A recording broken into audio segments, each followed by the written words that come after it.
The story opens on a rain-soaked battlefield in the dead of night, where blood and mud mixed beneath the cold downpour. At the very top of a mountain of corpses stood Qin Feng, his body ravaged by the terrifying effect of accelerated aging multiplied 100 times. And yet, even in that broken state, he had still forced his way through the ruins of the ancient god and cleared them with his own hands. Not far from him, a woman stood in the rain with a dagger gripped in her hand. Looking at Qin Feng's battered figure, she gave a faint smile and praised him, admitting that he truly was impressive. But that praise carried no warmth at all. Her eyes soon shifted toward the divine artifact, the Eye of Judgment, and she calmly decided that this treasure would now belong to her. Qin Feng, covered in wounds and barely clinging to life, lifted his bloodied face with difficulty. His voice was weak, but the pain in it was unmistakable as he questioned his sister Qin Xiaoyu, asking why she would betray him like this. Qin Xiaoyu looked down at him with a cold expression, without the slightest trace of guilt in her eyes. Then she made it clear that, to her, Qin Feng had only ever been an adopted child taken in by her parents. In her heart, he had never truly been her brother. Since the same blood did not flow through their veins, she did not believe he had any right to call himself family. At that moment, a blond man named Song Fei appeared beside her. With a satisfied look on his face, he casually remarked that Qin Feng had actually turned out to be quite useful in the end. Song Fei rested one hand on Qin Xiaoyu's shoulder while holding the divine artifact in the other, his smile full of mockery.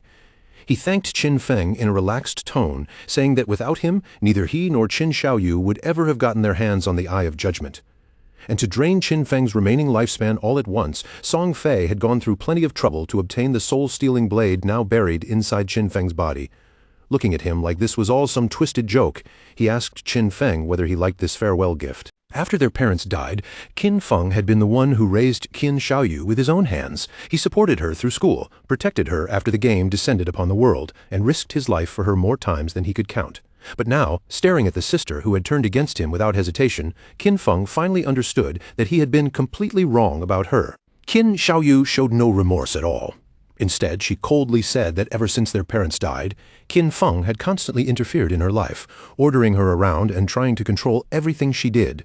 Back when she and Song Fei still needed his protection, he had at least been somewhat useful.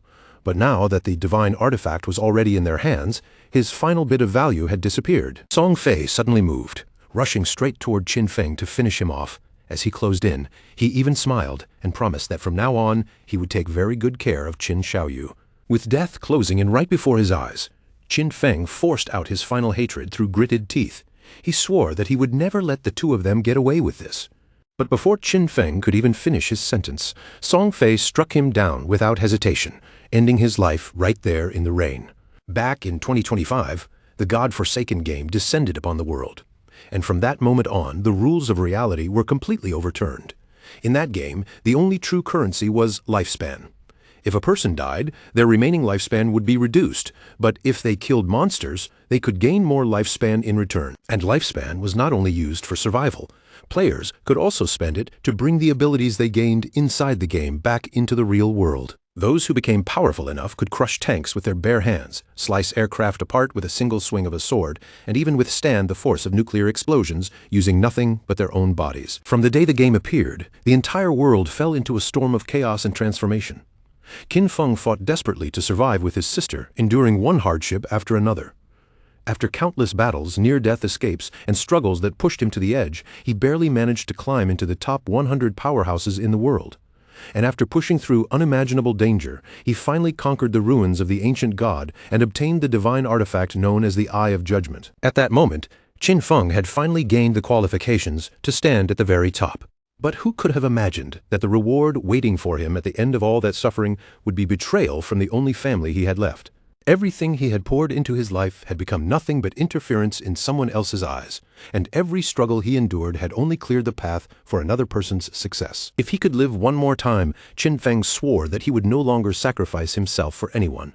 This time, he would fight only for himself. But then, something unbelievable happened.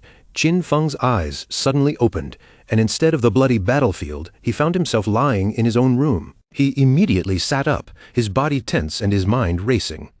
Looking around at the familiar surroundings, he quickly realized that he had returned to the real world. For a moment, Qin Feng was completely confused. He clearly remembered dying under Song Fei's attack. Yet, when he grabbed his phone and turned on the screen, the date displayed before him was the year 2025. He walked to the window and looked outside, where the city still stood beautifully beneath the light of the real world.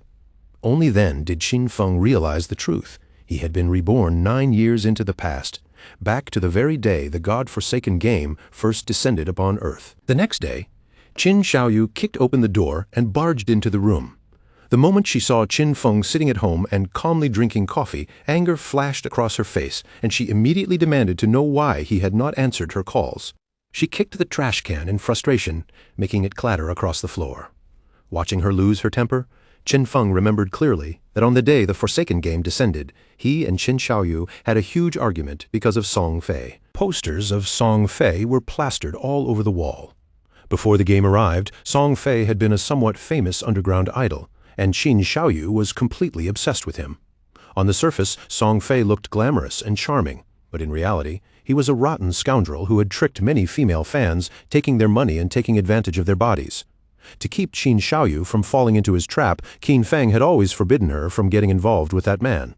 But in the end, all his protection was twisted into an accusation that he was controlling her life. Qin Xiaoyu pointed straight at Qin Feng, her finger almost stabbing through the air as she angrily asked if he was deaf.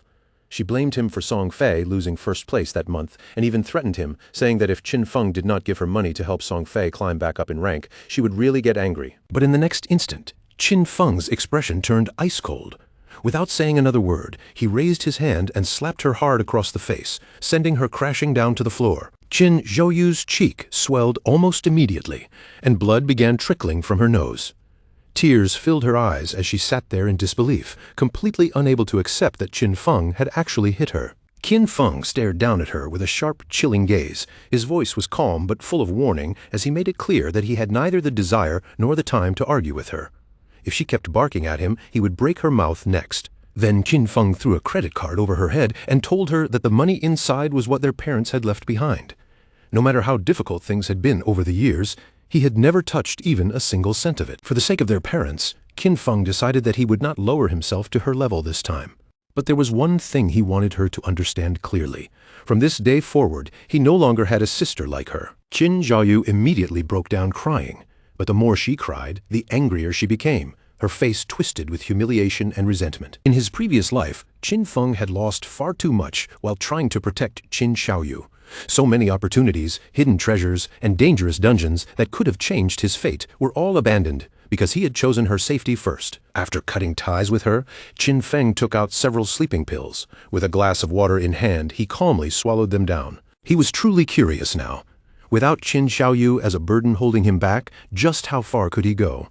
This time he would use everything he remembered from his past life and move ahead of everyone before they even understood what was coming. From this moment on, Qin Xiaoyu would have to fend for herself. And as for Song Fei, Qin Feng had already made up his mind. One day he would personally take that man's head. As the sleeping pills took effect, Qin Feng gradually lost consciousness. When he opened his eyes again, he found himself standing inside the familiar Choice Hall. He had missed this place, but he also remembered his first time here all too clearly. Back then, he had been so nervous that it took him several hours just to complete his career choice and finally leave. But this time, everything was different. He needed to move much faster. In his previous life, Qin Feng had chosen the warrior class for the sake of protecting Qin Xiaoyu. The warrior class was by no means weak, but it was no longer the right path for him now. Without Qin Xiaoyu dragging him down, he could clear solo content with far greater speed and freedom. For solo survival, mobility and reaction speed were the most important factors, so without even a second of hesitation, Qin Feng directly chose the assassin class. But right after he made his choice, something completely unexpected happened. A system notification suddenly appeared, announcing that the divine artifact, the Eye of Judgment, had been successfully bound to him. Immediately afterward, the Eye of Judgment activated. Its passive authority took effect the moment Qin Feng entered the Forsaken game. From now on, he would automatically obtain the highest-ranking profession and talent available to him. Qin Feng was stunned as he saw that the Eye of Judgment had followed him even after his rebirth. Only then did he begin to understand its true nature. As long as the artifact had recognized its master, even if someone else stole it, they would never be able to use it. Perhaps this divine artifact was the very reason he had been reborn in the first place. At that moment, Strange shadows began pouring into Qin Feng's body, wrapping around him like living darkness. Then his entire body started to change. His hair gradually turned white, his figure was swallowed by darkness, and Qin Feng himself began transforming into a shadow. Qin Feng's entire appearance had already changed. The profession he had received was Shadow, the highest-level hidden profession among assassins, and it was on a completely different path from the warrior class he had chosen in his previous life. Just by obtaining this profession alone, Qin Feng could already feel an enormous surge of power settling into his body. Qin Feng's eyes widened slightly as a memory from his past life flashed through his mind. Every profession had a tiny chance of awakening into a hidden, higher-tier profession, but that probability was so low it was almost impossible to count on. Yet the authority of judgment had directly turned that faint possibility into an absolute certainty. At that moment, the system activated again and informed him that the authority of judgment was the most authentic and ancient primordial authority in the entire universe. Its power stood above ordinary rules and even surpassed order itself. However, because Qin Feng did not yet possess divinity, he could not actively use this authority for the time being. Even so, its passive effect had already begun working. This information left Qin Feng deeply shaken. In his previous life, it was only in the 7th year after the God-forsaken game descended that one of humanity's top players finally managed to leave God's abandoned realm and enter the realm of order. Only after that did humans learn that the power of order existed at all. But even many years later, no human had ever truly obtained that power. Qin Feng had never imagined that he would reach something even beyond that so early. Right at the beginning of this new life, before anyone else had even understood the game properly, he had already obtained a primordial authority that surpassed both order and rules. As long as he could one day leave God's abandoned realm, reach the realm of order, and obtain divinity, he would be able to activate this authority for real. And just like that, Qin Feng had gained another goal for this lifetime. Once the profession selection was officially complete, the system prompted Qin Feng to enter his game alias. Qin Feng paused for a brief moment, his gaze lowering in thought. Then he chose the name Shadow, because this new profession had been born from darkness itself. The next instant, Qin Feng's body was wrapped in light, and he was teleported directly into God's abandoned realm. What appeared before him was a ruined and desolate land, a place crawling with countless monsters in every direction. Qin Feng knew he had to stay alert, because every monster outside was ready to tear players apart and steal their lifespan. Players could leave town, hunt monsters, and earn tradable lifespan. But if they died in the game, they would lose half of both their tradable and non-tradable lifespan. Right now, Qin Feng had arrived in Shelltown, one of the beginner's safe zones. Inside Shelltown, there were no monsters wandering around, and players were also forbidden from attacking one another.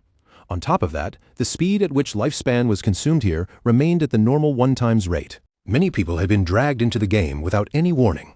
Some had only taken a nap after eating, while others had simply fallen asleep after an exhausting day at work, only to open their eyes and find themselves trapped in this strange place. Soon, almost everyone nearby turned their attention toward Qin Feng. They had no idea what profession he had chosen, and they could not understand why his appearance looked so different from theirs. When some of them noticed the weapon at his side, they guessed that he was probably an assassin. Qin Feng, however, knew very well that powerful figures from many countries would soon begin appearing one after another, and the entire order of the world would be reshaped from this moment on. If Qin Feng wanted to step ahead of those future giants, then he could not afford to waste even a moment. In this game, progress waited for no one. Just then, 3 men and an archer were suddenly teleported back into the town. In the God-forsaken game, players who died while hunting monsters would be sent back to the safe zone. These players looked furious and terrified at the same time, clearly shaken by how strong the wild monsters outside really were. One of them complained that the monster had wiped out all their lives with a single bite. They had been fighting only a weak level 1 crawler, yet even with all of them working together, they had barely managed to reduce its health by 1/3. Now that they had died once, their lifespan had instantly been cut in half. The others quickly turned to the archer Jiang Lizzie and asked what they should do next. Qin Feng quietly observed her from a distance and noticed her starting weapon. Since ordinary archers began with short bows, he immediately realized that Jiang Lizzie was most likely a hidden class player as well. At the same time, Jiang Lizzie also noticed something unusual about Qin Feng.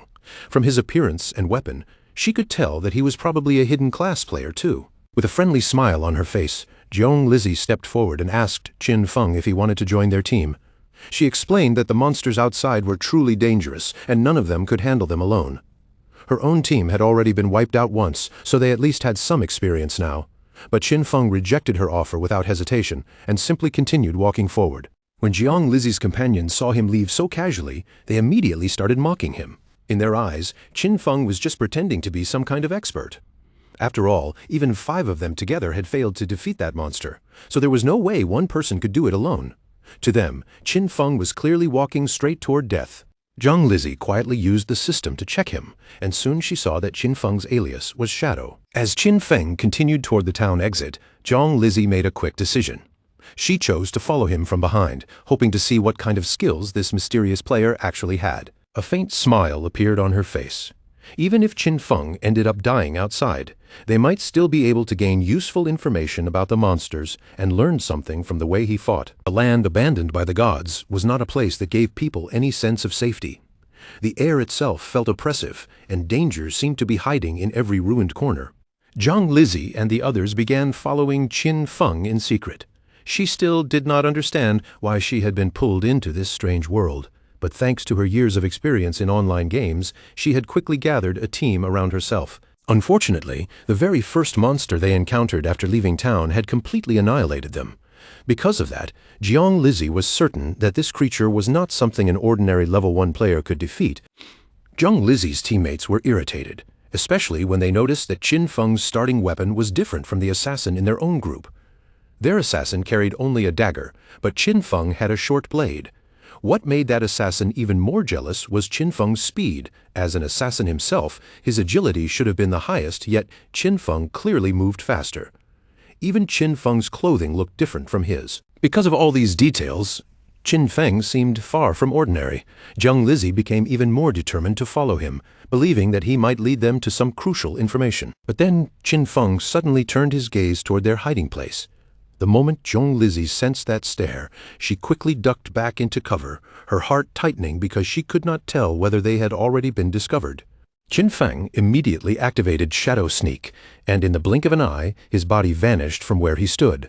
Like a shadow melting into the darkness, he disappeared without leaving the slightest trace behind. Jiang Lizi and the others froze in confusion when they saw him vanish into thin air. The assassin in their group quickly reacted and realized that this had to be a stealth ability, one of the initial abilities that allowed an assassin to enter invisibility. Qin Feng had completely hidden himself from sight. Seeing this, Jiang Lizi decided it was better to return to town first and search for ways to strengthen themselves. Going outside was simply too dangerous right now. They had already died once, and their lifespan had been reduced by half, so they planned to look for NPCs and try their luck with hidden rewards, such as treasure chests. Shadow Sneak allowed Qin Feng to enter stealth for a limited amount of time. If he attacked, the stealth would be broken, but the first strike after emerging from stealth would deal increased damage. On top of that, Stealth Mastery doubled the duration of his stealth and raised his stealth level by 1. As expected, the Shadow class was far from ordinary. At this stage, a normal assassin's stealth could still be detected rather easily, but with the Shadow class's built-in mastery, neither players nor monsters in the early game could sense Qin Feng at all. Qin Feng could not help thinking that Jiang Lizi and her companions were still too naive. The beginner town might look safe, but there was nothing there that could truly improve a player's strength. In truth, the town was only a temporary shelter for new players. In the God-forsaken game, weak players were nothing more than prey waiting to be devoured by monsters. A few seconds later, Qin Feng's stealth finally ended. For now, the duration was still not very long, but luckily, the cooldown had started the moment he activated the skill. In just a few more seconds, he would be able to slip back into darkness again. Qin Feng opened his status window. His codename was Shadow, and his class was also Shadow. He currently had 75 years of non-tradable lifespan and 0 tradable lifespan. His attributes were 13 points in strength, 13 points in constitution, 18 points in agility, and 15 points in spirit. All players began with a base of 10 points in each attribute, and different classes added different bonuses on top of that. In his previous life, the warrior class Qin Feng chose had only increased his strength and constitution by 3 points each. But this time, the Shadow class had improved every single stat, and his agility alone had risen by a full 8 points. He still had 5 free attribute points waiting to be assigned. Most players in the early stage would pour those points into strength or spirit to boost physical or magical attack power. But Qin Feng knew from experience that this was a serious mistake. Without wasting even a second, Qin Feng placed all 5 free points into agility, raising that stat directly to 23. Agility was the true key to survival in the early game. No matter how players allocated their stats at the beginning, monsters could still deal overwhelming damage if they landed a hit. The only realistic way to kill monsters without getting injured was to increase speed, rely on movement, and avoid being struck at all. Just then, something in the distance caught Qin Feng's attention. Behind a nearby tree, a monster was hiding in the shadows. It was a normal grade level 1 crawler, but there was something unusual about it. The creature was in the middle of evolving. Qin Feng instantly became alert. When he noticed that the crawler was still absorbing lifespan, he quickly understood what had happened. This had to be the same monster that had wiped out Zhang Lizi's group of 4. The crawler soon sensed Qin Feng's presence as well. Its body was somewhat injured, and part of its HP had already been lost from the earlier fight. The monster suddenly lunged at him. But Qin Feng reacted instantly and dodged the attack with a sharp jump. He knew very well that when monsters killed players, they could seize their lifespan, and once they absorbed enough, they could begin to evolve. Qin Feng activated Shadow Sneak again, and drew his short blade from its sheath. Just before the crawler could close the distance, his figure vanished into the air right in front of it. As the crawler twisted around, trying to find where he had gone, Qin Feng suddenly appeared above it. Using Stealth Break Strike, he dropped down onto the monster's body and drove his short blade fiercely into the back of its head. A damage number of 174 appeared, and the crawler was killed on the spot, granting Qin Feng 10 experience points. Even Qin Feng had not expected to kill the crawler with a single strike. But then he remembered that attacking the nape of a crawler would trigger a critical hit. At the same time, a system window appeared, explaining that the backstab skill doubled damage when the attack came from outside the enemy's field of vision. That was why the crawler had died instantly. Backstab had stacked together with several other effects, forming a terrifying damage multiplier. Qin Feng stood there quietly, staring down at the crawler's corpse without saying a word. He remembered his previous life as a warrior. Back then, even when he landed a critical hit, he could barely deal 40 damage. Killing a single crawler had felt like a long, exhausting battle, and he had nearly died in the process every time. The moment the crawler collapsed and died, a faintly glowing orb rolled out from its body. That shining light was not ordinary loot, but the lifespan it had absorbed. Qin Feng stepped forward, clenched his hand around the glow, and directly absorbed the lifespan into himself. This gave him 3 days of tradable lifespan, along with 54 years and 155 days of non-tradable lifespan. 5 players had died to this monster, and each of them should have lost at least 20 to 30 years, adding up to more than 100 years in total. But because the crawler had already absorbed that lifespan first, Qin Feng only received 54 years from it. For the time being, however, non-tradable lifespan did not have much practical use for him. But right at that moment, the authority of the Eye of Judgment suddenly activated again, granting Qin Feng a talent called Infinite Evolution. With this talent, whenever Qin Feng killed monsters by himself, he had a chance to obtain evolution points, which could then be used to upgrade his skills. Every 24 hours he would automatically gain 5 evolution points. And if he defeated a boss-class monster alone, he was guaranteed to receive evolution points as a reward. Right now, Qin Feng already had 5 points available. Qin Feng now possessed infinite evolution, meaning his skills were no longer fixed in place. In his previous life, he had never heard of anything like this. No matter what equipment or skill book monsters dropped, their grades were always set from the beginning, and there was no way to raise them afterward. This was clearly a power that exceeded both rules and order. Qin Feng decided to test it immediately by upgrading Shadow Sneak and Backstab. He spent 4 evolution points, and both skills were successfully improved. His starting skill, Shadow Sneak, rose from normal quality to bronze quality, and its duration increased from 12 seconds to 16 seconds. The attack bonus after breaking stealth also jumped from 60 to 90, while the cooldown was shortened by 2 seconds. Backstab improved from inferior quality to normal quality, and its damage increased by 5%. Shadow Sneak now lasted 16 seconds on its own, and after being doubled by Stealth Mastery, the duration reached 32 seconds. With stealth lasting this long, Qin Feng could practically remain invisible without interruption. If these abilities had been upgraded earlier, even a crawler at full HP would have been killed by him in one strike. Just then, a young man walked over with a woman beside him and casually said that this game did not seem difficult at all. After all, even someone as thin-looking as Qin Feng had managed to kill a monster alone. The woman looked at the young man's physique and praised him, saying that with a body like his, he could probably take on 10 people by himself. Hearing that, the young man immediately grinned and promised that he would protect her. Qin Feng noticed something moving above them, hidden within the branches of a nearby tree. Meanwhile, the young man, still full of confidence, asked Qin Feng if he wanted to team up with them. Qin Feng instantly sensed the danger overhead, and without bothering to explain, he activated Shadow Sneak and vanished from sight. When the young man saw Qin Feng disappear so suddenly, he completely misunderstood the situation. He thought Qin Feng had been scared off by his muscles and became even more pleased with himself. But in the next second, a huge spider dropped down from the tree, landing heavily in front of them and throwing both of them into panic. It was a level 1 bronze-grade monster called the Nurturer. The moment it appeared, it launched its attack and ended their lives before they could even react. Qin Feng immediately remembered this monster. The Nurturer was a beginner boss with 1600 HP, and it was absolutely not something an ordinary rookie player could deal with. Even worse, it commanded many small spiders, making it far more dangerous than a normal monster. The Nurturer began feeding on the bodies it had just killed, and Qin Feng seized that brief opening. This was the perfect chance for him to test just how powerful his upgraded abilities had become. Using Stealth Break Strike, Qin Feng appeared from the shadows and drove his short blade straight into one of the spider's eyes. The Nurturer immediately counterattacked, but Qin Feng reacted just in time. He dodged the strike, pulled back quickly, and used Shadow Sneak again to disappear from the monster's sight. That single attack dealt 338 damage to the boss, but in the process, Qin Feng still took 9 points of damage. He had only managed to escape safely because of his high agility.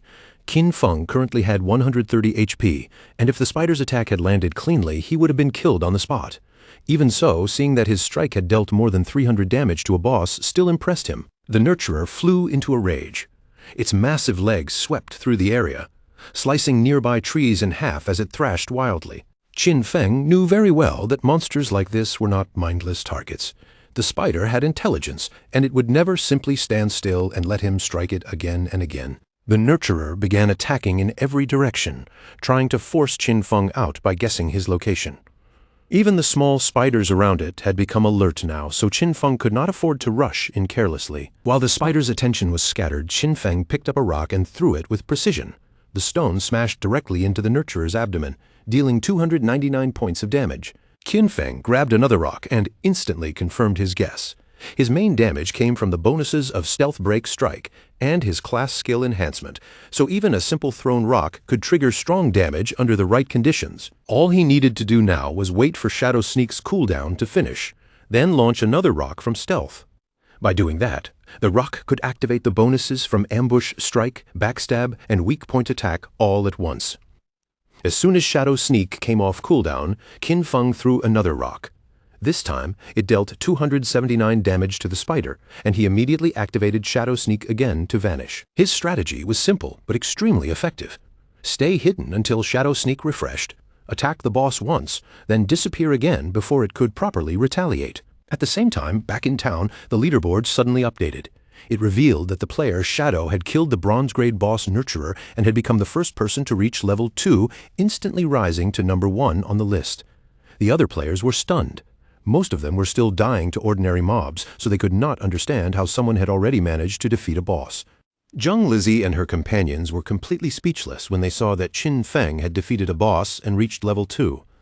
They could not even handle normal monsters as a team, so in their shock, they even wondered if the system had made some kind of mistake. The man and woman who had been killed by the giant spider soon respawned back in town as well.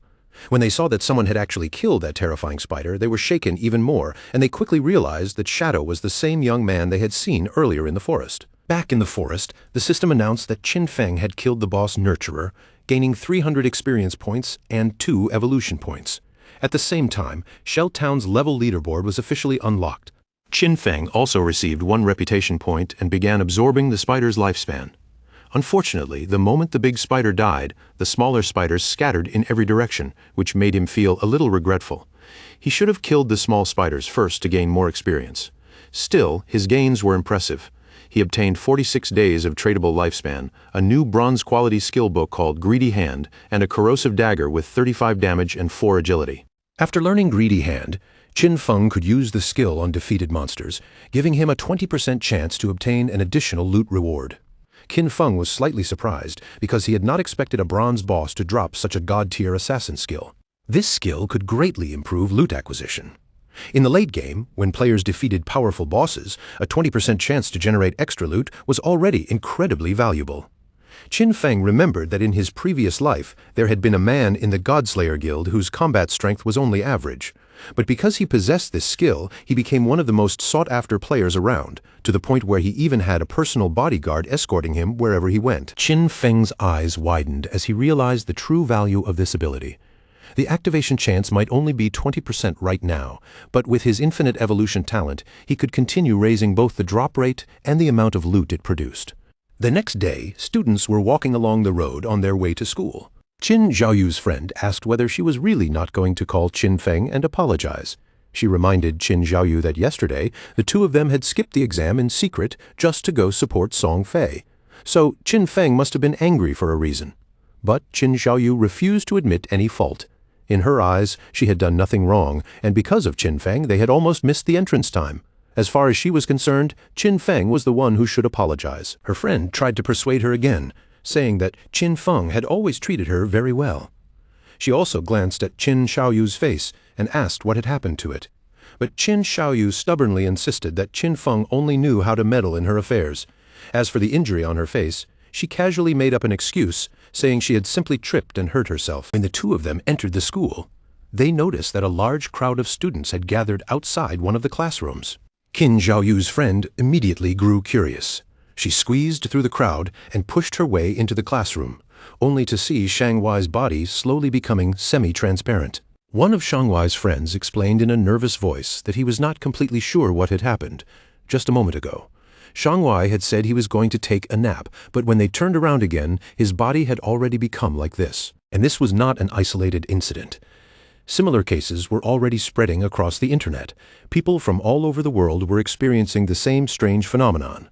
Some experts claimed that once someone fell asleep, their body would enter a ghost-like semi-transparent state, but no one could explain why it was happening. Qin Xiaoyu's friend immediately became alert and decided to call her parents to warn them. She also urged Qin Xiaoyu to call her brother just in case and tell him to be careful. But Qin Xiaoyu refused without hesitation, coldly saying she would rather see him dead than contact him. Meanwhile, Qin Feng evolved his newly obtained skill, Greedy Hand, upgrading it from bronze quality all the way to gold. Now, whenever he looted an enemy, the chance of gaining an extra piece of loot rose from 20% to 70%. Because of this upgrade, Qin Feng successfully learned Greedy Hand and obtained 2 points. Qin Feng clenched his fist and activated the skill right away. As a result, he gained 2 evolution points and 46 days of tradable lifespan. He was more than satisfied with gaining 2 evolution points. Qin Feng knew that upgrading Greedy Hand to level 3 would require 3 points, and once he reached that point, he would soon be able to push the extra loot chance all the way to 100%. Qin Feng also understood that the governments of every country must have already noticed the strange situation by now. Soon, more and more people would flood into the game, so he had to speed up his progress and equip anything useful as quickly as possible. He immediately equipped the bronze-quality corrosive dagger, gaining 35 attack points and 4 points of agility. Then Qin Feng activated Shadow Sneak to avoid drawing attention from nearby monsters. He knew it would not be long before people discovered that skills and equipment from this game could be extracted into the real world. And once that truth spread, the entire world would fall into chaos. To extract skills and equipment, 2 conditions had to be met. First, reaching level 10, and second, having enough tradable lifespan. Since killing small monsters was far too slow, Qin Feng decided to search for stronger bosses instead. As Qin Feng moved through the ruined wilderness, the sound of fighting suddenly reached his ears. He followed the noise toward a nearby cliff, and when he looked down from above, he saw several players locked in battle against a level 2 bronze-grade monster known as a Sprint Predator. Qin Feng had already been planning to search for stronger bosses, and now one had appeared right in front of him. For him, finding a Sprint Predator at this exact moment was almost perfect timing. The monster launched a fierce attack, but the player holding a shield and mace stepped forward and blocked it without much difficulty. That player was Wang Meng. Qin Feng was a little surprised to see him here, and he immediately realized that the rumors from his previous life had been true. It was said that when Wang Meng first entered the Forsaken game, he managed to gather an entire team made up of hidden class players, and all 6 members of his group possessed hidden professions. Wang Meng raised his shield and summoned Holy Barrier. In an instant, a golden protective wall spread out in front of him, forcefully pushing the Sprint Predator back. His hidden class was Holy Shield Warrior, a profession that gave him twice the basic stats of an ordinary warrior, and as if that advantage was not already powerful enough, he also possessed a built-in invincibility skill from the start. While the monster's attention was drawn toward Wang Meng, the mage and his team seized the opening. She lifted her hand and summoned a blazing fireball, sending it crashing directly into the creature's arm. This mage also had a hidden profession called Prophet. Compared with a normal mage, she could deal double magical damage, and her class came with an innate skill known as Prophetic Fireball. The archer in the team had a hidden archer profession called Sharp-Eyed Shooter, giving him double the stats of an ordinary archer along with a built-in rapid shot skill. As for the priest, he had the Oracle Priest class, which doubled normal healing power and also gave him access to group healing. The archer and mage attacked at the same time, sending their ranged attacks toward the sprint predator. But the monster moved with frightening speed, avoiding their attacks almost effortlessly before charging straight at Wang Meng and forcing him to step back. The archer immediately began to panic when he saw that their ranged attacks could not land. His face tightened with fear as he realized that this boss was simply too fast for them to keep up with. The priest quickly healed Wang Meng, helping him recover from the damage he had taken. Wang Meng then decided that their best chance was to keep attacking the boss little by little while the healers focused on keeping everyone alive. From his hidden position, Qin Feng watched Wang Meng's plan unfold and thought that he was being far too optimistic. Trying to slowly wear down the monster's health sounded reasonable, but Wang Meng had overlooked the most important danger. This was the wilderness, not a safe arena. If a fight dragged on for too long, nearby monsters would definitely be drawn in by the noise. And just as Qin Feng expected, two more monsters suddenly appeared behind Wang Meng's team. Qin Feng recognized them at a glance. They were Corruptors, regular level 2 monsters covered in dark brown mud, and they specialized in long-range attacks. The swordsman in Wang Meng's team reacted first. He rushed toward the newly appeared monsters and slashed fiercely at one of the Corruptors. Qin Feng narrowed his eyes slightly. The swordsman's class seemed to be a hidden profession as well, but it was one that even Qin Feng had not seen before. The sword strike landed and dealt 33 points of damage, but the swordsman quickly realized something was wrong. The defense of these monsters was much higher than he had expected. The Corruptor immediately opened its mouth and spat a thick stream of muddy liquid onto the swordsman. That attack triggered ground bind, causing the swordsman's movement speed to drop sharply as the mud clung to him and restricted his movements. At the same time, the other Corruptor turned and began chasing after the mage. The mage was so frightened that tears appeared in her eyes as she desperately tried to run away. But right then, Qin Feng moved. He leapt down in a flash, and before anyone could clearly see his figure, his blade had already swept across the monster's neck. The Corruptor was instantly decapitated, taking 441 points of damage, and the mage was saved on the spot, leaving everyone around her completely stunned. Qin Feng's strike had been so overwhelming that the Corruptor died in one blow. The mage froze in confusion, still not understanding who had saved her or whether someone unseen was helping their team. Using his sword for support, the swordsman struggled back to his feet. His eyes widened in disbelief when he saw that someone had actually killed a level 2 Corruptor in a single strike. Compared to that, their whole team had needed to work together for 10 full seconds just to kill a level 1 Corruptor. The remaining Corruptor tried to launch another attack. But once again, Qin Feng moved like a streak of lightning, appearing and cutting the monster's head off before it could react. The swordsman trembled with fear and quickly asked Lai Zai if she had seen who had done it. Lai Zai was just as shaken and said in panic that she had not seen anything clearly. Wang Meng forced himself back up and told everyone not to lose focus. Deep inside, however, he could only hope that this mysterious attacker was on their side. Now, only the sprint predator remained. Qin Feng was watching quietly from a tree branch above, while his rewards for killing the 2 level 2 Corruptors appeared. He gained 40 experience points, 1 evolution point, a common quality skill book called Venom Dart, and 8 days of tradable lifespan. Qin Feng did not hesitate for even a moment. Venom Dart was a perfect mid-range poison damage skill, so he immediately used his evolution ability to upgrade it. After the upgrade, Venom Dart rose to level 2 and improved from common quality to silver quality. The skill now allowed him to throw a deadly poisoned dart with a maximum range of 14 meters, dealing 120 points of attack damage on impact while applying the Venom status. Its cooldown was only 5 seconds. The Venom status would deal continuous damage equal to 50% per second, lasting for 5 seconds in total. However, this poison effect could not be stacked multiple times. Just then, the sprint predator attacked again. Wang Meng managed to raise his shield and block the frontal strike, but in the same moment, the creature's sharp limb pierced straight into his stomach. Pain shot through Wang Meng's body, and his shield and mace dropped heavily to the ground. The monster immediately seized the chance, driving its other sharp limb into him as well and causing him unbearable agony. The archer began trembling in fear at the sight.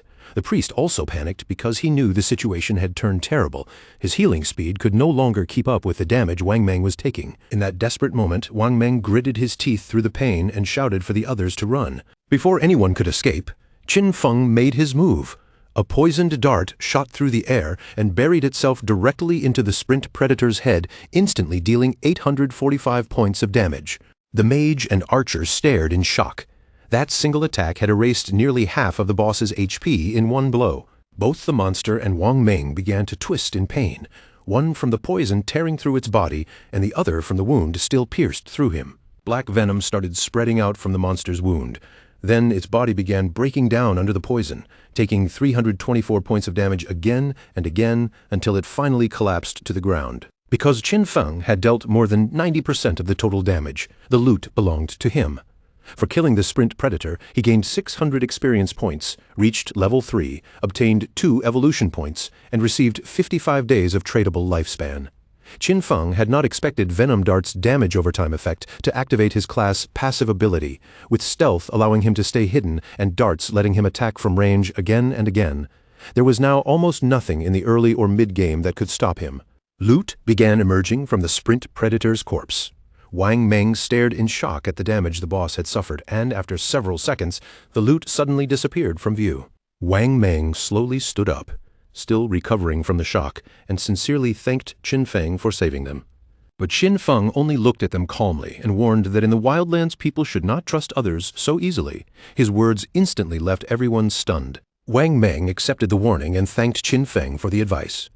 He and his teammates decided not to disturb him while he checked the loot. Before stepping back, Wang Meng added that if Qin Feng ever needed anything in the future, he could come find him. Qin Feng picked up the loot while silently evaluating Wang Meng. From what he had seen, Wang Meng seemed like someone trustworthy. More importantly, he had the support of Daxia's government, which meant he had access to many resources. Because of that, Qin Feng started considering him as a stable channel for selling loot he did not need. Qin Feng then activated Greedy Hand on the corpse and gained 3 evolution points, 55 days of tradable lifespan, and a bronze quality pair of Sprint Predator leather greaves. He immediately equipped the leather greaves, gaining 9 points of physical defense, 5 points in all elemental resistances, and a 15% increase to cooldown speed. This was excellent loot for Qin Feng.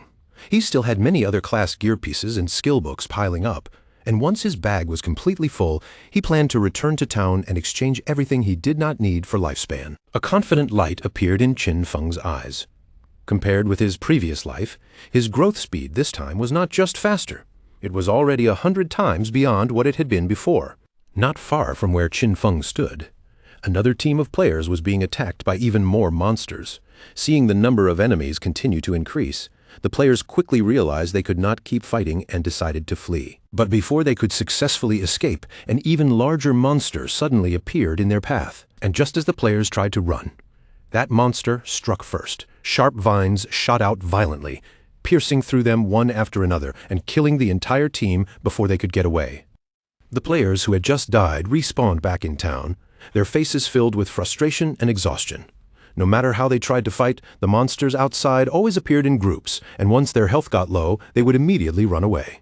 Rumor had it that players needed to reach level 3 before they could leave the game, but at this rate, that requirement felt almost impossible. Some players argued that they simply needed a bigger group, because 3 people were clearly not enough.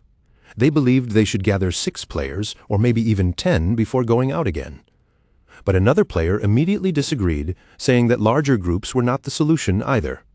He had personally seen a team of 10 get surrounded and wiped out, and too many people would only attract even more dangerous bosses.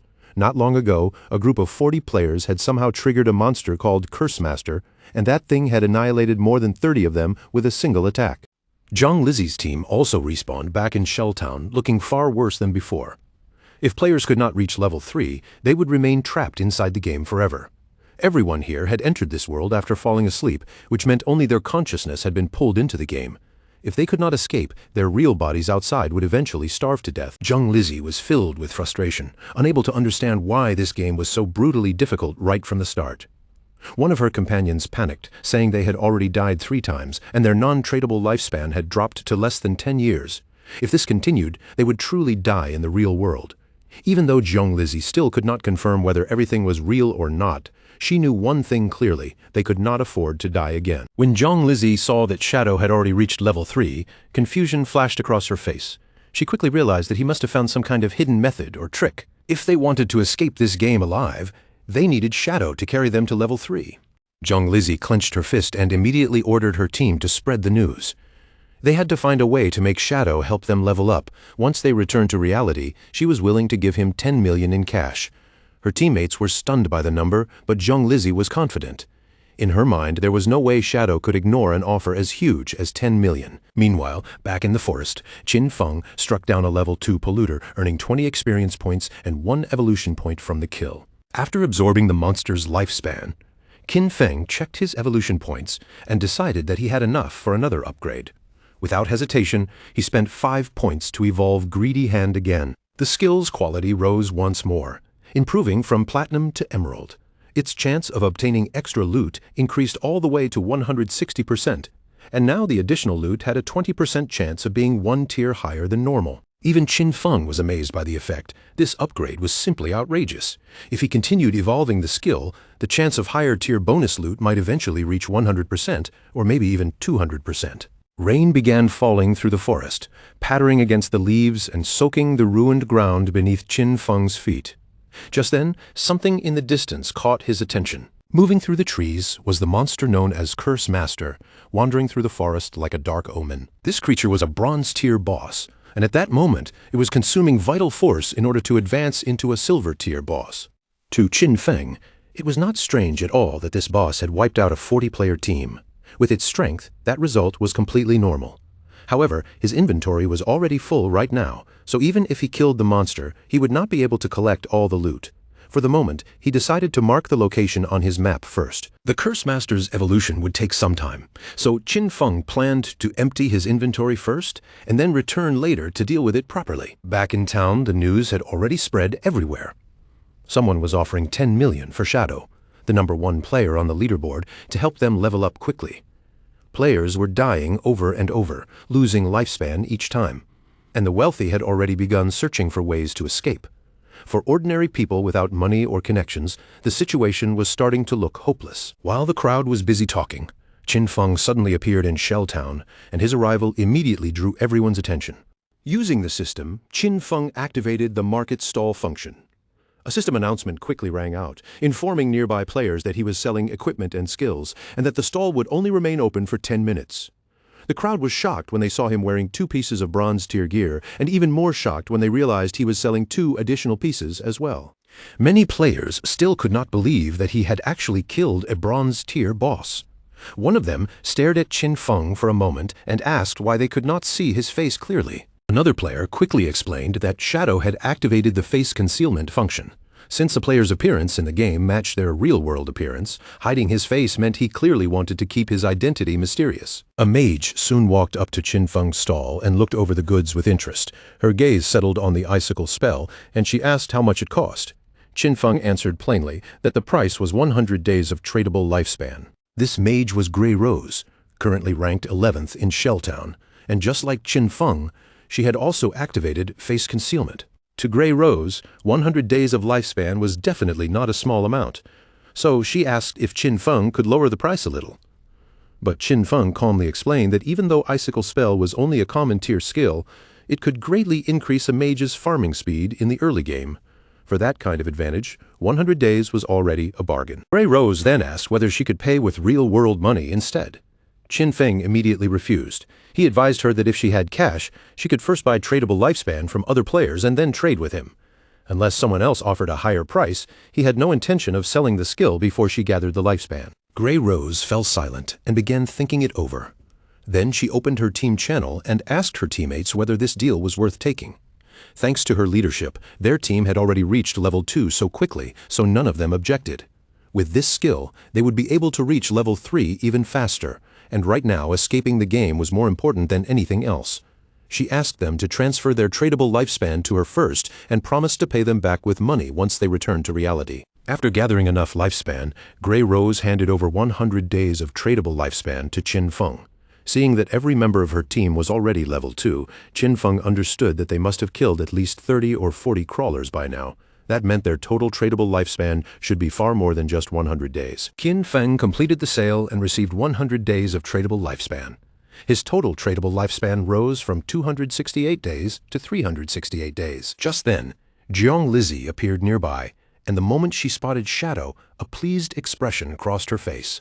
With a confident smile, Jiang Lizzie approached him and said she was giving him an opportunity. As long as he helped her reach level 3, she promised to pay him 10 million once they returned to the real world. The other players around them were instantly shocked by the offer. This was Jiang Lizzie. In Qin Feng's previous life, she had eventually become the leader of a criminal syndicate. Later, her entire organization was wiped out by the country. Now, with a smug smile on her face, she introduced herself by saying her father was the president of Dazhang Industries. Seeing that Qin Feng did not seem convinced, she even told him to look her up himself. According to the reports, Qin Feng remembered Jiang Lizzie had used cash to lure people into selling their lifespan. Afterward, she kidnapped them and forced them into labor, and anyone who resisted was murdered in reality. Knowing exactly what kind of person she would become, Qin Feng rejected her offer coldly because to him she was nothing but scum. Jiang Lizzie admitted that Shadow was strong inside the game, but she pointed out that no one truly understood how this world worked yet. She advised him to team up with her, promising that she could give him a life of luxury filled with cars, houses, women, and anything else he wanted. Qin Feng's expression did not change at all. He simply told her to stop blocking his business. More than anyone else, he understood that cash would soon become worthless, because before long, the only currency recognized everywhere would be tradable lifespan. Jiang Lizzie's expression darkened, and her arrogance began to show. She said coldly that if this were the real world, she would have already taught him a harsh lesson. Qin Feng's eyes turned murderous as he looked at her. In a chilling voice, he warned that if she dared to say one more word, he would kill her again and again until her lifespan dropped all the way to 0. Jiang Lizzie and her companions immediately felt the terrifying pressure behind his words. Without wasting another second, they turned and ran from the area. A few minutes later, Qin Feng sold the final item from his stall, the bronze-tier Gleam robe. After all the sales were completed, Qin Feng's tradable lifespan had reached a total of 546 days. Now that his inventory had been cleared and everything had been sold, Qin Feng decided it was time to go back and deal with the Curse Master. His figure faded from sight as he activated stealth and disappeared. No one in town understood it yet, but tradable lifespan could be used to extract skills into reality. Soon, this forsaken game would drag the real world into complete chaos. The backgrounds, wealth, and status that people used to be proud of would quickly lose their meaning. In the days to come, only personal strength would truly matter. Jiang Lizzie and her team had moved far away from the market area. After running non-stop, they finally stopped, breathing heavily and trying to recover. Jiang Lizzie's face was twisted with anger as she told the others that Shadow had not only rejected her offer, but had even threatened her. The more she thought about it, the more furious she became, and she swore that once she returned to the real world, she would find him and kill him. While Jiang Lizzie was thinking about revenge, a man named Mao Li Jun, also known as Lao Mao, walked toward her. Lao Mao introduced himself by saying that he was already level 2, and he claimed that he knew a few useful tricks for leveling up in the game. Then he asked whether he could accept the 10 million offer that Shadow had turned down and help Jiang Lizzie's team reach level 3 instead. Jiang Lizzie immediately became cautious and asked what kind of tricks he was talking about. Lao Mao smiled and said that he normally kept these methods secret, but for her he was willing to make an exception. He explained that under the current conditions, the fastest way to level up was to quickly put all available attribute points into agility. With enough agility, players could run faster than monsters, allowing them to fight and survive without taking damage. Jiang Lizzie was stunned when she heard this, because she had already placed all of her points into strength. In the end, Jiang Lizzie agreed to Lao Mao's offer, but she said she would only pay him 5 million since he was clearly not as strong as Shadow. Lao Mao accepted the reduced price without arguing, though he still found it strange.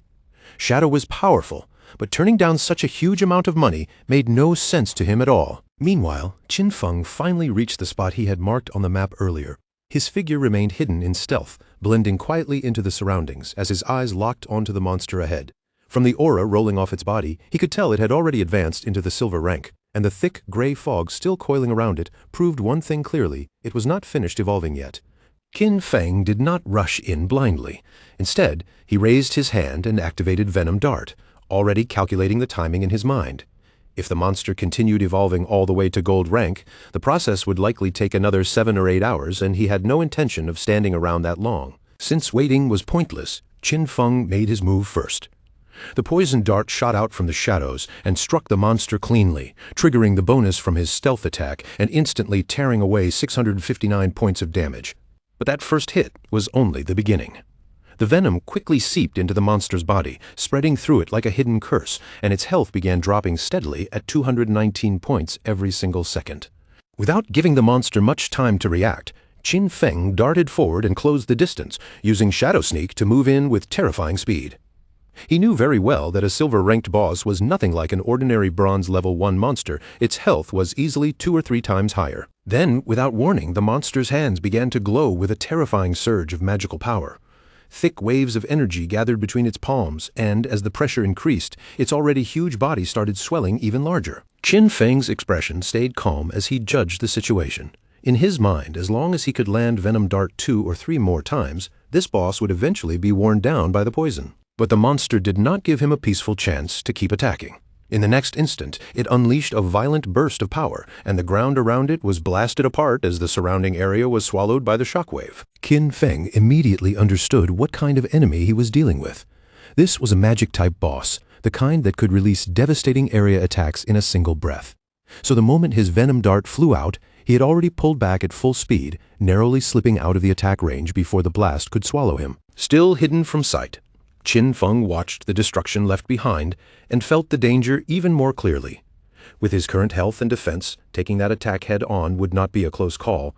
It would be enough to kill him outright. The fight dragged on, and the monster soon began gathering power again. Another heavy wave of magical energy built up around its body, making the air around the battlefield feel tense and suffocating. Its enormous body slowly turned in Qin Feng's direction, but he did not panic. He kept moving carefully across the battlefield, staying just out of danger while his eyes remained fixed on his cooldown timer.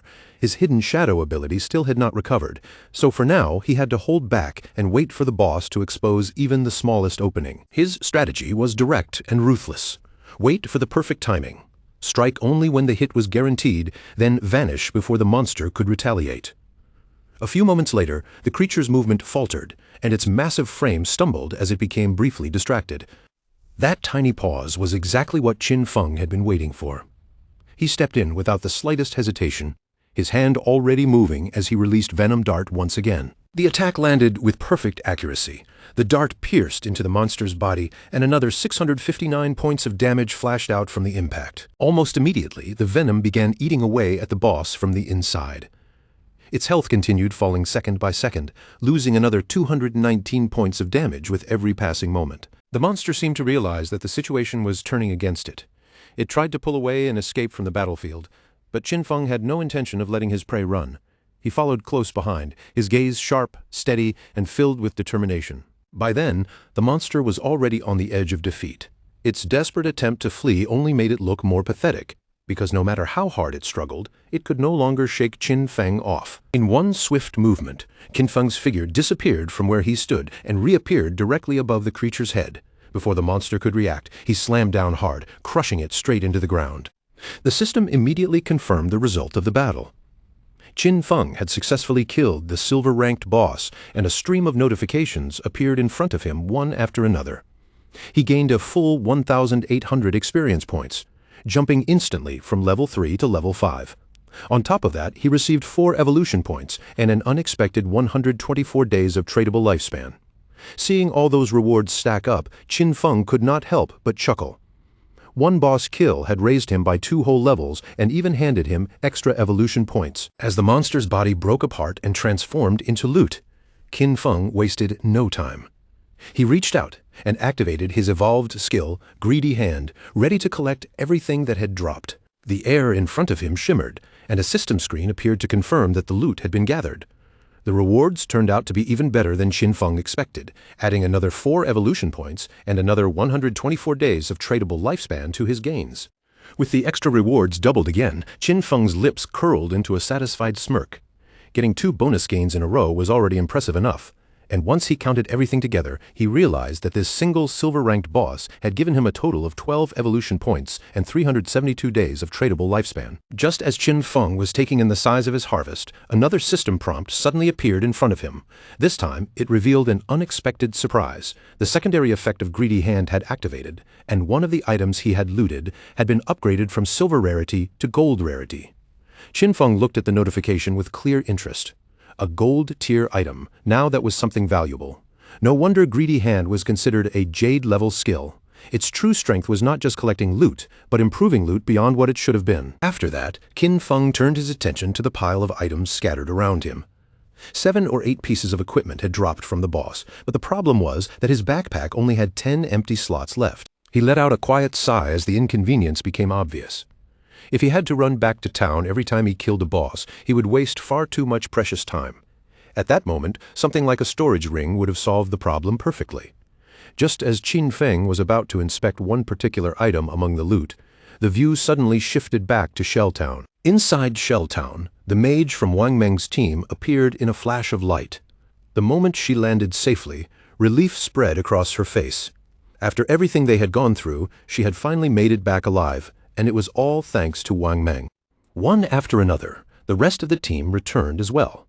They gathered around Wang Meng and thanked him sincerely, admitting that without his leadership, there was no way they would have reached level 3 and made it back safely. But Wang Meng did not take the credit for himself. He simply brushed off their praise, saying that their progress came from everyone's effort, not just his command. Even so, the mage still had one regret stuck in her mind. She sighed softly, wishing she had managed to add Qin Feng as a friend back in the forest. Thinking back, she wondered if he had rejected her because she had been covered in mud at the time. Her teammate grinned and comforted her, teasing that now that she had changed into a new outfit and looked much better, maybe that mysterious player would not turn her down again. While they were still chatting, a sudden system announcement echoed across the entire town.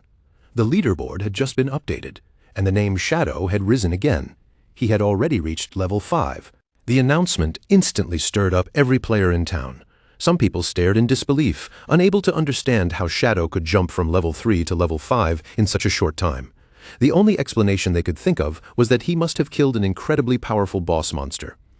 Another player pointed out that barely 10 minutes earlier, he had seen Shadow casually selling equipment in the town square, and now Shadow was already 2 levels higher.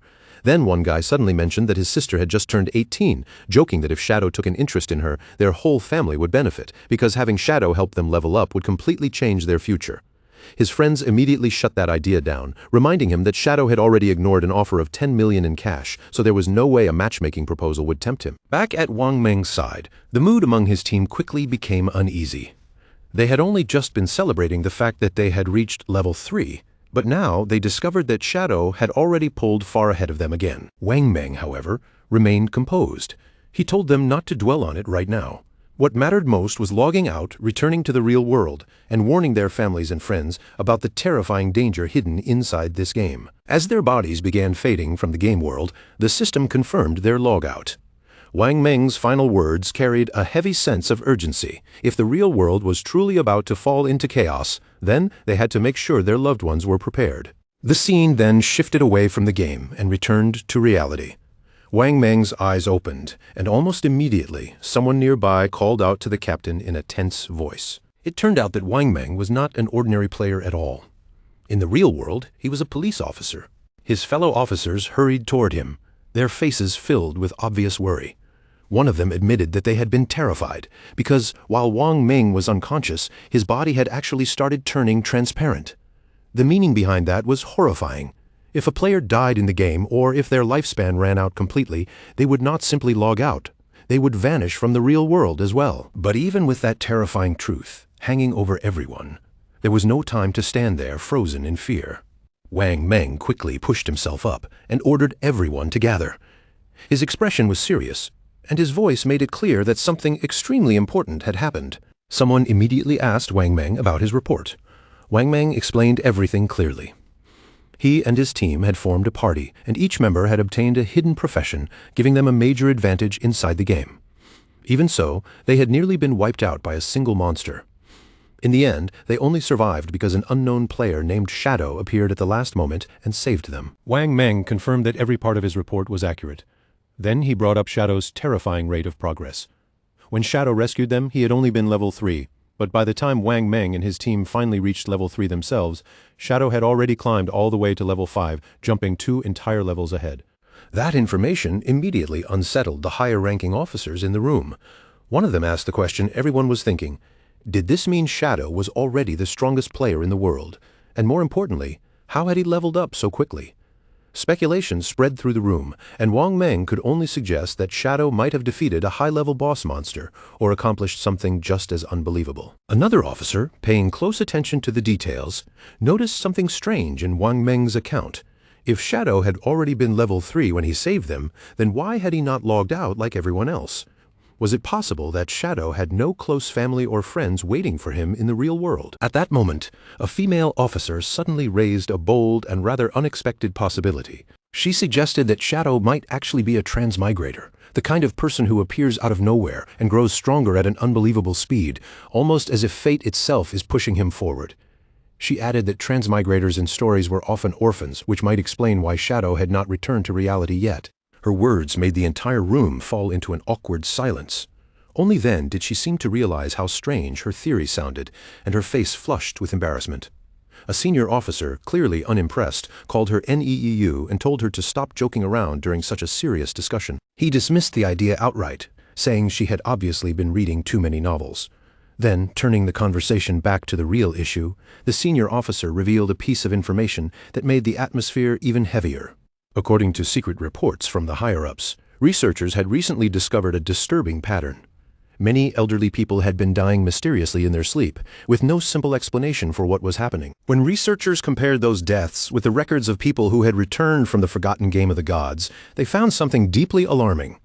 The people who died in their sleep had also died multiple times inside the game. That connection revealed a frightening truth. Once a player's lifespan reached 0 in the game, they would not only die there, they would die in the real world as well. One officer voiced his concern, saying that the forgotten game of the gods was clearly an anomaly, something far beyond their current understanding. The head officer nodded in agreement, his expression grim, and suggested that what they were facing might even be an invasion by unknown beings from higher dimensions. The entire room fell into a heavy silence as everyone absorbed that frightening possibility. No one spoke for a moment, but the head officer did not allow the meeting to stall there. He quickly shifted back to the urgent situation at hand and announced that the higher-ups, most likely the government itself, had already issued an emergency order. From this point on, every officer had to form vanguard teams according to their location, enter the forgotten game of the gods, and gather as much information as possible. This matter was no longer something the police could handle on their own. The government was preparing to establish a special force specifically for this strange and dangerous crisis. The head officer made the scale of the problem very clear. This was happening worldwide. Every country was racing to investigate this new reality, and if they fell even one step behind, their nation could lose its position on the international stage. For the sake of national security, they had no choice but to collect intelligence at any cost. After laying out the situation, the head officer made his decision on the spot.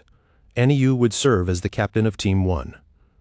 The moment her name was called, she accepted the responsibility without the slightest hesitation. Wang Meng was then assigned as her vice captain, and the two of them were given full authority to choose the members of their own team. Wang Meng gave a serious nod, fully understanding that this mission was far more important than an ordinary assignment. The head officer's attention then turned to Shadow, the mysterious player Wang Meng had encountered in the game. Judging from Wang Meng's account, Shadow did not seem like someone with hostile intentions. Because of that, the head officer ordered Anyu and Wang Meng to approach him, build a friendly relationship if possible, uncover his true identity, and find a way to cooperate with him. He then explained why Anyu had been placed in charge. Her deep understanding of games, stories, and unusual character patterns made her the most suitable person to investigate someone like Shadow, whose strange abilities and rapid growth felt almost mythical. The head officer hoped that with Anyu's insight and Wang Meng's connection to him, they could turn Shadow into an ally, someone who might even become their representative inside the game. If they managed to win Shadow over, they could gain access to crucial information that might give them a major strategic advantage. As for the other police officers, their responsibility was to maintain public order, control the situation outside the game, and prevent fear from spreading into mass panic. With those orders given, the meeting finally came to an end. Outside, the sun slowly dipped toward the horizon, casting a warm, golden glow over the city. But beneath that beautiful evening light, the officers were already preparing themselves for the storm that was coming. The next day, the scene moved to a high school classroom, where Qin Feng's younger sister sat at her desk, staring down in a daze around her. The other students were buzzing with excitement, all talking about the latest news surrounding the game. A small group nearby mentioned something shocking. Shang Wei, the student whose body had started to disappear, had already reached level 3 in the game and logged out safely. One girl then shared the information Shang Wei had revealed. If several people from the same district fell asleep at the same time, they would all be sent to the same starter village inside the game. The news immediately stirred up the classroom, filling some students with excitement and others with worry. Another girl grew anxious and said this plan would not work for her because she felt she had to bring her parents into the game. They had no gaming experience at all, and she was terrified something might happen if they entered unprepared. But another student quickly disagreed, saying they should not rush to involve their parents yet. Their priority should be getting stronger first, so when the time came, they would actually have the ability to protect their families. Meanwhile, Qin Feng's younger sister lowered her gaze to her phone, her thoughts growing heavier. A feeling of frustration slowly built up inside her. With something as huge as the forgotten game of the gods happening, why had her brother still not contacted her? She had expected at least a message from him by now, something to check on her, or maybe even an apology for hitting her before. But there was nothing at all. No call, no text, no apology. That silence felt completely unlike the brother she knew. In the past, whenever they argued or whenever she made him angry, he would always be the one to soften first and find some way to make peace. But today was different. There was only silence, and that made her feel even more wronged. Even their parents had never laid a hand on her before, yet her own brother had actually hit her. Still filled with resentment, she tried to defend herself in her own mind. All she had done was skip class to attend Song Fei's concert. Was that really such an unforgivable mistake? She puffed out her cheeks in annoyance and secretly decided that unless her brother called her and apologized at least 1,000 times, she would absolutely never forgive him. But that irritation did not last long. The moment her thoughts drifted to Song Fei, her mood changed almost instantly, and excitement began to sparkle in her eyes. Looking back on it now, she felt lucky that she had gone to see him yesterday. Once the forgotten game of the gods truly took over everyone's lives, chances to attend Song Fei's concerts might become rare. A dreamy expression appeared on her face as she remembered the performance from the night before, especially the thrilling feeling of being so close to him in the crowd. In her mind, Song Fei appeared on stage again, standing beneath the lights while the crowd cheered around him. Just thinking about how dazzling and amazing he had looked made her unable to stop gushing over him. Then, a sudden realization struck her. If everyone entered the game world while sleeping, then Song Fei would eventually enter that world too. The thought alone made her face flush red. She immediately began imagining what it would be like to meet Song Fei inside the game. Could this be her chance? Could fate finally be creating an opportunity for the two of them to meet? The more she thought about it, the faster her heart beat, and her imagination started running wild. As she prepared to sleep, another thought suddenly came to her. Shang Wei had reached level 3 incredibly fast, which meant he was probably already considered an experienced player. If she wanted to perform well once she entered the game, she needed some useful advice before going in. So, without wasting any time, she picked up her phone and sent Shang Wei a message, asking if he had any helpful tips for her before she entered the game world. At that same moment, Shang Wei was still with his classmates when her message appeared on his phone. Shang Wei looked down at the screen, and a pleased smile quickly spread across his face. He could hardly believe the situation. Who would have thought that someone like Qin Feng's younger sister would actually come to him for advice? To him, this felt like a rare opportunity had landed right in his hands.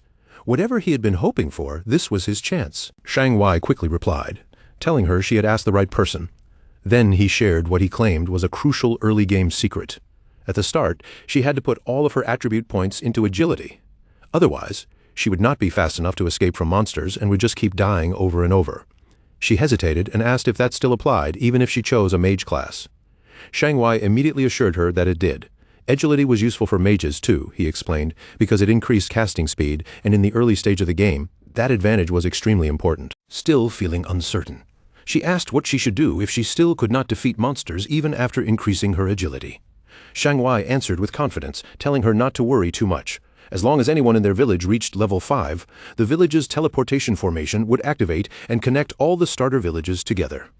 Once that happened, she could simply join a random party and let others help her level up. He also promised that once the teleportation circle opened, he would come find her himself. Hearing that, she immediately felt much more relieved and happy. Lying on her bed, she smiled to herself, thinking that people like Shang Wei really were useful at times. Just like that, she had already found someone who could help her inside the game. As drowsiness slowly came over her, another thought slipped into her mind. This was perfect.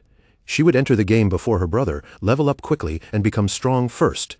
Then, when her brother finally joined, she would make things difficult for him. No help, no support, he could struggle on his own. Feeling satisfied with that little plan, she gradually drifted off to sleep, filled with anticipation for the adventure ahead. The scene then returned to the game world, where Qin Feng stood beside the loot left behind by the defeated boss monster. Among the scattered treasures, one object immediately caught his eye, a glowing orb that gave off a faint but unusual light. The moment Qin Feng picked it up, a system notification appeared in front of him, confirming that he had obtained a gold-tier item called the Curse Ring. The system quickly displayed its attributes. The ring had no class restriction and could be equipped by anyone. It increased all attributes by 8 points, added 26 points of dark elemental resistance, and made weak point attacks 1.5 times stronger. However, there was one condition: the wearer had to be at least level 4. Looking over the effects, Qin Feng immediately understood how valuable the ring was. An 8-point increase to every attribute meant a total boost of 32 points, which was almost the same as gaining 3 levels. On top of that, the dark elemental resistance would be useful against many types of enemies, and the weak point attack bonus was an excellent added advantage. With all of that in mind, Qin Feng quickly judged the curse ring to be an extremely useful piece of equipment, something that would definitely help him as he continued moving through the game. Before he could spend too much time admiring the ring, another system notification suddenly appeared. This time, it announced that he had learned a new skill: Instant Shadow Slash, a silver tier assassin type ability. The system then laid out the details of the skill. Once activated, Instant Shadow Slash would release multiple slashes in a single direction, reaching as far as 15 meters. It would also grant temporary invincibility for 5 seconds, while striking every enemy within a 2.1 meter wide path a total of 3 times. Each strike would deal 100 damage and count as a backstab, though it would not be able to trigger weak point attacks. The cooldown was 12 seconds. After reading through the effects, Qin Feng immediately saw the value of the ability. It was not only a strong area attack, but it also came with a short period of temporary invisibility, making it useful for both offense and survival. He learned this skill without hesitation. Then, looking at the evolution points he still had left, he decided to strengthen one of his most important abilities, Greedy Hand. The system immediately consumed 8 evolution points, and Greedy Hand was upgraded from Jade rank to Diamond rank in a flash. The upgraded Greedy Hand received a major improvement. The chance of gaining extra loot from defeated monsters increased from 160% to 220%, while the chance for that extra loot to be upgraded by 1 rarity level rose from 20% to 40%. Thinking through the new effects, Qin Feng quickly realized what this meant. From now on, each enemy he killed would basically give him 2 additional pieces of loot, making every battle nearly 3 times more profitable. Not wanting his remaining evolution points to sit unused, he then upgraded Instant Shadow Slash 3 times in a row. The system consumed 3 evolution points, leaving him with only 1 point remaining. Instant Shadow Slash evolved rapidly, climbing from silver rank to gold rank, and then advancing again until it reached platinum rank. Its attack range expanded noticeably as well, increasing from 15 meters to 21 meters and giving Qin Feng a much wider reach in battle. The skill's invisibility duration also improved, now lasting 7 seconds instead of 5, giving Qin Feng more time to stay protected after activating it. The number of slashes increased from 3 to 5, and the attack path widened to 3.1 meters, allowing it to cut through more enemies at once. The cooldown dropped slightly from 12 seconds to 10.43 seconds, making it a little more efficient while still requiring careful timing. Most importantly, each strike now dealt 200 damage, doubling the skill's original power. Every slash still counted as a backstab, meaning it could trigger the backstab effect each time, even though weak point hits were not possible with this skill. Seeing the full upgrade results, Qin Feng understood that although the cooldown had not decreased by much, the longer invisibility window alone could become a huge advantage during dangerous fights. After that, Qin Feng looked through the remaining loot. Most of the items were not especially useful to him, but one thing stood out from the pile: a silver-tier warrior skill book called Battle Roar. Qin Feng knew at a glance that even if he could not use it himself, selling it would bring in more tradable lifespan. Just as he finished sorting through the loot, however, he suddenly noticed movement nearby. He turned around and saw 3 massive creatures crawling toward him, their ugly bodies moving heavily across the ground. Qin Feng recognized them immediately. They were level 4 limb crawlers, disgusting and dangerous monsters that could easily overwhelm weaker players. But instead of feeling nervous, Qin Feng's eyes sharpened with interest. To him, these monsters had arrived at exactly the right time to test his newly upgraded skill. Without a second of hesitation, Qin Feng activated Instant Shadow Slash. In the blink of an eye, his body turned into a blur. A chain of rapid slashes erupted forward, flashing through the air as Qin Feng sliced straight through the creatures with effortless speed. The 3 limb crawlers were torn apart before they even had a chance to react. As the dust and scattered remains settled around him, a system notification appeared, confirming that the monsters had been defeated. The system recorded his victory and awarded him 80 experience points. At the same time, he gained an additional 5 days of tradable lifespan as part of the reward. Standing calmly in the aftermath, Qin Feng was surrounded by a dark and intimidating aura. He quietly reflected on the power he had just displayed, realizing that his ability to kill enemies had improved by a large margin. A new battle strategy quickly formed in his mind. If he combined Poison Dart with Instant Shadow Slash, he could potentially end fights before they even truly began. Then he checked his tradable lifespan and saw that he currently had 618 days.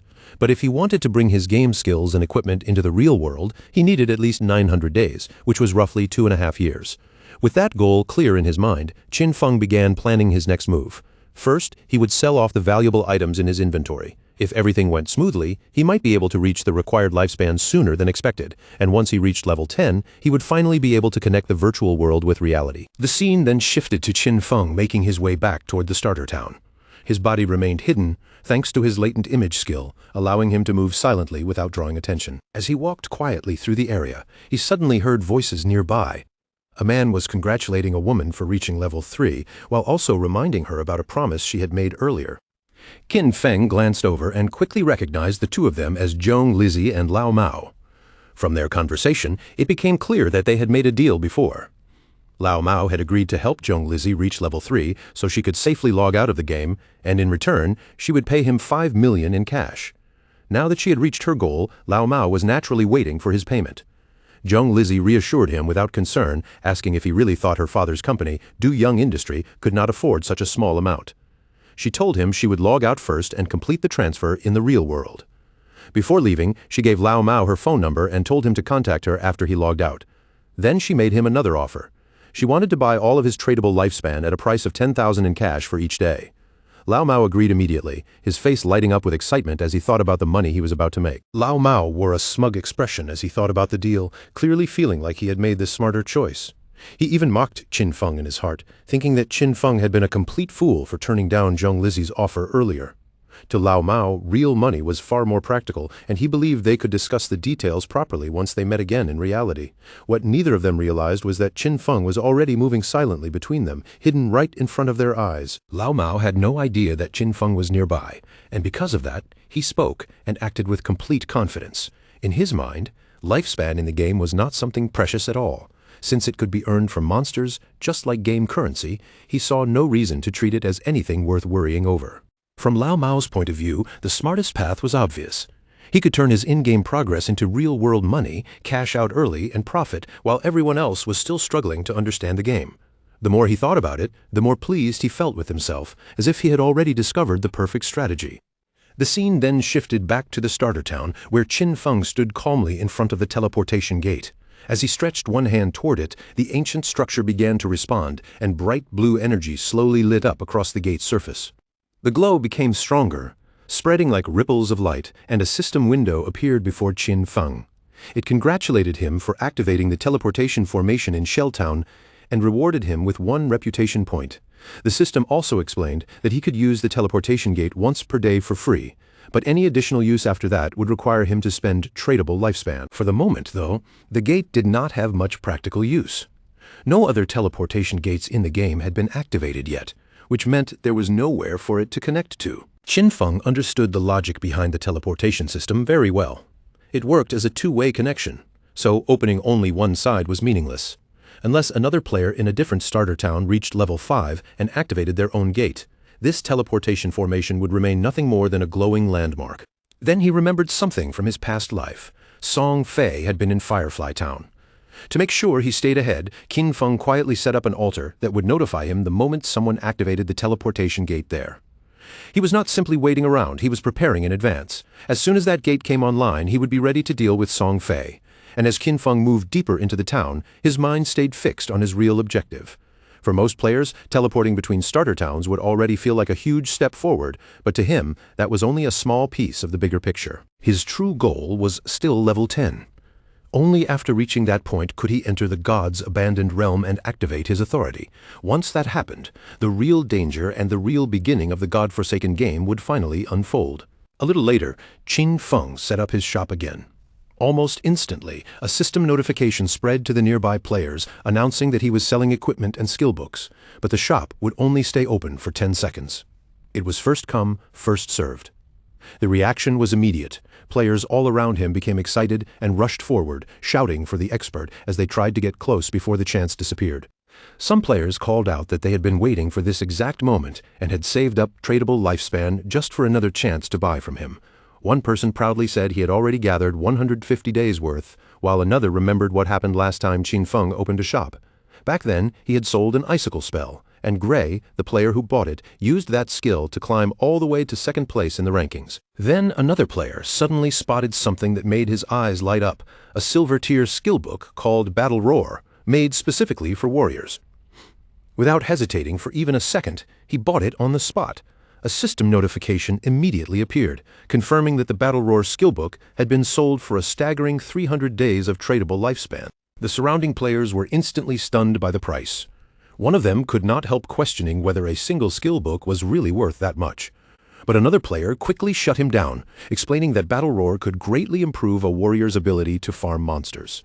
With that skill, earning back 300 days of tradable lifespan would take less than 2 days, which made the purchase not reckless, but extremely profitable. Once the other players understood the value of Qin Feng's goods, the crowd became even more frantic. Everyone surged forward, afraid that if they hesitated for even a moment, every item would be gone. And just as expected, the entire shop sold out in only a few seconds. Qin Feng glanced at his system window and checked the results. In just one short minute, he had earned 650 days of tradable lifespan, raising his total to 2,174 days. But even that amount did not satisfy him. If he wanted to bring his attributes, skills, and equipment into the real world, he still needed far more lifespan. Around him, several players groaned in frustration, complaining that they had not even gotten a chance to buy anything. They quickly asked whether he would open a shop here again, and Qin Feng gave them a simple confirmation that he would. Just then, a female player suddenly called out to him from the crowd. She said she had a treasure in her possession and asked whether he was interested in making a deal. Qin Feng turned his head toward the voice, and the moment he saw her face, he recognized her. She was one of the members from Wang Meng's team. The system quickly identified the treasure she mentioned. It was a space ring with 12 inventory slots. And even better, the ring would not occupy Qin Feng's backpack space or any of his equipment slots. Even Qin Feng was briefly surprised when he saw its details. He knew exactly how valuable a space ring was. A storage item that did not consume a ring slot or a backpack slot was incredibly rare, especially this early in the game. After all, players could only carry up to 3 storage backpacks, so an item like this was practically priceless in terms of convenience. Qin Feng knew that space rings could theoretically drop from any monster, but the odds were so low that most players would never see one.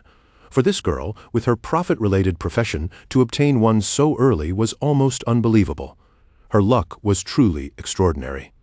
Without wasting time, Qin Feng asked her for the price while already estimating its value in his mind. In his past life, a 12-slot space ring like this had sold for an astonishing 30,600 days of tradable lifespan. But the girl's answer surprised him. She did not ask for lifespan at all.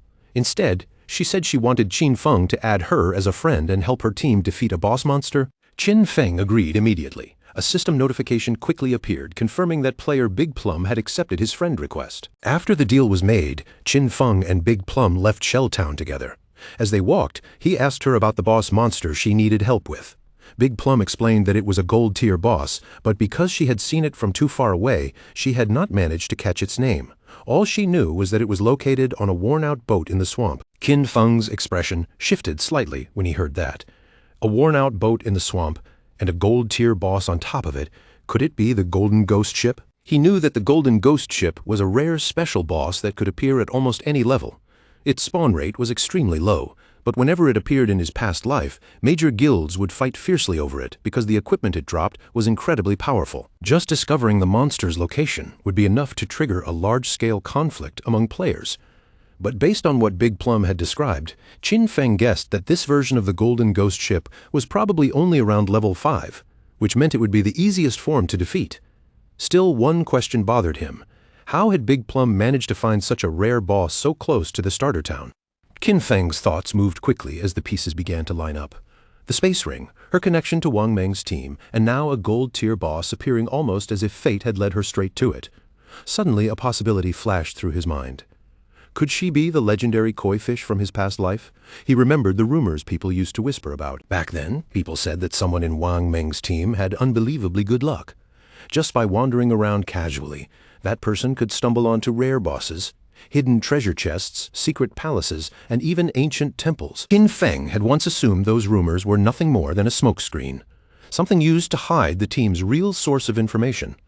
But now, looking at Big Plum walking beside him, he finally realized the truth. The rumors had been real, and the so-called lucky koi fish was standing right in front of him.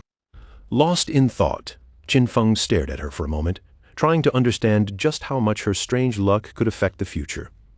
Big Plum noticed his gaze, and her cheeks quickly turned red. She asked why he was staring at her like that. Qin Feng immediately snapped back to himself, calmly said it was nothing, and refocused on the road ahead. As the two of them passed through the main gate of the starter town, neither of them noticed the figure hiding nearby. Behind a tree, a bald player was crouched in the shadows, carefully watching every move they made. The scene then shifted to a group of fierce-looking players gathered not far away. A long-haired man stood before a crowd of bald players, speaking with the confidence of someone used to being obeyed. He boasted about his past victories, even mentioning how he had once led his team to conquer the overlord of Sand City. With a proud grin, he told the bald players that as long as they followed him, he would make sure they rose to success in the game. But before he could continue, the bald player who had been watching Qin Feng rushed back and reported that the target had already left town with a girl. The boss immediately smirked when he heard the news. He let out a laugh, thinking Qin Feng was nothing more than a young guy who had been distracted by a pretty face. Without wasting another second, he gathered his group and ordered them to move out. Their chance had come, and it was time to act. Meanwhile, outside town, Qin Feng and Big Plum continued along the road while discussing the terms for his help. Qin Feng stated his conditions clearly. If the boss dropped equipment or skill books that Big Plum could use, then those items would go to her. Everything else would belong to him. Big Plum thought it over for a moment, then asked what Wang Meng and the other party members would receive from this arrangement. Qin Feng explained that because everyone had different roles, there was no guarantee that the boss would drop assassin equipment for him. If nothing useful for him appeared, then he would have fought for nothing, and that would not be fair. After hearing his reasoning, Big Plum understood and agreed, though she still had one small request. If any equipment dropped that her captain or other teammates could use, she asked whether Qin Feng would be willing to sell it to her at a discounted price. Qin Feng agreed without making things difficult. With the terms settled, Big Plum said they could head to the boss's location once Wang Meng and the rest of her party logged back into the game. But after they had walked for a while, she suddenly realized she did not actually know where Qin Feng was taking her. Only when he finally told her their destination did she understand what was happening. They were going to fight the gold-tier boss right now. Big Plum froze in shock. To her, that idea sounded completely reckless. After all, Qin Feng was an assassin, and she was a mage. He might be able to disappear and avoid danger, but she had no way to withstand a direct hit from such a powerful boss. Facing a gold-tier boss this early with only the two of them felt almost like walking straight into death. But Qin Feng remained calm and completely confident. He had never planned for her to fight in the first place. His intention was simple. He would handle the boss alone, and she would stay far away at a safe distance. Even hearing that Big Plum still found it almost impossible to believe. She knew Qin Feng was strong, but defeating a gold-tier boss alone at this stage was something she had never even heard of. Just as Big Plum was about to question him further, Qin Feng suddenly stopped walking, as if he had sensed something nearby. Without saying a word, he activated Latent Image, and his figure vanished into thin air. Big Plum was left standing there, completely stunned. She quickly looked around, trying to figure out what had just happened. One moment, Qin Feng had been right beside her, and the next, there was nothing but empty space. Confused, she called out to him, but no answer came back, only silence remained around her. At the same time, behind a nearby tree, the group of bald-headed players was still watching Qin Feng and Big Plum from a distance. Their leader wore a confident smirk, certain that they had control of the situation. But then one of his men noticed something strange. Qin Feng had disappeared. The group looked at their boss, unsure of what to do. The leader did not think much of it, and casually assumed Qin Feng had tricked Big Plum and abandoned her. With a vicious grin, he ordered his men to move in. Their plan was to capture Big Plum first and enjoy themselves before doing anything else.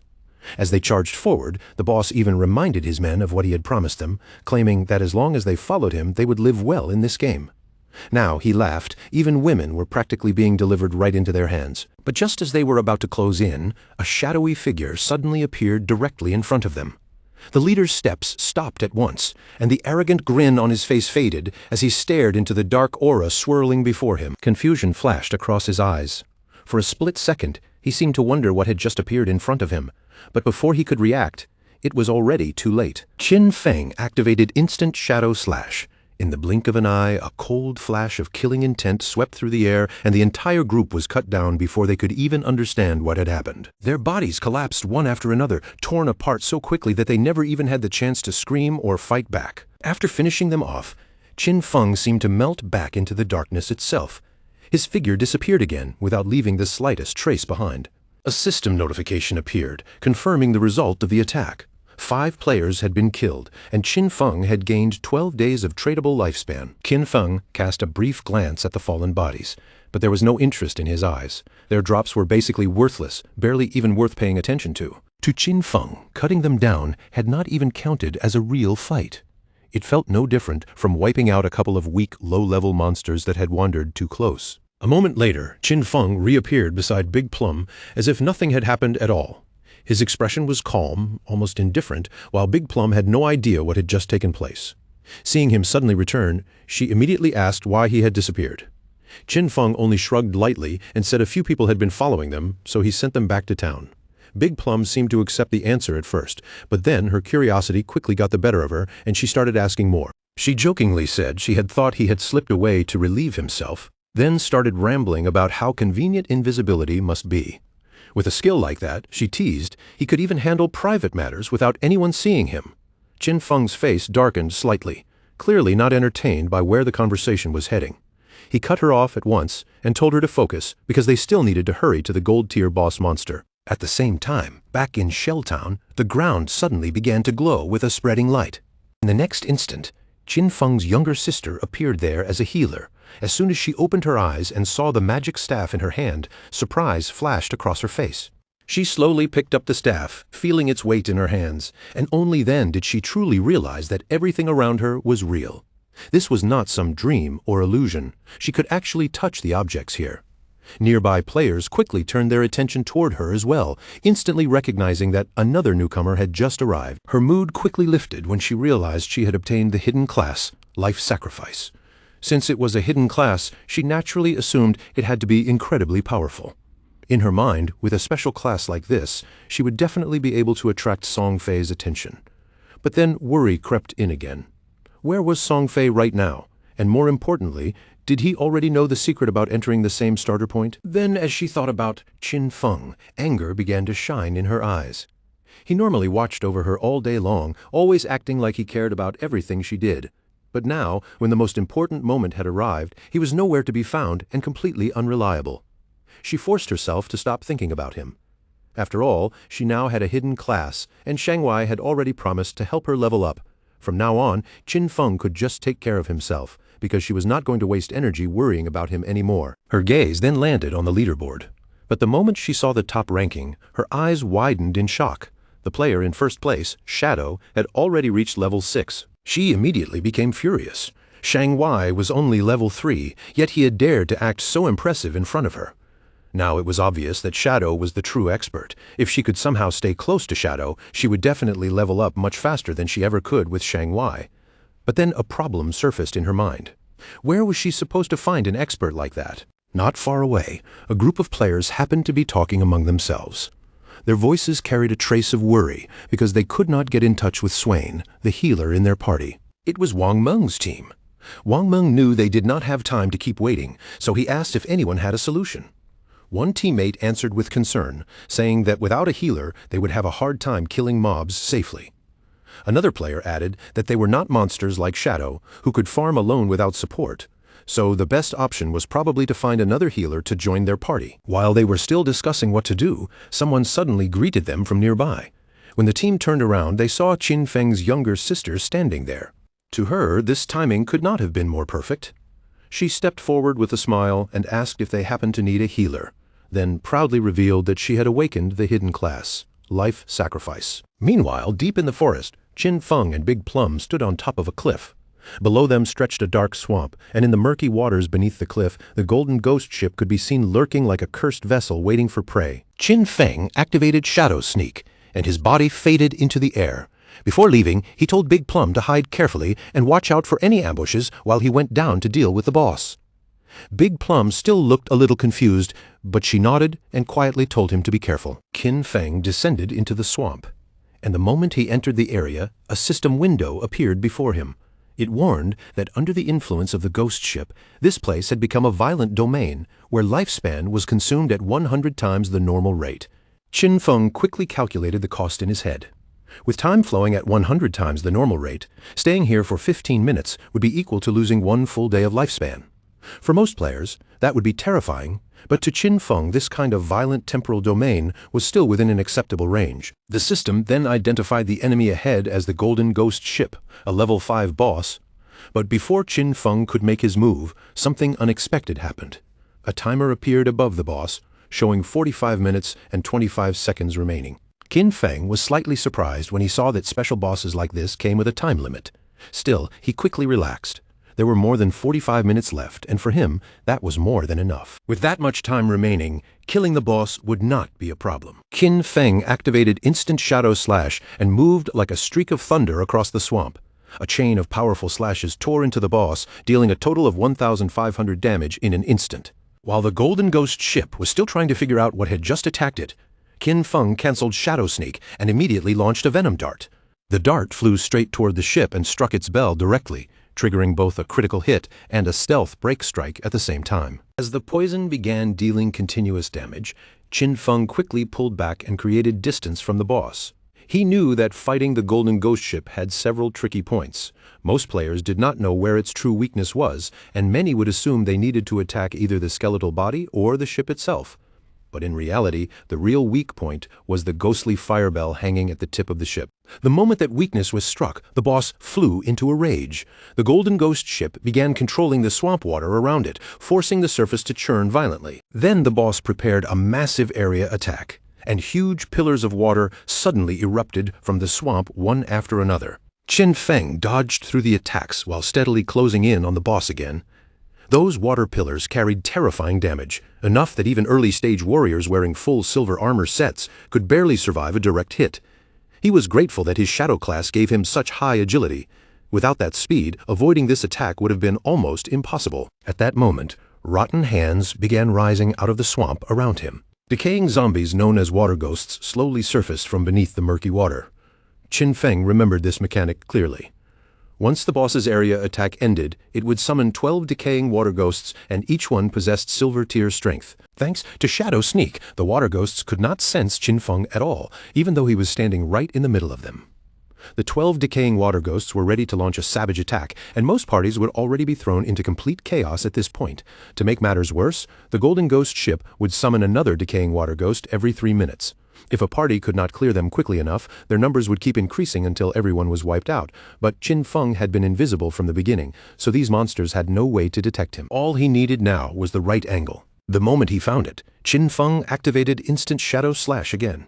His body flashed through the group, and the rapid slashes tore through the decaying water ghosts, destroying them all in one sweeping attack. While Qin Feng was handling the monsters below, Big Plum remained on the cliff, watching everything unfold from above. Her body trembled slightly, and her face flushed with shock as she finally understood what kind of power the #1 ranked expert, Shadow, possessed. In her eyes, he was simply too strong. He appeared and disappeared without warning, moving like a ghost across the battlefield. In the blink of an eye, he had already taken away more than half of the boss's health, and the Golden Ghost Ship had barely been given a chance to fight back. But just as Big Plum was still staring in awe, Qin Feng suddenly sent her a message through chat. Calling her Little Black, he calmly told her that he would die in a while, leaving her completely stunned. Qin Feng, however, remained perfectly confident. He told her there was nothing to worry about. All she needed to do was stay where she was and wait for him to revive. Big Plum immediately panicked.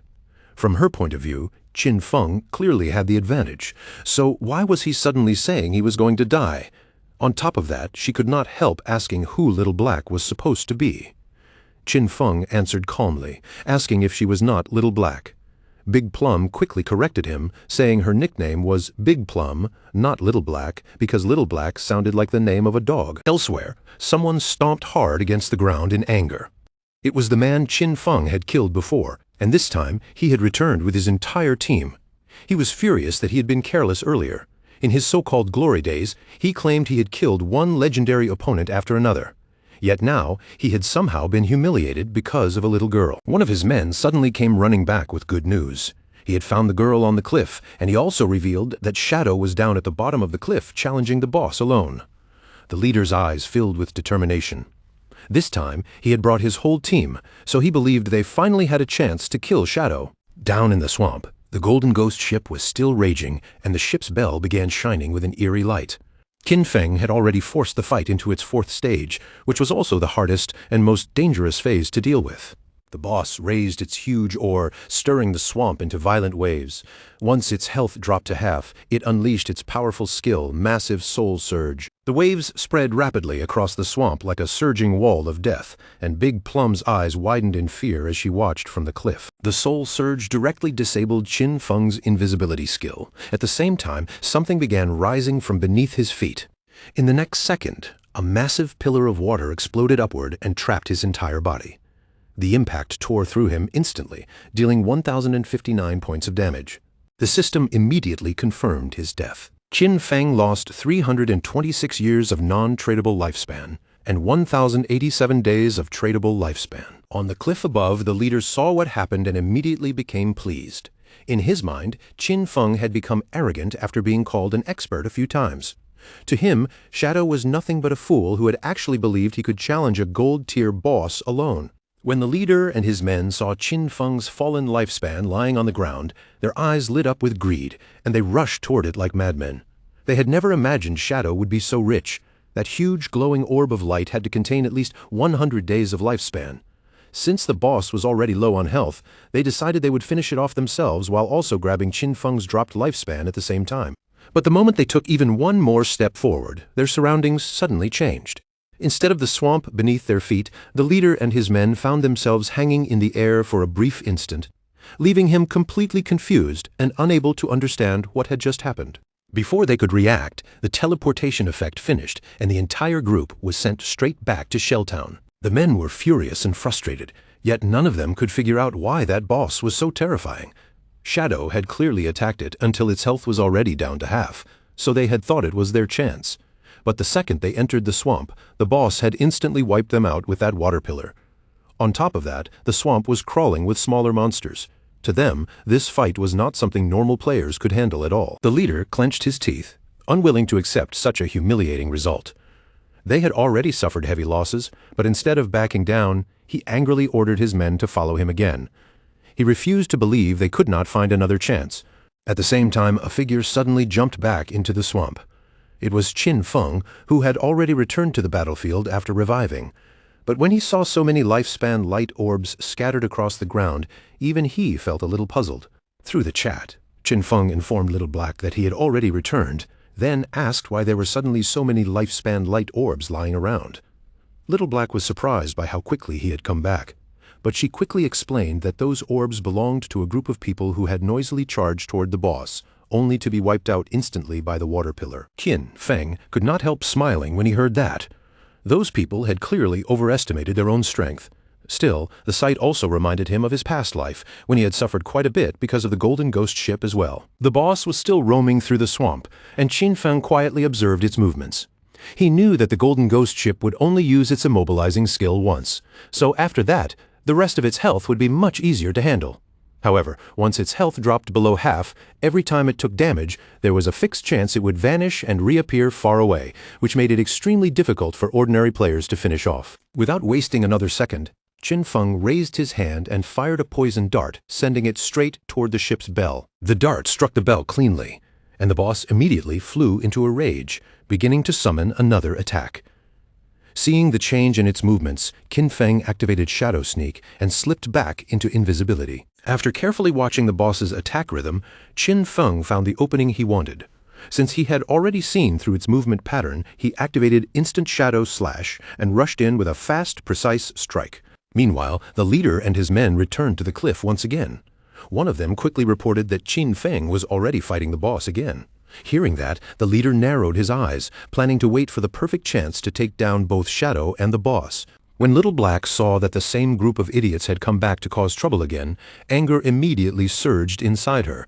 Shadow was so close to killing the boss, and she was not about to let these bastards ruin everything or walk away safely. She tightened her grip around her magic staff and began concentrating. The air around the staff crackled, and streaks of thunder started gathering at its tip. In the next instant, a bolt of lightning shot out from the magic staff and crashed down onto the men. Their bodies were scorched black by the attack, and the others nearby froze in shock. The leader's face twisted with fury as he shouted, demanding to know who had attacked him. One of his men quickly raised a trembling finger toward Little Black and told him that she was the one who had done it. The leader bent down, grabbed his axe from the ground, and immediately ordered his men to kill her. The moment Little Black saw them turning toward her with killing intent, fear filled her eyes. She turned and ran without hesitation, shouting for help as she fled. Behind her, the leader and his men charged after her, cursing loudly and swearing that they would kill her. Not far from that area, a man hiding behind a tree quietly watched the chase unfold. He was not alone either. Another man was hiding behind him, and when they noticed Little Black and the others rushing toward their direction, both of them quickly tucked themselves back behind the tree. Back in the swamp, Qin Feng pulled away from the Golden Ghost ship and kept his eyes locked on the boss. Its health was already nearly gone. Still, everything had gone just about as he expected. Even though the Golden Ghost ship was only a level 5 boss, killing it alone was still far from easy. His damage output was not high enough to end the fight quickly, so the battle had dragged on longer than he wanted, attracting more and more people to watch. When Qin Feng noticed movement on the cliff, he immediately realized those were the same people who had just died and returned. And that was not all. He also noticed another group waiting near the swamp, clearly planning to let him finish the boss first before killing him and stealing the loot afterward. At that moment, the poison continued working through the boss's body. The ghost ship's eyes began to glow, and not long after, its enormous body started fading away. The system announced the death of the gold-grade boss, Golden Ghost Ship. Qin Feng received 480 experience points as his reward, instantly rising to level 8. At the same time, he gained 7 evolution points and 216 days of tradable lifespan. Qin Feng immediately activated Shadow Sneak and disappeared from sight. For the people waiting nearby, their plan might have looked perfect, almost like a beautiful dream. Unfortunately for them, they had miscalculated from the very beginning. A server-wide system notification suddenly echoed across the game, announcing that the Shelltown player Shadow had become the first person on the entire server to kill a gold-grade boss. As an additional reward, he received 3 reputation points. That announcement instantly caught the attention of every player in the area. Players everywhere began wondering who Shadow really was and why he was so unbelievably strong. Some were shocked, while others were furious, insisting that the first player to kill a gold-grade boss should have come from Han City instead. Back in Shelltown, Wang Meng stared at the system notification in disbelief. It had not been long since Shadow was fighting a bronze boss alone, yet now, in such a short time, he had already killed a gold boss by himself. Wang Meng could not understand why the gap between Shadow and everyone else was so enormous. At the same time, Qin Feng's younger sister looked at the announcement with bright, determined eyes. Now she was certain that Shadow was the strongest player. If she could get Shadow to help her level up, then maybe she would be able to meet Brother Song Fei much sooner. After the boss's body disappeared completely, a pile of lifespan and loot was left scattered across the ground. The boss of the group, hiding behind the tree, could not help smiling when he saw how much loot had dropped. A wicked look spread across his face as he realized that Shadow had turned invisible without collecting anything, which meant Shadow was clearly being cautious because of them. He immediately ordered Guang to use his skill and locate Shadow. Their plan was simple: kill Qin Feng and take the gold boss's loot for themselves. Guang nodded, then raised his bow and activated a skill called Phantom Horned Eagle. He released an arrow toward the swamp, and as it flew through the air, it transformed into the ghostly form of an eagle. The phantom eagle soared above the swamp before suddenly bursting apart. Countless spectral feathers drifted down from the explosion, scattering across the entire area. Qin Feng quietly watched their movements from the shadows. He had not expected this hunter to learn an anti-invisibility skill so early in the game. No wonder they were so confident about killing him and stealing the loot. Unfortunately for them, Qin Feng's assassin class came with an additional invisibility level. Guang's skill was only level 1, so it had no way to break through his stealth. Guang, however, looked completely confident. He turned back to his boss and reported that Shadow must have fled after seeing how many of them there were. The boss and his men began moving toward the loot. Deciding that securing the drops came first, he warned his men not to get careless and told them to stay ready for battle at any moment. The boss loot had 5 minutes of ownership protection, but once that time ended, everything would belong to them. Proud smiles appeared on their faces as they imagined taking all the rewards.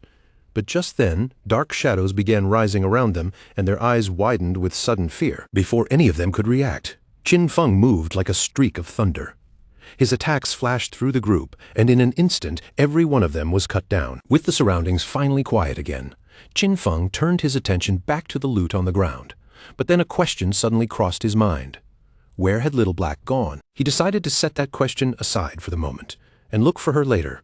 Right now, he had enough evolution points to upgrade Greedy Hand again. So before collecting the loot, Qin Feng chose to upgrade the skill first. Greedy Hand advanced from diamond quality to epic quality. It could still be used on monster corpses, but now its chance of producing extra loot increased from 220% to 300%. Even more importantly, any extra loot it obtained now had a 100% chance of being upgraded by 1 full tier. Qin Feng then reached toward the loot, determined to make full use of that guaranteed upgrade effect. He gathered the glowing drops together, ready to squeeze out every bit of value the boss could provide. Greedy Hand began absorbing the loot, and as the skill activated, a faint smile appeared on Qin Feng's face. A bright light burst out from the forest as the skill finished working. After using Greedy Hand, Qin Feng obtained 21 evolution points, 648 days of tradable lifespan, and 2 special items called Ghostfire Bells. When Qin Feng saw that he had actually obtained 2 Ghostfire Bells, his eyes widened in surprise. The Ghostfire Bell was a special item. Once equipped, it would prevent Qin Feng from losing lifespan when he died, with a cooldown of 1,560 seconds. It had 2 abilities, 1 passive and 1 active. The passive ability, Soul Absorption, increased the amount of lifespan dropped when killing monsters by 20%, and if 2 Ghostfire Bells were owned at the same time, the effect would be doubled. Its active ability, Soul Shock, allowed him to shake the bell and immobilize all enemies within a 100-meter radius for 3 seconds, with a cooldown of 512 seconds. The Ghostfire Bell was not treated as normal equipment. It was a special item, so it did not take up any equipment slots, and even 2 Ghostfire Bells together only occupied 1 inventory slot, making them extremely convenient to carry. But while Qin Feng was distracted by the item's effects, Little Black suddenly contacted him through chat, asking him to come save her. Qin Feng's expression immediately sharpened, and he quickly asked where she was. Qin Feng's brows tightened with worry. He had no idea where Little Black had ended up, and the only thing coming through the voice chat was her terrified screaming, begging the others not to get close to her. Little Black was already frightened to the point of trembling, because the leader and his men had completely forced her into a dead end. They laughed while praising her for lasting this long, saying her resistance was impressive, but there was nowhere left for her to run. In their disgusting tone, they told her to come over obediently, promising they would make her feel so good that she would practically ascend to heaven. Her fingers curled tightly into a fist. Then, when she glanced behind her, her heart sank as she realized she had already reached the edge of the cliff. But instead of surrendering, her eyes hardened. No matter what happened, she refused to let these bastards be the ones to kill her. Without giving herself time to hesitate, Little Black leaned backward and threw herself straight off the cliff. The leader and the others froze in place, their expressions twisting with shock as they watched her disappear over the edge. Her body dropped rapidly through the air, falling faster and faster until she slammed violently into the ground below. A wave of unbearable pain swept through her, and blood quickly spread out beneath her, staining the earth around her body. Soon after, her body began fading away, slowly turning into lifespan. The leader leaned over the cliff and looked down, still stunned. Seeing that she had truly jumped, he felt a strange mix of confusion and surprise, thinking this woman had been far more decisive than he expected. Little Black quickly told Qin Feng that he no longer needed to come save her. She had already died and returned to the town, and at least now she could finally breathe a little easier. Fortunately, all the tradable lifespan from their party had been kept with Captain Wang Meng, so her death had not caused any serious loss. Qin Feng also relaxed when he heard this, then told Little Black to wait for him there, because he was going to hand some things over to her. Hearing that, she brightened up at once and happily praised him, saying he had really worked hard. After that, Qin Feng swept through the area and collected every bit of lifespan scattered around. This haul was truly huge. His tradable lifespan had now reached 3,115 days, and he had even gathered 21 evolution points. He immediately decided to spend those points to evolve Greedy Hand, but as soon as the system window appeared, it informed him that Greedy Hand had already reached the epic tier, and any further evolution would require 10 times the usual evolution points. The system then asked whether he wanted to spend 210 evolution points to continue evolving the skill. Qin Feng was not particularly shocked by this result. In his eyes, this kind of requirement was completely expected. A powerful skill could not keep evolving so easily forever, and the higher its tier became, the more evolution points it would naturally consume. After thinking it over, he simply put the idea aside for now. Instead, he decided to focus on upgrading his attack skills first. After all, the stronger his damage became, the stronger the bosses he could challenge would be, and that meant the loot he obtained would only get better. With that thought in mind, Qin Feng concentrated on his skill, and Instant Shadow Slash instantly advanced from Platinum tier to Diamond tier. Its attack range increased from 21 meters to 27 meters, and the duration of the invisibility effect was also extended from 7 seconds to 9 seconds. The improvement did not stop there. Now, when Qin Feng charged through a path of enemies, he could unleash 7 slashes instead of only 5. The total duration of the skill reached 10 seconds, and each slash became noticeably longer, increasing from 3.1 meters to 4 meters. On top of that, each slash now dealt 300 points of additional damage, instead of the previous 200. Qin Feng spent 10 evolution points in total, leaving only 3 points remaining. Then, his initial skill, Backstab Enhancement, also advanced, jumping directly from normal tier to gold tier, while skipping bronze and silver. From now on, whenever he used Backstab, the damage boost would increase to 30% instead of only 15%. Qin Feng was clearly satisfied, because after evolving Instant Shadow Slash twice, the skill's damage had practically doubled. Even without entering stealth mode, and without needing to break stealth at all, he could already deal 3,000 points of damage. If he did break stealth and trigger Backstab, the combined damage from all 7 slashes could reach somewhere between 6,000 and 7,000 points. Through the system window, Qin Feng began carefully checking over his skills and loot. He remembered that a gold-tier boss normally dropped only 2 to 4 pieces of silver equipment, with just a small chance of dropping gold equipment. But because of the effect of Greedy Hand, this time he had obtained 11 pieces of gold equipment and skill books, along with 2 pieces of platinum equipment and 1 platinum skill book. This harvest was already extremely good, especially since 3 of the items were suitable for assassin-type players. Among those items was a platinum-tier assassin weapon called the Ghost Ship Dual Blades. The weapon had 136 points of damage, added 22 points of agility, increased attack speed by 24%, and provided 17 points of armor penetration. The requirement to equip it was level 5, and its unique effect was especially eye-catching. Every normal attack would deal damage twice. Qin Feng equipped the pair of daggers right away. To him, the special effect itself was not that useful, because he usually relied on skills rather than normal attacks to deal damage. Even so, the weapon's base attack was high, and the extra 22 agility points were very valuable. The attack speed bonus could also increase his skill casting speed and shorten the recovery time after attacks. So, overall, it was far from useless. As for the armor penetration, that effect brought him a very obvious advantage as well. Next, Qin Feng equipped another item, the gold-tier Ghostfire leather armor. This armor provided 25 points of physical defense, 50 points of fire element resistance, 14 points of damage block, and directly granted 419 health points. Just like the previous weapon, its equipment requirement was also level 5. Qin Feng was genuinely amazed when he saw the health increase. Leveling up had not raised his constitution, so his current health was only 350 points. Yet this piece of armor alone added 419 health points directly. Once he put it on, most ordinary players at this stage would probably struggle just to break through his defense. Using the system settings, Qin Feng chose to hide the appearance of his defensive equipment and switched back to the default look of the assassin class. This way, other players would not be able to judge his gear just by looking at him.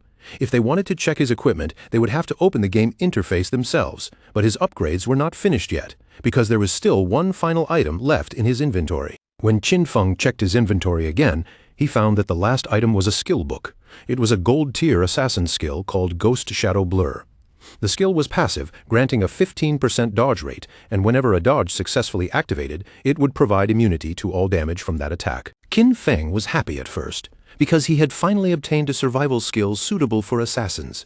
But he soon remembered that this skill was considered rather weak by most players. In this game, raising dodge rate was extremely difficult. If someone focused too much on dodge, their other attributes would inevitably fall behind, and if the dodge effect failed to trigger at the wrong moment, they could easily end up in real danger. But Qin Feng was different from everyone else. His body began shining as the skill took effect, because he had the ability to evolve skills without limit. He could increase his dodge rate without sacrificing any of his other attributes, which meant this skill had almost no downside for him. To others, it was risky. To him, it was pure profit. After finishing his upgrades, Qin Feng began leaving the area and decided it was time to return. The remaining loot consisted mostly of items for warriors, priests, and archers. He could sell all of them to Wang Meng at a 10% discount. Even if Wang Meng's group could not afford everything right away, Qin Feng was sure that with Wang Meng's personality, he would still find a way to sell the items on credit, and this huge upgrade had all been thanks to Little Black. Without that lucky koi, Qin Feng would never have found a level 5 ghost ship to attack, so he made up his mind to thank her properly. As Qin Feng passed by a tree, the furious leader suddenly appeared with his men blocking the path ahead. Qin Feng noticed them at the same moment they noticed him. The instant their eyes met, the faces of the leader and his group turned deathly pale. Fear filled their eyes. The moment they recognized Shadow, they did not even think about fighting. They turned around and started running for their lives. Naturally, Qin Feng had no intention of letting them escape. He activated Shadow Stealth, and as his figure began fading into invisibility, he let out a quiet sigh, as if their panic had already decided the ending. Before those men could even take another proper step, Qin Feng moved like a flash of thunder. In a blink, he crossed the distance and wiped out all of the leader's subordinates. The leader's face twisted in panic when he saw his men fall one after another. He turned and ran with everything he had, but Qin Feng was never going to give him that chance. In the next instant, Qin Feng appeared directly in front of him and calmly canceled his invisibility. The leader nearly crashed face first into Qin Feng, and his eyes filled with tears of terror. He hurriedly admitted he was wrong, swore he would never do it again, and begged Qin Feng to spare him, saying he had less than 1 year of lifespan left. Qin Feng only stared at him with a cold gaze and asked whether he had ever thought about his own fate before attacking others. Without the slightest trace of pity, Qin Feng struck him with a poisoned dart. As the leader collapsed and writhed in pain behind him, Qin Feng turned his back and walked away without looking back. Because Qin Feng had killed too many players, the system applied a new status layer to him. Killer, at the first layer of the killer status, if he died, he would lose 75% of his current lifespan. Even after seeing that penalty, Qin Feng remained calm. He still had the Ghostfire Bell, and if he made a mistake and died once, that item would prevent him from losing any lifespan at all. Soon after, Qin Feng returned to Shell Town. The moment he stepped back inside, countless gazes immediately locked onto him. The players around him began whispering among themselves. News that he had killed a gold-tier boss had already spread, and everyone who heard it was stunned. But when some players saw that Qin Feng did not appear to be wearing any visible equipment, they started suspecting that he must have used some kind of bug to defeat the boss. As Qin Feng continued walking through the town, a man suddenly approached him and politely asked him to wait. Qin Feng turned around with a hint of curiosity. The man smiled awkwardly and held up a skill book, explaining that they had accidentally bought an assassin's skill book. He asked Qin Feng to accept it, saying they could treat everything that had happened before as if it had never occurred. The system quickly identified the skill book. It was a common tier skill called Impale, a single-target assassin skill. When the attack hit, it added 20 attack points and stunned the target for 2 seconds, with a cooldown of 22 seconds. Qin Feng accepted the skill book and his eyes widened slightly in surprise. Even though the skill was only common tier, it was still a control skill, which made it far more useful than it looked at first glance. After taking the book, Qin Feng continued on his way, The man who had handed it over also left with his companions, each side walking off as though nothing had happened. But the moment they were away from Qin Feng, one of the men could no longer hold back his anger. He snapped at Xian Zhao, saying they had already been killed by Qin Feng, and now they had even lowered themselves to give him a skill book. To him, that was simply too cowardly. Another man nodded along, furious that no one had ever treated them this way before. Then one of them suggested using all of their connections to gather people. If everyone contributed, even a single spit from each person could drown Qin Feng, so there was no reason to fear him. Xian Zhao's expression turned serious as he made his judgment. Shadow was growing far too quickly, and he was leveling up alone, which meant he must be hiding some enormous secret. Xian Zhao wanted to find him in real life and kidnap him. That way they could not only force out his secret, but even turn him into their slave and make him collect lifespan for them. The man immediately praised Xian Zhao, calling it an excellent plan. Xian Zhao then decided to have his family send a woman to approach Qin Feng and draw information out of him. When he heard Shadow's voice earlier, it sounded unfamiliar, almost like someone outside their usual circle. That meant Qin Feng was probably poor and had no powerful background. They planned to find a professional beauty, fully convinced that Qin Feng would fall right into the trap. Meanwhile, Qin Feng met up with Little Black and asked her to accept the trade request, saying he wanted to give her a few things. The moment she heard that, her eyes lit up with excitement. Still, she quickly corrected him and explained that her name was not Little Black, but Big Plum. Qin Feng handed her a powerful skill and a necklace. The moment she used them, flames began rising from her magic staff. Big Plum was overjoyed because with that skill and necklace, her damage had increased several times over. Even better, her mana regeneration had more than doubled. Filled with gratitude, she thanked Qin Feng sincerely from the bottom of her heart. Qin Feng simply said there was no need to thank him. He explained that he was only honoring the agreement they had made earlier, then asked her to hand over the space ring. With a cheerful smile, Big Plum took the space ring out of her inventory and told him he could keep it. Then, with her cheeks slightly flushed, Big Plum revealed something else. While she had been fleeing through the forest earlier, she had discovered an underground cave that looked like the entrance to some kind of ruin. She looked at Qin Feng and asked whether he was interested in checking it out. Qin Feng was a little surprised. First it had been the Golden Ghost Ship, and now she had somehow found the entrance to a ruin. At this point he realized that being friends with this girl was genuinely profitable, of course. Sincerity went both ways.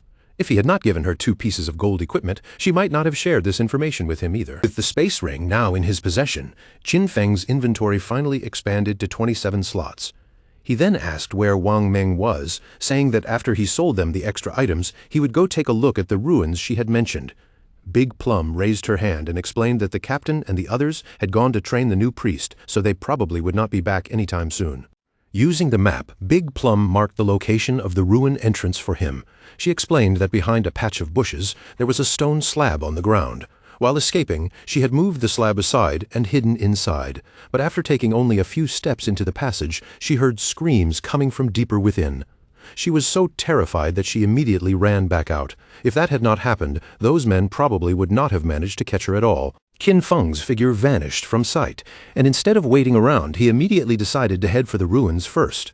As for trading with Wang Meng, that could wait until Wang Meng returned. Big Plum stood there for a moment, clearly a little confused by how quickly he made the decision. After leaving Shell Town behind, Qin Feng walked straight into the forest, his figure gradually disappearing among the dense trees and shadows. At first, Qin Feng had planned to find a suitable place to grind monsters until he reached level 10. But now that a ruin had appeared, ordinary grinding was no longer necessary. In beginner towns, ruins usually came in 3 main types: tombs, cursed ruins, and temples of faith. No matter which type of ruin it turned out to be, the small monsters inside were generally bronze tier. If his luck was good, there might even be silver tier monsters hidden deeper within. To Qin Feng, that did not sound dangerous. It sounded like a massive pile of lifespan and evolution points waiting for him. Following the location Big Plum had marked on his map, Qin Feng moved through the forest and finally arrived at the hidden entrance of the ruin. Without wasting any time outside, Qin Feng stepped directly into the ruin. As he entered, he recalled the 3 types of ruins that commonly appeared near beginner towns: tombs, cursed ruins, and temples of faith. Tombs were simple but troublesome, packed with large numbers of monsters that were extremely difficult to clear out, and there was almost always a gold-tier boss waiting at the very end. Cursed ruins were different. The monsters inside were usually beings cursed by ancient gods or evil gods. Some of them might once have been human, but after corruption, some had gone mad while others had died and turned into ghosts. As for temples of faith, the monsters inside were usually believers of ancient gods and evil gods, and the layout of those places was often incredibly complicated. Walls around him were covered with ancient murals, their faded images stretching along the passage. If someone could make it past the final 2 challenges in a place like this, they would usually receive a special item or even a skill book. After carefully looking at the murals carved across the walls, Qin Feng quickly realized what kind of place this was. This ruin was not a tomb or a cursed ruin. It was a temple of faith. Qin Feng slowed his steps and studied the murals more closely, because the images gave him an oddly familiar feeling. At that moment, deep roars echoed through the passage. He continued walking down the corridor, and the more he saw, the clearer it became. This was a faith temple dedicated to the ancient god of judgment, and its origin was connected to the same power as his Eye of Judgment. At the same time, somewhere else in the forest, Wang Meng and his party were in the middle of fighting a monster. Wang Meng raised his shield in front of him, bracing his body as he blocked the monster's attacks head-on. But in the next instant, the monster suddenly lunged forward. Before Wang Meng could fully react, its fierce claw came crashing down and struck him hard, sending his body flying through the air while a terrifying amount of damage burst across him. When the archers saw their captain get injured, he immediately panicked and shouted for the healer to use healing. But Qin Feng's sister stood frozen in place, completely paralyzed by fear, her mind blank as she had no idea what to do. Tears quickly welled up in her eyes. She gripped her magic staff tightly with both hands and asked in a trembling voice how she was supposed to heal him. While the group was distracted by the chaos, the monster suddenly leapt again and prepared to launch another attack. Seeing the danger, the swordsman immediately drew his sword and shouted at Qin Feng's sister, ordering her to use her skill. But instead of following the order, Qin Feng's sister collapsed to her knees on the ground. Her magic staff slipped from her hands, and she broke down crying in fear, unable to move or cast anything. The monster seized the chance and attacked again. In the end, Wang Meng's entire party was wiped out, and all of them were teleported back to Shell Town. When Wang Meng and his men appeared back in town, their faces were dark with anger, and none of them looked calm. Big Plum happened to be nearby. Seeing them return, she greeted them with a smile and asked why they had come back so quickly. Then she added that the expert Shadow still had not returned yet, so they would not be able to buy equipment for the time being. The archer was already furious, and the moment he heard that, he pointed straight at Qin Xiaoyu and snapped that he had never seen anyone as stupid as her. In his eyes, she did not know how to dodge monster attacks, and she did not even know how to use her own skills. Qin Xiaoyu began crying again, completely lost and not knowing what she should do. Big Plum immediately stepped in front of Qin Xiaoyu, looking at the archer with confusion. She asked why he was being so fierce, explaining that Qin Xiaoyu was only a beginner, and this was her first time playing the game, so dying once was nothing strange. But the archer's eyes were burning with rage. He told Big Plum to move aside, saying he was going to scold Qin Xiaoyu until she remembered the lesson. The swordsman then explained the situation to Big Plum in a helpless tone. They had not died just once. In less than an hour, they had already died 3 times. When Big Plum heard that, her eyes widened in obvious surprise. Then, with a confident smile, Big Plum lifted the necklace Qin Feng had given her and showed it off. She decided she would go with them this time, explaining that she had just received 2 good things from the expert. Right now, she was much stronger than before, and she believed that as long as she joined the team, they would not die again. Wang Meng stepped forward and raised his voice, ordering everyone to stop arguing. In his opinion, Big Plum's suggestion was actually pretty good. With her joining their party this time, things should go much more smoothly. And maybe, once they returned, they would finally be able to meet Shadow as well. Although Qin Xiaoyu was furious deep down, she forced herself to look grateful on the surface. She lowered her head, apologized, and promised that she would work hard. But inside, she could hardly believe these people. They had failed to handle the situation themselves, yet still dared to throw all the blame onto her. If it were not for the connection they had with Shadow, she would not even bother dealing with them. The more she thought about it, the angrier she became. At that same time, Qin Feng had already stepped into a room inside the ruin, and something in front of him immediately caught his attention. 2 monsters were kneeling before him. The system quickly identified them as devout followers of the ancient god. They were called the Judged, and both of them were level 10 silver-tier monsters. Qin Feng's eyes narrowed, then began to shine with a trace of suspicion as he looked at the 2 kneeling monsters. Without delaying for even another second, Qin Feng's expression sharpened, and he launched his attack directly, using instant shadow slash against the two monsters. His body slipped into invisibility, and when he turned back to check the result, he realized that the attack had barely taken much health from them. Even after he broke stealth and followed up with backstab, the two monsters had only lost a small portion of their health bars. But Qin Feng was not surprised. These were level 10 silver bosses, and the combined health of the two devout followers was already even greater than that of the gold-tier Golden Ghost ship. Just then, something unexpected caught Qin Feng's attention, causing his expression to shift with curiosity. The two monsters knelt down before him again. Qin Feng felt confused as he watched them kneeling in his direction once more. The strangest part was that he was still in stealth. He was not sure whether they had sensed the Eye of Judgment on him, or whether that was the reason they had not attacked him. Qin Feng looked at them and asked whether they knew the way, telling them to guide him if they did.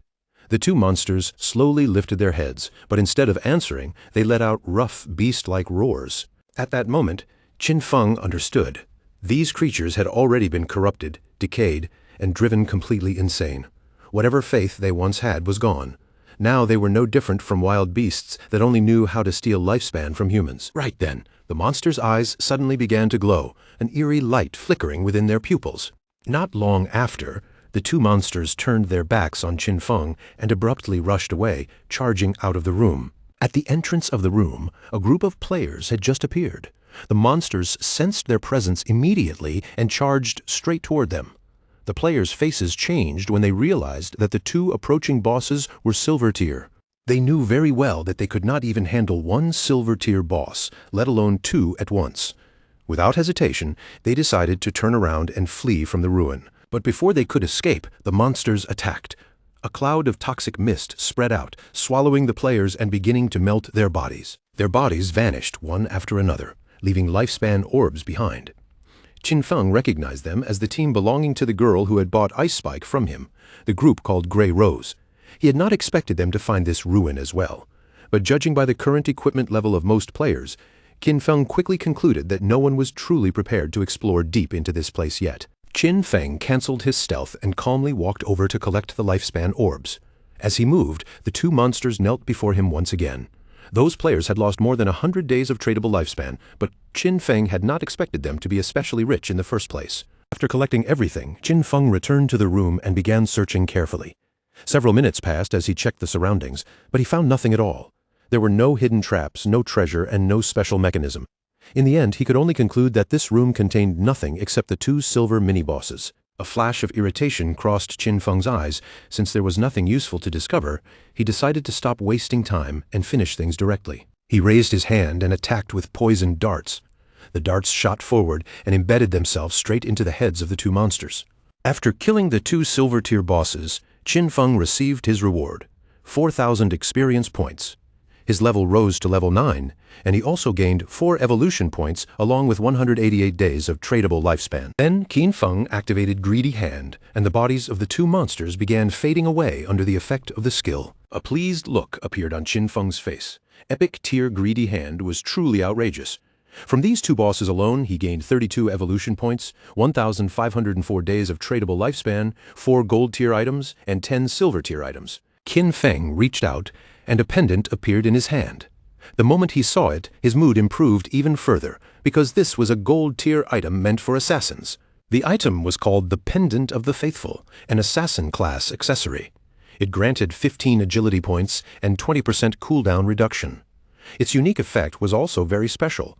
It could summon a silver-tier devout follower to fight for the wearer, though the cooldown was as long as 6,000 seconds. Qin Feng clenched his fist with satisfaction.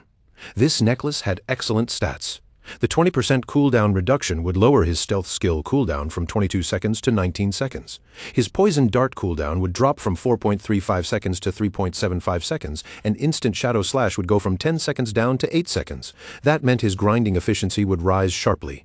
Since all his other gear required the user to be above level 8, almost no one else could equip this item yet. So Qin Feng decided to keep it for now and sell it later. Just as Qin Feng was about to leave the room, the ground beneath his feet suddenly began to tremble. Qin Feng's curiosity was immediately stirred.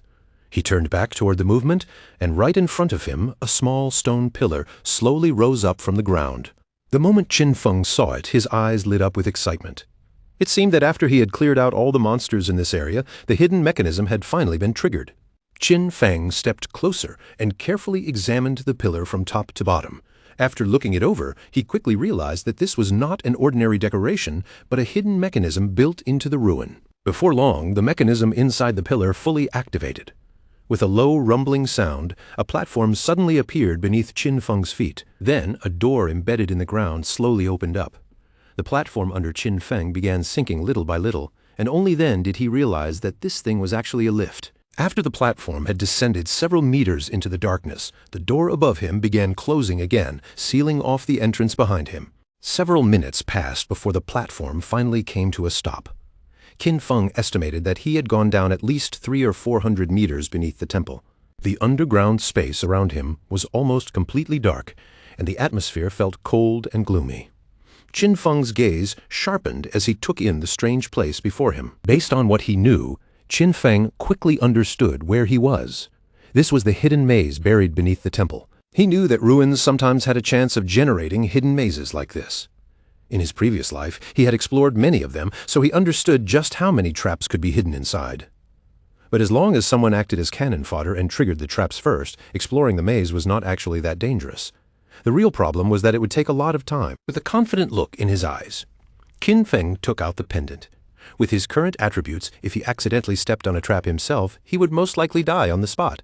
Fortunately, he had this item now, and it could summon a silver-tier devout follower to fight for him. Qin Feng stretched out his hand and activated the power of the pendant. A moment later, a devout follower was summoned, and a zombie-like figure appeared on the ground in front of him. Pointing toward the dark hallway of the maze, Qin Feng ordered the devout follower to scout ahead. The summoned monster slowly stood up, then began walking into the passage as commanded. Qin Feng crossed his arms and could not help feeling pleased. Having a lackey walk in front made exploring a place like this much easier. But there was still a chance that something unexpected could happen, so just to be safe, he decided to evolve his dodge passive first. He spent 11 evolution points, and Ghost Shadow Blur advanced from Gold Tier to Epic Tier. Its passive dodge rate rose sharply from 15% to 75%, and whenever dodge activated, it would now grant immunity to all damage. A 75% dodge rate was already extremely high.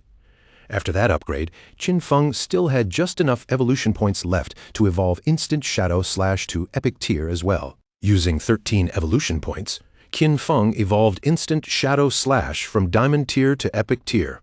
Its range expanded to 30 meters, and its duration increased to 12 seconds. The skill could now release 9 slashes instead of 7, with a cooldown of 8.8 seconds. Even the width of each slash increased to 5 meters, while the extra damage rose from 300 points to 400. Qin Feng's eyes shone as he thought about the evolution rules.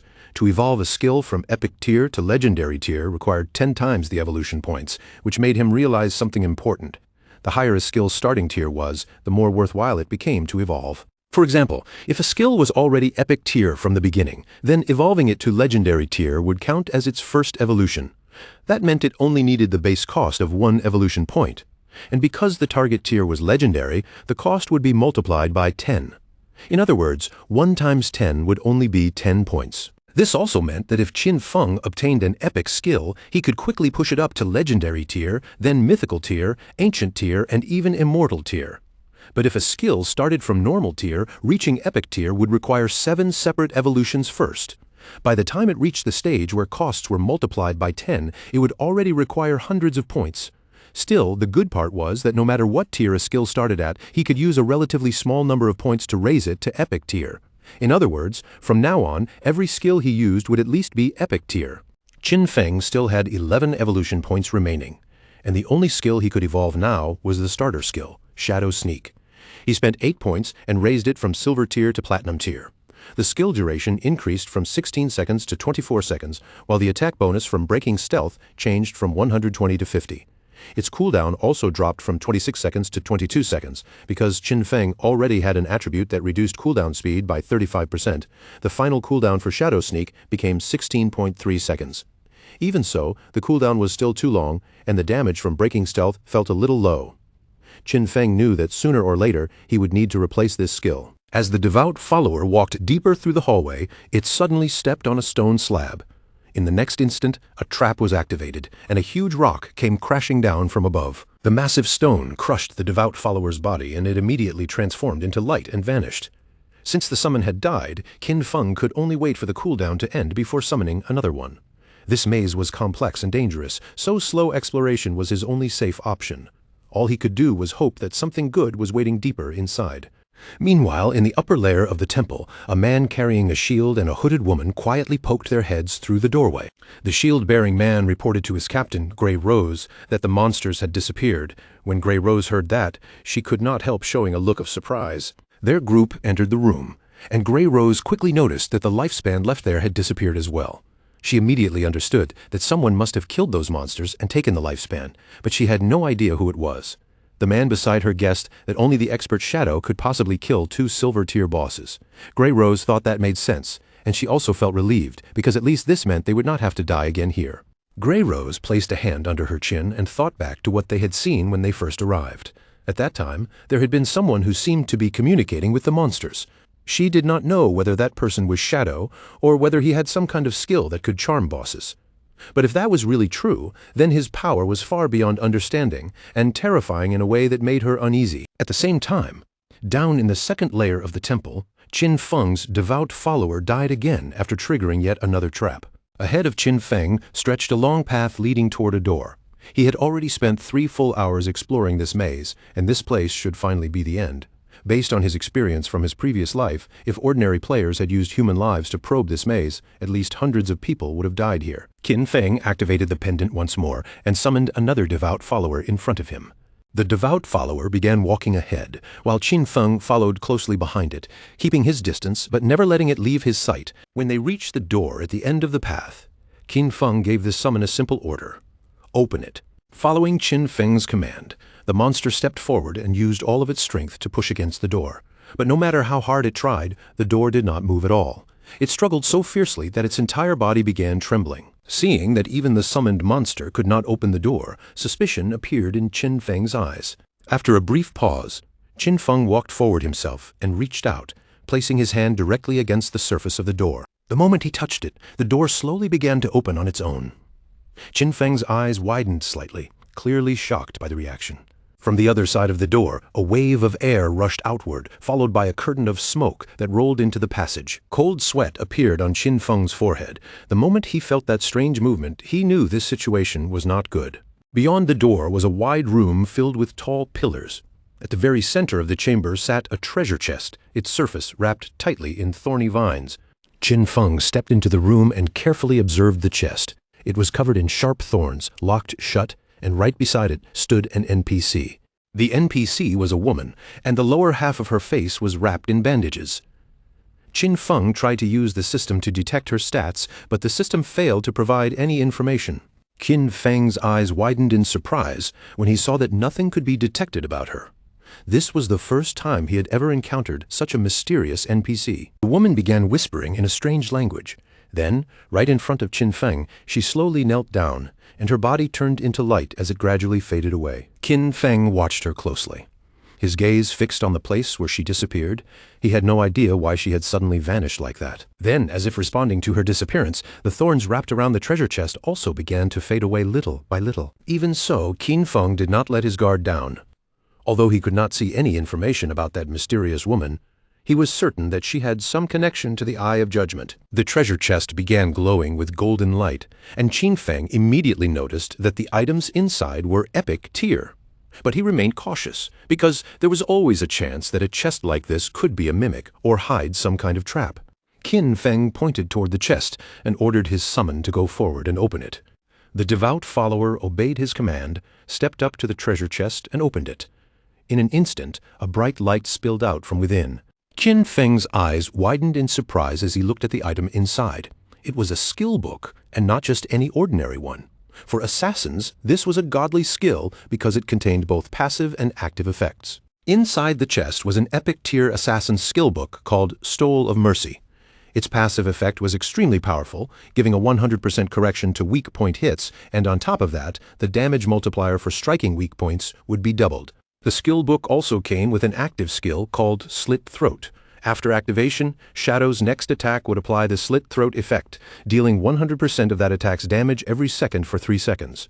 The original cooldown was 60 seconds, but because of Qin Feng's cooldown reduction, it would drop all the way down to 44.4 seconds. Qin Feng immediately noticed how useful the passive effect was because it basically doubled the area where enemy weak spots could be struck.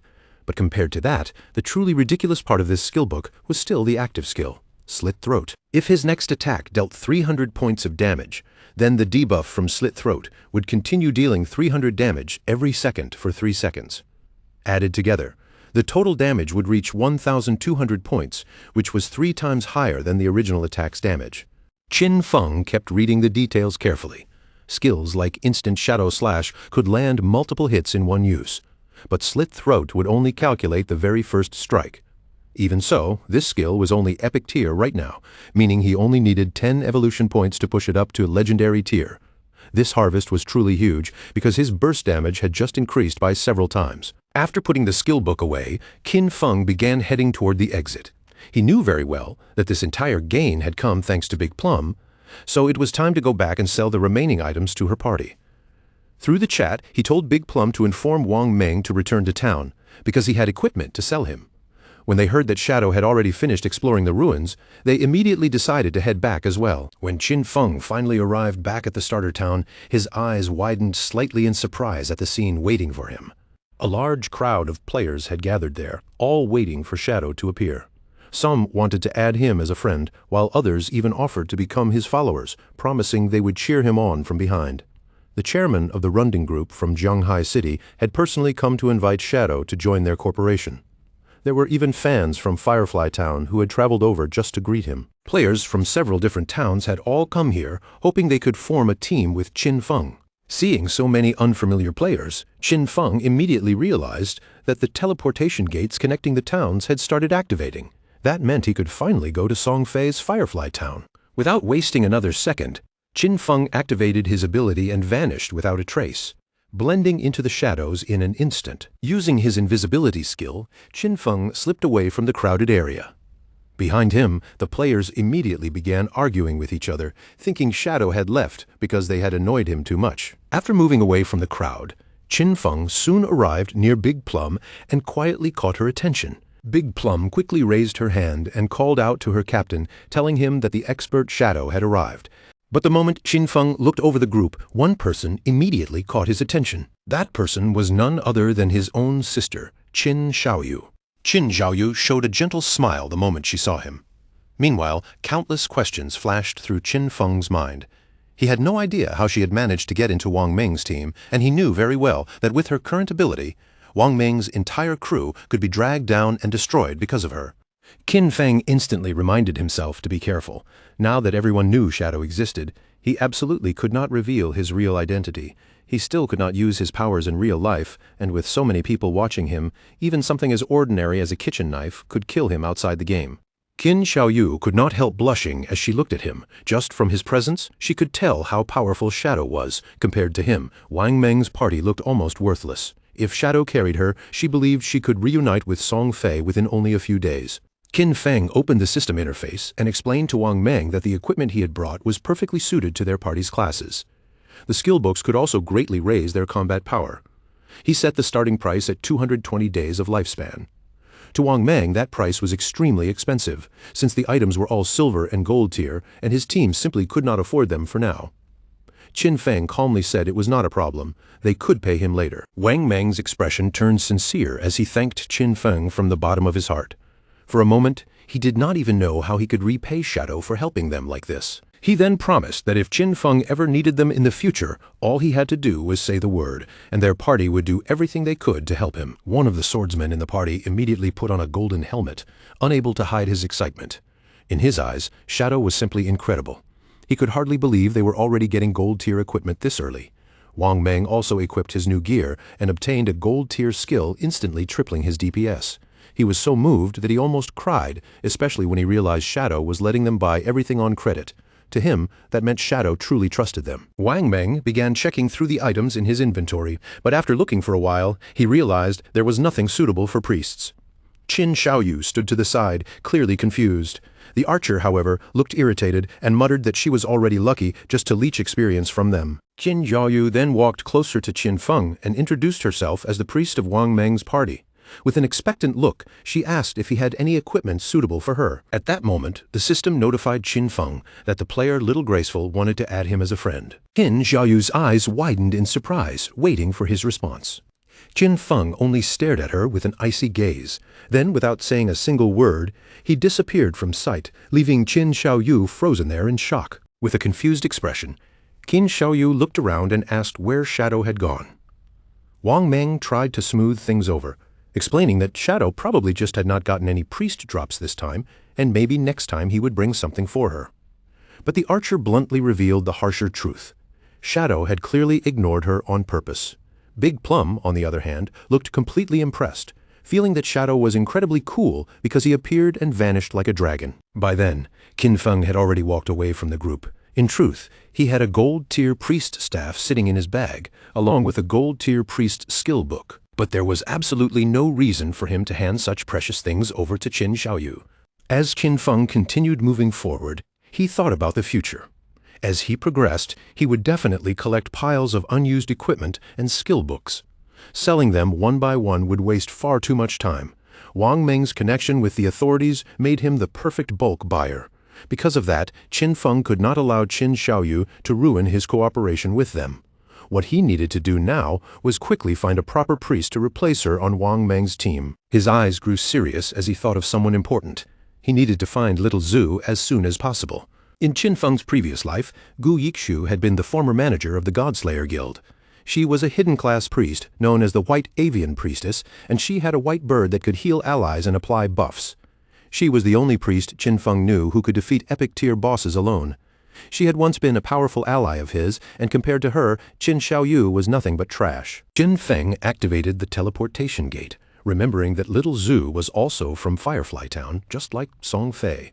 That made the timing almost perfect. If he could find little Zhu, Qin Feng planned to place her directly into Wang Meng's team. With that goal in mind, Qin Feng used the gate and traveled straight to Firefly Town. When Qin Feng arrived, he immediately noticed that Firefly Town had a completely different atmosphere from the starter town he had just left. As he walked through the area, Qin Feng overheard two players rushing to get back somewhere. They said the silver boss was already below half health, so they could not let anyone else steal it, or their previous deaths would have been for nothing. One of them cursed Song Fei angrily, saying that bastard had brought a whole crowd of fangirls with him, making it impossible to compete. He could not understand how some minor celebrity had gathered so many brainless fans. Qin Feng had only just arrived in Firefly Town, yet he had already picked up clues about Song Fei. Following behind those players, Qin Feng soon reached a valley. This was a level 5 area known as Wailing Valley. The monsters in this place were Ember Fiends and Shackles, both dangerous creatures suited to the level 5 zone. After walking a little deeper into the valley, Qin Feng began hearing the sounds of players fighting up ahead. He quietly peeked out from his position and saw a large group of players attacking a two-headed monster whose entire body was wrapped in flames. Qin Feng immediately recognized it as a twin-headed Ember Fiend, a silver-tier boss. But the situation around the boss was extremely chaotic because many of the players were not only attacking the monster, they were also fighting each other. After observing more carefully, Qin Feng spotted one group of players in particular, and standing among them was that bastard Song Fei. Two players stepped in front of Song Fei's team and drew their weapons. One of them glared at Song Fei and said he had been ambushed by him with his lifespan stolen, so he swore he would kill him here. Beside him, a shield-bearing player smiled coldly and asked whether Song Fei thought hiding behind a group of mage girls made him safe. He then revealed that he possessed a godly anti-mage skill. But before that shield-bearing player could even take a single step forward, one of Song Fei's mages swung her magic staff and smashed his head apart. Qin Feng remembered very clearly that Song Fei, who later gained the title Heaven-Defying Mage God, belonged to the mage class. In his previous life, this bastard had deceived a large number of fans into choosing the mage class, then stole their equipment and skills to strengthen himself as quickly as possible. But a proper team could not be made entirely of mages. So his fangirls had come up with their own twisted solution. Some of them poured all their attribute points into intelligence, turning themselves into fragile but high-damage glass cannon mages.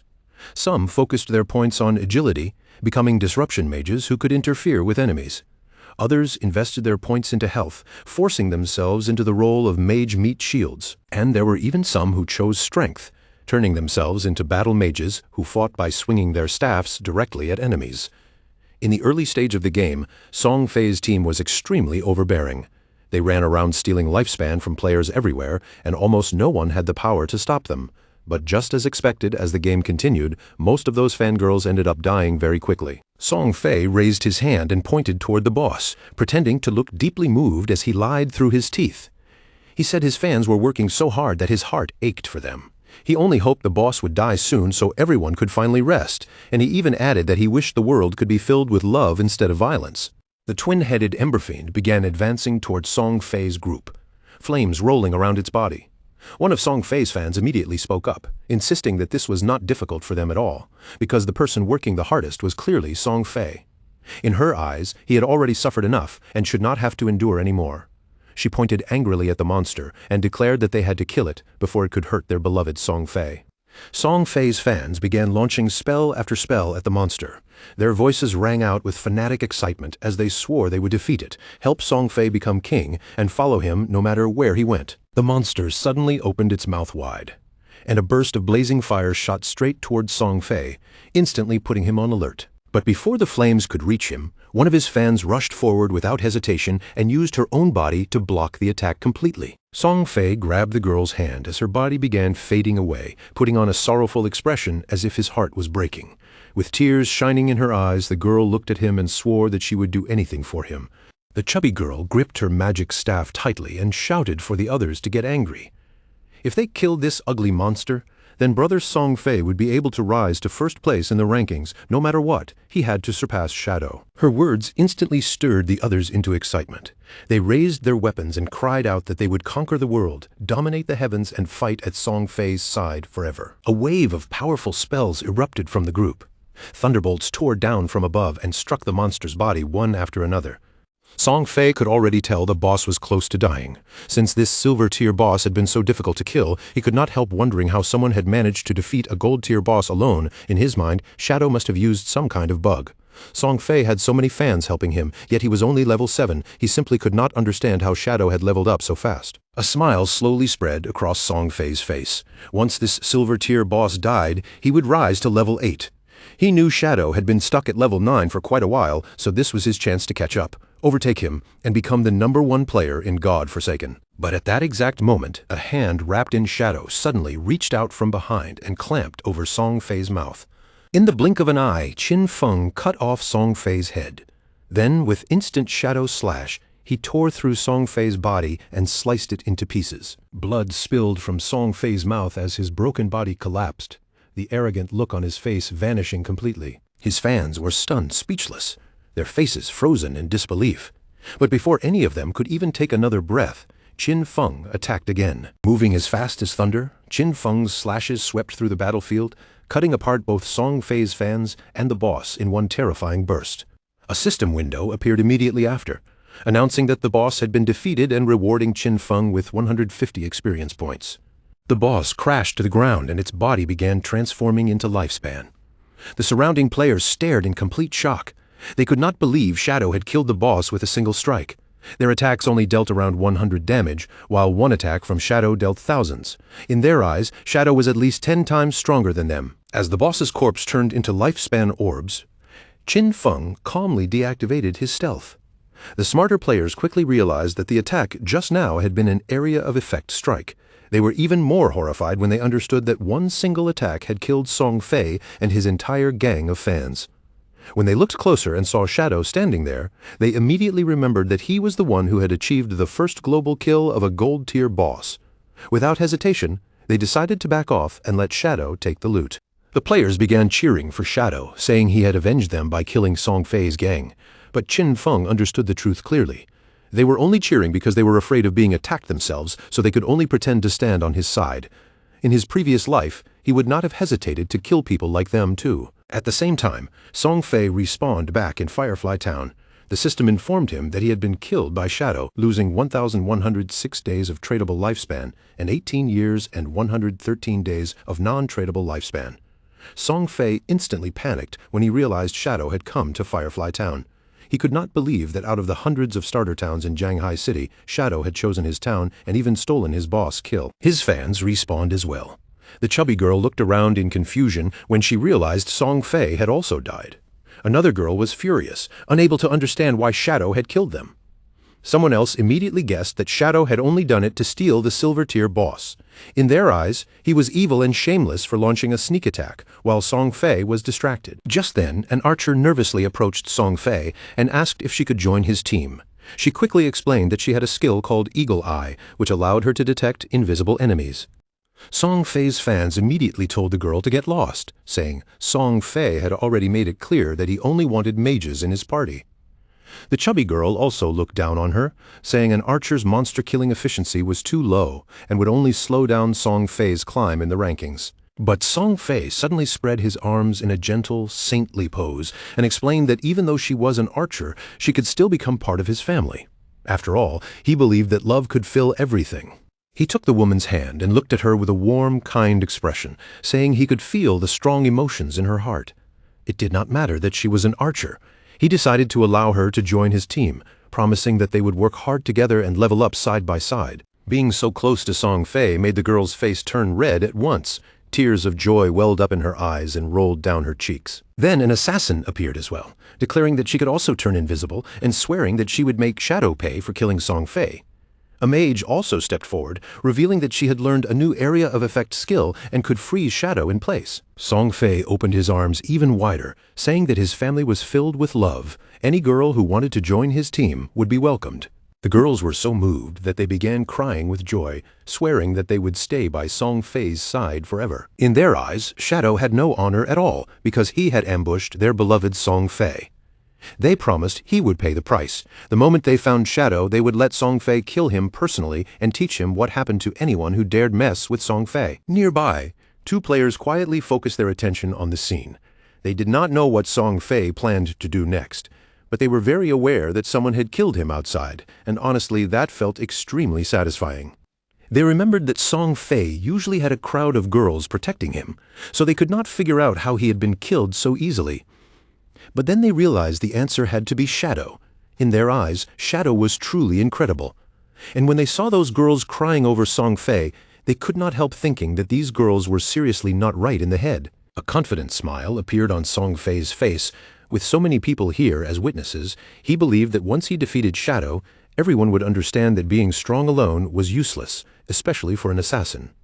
To him, Shadow was just a fragile assassin who had dared to challenge a great and noble mage like himself. Meanwhile, Qin Feng had already picked up the loot using Greedy Hand. From the boss and the fallen players, he obtained 16 evolution points, 217 days of tradable lifespan, 6 silver tier items and 1 gold tier item. Qin Feng decided to evolve Stole of Mercy, spending 10 of his 19 evolution points. The skill advanced from epic tier to legendary tier. Its passive weak point attack correction increased from 100% to 200%, and the weak point attack multiplier was doubled. The active effect also became stronger. His next attack would now trigger Slit Throat, dealing 150% of that attack's damage per second instead of 100%. The duration remained 3 seconds, while the cooldown dropped from 30 seconds to 18.5 seconds. The weak point correction had increased by another 100%, reaching 200%. That was equivalent to doubling the size of the target's weak points again. If this effect kept increasing, Qin Feng felt that someday half of an enemy's body might be treated as a weak point. At that stage, even his Shadow Slash might be able to deal weak point damage. A skill that started at epic tier could evolve to legendary with only 10 evolution points. However, evolving it from legendary to mythical required 100 times more points. In other words, Stole of Mercy would need 200 evolution points to advance from legendary to mythical. Following that pattern, Qin Feng understood that epic tier Greedy Hand would require 210 evolution points to evolve. And once it reached legendary tier, the next evolution would cost 340 points. Since he only had 9 evolution points left, he decided to evolve Backstab Enhancement instead. Qin Feng spent 8 points, raising Backstab Enhancement from Gold tier to Platinum tier, and the passive damage increase rose from 30% to 40%. A Silver tier boss, along with that group of players, had given Qin Feng more than 1,400 days of tradable lifespan in total. His goal here had already been achieved, so he decided it was time to return. But while Qin Feng was distracted, a girl suddenly tried to ambush him from behind, clearly aiming to kill him. Shadow silently watched her movements, then dodged the attack with barely any effort, as if he had seen it coming from the start. The girl refused to stop and attacked again.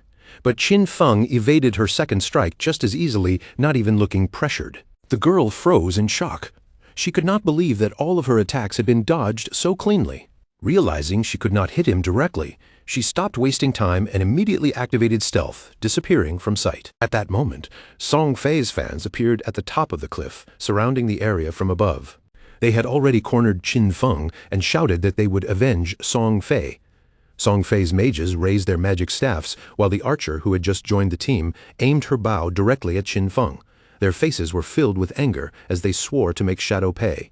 Qin Feng activated stealth, and his figure instantly faded into the air, turning into a shadow once again. But the archer immediately used her eagle eye skill. With a confident look, she made it clear that Qin Feng's invisibility was useless in front of her. Her arrow shot forward and changed mid-air, taking the shape of a ghostly eagle as it swept across the sky. A few seconds later, the phantom bird burst apart above them, and its pale feathers scattered downward like a sudden rainstorm. Those glowing feathers drifted through the air and fell directly over the assassin from Song Fei's group. The moment they touched her, her stealth effect was forcibly broken, and her hidden figure was exposed in front of everyone. The chubby girl's eyes lit up with excitement as she clenched her fist tightly, convinced that they had finally dragged Qin Feng out of hiding. Without hesitating, she shouted for everyone to unleash their strongest skills and attack with absolutely everything they had. After hearing her command, Song Fei's crazed fans immediately raised their weapons and cast their most powerful attacks. In the next instant, a storm of terrifying spells came crashing down toward the assassin. Seeing all that magic lock onto her, the assassin's face changed with panic as she desperately tried to explain that she was not Qin Feng. But by then, there was no chance to stop it. The spells slammed straight into her body one after another, and a violent explosion erupted where she stood, swallowing her completely in the blast. Instead of feeling guilty or sad, the chubby girl only became even angrier. To her, this proved the assassin had never truly loved Song Fei, because she was not even a mage, and therefore did not deserve sympathy. In her twisted mind, this was heaven's punishment for being fake. Then she immediately turned to the archer and ordered her to release the eagle again and find Shadow. The archer quickly nodded, preparing to follow the order. But at that exact moment, Qin Feng quietly took out the ghost fire bell and began shaking it in his hand. As the bell rang, its active effect, Soul Attack, was triggered.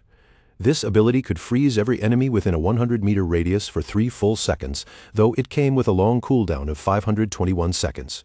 Just before the archer could activate her eagle eye skill again, a strange aura suddenly wrapped around her body and spread over her companions as well. In an instant, all of them were locked in place, unable to move, and confusion flashed across their faces. Before they could even understand what was happening, Qin Feng appeared like a streak of lightning. Using Instant Slash, he tore through them with terrifying speed, cutting their bodies apart before any of them had the slightest chance to react. Song Fei, who had been hiding behind a corner, cautiously stuck his head out and stared in complete confusion. He could not figure out why his fans had suddenly died. At first he suspected Shadow had done it, but he quickly rejected the idea, because if Shadow had attacked openly, his position should have been revealed. But Qin Feng was still invisible, and he silently moved closer to Song Fei. With a cold, arrogant gaze, he made it clear that Song Fei's end had already arrived. The moment Song Fei heard Shadow's voice near him, his eyes widened in terror and disbelief, and his whole body started trembling. Without wasting even a second, Song Fei hurriedly activated his magic shield. A powerful barrier instantly formed around his body, wrapping him in a layer of protection. However, Qin Feng did not give him the safety he expected. To Song Fei's shock, a poison dart shot forward and pierced straight through the magic shield with barely any resistance, shattering the barrier into pieces. The dart struck Song Fei directly in the forehead. In the next moment, that bastard collapsed to the ground, clutching himself as agonized screams tore out of his mouth. Soon, Song Fei's body began breaking apart into glowing orbs of lifespan. Qin Feng finally canceled his stealth, and when he saw how much lifespan Song Fei had left behind, he immediately understood that Song Fei must have originally carried more than 2,000 days of tradable lifespan. Song Fei's body completely vanished, leaving only those lifespan orbs behind. Qin Feng looked over them carefully, feeling a bit puzzled at first. He could not understand why Song Fei's fans had left behind no tradable lifespan at all, until he realized they must have already given everything they had to Song Fei. By this point, so much had already happened, yet there were still people foolish enough to believe God Forsaken was just an ordinary game. Those fanatics were truly terrifying. For Qin Feng, it was honestly a waste, because all that tradable lifespan added together could have reached several hundred years, and now it would simply end up feeding the nearby monsters. Back in Firefly Town, Song Fei and his fans respawned again. Song Fei's face twisted with rage, because after originally having more than 2,000 days of tradable lifespan, he now had only 500 days left. With a confused and furious stare, he turned to the archer and demanded to know why her detection skill had failed to find Qin Feng. The archer quickly explained that she had used the skill properly, but the only person she managed to reveal was their assassin sister. The chubby girl frowned and said she could see a stealth level displayed in the attribute panel, which made her wonder if Shadow's stealth level was much higher than they had expected. The archer then admitted that her Eagle Eye skill only had counter stealth level 1. In other words, it could only detect targets whose stealth was at level 1. If the enemy's stealth level was higher than that, there was no way for her to see them. Hearing this, Song Fei became even more frustrated because Shadow could strike, vanish, and leave no trace behind. He had no idea how they were supposed to defend against someone like that. Song Fei touched his face and started thinking hard. As far as he knew, he had never offended Shadow, and now that Shadow had already taken the boss kill, there should be no reason for him to keep coming after him. But then another thought flashed through his mind. Maybe Shadow was jealous of his unmatched beauty, and that was why he might return to kill him again. Song Fei's fans immediately raised their weapons and decided that for everyone's safety, they should go level up somewhere else. No matter where Song Fei chose to go, they swore they would follow him without hesitation. Not long after that, Qin Feng also made his way back to Firefly Town. After searching around for a while, Qin Feng found the situation strange. Song Fei and the others were nowhere to be seen, and he could not tell whether they had gone to another town or simply logged off. Qin Feng canceled his stealth and stopped a nearby player, asking if he knew where Song Fei and his group had gone.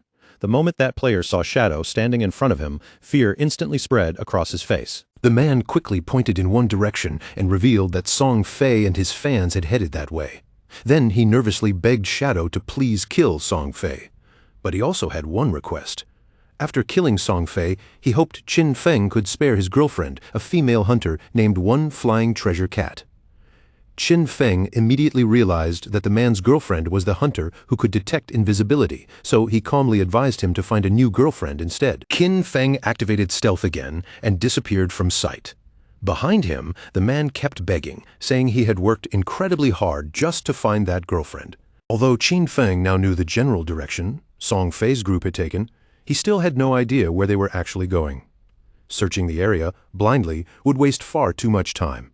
As the man cupped his hands near his mouth and kept calling out to Shadow, Qin Feng thought that things would be much easier if he could find Gu Yikshu. At that moment, a woman happened to walk past him. Qin Feng's gaze immediately landed on her, and a hint of surprise appeared in his eyes. That girl was none other than Gu Yikshu. Qin Feng canceled his stealth once more, smiled brightly, called her beautiful, and asked if she could do him a favor. When Gu Yikshu suddenly saw Shadow appear in front of her, she could not hide her surprise. Qin Feng took out the Golden Grade staff from his inventory and told her that he had heard her class could search for targets across a wide area. If she could help him find Song Fei, he promised to sell her the staff at a bargain price as a reward. The moment Gu Yikshu saw the golden weapon, her eyes sparkled with excitement. Yikshu opened her system window and asked how he knew she had a wide area search ability. She clearly remembered never telling anyone about it.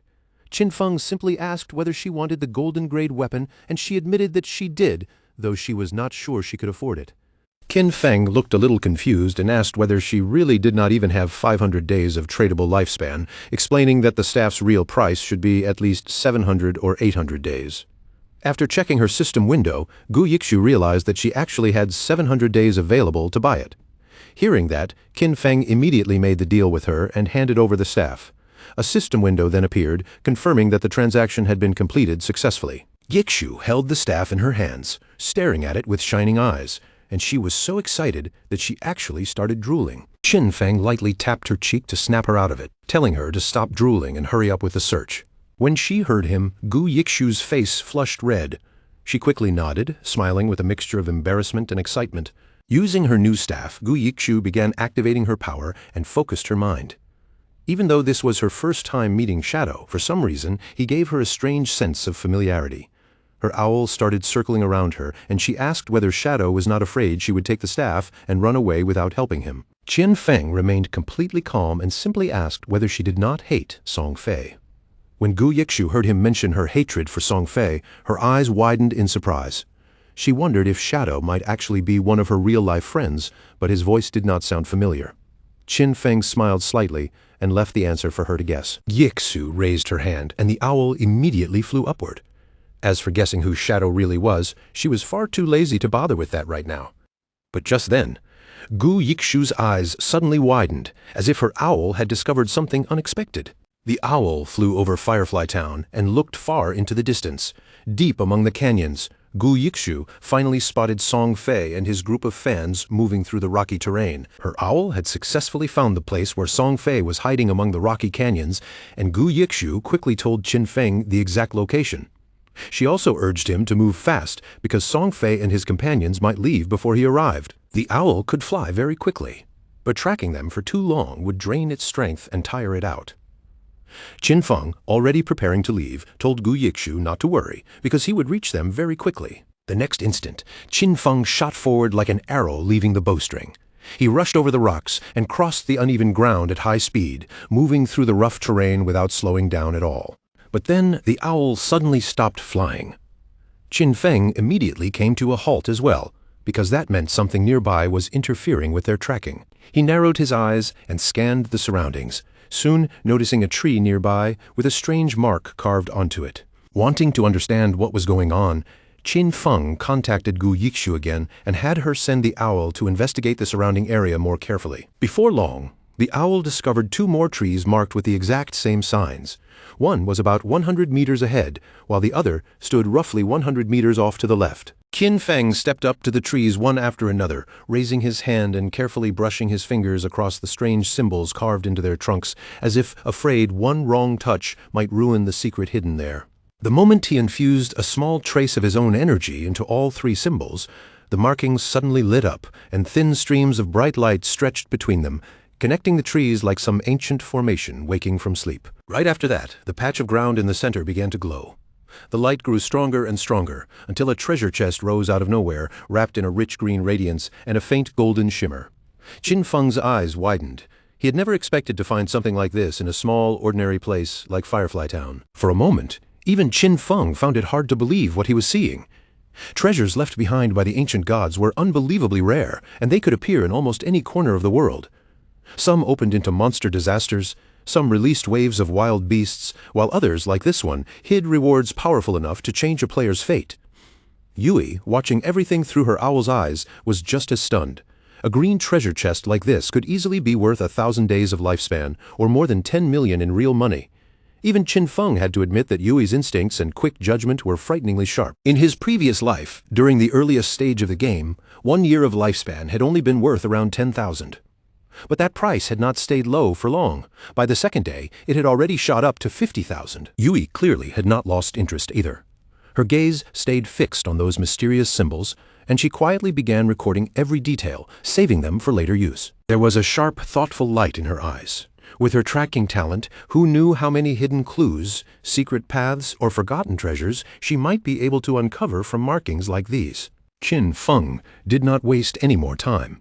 He reached forward and opened the chest. Inside lay a skill book wrapped in a dark, eerie aura named Curse of the Blossoms. It was a powerful emerald-level ability. Once used on a defeated enemy, cursed flowers would grow from the corpse and directly reduce that person's tradable lifespan to 0. Even more terrifying, the skill had no cooldown at all, though it had to be activated within 15 seconds after the target died. Qin Feng immediately remembered just how dangerous this spell had been in his previous life. With it in his hands, every enemy he killed could be turned into another benefit for himself.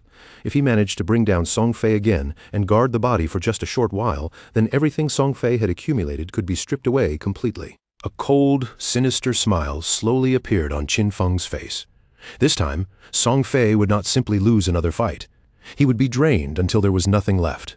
With that thought in mind, Qin Feng moved quickly toward his next target, and the scene shifted elsewhere. Far away, deep inside a canyon, Song Fei's most loyal fangirls were throwing themselves into battle against a boss. They attacked with everything they had, while Song Fei stood safely behind them, watching closely and waiting for the perfect chance to step in for the final blow. Song Fei looked completely relaxed, almost smug, In his mind, Qin Feng would never chase them all the way out here, especially not to a place this far from town. After all, Qin Feng had already defeated a silver-level boss and humiliated him twice in front of others. Song Fei believed that should have been more than enough and that the matter was already over. But unfortunately for him, he had guessed wrong. Just as the boss's health was about to hit the bottom, the slightly heavier girl suddenly noticed another group nearby. That team was also locked in combat, struggling against a different boss of their own. Song Fei's expression changed smoothly, and with that same practiced charm, he began persuading his fans again. He claimed the other players were supporters of a rival idol, secretly trying to steal the spotlight and make him look bad. The moment his fans heard that, their faces twisted with anger. To them, no one was allowed to surpass their precious Song Fei, and no one was allowed to shame him in front of others. Without even stopping to think, the girls rushed straight toward the other party. The team on the other side saw them approaching and assumed reinforcements had arrived, so they even looked ready to welcome the help. But before anyone from that team could properly greet them, the heavier mage girl raised her staff and smashed it down with brutal force, knocking their leader out in a single strike. The remaining members froze in complete shock.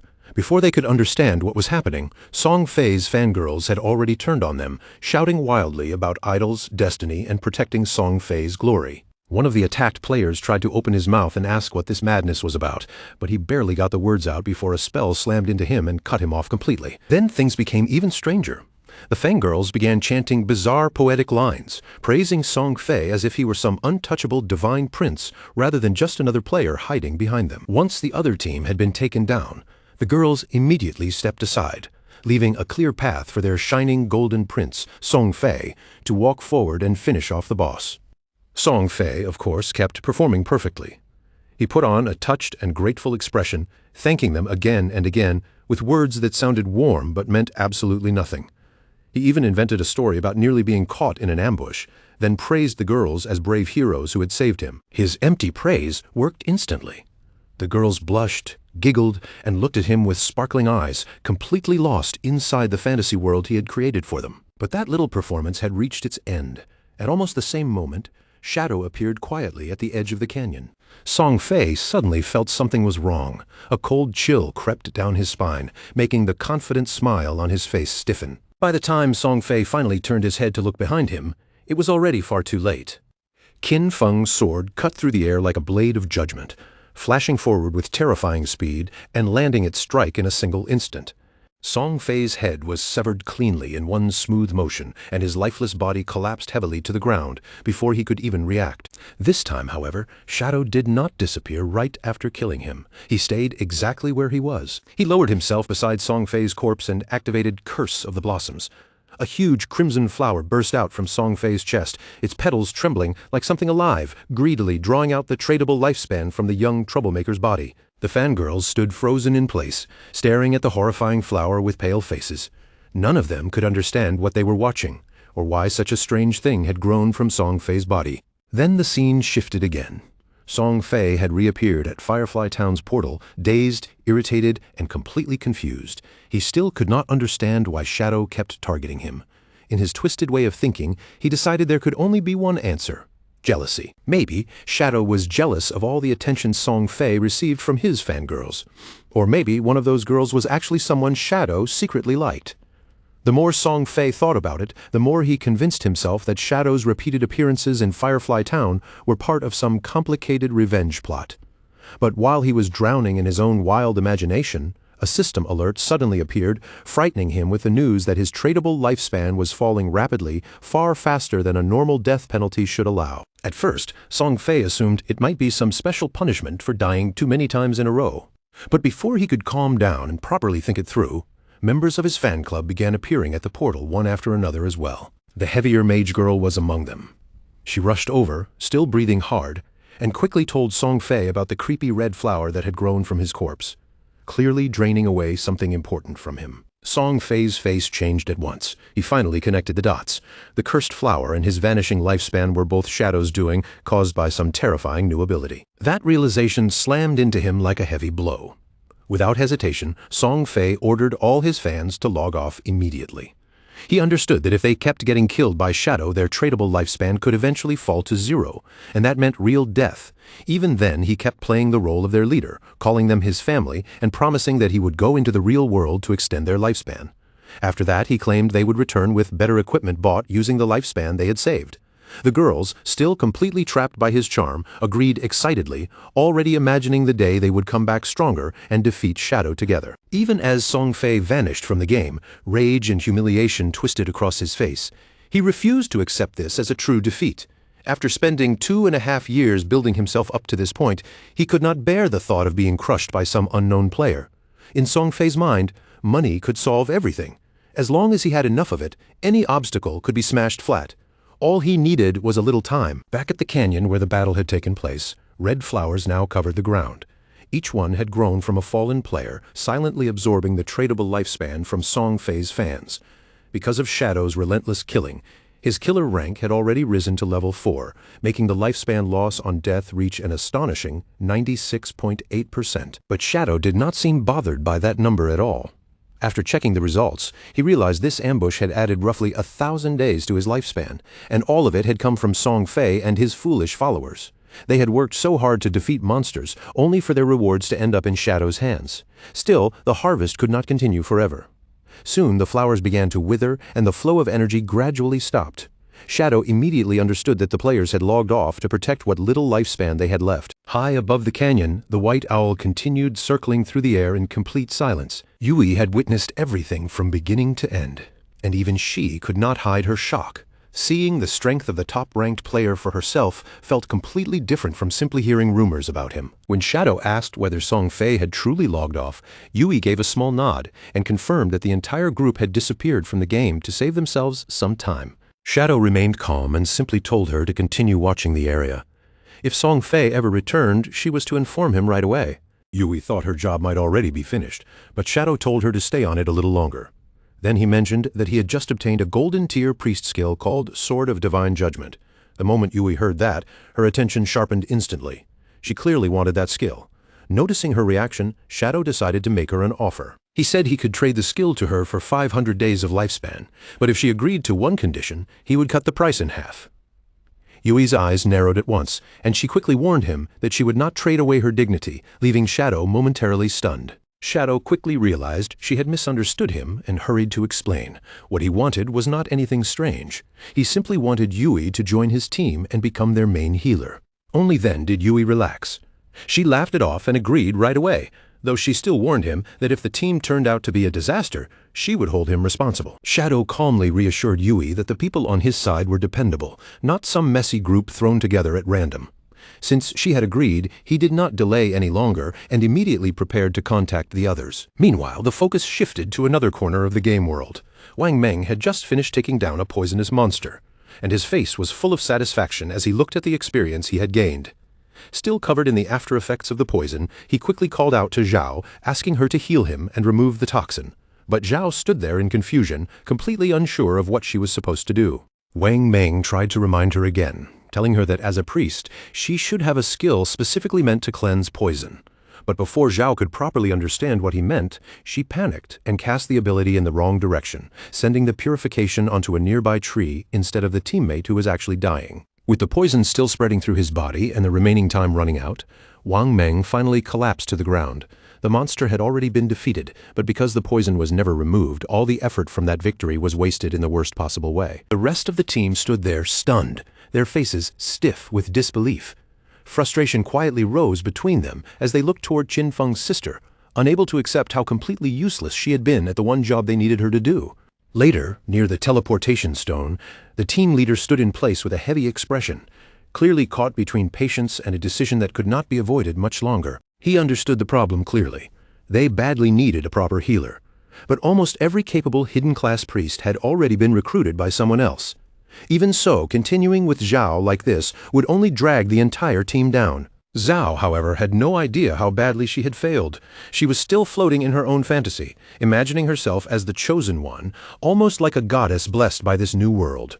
To her, her fast leveling was proof that she was destined for greatness, and she was already picturing the day she would stand beside her brother Song Fei in glory. But just then, a message from Shadow reached Wang Meng, and the news instantly made his eyes light up with excitement.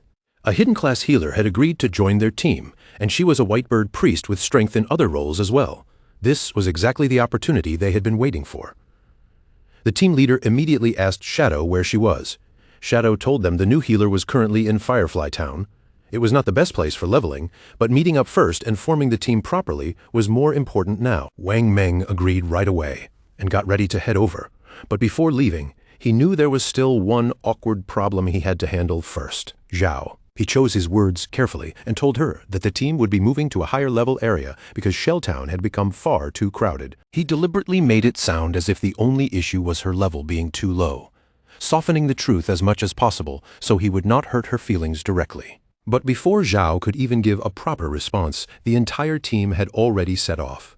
Their steps were quick, and their faces clearly showed relief at finally leaving behind a healer who could not actually heal. Zhao, however, did not seem upset at all. Instead, she took their departure as a good thing. In her mind, they simply were not strong enough to keep up with someone as special as her. So she decided she would find Shadow instead, and make him help her level up. Before long, Wang Meng arrived in Firefly Town, where he finally met up with Shadow and Yui. The moment they met, Wang Meng handed over the lifespan he had gained from their previous battle, settling the account cleanly before they moved on with the new team arrangement. As they prepared to continue, Wang Meng once again felt just how difficult it was to keep pace in this brutal game. While they were discussing their next plans, Wang Meng brought up another possible ally, a captain named Yan Yu. The instant Shadow heard that name, he stopped where he was, and his thoughts began turning rapidly. That name was definitely not ordinary. Then, as if summoned by the conversation itself, she suddenly appeared. With a bright and cheerful wave, Yan Yu greeted them from nearby, immediately drawing the attention of both men. Shadow stared at her in disbelief. The woman standing before them was none other than Yan Yu, also known as Justice Execution, the only player in the entire game who possessed the hidden class Dragon Swordsman. In Shadow's previous life, Yan Yu had ranked among the top 20 players in the world and had played a crucial role within the country's official forces. She was a national hero, someone both respected and feared. Yet now she had appeared much earlier than expected, standing there with a bright presence and looking at Shadow with obvious admiration. Yan Yu introduced herself with a warm smile and openly admitted that she had admired him for a long time. She even joked that with the speed of his growth, Shadow almost looked like a time traveler or some reincarnated hero who already knew the path ahead. Shadow remained quiet for a moment, his mind drifting back to his previous life where their paths had crossed much later and under far darker circumstances. Back then, she had never been part of Wang Meng's team, which made this early meeting feel even more unexpected. She likely already carried a large amount of tradable lifespan, probably gathered for government forces. And as a Dragon Swordsman, a class famous for its toughness, she was the perfect person to hold that kind of power. Shadow understood the government's reasoning and silently respected the choice. Yan Yu was very direct as well.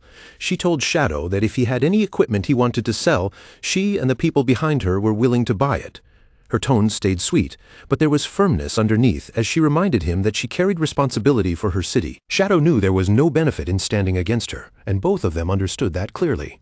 He agreed, saying it would be foolish to miss out on a deal that helped both sides. Even though Yan Yu looked cheerful and harmless on the surface, Qin Feng knew very well that there was far more hidden beneath that smile. At the same time, Song Fei's fans had already logged out of the game. Once they returned to reality, they saw the official announcement and were immediately shaken to the core. The lifespan inside God-forsaken game was real, and if it ever fell to zero, the person would die in the real world. The Archer girl was furious when she realized this was no ordinary game at all. Worse still, she had already handed all of her tradable lifespan over to Song Fei. Some of the fans had only a few days of lifespan remaining. The assassin among them had killed several players and already carried the killer status. If she died one more time, the lifespan she lost would be doubled again. Everyone fell into panic. None of them could understand how dying only 3 times could cost such a terrifying amount of lifespan. The chubby girl began reading through the messages, and sweat quickly appeared across her face. She cursed inwardly as she realized that, in the game, she had always charged at the very front as a tank mage. She had killed many people and died many times too. Now, after everything was calculated, she had only 1 day of lifespan left. If that final day disappeared, she would truly die. Just then, one piece of news suddenly caught her attention. Brother Song Fei was buying lifespan. To her, that was wonderful news. She immediately decided to go find Brother Song Fei, fully believing that he would definitely help her through this crisis. She quickly changed her clothes, even thinking about wearing Brother Song Fei's support outfit from head to toe. The more she thought about it, the more excited she became, convinced that going to Brother Song Fei was the right choice and that he would surely save her. She even thought of his newest release, the Song Fei Ultra Thin Anti-Side Leak product. After dressing herself completely in Song Fei merchandise, she did not waste another second. She rushed out of her home and headed straight toward the concert. Not far from there, in a nearby apartment area, another person was also returning to reality. Qin Feng's sister had also logged out of the game.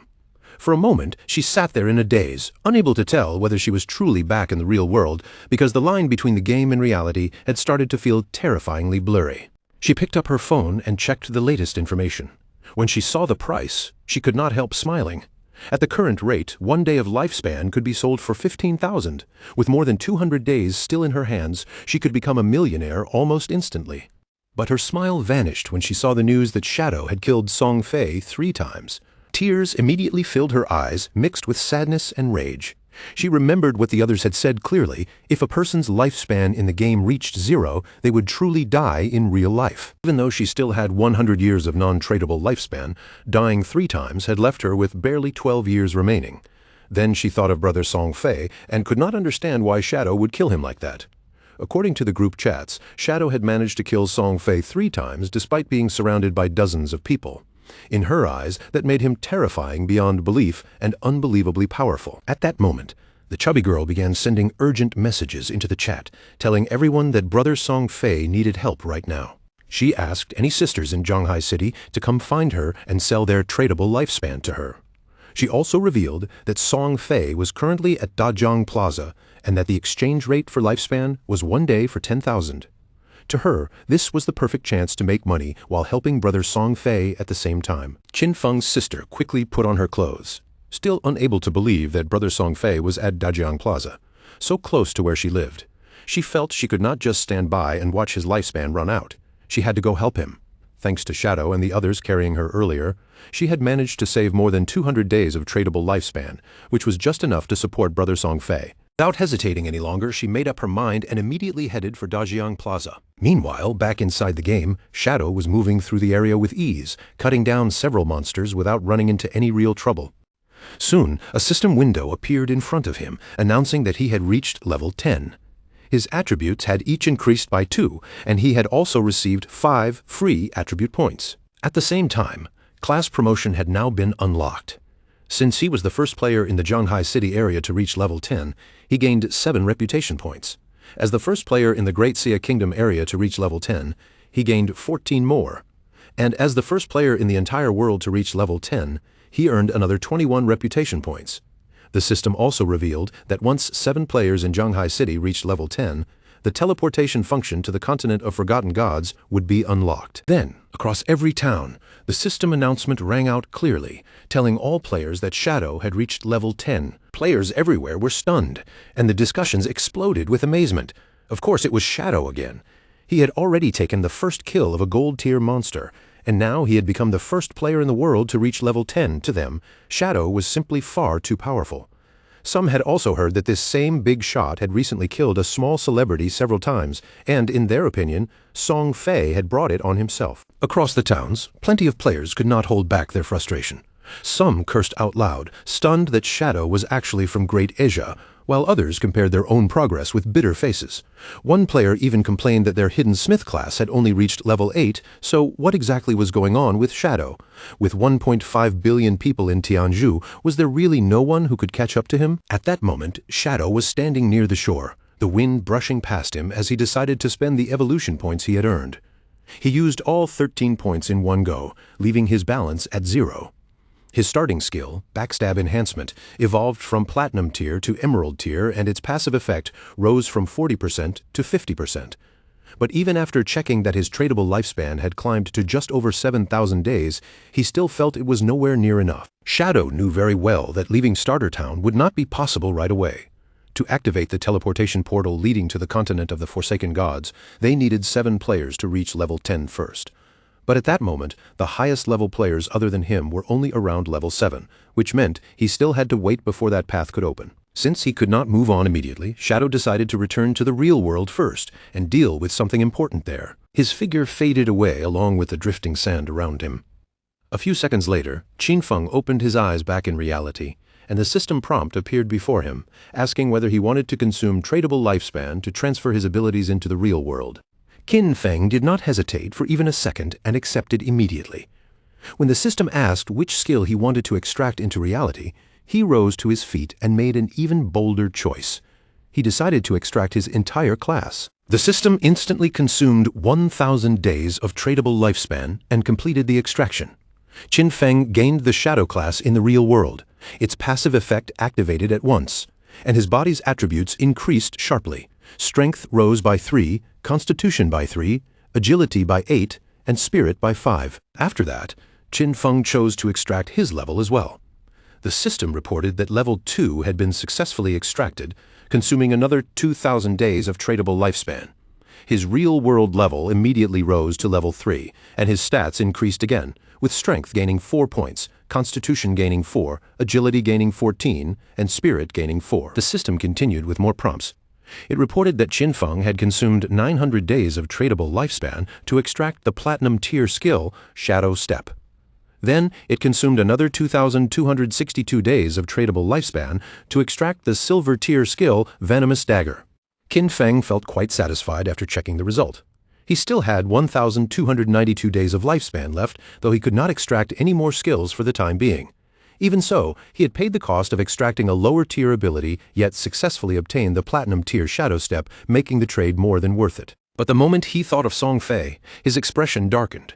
Qin Feng could not stop himself from clenching his fist, anger tightening through his fingers. Right now, his basic stats were already twice as high as an ordinary person's, and his agility had reached 32 points, completely surpassing the normal human limit. With unlimited invisibility and a poisonous dagger that could be thrown up to 14 meters, he was confident he could find a chance to end Song Fei. Qin Feng picked up his phone and began browsing the latest information.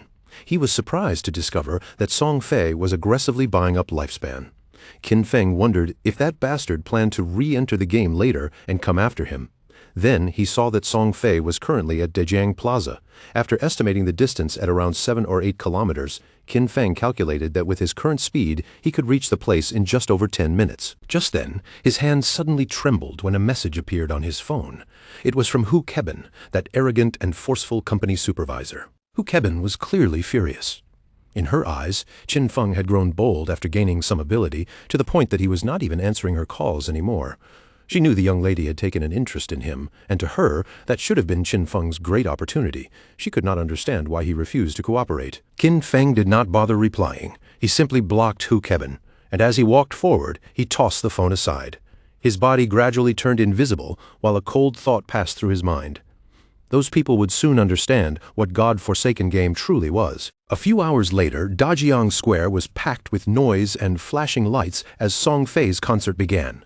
The crowd was full of excited girls, and among them stood Qin Feng's sister as well. On the stage, Song Fei sat in a prominent position, and beside him was a blonde woman who carried herself with calm confidence. With a smile on her face, the blonde woman mentioned that she had heard Song Fei had been killed 3 times by Shadow inside the game. Then she told him not to worry, because she had already sent people to investigate Shadow's real identity. Song Fei looked at her with curiosity and asked how the investigation was progressing. She calmly revealed that she had already sent someone to Firefly Town to make contact with Shadow. Their plan was simple. They would offer Shadow a price he could not refuse. Once he came into the real world to collect the money, they would catch him, and when that happened, they would make sure Brother Song Fei got the chance to vent his anger properly. After hearing that, Song Fei could not help smiling. He told her to make sure she informed him when the time came. Then he asked whether it was true that her Dajiang Corporation had already used this same method to control several players and force them to work for free. Hu Keben laughed without the slightest shame. To her, those people were all idiots, weak players who could not even accumulate much lifespan. Compared with them, standing on Song Fei's side was far more valuable, because so many women willingly gave him their lifespan and were even ready to die for him. Song Fei leaned back and laughed with a malicious satisfaction, clearly enjoying every word she said. But then, from somewhere in the audience, a man suddenly shouted out, demanding that everyone stop recklessly selling their lifespan to other people. He turned his anger directly toward Song Fei, accusing him of knowing full well that lifespan was tied to life and death while still brainwashing his fans and buying their lifespan on a large scale. He said Song Fei was putting lives in danger and declared that they were going to report him. Song Fei only smiled when he heard this. In his mind, there was always some fool who liked to jump out and cause trouble at the worst possible time. Then Song Fei stood up and faced the crowd with a solemn public statement. He said he had noticed the recent discussions and admitted that his actions in acquiring lifespan had taken up certain public resources and caused inconvenience to people. For that, he claimed he felt deeply regretful and offered everyone his sincerest apology. His fans immediately shouted back that he did not need to apologize at all, because in their eyes, he had done absolutely nothing wrong. Song Fei kept a sincere smile on his face and said he was truly grateful for all the support, affection, and warmth his fans had given him. At the same time, he earnestly urged everyone to remember that love should be positive and uplifting. He hoped they could follow their idols rationally, and during this special moment involving the game, while protecting their own safety, they should also work together in a healthier way to contribute to society and spread positive energy.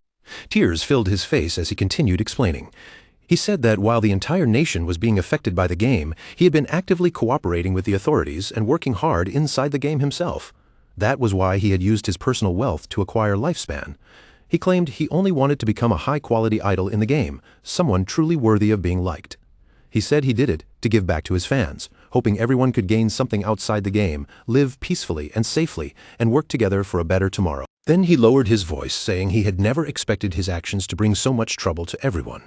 Those words instantly struck his fans' hearts, and many of them could no longer hold back their tears.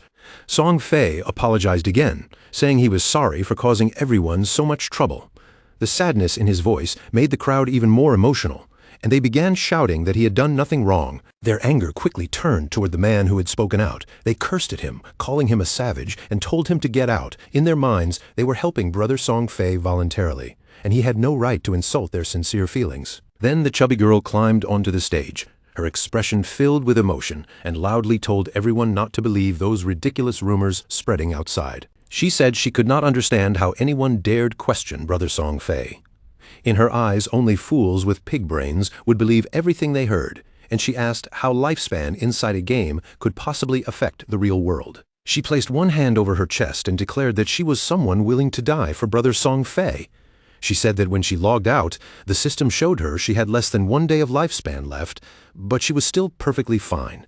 And even if the rumors were true, if they did not have the courage to die for Brother Song Fei, then they did not deserve to say they loved him. Her words completely stirred up the other fans. Their eyes filled with passion, and one after another, they decided to give all the lifespan they had to Song Fei. Song Fei watched their enthusiasm rise higher and higher, and deep down, he was extremely pleased with what he was seeing. He stretched his hand toward the chubby girl and said that being loved by someone like her made him feel truly honored. The chubby girl burst into tears right away, overwhelmed by happiness and devotion, looking as if she really was ready to give up her life for him.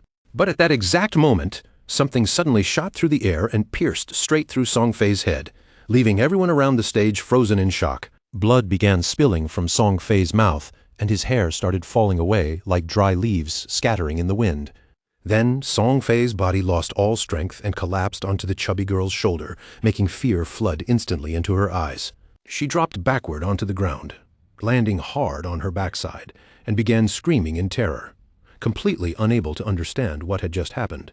Once people realized Song Fei was truly dead, the entire crowd of fans exploded into panic. The guards immediately moved to escort Hu Kebin away, but she was crying and screaming uncontrollably as they pulled her through the chaos. She shouted that she had seen it clearly. When Song Fei died in the game, his body had been surrounded by an orb of lifespan, and now they had to leave immediately. She understood that whoever killed Song Fei had clearly used a skill from the game in the real world. Horror gripped Hu Kebin as she wondered whether abilities from that game could truly be used in reality, and how such a thing was even possible.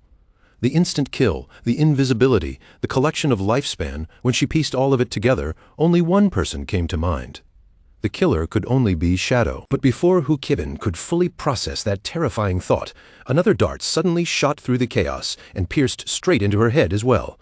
Her body went stiff, her life vanished in an instant, and the guards around her froze in complete shock. Hidden among the panicked crowd, Qin Feng was quietly standing there, watching everything unfold without the slightest change in expression. By the time dusk settled over the city, the news had already spread everywhere. Superstar Song Fei had tragically died at Dajiang Plaza, and the shocking report filled every screen. The reports also said that several of Song Fei's most devoted fans had sacrificed every last bit of lifespan they had left. One after another, they collapsed dead beside Song Fei's corpse, and after the police began investigating, they confirmed that his death had been caused by some kind of supernatural ability.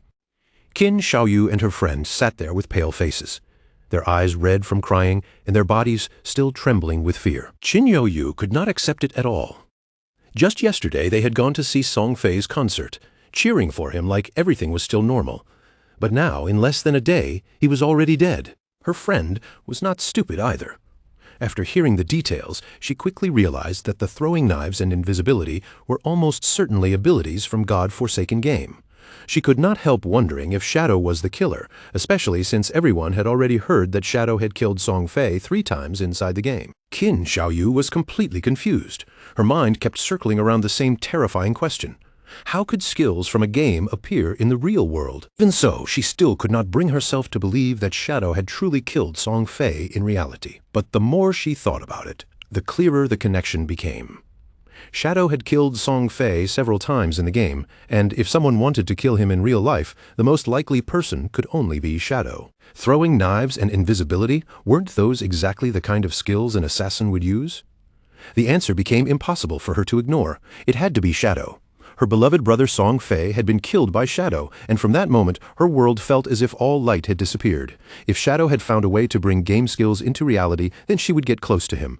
She would approach him no matter what it cost, and she would become stronger. From that day forward, she had only one goal left. The taxi pulled over at the roadside, and the 2 girls stepped out together.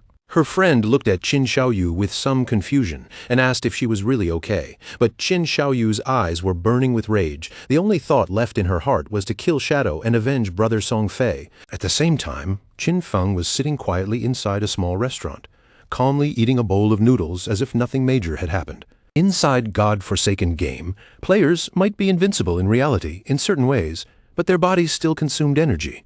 Once hunger caught up to them, they still had to eat like ordinary people. Just then, Qin Feng's phone started ringing. When he unlocked the screen, he saw a new message. Someone told him that Fat Hu was furious, saying Qin Feng had blocked both his phone number and WeChat. If Qin Feng did not show up soon, he would be fired and would not receive that month's salary. The message had been sent by Yang Zoya, a kind girl in Qin Feng's eyes, though she was delicate and often bullied by others. In his previous life, she had also become a member of his Zanshen guild. Qin Feng calmly replied, telling her not to worry about him or the job, and instead focus on leveling up in the game. Yang Zoya was surprised and asked whether Qin Feng had also entered the game. She had heard it was extremely difficult, and that many people had almost exhausted their lifespan already. Qin Feng explained that no matter what profession she had chosen, she should focus on raising agility in the early stage. Yang Zoya decided to listen to him, but she also mentioned that lifespan produced in the game was selling for a very high price right now. Then she asked how Qin Feng's progress was going and how much he had earned. Qin Feng only replied casually that it was not much because he had already spent almost everything. Qin Feng knew very well that Fat Hu was nothing more than a lackey. The real trouble stood behind him. Qian Shishi. She was the daughter of the president of Qian Group, and the company Qin Feng used to work for belonged to that group. That young woman spent her days doing almost nothing except chasing after men. Qian Shishi had once entered a hotel with 6 middle-aged foreign men, had driven around in a sports car with 3 African men just for fun, and now she had even started showing interest in Qin Feng. She was deeply obsessed with foreign culture. After God-forsaken game arrived, she would leave Great Xia and go to North America, where she would lead the formation of one of North America's top 3 guilds, Alice's Wonderland. In the future, Qian Shishi would specifically stand against Great Xia. In Qin Feng's previous life, she had caused endless problems for Great Xia and the Zanshen Guild. Qin Feng quietly thought that he needed to find a way to deal with her before she left the country. Otherwise, once she reached North America, handling her would become much more difficult. If Qian Shishi died, then the guild Alice's Wonderland might never be established at all. Rumor had it that all the key founders of that guild had some connection to Qian Shishi, and once that woman disappeared, the bond holding those founders together would naturally fall apart. Just then, Qin Feng's phone began ringing again. This time, the caller was Qin Xiaoyu. Qin Xiaoyu sounded a little confused when Qin Feng actually answered, because she had assumed he might have already died in the game. Since he was still alive, she coldly told him that she had earned enough money to buy a house, so he no longer needed to worry about her. Qin Feng simply played along and asked if she had anything else to say. She told him not to bother her anymore and said she would not come looking for him either. She also warned him not to even think about finding out where she lived, because from that moment on, she had cut all ties with him. Qin Feng hung up the call, and instead of feeling hurt, he could not help feeling pleased. After finishing his meal, Qin Feng decided it was time to return to the game and continue leveling. It would not be long before other players reached level 10 and discovered that skills could be transferred into reality. And once that secret spread, the world would never know peace again. Not long afterward, Qin Xiaoyu and her friend also logged back into the game. Her friend still looked uneasy and asked whether cutting ties with her brother was a little too harsh, even advising her to make peace with him. But Qin Xiaoyu stood firm and refused. She revealed that she had already sold her lifespan to Qian Group, and the total value had reached a full 2 million. Her friend was stunned by the amount. Qin Xiaoyu then said she had already bought a house, and from now on, the two of them would live together. She added that she would soon meet Shadow, and when that happened, Qin Feng would no longer matter to her at all. Just then, a passing player caught Qin Xiaoyu's attention. The man smiled as he handed her a book, saying this was the assassin skill book she wanted. He also reminded her not to forget what she had promised him. Qin Xiaoyu nodded with a cheerful look and said that once everything was finished, she would satisfy his little wishes. But deep down, she only called him a bootlicker and thought that once she met Shadow, no one would care about a worthless piece of trash like him. After that, Qin Xiaoyu contacted Wang Meng and told him she had obtained an assassin skill book, and it was even a control-type skill. She asked him to check with Shadow and see if he needed it, saying she could give it to him. A smile slowly spread across Qin Xiaoyu's face. In her mind, Zhang Wei, that bootlicker, was still somewhat useful after all, since he had actually managed to bring her such a good skill book.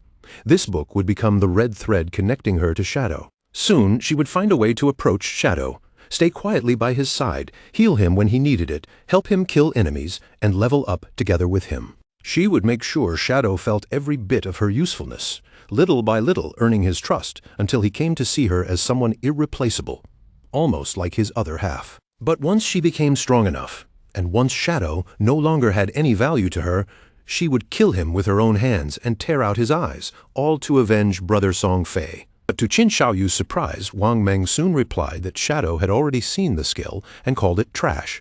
He had no need for it at all, so she could keep it and sell it for money herself. A while later, Shadow also logged back into the game. Almost immediately after returning, he heard the sounds of a fierce battle nearby, and from the intensity of it, the boss being fought was clearly not ordinary. Following the noise, Qin Feng moved closer and saw a man holding a shield, desperately fighting against a terrifying multi-armed boss. The man tried to turn and run, but it was already useless. In the next moment, the monster's limbs flashed forward and cut him into pieces. Qin Feng quickly recognized the creature. This was a golden arachnid, a level 8 gold tier boss. Even more troublesome, this boss possessed a level 2 anti-stealth ability. That meant Qin Feng's invisibility, one of his biggest advantages, would be completely useless in front of this monster. The golden arachnid let out a violent roar. Qin Feng gathered his momentum, stepped out from his hiding place, and launched his attack without hesitation. Shadow Slash tore through the air and struck the boss, instantly dealing several thousand points of damage. Qin Feng had a powerful buff that doubled his damage when attacking from outside the target's line of sight.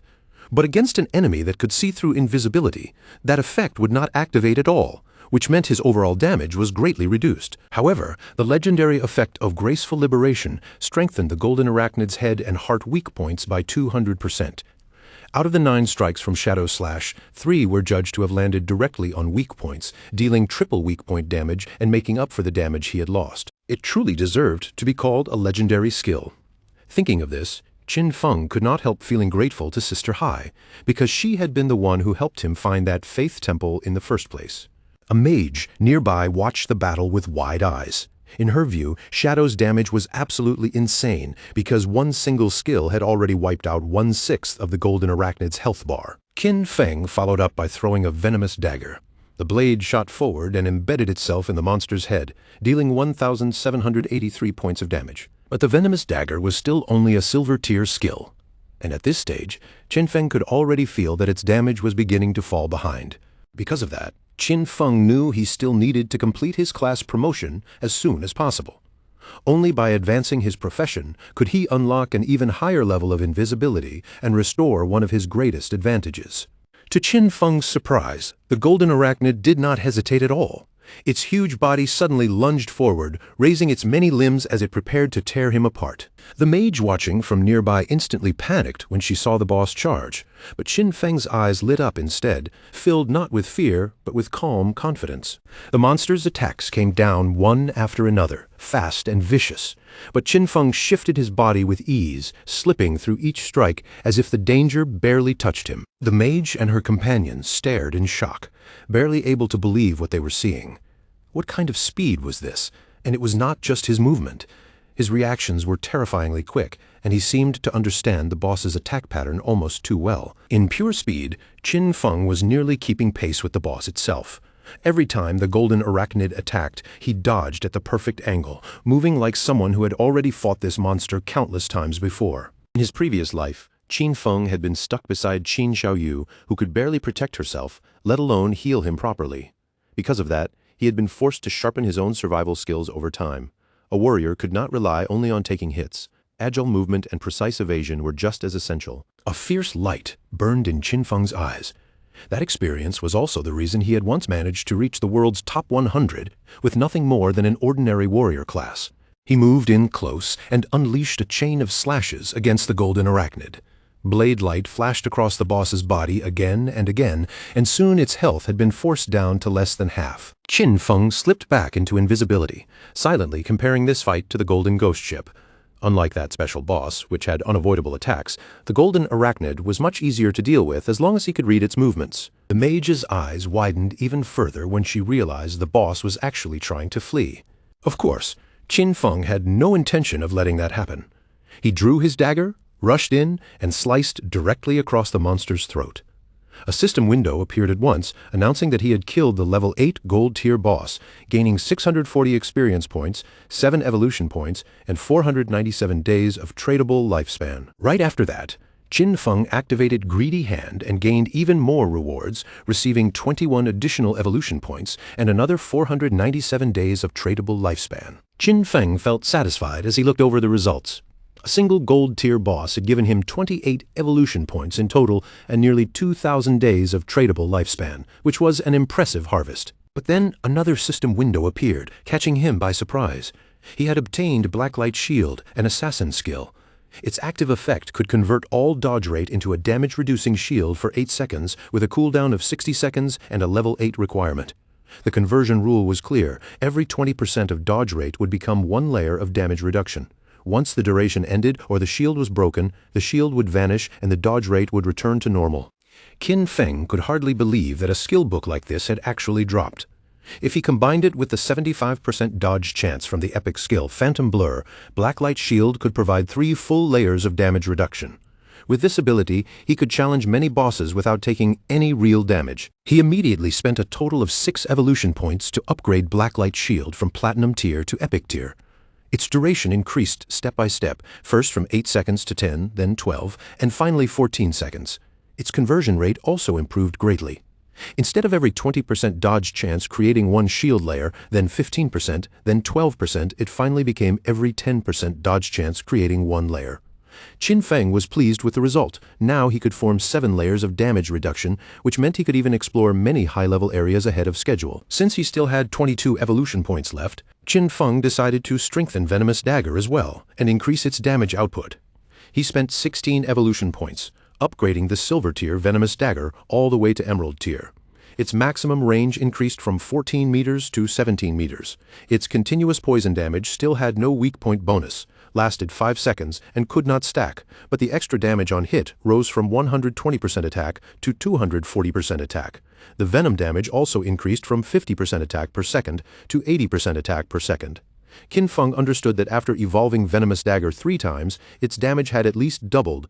With a base cooldown of only 5 seconds, it could keep dealing steady damage and was now no weaker than Shadow Slash. On top of that, he had obtained 2 pieces of Assassin-class equipment, so he decided to equip them immediately. One of the items was the Platinum-tier Agile Ring, an Assassin-class accessory that gave 20 agility, 20% movement speed, 20% attack speed, and 20% cooldown speed, with a level 8 equipment requirement.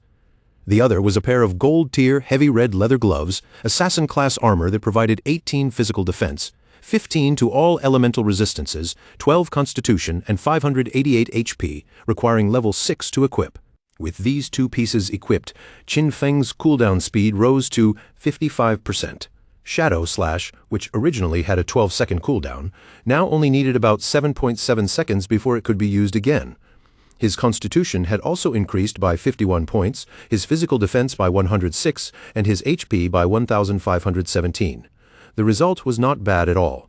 With his current stats, he could survive 3 direct attacks from the Golden Arachnid without dying, and with Blacklight Shield added on top, his survivability had improved dramatically. Only then did the mage and the others step out, still staring at Shadow with amazed expressions.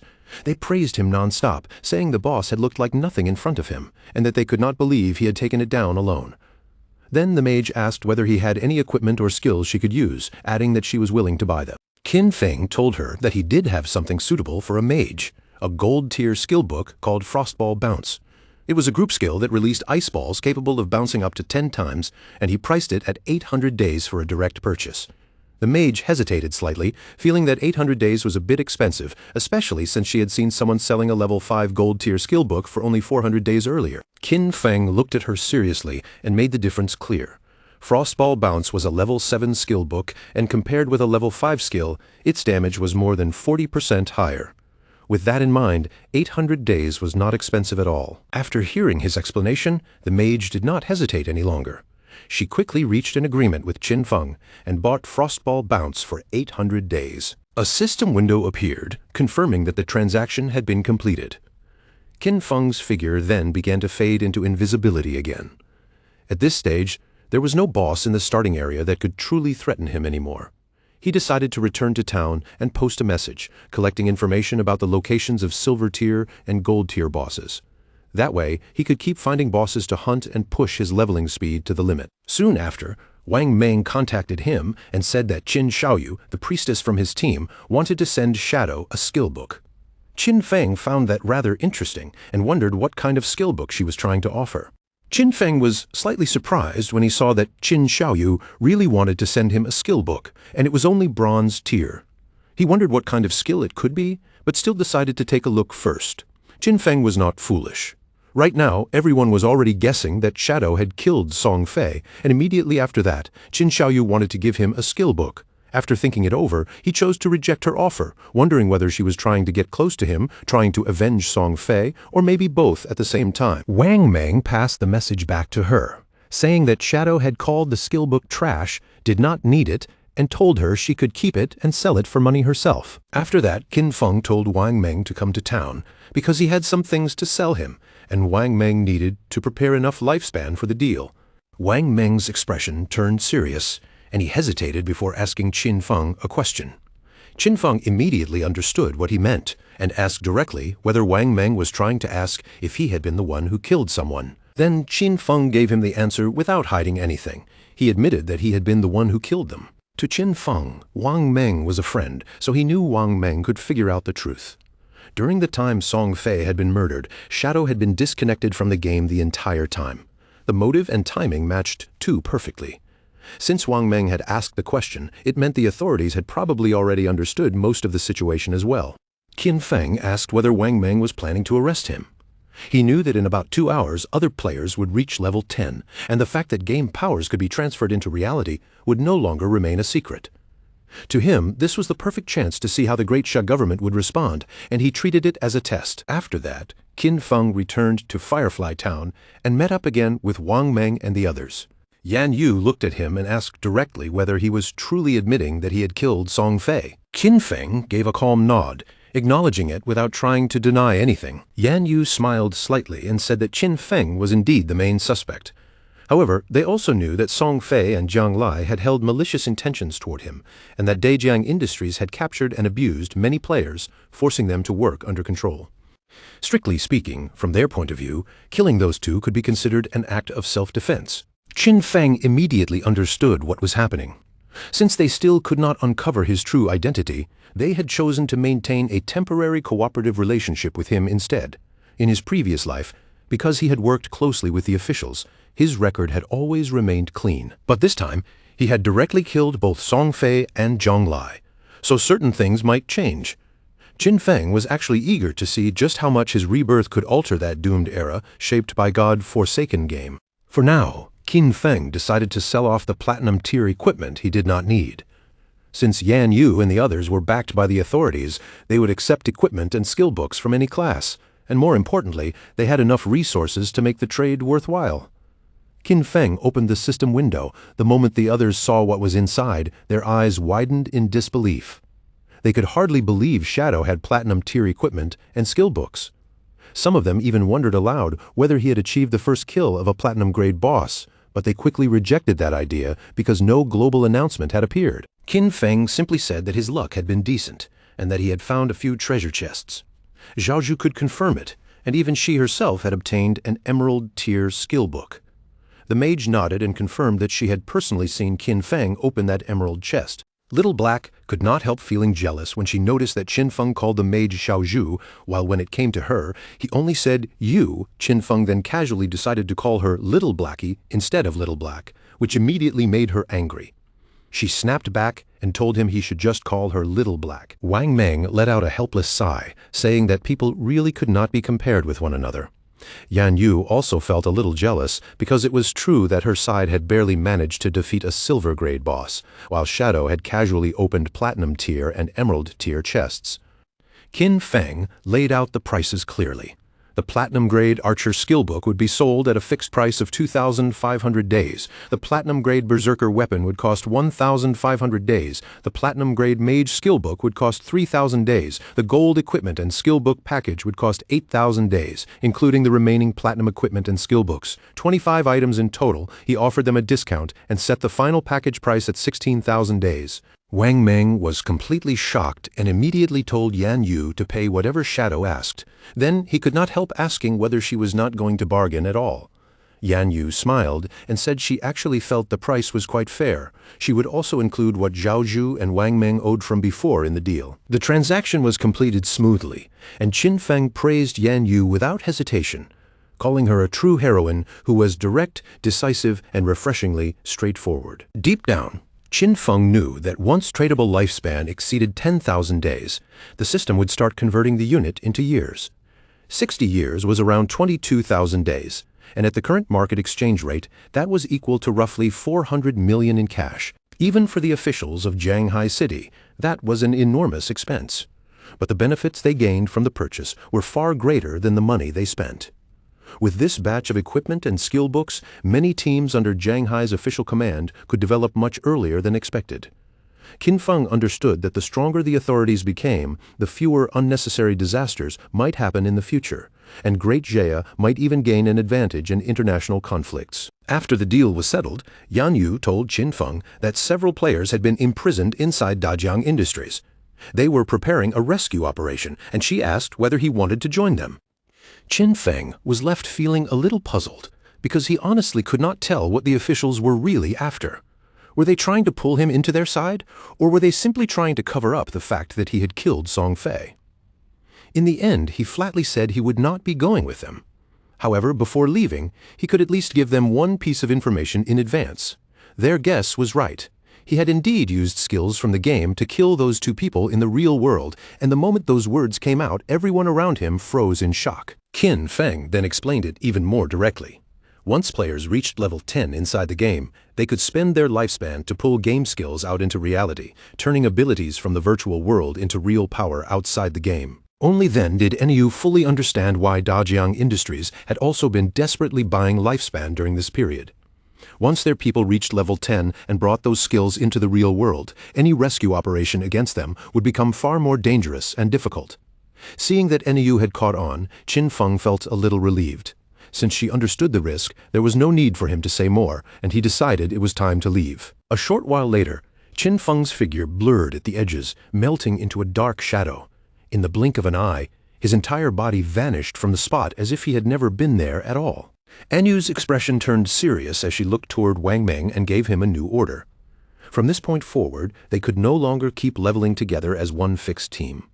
Their 6-person squad was already too high level, and whenever they moved as a group, even ordinary monsters were instantly crushed in a single strike because their damage was far too overwhelming. But if they split up, with each of them leading a separate team, their overall leveling speed would increase by a huge margin. Wang Meng nodded after hearing her plan, clearly understanding what she meant. Enyu then added that their top priority now was simple. Everyone needed to reach level 10 as quickly as possible. After making the arrangement, Enyu told him to log off for a while and report this newly gathered information immediately, because this was not something they could afford to delay. Meanwhile, 2 players lingering in town suddenly noticed that Shadow had opened another stall. But this time, he was not selling anything. Instead, the stall sign made it clear that he was buying. A system window quickly appeared in front of the nearby players. It announced that Shadow was purchasing Silver Boss coordinates for 30 days of lifespan, and Gold Boss coordinates for a full 100 days. The moment one of the men nearby saw the offer, the corners of his mouth lifted slightly. He looked as if he had just spotted a rare chance to make a move. He walked straight up to Qin Feng and told him that his young lady had already given instructions. As long as Shadow was willing to help her level up, she would offer him 300 million, along with shares in Dajiang Industries. The man even leaned into the offer, saying that a chance like this might not appear again in a lifetime, and that Shadow would be smart to grab it while it was still on the table. The other players nearby immediately noticed something strange. This man had clearly not logged off yet, which probably meant he still had no idea that Shadow had already killed Song Fei and the young woman from Dajiang Industries in real life.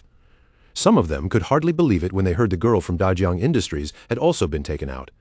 They had seen her before, and in their eyes it felt like a real waste. The man's face twisted with anger as the truth hit him. But when he thought back on what had happened, he could not deny that the girl had brought it on herself. From the very beginning, she had planned to capture Shadow in reality and force him into doing illegal work for her. Instead, she ended up being killed right there on the spot. A wave of shock ran through him as he finally realized Zhang Lai was dead. Memories rushed back at once. At first, Zhang Lai had offered 10 million just to have Shadow help her level up.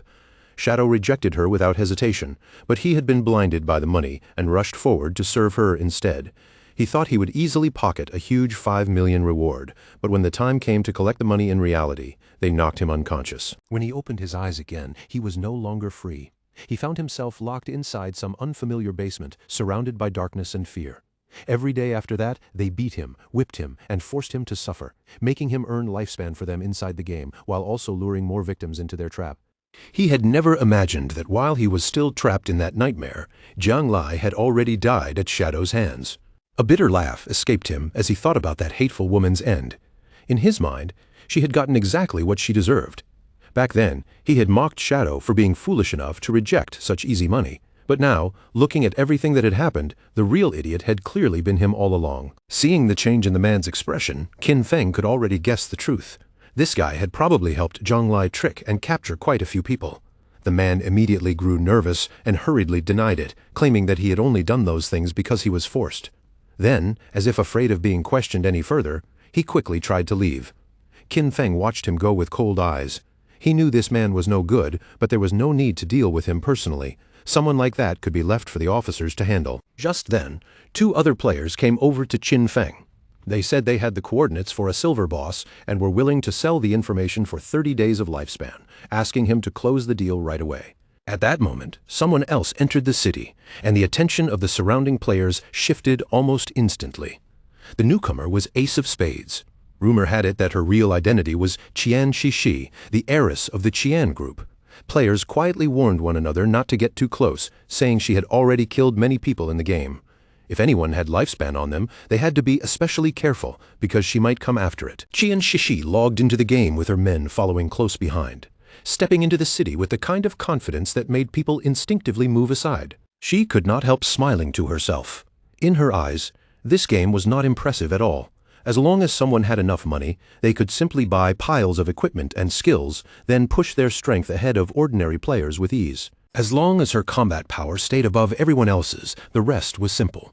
Whenever she found someone carrying lifespan, she could just kill them and take it for herself. What truly irritated her was that this damned game had delayed her flight, and the more she thought about it, the angrier she became. By this time, she should have already been in North America, indulging herself with Big Dick and Max Fackel, losing herself in pleasure instead of being stuck here because of this ridiculous situation. Her gaze then landed on two nearby players who were trembling so badly they barely dared to breathe. She was trapped in Daxia's magic city and could not leave the country, and when she looked at these Daxia men, she only saw weakness. In her eyes, each of them was like an insect. Compared with them, Tony's men still looked far more appealing. Tony smiled when he heard her comment and said she had excellent taste. Naturally, he claimed, they were much stronger than the men from Daxia, especially in that particular area. Then he added that once they returned to reality, she could experience it for herself. Hearing those words, Qian Shishi's face flushed bright red, almost like a tomato. She had also heard that the useless Song Fei was already dead. She had fought him once before, and in less than a minute he had disappeared from her sight. In her opinion, someone like that was nothing but trash. But the person who had killed him made her feel excited. They said his name was Shadow. Even though he was a man from Daxia, he still held the #1 position in the world. Maybe, she thought, someone like that was worth getting to know. After all, if Shadow was capable of killing Song Fei, then killing an ordinary person in reality should be even easier for him.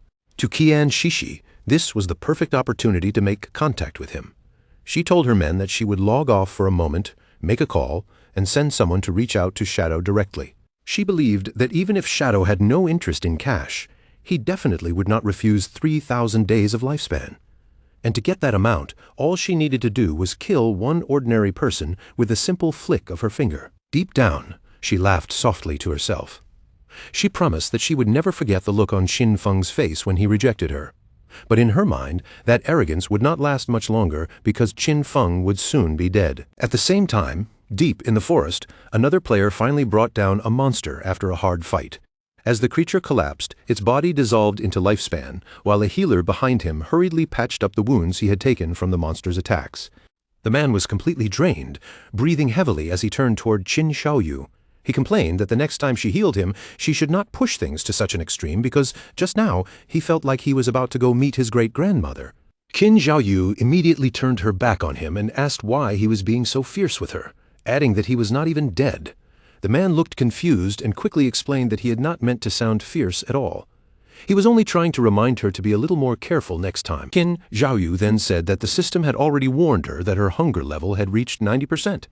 Since that was the case, she decided to log off with her friend Yan Yan and go eat. The two of them disappeared soon after, leaving the man standing there with a baffled look on his face. Inside, the man was furious. He cursed bitterly to himself, remembering how Qin Xiaoyu used to call him boss so respectfully. But ever since she had seen Shadow once, she had started looking at him with nothing but disgust.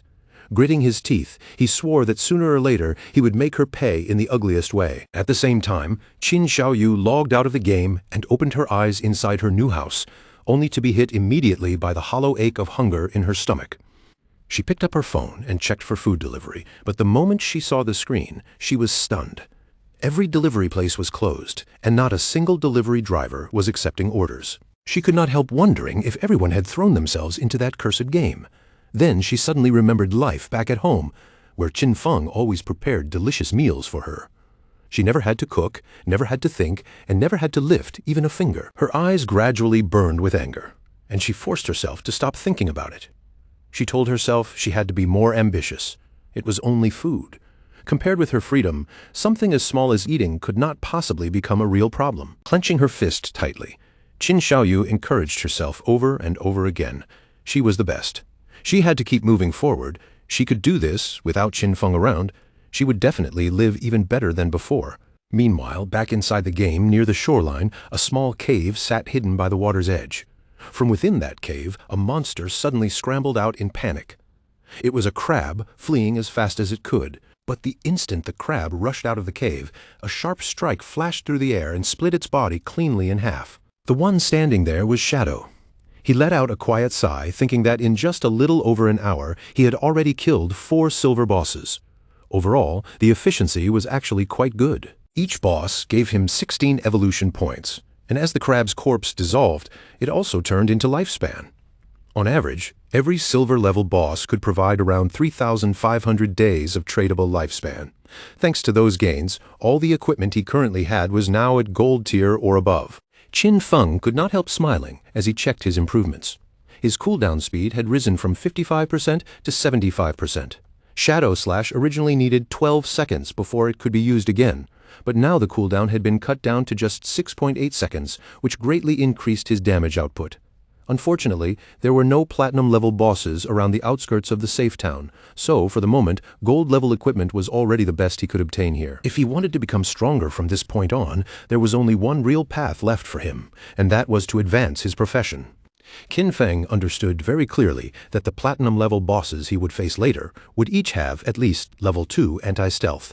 If he did not want to be exposed so easily, he had to complete his profession advancement quickly and raise his stealth to level 3. The only problem was that he was still short by more than 20,000 experience points. Only after raising his stealth to level 3 or higher could Qin Feng lower the risk of unexpected danger when facing platinum bosses.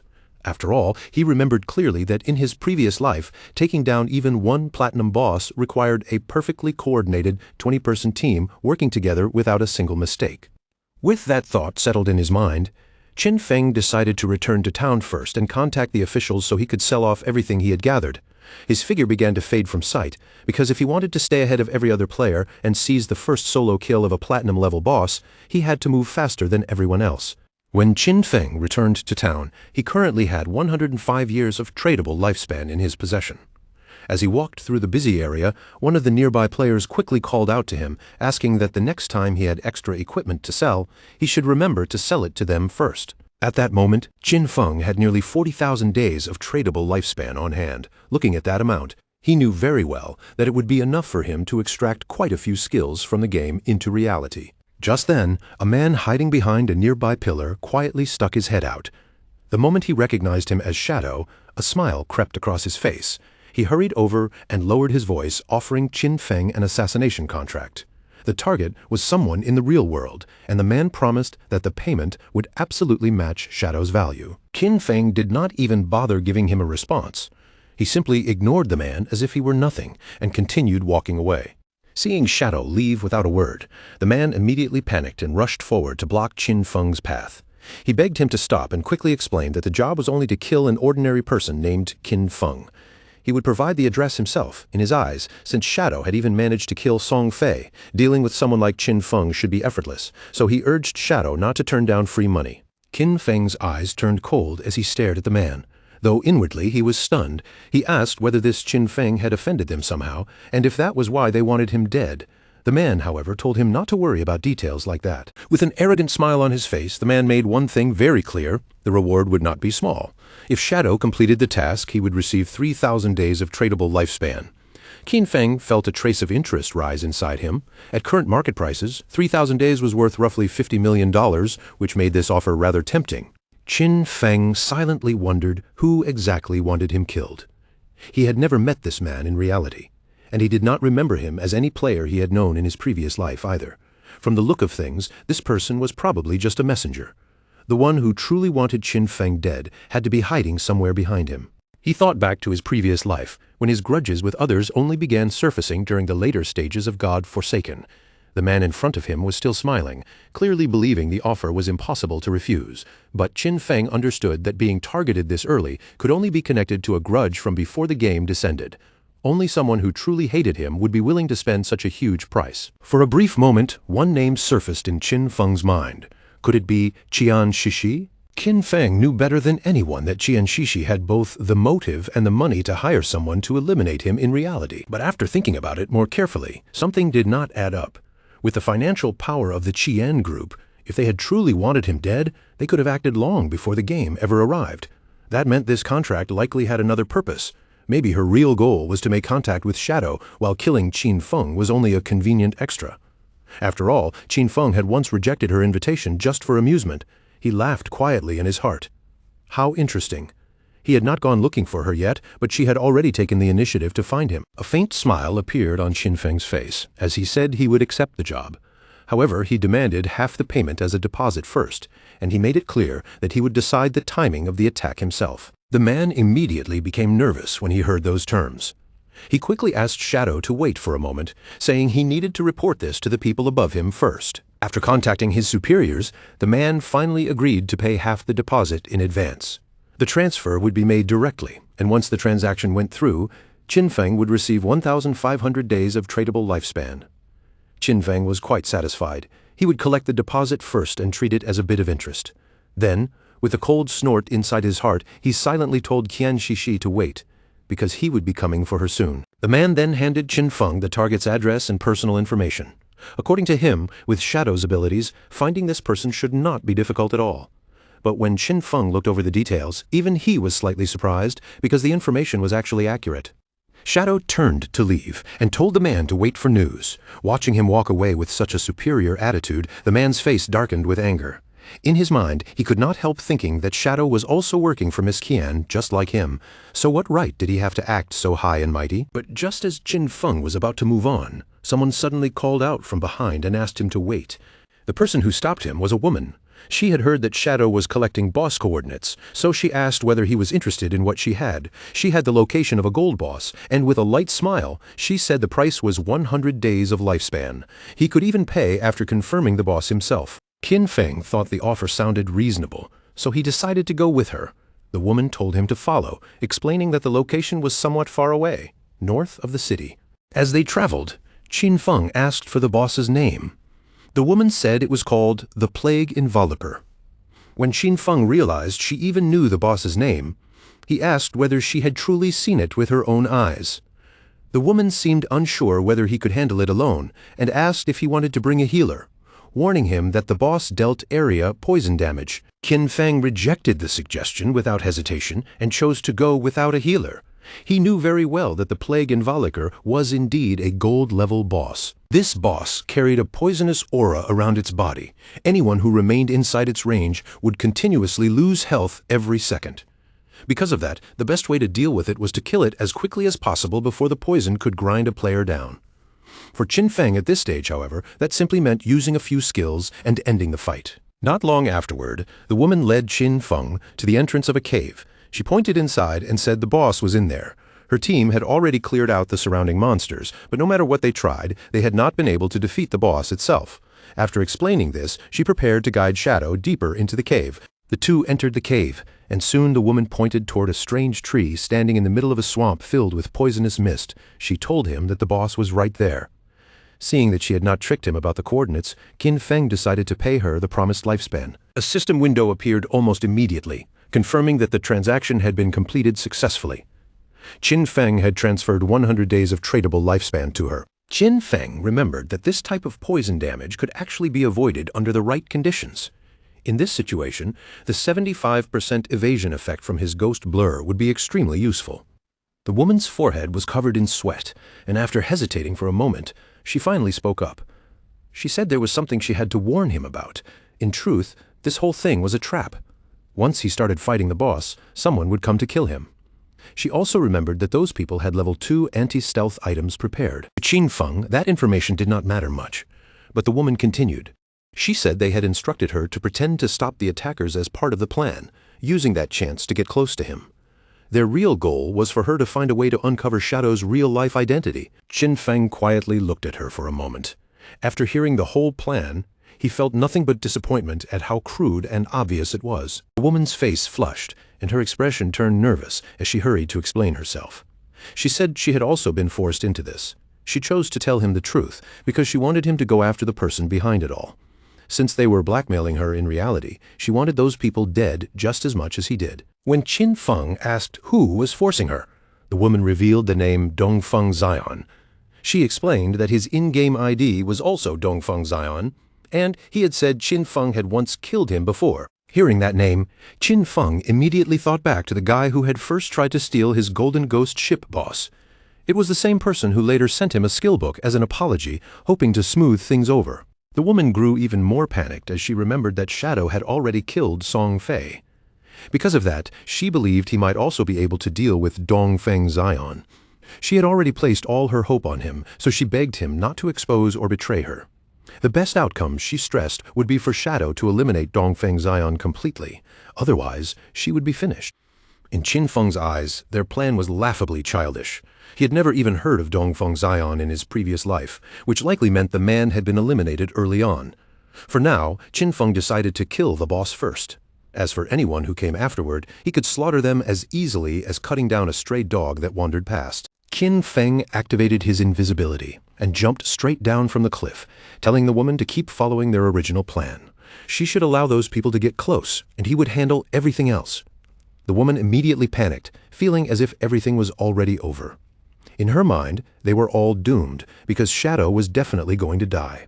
She remembered clearly that Dongfeng Xian had previously led 3 full teams, 18 people in total, to challenge this boss, only for all of them to be wiped out in less than half a minute. As Qin Feng descended toward the boss below, the woman thought about how terrifying the continuous poison damage had been.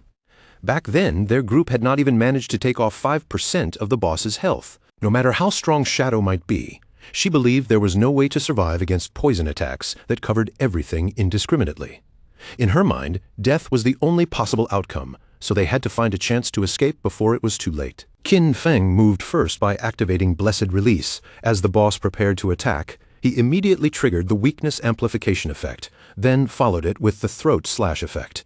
His eyes sharpened, glowing with calm determination as he prepared to strike. In the next instant, Qin Feng launched his attack with terrifying speed, carving through the boss and taking away several thousand points of HP in one burst. Almost immediately, the boss's HP bar plunged downward, dropping to less than half in the blink of an eye. The woman was completely stunned.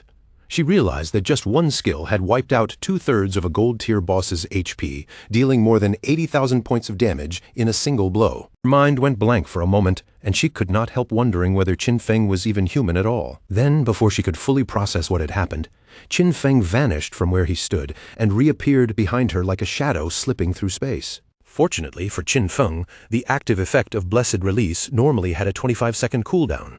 With his 75% cooldown speed boost, the final cooldown was only 14.3 seconds. Because of that, he chose not to finish the boss immediately.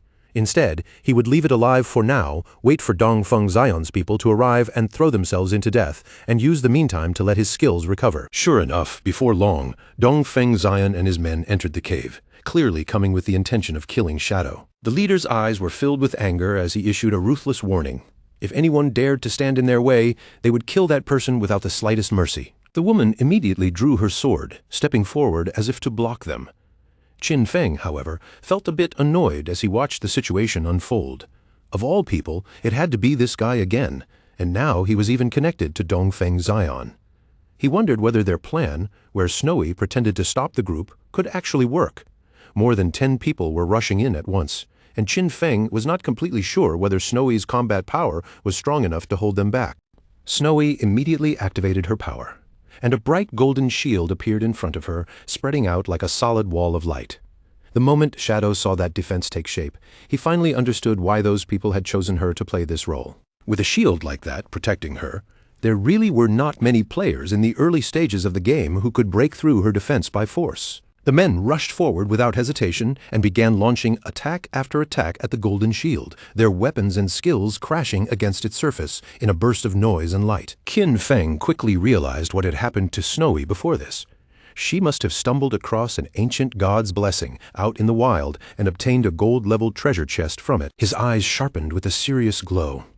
In the next instant, Qin Feng used Instant Shadow, his figure flashing forward too fast to follow, and his blade tore through the attackers one after another, cutting their bodies apart in an instant. With anger burning in his eyes, Qin Feng activated Blooming Curse. The corpses scattered across the ground began to twist and change, transforming into eerie flowers that bloomed from the remains of the dead. Snowy stood there in complete shock, her face paling as she stared at the horrifying scene. To her, it was terrifying beyond words. One single skill had killed so many people, and now strange crimson flowers were blooming from their corpses. She could not help wondering what those flowers even were.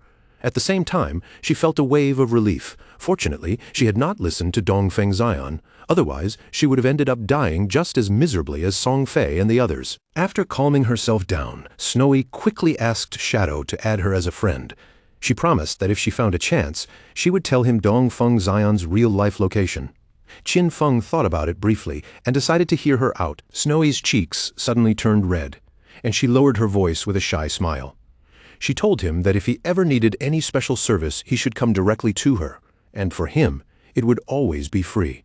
Qin Feng instantly understood what she meant, and at the same time, he finally realized why that kind of service was so expensive and burned through lifespans so quickly. After that, he turned away from her, leapt forward, and began dropping down the cliff toward the boss below. Qin Feng rushed straight at the boss and unleashed a series of powerful slashes, his dagger cutting through it again and again. In his eyes, the lifespan absorbed from those dozen or so players could not even compare to what this boss was about to give him. After all, instead of farming safely and building themselves up, those people had chosen to run around causing trouble for others. Since they had walked into death on their own, Qin Feng felt they deserved exactly what happened to them. After finishing what he needed to do, Qin Feng turned his gaze back towards Snowy and asked if there was any problem. Snowy quickly said there was none, then chose to leave without causing any more trouble. Qin Feng then activated Greedy Hand, and when he saw what appeared, a pleased feeling rose inside him. It had been a long time since he had seen an assassin's skill book drop. At last, another one had finally appeared. The skill book was called Darkest Hour, and it was a platinum-level assassin skill.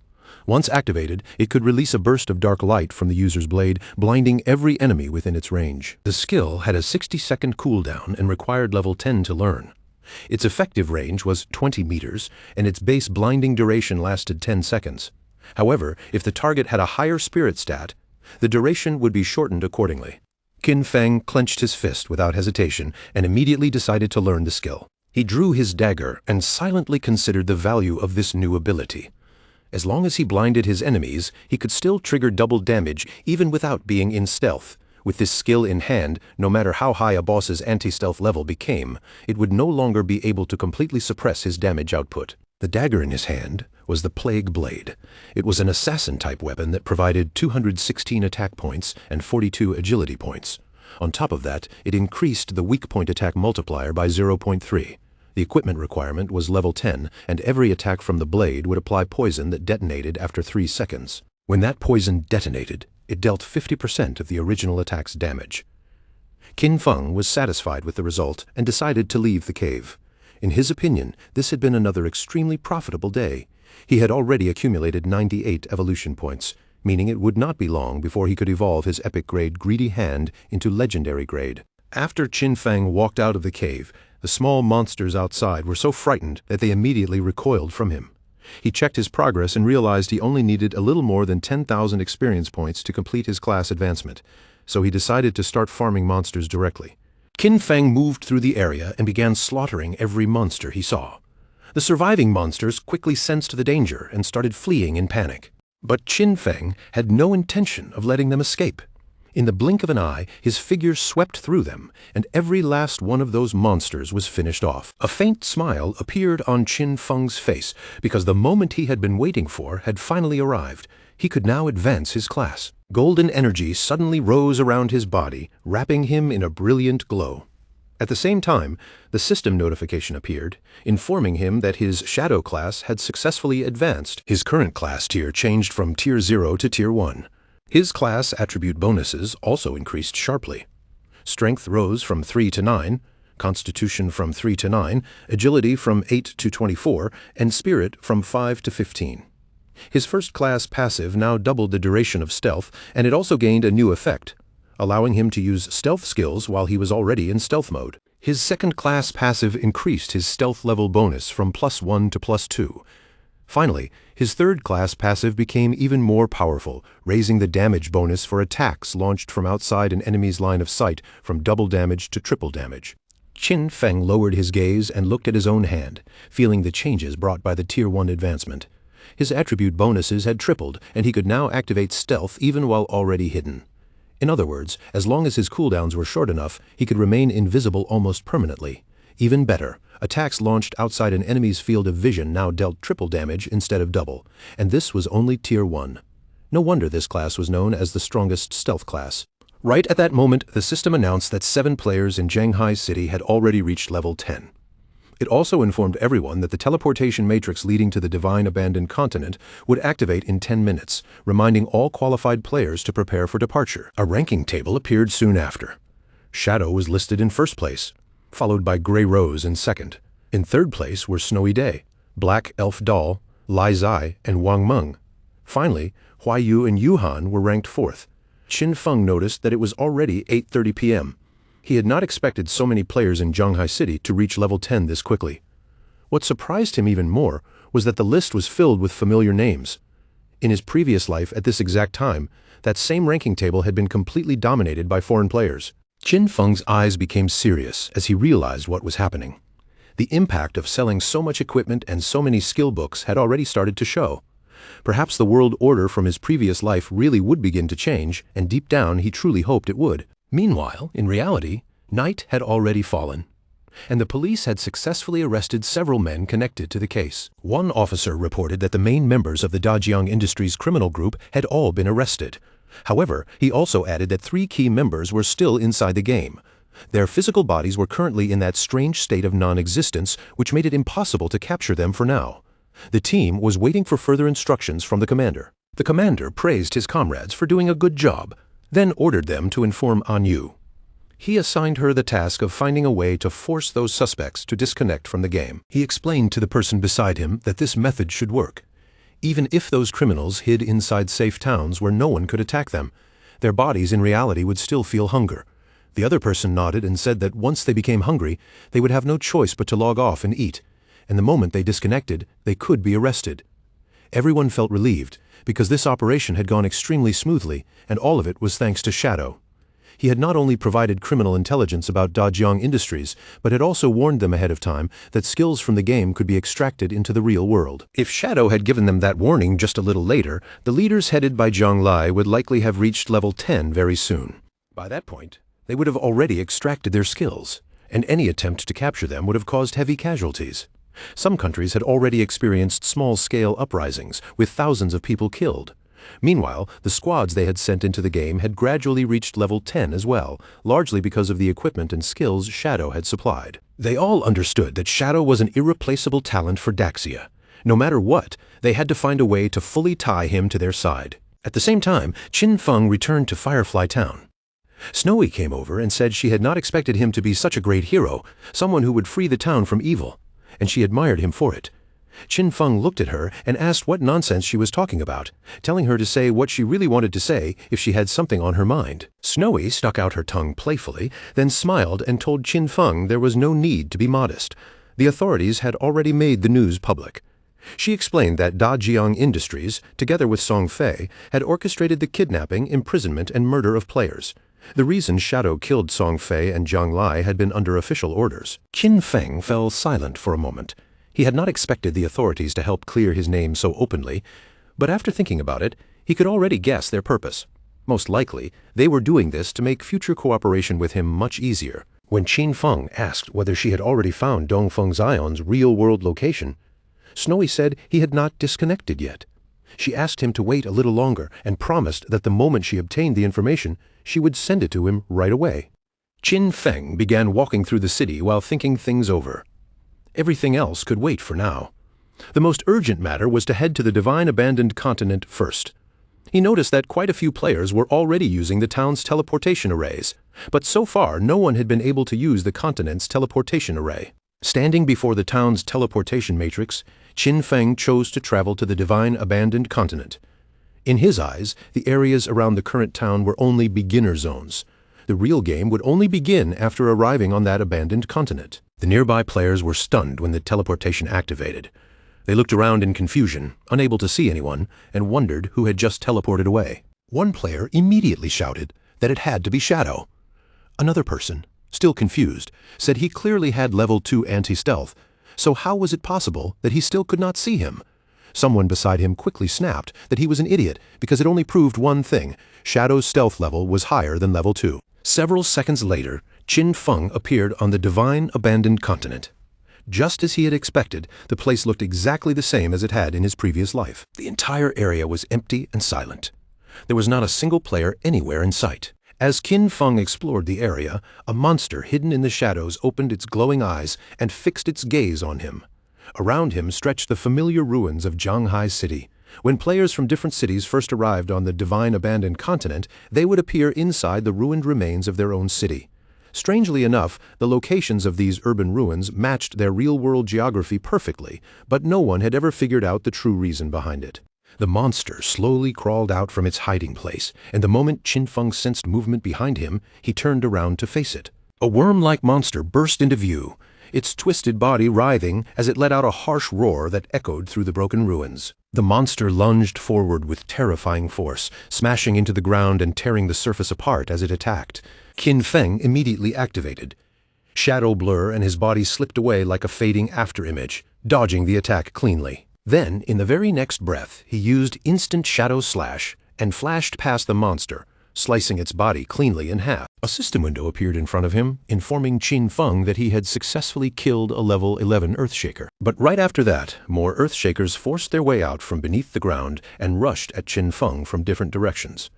Qin Feng's eyes sharpened as he leapt lightly into the air, avoiding their attacks with calm precision. He activated Blessed Release, then immediately followed up with Instant Shadow Slash. His figure streaked through the monsters like a blade-shaped shadow, cutting them apart one after another. Their bodies quickly dissolved into lifespan, and Qin Feng understood that this place was completely different from the towns. There were no safe zones here to protect players from danger. Monsters lurked in every direction, hiding beneath the ground and among the ruined structures, ready to strike at any moment. However, Qin Feng also knew that if someone could find a refuge hidden within the ruins, they could establish a fortress there and gradually take control of the entire surrounding area. He clearly remembered that the best refuge in the ruins of Zhanghai City was located in the northwest. In his previous life, that exact refuge had become the base of the Godslayer Guild. At the same time, somewhere else on the Divine Abandoned Continent, another group of players had also arrived. It was Wang Meng's party. Little Black looked around in surprise, while Wang Meng frowned in confusion, unable to understand why this place looked so much like the ruins of a modern city. To all of them, the surroundings felt strangely familiar. Little Black pointed toward a distant tower and asked if these were not the ruins of Zhanghai City. Gu Yikshu looked in that direction and confirmed that she was right, saying the towers of Zhanghai City were still standing even in this ruined state. Little Black kept scanning the area because she had heard someone say they had seen Shadow teleport here. She desperately wanted to know where he had gone. Gu Yikshu told her to stop searching so hard, reminding her that Shadow could turn invisible, so finding him by sight would not be that simple. Just then, two Earthshakers suddenly burst out from the ground. Wang Meng reacted immediately, drawing his shield and warning everyone that monsters were attacking. Yikshu raised her hand and quickly activated her skill, Elven Blessing, sending a strengthening effect over the party. The monsters charged in fast, but Wang Meng stepped forward with his shield and blocked their attack head-on. Thanks to Gu Yikshu's enhancement, he was barely able to withstand the force. Yikshu quickly warned Wang Meng to be careful, because even these ordinary monsters hit harder than the silver-tier bosses near the starting town. The party's archer immediately used Binding Shot, drawing his bow and firing an arrow straight toward the monsters. In the blink of an eye, the arrow transformed into ropes of energy that wrapped tightly around the Earthshakers, binding their bodies in place. The archer smiled when he saw the effect take hold, saying these monsters could be controlled after all. As long as he kept them immobilized, the rest of the party could unleash their damage and finish them off. Little Black raised her magic staff high into the air and summoned a blazing prophetic fireball above them. Two bursts of flame came crashing down and slammed directly into the trapped monsters. The Earthshakers were killed on the spot, and their bodies quickly began to dissolve into lifespan. Wang Meng turned to Gu Yikshu and told her to send her owl high into the sky to scout the surrounding terrain. Yikshu nodded, and her owl immediately flew up, circling over the area. A moment later, she reported that monsters were everywhere, and there were a lot of them. Worse still, the noise from their fight had already attracted several monsters in their direction. She could not see any safe zone nearby either, so she turned to Wang Meng and asked what they should do now. Wang Meng was stunned when he heard there was no safe zone nearby. The archer immediately panicked, asking what kind of terrible continent this was, and why it had suddenly turned into a survival game the moment they arrived. Little Black quickly asked Gu Yikshu to try finding Shadow. She said Shadow had arrived about 10 minutes earlier, so he should not be too far away. In her mind, as long as they could find him, they would be safe. At first, Gu Yikshu could not see any human figure nearby, but after searching carefully, she suddenly began to notice scattered lifespan glowing in the distance. She saw a huge cluster of bright lights gathered toward the northwest, and immediately realized those were rewards left behind by defeated monsters. It had to be Shadow's work. He had probably killed so many monsters that his inventory was full, which was why he had not bothered picking up the loot. At that moment, more monsters broke out from the ground and charged toward them. Gu Yikshu immediately started moving and urged everyone to hurry after her. Since Shadow had already cleared the monsters from that direction, the path there should be much safer. As long as they followed the glow of the dropped rewards, they would eventually find him. Wang Meng quickly ordered everyone to stay alert, keep their formation, and make sure no one fell behind. They would fight while retreating and move toward the northwest together. At the same time, not far away from them, more Earthshakers erupted from the ground and prepared to launch another attack. But before they could fully charge forward, a figure moved through them at incredible speed, cutting their bodies into pieces in an instant. It was Shadow. Qin Feng knew that even without the active effect of Blessed Release, the total damage from Shadow Slash could still reach 20,000 to 30,000 points, which was more than enough to instantly kill these ordinary mobs. To him, this place was basically a perfect farming paradise. A few minutes later, Qin Feng finally arrived at the entrance of the hideout. He quietly observed the surrounding ruins, knowing that beneath this broken area lay a massive underground palace. In his previous life, it had taken players a long time to discover this place. That underground palace alone contained more than 1,000 resting rooms and dozens of large halls. It was the largest hideout in Yanghai City, and in Qin Feng's previous life, it had become the base of his guild, Godslayer. Before anyone could claim it, the hideout was essentially a dungeon. It was filled with countless traps, dangerous monsters, and a guardian boss. The larger the hideout was, the stronger the guardian protecting it would be. Qin Feng stepped into the hideout and remembered what had happened in his previous life. After founding the Godslayer Guild, he had gathered 3 full squads, 18 elite members in total. Every one of them had reached level 15 and was fully equipped, yet even then, they had only barely managed to conquer this palace. He moved deeper into the ruins and began descending the stairs, heading toward the lower levels hidden beneath the broken city.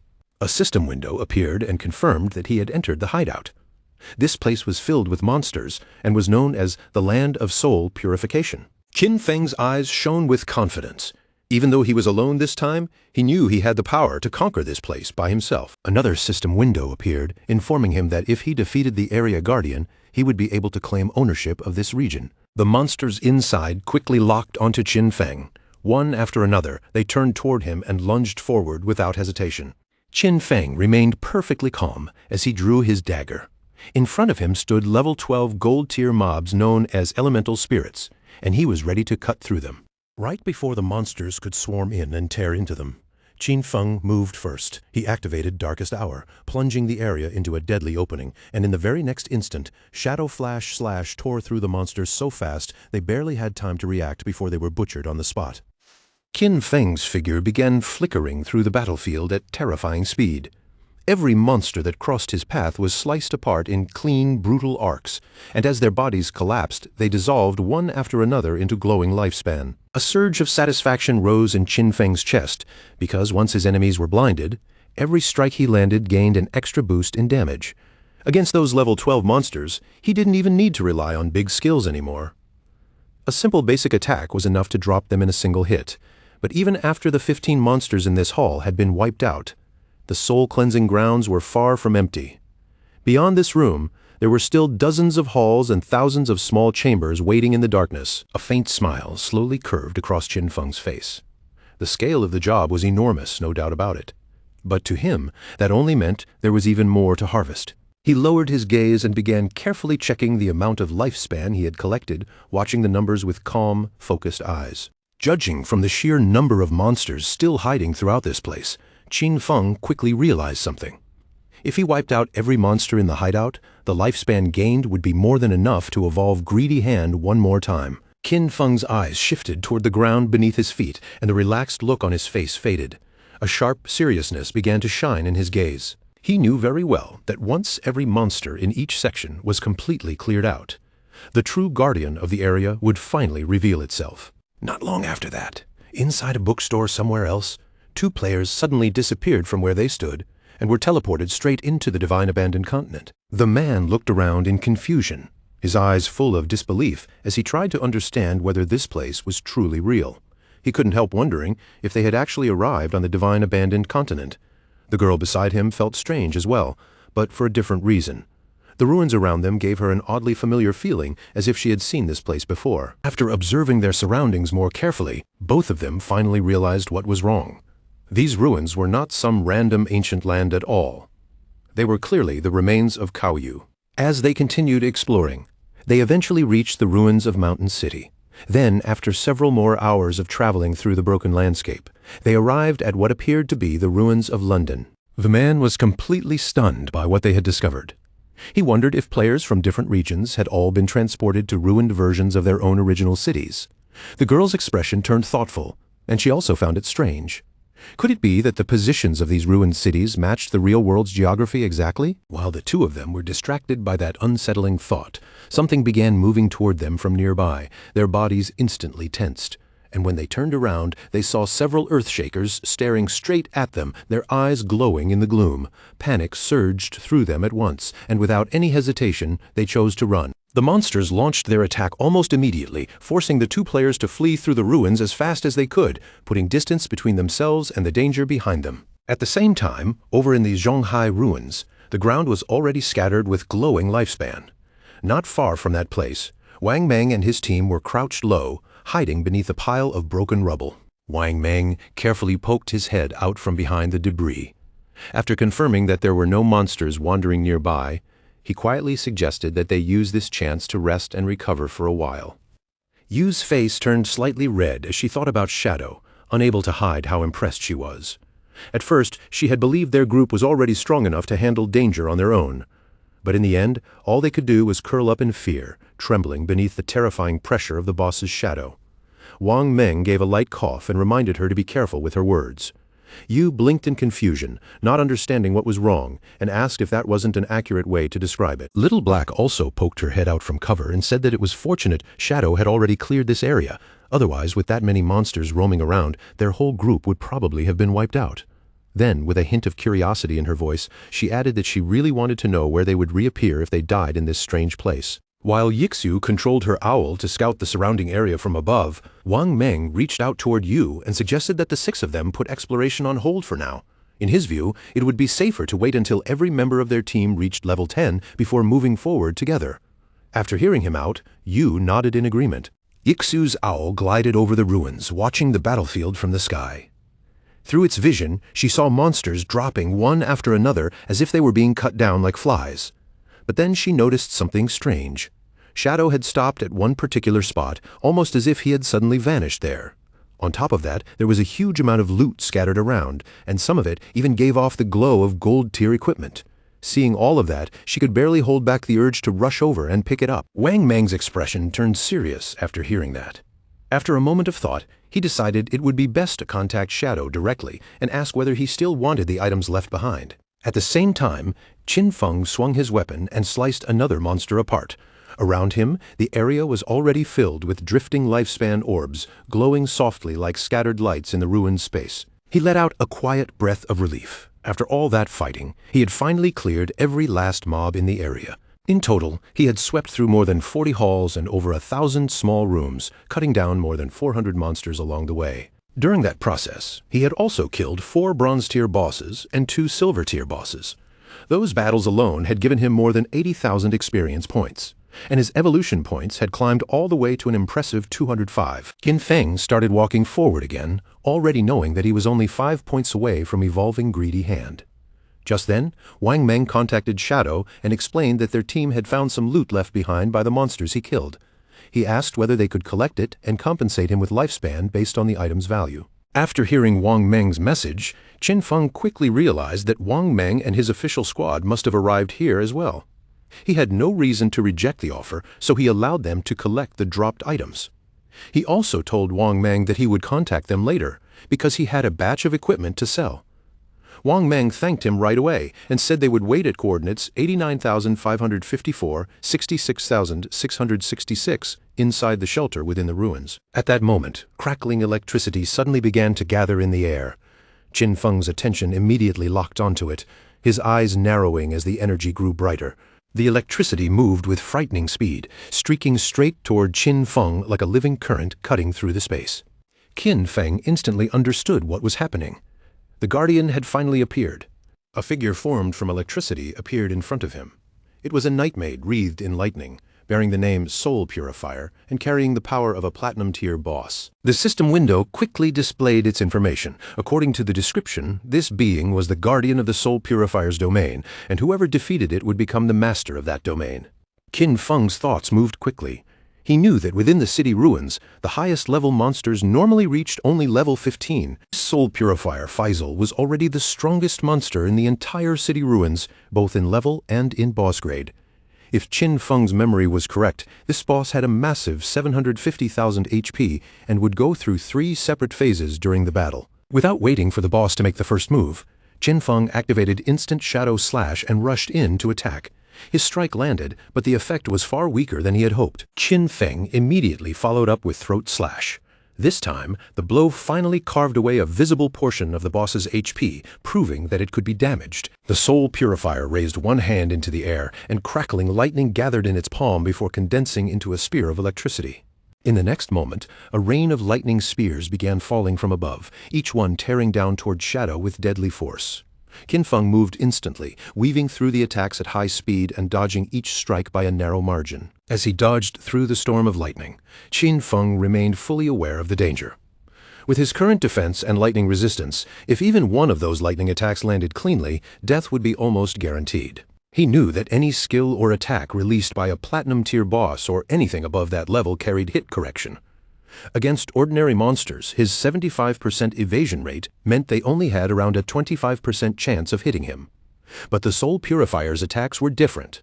Even with his evasion, their chance of landing was at least 50%.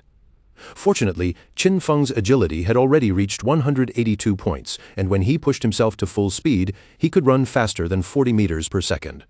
As long as he watched carefully and reacted before the lightning fully struck, he could still avoid the attacks with ease. A furious light flashed in Qin Feng's eyes. In his previous life, he had only barely survived this fight with his guild, relying on the priest's shield and a great deal of luck.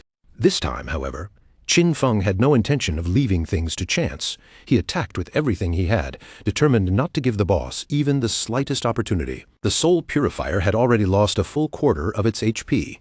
The throat-cutting damage from Graceful Release, combined with Shadow Slash and the explosive effect of Plague Blade, had ripped away 250,000 HP in one brutal burst.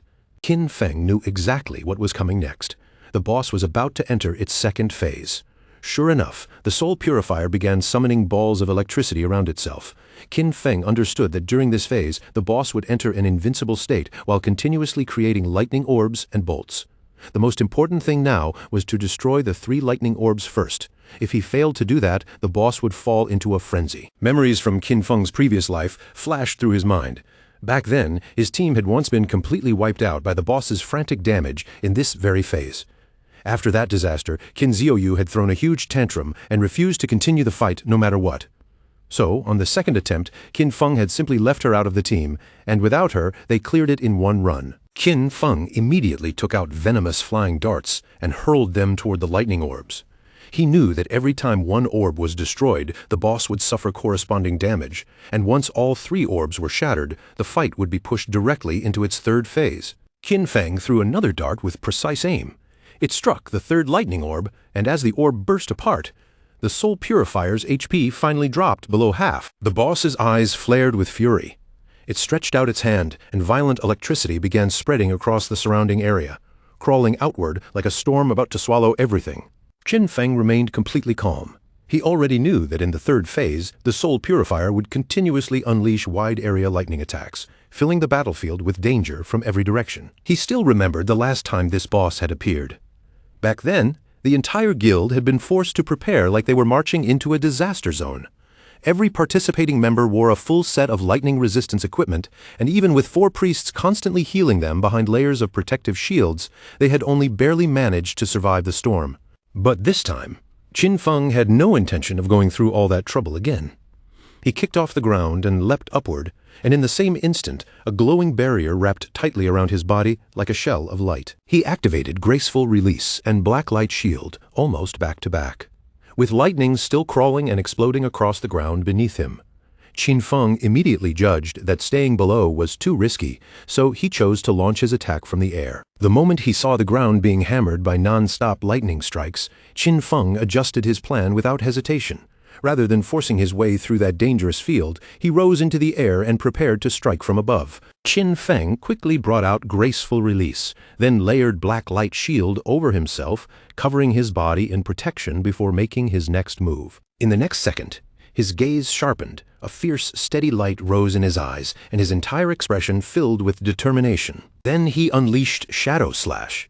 His figure moved so fast, it was almost like a dark streak cutting through the air.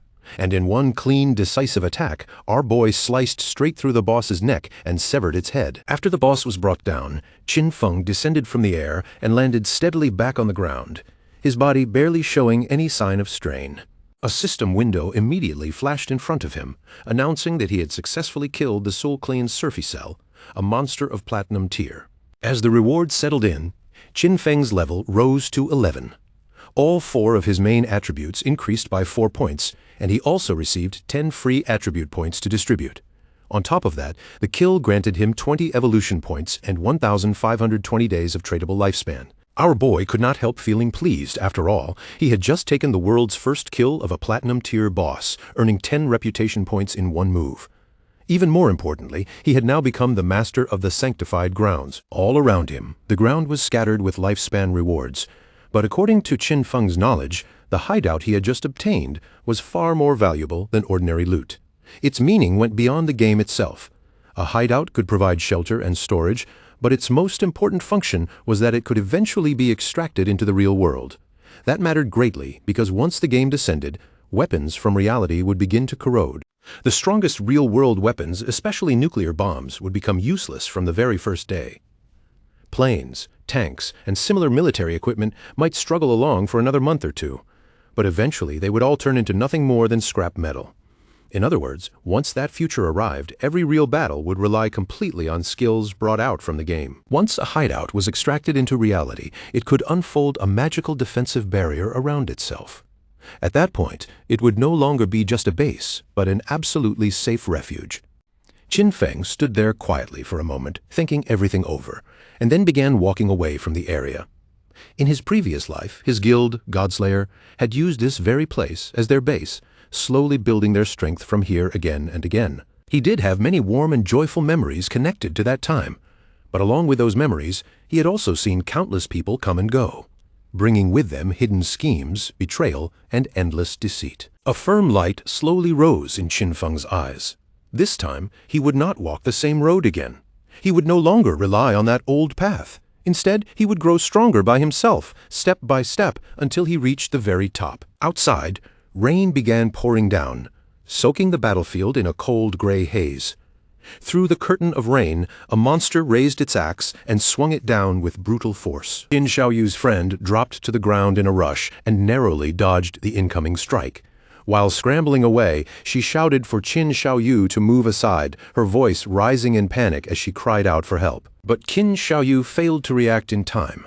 Before she could get out of the way, the huge axe tore through her body and split her in half. A moment later, she respawned back in town.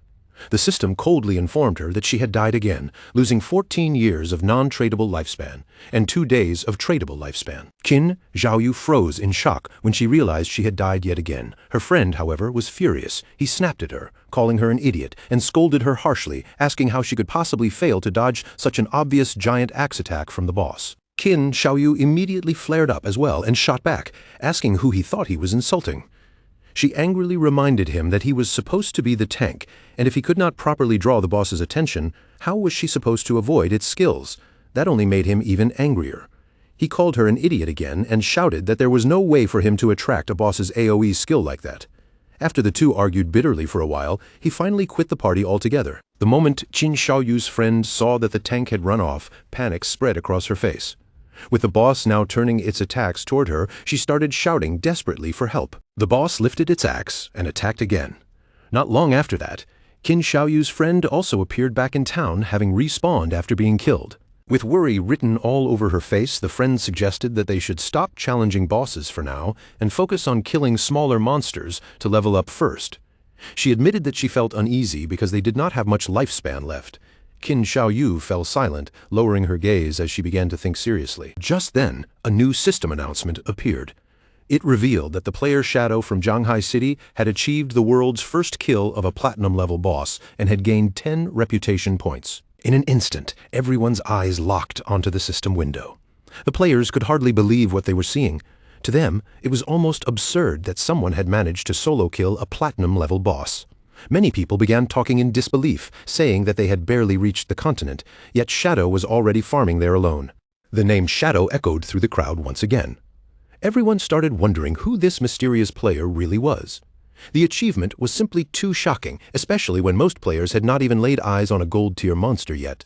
One thing was clear to all of them: whoever Shadow was, he was terrifyingly powerful. Qin Zhaoyu felt confused as she stared at the announcement.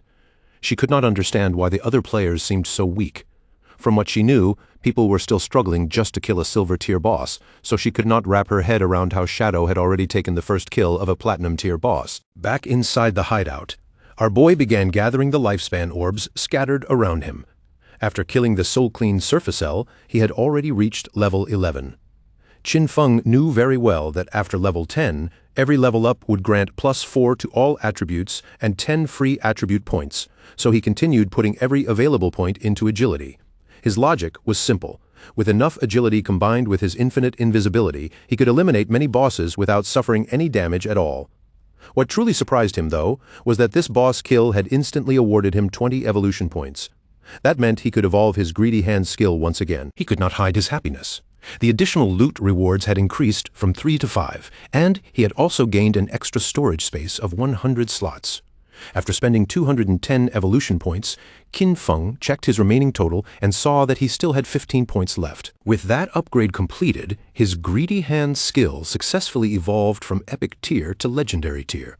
The Assassin skill now gave him a 500% chance to obtain extra loot rewards, and every extra piece of loot had a guaranteed 100% chance to rise by 1 tier. On top of that, a new passive effect appeared, Greedy Space, granting him 100 storage slots specifically for holding items. Qin Feng immediately decided to use his newly upgraded Legendary Tier Greedy Hands to collect the loot. The result was exactly what he hoped for. He received 5 additional loot drops at once. On top of that, he gained another 100 evolution points, bringing his remaining total up to 115. As Qin Feng looked over the system window, he noticed that 2 pieces of assassin equipment and an assassin skill book had dropped. Unfortunately, his current level was still too low to use them, so he chose to store them temporarily inside the safehouse warehouse. Qin Feng then summoned a devout believer and gave it a simple order: collect every piece of loot scattered throughout the palace and pile everything together in one place. The devout believer immediately began working. Qin Feng watched with satisfaction, feeling pleased because the 115 evolution points he still had could now be used to strengthen the skills that had not yet reached epic level. He first consumed 42 evolution points and evolved Shadow Stealth 3 times in a row, raising it all the way to epic level. After the upgrade, Shadow Stealth's duration increased from 36 seconds to 60 seconds. The attack that broke stealth now dealt 300 to 500 damage, and the cooldown dropped from 22 seconds to 15 seconds. Next, Qin Feng spent 34 evolution points to evolve Backstab Enhancement twice, also pushing it to epic level and raising its backstab damage bonus from 50% to 75%. After that, he used 6 more evolution points to evolve Darkest Moment through Platinum, Emerald, and Diamond tiers until it also reached epic. The skill could now release a burst of dark light that blinded every enemy within a wider 50-meter range. Its base duration rose to 16 seconds, though enemies with higher spirit attributes would still reduce the effect. Finally, Qin Feng spent 33 evolution points in one go, evolving Bloom Curse 3 times, and raising it directly to legendary level. The upgraded Bloom Curse could now be used on player corpses within 60 seconds after death, and had gained brand new effects. It could absorb 50% of the target's remaining non-tradable lifespan, while also pulling in scattered non-tradable lifespan light spheres nearby. Any corpse drained by Bloom Curse would completely vanish afterward. Qin Feng's eyes widened slightly when he realized what that meant. This skill could actually absorb non-tradable lifespan orbs. He remembered that in many high-level areas, especially inside the rage zones of certain special bosses, lifespan would drain at a terrifying speed, hundreds or even thousands of times faster than normal. And when that kind of consumption happened, the first thing to be burned away was always non-tradable lifespan. At that moment, Snowy contacted Qin Feng and congratulated him on taking the first kill of the platinum-level boss. Then she told him she had good news. Eastern Sage had just logged off. Snowy added that she had heard Eastern Sage's clan was gathering at the Jiangnan Hotel. Apparently, they had purchased a large amount of lifespan and planned to convert it into combat power inside the game. While the devout believer continued piling up the loot, Qin Feng praised her for the information. Snowy, however, said there was no need to thank her because this was what she was supposed to do. Then her tone turned serious as she revealed that Qin Feng absolutely had to defeat Eastern Sage, or she would be doomed. Qin Feng told her not to worry and began storing away the loot. After putting everything inside, he realized that all the items fit perfectly and that half the space was still unused. Thinking about how useful the 100-slot backpack really was, he decided it was time to find Wang Meng and sell everything to them. When Shadow returned, and Yu and Little Black immediately noticed him. Their eyes widened with joy the moment they saw his figure appear, and Yu became so excited that she rushed toward him at once, looking like she was about to throw herself forward and hug him. But before Yu could reach him, Qin Feng raised a hand and stopped her in place. Without wasting any time, he went straight to business. He made it clear that, just like before, he would be the one setting the price, and if they could not accept it, they were free to refuse. Then he explained that over 30 of the items were common grade and bronze grade junk, so he would give them a discounted bundle price, 950 days of lifespan for everything. And Yu still had the faint mark of Qin Feng's hand on her face, but instead of being angry, she wore a bright smile. She quickly nodded and said they agreed. They had already calculated the value of the items they had gathered earlier, and it was roughly around 1,000 days of lifespan. So to make the deal simple, she offered 2,000 days for the entire batch. Qin Feng was slightly taken aback by her offer, and calmly pointed out that this batch was not ordinary junk. It contained silver level, gold level, and even platinum level items, with a total value reaching about 18,000 days of tradable lifespan, and Yu immediately opened the system window and began checking through the contents. As her eyes moved across the list, her expression changed completely. She could hardly believe there was actually platinum-level equipment inside. After all, she only owned a single piece of gold-level gear herself, so in her mind, only a true boss-level figure would casually sell items of this quality. The more she looked, the more excited she became, realizing that these supplies would definitely speed up Zhongkai City's development. She looked back at Shadow with shining eyes and thanked him again and again. Our boy simply said there was no need to be so polite, since both sides were helping each other. Little Black stared at Shadow with a nervous look, and could not hold back her curiosity, asking how he could possibly have so many inventory slots, and whether he was secretly Doraemon or something. Qin Feng did not answer that directly. Instead, he reminded them that their bags were probably already full, then casually gave them a useful tip. Under the statue in the center of the city ruins, there was a staircase, and that staircase led to a teleportation portal back to the starting town. Qin Feng started walking away from them, but before leaving, he added one more warning. If they wanted to return through that portal, the first use would cost them 500 days of lifespan. After that, returning again would no longer cost anything, but whether it was worth it or not was something they had to decide for themselves. After saying that, he left without looking back. And Yu immediately pointed in Qin Feng's direction with a proud little smile, as if she had just proven her point. She said she had already told them that Shadow had to be a reborn player. Otherwise, there was no way he could know such hidden information. Seeing how excited and certain she looked, Wang Meng became a little uneasy and could not help asking Captain An to please stop acting like that because she was starting to scare him. And Yu's face suddenly turned red. She lowered her voice slightly, then asked them what they would think if she tried to flirt with Shadow. After Qin Feng had put some distance between himself and the others, a system prompt appeared in front of him asking whether he wanted to consume tradable lifespan to extract a skill into the real world. Qin Feng did not hesitate for long. He directly chose to activate level synchronization and class advancement synchronization. The system quickly confirmed his choice, informing him that 27,000 days of lifespan had been consumed. In the next moment, both level synchronization and class advancement synchronization were completed. Qin Feng's heart grew excited, because the next step was skill extraction. He remembered that he had already extracted Shadow Meld once before, but at that time, it was only level 1. This time, he wanted not only to raise Shadow Meld's level in reality, but also to bring out several more of his key skills. First, he spent 1,946 days to raise Shadow Meld to level 10.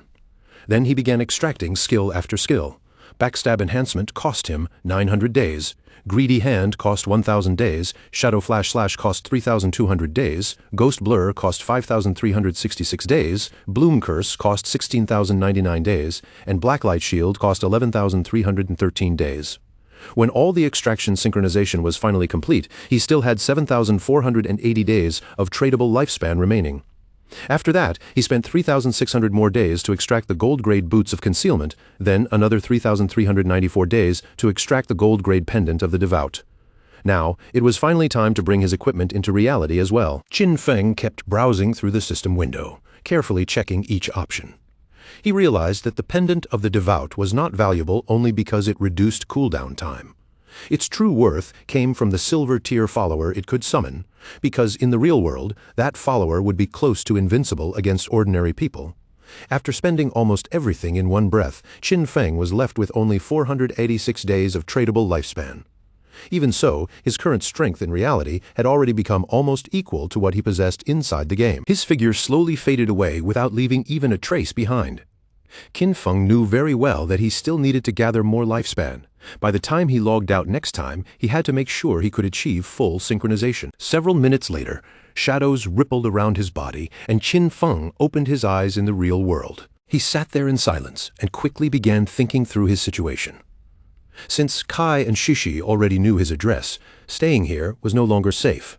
For the sake of caution, it would be better to leave this place for now. He also knew that extracting the Soul Purification Sanctuary required more than 1,300 years of lifespan. So before he could bring out that hideout, he needed to find a temporary place to stay. A serious light appeared in Qin Feng's eyes. He activated Greedy Hand and swept it across his room, absorbing everything inside in one clean motion. In an instant, all the belongings in the room vanished without a trace. Qin Feng felt satisfied as he looked at the empty space around him. Greedy Hand's storage space was truly useful, and everything he owned had fit inside perfectly. Then Qin Feng sprang upward and climbed onto the window with quick, silent movements. He pulled out his phone and checked the location. Dongfang Xian was at the Jiangnan Hotel, which was around 15 kilometers away from this neighborhood. Qin Feng lowered his gaze toward the ground below. Then, after turning himself invisible, he slipped down from his apartment and descended all the way to the ground. Based on his current speed, he calculated that he could reach the hotel in about 10 minutes. Under the cover of night, our boy moved quickly through the streets, heading straight toward the Jiangnan Hotel. Several minutes later, Qin Feng arrived at the hotel. Inside, several men were gathered around a table, eating dinner and discussing the situation with serious expressions. One of them said that, judging from what was happening now, the skills and lifespan from the game could already affect the real world. To him, this was a tremendous opportunity for the Dongfang family. He even praised Dongfang Xian, saying he had done well by establishing a faction inside the game from the very beginning. Dongfang Xian smiled modestly and replied that everything he had done was only what he should have done for the family. The old man looked cheerful and said he was very satisfied with Dongfang Xian's progress. He explained that this time their family had purchased a huge amount of exchangeable lifespan for one purpose, to acquire equipment and skill books. Their goal was to help the main members of the family reach level 10 as quickly as possible, seize an early advantage, and then use that advantage to expand the family's influence in the real world. With the game and reality developing side by side, the Dongfang family would surely rise into a dominant force. At that point, even the dream of creating a 1,000-year dynasty would no longer be impossible. Dongfang Xian stared quietly at his grandfather. As he watched the old man speak, a sinister light slowly flickered in his eyes. In his heart, Dongfang Xian sneered with contempt. He thought of his grandfather as a damned old relic, someone who already had one foot in the grave yet still refused to give up the position of clan leader, all while dreaming of immortality. Dongfang Xian's true plan was to trap Shadow, force him to reveal all his secrets, and then make Shadow earn lifespan for him. Once Dongfang Xian reached number 1 on the ranking list, he would make sure every one of these people died. At that moment, the grandfather looked toward him and asked how the plan to deal with Shadow was progressing. Dongfang Xian put on a confident smile and told his grandfather not to worry. He assured him that he had already found a trustworthy woman who could uncover Shadow's true identity, and that they should receive news very soon. The grandfather then reminded him that Shadow had to be captured alive. He wanted Shadow forced to serve the Dongfang family, because only then could he bring enormous benefits to the clan. Meanwhile, Qin Feng had already killed the guards stationed at the hotel entrance. Inside the room, the Dongfang family members raised their cups and toasted together for the family's resurgence. Then their voices rang out in unison as they shouted, "Long live the Dongfang family." Qin Feng's eyes turned cold and serious. He had not expected these noble families to be armed. Although Ghost Blur and Blacklight Shield were powerful, they still could not guarantee a 100% chance of evading every attack. More importantly, he had not extracted any armor into the real world.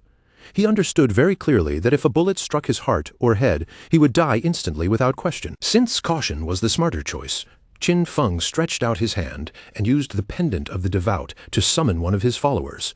A devout believer appeared before him, equipped with sharp claws for close combat and green flames for ranged attacks. Qin Feng gave it a cold order.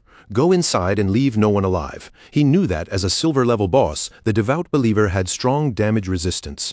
Even against firearms, it would be able to hold out for quite some time. While everyone inside was still distracted by their celebration, the devout believer reached the door and pushed it open. The monster let out a fierce roar the moment it entered. When the people in the room saw it, panic exploded across their faces, because none of them understood where such a creature had suddenly come from. With its eyes glowing, the devout believer lowered its body and charged straight toward them. Seeing the monster rush in, Dongfang Xian's expression turned grave. He shot to his feet and pointed directly at it, causing the guards to raise their guns and aim at the creature.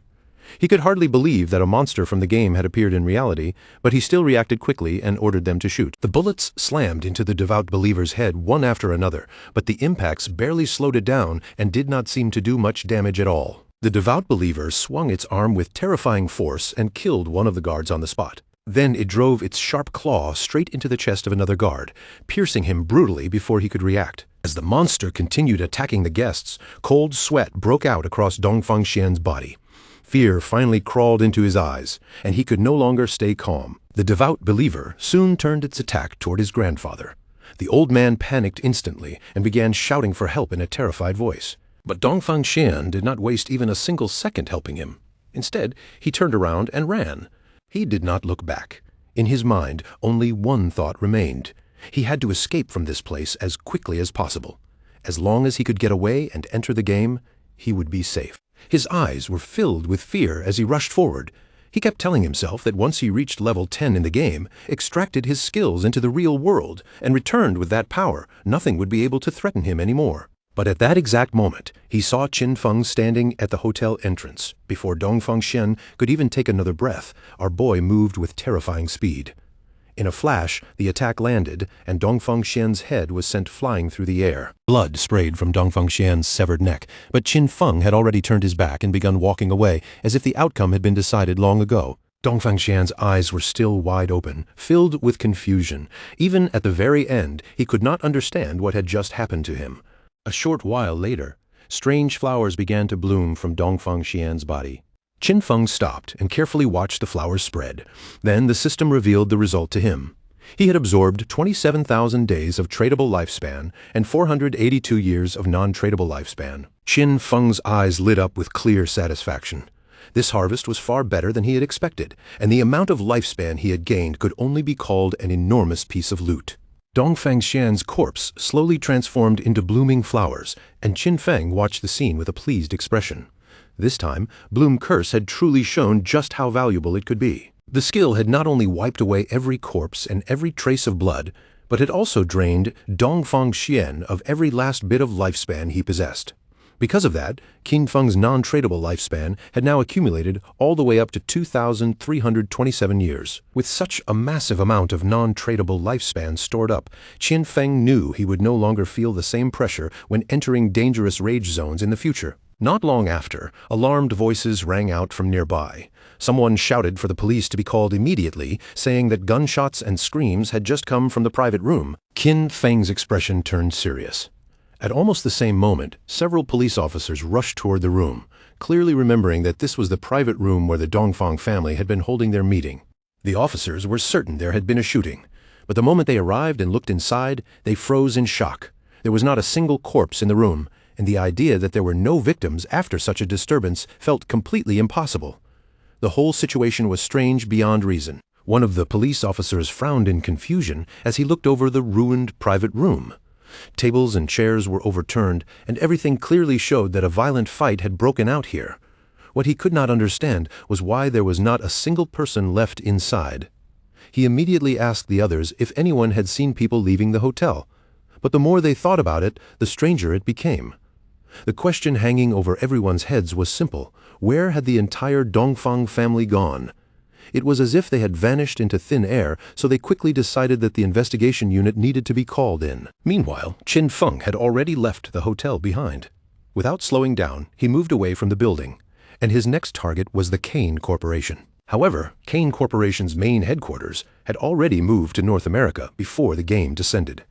At this moment, only the CEO's daughter, Qian Shishi, was still trapped in the Demon City area, and Qin Feng needed to eliminate her before she managed to leave the country. The distance from Zhanghai City to Demon City was nearly 300 kilometers, far beyond what could be covered casually. If Qin Feng relied on running there on foot, the trip would take at least 2 or 3 hours, and to him, wasting that much time was completely unacceptable. Qin Feng prepared to rest for the moment, while already thinking that he needed to find a faster way to get there. Our boy soon returned to the godforsaken game. After standing up, he remembered that there were still several silver and gold tier bosses left inside the ruins, so he decided to go farm them first. At that moment, Captain NU contacted Shadow with an excited tone and told him she had excellent news. She explained that Sister Hai had just discovered the entrance to a tomb, but a gold-tier vengeful spirit was guarding the place, and their team had no way to defeat it. Qin Feng was a little surprised when he heard that. He immediately asked how they had managed to find the entrance to a tomb in the first place. Captain NU explained that while they were heading back toward the starting city, they had taken a small detour to avoid some minor monsters, but as they continued walking, they suddenly realized that one person was missing. After searching around for a while, they finally discovered that Sister Hai had fallen into a pit. The pit led into a special tomb area where even team chat could not be used. When they followed her down into the pit, they encountered a level 12 gold boss that immediately started chasing them. Fortunately, they ran fast enough and managed to escape, and Yu then told Qin Feng that they had already returned to Shelltown, and if he wanted to go to the tomb, she could send him the coordinates. Qin Feng could only admit that a true lucky charm really was a lucky charm. Someone had actually managed to discover a tomb just by taking one wrong step while walking through the city ruins. That kind of coincidence was almost unbelievable. He knew very well that tombs, just like faith temples and curse ruins, were rare, wild, random events. He asked Captain An Yu to send him the coordinates, and she quickly passed them over, revealing that the tomb was near the ruins of Shelltown. Qin Feng thanked her and added that if he obtained anything he could not use, he would sell it to them without hesitation. He could not help thinking that An Yu was truly clever. She knew exactly when to share information and how to turn it into a future benefit. Soon, Qin Feng's attention landed on a large well. He looked at it with a slightly puzzled expression, wondering if this was really the entrance. The well was so wide and obvious that it was hard to believe someone could simply fall into it by accident while walking. Without a doubt, that girl's Sister Hai was truly one of a kind. Without hesitating for even a moment, Qin Feng jumped straight into the well. A system window immediately appeared, welcoming him to the Tomb of Resentment and informing him that long-range communication would be blocked inside this area. Qin Feng landed at the bottom of the well, steadied himself, and then began walking forward along the dark corridor. At that moment, a massive monster appeared in front of him. It was the Wailing Spirit, a level 12 creature of gold rank. Qin Feng quietly studied the boss in front of him. In his previous life, he had never encountered this particular Wailing Spirit, but judging from its huge body and dangerous appearance, he could tell it had extremely high attack power and a wide attack range. It was clearly the type that dealt physical damage. That also explained why An Yu and the others had fled in panic. The equipment and skill books he had sold them did not increase their defense by much. Even Wang Meng, a holy shield warrior with around 5,000 HP at this stage, would probably lose at least half his health if he took a single hit from this boss. Qin Feng continued watching the boss in silence, fully aware that if that axe landed on him directly, death would be unavoidable. In the next instant, Qin Feng combined Blessed Release with Instant Shadow Slash. His body flashed forward, and with a swift, precise strike, he cut off the monster's arms. He knew this boss had extremely high defense, and Instant Shadow Slash could only deal 80% of its normal damage against it. But that was not a problem. The creature would never be able to endure the follow-up throat-slitting damage from Blessed Release. But right then, the monster's severed arm suddenly began moving toward Qin Feng, and even he felt a flash of alarm. A moment later, the arm exploded. Qin Feng reacted quickly and leapt away from the area just in time. His eyes narrowed in surprise as he realized what it was: a corpse explosion. Qin Feng immediately admitted to himself that he had been careless by not dodging sooner. Fortunately, Ghost Blur had activated at the critical moment. Otherwise, that blast would have already killed him. The boss's corpse soon transformed into Lifespan. Qin Feng suddenly remembered something similar from his previous life. Back then, they had once killed an unknown boss, and one of the team members had excitedly rushed forward to loot the body, only for the corpse to explode and wipe him out instantly. Some entire teams had even been annihilated by boss corpse explosions, though that usually happened with platinum-level bosses and above. He had not expected a mere gold-level boss inside this tomb to self-destruct in the same terrifying way. Qin Feng then activated Greedy Hand and began collecting the loot scattered before him. A string of system notifications appeared. For killing the resentful ghost, a gold-level boss, he gained 1,010 days of tradable lifespan and 20 evolution points. He also obtained the platinum-level skill book, Dark Knight Ring Blade. Because he used Greedy Hand, he received an additional 630 days of tradable lifespan, along with the platinum-tier Resentment leather armor. Qin Feng was genuinely surprised. This time, he had actually obtained both a piece of equipment and a skill book that he could use himself. According to the system, Dark Knight Ring Blade was a platinum-tier assassin skill. It could infuse the blade with dark power, dealing dark elemental damage to all enemies within a 5-meter radius, while adding 500 points of dark elemental attack. The skill's cooldown was 10 seconds, but with his current effects, it would be reduced to 5.7 seconds. Its level requirement was 11, which meant Qin Feng could use it right now. He was pleased, because this was exactly the kind of elemental damage skill the assassin class needed. Since the Shadow class had higher spirit attributes than strength, its magic attack power was actually stronger than its physical attack power. That was precisely why elemental skills like Dark Knight Ring Blade suited him so well, and Qin Feng understood that he should focus more on improving his spirit stats to maximize this type of damage. At the moment, his attributes stood at 9 strength, 9 constitution, 24 agility, and 15 spirit. Qin Feng let out a breath, then decided to advance the skill to epic level and see how much it would improve. He immediately spent 6 evolution points, leaving himself with 36 points remaining. Dark Knight Ring Blade evolved from Platinum to Emerald, then to Diamond, and finally reached Epic. After the upgrade, its dark elemental damage radius expanded from 5 meters to 12 meters, and the added dark elemental attack increased from 500 points to 1,300 points. After the skill finished evolving, Qin Feng checked the result again. The range had grown from 5 meters to 12 meters, and the additional attack had climbed from 500 points to 1,300 points. His eyes became serious as he considered the skill's real value. Because it was an area attack, its additional attack power could not be considered overwhelmingly high, and the total damage from a single use still could not compare to Shadow Slash. Even so, it was absolutely a divine skill when it came to clearing groups of smaller enemies. Shadow Slash could cut within a 5-meter range, but in the end, it was still a straight-line skill.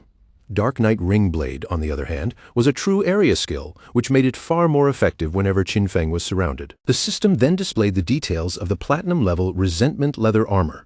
It granted 55 points of physical defense, 45 points to all elemental resistances, 42 points of damage block, and 777 points of health. Its equipment requirement was level 11. In addition, it carried the Resentment effect, which granted him 30 points of base attack power after he was attacked. Qin Feng began walking toward a giant door while thinking over the armor's value. The Resentment effect itself was not especially important, but the leather armor's base defense, elemental resistances, and damage block were all extremely high.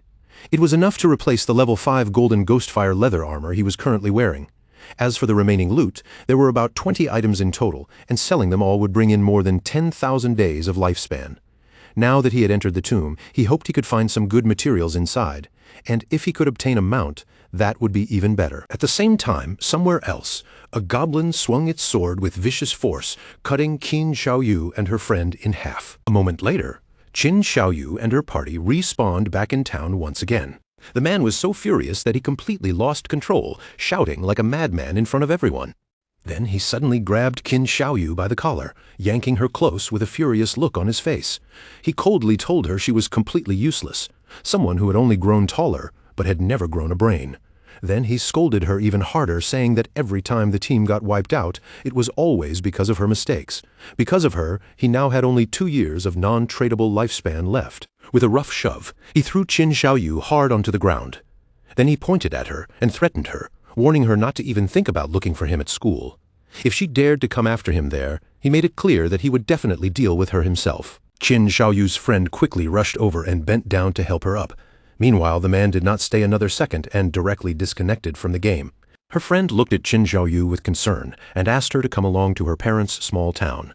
She explained that she had heard there was a community support group there, one specifically created to help elderly people and players like them who did not know how to play the game properly. As Qin Xiaoyu listened, her fists clenched tighter and tighter, and the anger in her chest became almost impossible to hold back. In the end, Qin Xiaoyu disconnected from the game as well, and rejected her friend's suggestion. She told Yan Yan to go by herself, making it clear that she would not be following her. Still furious, Qin Xiaoyu opened her eyes in bed. The anger had not faded at all. She immediately picked up her phone and sent Han Han a message asking if he could help her level up. Han Han smiled when he saw her request and did not refuse right away. But he quickly gave her a condition. If she wanted him to help raise her by 1 level, then she had to spend 1 night with him. He even said he wanted to see how the famous school goddess behaved in bed. Qin Xiaoyu exploded with anger the moment she read that. She called him an ugly monster and scolded him for actually thinking he had the right to take advantage of her. Then she coldly told him to get lost. But soon, a smile suddenly appeared on her face. Her tone changed completely as she told Han Han that, actually, she had always liked him too. She claimed that the only reason she had refused his confession before was because her brother Qin Feng had been controlling her. Now that she had cut ties with Qin Feng, she said they could finally be together openly without worrying about anything. But Han Han did not fall for it at all. Han Han immediately called her an idiot and asked if she was trying to make him laugh himself to death. He pointed out that if she could cut ties with her own brother so easily, then who knew what she might do to him later. After saying that, he coldly ordered her to get out. With no other choice, Qin Xiaoyu started contacting one person after another. First, she reached out to Sharp Young Master, inviting him to come over to her house and keep her company, while also helping her level up along the way. But he recognized her immediately and mocked her without mercy. He bragged that he was now a platinum-level talent and already had plenty of women around him, then told her to get lost. After that, she tried her luck with Brother Xiaoma. She told him she was bored and waiting for him in Shell Town. But his reply was just as cold. He reminded her that everyone already knew how she had deceived Zhang Wei, then threatened that if she bothered him again, he would test his new skill on her. Qin Xiaoyu became both sad and desperate. She cursed those men in her heart, feeling that not a single one of them could be trusted when she truly needed help. In her despair, she thought about the fact that she only had 2.5 years of non-tradable lifespan left, and she had no idea what she was supposed to do now. Tears filled her eyes as she sat there alone. For the first time, the silence around her felt cold and suffocating. Then Qin Xiaoyu suddenly thought of Qin Feng, no matter what. She believed he definitely would not ignore her. He had to have some way to solve her problem, so she decided she needed to go back and find him to confirm it herself. By the time night had fallen, several hours had already passed. Qin Xiaoyu finally arrived outside Qin Feng's apartment. For a brief moment, she imagined herself walking inside, finding Qin Feng there, saying a few soft words of apology, and then watching him forgive her like before. But almost immediately, she rejected that thought. She had done nothing wrong, so why should she be the one to apologize? As she prepared to knock on the door, she forced herself not to think that way. She convinced herself that lowering her head would only be temporary. First, she would pretend to be obedient and let Qin Feng help her level up.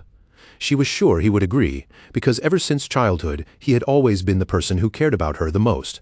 A pleased smile slowly spread across Qin Xiaoyu's face. Once she leveled up and escaped the crisis of running out of lifespan, she would cut ties with Qin Feng completely. That was her plan, and in that moment, Qin Xiaoyu truly thought she was a genius. Feeling satisfied with herself, she knocked on the door and called for Qin Feng to open it.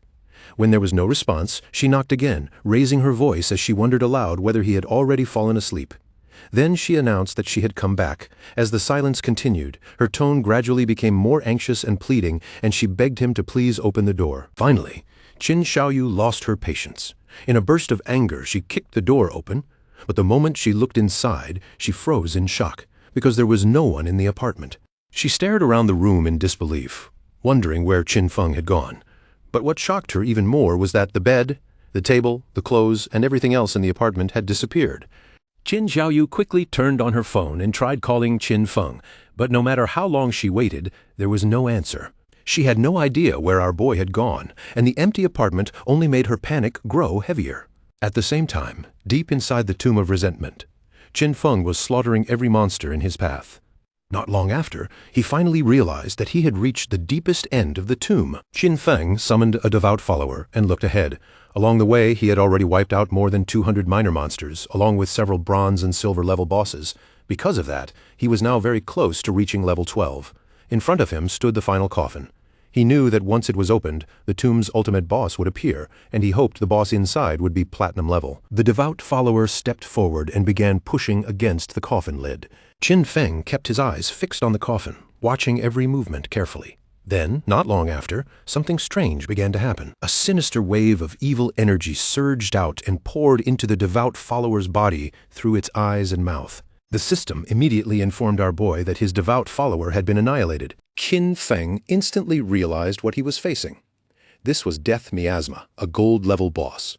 He cursed his terrible luck for running into such a disgusting enemy, because he knew this boss had no physical form, which meant it was completely immune to physical attacks. He remembered that in his previous life, someone had once released this very boss, and the miasma eventually spread all the way to a nearby base. Because of that disaster, countless civilians who had no idea what was happening were either killed or badly injured.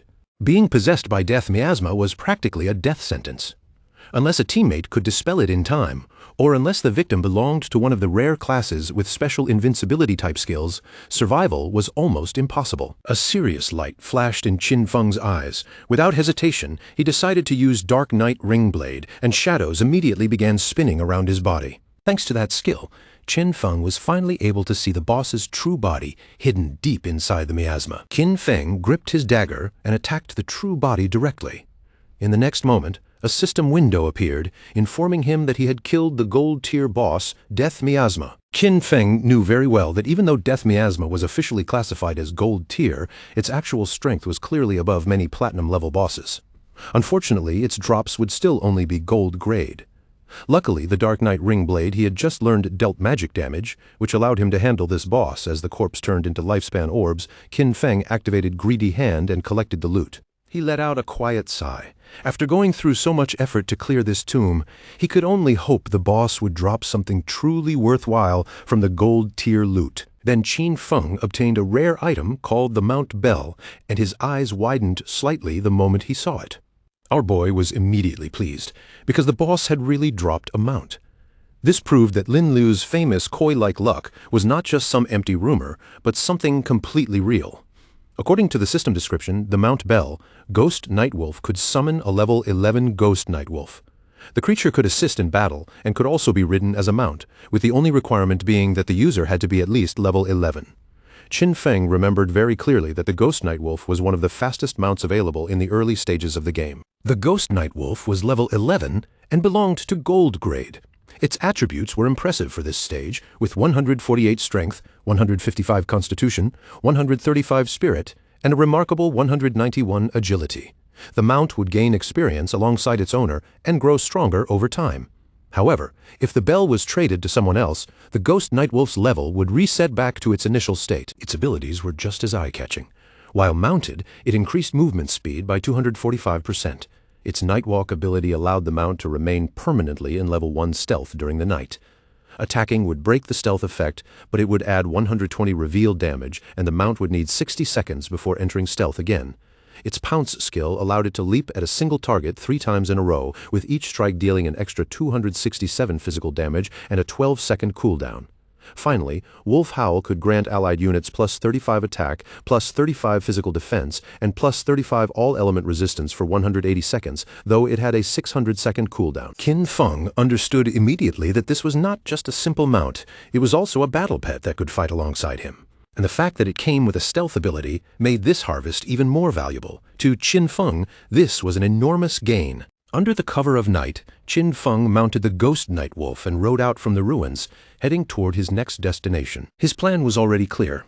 First, he needed to reach level 15 and gather enough lifespan to extract the mount into the real world. Once he logged out of the game again, he would head straight to Magic City to eliminate Kai and Qian Shishi, cutting off any possible future threat at the root. As Qin Feng passed by Zhanghai Coliseum, he remembered that the place covered an enormous area.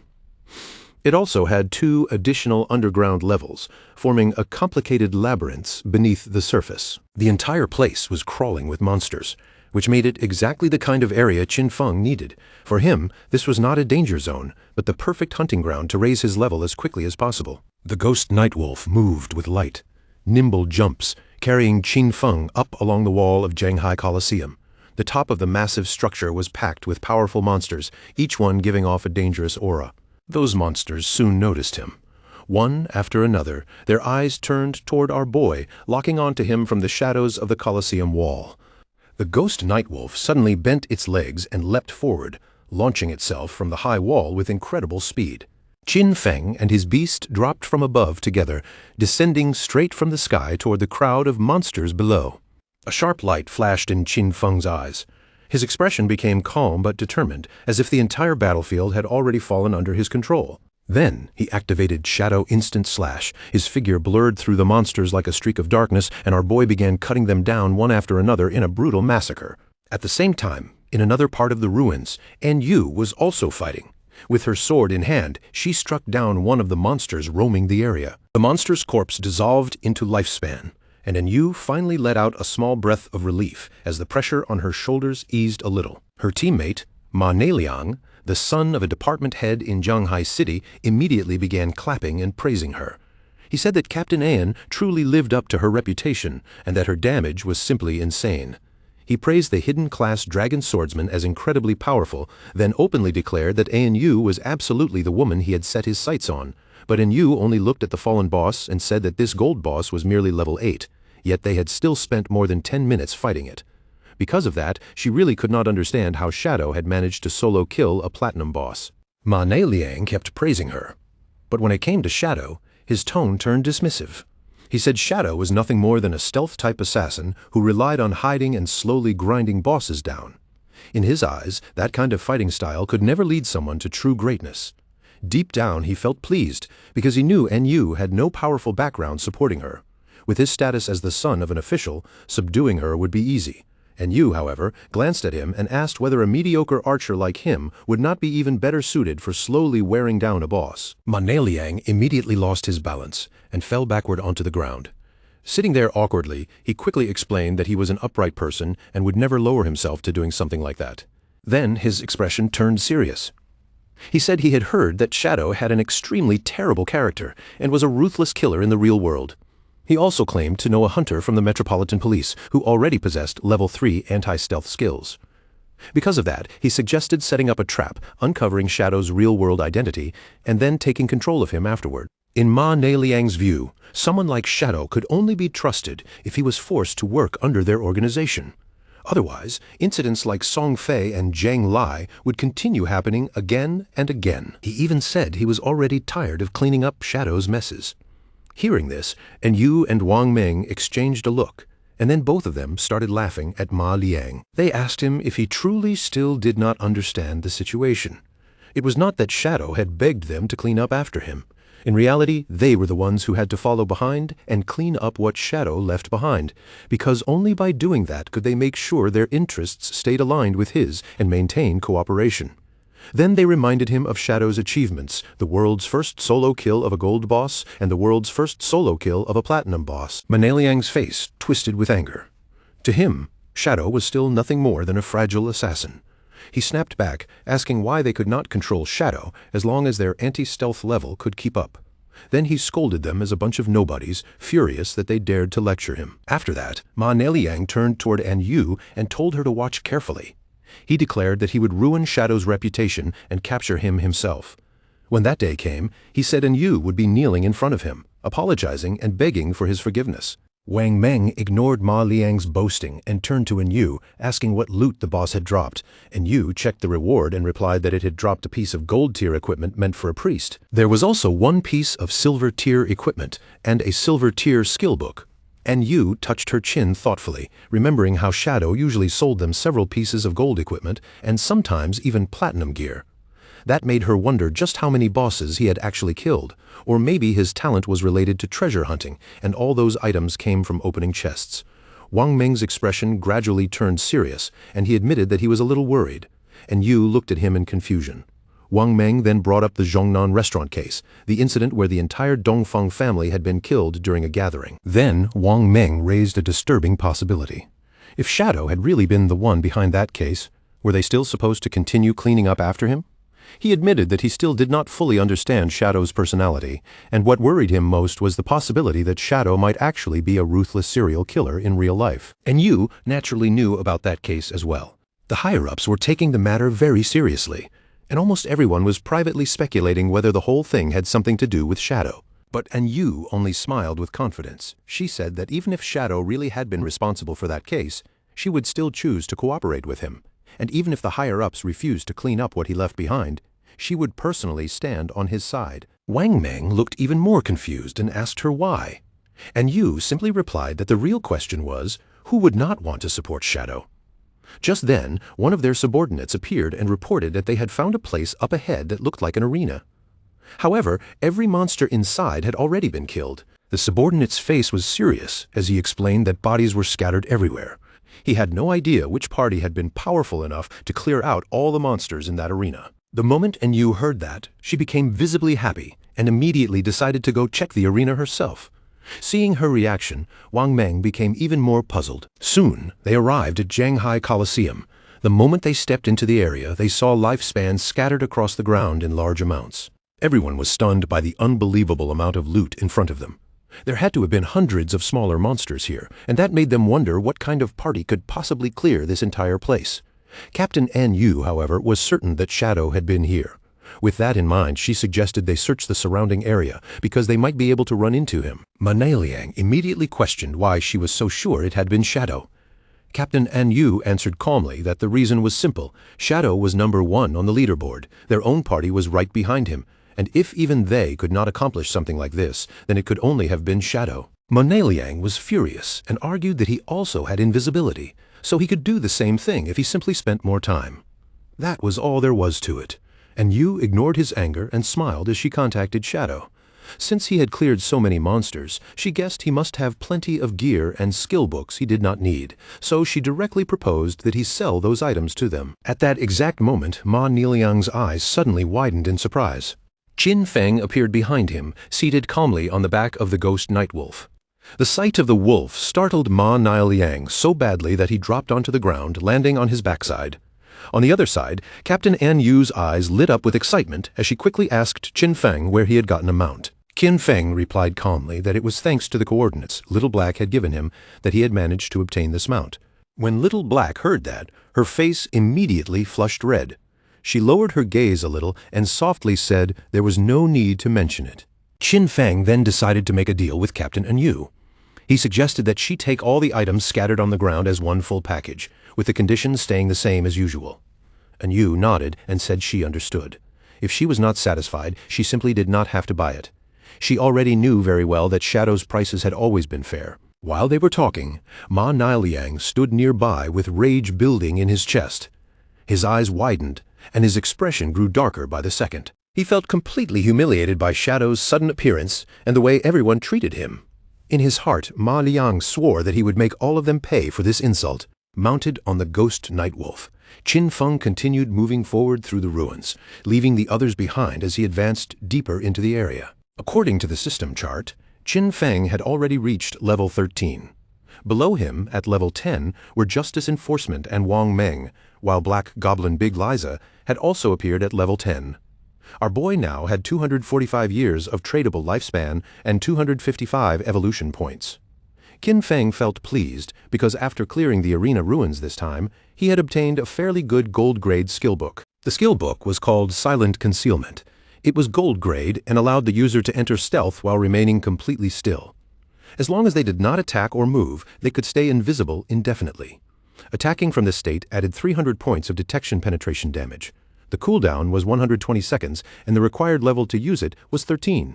Qin Feng immediately realized that this skill did more than simply strengthen his stealth.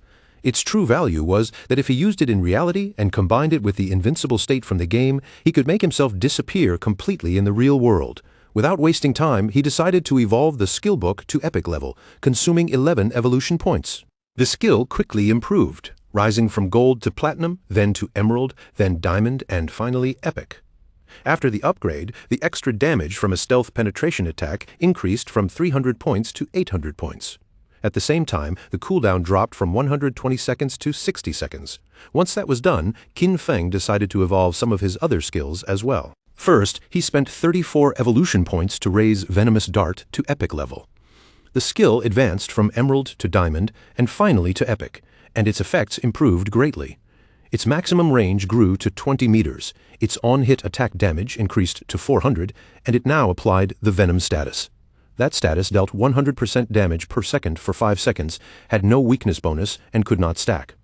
After that, Qin Feng invested a massive 200 evolution points to upgrade Graceful Release to mythic level. Once it evolved from legendary to mythic, its weakness attack bonus surged to plus 300%, and its weakness attack multiplier doubled, while its level remained at 5. Its active use now applied the Throat Slash effect, dealing 200% of the attack's damage every second for 3 seconds. Its cooldown was also reduced to just 15 seconds or 9.7 seconds after his bonuses. Qin Feng felt deeply satisfied because mythic-level skills were truly powerful. From now on, aside from certain special monsters, almost every attack he made would count as a weak point strike. Then he took out the necklace, examined it carefully, and decided it was time to evolve it as well. This was the Deceiver's Pendant, a platinum-grade assassin accessory. It granted 45 points of physical attack, 20 points of strength, and 20 points of constitution. Its equipment requirement was level 13, and it also had a special effect that increased stealth level by 1. After combining the effects of his skills and equipment, Qin Feng realized that his stealth level had now reached level 4. At this stage, he was convinced that no one could detect him. In addition, he also had the item Shadow Veil. Thanks to it, his evasion rate had directly climbed to an impressive 83%. This gold-tier Shadow Veil was assassin-type equipment, granting 5 points of constitution, 5 points of spirit, and a 32% evasion rate. Right at that moment, a small explosion suddenly rang out nearby. Qin Feng immediately stopped moving, turning his attention toward the source of the sound to find out what had happened. And as he turned around, something began slowly emerging from the darkness. The creature standing before them was a towering boss, its arms made from heavy chains, and where hands should have been, 2 razor-sharp blades gleamed like execution weapons. Qin Feng recognized her almost immediately. This was the Steel Saintess, and the moment he realized it, a question flashed through his mind: what lunatic had actually dared to release a boss like this here? Memories from his previous life rushed back. Back then, the Steel Saintess had appeared among the ruins of Zhanghai City, and more than 1,000 players had joined forces to hunt her. But instead of victory, the battle ended in disaster, with over 4,000 deaths piling up before it was over. In truth, she was the guardian of the church sanctuary, the second largest refuge hidden within the Zhonghai ruins.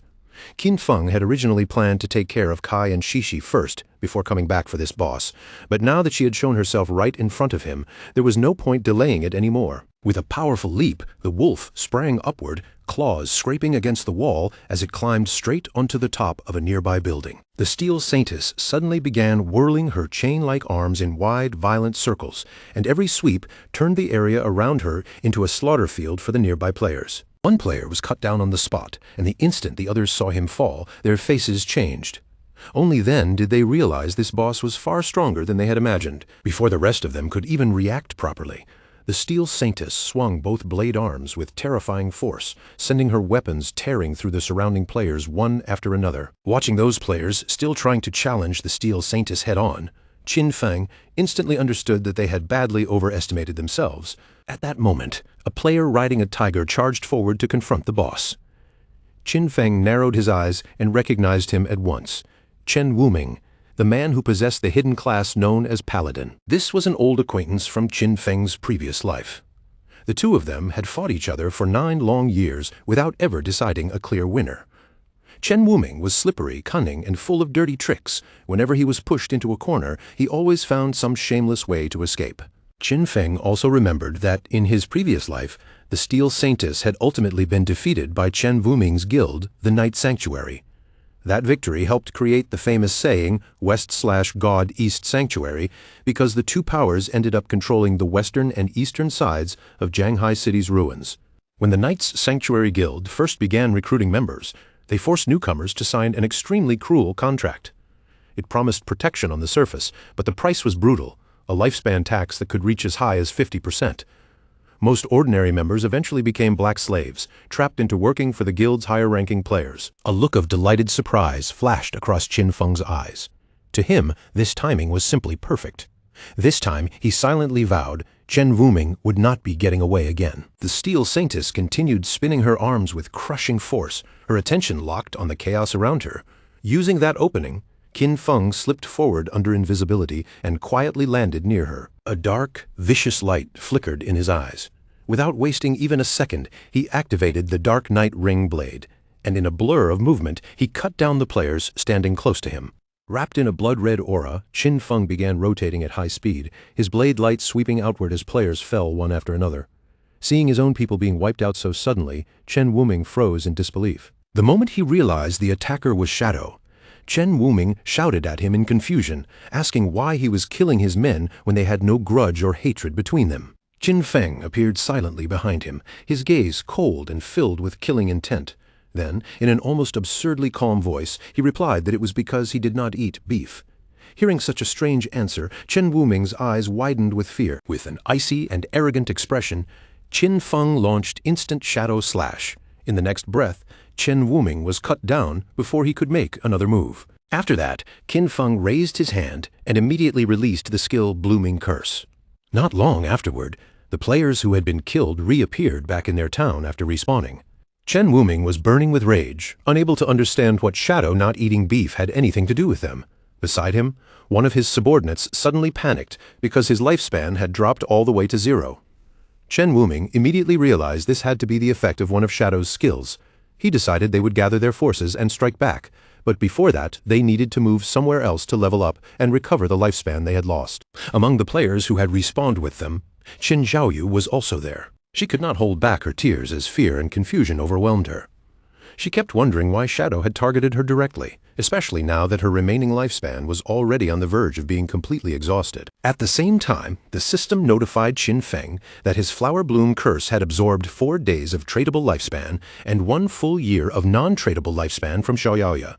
Qin Feng's mood instantly lifted when he realized she had actually been in Chen Wuming's party. His eyes widened with visible excitement. The fact that he had only absorbed such a small amount of lifespan from her proved just how desperate she already was. That desperation must have been what pushed her into joining the Knights Sanctuary Guild as a black slave. In Qin Feng's eyes, this was exactly what she deserved. Just then, the Steel Saintess suddenly launched an attack toward Shadow, and the impact kicked up a thick cloud of smoke across the battlefield. When the smoke finally scattered, Shadow was still unharmed. He had dodged the attack with ghostly blur, and Qin Feng knew very well that during the boss's first phase, she was not especially difficult for him to handle. The Steel Saintess seemed momentarily confused, as if she had not expected her attack to miss so cleanly. The chains that made up her arms suddenly pulled tight, each link stretching with a sharp metallic strain. A moment later, both of her chain arms began spinning again, gathering speed as the blades cut through the air. Yet even as she moved, there was a strange sense that she did not fully understand what was happening around her. Qin Feng's eyes sharpened with focus. He knew that in this phase, the Steel Saintess only relied on repeatedly swinging her chain swords, mixing targeted strikes with wide-area physical attacks. Qin Feng appeared above her and decided to combine Blessed Release with Plague Blade. Once his attack landed, Blessed Release would apply the Throat Slash effect, triggering a burst of massive damage, while Plague Blade would detonate with toxin damage 3 seconds after impact. He struck with frightening speed, his attack landing cleanly and shaving several thousand points of damage from the Steel Saintess's health. Right after that, he followed up with Throat Slash, carving a deep wound across her throat. In only the blink of an eye, the Steel Saintess's HP bar plunged sharply, dropping to less than half. Her eyes suddenly flared with rage, glowing as if the fury inside her had been awakened. Qin Feng remained perfectly calm. He knew the true reason this boss had been feared as a sanctuary guardian was not her first phase, but the terrifying second phase that came after it. Once half of her health was gone, the demon sealed inside her body would wake up. From that moment on, every bit of damage she received would be reflected equally back at the attacker.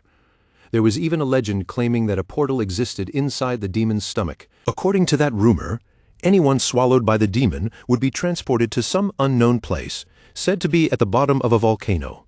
But in Qin Feng's previous life, no one had ever truly achieved that. He suspected that a few idiots had simply mistaken it for a mechanic from some other game. A group of players stood at a distance, watching the battle unfold. In their eyes, Shadow was unbelievably ruthless. The Platinum Tier boss had clearly been summoned by the Knights Sanctum Guild, yet Shadow had suddenly appeared and wiped them out completely. And immediately after that, he had used just one skill to tear away half of the boss's health, forcing the Steel Saintess straight into her second phase. While those players were still whispering among themselves, Qin Feng, hidden under invisibility, quietly turned his attention toward them. His gaze became serious. Qin Feng knew that the Steel Saintess had one weakness in her second phase. Whenever she launched an attack, her damage reflection effect would briefly disappear. That meant if he struck at the exact moment she attacked, he could avoid being hit by the reflected damage. The problem was that many of his strongest skills, Shadow Slash, Throat Cut, Plague Blade, and Poison Dagger, caused damage over time. If he used any of them carelessly, the reflected damage would still bounce back, and with his current development, that would kill him instantly. As Qin Feng thought it over, his mind shifted to the players who had been secretly watching him from the cliff. A new idea formed at once. He would use them. One of the players pushed forward and told the others to move aside, saying he wanted to get a clearer look at what was happening below. This man was known as Anquan. The moment the others saw him arrive, their expressions brightened with relief. One of Anquan's subordinates quickly explained that they had already been watching for a long time and had memorized all of the boss's skills, since the Steel Saintess only had a limited number of moves. The girl smiled lightly as she stretched out both hands, showing what had happened after the boss's health fell below half. At that exact moment, the boss suddenly stopped moving, and subtle changes began appearing across her body, almost like new abilities were awakening. But right as the boss entered her second phase, Shadow vanished from sight as well. Anquan stared at the scene in disbelief, unable to accept that Shadow had been fighting such a boss completely on his own. A furious light immediately flashed through Anquan's eyes. His expression darkened, and without wasting another second, he turned to his subordinate Zhao Tu and ordered her to activate Red Eye, telling her to confirm whether Shadow was still hiding somewhere nearby. Zhao Tu gave a quick nod, her face turning serious at once. She focused her attention forward and began channeling her ability, preparing to search the area carefully. A small rabbit soon appeared beside her, formed from her power. It darted across the ground and ran close to the boss, moving so quietly and naturally that it did not draw the boss's attention at all. After searching for a while, Zhao Tu finally reported that she still could not locate Shadow anywhere. From what she could tell, he had most likely already left the battlefield. When Anquan heard that even her level 3 anti-stealth ability had failed to detect him, his face tightened. In his mind, that could only mean Shadow was gone, because he refused to believe that anyone could actually possess level 4 invisibility. Without another word, Anquan suddenly leapt from the building and dropped straight down toward the ground below. Zhao Tu watched him move so abruptly, and for a moment, confusion flickered across her face. Before leaving her position, Anquan told Zhao Tu to keep her eyes locked on the area. If Shadow appeared again, even for a second, she had to warn him immediately. Zhao Tu nodded in response. Anquan then landed on the ground, steadied himself, and slowly drew his swords, his posture shifting into that of someone ready to enter battle. Excitement lit up in Anquan's eyes, and a confident smile spread across his face. To the surrounding players, challenging a Platinum Tier boss alone looked no different from throwing his life away. But then someone in the crowd recognized him. That player remembered seeing Anquan back in the starting town, where he had taken down a Gold Tier boss without suffering even a single scratch. Soon, people began whispering about his class, Soul Warrior, a class that granted him 100% dodge whenever he rolled. This was none other than the famous player known as Safety First, and rumors said he had once been a top global streamer for Souls-type games known for terrifyingly fast reflexes. The boss quickly noticed his presence. Her attention shifted away from everything else and locked directly onto Anquan. In the next instant, the boss launched her attack. Her sharp, blade-like arms sliced through the air as she struck toward him with deadly speed. Fortunately, Anquan reacted just in time. His body dropped low, and he slid across the ground, narrowly slipping past the attack as the blade missed him by a hair. The boss immediately formed arms made of pure energy, raising them high before trying to crush Anquan into the ground. But Anquan rolled again at the perfect moment, slipping out from under the blow and avoiding the impact once more. When the boss reached out and tried to grab him directly, Anquan did not panic. He rolled away again, creating distance between them and escaping her grasp before she could close her fingers around him. His subordinates could not hold back their excitement and began praising him loudly. They were stunned by how cleanly he dodged every attack, and even more impressed by how calm he remained under pressure. What amazed them most was his discipline. He never got greedy for one extra hit, never overextended, and every move looked controlled and brilliant.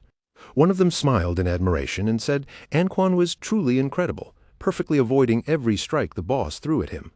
What made it even more unbelievable was that slash effects kept flashing across the boss's body at the same time, making him wonder whether the Soul Warrior class was really that terrifying. The black-haired woman then explained with a curious look that every time Anquan rolled, he triggered the Soul Warrior's special passive counterattack mechanic. In other words, each perfect dodge was not just an escape, it also struck back at the boss. That was why the boss's HP kept falling every time Anquan rolled away. Xiao Tu smiled and made it clear that perfect dodging was only the most basic part of Anquan's strength. What truly made him dangerous was the brutal offense hidden inside his movements. Every attack landed with sharp precision and heavy force, turning what looked like defense into a relentless assault. With his timing and skill combos, Anquan was not merely untouchable, he was lethal. His defense kept him alive, but his offense was what ended battles quickly. The boss grew increasingly frantic as she tried again and again to catch Anquan, her attacks chasing after him without ever quite landing. Confidence shone in Xiao Tu's eyes as she continued explaining. If Anquan successfully triggered a dodge during his roll, then his next attack would ignore 50% of the boss's defense, making every counter even more dangerous. At that moment, Anquan suddenly turned back to face the boss head-on. Blue energy began rising from his body, wrapping around him like a surging aura. The instant his subordinates saw that striking effect, they realized what it meant. This next blow was not going to be ordinary. It was definitely going to deal 4-digit damage. Anquan's eyes gleamed with excitement, and the smile on his face grew even sharper as he prepared to strike. Before the boss could properly react, Anquan unleashed the powerful attack he had been building up.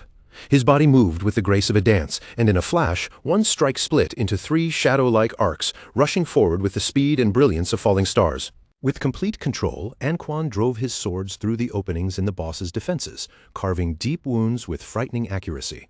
In just the blink of an eye, the boss's HP bar dropped all the way below half. His subordinates immediately burst into applause. Before they had even fully realized what had happened, the boss had already been pushed down to only 1/3 of her health. Anquan turned his back to the boss with absolute confidence, a proud smile spreading across his face, as if victory was already in his hands. But right at that moment, a sudden burst of powerful slashes tore through him from behind, dealing more than 34,000 points of damage in an instant and killing him on the spot. His subordinates immediately fell into panic. None of them could understand why Anquan had died, because they were certain he had dodged all of the boss's attacks. What confused them even more was that, although their skills had clearly hit the boss, her health did not fall from that final blow, even though they had all seen her HP drop sharply just moments earlier. Not far from the battlefield, Qin Feng stood quietly, watching everything unfold from the side. His gaze moved toward Anquan's lifespan orbs. Without making a sound, Qin Feng silently observed them and, in his heart, thanked Anquan. Because of Anquan's constant showboating, the boss had been forced to reveal many of her attacks and patterns. Joy flickered in Qin Feng's eyes. During all that chaos, he had actually been attacking non-stop from the shadows, steadily grinding the boss's health down until it finally reached 1/3. The Soul Warrior's flashy moves had indeed dealt some decent damage, but in the end, Anquan's own performance had pushed him straight into death. Because of the nature of his class, it was basically impossible for Anquan to defeat the Steel Maiden. When he rolled, he could not directly attack, and when he did attack, he was struck by reflected damage. For him, this boss was like a perfect curse. The boss began turning around, and Qin Feng's eyes immediately locked onto her movements. He instantly realized that the situation was turning bad. With her health already so low, the boss was clearly trying to retreat back into the church sanctuary. If she managed to return there, she would recover completely, and every bit of damage they had worked so hard to deal would become meaningless. Qin Feng silently glanced toward Anquan's remaining subordinates. Then his expression grew sharper, and a serious light appeared in his eyes. He understood that the Soul Warrior's sudden death had frightened them badly. There was almost no chance they would dare attack the boss again. But if the boss did not take action, her damage reflection effect would not disappear either. At this point, Qin Feng knew he had to get serious. Qin Feng landed directly in front of the Steel Maiden, blocking her path. No matter what, he could not allow her to return to the sanctuary. The other players were shocked the moment they saw him appear. To them, Anquan had only been a clown showing off, while Shadow was the true monster on this battlefield. Just thinking that all those cuts on the boss's body had actually come from Shadow moments earlier made them feel a chill. Xiao Tu was even more stunned. Her level 3 anti-invisibility had completely failed to detect him, which could only mean one thing. Shadow's invisibility was level 4 or even higher. One of the players suddenly fixed his eyes on Anquan's lifespan orbs. Greed flashed across his face, and his mouth nearly watered when he realized the Soul Warrior's loot was still lying there on the battlefield. In that instant, he began thinking of a way to snatch it back. Determination shone in Qin Feng's eyes as he activated Black Light Shield. A golden barrier appeared around his body, forming a 10-layer shield, with each layer capable of blocking 1 instance of damage. The Steel Maiden's attention shifted fully onto Qin Feng. Her arms twisted and transformed once again, hardening back into deadly blades. She struck without hesitation, and Qin Feng immediately understood that this was the exact opening he had been waiting for. Qin Feng activated Instant Shadow Slash, his figure flashing forward as a series of rapid cuts tore toward the boss. After the exchange, Qin Feng stared closely at the Steel Maiden. His Black Light Shield now had only 7 layers remaining. He clearly remembered that out of the 9 strikes from Instant Shadow Slash, the final 3 had landed right after the boss's attack ended, during her damage counterattack phase. If those 3 hits had not been blocked by Black Light Shield, he would already be dead. The Steel Maiden then began gathering energy in her abdomen. A moment later, she suddenly leapt up and released a wave of purple flames. Qin Feng quickly stepped back. By the time he pulled away, every remaining layer of his Black Light Shield had been completely destroyed. The boss stared at him with eyes glowing wickedly. Qin Feng instantly realized how dangerous that flamethrower attack was. The damage came in at an extremely high frequency, and even with his dodge rate above 80%, it had shredded all 7 shield layers in an instant. If his reaction had been even half a second slower, that attack would have killed him immediately. While Qin Feng was distracted by the boss, one of the players quietly tried to sneak over and take Anquan's loot. But Qin Feng noticed him right away. Without turning it into a big scene, he flicked out a poison dart, and it shot straight into the man's forehead. The player dropped instantly, his body collapsing before he could even react, eliminated on the spot by Qin Feng's poison dart. Qin Feng's meaning was extremely clear. As long as he was standing there, no one was going to sneak in and steal the loot that belonged to him. The system then notified Qin Feng that from safety first, he had obtained 612 days of tradable lifespan and 67 years of non-tradable lifespan. On top of that, Blossom Curse had absorbed 355 days of tradable lifespan and 20 years of non-tradable lifespan from clean hands and feet. Qin Feng was a little surprised when he saw the numbers. Safety first had carried an unusually large amount of lifespan, which most likely meant he had never died before. That made him seem rather interesting, so Qin Feng decided not to use Blossom Curse on him for now. The Steel Maiden let out a furious roar, her voice shaking through the area, but Qin Feng's expression stayed calm as he faced her. He knew very well that from this point on, he would have to depend on Black Light Shield and regular Shadow Slash, slowly wearing her down bit by bit instead of rushing recklessly. The Steel Maiden struck with terrifying force, but Qin Feng pulled himself out of her attack range just in time. Her hands smashed heavily into the ground instead, sending impact through the floor. This method was not the fastest way to deal damage, but compared to risking his life, it was much safer. While Qin Feng continued clashing with the boss, Xiao Tu watched from the side with growing shock in her eyes. She had not expected Shadow to fight with such fierce pressure and control, and she could not help wondering what kind of skills he actually possessed. Before this, she had never understood how he managed to take so many first kills, but now that she was seeing him fight with her own eyes, she was fully convinced of his strength. A sharp light flashed through Qin Feng's eyes, and his resolve tightened. He decided that it was finally time to finish this battle with one last strike. Qin Feng moved in an instant, his figure cutting across the battlefield like a shadow. His blade tore through the Steel Maiden's body again and again, slicing her apart as if her defenses meant nothing. The system immediately confirmed that Qin Feng had killed the Steel Maiden. As a reward, he received 48,000 experience points, 120 evolution points, and the Church Sanctuary key. The surrounding players were completely stunned. They could hardly believe that Shadow had really taken down the boss by himself. but at the same time, they finally understood why he was ranked first on the leaderboard. Qin Feng calmly collected the drops with greedy hand. Among the loot, he obtained an assassin-type emerald-tier leather armor piece called Black Flame's gift-piercing leather armor. This armor granted 95 points of physical defense, 120 points to all elemental resistances, 77 points of damage reduction, and 77 points of constitution. Its special effect, Black Flame's gift, could apply a stack of Black Flame status whenever Qin Feng attacked or was attacked with a maximum of 5 stacks. Each stack reduced the target's defense and elemental resistance by 7%, though the effect would be weaker against Emerald-tier bosses or anything above that level. Qin Feng felt quite satisfied. Just this one piece of Emerald-tier equipment already gave better defensive value than the full armor sets most players could gather.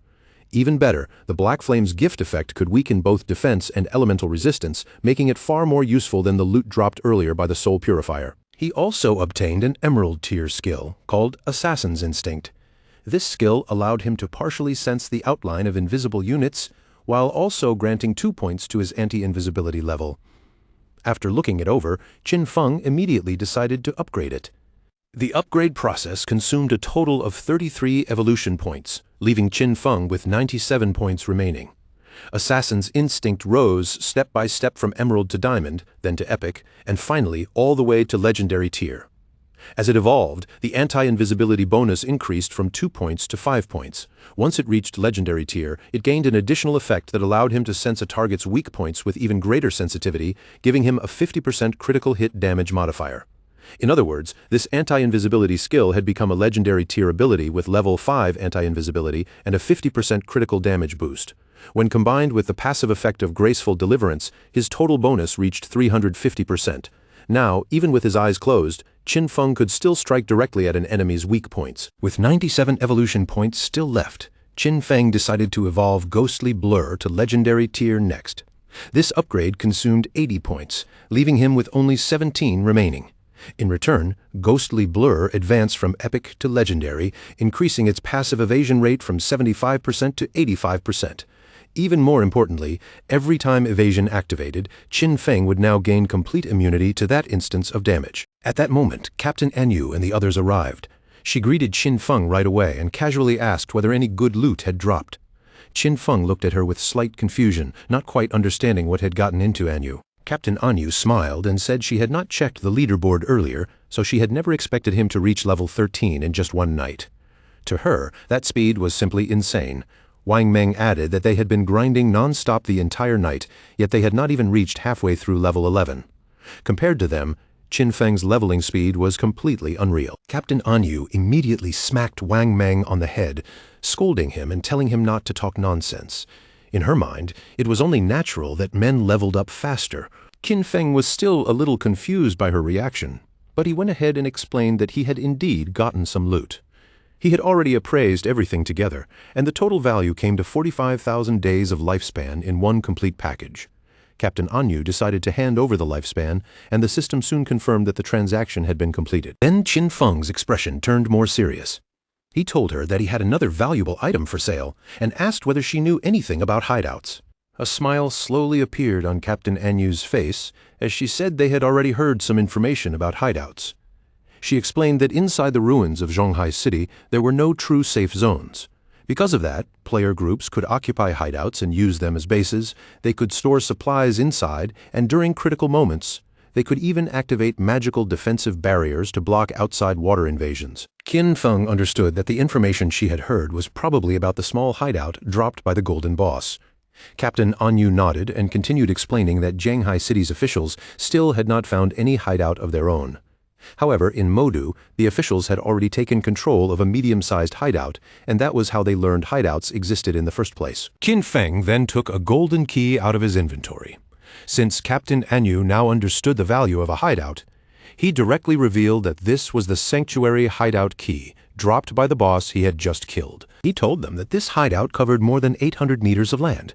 Then he suggested that they return first and discuss how much they were willing to offer. After hearing their price, he would decide whether or not to sell it. Captain Anyu and Wang Meng were both stunned. They understood very well that the larger a hideout was, the stronger its defensive capabilities would be, and the more complete its internal structure could become. A hideout covering over 800 meters was already large enough for every member of Zhanghai City's official forces to have their own private room inside. Captain Anyu reached her hand forward, curiosity clear in her eyes. She asked him directly how much he planned to sell such a huge hideout for. Qin Feng decided that they should go back and discuss it properly first, then see what kind of price the officials could offer. He knew that in his previous life, this hideout could be sold for 2,000 years of lifespan. If he managed to sell it to the government now, then combined with the lifespan he already had, it would be enough for him to extract all of his equipment, skills, and levels into the real world. Captain Enyu looked a little nervous, but she still accepted his proposal. She assured Qin Feng that she would report the matter to her superiors immediately. Then Captain Anyu said there was one more thing she needed his help with. They had just received news that 7 gold-tier bosses had appeared together in Darkmoon Town, and many people had already died there. Because of this, the officials were willing to offer 10 years of lifespan if Shadow stepped in and eliminated them. After hearing this, Qin Feng said that 7 gold-tier bosses did not sound like a major problem on their own. Even if all 7 were gathered together, the official forces should still be able to wipe them out with enough time. Since they had come to ask for his help, he guessed that there had to be something especially troublesome about those bosses. Captain Anyu raised her thumb toward him, clearly impressed by how quickly he had seen through the problem. She confirmed that Qin Feng's guess was correct. The officials had managed to isolate one of the 7 bosses and kill it, but after it died, it came back to life. Even worse, the stats of all 7 bosses suddenly skyrocketed afterward, and in an instant her entire team was wiped out. Qin Feng's eyes widened slightly in surprise. He immediately remembered that there were certain group-type bosses with the ability to resurrect. That possibility made him suspect that these bosses might be puppets created by the Cursed Slate, one of the ancient god slates. And if an ancient god slate was truly involved, then Qin Feng absolutely could not ignore it. He decided to leave right away and told Captain Anyu to send him the coordinates. She wished him good luck. From Qin Feng's point of view, Anyu was actually quite sincere. The loot from 7 gold-tier bosses could probably be sold for 40 or 50 years of lifespan, yet she was still offering him an additional 10 years as a reward. Honestly, that was already very generous. Riding on the Ghost Knight Wolf, Qin Feng moved quickly through the ruins. As he passed by a statue, something caught his attention and his eyes suddenly widened. Not far away, a group of players had surrounded a girl and were beating her. That girl was Qin Xiaoyu, Qin Feng's younger sister. One of the women smiled coldly before slapping Qin Xiaoyu hard across the face. She accused her of being a slut, saying Qin Xiaoyu had only just joined the guild and was already trying to seduce the guild leader.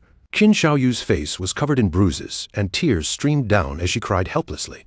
The woman glared at her with anger, and made it clear that this was only a warning. If Qin Xiaoyu did not stay away from the guild leader, she would ruin that pretty face of hers completely. The group did not stop there.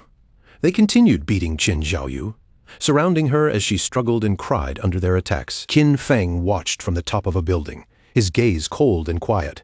He quickly realized that after Qin Xiaoyu joined Knight's Sanctuary, she had somehow gotten caught up in the group's internal drama. These petty power struggles meant nothing to him, and he had seen this kind of thing too many times before. In his previous life, he had always been the one who stepped in and solved these problems for her. Qin Feng descended to the ground and told her that she should simply enjoy living on her own. Meanwhile, Qin Xiaoyu cried even harder, begging the women to stop hitting her because it hurt so badly and she felt like she was going to die. But the women showed no mercy. They kept attacking her while swearing that they would kill her, calling her a damn slut, and accusing her of seducing who knew how many men. Qin Feng then entered the statue, remembering something important. Beneath the enormous statue at the center of Zhanghai City's ruins, there was a hidden chamber that allowed players to return to the starter town, and very few people knew about this secret. A magic circle appeared in front of Qin Feng. He knew that teleportation through this place was not free. The first trip cost 500 days of lifespan, the second cost 1,000 days, the third cost 2,000 days, and the price would keep doubling with every use. As time passed, the starter town would eventually evolve into a higher-level zone. The small monsters there would transform into bosses, and hidden treasures would begin appearing throughout the area. The ancient god slate this time was one example of that, and Qin Feng had no intention of letting such an item slip away. The system asked whether he wanted to teleport back to the abandoned land of the gods, Darkmoon Town. Qin Feng remembered that Darkmoon Town was supposed to be a town that appeared in later stages, but in his previous life he had never heard anything about it. Even so, he did not hesitate and chose to teleport. The system consumed 500 days of lifespan, and in the next moment, Qin Feng was transported directly to Darkmoon Town. The town was filled with elderly people chatting with one another, making the whole place seem unexpectedly lively. Qin Feng felt a bit surprised as he looked around, because he had not expected this area to be so active, and he could not help wondering why most of the people here were elders. Not far away, several players were gathered together. One of them helped an elderly woman stand up, and she looked visibly relieved to have finally returned to the safe zone. The players reminded her that, just as they had promised, they had already helped her level up to level 3. During that process, she had received 72 days of lifespan, and now she only needed to hand over the tradable portion to them. The old woman's face immediately twisted with anger, and she flatly refused to hand anything over. She snapped at them, asking why they were demanding payment from her when they were supposed to be a charity group, helping her level up for free. One of the players kept a polite smile on his face and patiently explained that they were not asking her for money at all. Earlier, when they formed a party, part of the lifespan dropped by the monsters they killed had automatically been shared with her. Another player quickly added that all she needed to return was that shared portion exactly as they had agreed before starting. But the old woman only grew angrier. Her voice rose as she said she had no idea what kind of damned agreement they were talking about. To her, it was shameless that a group of young people would dare stand around demanding money from an old lady. The players hurriedly tried to calm her down, explaining again that she had misunderstood the situation. They had helped her level up for free, and the only thing they wanted back was the lifespan dropped from the monsters during the process. They also explained that if she had not joined their party, she would not have shared the lifespan drops at all, nor would she have gained the same experience. But the old woman started yelling for them not to touch her, then screamed for help, accusing the people from the Mengxia River Guild of harassing her. Right at that moment, someone suddenly grabbed the old woman from behind and threw her hard onto the ground. The move happened so quickly that both the old woman and the players froze in confusion. It was Qin Feng. He seized her by the neck, his eyes filled with a cold killing intent, and drew his dagger without hesitation. Before anyone could react, he finished her off on the spot. When the two players saw what had just happened, they were completely stunned. Their minds went blank for a moment, unable to understand why this stranger had suddenly stepped in. Lifespan orbs immediately appeared on the ground. Qin Feng glanced at them and calmly said that her lifespan was now lying right there, so they could simply take it themselves. The two players instantly brightened up, celebrating in disbelief and wondering which expert had just helped them. Qin Feng only replied that it was nothing more than a small favor. After saying that, Qin Feng turned his back on them and walked away. The players quickly picked up the lifespan, overjoyed that they had recovered 72 days, and they hurriedly thanked him from behind. As for Qin Feng, he found it rather troublesome that direct fighting was not allowed inside the town. As he continued walking, Qin Feng started thinking about the Mengxia River Guild and realized that their roots had actually begun here in Darkmoon Town. He remembered that this guild had originally been founded around charity work, helping elderly people survive in the abandoned land of the gods without charging them anything. Later on, the guild received official recognition and strong backing. In terms of sheer membership numbers, Mengxia River was considered the largest guild in Huaxia. A faint light appeared in Qin Feng's eyes. In his view, during this chaotic apocalypse, people like those guild members were exactly the kind of people the world needed more of. Night had fallen, and deep within the forest another battle was already underway. Someone was fighting against a strange monster formed from thick mud. There were two mages in the group. One of them quickly called out to her mother, telling her to use Lightning Strike. Her mother obeyed at once, gripping her magic staff and beginning to gather power. A moment later, a bolt of lightning surged upward from the ground and struck the mud monster directly. The swordsmen in the party immediately seized the opening, rushing in together and cutting the monster cleanly in half. The monster's body collapsed and began turning into lifespan orbs. The young man let out a relieved breath after finally defeating it. The girl happily praised everyone, saying they were the best. Her mother then reminded them that as long as they listened carefully to other people's tutorials, even players like them could still defeat small monsters. As they moved through the forest together, the boy asked Chu Yan whether her good friend Qin Xiaoyu had really joined Night Sanctuary, since he had heard that the guild charged extremely high membership fees. Chu Yan nodded and said she had actually invited Qin Xiaoyu to join Mengxia River with them instead. With a sincere look, Chu Yan explained that she had told Qin Xiaoyu how Mengxia River was a charity guild, a place where many people who were not good at games could support each other. There were even experienced players there who guided newcomers. But despite all that, Qin Xiaoyu had refused to join. Another player remembered that Qin Xiaoyu was already level 10 because the people from Night Sanctuary had helped raise her level. She then added that she had heard Knight's Sanctuary's membership contract locked members in for 3 full years. Once someone signed, they were basically treated like slaves during that entire period. The boy understood the situation clearly. Even if Knight's Sanctuary had raised Qin Xiaoyu to level 10, they were only treating her as a tool, nothing more. In his opinion, if someone lacked real skill, the safest path was to quietly hunt small monsters and slowly build up lifespan and experience. That was exactly what they were doing, only fighting weaker monsters and retreating to ask for help whenever they ran into a boss. Chu Yan sighed softly. She knew Qin Xiaoyu believed she was different from ordinary players. After all, Qin Xiaoyu had a hidden class, and in that sense she really was stronger than them. But at that moment, a rain of invisible arrows suddenly poured down from above. They had no time to react at all.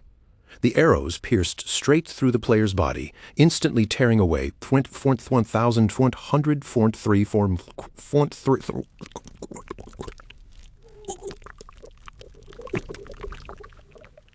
Warrant free. Hull. Call. Look.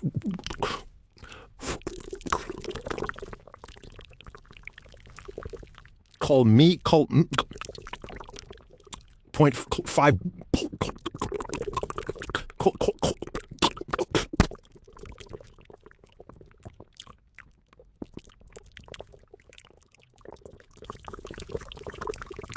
Re?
The man's body collapsed and transformed into lifespan.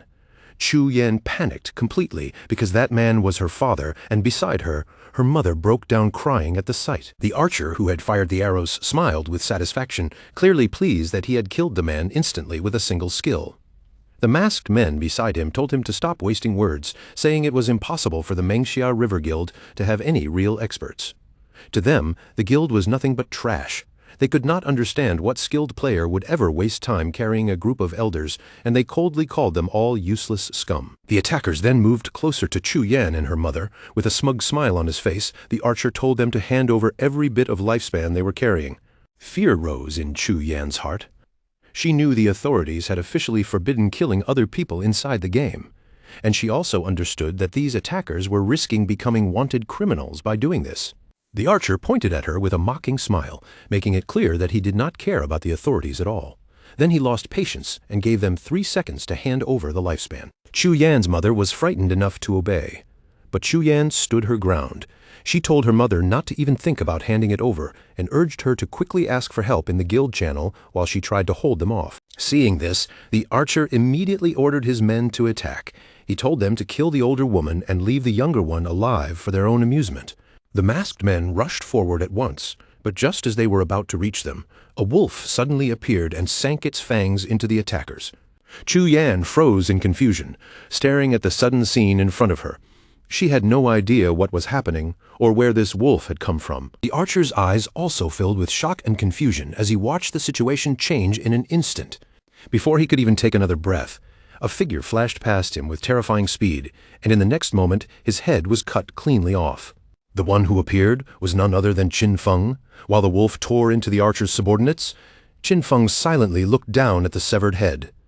It did not take him long to realize that this man had been a player hiding under the name Shadow. The archer and his subordinates soon respawned back in town. The archer was furious, and his men were just as enraged. They wondered if their killer status had caused this, but even with that penalty, there was no way their lifespan should have been drained so completely. They were shaken to the core, unable to understand how all of their lifespan had vanished, or why such a massive amount had dropped in a form that could be traded. In panic, they started running toward the forest. If this situation continued, they knew they would truly die, so they had to kill monsters quickly and recover some lifespan as fast as possible. But just then, a strange energy suddenly appeared around them. A moment later, a massive sword formed from energy descended from above. That energy locked their bodies in place, leaving them unable to move. As someone approached, they immediately realized they had finally been caught for wandering around and attacking other players. Two priests appeared before them. The man holding a skill book revealed that they were official bounty hunters, and according to the law, they were now placing them under arrest. He ordered them to provide their real-world information. The other priest stared at them with a cold, serious gaze and warned that if they resisted, their lifespan would be ended immediately. Back in the forest, strange flowers began blooming from the archer's corpse. Chu Yan was filled with relief and gratitude. She quickly thanked Qin Feng, knowing that if he had not appeared in time, both she and her mother would have been doomed. Qin Feng lowered his gaze toward the ground. He had not expected Chu Yan to be this impressive. She was kind-hearted and brave, completely different from Qin Xiaoyu. He did not know how the two of them had become best friends, but luckily they had already chosen different paths. Without saying anything more, Qin Feng disappeared without a trace. When Chu Yan and her mother noticed he was gone, both of them stood there in confusion. Chu Yan picked up the lifespan orb, but confusion filled her eyes because she did not know whether it belonged to her father. Her mother was also confused, looking around and wondering where the others had gone. She asked her daughter how Shadow had disappeared so suddenly, and Chu Yan could only say that she did not know. The only thing she knew was that he was the #1 shadow boss in the world. Somewhere else in the forest, another group of players was waiting. They remembered that Captain Anyu had said Shadow would arrive in a few minutes, but nearly half an hour had already passed. Now they were starting to wonder what he was doing. One of them asked curiously whether Shadow could really defeat the bosses inside. Another player said he doubted it, because those bosses could revive. In his eyes, it was already unbelievable that Shadow had dared to accept a mission involving bosses that could resurrect endlessly. Meanwhile, Qin Feng passed right between them while remaining invisible. Qin Feng quietly moved away from the group. He knew that the ancient god slate could add one positive affix and one negative affix to equipment. With enough luck, those affixes could even change the traits of a class itself. There had even been people who witnessed the 7th-ranked player in the world use 7 of these slates to summon the ghost of an ancient god, destroying a legendary-level boss in one terrifying move. Sometimes, these bosses would not even appear in plain sight. They possessed terrifyingly high stealth levels, and unlucky players who walked too close would suddenly be wiped out without ever understanding what had attacked them. The group-type bosses created by the ancient god slate were not ordinary monsters. Each one carried its own strange mechanics, and every boss had a different set of skills that made the fight far more unpredictable.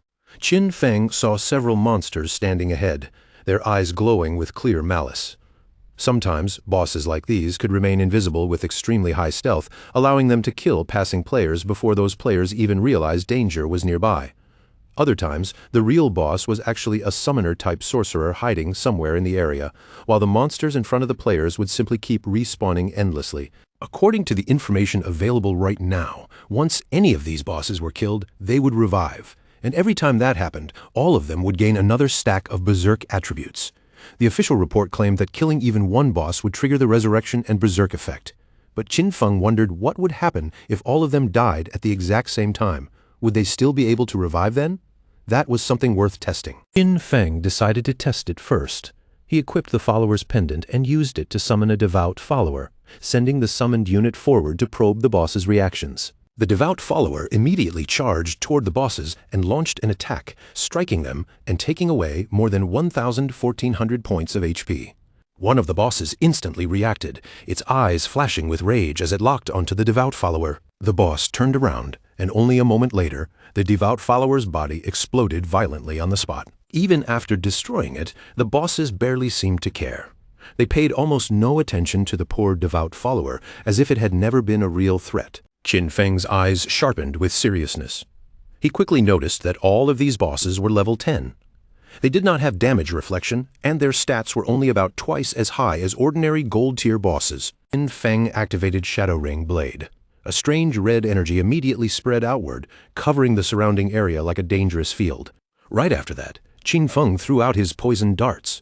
The darts shot forward and buried themselves directly into the throats of the bosses.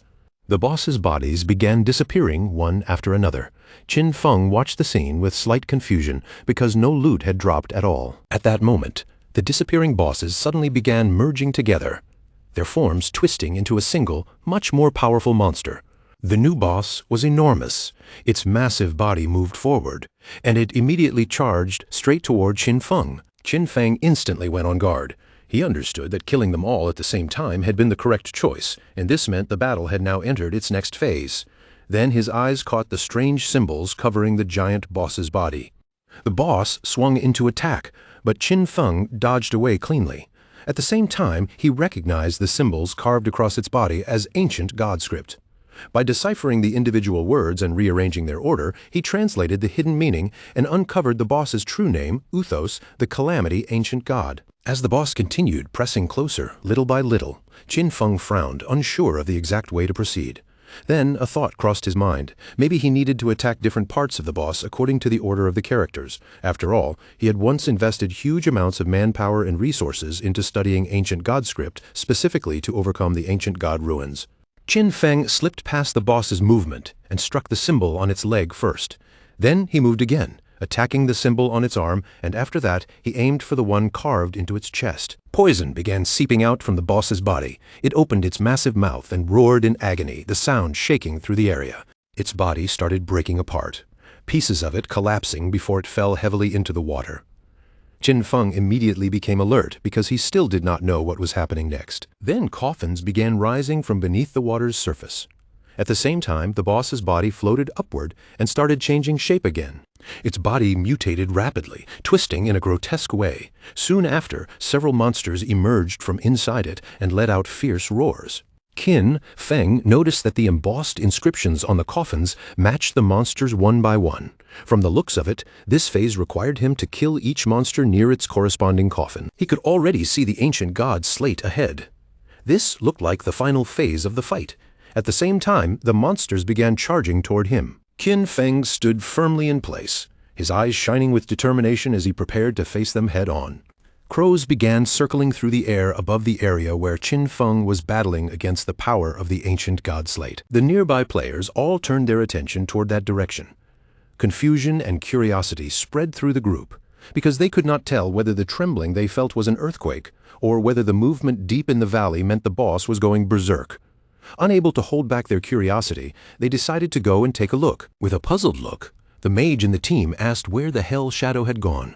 Her friend said there was no way he could defeat a boss like that, so he probably would not show up at all. But just then, the swordsman's eyes widened in surprise, and he quickly called for the others to come over and see. When they arrived, the area was completely empty. There was no sign of Qin Feng, and there was no trace of the boss either, leaving the players frozen in shock. They walked around the area, staring at the cracked ground in confusion. Some of them wondered whether the earthquake had killed the boss or whether something else had happened here. Then Captain Anyu contacted them and told them to retreat because Shadow had already taken care of the boss. The players' eyes filled with surprise and disbelief. They could not accept that Shadow had actually defeated the boss alone. The coffins were now empty, and the chains around them had been broken apart. Just a short while ago, these players had still been doubting whether Shadow could defeat those 7 bosses at all. Yet barely 10 minutes had passed, and every boss had vanished without them even noticing when Qin Feng arrived. They could not understand how he had done it, especially since these bosses were supposed to respawn. Only now did they begin to understand why their leader trusted Shadow so much. Meanwhile, under the moonlight, Qin Feng walked alone with the slate in his hand. To him, this harvest was not bad at all. Joy flashed in his eyes. He had reached level 14, and thanks to the 7 bosses combined with Greedy Hand, he had gained a total of 294 evolution points. But the most important gain was still the ancient god slate itself. With its complicated mechanics, the authorities would not be able to decipher it in less than a month, and by then, the losses would likely be catastrophic. Qin Feng spent 210 evolution points, leaving himself with 115 points remaining. His skill, Shadow Flash, evolved from Epic Tier to Legendary Tier. The improvements were extremely noticeable. Its blink range increased to 40 meters, its stealth duration rose to 15 seconds, and its cooldown was reduced to only 8 seconds. The upgraded skill could now unleash 9 slashes across a wider 6-meter area, with each hit adding 700 attack power. However, the most powerful change was not just the damage increase, but a brand new effect that came with the legendary evolution. Every slash would now grant Qin Feng a shield equal to 100% of his maximum HP. These shields could stack up to 9 times and would last for 60 seconds. Qin Feng felt confident, and a cheerful feeling rose in his chest. From now on, as long as all 9 slashes of Shadow Flash Slash landed, his effective HP would instantly become 10 times higher. His room for error had just increased by an enormous amount. He turned invisible and began moving through the area again. At his current leveling speed, he knew he would reach level 15 in another 5 hours. After that, it would be time to head toward Magic City. Several hours later, Qin Feng arrived back at the ruins, only to find that the women were still beating Qin Xiaoyu. From the look of it, they were truly willing to beat her to death. Qin Feng was somewhat surprised to see that the fight had gone on for so long. These women were far more ruthless than he had expected. The white-haired woman stretched her arms, trying to loosen her body after all that effort. She looked exhausted and complained that both her back and waist were aching. Her friend was also furious, staring at her swollen hand and complaining that she had hit Qin Xiaoyu so much her hands were practically smoking. They spat on Qin Xiaoyu one last time, then decided that this was enough for today. In their eyes, this beating should be more than enough to teach her a lesson. Qin Xiaoyu's body was covered in bruises and wounds as she slowly struggled to sit up from the ground. She could not stop herself from crying. In her mind, all of this was Qin Feng's fault. She had told him to cut ties with her, and he had actually ignored her for real. She could not understand how he failed to know that when girls said something like that, they often meant the opposite. Using her magic staff for support, Qin Xiaoyu forced herself to stand. Fortunately, she had signed a contract with Knight's Sanctuary, so at least she would not have to worry about surviving for the next 3 years. Although she had to give up 50% of her lifespan, she would still keep a portion for herself, which meant she could grow faster than Chu Yan and the others. Qin Xiaoyu activated Holy Healing, a skill that allowed her to fully restore a target's life. As the healing light covered her body, she became certain that once she grew stronger, everyone who had looked down on her would pay for it. Qin Feng would not escape, and neither would those crazy women. To everyone's surprise, the Holy Healing spell did not restore Qin Xiaoyu at all. Instead, the healing light drifted away and landed on Qin Feng, who was still hidden in invisibility nearby. Poor Qin Xiaoyu collapsed to her knees on the ground, completely stunned. She thought she had failed to cast the spell again, and with tears still in her eyes, she looked around in confusion, wondering where her healing had disappeared to. At the same time, over in the Magic City ruins, another group of players was locked in battle against a massive boss formed entirely from rock. The rock boss swung forward with a heavy attack, but the party's tank stepped in front of everyone and raised his shield, blocking the blow head-on. Not far from the battlefield, 3 players were hiding in the shadows, quietly watching the fight unfold. Among them was Qian Shishi. Qian Shishi looked at the fighting players with disdain and said that Daxia's men were truly weak in her eyes. Sending 18 people to deal with one boss and still fighting so timidly was simply pathetic. Her friend winked at her and told her not to say it like that, since those people were working so hard for their benefit and they should at least be grateful. Qian Shishi blew him a kiss, then laughed and said he was really polite.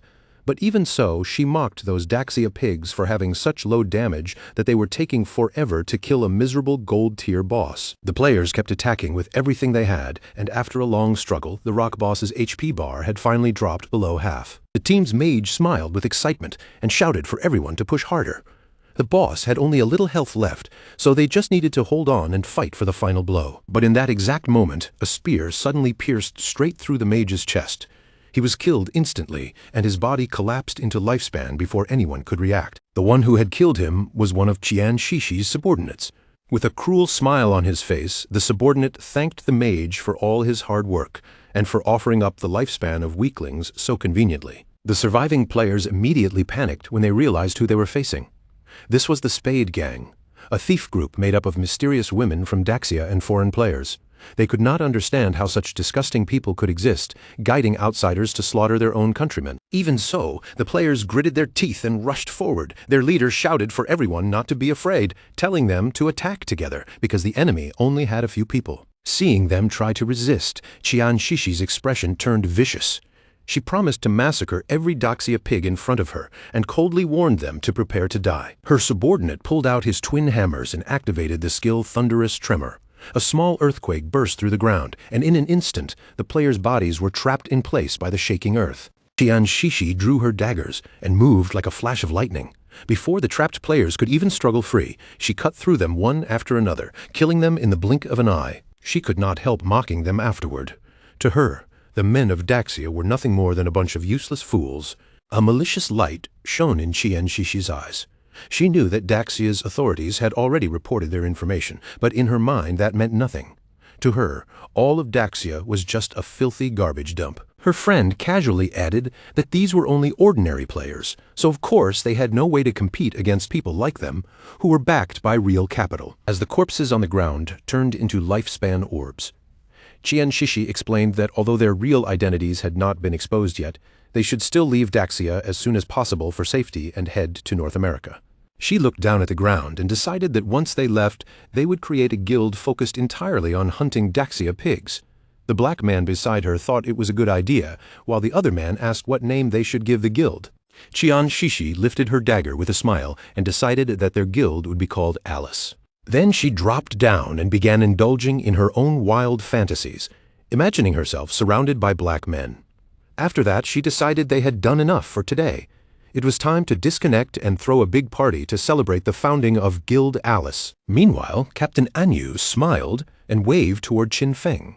She told him that they could now discuss the price of the hideout properly because her side had already arrived. Qin Feng asked her directly how much they were offering. Captain Anyu answered with 1,500 years, but Qin Feng immediately felt that the price was too low. Captain Anyu admitted that she also knew 1,500 years was not enough. She explained that she had argued fiercely with her superiors and finally managed to make the big boss raise the offer to 2,000 years. Qin Feng agreed to make the deal at the statue in the center of the ruins. He understood that Anyu was smart, but even knowing that, she had still tried to start with a lower price. A little while later, Qin Feng arrived at the statue and saw Captain Anyu standing there with several knights beside her. Captain Anyu blushed slightly and smiled, explaining that she was carrying too much lifespan on her. Because of that, the higher-ups did not feel safe letting her come alone, so they had arranged a military escort for protection. Qin Feng's eyes sharpened slightly, but he did not take it seriously. To him, this escort meant nothing. The authorities still had no idea how strong he truly was, and these knights had only seen one or two of his moves. Qin Feng handed over the key, and the system soon informed him that the transaction had been completed successfully. He lost the church sanctuary hideout key, and in exchange, he obtained 2,000 years of tradable lifespan. After the deal was finished, Qin Feng turned to leave, while Captain Anyu politely said goodbye to him. The knights beside her were a little confused, unable to understand why she was willing to spend 2,000 years of lifespan for this. Captain Anyu told them they simply did not understand. This was a hideout that could shelter hundreds, maybe even thousands of people, and other than Shadow, no one would ever be generous enough to give up something like that. For Qin Feng, this timely payment from Anyu came at the perfect moment. It meant he could fully prepare himself before heading to Magic City. Qin Feng immediately began investing the tradable lifespan he had just received. First, he consumed 71.2 years to raise himself to level 15. Then he purchased several new skills, including the mythic level 1 skill, Blessed Liberation, for 161.7 years, and the legendary skill Assassin's Instinct for 71.12 years. After that, he bought 3 epic skills, Shadow Ring Blade for 36.35 years, Silent Concealment for 23.71 years, and Darkest Hour for 34.65 years. Finally, he spent 113.89 years on the item Mount Bell. Aside from his equipment, everything else, his skills and level, had now been fully synchronized. His strength in the real world was almost identical to his power inside the game. At that moment, the system warned him that his hunger level had already reached 90%. Qin Feng realized he had not eaten for a long time, so he decided to disconnect first and deal with his hunger before continuing. Qin Feng logged out of the game and opened his eyes, only to find himself waking up inside a cage at the Heilun Hotel. The men nearby immediately noticed that he was awake and turned their attention toward him. They drew their weapons and ordered Qin Feng to hand over the lifespan he was carrying, warning that if he refused, he would end up like the others in this motel. One of them even laughed mockingly, saying the apocalypse was wonderful because now he could kill whoever he wanted. Qin Feng looked at them with a cold, piercing gaze. Seeing that look, One of the men grew furious and shouted for him to hurry up and hand over his lifespan. Another man eagerly begged his boss to let him tear Qin Feng apart. The man holding the bat thought Qin Feng had become frozen with fear. With a cruel expression, he decided there was no point wasting time and that it would be better to simply kill him. But before they could even take another breath, a strange energy began spreading through the air around them. Qin Feng activated Shadow Ring Blade. A moment later, the entire hotel began collapsing, breaking apart piece by piece under the force of his skill. After everything settled, Qin Feng picked up a pack of instant noodles. He realized that the more power he brought into the real world, the more energy his physical body required. At his current level of strength, ordinary food was already becoming far from enough. Qin Feng began eating the instant noodles while thinking ahead. Once he dealt with Qian Shishi and her newly formed guild Alice, he would need to find a way to obtain the Divine Gifted Book. Mounted on his wolf, Qin Feng set off again. He knew Qian Shishi was extremely cunning, far harder to track than someone like Song Fei. However, he still had one method available. He could use the Kill Qin Feng mission he had accepted earlier as bait to lure her out. Still feeling hungry, Qin Feng headed toward Magic City, planning to find something to eat along the way. At the same time, inside Magic City, Qian Shishi was throwing a lively party. In her eyes, her men had performed wonderfully. She threw her arms around the two dark-skinned men beside her, still riding the thrill of what had just happened. To her, the feeling of drifting off to sleep and entering the game right after such an intense, blood-pumping battle was almost impossible to describe. The two men laughed and showered her with praise, saying her skills were on a completely different level. In the middle of their joking and cheering, they even called her a crazy hot chick. Just then, one of her subordinates stepped forward and reported that Shadow had sent a message. According to him, Qin Feng was already dead. Shadow wanted her to meet him in Magic City in the real world, where he would hand over Qin Feng's head and collect the remaining payment. But Qian Shishi immediately understood how dangerous it would be to meet Shadow face-to-face outside the game. So instead, she calmly said there was no need for an in-person meeting and told him to send a photo. Her subordinate quickly explained that Shadow did not use a phone at all because he was worried the authorities might track him through it. Hearing that, Qian Shishi's lips slowly curled into a smile. If Shadow was that wary of the authorities, then it meant he might not be friendly with them either. Recently, the authorities had been pressing harder and harder against them, and if she could use this chance to pull Shadow into Alice, then those Daxia pigs would stop being such a serious threat. With that thought in mind, she decided to put on a little performance and use it to test exactly which side Shadow was standing on. So Qian Shishi decided that before anything else, she would meet Shadow inside the game first. After sending him the coordinates, she headed toward the ruins and contacted Skywalker. Her voice instantly became sweet and affectionate as she called out to him, asking if he was there and saying that she missed him. Then her tone shifted slightly, and she asked him for a favor, explaining that this time she needed his help dealing with someone who was still alive. At that moment, Qin Feng was sitting quietly in meditation. He had activated Silent Concealment, a skill that allowed him to remain permanently hidden as long as he stayed completely still. When he saw that Qian Shishi wanted to meet him inside the game, he immediately realized she was much sharper than she looked. The coordinates she sent pointed to Spectre Academy, and luckily for him, that place was not far from his current location. Without wasting much time, Qin Feng logged into the game. Since Qian Shishi had gone out of her way to arrange this meeting, he wanted to see for himself what kind of scheme she was planning. A few hours later, Qin Feng arrived at the Magic City ruins near Spectre Academy. Still hidden under his invisibility, he quietly got down from his mount without revealing even the slightest trace of himself. Right then, several government agents appeared in front of Qian Shishi. Their expressions were stern as they announced that the authorities had already located her Spade Gang and confirmed her identity as Spade A. They warned her to surrender immediately and stop resisting, otherwise they would have no choice but to take military action. Qian Shishi only smiled at that. She looked straight at Qian Xingjian and told him to go back and deliver a message to his Daxia men. They had better remember this clearly. The Spade Gang no longer existed. From now on, they were the Alice Guild. Then, deliberately showing off her figure, Qian Shishi made her attitude even clearer. The Alice Guild, she said, specialized in killing Xiaoguo's men. Tian Xingjian and the officers behind him were caught off guard, and their faces flushed despite themselves. Embarrassed and furious, they cursed Spade A on the spot, declaring that the officers of Great Xia would definitely bring her to justice. To them, her arrogance had already crossed the line into pure shamelessness. But Qian Shishi only looked even more excited. With a provocative smile, she taunted the Daxia pigs and dared them to come at her. She even hinted that if they performed well enough in this little show, she might become even bolder with them later that night. Hidden in the shadows, Qin Feng watched the entire exchange unfold in silence. Tian Xingjian clenched his fist tightly as he stared at Qian Shishi. Seeing that she was still as stubborn and reckless as ever, he swore then and there that he would arrest her no matter what. Qin Feng quickly recognized him. This man was Tian Xingjian, and his code name was also Tian Xingjian. In Qin Feng's memory, he was a well-known informant who had provided intelligence to the Alice Guild, and he had not fallen until the 7th year after the game began. What made this even more interesting was that Qian Shishi and Qiu Huainan had already started working together this early.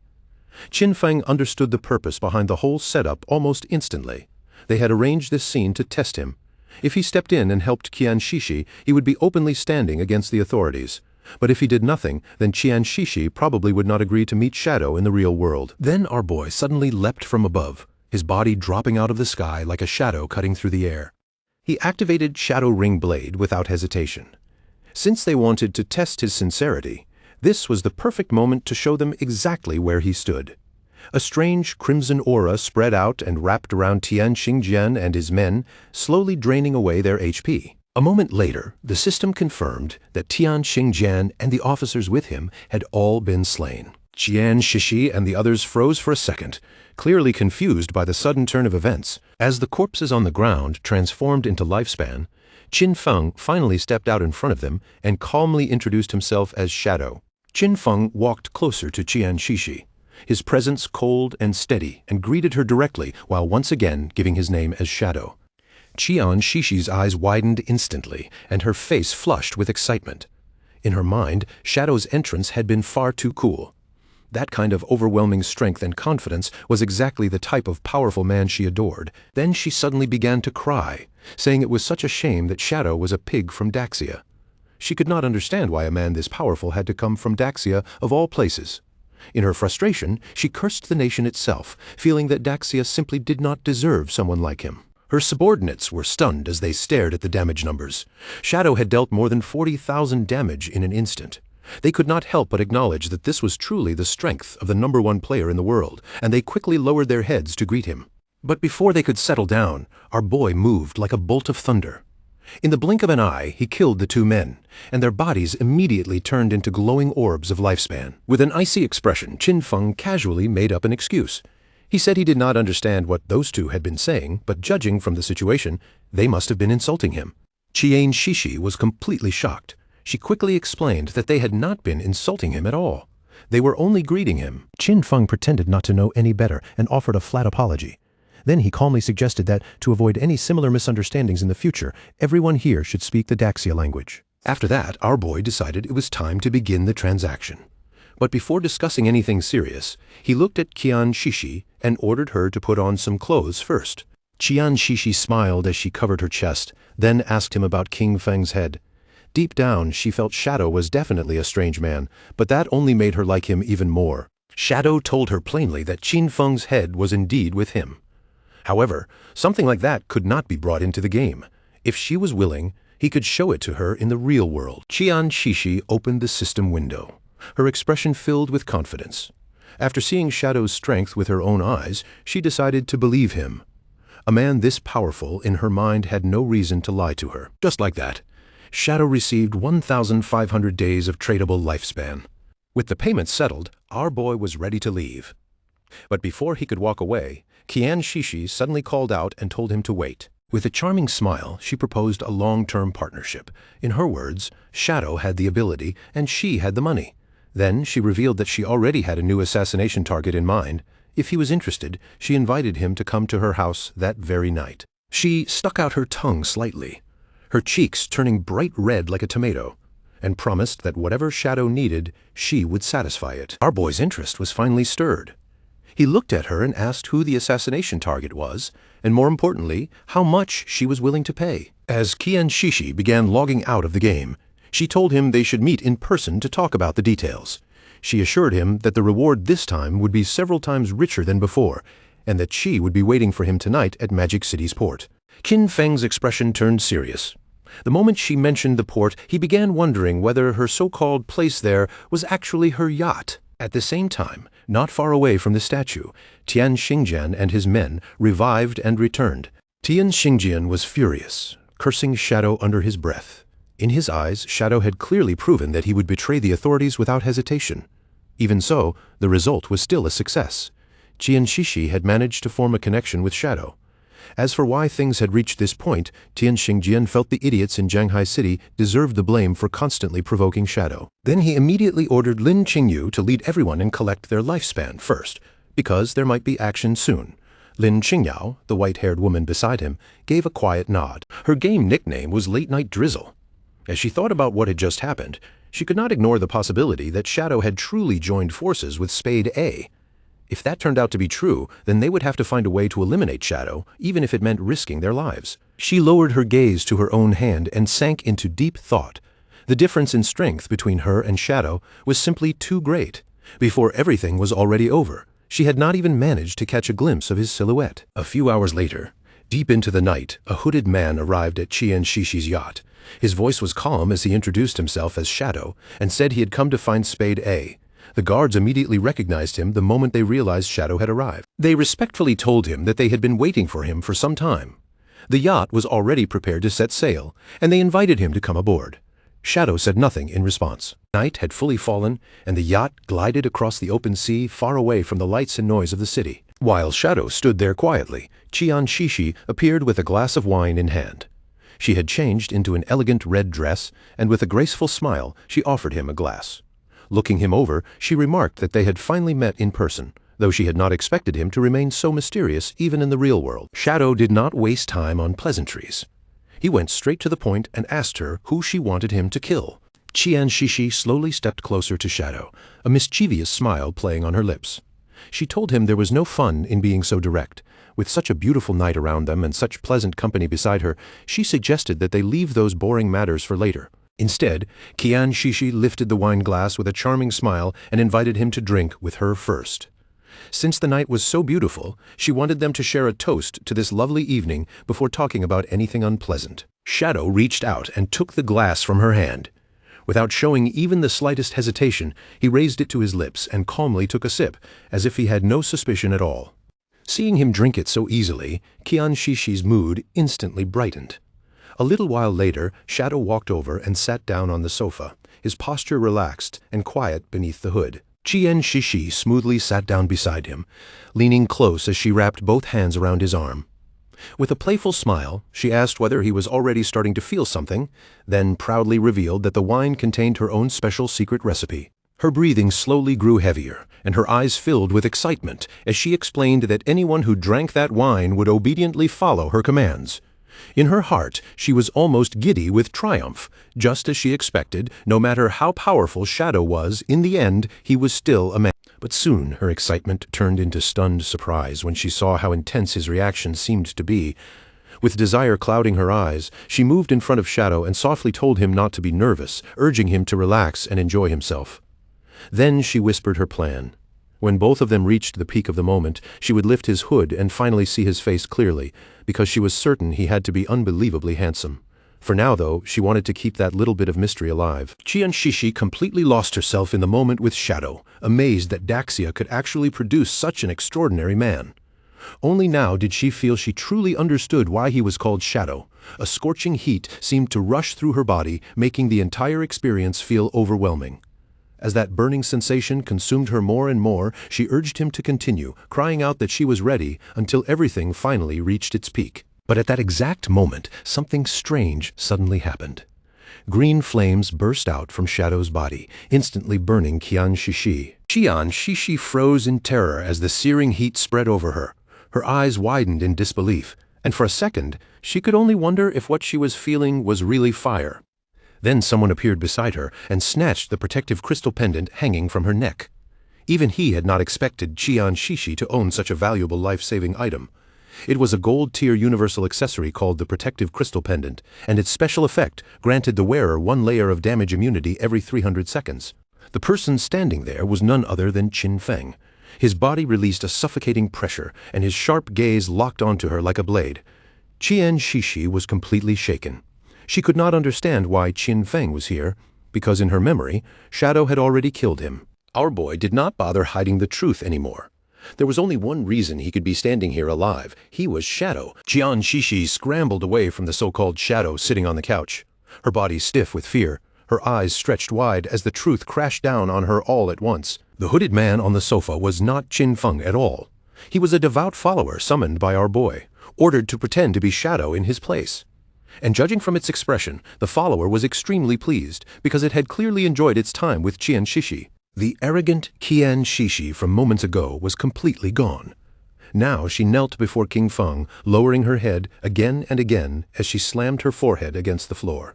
With panic all over her face, she begged him to spare her life, admitting again and again that she had been wrong. She offered to hand over all of her lifespan and swore that she would become his slave, telling him he could do anything he wanted with her. Qin Feng looked down at her coldly and asked about the 5 foreigners who had been with her. Tears filled Qian Shishi's eyes as she immediately tried to act pitiful. She even barked like a little dog, calling him daddy and asking whether he would let her go if she gave him the information. But before she could even finish speaking, Qin Feng reached out and snapped her neck. As she twisted in pain on the floor, he calmly picked up her phone and quickly realized that the 5 men were not on the yacht at all. After killing Qian Shishi, Qin Feng obtained 659 years of tradable lifespan. He had originally wanted to catch all of them in one sweep, so this result was a bit of a pity. Still, he quickly decided on his next move. The first thing to do was use Qian Shishi's phone to contact the authorities while still remaining not far from her luxurious yacht. Soon, police boats began racing across the sea toward the yacht. A large-scale murder case had been reported on board, and one of the victims was none other than the heiress of the Qian Group's president. According to the informant, the skills used by the killer were extremely similar to Shadow's abilities in the game, making the suspect's identity almost certain. Because of that, an investigation team was immediately dispatched to the scene. Tian Xingjian was also aboard one of the police boats. In his mind, Shadow had no respect for the law whatsoever. This kind of senseless killing was a direct provocation against the laws of their country. Once they boarded the yacht, he planned to use search skills on the corpses. The moment Shadow's location was confirmed, they would open fire with everything they had and make sure the target was eliminated. No matter what, he would avenge his Shishi. Within seconds, the police boats closed in from every direction and surrounded the yacht completely. The officers quickly began examining Qian Shishi's corpse. The preliminary autopsy showed that her cause of death was a fractured cervical spine. They also found unidentified DNA samples in her mouth, along with clear burn marks on her body. Tian Xingjian cursed Shadow furiously, saying that he had not only killed her, but even insulted the dead. Then he placed his hand on her corpse and activated a skill called Last Words of the Deceased. By touching the body, the skill allowed him to obtain the killer's location for 5 minutes. Tian Xingjian, whose real name was Qiu Haonan, swore in his heart that he would personally make sure the culprit was brought to justice. But in the next instant, his eyes suddenly widened in shock. He immediately went on alert, drew his pistol, and warned his men to be careful. Shadow was right there with them. His voice sharpened as he ordered everyone to launch an all-out attack toward the 6 o'clock direction. But before he could even fully turn around, a powerful venom dart shot through the air and pierced straight into his head, leaving the surrounding officers stunned. His body collapsed beside Qian Shishi's corpse. Lin Qingyu, however, managed to keep her composure despite the sudden death in front of her. With firm determination in her eyes, Lin Qingyu summoned a group shield and immediately opened fire. While shooting, she accused Shadow of killing an investigator and asked whether he was truly trying to become an enemy of the authorities. Qin Feng calmly told them not to panic. He explained that the reason he killed Qiuonan was because the man was a traitor who had leaked official information to Qian Shishi in exchange for benefits. As for proof, it should all be on Qiuonan's phone. They were free to investigate it as thoroughly as they wanted. One of the officers turned on Qiu Heon's phone and quickly reported to Captain Lin that they had indeed found communication records between Captain Qiu and Qian Shishi. At the same time, it became clear that Qian Shishi was the player known in the game as Black Ace. Captain Lin Qingyu still found it hard to believe, so she decided to check the phone herself. She reached out and grabbed the phone, but the officer beside her suddenly panicked and told her to wait. Lin Qingyu was confused by his reaction, wondering what exactly was on the screen that he did not want her to see. The moment she looked down, her eyes widened in surprise. On the phone was a photo of Qiu Heonan and Qian Shishi kissing each other. Her face instantly turned red like a tomato when she opened the photo gallery and saw one private picture after another of Qiu Heon and Qian Shishi. The officer beside her grew even more nervous and awkwardly said that he had already tried to warn her. Only then did Lin Qingyu realize that everything Shadow had said was true. At last, the whole situation began to make sense. The last time Shadow killed them in the game, it had only been an act meant for Qian Shishi to witness. Shadow had used that performance to gain her trust, then found her in the real world and dealt with her there. Afterward, he called the authorities himself, using the case to lure out Qiu Heonan and kill the traitor as well. With one move, he had helped the officers remove two major threats. One of the officers could not help asking why she was still staring so intently at the photos. Lin Qingyu, however, was thinking about something much colder. Shadow was terrifying. If a person like him ever became truly hostile toward the authorities, the consequences would be unimaginable. Then she remembered that just a few moments earlier, she had actually fired at him. Even if Shadow might not care or hold a grudge, Lin Qingyu still worried that this mistake could create trouble between him and the authorities. So, with a sincere and grateful expression, Lin Qingyu thanked him for his help. Then she apologized for shooting at him earlier. Without hesitating for even a second, she raised her gun and fired into her own leg, making all the officers around her panic at once.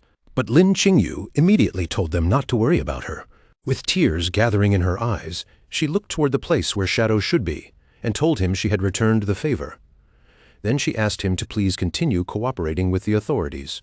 One of the officers quickly stepped forward to support her and said there was no need to be so cautious. But Lin Qingyu quietly replied that none of them truly understood Shadow's personality.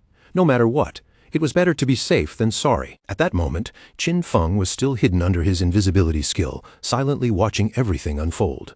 He recognized Late-Night Drizzle, whose real name was Lin Qingyu.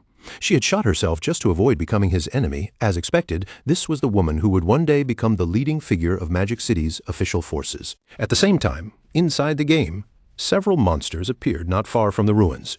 A shield-bearing player rushed forward and started fighting them head-on. While blocking the attacks, he shouted for Qin Jiaoyu to heal him quickly. Qin Jiaoyu lifted her friendly-looking staff and activated a healing skill.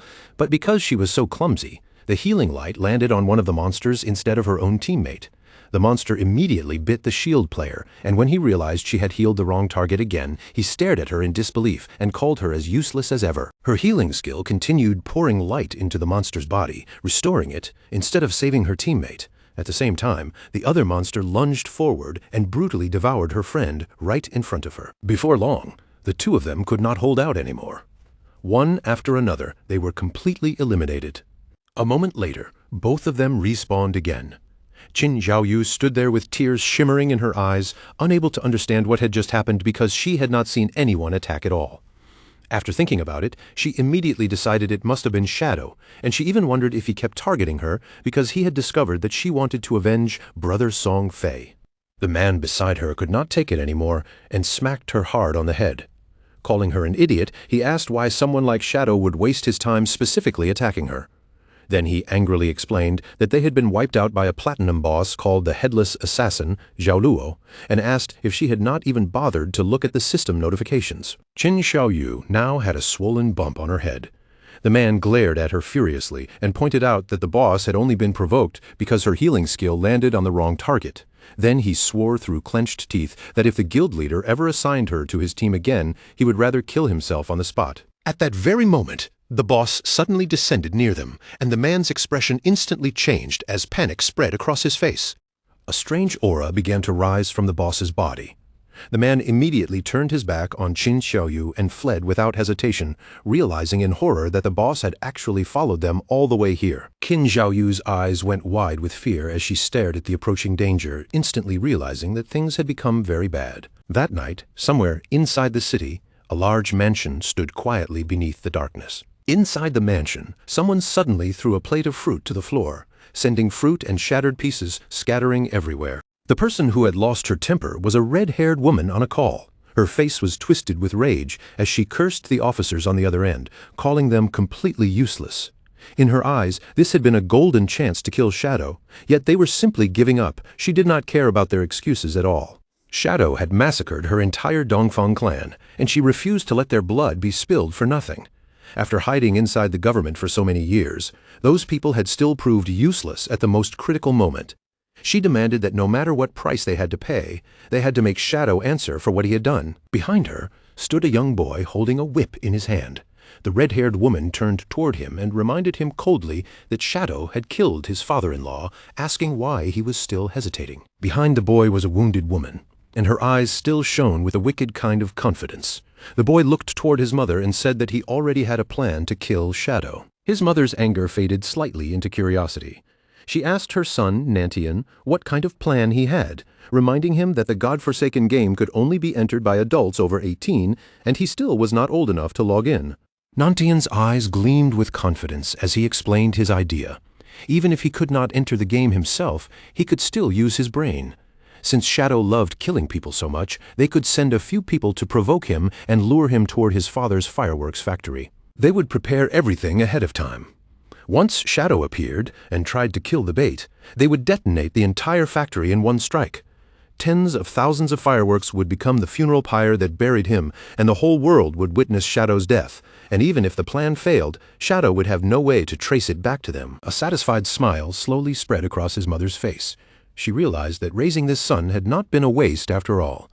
Then she turned sharply toward Chu and snapped that even her son was proving more useful than him. Chu did not argue back.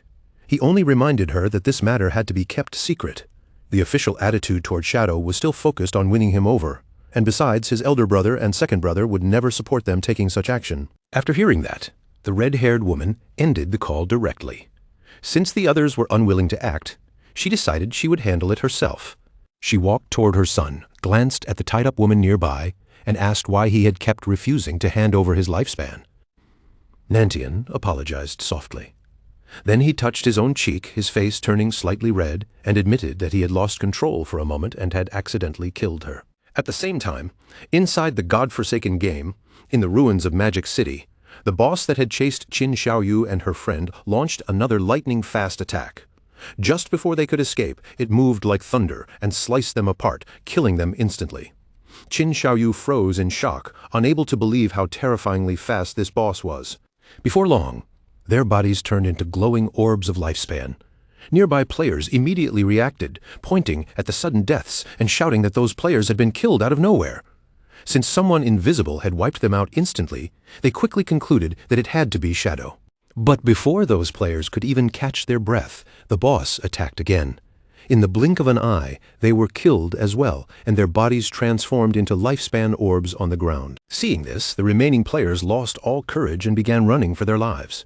They were convinced that Shadow had completely gone mad and was now slaughtering innocent players everywhere. Meanwhile, Qin Feng was standing above the sea, casually whistling as he enjoyed the open view around him. Since this place was far away from town, he felt it was a good spot to extract the hideout. At that moment, the system asked our boy whether he wished to consume 1,315.2 years of lifespan. The system explained that this lifespan would be used to extract the soul-cleansing land into reality. Since the hideout was an underground structure, King Feng would also need to mark its exact location on the map. Before he proceeded, the system issued one final warning. Any materials that overlapped with the hideout would be completely obliterated, and it asked him to confirm whether he still wanted to continue. Qin Feng lowered his gaze toward the depths of the sea below him and calmly confirmed the action.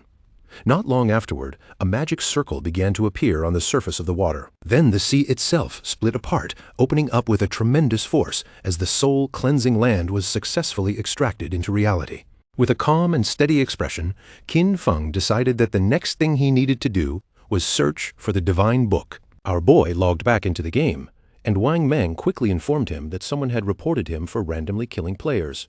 However, Wang Mang already knew it could not have been him because Qin Feng had not even been online at the time. After investigating the situation, Wang Mang discovered that the real attacker was a platinum-tier boss named Headless Assassin Xiao Luo. Her stealth level was frighteningly high, and no one in the area could see her at all. Because of that, Wang Mang asked Qin Feng if he could handle the problem. In the ruins of Magic City, that boss continued massacring every player in the area, leaving behind nothing but glowing orbs of lifespan. Anquan, who was hiding behind a pile of rubble, could not help trembling with fear. He wondered what kind of divine-level boss this was, since even his level 3 anti-stealth ability could not detect her. Last time, the Iron Saintess had been completely overshadowed by Shadow, and that still made him extremely upset. With a forced, confident smile, Anquan claimed that the only real problem was that he could not see the boss. Otherwise, he said, he could have restrained her all by himself.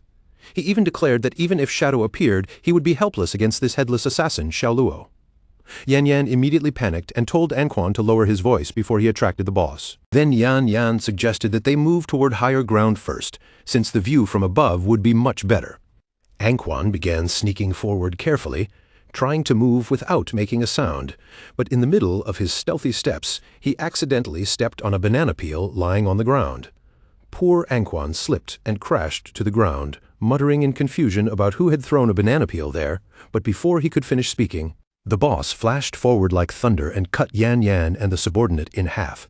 Their bodies instantly transformed into orbs of lifespan, while Anquan was the only one who survived simply because he had slipped on that banana peel at the perfect moment. Anquan stared in total shock when he realized that the boss had just killed every one of his subordinates. Without wasting even a second, he reached out and grabbed one of the lifespan orbs, but the moment he turned around, he suddenly saw the boss standing there.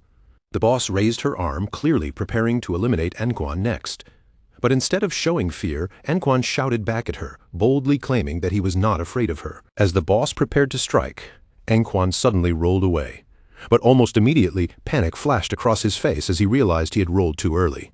With no time to think, Anquan kept rolling across the ground again and again, refusing to stop for even a moment. His eyes widened in confusion as he kept spinning around.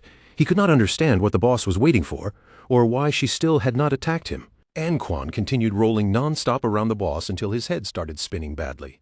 He had pushed himself to the limit, and dizziness completely overwhelmed him. When Anquan finally stopped rolling, he looked up in confusion and noticed that the boss was starting to disappear right in front of him. By then, he was so dizzy that his vision blurred and he could barely see anything clearly. After gathering power for her strike, the boss suddenly unleashed Anti-Stealth Strike. The attack shot straight toward the dizzy Anquan, and this time he had no chance to roll away again. Still wobbling from spinning too much, he took the blow head-on. In the very next instant, Anquan's body collapsed and transformed directly into lifespan, leaving only a glowing orb behind. While the boss's attention was still caught by Anquan's death, Shadow's figure quietly began to appear from the darkness. Out of nowhere, Qin Feng emerged above her like a ghost. He activated True Anti-Stealth Strike and drove his dagger forcefully into her back, dealing more than 28,000 points of damage in a single hit and killing her on the spot. His movement was so fast that she never even had the chance to turn around, much less sense his presence. But after seeing the boss's name, Qin Feng could not help feeling slightly surprised. This headless assassin was actually called Xiao Luo. A few minutes before Qin Feng appeared, the guild members scattered throughout the city, ruins had all turned their anger toward poor Qin Xiaoyu. They pointed at her and blamed her for miscasting her healing spell, saying she had triggered the headless boss by mistake. According to them, the boss had locked onto her and chased her all the way back to the respawn point. Qin Xiaoyu's eyes filled with tears, and her face was full of grief. She quickly explained that she truly had not meant for any of this to happen. Two players were especially furious. They told the guild leader that their teams would never dare accept someone like her, because anyone near her might die without even understanding what had happened. The guild leader frowned and told them to lower their voices, asking if they were trying to attract the boss again. The guild leader looked at Qin Xiaoyu with a serious expression and finally understood that she simply was not suited for combat. Because of that, he told her that from now on, her job would be gathering information about hideouts. If she found a gold-tier hideout, he would reward her with 3 years of lifespan.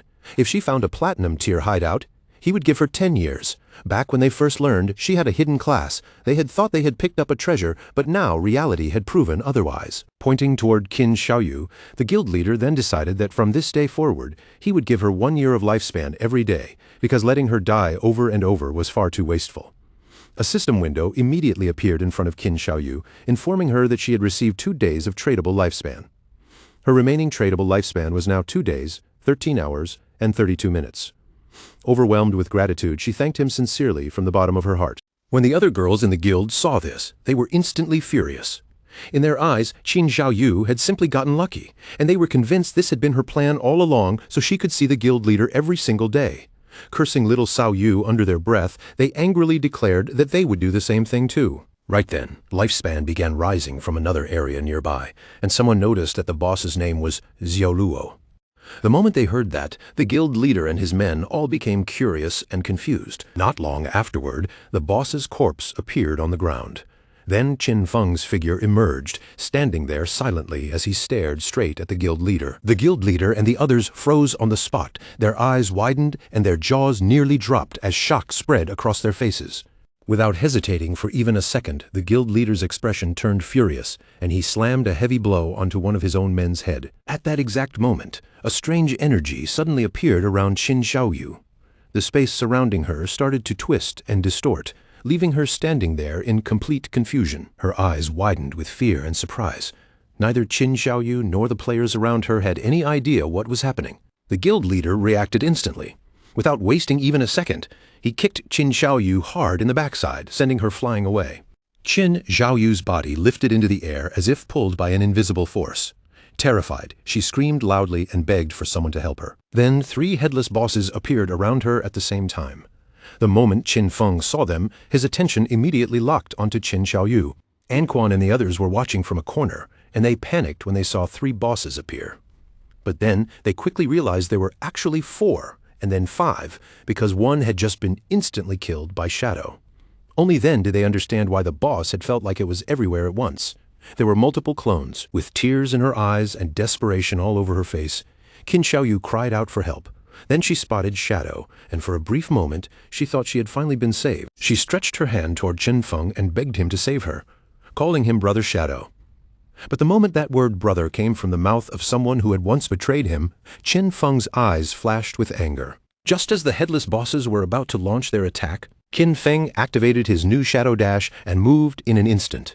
In the blink of an eye, his blade swept through the bosses and poor Qin Xiaoyu together, cutting them all into pieces. Qin Xiaoyu was completely stunned as she died, unable to understand why Shadow had killed her too. The system then informed our boy that he had killed headless assassin Xiaoluo and Qin Xiaoyu, earning 48,000 experience points, 20 evolution points, and 1,520 days of tradable lifespan. As glowing lifespan orbs rained down from the sky, King Feng turned his back on Qin Xiaoyu without the slightest emotion and coldly said that she was simply unlucky.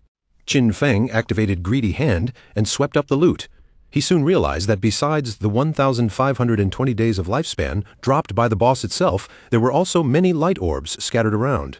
Those were the non-tradable lifespans the boss had just absorbed from other players and had not yet digested. Captain Anyu and Wang Meng soon appeared nearby.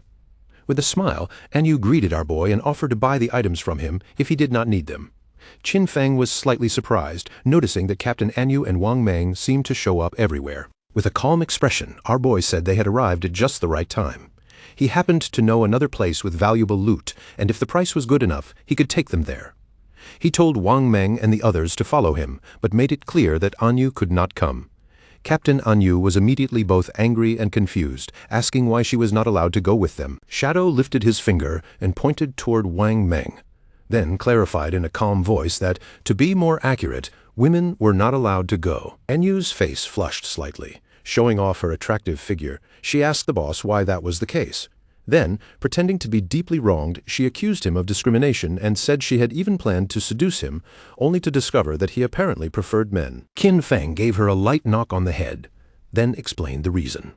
Outside the north gate of the city ruins stood a tower of divine authority. After clearing its challenge, players could obtain valuable rewards. However, the NPCs inside looked down on women. If even one woman joined the team, the challenge difficulty would increase tenfold. Little Black smiled and said goodbye to Qin Feng, wishing him good luck, while her friend looked at him with open admiration. Captain Anyu, however, turned away in anger, declaring that those NPCs were sexist trash and swearing that once she leveled up, she would kill them herself. Then she told Xiao He they should go explore the nearby mountain, kill some monsters, and vent her frustration. Qin Feng told Wang Meng and his men to follow him. Right after that, the system notified them that Shadow had sent a party invitation. One of Wang Meng's subordinates became visibly nervous, saying this was his first time teaming up with the great boss. Wang Meng immediately scolded him for acting scared, reminding him that this was a rare chance to observe the great boss's movements up close. But in the next instant, Qin Feng had already left them far behind. When they noticed the distance opening up, they panicked, completely unable to understand what was going on. Shadow looked like he was walking casually, yet somehow he was still faster than them running at full speed. At that point, they could only wonder how they were supposed to learn anything from him, finally concluding that his agility was simply too high. While moving forward, Qin Feng checked his system inventory and noticed that more than 20 items had dropped from the boss, and among them, 2 were actually usable by assassins. The first item was an assassin weapon called the Forest Bone Blade of Tyre Emerald.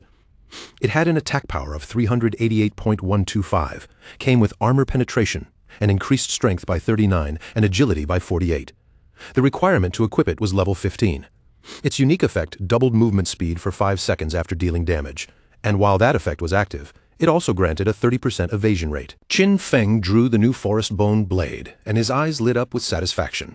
Its attack power was almost 80% higher than the 216 points on the Plague Blade. On top of that, it added armor penetration, strength, and agility. This weapon was definitely not bad, and it was absolutely worth equipping. The second item was a platinum tier skill called Shadow Blade. It released a blade condensed from dark elements, dealing dark element damage to a single target within 20 meters and adding 600 points of dark elemental attack. When it hit, it could also dispel one random buff up to platinum tier. Its cooldown was 12 seconds, which became 6.49 seconds after reduction, and it required level 14 to use. Our boy immediately decided to evolve this skill and push it all the way to legendary tier. Even though its single target dark element damage was not especially high, he felt that the ability to dispel buffs was extremely useful. The evolution consumed 56 evolution points, leaving him with 219 points remaining. Shadow Blade rose step by step through Platinum, Emerald, Diamond, and Epic, until it finally became legendary. Its added dark elemental attack increased to 1,500 points, and it could now dispel a random buff up to legendary level. Its cooldown became 7 seconds, or 3.78 seconds after reduction. Finally, the skill gained a brand new legendary effect. Whenever it struck a weak point, it would refund 3 seconds of cooldown. Holding the newly upgraded skill in mind along with his new blade, Qin Feng felt genuinely pleased. As long as he hit a weak point, Shadow Blade would immediately return 3 seconds of cooldown. For him, that meant the real cooldown would be almost nothing. In practical terms, the effective cooldown would only be 0.78 seconds. Our boy finally snapped out of his thoughts and turned around, only to realize that Wang Meng and his subordinate had vanished from sight without leaving a trace. At the same time, nearly 2 kilometers behind Qin Feng, Wang Meng's subordinates were gasping for breath, completely exhausted. They complained helplessly that Shadow moved far too fast and that none of them could keep up with him. Eventually, one of them told their captain that he really could not continue anymore. Wang Meng grabbed that subordinate by the feet and began dragging him forward, telling him to stop talking nonsense and keep moving. Eventually, Qin Feng and the others arrived at the Tower of Divine Authority, which stood deep in the middle of a forest. The tower stretched so high into the sky that from the ground they could not even see its top. Our boy looked toward Wang Meng and his men and told them that this was the place they had come for. Once they stepped inside the tower, an NPC would appear and give them a challenge to complete. Then he gave them a warning in advance. This NPC was extremely shameless, because the better they performed during the trial, the more expensive his items would become afterward. With a calm look on his face, Qin Feng advised them to hold back as much as possible and only use about 1% of their true strength. He told them to do their best while keeping it low-key, because in the end, they only needed to defeat a gold-tier boss. But when our boy turned around, he saw Wang Meng and his men sprawled across the ground, their bodies trembling from exhaustion. None of them had been able to keep up with Qin Feng's pace at all. Wang Meng's face was covered in sweat, and he was gasping so hard that he could barely speak. Still, he forced himself to raise a trembling thumb and told our guy not to worry, promising that the mission would absolutely succeed. As Qin Feng walked toward the entrance of the Tower of Divine Authority, he reminded them to communicate through team chat at all times, so the NPC would not hear anything they said. He explained that once they cleared the challenge, they would be able to buy excellent items from that NPC, and he assured them that the rewards would not disappoint. Then Qin Feng and the others pushed open the heavy doors of the tower and stepped inside. The moment they entered, Wang Meng and his men were startled by the sight in front of them. A hooded NPC was floating in midair, calmly welcoming them as friends from Blue Star and saying that the arrival of the Forsaken Gods must have already made them feel uneasy. The floating NPC then revealed that this place was the Tower of Divine Authority. If they successfully completed the challenge inside, they would earn the right to trade with him. Then he simply asked them to tell him when they were ready. Wang Meng's men were both surprised and confused when they realized this game actually had NPCs. One of them quickly asked Shadow what kind of boss they would have to face in the challenge. Our guy only told them to follow his lead during the fight and said it would be simple. But the swordsman in the party became even more uneasy and asked him to explain it more clearly. The swordsman wanted to know how long the fight would last, how many phases the boss had, what skills it used, and whether the battle depended more on mechanics or raw stats. Once he started, he could not stop asking questions. He also wanted to know if the boss had movement skills, instant kill attacks, targeted abilities, weak points, and exactly how long they should expect the battle to continue. Wang Meng quickly told Qin Feng not to take this guy too seriously. He explained that the swordsman's nickname was Steady as an old dog, and ever since a past mission accident where 2 party members died, this guy had become extremely cautious, no matter what he was doing. Qin Feng did not waste any more time and directly told the NPC that they were ready to begin. The swordsman instantly panicked, raising his voice to say that he still was not ready at all. The NPC lowered his hooded head toward them and announced that it was time for them to begin enjoying the trial. A moment later, a portal opened inside the tower. From within it stepped a powerful level 20 gold-tier boss, the Obsidian skull-splitting puppet. The swordsman's eyes widened with fear the moment he saw the boss's level. This monster was already level 20, while the highest level among their group was only level 11. Qin Feng remained completely calm and told them there was no problem. Then he signaled for Wang Meng to go first. Following Shadow's command, Wang Meng pulled out his shield and drew his sword from his inventory. Activating Shield Charge, he threw himself straight at the boss and smashed his shield hard into its teeth. The boss was instantly enraged and swung a heavy blow at Wang Meng. Fortunately, Wang Meng reacted quickly and managed to block part of the attack with his shield, but the impact still sent his entire body flying backward. Qin Feng moved like a flash of thunder and caught Wang Meng before he could slam into the wall. Seeing this, both the swordsman and the archer were stunned for a moment, and they could not help feeling a little worried for our boy. Qin Feng turned his attention back to the boss, and calmly told the archer not to worry about Wang Meng. Then he ordered the archer to use Starshine Shot, and told the swordsman to follow up with Triple Ground Slash.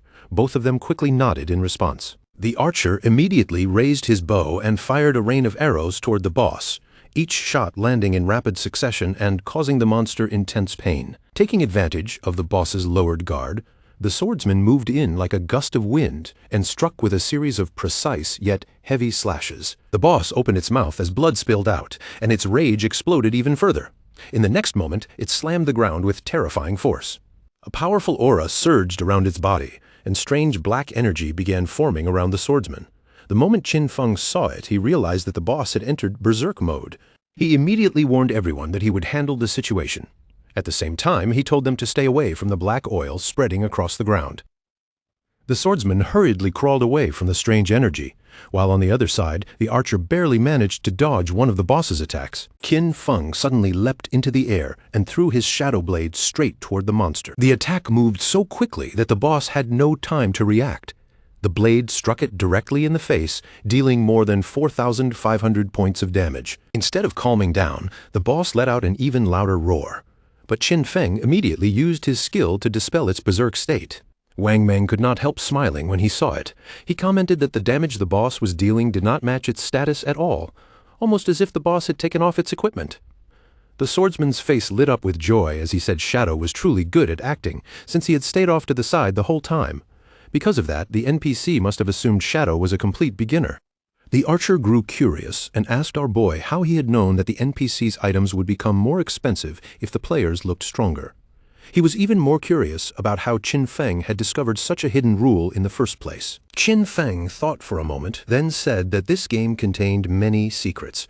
A great deal of information was buried deep inside the ruins, and he told them they should often ask themselves whether they had truly worked hard to explore, and whether their knowledge had actually grown. The archer and the swordsman both fell silent after hearing that, completely unsure how they were supposed to respond. While they were distracted by Qin Feng's words, the boss suddenly opened its mouth and began charging a fireball. The fireball grew larger and more powerful, little by little. Qin Feng immediately warned them that the boss was about to spin clockwise and spray flames. He ordered them to dodge properly, explaining that if the flames touched the black oil on the ground, they could be burned to death in just 3 seconds. Wang Meng and the others quickly scattered in different directions. But almost immediately, Wang Meng shouted a warning to Old Dog, telling him that he was running the wrong way. Qin Feng quickly realized there was no longer enough time for Old Dog to dodge. He immediately ordered Wang Meng to activate invincibility and block the incoming attack for him. Wang Meng obeyed without hesitation. He raised his shield, activated his defensive ability, and stood in front of the attack to block it head-on. Qin Feng praised him for reacting well. then immediately gave the next command. Once the flames disappeared, everyone had to use their strongest damage skills and attack the boss with everything they had. The archer unleashed another storm of arrows, while the swordsman jumped into the air and prepared to strike. Wang Meng stayed close behind them, ready to block any counterattack from the boss. Their combined assault landed perfectly, before the boss could even draw another breath. Wang Meng and the others dealt more than 25,000 points of damage together and killed it instantly. The system congratulated them for defeating the level 20 obsidian skull-splitting puppet. Wang Meng and the others finally let out a breath of relief, their faces showing both exhaustion and happiness. Qin Feng, however, did not relax completely. He remembered clearly that the tricky part about this boss was the moment its HP dropped below 70% when it would enter berserk mode. Once that effect was dispelled, its strength would only be about the same as a silver-tier boss. Soon, the NPC appeared again in the air above them and congratulated the group, telling them they were the first players from Blue Star to clear his trial. As the items began to materialize, the NPC laughed and revealed that from now on, as long as they were willing to offer their lifespan, they could trade with him for the divine gifted tome. The NPC released his power, and his name appeared above his head. He was called Vickley. When the swordsman noticed him up close, he could not help feeling surprised. This NPC actually had 6 fingers. In the next instant, the NPC's eyes began to glow, and his gaze locked directly onto the swordsman. Without wasting even a second, Vickley summoned a thunderbolt from above. The lightning crashed down onto the swordsman, dealing more than 99,000 points of damage and killing him instantly. The swordsman's body immediately transformed into glowing orbs of lifespan. Wang Meng panicked on the spot, completely unable to understand why the NPC had suddenly attacked him. Qin Feng remained perfectly composed, as if the danger in front of them was nothing worth panicking over. In that calm tone of his, he pointed out that the taboo this NPC had set was clearly connected to his fingers. He then explained the rule more clearly. NPCs and players were not allowed to attack each other directly, unless the player was the one who broke the taboo first. So as long as they were careful and stopped bringing up that NPC's fingers, they would not trigger the condition, and for the moment they would be safe. A doubt suddenly flashed through Wang Meng's mind, and he could not help wondering whether Qin Feng was strong enough to defeat this NPC if things really turned ugly. Qin Feng gave the answer without exaggeration. Right now, he still could not do it. The system had already exposed the truth behind these NPCs.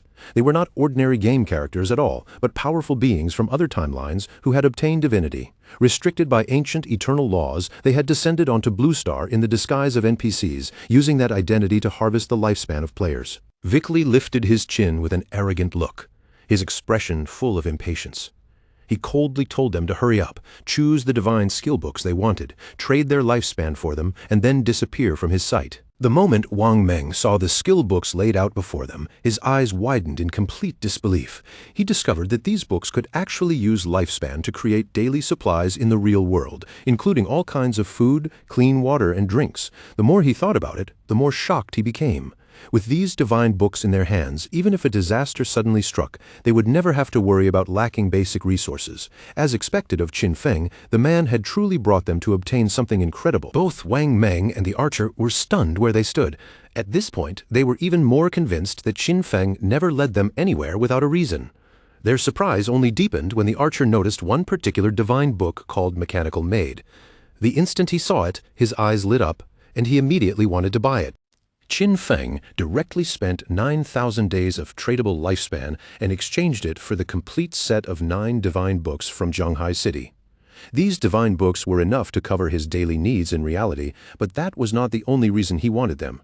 The Tower of Divine Authority also had a special achievement that rewarded reputation points, and Qin Feng had no intention of letting that reward slip away. Qin Feng looked toward the NPC and calmly stated that he wanted to challenge the highest difficulty by himself. Vickley was clearly taken aback for a moment. Then, with a doubtful expression, he bluntly said that based on Qin Feng's earlier performance, he probably could not even clear the first level. Yet he still dared to think about challenging the maximum difficulty. Qin Feng, instead of backing down, became a little curious and asked what the highest difficulty actually involved. Vickley explained that the challenge was divided into 5 difficulty levels, and the 5th level was the peak. The boss would still be the golden grade obsidian skullbreaker golem, but all of its key attributes would be drastically enhanced. Its attack power, health, defense, and skill cooldown speed would all be increased by a full 500%. Wang Meng and the archer were so shocked that their jaws nearly dropped. A 500% increase was no small matter. Even in its previous state, they had already struggled just to dodge the boss's skills, so neither of them could imagine how Shadow was supposed to handle it alone. And with its health and defense multiplied fivefold, how long would it even take to kill the monster? In that kind of battle, one tiny mistake could mean instant death. Vic Li fixed his gaze on Qin Feng, his eyes narrowing with a dangerous glint. He warned him that if he died inside the challenge, then every bit of lifespan he dropped would become Vic Li's property. After saying that, he asked one final time whether Qin Feng was truly certain he wanted to accept. Qin Feng did not waste time arguing with him. He simply ignored the warning, gave a steady nod, and made it clear with that one motion that he was accepting the challenge. Vic Li raised his hand and began gathering a ball of magic, looking almost pleased, as though Qin Feng had just handed him a gift. In his eyes, the players from Blue Star had become far too arrogant, despite the game having only just begun. To him, people like this were practically rushing toward their own deaths. The boss that had already been defeated was brought back once again. But this time, it was no longer the same monster from before. The golden obsidian skullbreaker golem stood there with its power amplified by 500%, its body radiating a far more oppressive pressure than before. Qin Feng calmly pulled out his dagger, his eyes steady on the resurrected monster. He knew very well that Vic Li had the ability to strengthen his summoned creatures, and a 500% boost was far from the limit. In his previous life, when Qin Feng had defeated Vic Li, that NPC had once pushed his summons all the way to a 2000% enhancement. Because of that, this fight was the perfect chance to test the true strength of his new weapon. Qin Feng made the first move by shooting a poisonous dart straight toward the boss. The moment it struck, the effect of Black Flame's gift was triggered, cutting the target's defense and all elemental resistances by 7%. Right after that, the special effect of the Emerald Bone Blade activated as well, and Qin Feng's speed instantly doubled for the next 5 seconds. The boss immediately unleashed a wave of flames, sending burning heat surging forward. But just before the fire could close in on Qin Feng, his figure vanished from the spot without leaving even a shadow behind. While the monster was still distracted, trying to understand where its target had gone, Qin Feng suddenly appeared behind it. In the blink of an eye, he landed directly on its head and drove his dagger hard into its skull, triggering the special effect of Emerald Bone Feather. The huge monster let out a painful roar that shook the air around it. But before it could react, Qin Feng disappeared again, his speed once more surging by 100% for 5 seconds. Watching that terrifying movement with their own eyes, Wang Meng and the archer were left completely stunned. At first, both of them thought Qin Feng had activated invisibility again, and they were even shocked by how short the cooldown of that skill seemed to be. But after watching more carefully, they finally realized the truth. This was not invisibility at all. Shadow was simply moving so fast that his body gave the illusion of vanishing from sight. Qin Feng then chose to activate Blessed Liberation. With that skill in effect, his next attack would carry the Throat Slash effect, turning his coming strike into something far deadlier. Using Shadow Dash, Qin Feng shot forward like a streak of thunder. His attack tore into the boss and dealt more than 100,000 points of damage in one burst. At the same time, Black Flame's gift was triggered again, pushing the reduction of the boss's defense and elemental resistances all the way down by 64%. Even after unleashing such powerful skills, the monster's HP had not fallen as much as an ordinary player might have expected. But Qin Feng was actually pleased by this result. He knew the damage had reached this level because of the buff granted by the Ancient God's Stone Tablet. Without that item raising the stacking limit of Black Flame's gift, every hit from Shadow Dash would have dealt only around 18,000 damage at most. Wang Meng stared at the boss's health bar in disbelief. One single strike had shaved away nearly a third of its HP, and he could not even understand what skill Qin Feng had used. The archer, meanwhile, had finally managed to clearly see Qin Feng's attack for the first time. To him, it looked almost like an instant Shadow Slash, but the Shadow Slash he knew should only have 3 strikes. At the same time, Vic Li stood silently watching the battle unfold. His expression gradually darkened as a question formed in his mind.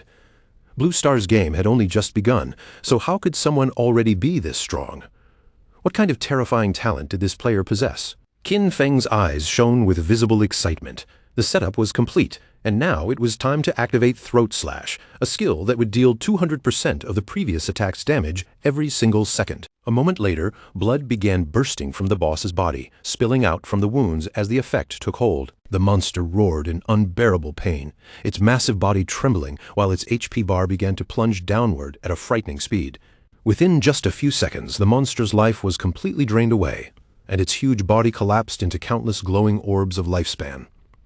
The system immediately congratulated Qin Feng for completing the achievement challenge of the 5th difficulty level of the Divine Authority Tower, granting him a total of 15 reputation points for clearing every level. On top of that, because he was the first player in the world to clear the tower solo, he received an additional 75 reputation points. Then, a global announcement rang out for everyone to hear. Player Qin Feng had cleared the maximum difficulty challenge of the Divine Authority Tower for the first time in history. Instead of being amazed right away, most players were simply confused. They had no idea what the Divine Authority Tower even was. In the ruined cities where they were located, none of them had ever seen a building that looked like a tower. But that confusion soon turned into a familiar realization. Once again, Shadow had discovered something far ahead of everyone else. Vickley's face twisted with frustration to him. This whole thing felt like he had been scammed. He angrily cursed the slyness of Blue Star's people and bitterly regretted not charging 10,000 days, or even 100,000 days of lifespan, for each Divine Authority book. In a fit of anger, Vickley raised his hand and summoned a dazzling, powerful ball of magic. The light grew brighter and brighter as he shouted for them to get out, making it very clear that he never wanted to see them again. Wang Meng and the archer instinctively covered their eyes, afraid that the blinding light would burn their sight away. In that instant, both of them thought they were finished, believing the furious NPC was about to unleash a terrifying attack on them. Vickley's magic came crashing down toward them. Wang Meng and the archer lowered their heads and shielded themselves in panic. But Qin Feng remained standing in place, completely still, as calm and unshaken as ever. The next moment, Qin Feng and the others appeared outside the tower. Wang Meng and the archer were both stunned for a moment, unable to understand what had just happened. Panic hit them almost immediately, but after checking themselves, they quickly realized they were still alive. They had not been killed at all. Vickley's so-called attack had simply teleported them out of the Tower of Divine Authority. Qin Feng looked at them and reminded them that there had never been any need to worry. Just as he had said from the beginning, as long as they did not break the taboo, the NPCs could not directly attack them. Now that Qin Feng had obtained what he came for, he decided there was no reason to stay any longer. He casually mentioned that he was going to log off and eat. Wang Meng quickly thanked him for guiding them through this opportunity and asked Qin Feng to bring them along again if something like this came up in the future. Qin Feng gave a simple nod, while the archer also said goodbye. Qin Feng soon woke up back in reality, inside his hideout. Then the system began extracting the 9 divine gift books, and the entire process consumed 90 days of his tradable lifespan. After that, Qin Feng decided to spend 106 years of lifespan in one go. He used it to purchase luxury furniture, daily necessities, cooking ingredients, and a multi-purpose mechanical maid, fully preparing his hideout for a more comfortable life. A maid with dog ears soon appeared in front of him. She introduced herself politely, then informed Qin Feng that she could take care of all matters inside the house and would serve him in whatever way he needed. Qin Feng lay back comfortably on the luxurious sofa and gave his first order, telling her to start a complete cleaning of the hideout immediately. The maid quickly got to work, beginning with the floor, while already planning to prepare a rich feast for him afterward. At the same time, in the real world, inside Jianghai City, the authorities were dealing with a far darker matter. Several murder cases were under investigation, and the atmosphere around the case had become increasingly tense. The officer in charge of the investigation reported to his superior that this was already the 3rd female corpse discovered within the same week. Just like the previous 2 victims, all 4 of her limbs had been severed and her eyes had been removed. The method was so similar that it was highly likely the same killer was responsible. Hearing this, the superior immediately asked whether the investigators had found any useful clues. The officer answered with a heavy expression, saying that the murderer clearly understood how investigators worked. Every time the bodies were abandoned, the timing was chosen just outside the effective duration of their investigative skills.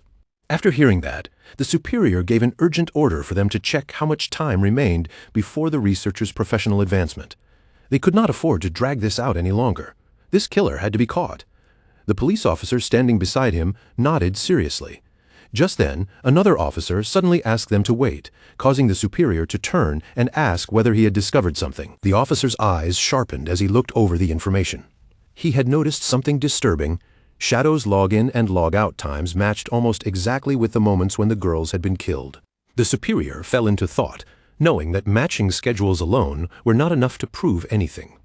The officer admitted that point, but still believed this angle was worth investigating. He added that rumors had already begun spreading, claiming Shadow was the murderer, and that the authorities were deliberately covering it up because they feared his power. The superior waved his hand and reminded Xiama to stay rational. Even though Shadow had humiliated him in front of Anyu, he could not let personal resentment interfere with official work. He assured Xiama that the technology department would provide full support around the clock so they could solve the case as quickly as possible and bring justice to the victims. After saying that, the superior turned and continued speaking with another officer. Meanwhile, Xiama lowered his gaze toward the floor, his eyes gradually filling with anger. At that same time, Qin Feng logged back into the game and silently stared at a castle standing within the ruins of Demon City. He remembered this place clearly. It was the Academy of Evil Spirits, a platinum-tier hideout. Although the place could not exactly be called well hidden, there was one thing everyone knew about it. The protective barrier surrounding this hideout was said to be the strongest barrier in all of Huaxia. The system notification soon appeared, informing Qin Feng that he had consumed 2.74 years of tradable lifespan to establish the guild named Shadow. His goal was very straightforward. He intended to seize this hideout and register it under his guild's name, turning it into a sanctuary within the ruins of Magic City. Qin Feng immediately leapt forward.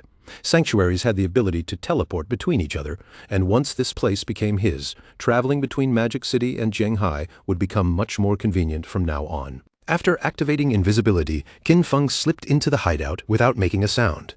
His figure blended into the surroundings as he began moving quietly through the interior. Several minutes later, Qin Feng had already reached the third underground level, which was also the deepest part of the hideout. Yet, along the way, he had not run into even a single monster. That alone told him something was wrong. Someone, or perhaps a group of fairly powerful people, had already cleared this place before him. Just then, a sharp shout suddenly echoed through the underground space, declaring that she had nowhere left to run. Qin Feng's interest was immediately caught. He moved closer and quietly looked around the corner, only to see several men surrounding a lone woman. The woman's eyes were filled with fear as she backed away from them. Her voice trembled as she begged them not to come any closer. They were standing on a bridge, and the woman had already been forced into a dead end, with a river of molten lava flowing behind her. One of the men smiled and told her not to be so afraid, saying they would not kill her, at least not for now. He explained that Dongfang Yue wanted them to capture her so his son could show her some love. Then he demanded that she reveal her location in the real world. If she refused, they would kill her again and again until every bit of her lifespan was drained away. He even warned her that suicide would be useless because members of Shura Hall were already waiting at her respawn point. The orange-haired man then smiled wider and suggested they make a deal. He reminded her that she had killed Dongfang Yue twice in the game, so by his estimate, she must have taken at least 30 years of lifespan from him. The woman said nothing, her expression tense as she lowered her gaze and fell into thought. Seeing her silence, the man continued, telling her to hand over those 30 years of lifespan, then spend some time playing with the three of them. In exchange, he promised they would let her leave alive. Tears welled in the woman's frightened eyes. Her lips trembled as she asked them what exactly they meant by playing. The men began grinning at one another, their expressions turning even more vile. Then one of them started pulling down his pants, and the poor woman instantly panicked. With a disgusting smile on his face, the orange-haired man made it clear that this was the kind of game they wanted to play. The woman stood there silently for a moment, as if struggling with what to do. Then she turned her face away. Her cheeks flushed, and softly asked them to promise that they would let her go after they were done. The orange-haired man immediately smiled in satisfaction and promised her, even inviting her to start with him first. The bald man beside him laughed and said he would be next. Her body trembled as she slowly stepped toward them, looking as though fear had completely taken over. But in the next instant, a sharp light of determination flashed in her eyes. Without warning, she drew out her poisonous dart. She suddenly lunged at the man, aiming to strike first. But at that exact moment, the man with the blindfolded eyes activated Golden Cauldron Earthquake and came crashing down on her, smashing her body hard against the ground. He looked down at her with a cold expression, as if scolding a disobedient child, and remarked that this little one was not behaving properly. Pinned down and unable to move, the only thing she could do was shut her eyes tightly while the orange-haired man approached her, his tongue sliding out in a sickening display. He leaned closer and warned her that this was her last chance. Then, with a threatening tone, he ordered her to open her mouth. But right at that moment, the fear on the woman's face vanished. A confident smile slowly spread across her lips as she activated a powerful skill. In an instant, the bald man and the orange-haired man were both sliced cleanly in half. The sudden reversal left the blindfolded man frozen in confusion. His eyes widened beneath the blindfold, his whole body stiffening as he failed to understand what had just happened. For a brief moment, his mind went completely blank. He could not make sense of the situation at all. Before he could even take another breath, the paper strip summoned by the woman whipped around his neck. Her power was so terrifying that, with one brutal pull, the man's head burst apart like a crushed watermelon. Qin Feng, still watching from around the corner, instantly recognized the girl's profession the moment he saw that attack. She was a chain blade user. After slaughtering those bastards, the woman walked over to the orange-haired man's remains and crushed his groin with vicious force. Their bodies soon broke apart and turned into glowing orbs of lifespan. Looking down at what was left of them, the woman's face twisted with hatred as she mocked them coldly. Only then did Qin Feng realize something even more important. This woman possessed the blade of the underworld. Her gaze hardened with fierce determination. Through clenched teeth, she swore that she would definitely kill Dongfang Ming. This girl's class was Blade of the Underworld, and her nickname was Ghost Spirit. Qin Feng stepped out from his hiding place and slowly walked toward her. Her class, just like Shadow, was one of the only hidden classes in the assassin branch. Qin Feng remembered clearly that in his previous life, Ghost Spirit had once ranked among the top 10 strongest powers in the entire world, but after she became enemies with the Chu family of Demon City, her true identity was exposed and countless forces joined hands to besiege her. Even under that kind of pressure, Ghost Spirit had still massacred thousands of enemies before finally dying from exhaustion. Qin Feng also remembered how deeply her guild members had grieved when news of her death spread. He never expected to meet her here, of all places. Still, one thing puzzled him. Who exactly was this Dongfang Ming she had mentioned? As far as Qin Feng knew, he himself had already wiped out the entire Dongfang family. Qin Feng then deactivated his invisibility, revealing himself and instantly drawing Ghost Spirit's attention. Her reaction was anything but friendly. She immediately prepared to attack, clearly assuming that Qin Feng was connected to the scum she had just killed. Qin Feng calmly denied it, saying he did not know those people. Ghost Spirit had no patience to listen. She rushed straight toward him and told him to prepare to die. Qin Feng, however, stayed as calm as ever, not showing the slightest panic. With anger burning across her face, Ghost Spirit unleashed her skill, Underworld Chainblade. In the blink of an eye, the strip of paper shot forward and began wrapping tightly around Qin Feng's body. But right before it could truly bind him, Qin Feng's body turned into shadow and vanished from the spot without a trace, leaving Ghost Spirit momentarily stunned. Qin Feng appeared behind her in the next instant and decided to play along with the situation. The moment Ghost Spirit heard him so close behind her, her eyes widened with both surprise and fear. Realizing she was in real danger, Ghost Spirit reacted immediately and leapt away from him, creating distance as fast as she could. She then activated Shadow Stealth. Her body melted into the surrounding darkness, turning into shadow before disappearing completely from sight. Qin Feng was slightly surprised when he noticed that she had actually gone invisible. Since she had chosen to hide, Qin Feng also activated Shadow Stealth, and his figure disappeared from the place just as silently. Several minutes passed in complete silence, and nothing happened at all. Ghost Spirit gradually became confused. She could not see Qin Feng anywhere. Even though her Blade of the Underworld class came with a built-in level 4 anti-stealth ability, she still could not detect his position at all. This made a startling thought rise in her mind. Could this guy actually be Shadow? Not long after, Qin Feng cancelled his Shadow Stealth and silently appeared behind her, his presence immediately catching her attention. The moment Ghost Spirit heard Shadow's voice behind her, panic surged through her body. She instantly realized that even with her level 4 stealth active, he could still see her clearly. Ghost Spirit realized that holding back any longer would only put her at a disadvantage. Her expression sharpened, and she finally decided to use her strongest skill, Evil Ghost Soul Chase. The paper strip in her hand suddenly began glowing with an eerie light. At the same time, a small pink flame appeared above Qin Feng's head while he activated Shadow Stealth once again. Qin Feng did not let his guard drop for even a second. He immediately pulled back, creating distance from the incoming attack. But to his surprise, the blade did not lose its target at all, and continued chasing after him, leaving him slightly confused. After observing it more carefully, Qin Feng quickly understood what was happening. This locking blade was able to pinpoint his exact location even while he was hidden. Ghost Spirit's eyes burned with firm determination. Even if her own eyes could not see through his concealment, her weapon could still find him. Anyone marked by evil ghost soul chase would have no way to escape its pursuit. Qin Feng tried to shake it off, but no matter how he moved, it was useless. The blade kept following him without hesitation. At that moment, he realized that this class had the ability to ignore stealth levels entirely. Ghost Spirit truly was far from ordinary. But Qin Feng was not someone who would be cornered so easily. With a clever shift in movement, he began circling around Ghost Spirit, using her own skill against her. By the time she noticed what he was planning, it was already too late. Ghost Spirit refused to give up and tried to catch Qin Feng before he could finish his move. But the moment she acted, the strip of paper suddenly wrapped around her own body, binding her tightly and leaving her completely immobilized. Qin Feng grabbed the strip of paper and lifted it, leaving Ghost Spirit hanging helplessly in midair. Then he told her directly that he was Shadow, not someone sent by Dongfang Ming. He also made it clear that if he had truly wanted to kill her, she would already be dead.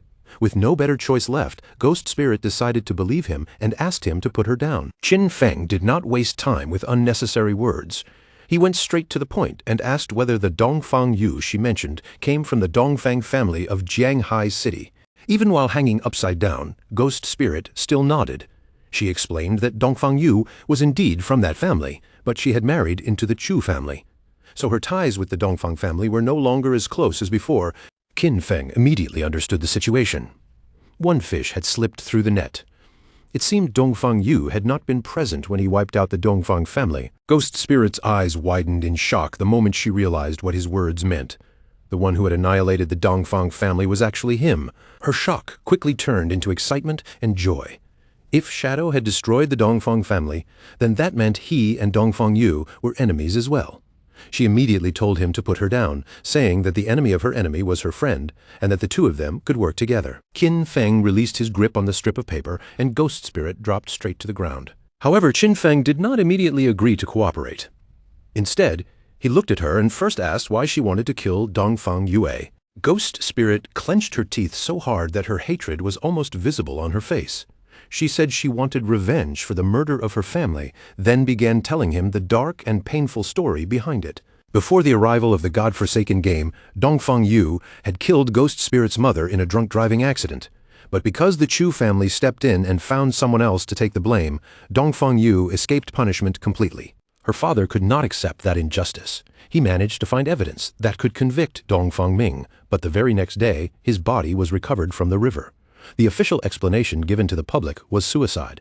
When Ghost Spirit went to Dongfang Yue's home demanding an explanation, the Chu family's guards beat her until she was nearly dead. Drowning in despair and pushed to the edge of giving up on everything, she encountered the arrival of the god-forsaken game. The first thing she did after entering the game was kill Dongfang Yue. But killing her once was not enough.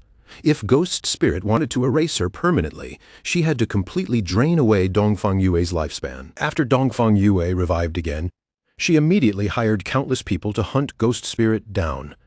That chain of pursuit was what led to the scene Qin Feng had just witnessed. Qin Feng stood there quietly and listened to her entire story. From beginning to end, he did not interrupt her even once.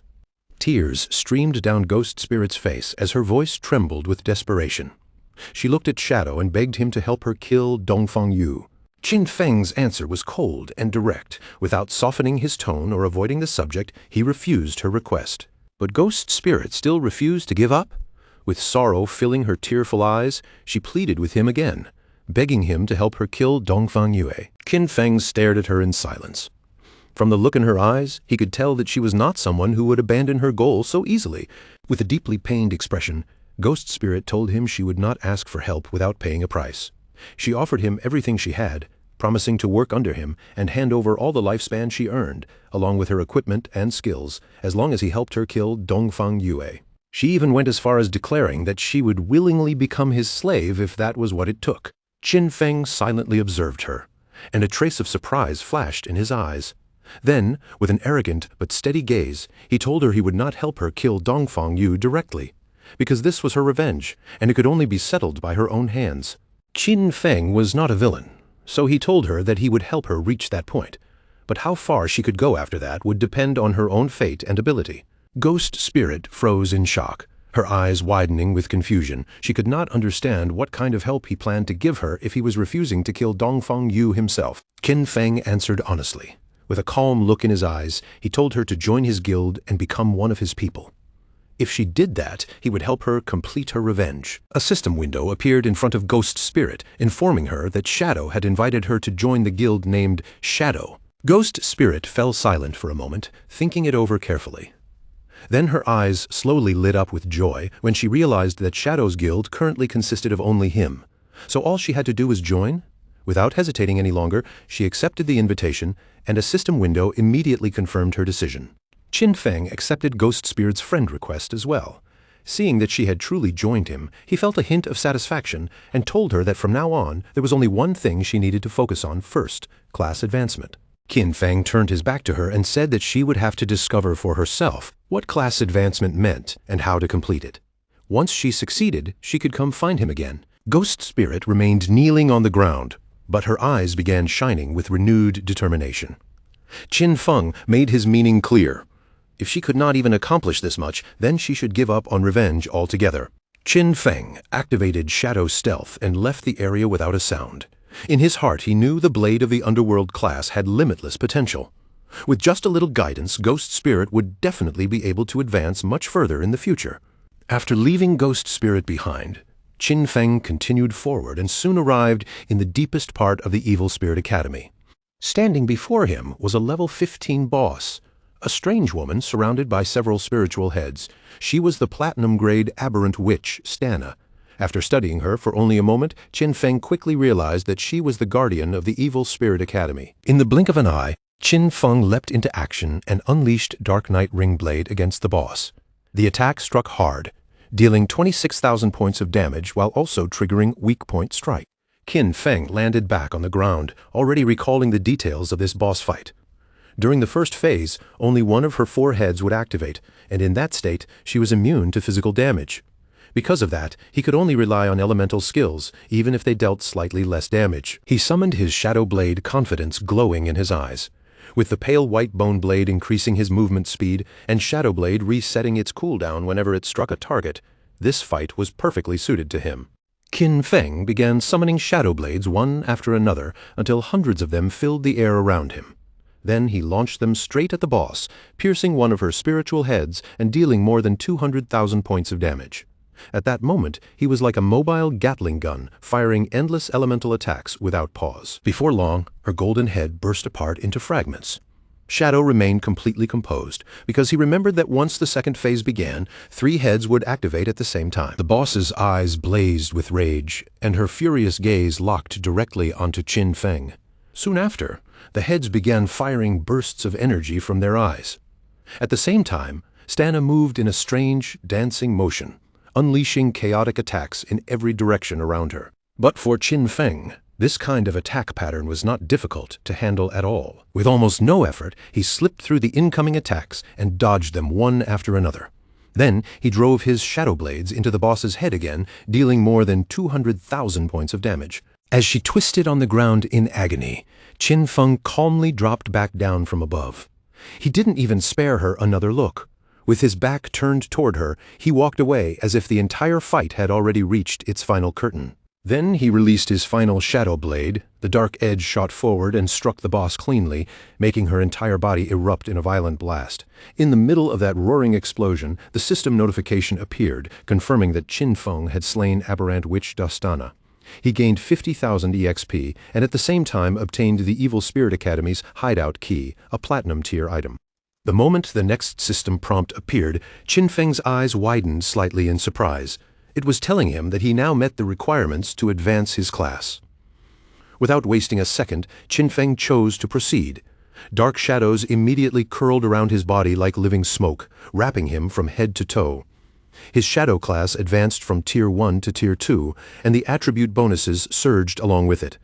His strength bonus rose from 9 to 27, Constitution from 9 to 27, Agility from 24 to 72, and Spirit from 15 to 45. This advancement had directly tripled all the attribute bonuses from his class, giving Qin Feng a huge leap in overall power. His strength, Constitution, agility, and spirit all rose sharply, and because of that, his attack power, defense, resistance, and overall combat ability improved in a very obvious way. His non-tradable lifespan had already passed 4,510 years, while his tradable lifespan had climbed beyond 566 years. On top of everything else, he also unlocked his fourth-class passive. From now on, he could launch attacks without breaking stealth, and those attacks would still enjoy the bonus from striking out of stealth. Qin Feng's gaze soon fell back onto the golden key, and his eyes lit up with real excitement. The class attribute bonus had tripled, and now even attacking would no longer force him out of stealth. This Tier 2 shadow advancement wasn't just a normal improvement. For an assassin like him, it was practically a rule-breaking transformation. A few minutes later, outside the Evil Spirit Academy, a group of people returned to the area. The moment Ghost Spirit saw them coming back, her expression changed and panic flashed across her face. She clearly hadn't expected those people to actually dare to show up again. They were the same men she had dealt with earlier, but this time, things were completely different. Before, there had only been 3 of them. Now, they had dragged over every member of their guild. The bald man grinned as he stared at her and admitted that last time he had simply been careless because he didn't know she had a chain blade. Beside him, the orange-haired man looked even more confident. With a smug expression, he said that this time he had brought everyone from Shura Palace, and he wanted to see where she could possibly run now. The bald man suddenly charged forward, raising his weapon as he rushed straight at Ghost Spirit. His posture made it clear that he had no intention of holding back this time.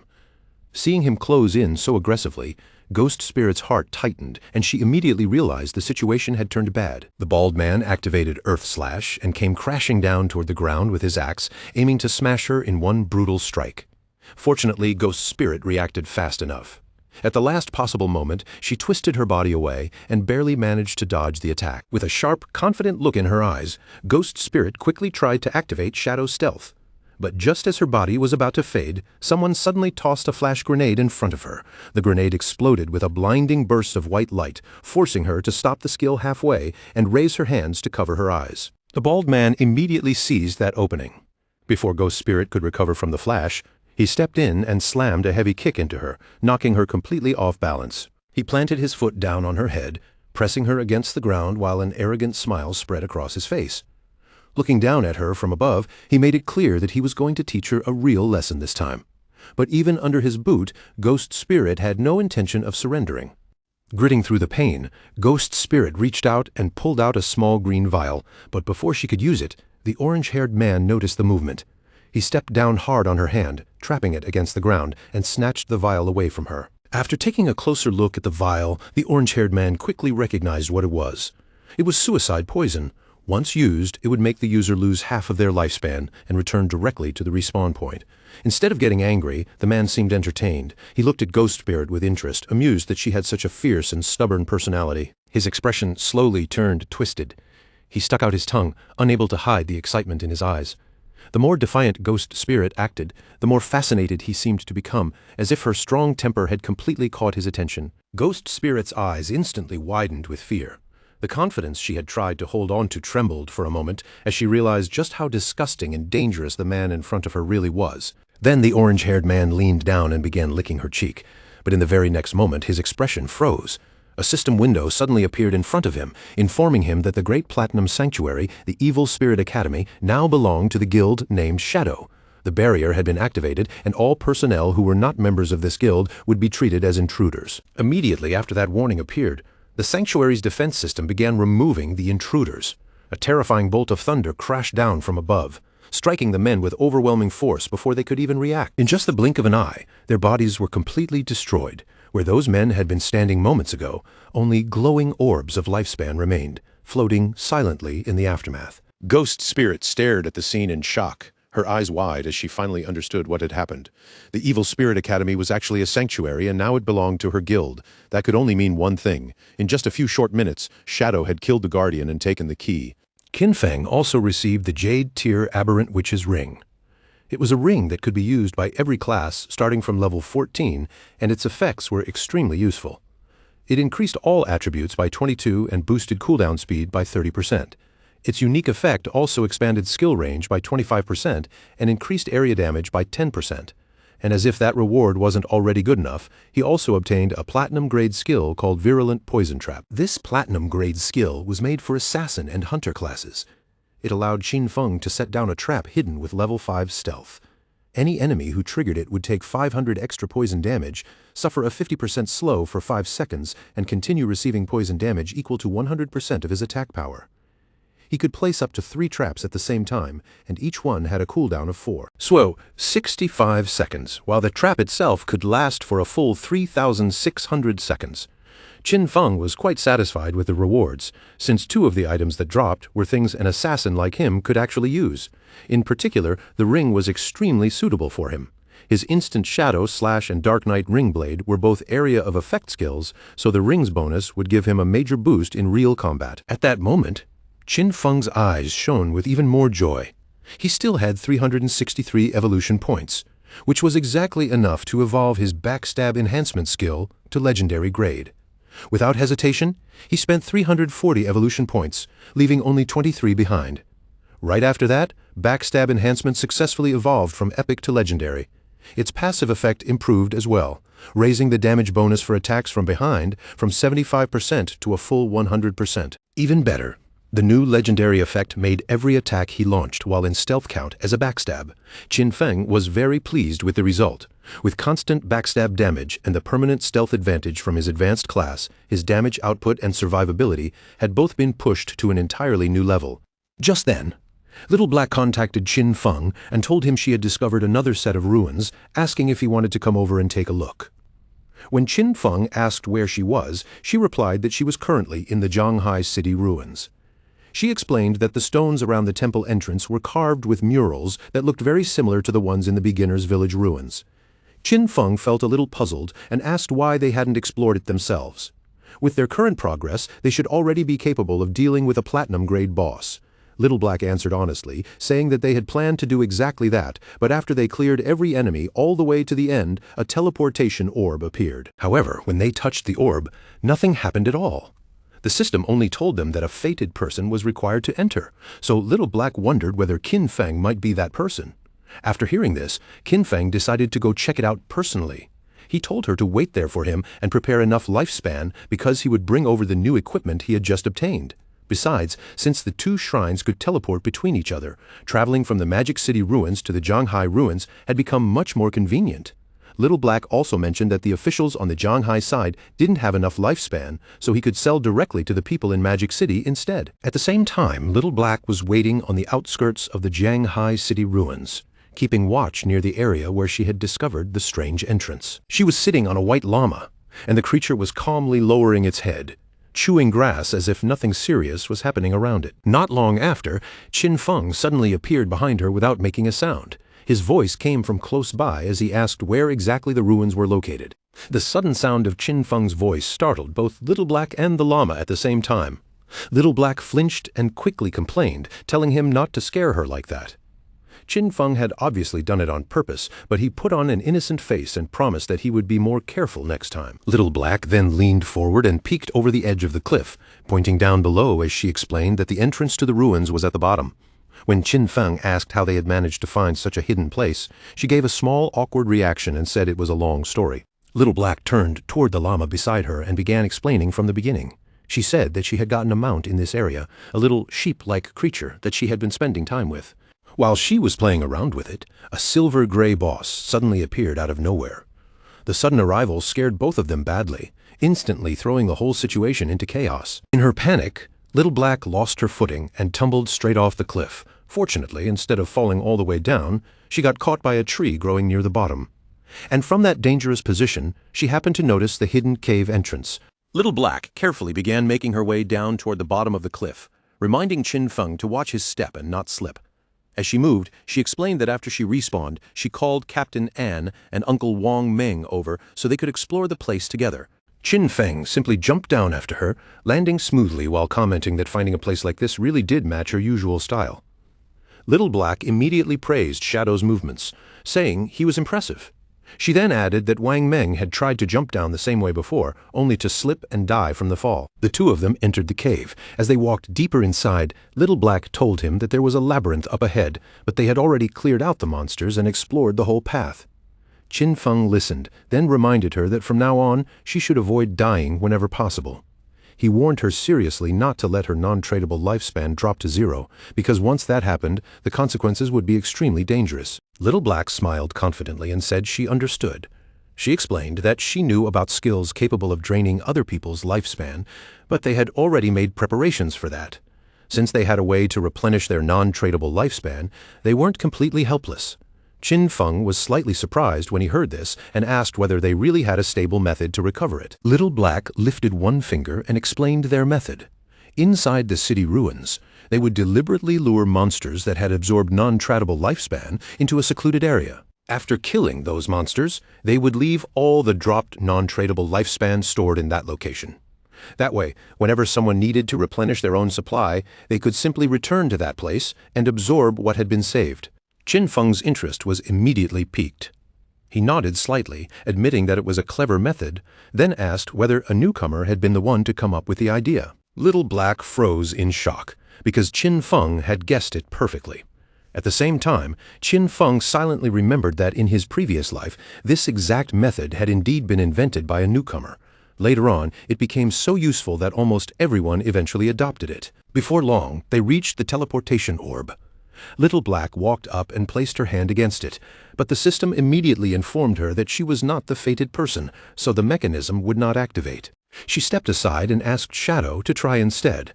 According to what everyone had guessed, this temple was very likely connected to the one back in the beginner's town. Qin Feng grew even more curious. He stood in front of the orb and quietly observed it, studying its surface without saying a word. After a brief pause, he finally reached out toward it. The instant his hand made contact, the orb began to shine, and a powerful wave of energy surged out from within.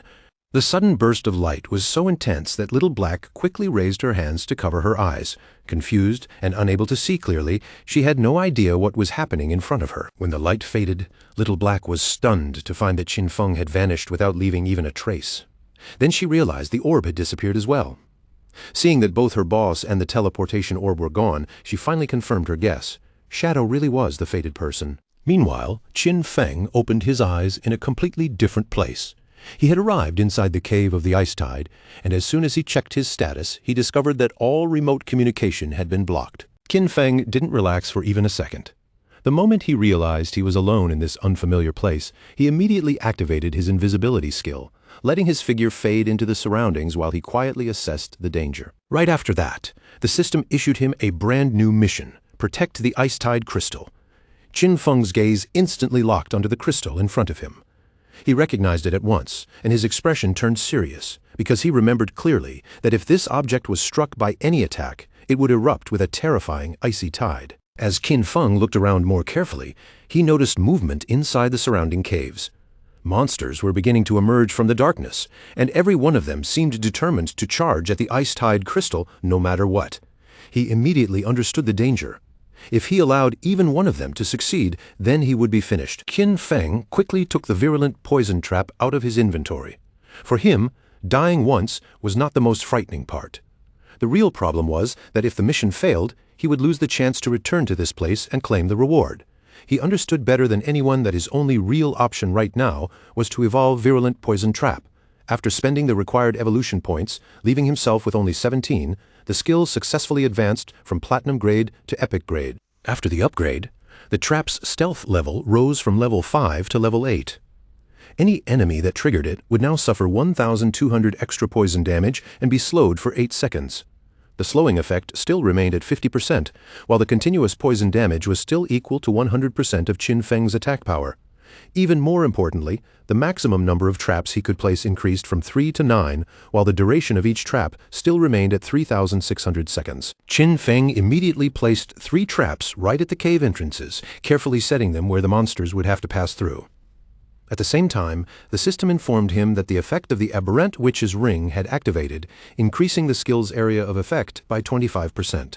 Seeing the widened trap range, Qin Feng instantly understood that the upgraded traps were now enough to cover the entire passage, no matter how the monsters rushed out. As long as they tried to pass through those cave mouths, they were guaranteed to trigger the traps.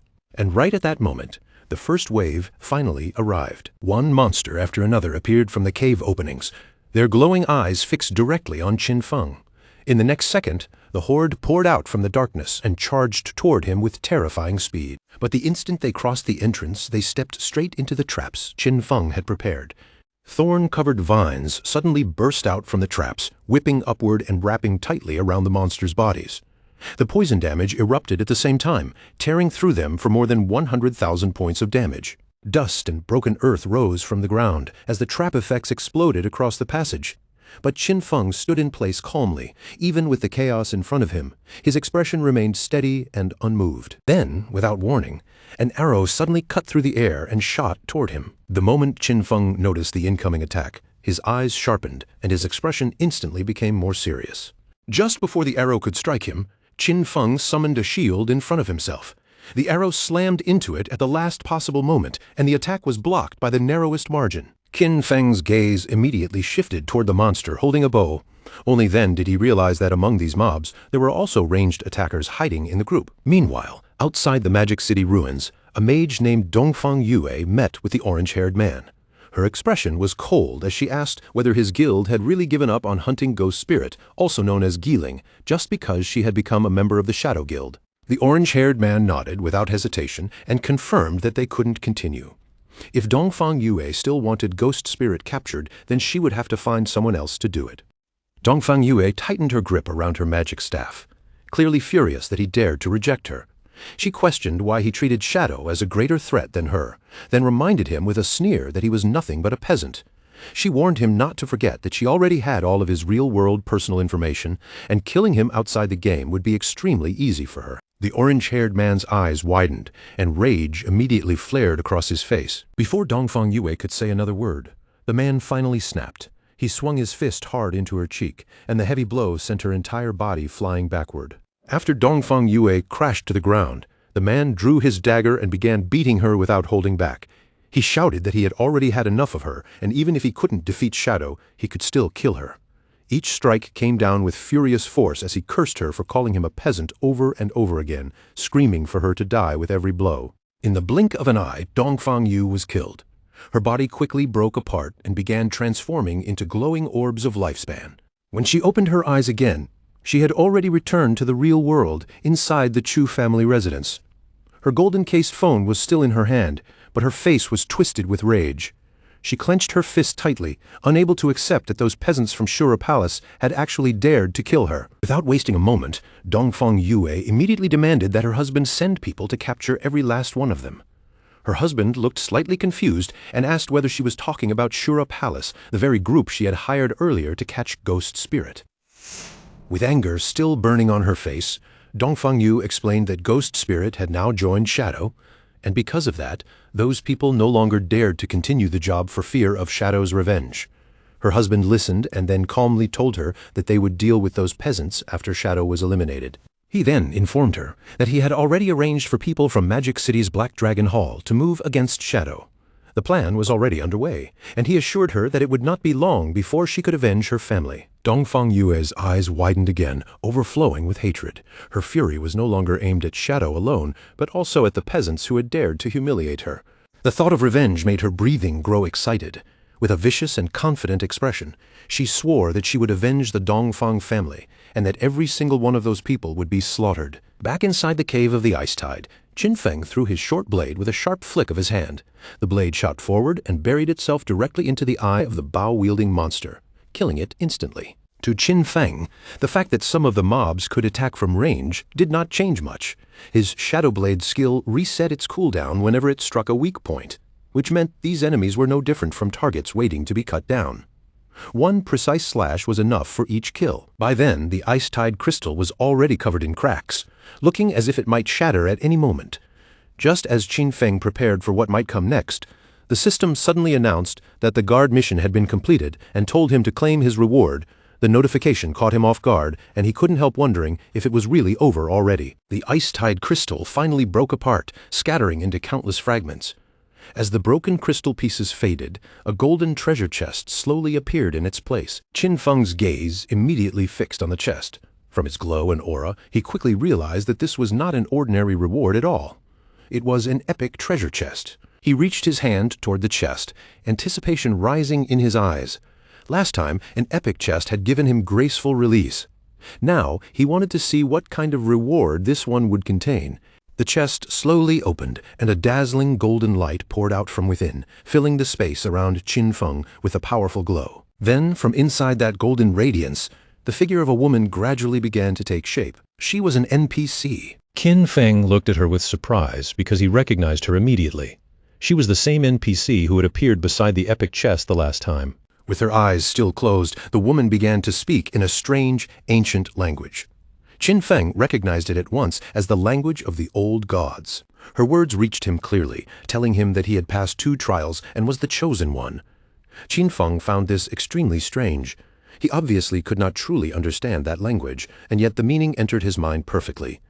For a moment, he wondered whether this was because of his eye of judgment. As the woman's body began to transform, she revealed that the old gods had already perished. And Qin Feng was the one who would inherit the mantle of judgment. The NPC's body continued to change before his eyes.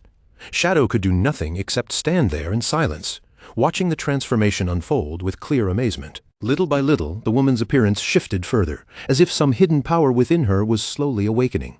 Then the third eye on her forehead opened. A powerful aura surged out from her body, filling the space around them as she told Qin Feng that her name was Asathis. She declared that she would follow him and personally witness him become the true god of judgment. After saying that, Asathis asked Qin Feng to accept the gift she had prepared for him. The gift was Asathis's summoning bell. It was a bell created by Asathis, the herald of judgment, using the power of order itself. With it, Qin Feng would be able to summon her once at level 25, again at level 35, and one final time at level 50. Each summoning would give him the chance to challenge a special ruin. If he completed all 3 challenges successfully, Asathis would be able to live in his hideout and provide him with a skill upgrade function. Qin Feng took the summoning bell, and joy immediately lit up in his eyes. He understood that the previous temple had been level 5, while this one was level 15. Thinking about it, he couldn't help feeling surprised that Little Black had stumbled upon both of them. Her luck was truly so good that it almost seemed unreal. Asathis then looked at Qin Feng and asked him to choose a skill. She told him that he had one free chance to upgrade a skill to match his current level. His gaze sharpened, and the playful look in his eyes faded as he sank into serious thought. Qin Feng understood very clearly that the true value of any skill was never judged by one thing alone. There were 2 standards that mattered most: the skill's quality and the level required to use it. Normally, the quality of a skill was fixed from the moment it appeared, with no natural way to raise it any further. But Qin Feng was different. With infinite evolution in his hands, he could forcefully push a skill beyond its original limits. Even something as ordinary as Shadow Lurk could be raised step by step until it became a mythic grade skill if he was willing to spend the price. The level requirement was just as important. It did not simply decide when a person was allowed to activate a skill. It also shaped the skill's true strength. When looking at the numbers alone, a level 5 Shadow Lurk and a level 51 Shadow Lurk were practically from 2 different worlds. For ordinary players, finding skills that were both high quality and high level was unimaginably difficult, but for Qin Feng, this kind of problem would eventually stop being a problem at all. As long as he was willing to consume lifespan, he could directly raise the level of any skill he wanted. With confidence flashing in his eyes, Qin Feng made his choice without hesitation and selected his strongest grade skill, Graceful Release, as the one to upgrade first. Asathis leaned in and gently kissed Qin Feng's hand, fulfilling the wish he had chosen. In that instant, his mythic skill, Graceful Release, surged upward, jumping from level 10 all the way to level 16. The weak point attack correction rose sharply, increasing from plus 300% to plus 410%, and the attack multiplier applied to those weak points was doubled as well. Even more importantly, when Graceful Release was used actively now, it would apply a throat slit effect, dealing 310% of the first attack's damage every second for 3 seconds, while the cooldown dropped to 6.97 seconds. Asathis' figure slowly began to fade from sight, her voice lingering softly as she said she was looking forward to meeting him again someday. Right after that, a glowing blue portal opened in front of Qin Feng. The shimmering light rippled in the air, clearly marking the way out of this place. Before stepping through the portal, Qin Feng suddenly paused. He turned back toward the chest, reached inside once more, and noticed there was still something hidden within it. What he obtained was the Epic Tier Baffich's equivalent exchange agreement. It came in the form of epic grade leg armor designed for the assassin class with a level 15 requirement. The armor granted 198 physical defense, all elemental resistance and damage block, along with 19.8% damage reduction and plus 19.8 whispering resistance. Its unique ability, Art of Equivalent Exchange, was even more valuable. By sacrificing an equipment piece or skill book no higher than epic grade, he could randomly receive another item of the same level and grade suited for his own class, with only a 1-hour cooldown. Qin Feng held the skill book in his hands, and the more he looked at it, the brighter his eyes became. He immediately realized how useful this equivalent exchange effect could be. His inventory still contained plenty of Jade-grade equipment and skill books, and now all of those things could potentially be converted into assassin-class items that were actually useful to him. After sorting through the rewards, Qin Feng decided it was finally time to return. The loot from this trip had been far better than expected, and deep down, he knew he truly owed Little Black a proper thanks for leading him here. Outside the cave entrance, Little Black was still waiting quietly beside her small llama. When Qin Feng walked out, he was slightly surprised. She had not used the past hour to go level up at all, and instead had stayed right there, watching the entrance for him the entire time. The moment Little Black saw Qin Feng come back safely, her expression relaxed with visible relief. She had been guarding the exit in case someone tried to ambush him while he was inside. Seeing how loyal she had been, Qin Feng took out a skill book he had found in the ruins and handed it to her as a reward. Little Black froze when she saw what it was. The skill book contained the level 13 Platinum Magic Shield skill, something that could greatly strengthen her ability to survive dangerous situations. Her eyes widened in disbelief, and she quickly thanked her boss, clearly understanding how valuable this gift was. After receiving the skill book, Little Black climbed onto her small llama again. Sitting on its back, she waved goodbye to Qin Feng, then slowly rode away from the cave entrance. Qin Feng's own body then began to turn faint and transparent. Since everything here was finished, he decided to log off as well and finally go fill his hungry stomach. At the same time, inside the ruins of Jianghai City, the Silver-Grade Guild sanctuary belonging to the Knights Templar stood quietly among the broken buildings. A wide smile spread across the guild leader's face as he looked over everyone gathered before him. With obvious excitement in his voice, he announced that today was a great day, because the Knights Templar Guild finally had a real home of its own. The crowd immediately became excited. The leader admitted that this new home was not especially large, but to them it was still a wonderful beginning, and a sign that the guild had finally taken its first stable step forward. From now on, they would no longer have to constantly fear being wiped out by a boss that appeared out of nowhere. When they were exhausted from leveling, they would have a safe place to return to, rest, and recover.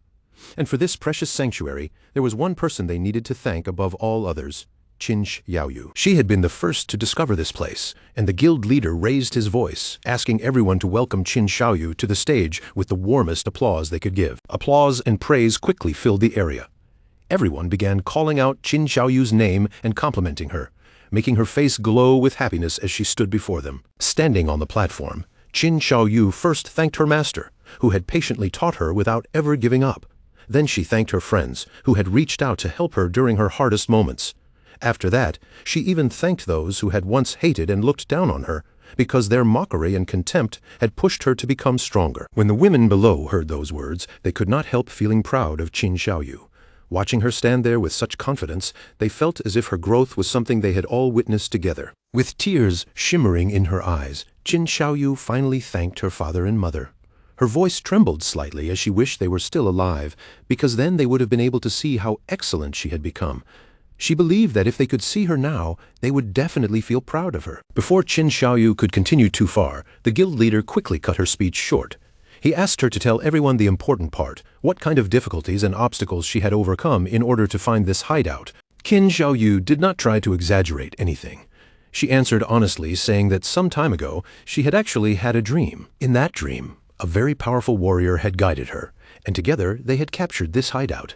Although everything in the dream had been blurry, the feeling was so real that she came here with a just try it and see attitude.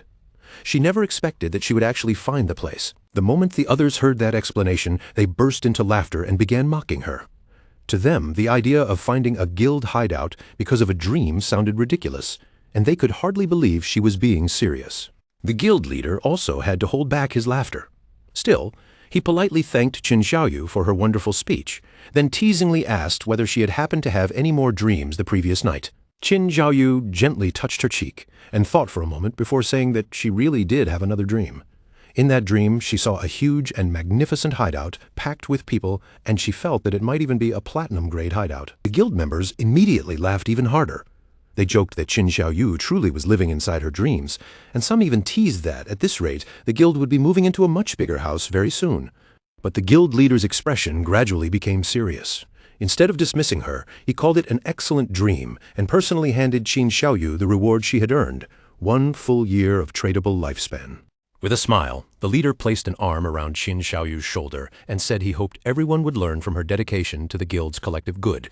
As long as everyone worked together with one heart, he believed the Knights Templar Guild would be able to stand firm in these chaotic times and grow better and better. Then he dismissed the crowd, telling those who needed to level up to go level up, and those who needed to explore to get moving. As for Qin Xiaoyu, he entrusted her with continuing the search for more hideouts, encouraging her to keep working hard because he was counting on her. Qin Xiaoyu's eyes lit up with pure joy. A bright smile spread across her face, and she nodded eagerly, clearly taking his words to heart. Several hours later, Qin Xiaoyu appeared once again inside the ruins of Zhanghai City. She held her magic staff tightly in her hand as she carefully moved through the broken streets. Her eyes shone with worry as she followed the faint feeling left behind by her dream. According to that feeling, the place should have been somewhere nearby, yet no matter how she searched, she still could not find the hideout she was supposed to discover. At the same time, several guild members were secretly following her from a distance. When they saw Qin Xiaoyu head straight to this area after the meeting, they began whispering among themselves, wondering if she was truly searching for the platinum-grade hideout from her dream. When they saw Qin Xiaoyu step into one of the buildings, the women exchanged glances and immediately decided to follow her inside. Qin Xiaoyu entered the building and carefully made her way through a dark tunnel. The deeper she went, the more frightened she became. This place looked similar to what she had seen in her dream, yet at the same time, something about it felt completely different. Worse still, she had the uneasy feeling that someone was following behind her. She closed her eyes, exhaled slowly, and forced herself to steady her shaking heart. Qin Xiaoyu reminded herself that she was a life priest, a hidden class, and that with her abilities, nothing here should be able to harm her. But the moment Qin Xiaoyu opened her eyes again, a horrifying monster was standing right in front of her. Its mouth split open grotesquely, and from inside that mouth, several eyes stared straight at her. The terrifying sight struck Qin Xiaoyu like lightning. Her face went pale, and all the courage she had gathered vanished in an instant, leaving her with nothing but a sharp scream of fear. However, the monster did not immediately attack Qin Xiaoyu. Instead, it knocked her to the ground, then rushed past her and charged toward the spot where the guild women who had been following her were hiding. The women instantly panicked when they saw the creature rushing toward them. They shouted in disgust, asking what kind of monster it was, then yelled that they had to catch it and kill it right away. Before they could come up with any proper plan, the monster struck first. Its tentacles whipped forward and wrapped tightly around one of the women, and then the tentacles growing from its mouth forced their way into her mouth. In the blink of an eye, the woman's body began to weaken rapidly. Her strength drained away as the monster devoured all of her lifespan, leaving her powerless in its grasp. When her companions realized this monster could literally absorb them to death, they screamed in horror. Without hesitating for even a second, they turned and fled deeper into the ruins, desperate to escape. But the monster clearly had no intention of letting them get away so easily. Poor Qin Xiaoyu finally woke up to the sound of those screams. Her face was still filled with fear as she turned her head, only to see the terrifying monster draining the women's lifespan right before her eyes. Qin Xiaoyu reacted fast. Without letting out even the slightest sound, she turned her body and slipped away, fleeing as quietly as she possibly could. Before long, she found a spiral staircase twisting downward in front of her. Qin Xiaoyu did not dare hesitate for even a second and immediately rushed down the steps without once looking back. But in her panic, her foot suddenly missed the step. Her whole body lurched forward and she fell headfirst, crashing hard onto the cold ground below. The sharp pain made tears instantly well up in her eyes. Gritting her teeth, Qin Xiaoyu slowly lifted her head and began looking around the unfamiliar place, trying to figure out where she had ended up. Right there in front of her, standing silently in the dim space, was a door. The moment Qin Xiaoyu saw it, her eyes suddenly widened. Shock froze across her face, because this was the exact entrance she had seen in her dream. After all that searching, she had finally found it. This had to be the platinum-grade hideout, and she needed to inform the guildmaster right away. Qin Xiaoyu quickly contacted the guildmaster and told him she had discovered the platinum-grade hideout. The guild leader was clearly taken aback, but he reacted fast and ordered her to stay exactly where she was. He said he was already bringing people over, then told her to join his party so they could lock onto her position. Qin Xiaoyu immediately accepted the party invitation and replied that she would wait for them there. But just then, her eyes widened again. This time from fear. Strange sounds began echoing behind her, and when Qin Xiaoyu slowly turned around, she saw that sinister monster staring straight at her with a creepy smile on its face. Even though fear was crawling up her spine, Qin Xiaoyu clenched her teeth and forced herself to stay brave. She kept telling herself not to be afraid. She could handle this. She could definitely defeat that thing. As the sinister monster continued watching her, Qin Xiaoyu pushed herself up from the ground and tightened her grip around her magic staff.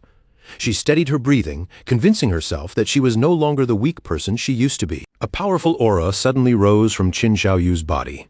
With confidence slowly returning to her face, she smiled and reminded herself that she was not ordinary anymore. She was a noble hidden class, the Life Priest. Qin Xiaoyu raised her magic staff and immediately unleashed her strongest skill, Venomous Vines. Thick vines burst out from the staff, whipping forward and wrapping tightly around the monster's body, draining more than 500 hit points from it. Seeing the attack land successfully, Qin Xiaoyu became so excited that she almost jumped in place. The skill had worked. Now the poison would keep eating away at the monster's life while she prepared her next move. She pointed her magic staff straight at the monster again and activated Corrupting Poison Mist. A cloud of toxic haze immediately spread toward the boss, beginning to damage it little by little as its life continued to drain. This was not some simple poison effect. It was a corrupting toxin, far more vicious and dangerous than ordinary poison. The poisonous mist did not stop around the monster. It kept expanding outward, slowly spreading through the entire area. The moment Qin Xiaoyu noticed what was happening, panic flashed across her face. Her eyes filled with fear as she realized this was a sealed space, and now the poisonous mist had filled the whole room. This was extremely bad. She hurriedly waved her hands in front of her face, desperately trying to fan the smoke away, but her breath was running out and she could not hold it much longer. Qin Xiaoyu was almost at her limit, unable to keep holding her breath. Then, at that desperate moment, she suddenly remembered that as a Life Priest, she actually had an antidote spell. She raised her magic staff at once and cast the antidote skill. Under the spell's effect, the poisonous mist slowly began to fade away, but at the same time it also stopped affecting the monster. The monster's attention immediately locked onto her. Its gaze fixed on Qin Xiaoyu, and an unsettling smile slowly spread across its face. Tears filled Qin Xiaoyu's eyes, and before she could stop herself, she accidentally breathed in a small amount of the remaining mist. The effect took hold instantly. Qin Xiaoyu died on the spot, and her body transformed into Lifespan. A system notification appeared, announcing that the player Qin Xiaoyu had committed suicide. In the next moment, she respawned back inside her guild's hideout. Just then, the guild leader contacted her through chat and asked why she had suddenly returned. Qin Xiaoyu quickly explained that a monster inside that place had killed her. By then, the leader and his men had already killed the monster. He asked if she was talking about the soul-sucking hag, the silver-grade monster they had just taken down. But the more he thought about it, the less it made sense. The soul-sucking hag was slow and had weak attack power, but once it caught someone, it would completely drain their lifespan. That was why he could not understand how Qin Xiaoyu had managed to survive at all. When Qin Xiaoyu heard that, a smile slowly appeared on her face. She explained to the guildmaster that in that desperate moment, she had chosen to commit suicide herself because she knew she would definitely die if the monster caught her. The guild leader was stunned, then exclaimed that she was incredible and had actually found the only possible way to survive. After the leader praised her and called her a true genius, Qin Xiaoyu thanked him sweetly and told the guildmaster that she was heading over right away.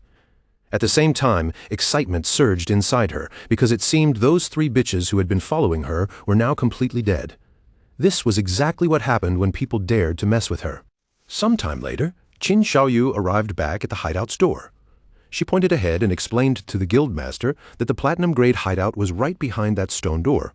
The leader patted her on the back, praised her for doing a good job, and promised that once they secured the hideout, he would definitely reward her. Then the guildmaster turned toward his men and ordered Daytu to take a group outside to clear the surrounding area, making sure no other players came over to cause trouble.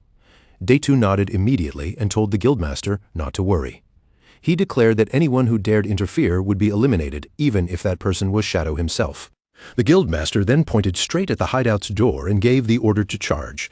They had to kill the guardian inside, and once that was done, the entire hideout would belong to them. Several guild members rushed up to the stone door and prepared to force it open, shouting battle cries as the atmosphere grew heated. They urged one another to charge in, kill the Guardian, and claim victory for the Knights Templar, while also yelling at the people in front to hurry up. But soon, one of the men turned back and reported to the leader that the stone door would not open. The guildmaster narrowed his eyes with curiosity and began thinking it over. He remembered that in this game, every hideout was protected by a Guardian. Then, in a sudden flash of understanding, everything clicked into place.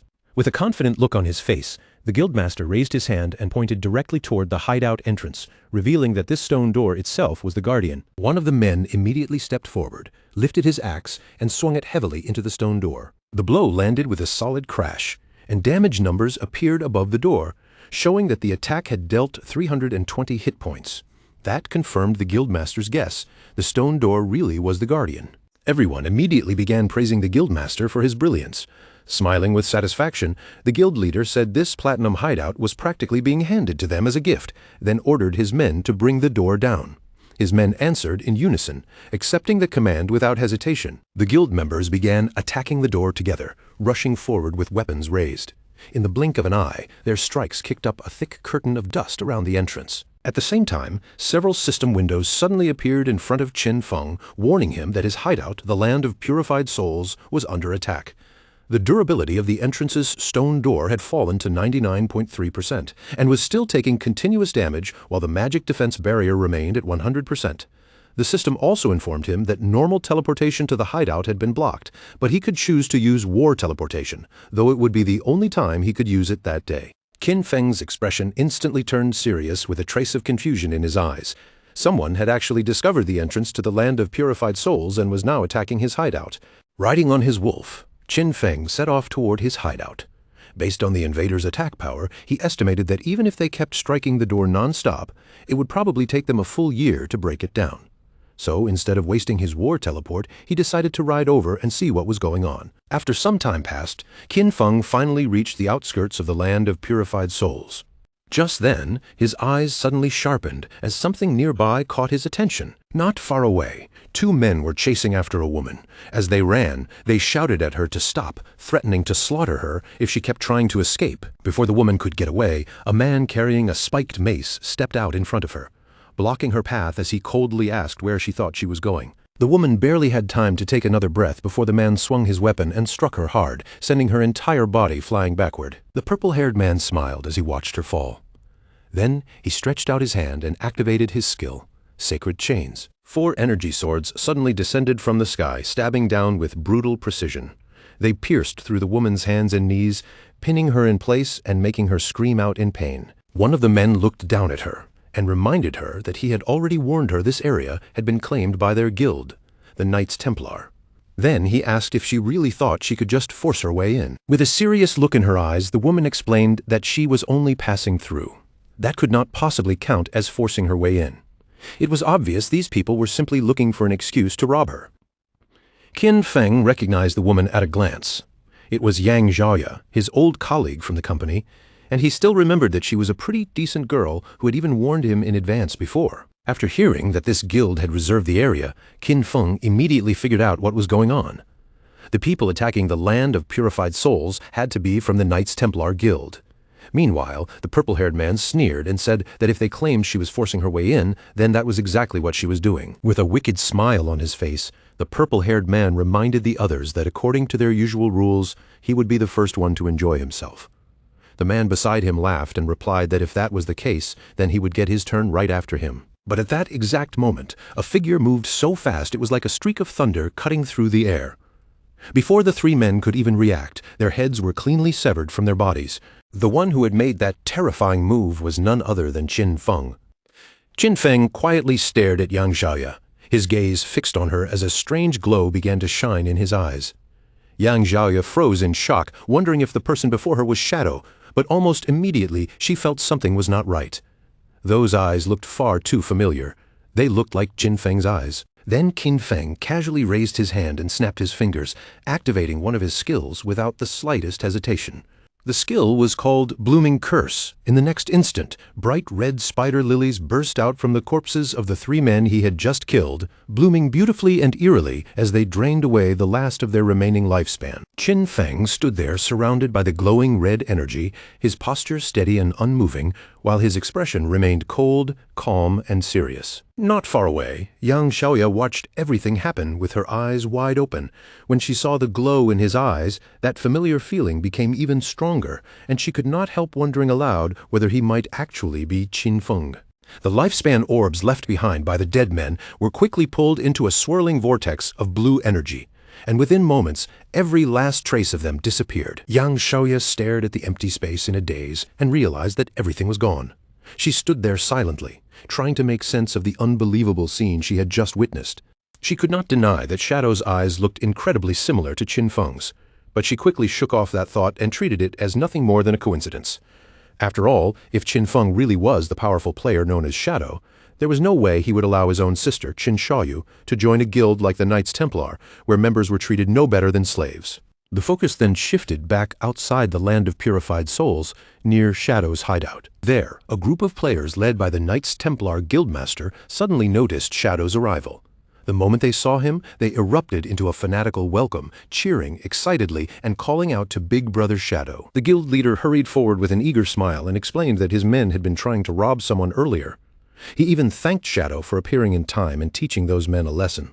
He then said that ever since Shadow had saved them from the headless assassin, his entire guild had become completely devoted fans of Shadow. The leader kept flattering him, proudly claiming that the Knights Templar Guild now followed Shadow's positive values and worked hard to become a bright, upright, sunshine-filled guild. Only after piling on all that praise did he finally ask why Shadow had come to visit them. Shadow did not bother responding to any of the flattery. His expression remained calm as he went straight to the point and asked whether it was true that they were attacking a hideout. The guild leader's face changed at once. Looking both surprised and nervous, he began to stammer as he asked how Shadow had found out. Then, with obvious hesitation, he carefully asked whether Shadow was also interested in that hideout. With his eyes glowing faintly, Shadow looked at them and spoke in a calm, even voice, declaring that the hideout they were attacking belonged to him. The guild leader froze on the spot.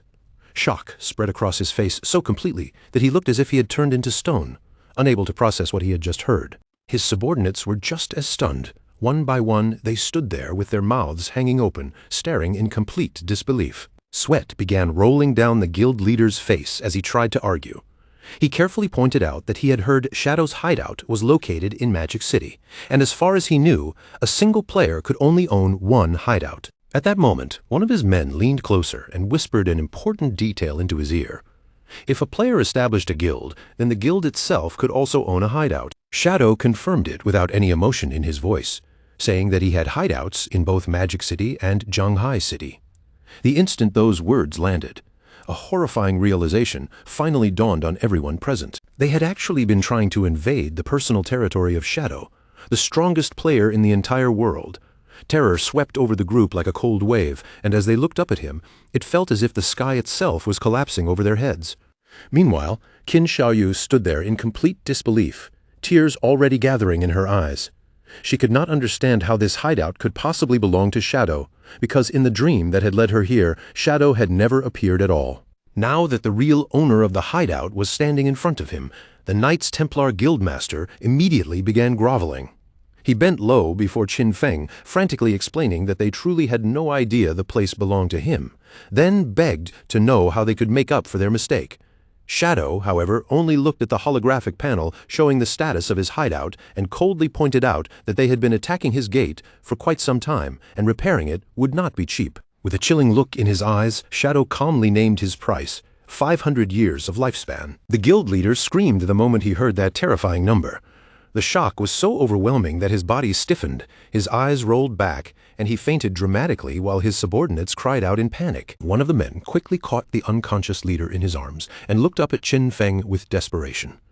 Trembling under Qin Feng's presence, he pleaded with him, asking whether the price could possibly be lowered. Qin Feng looked down at the man coldly and asked if he even knew how much it cost to repair a gate like that. When the subordinate nervously admitted that he did not know, Qin Feng simply told him to shut his mouth. A moment later, the guild leader finally woke up with a dazed and miserable expression. Still lying there in shock, he muttered about the outrageous repair cost, wondering what terrible thing he had done to deserve such a disaster. Then, all of a sudden, his despair twisted into rage. He sprang up and lunged straight at Qin Xiaoyu, grabbing the front of her robes with both hands. His face was twisted with fury as he blamed her for the entire mess. He shouted that she was trying to ruin him and drag the whole Knights Templar Guild down with her. Qin Xiaoyu lowered her head with shame written across her face. She did not try to defend herself and quietly admitted that it was all her fault and that she had dragged everyone into this situation. Then she turned toward Qin Feng and bravely took all responsibility onto herself.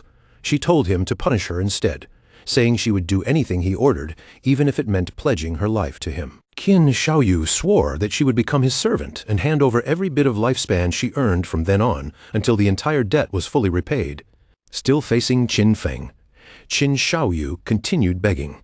She said he could punish her however he wanted, beat her, curse her, or abuse her as long as he spared her guild. The Knights Templar Guildmaster and his men watched her in silence, clearly touched by the sight of her sacrificing herself for them.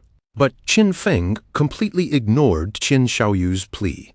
His glowing eyes shifted past her and locked directly onto the guild leader instead. Then Qin Feng calmly spoke a single name, Chen Wuming.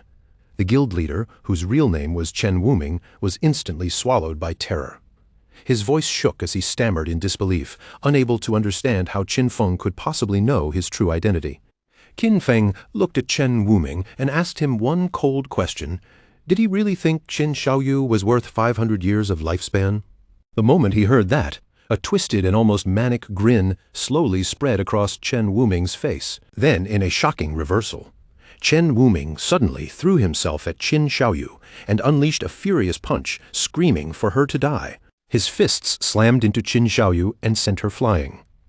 As he attacked, he roared that she was the reason they had invaded Qin Feng's hideout in the first place, and now she still had the nerve to act like some noble hero. His jealousy burst out completely as he screamed that she was only trying to get close to Qin Feng and become his servant, something he believed she did not deserve at all. With Qin Xiaoyu lying unconscious on the ground, Chen Wuming immediately dropped to his knees and went back to begging. He cried that his plan to get close to Qin Feng had completely failed, then pleaded for mercy, saying his guild was small and could never afford 500 years of lifespan. As long as Qin Feng spared them, he promised they would do anything else he demanded. In the end, Qin Feng gave them another option. He told Chen Wuming to pay 100 years of lifespan first, and the remaining 400 years could be repaid by bringing him every member of their guild who had killer status. Each person they brought over would reduce the debt by 1 year. Chen Wuming was instantly overjoyed by this new deal.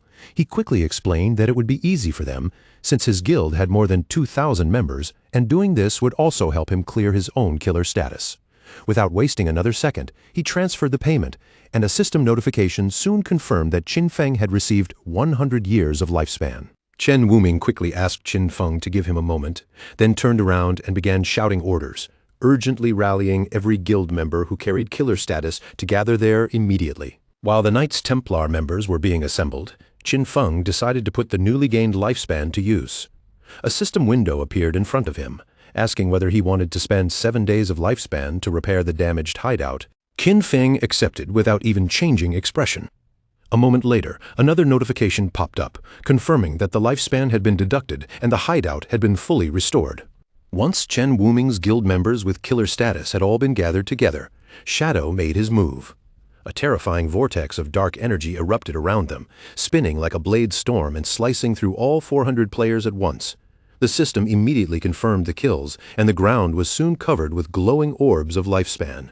Because Shadow had killed so many players marked with killer status, his own killer status was reduced as well, dropping from level 4 down to level 3. Chen Wuming, the guildmaster of the Knights Templar, immediately started clapping with exaggerated enthusiasm.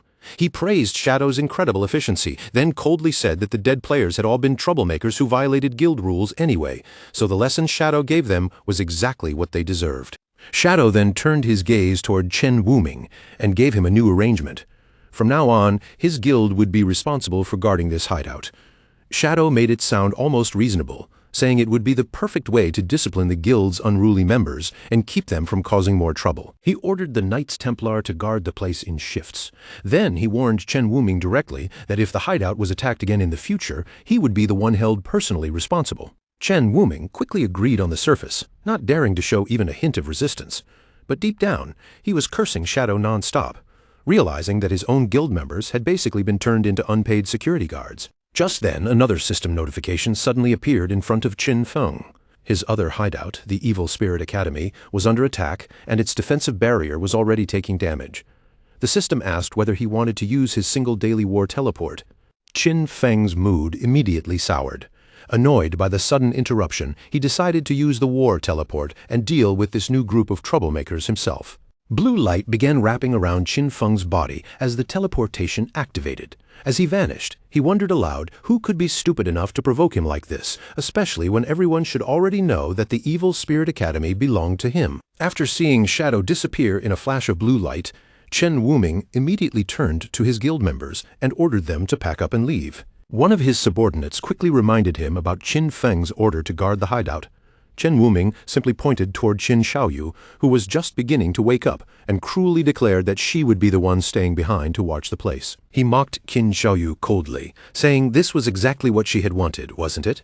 Then he ordered her not to move from that spot and to report immediately if anything happened, threatening to drain her lifespan if she failed to do her job. The focus then shifted to the Evil Spirit Academy, a massive Gothic cathedral standing deep within the ruined remains of Magic City. Outside the academy, a group of men from the Magic City Black Dragon Hall were attacking the main doors non-stop, trying to smash through the magical defensive barrier, protecting the hideout.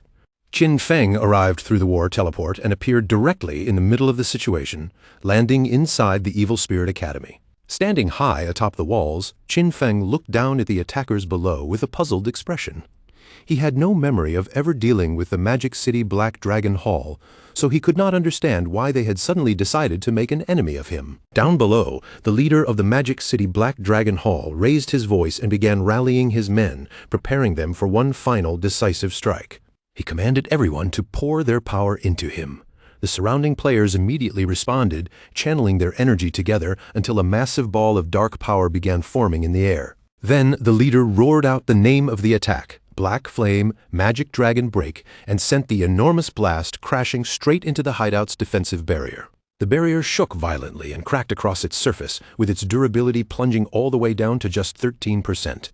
The attackers instantly burst into cheers, believing the gate was about to collapse, and they excitedly shouted about the hundreds of years of lifespan they were about to claim. Watching everything from above, Qin Feng quickly realized that these men were nothing more than hired pawns. He began thinking about who still had a grudge against him and was alive enough to act on it, and very soon he concluded that it had to be Dong Fengyue. But at that moment, a strange sound suddenly echoed through the area, causing the attackers below to freeze in surprise. When they looked up, their eyes widened. A massive, ethereal dragon was descending from the sky, its huge form pressing down on them like an omen of death. A wave of powerful energy swept over the group. In an instant, the men were paralyzed by fear, their eyes turning dazed and hypnotic as they lost the ability to move. Trapped in place, they could do nothing but stare helplessly as one of their own guild members raised a trembling hand and pointed frantically toward the sky. Above them, a gigantic fiery meteor was tearing through the air, falling straight toward their position. The blazing celestial body slammed into the ground with terrifying force, swallowing the helpless men in a massive explosion of fire and impact. One of the men braced himself for death, but after the flames faded, he was shocked to realize he was still alive. Relief washed over him, and he laughed loudly, bragging that the meteor had only dealt 3,000 damage and that his high health build had saved him. His celebration did not last for even a moment. His head was suddenly severed from his body, and dark tendrils wrapped around him, consuming what remained before his body completely disintegrated. After the chaos settled, another group of players arrived at the scene. They were stunned to find the members of the Magic City Black Dragon Hall lying dead, and immediately began wondering who could have wiped them out. Among them, a young woman with pink hair and a witch's hat quickly formed a guess. She suspected that the one responsible might be the legendary player, Qin Feng. Her companions were doubtful, since they could not see anyone nearby. But the pink-haired woman insisted that Shadow's power could not be measured by ordinary standards, and for all they knew, he might even be permanently invisible. From his hidden position, Qin Feng silently observed the group and quickly recognized them as members of the Sky Dome Guild. He also identified the pink-haired young woman at once. Her name was Zhang Yaoying, a player who possessed the unique hidden class known as Soul Painter. Only then did Qin Feng understand where the dragon and meteor attacks had come from. Those terrifying attacks had not appeared naturally. They had been painted into existence by Zhang Yaoying's magical brush. Qin Feng remembered that the Soul Painter class was extremely powerful in large-scale battles, especially when given enough time to prepare. But at the same time, it had a clear weakness. It was highly vulnerable to sudden surprise attacks. As if sensing that he was somewhere nearby, Zhang Yaoying raised her voice and called out respectfully, asking if she could speak with Senior Shadow. To the shock of Zhang Yaoying and her companions, Qin Feng's voice suddenly answered from empty air, calmly asking what she wanted. Zhang Yaoying's face flushed slightly, but she still gathered her courage and explained that she needed to enter his hideout to find something required for her class advancement. She also promised that she would pay him properly for the opportunity. Shadow quickly pieced the situation together. In his previous life, the Sky Dome Guild had been the one controlling this hideout, and now he finally understood why. Zhang Yaoying must have discovered it during this advancement quest. Once again, Qin Feng realized that his actions had changed the course of history. At the same time, old memories surfaced in his mind. He fondly remembered watching the popular gaming streams hosted by Zhang Yaoying and her grandfather. Her grandfather, Old Man Jiang, was the founder of the Sky Dome Guild, a guild that would eventually rise into one of the strongest organizations in the entire nation. Hidden behind his mask, Qin Feng felt himself blush a little as he admitted to himself that the reason he knew so much about them was simple. He used to be their fan. Putting those memories aside, Qin Feng made his decision. He told them to come inside so they could talk. And as his voice fell, the enormous sealed doors of the Evil Spirit Academy slowly swung open, revealing the dark, cavernous entrance beyond. Inside the Gothic halls of the Evil Spirit Academy, Qin Feng sat upon a massive throne, with dark energy swirling around him like a shadowy tide. He looked down at the members of the Sky Dome Guild and calmly told them to state their business. Zhang Yaoying stepped forward and explained that her Soul Painter class required special materials for her advancement, and those materials could only be found inside the Evil Spirit Academy. She then said that they had heard Qin Feng once sold a previous hideout for a high price, so she wanted to buy this hideout from him as well.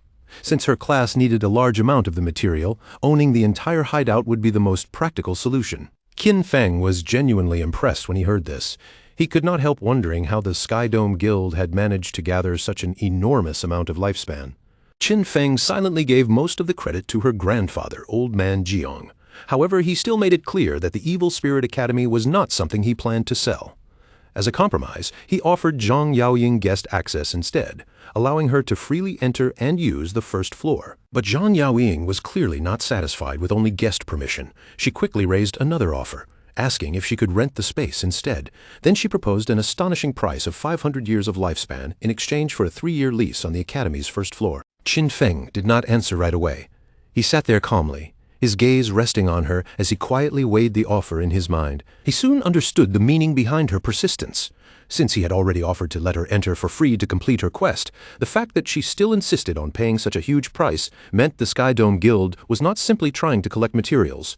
Their real goal was to officially build a connection with him. And as if Zhang Yaoying had already guessed what he was thinking, she immediately added another condition to make the deal even more tempting. With a sly grin spreading across her face, she promised that if Qin Feng agreed, the Sky Dome Guild would handle the Magic City Black Dragon Hall for him. The group that had just dared to attack his hideout would be wiped out completely. Qin Feng was slightly surprised by how bold she was. He looked at her and asked whether she could really decide something as serious as starting a guild war without first consulting her grandfather. Zhang Yaoying laughed when she heard that, clearly amused that Qin Feng even knew about her grandfather. Then she confidently assured him that Old Man Jiang always listened to her, and crushing a small guild like the Black Dragon Hall would be nothing difficult.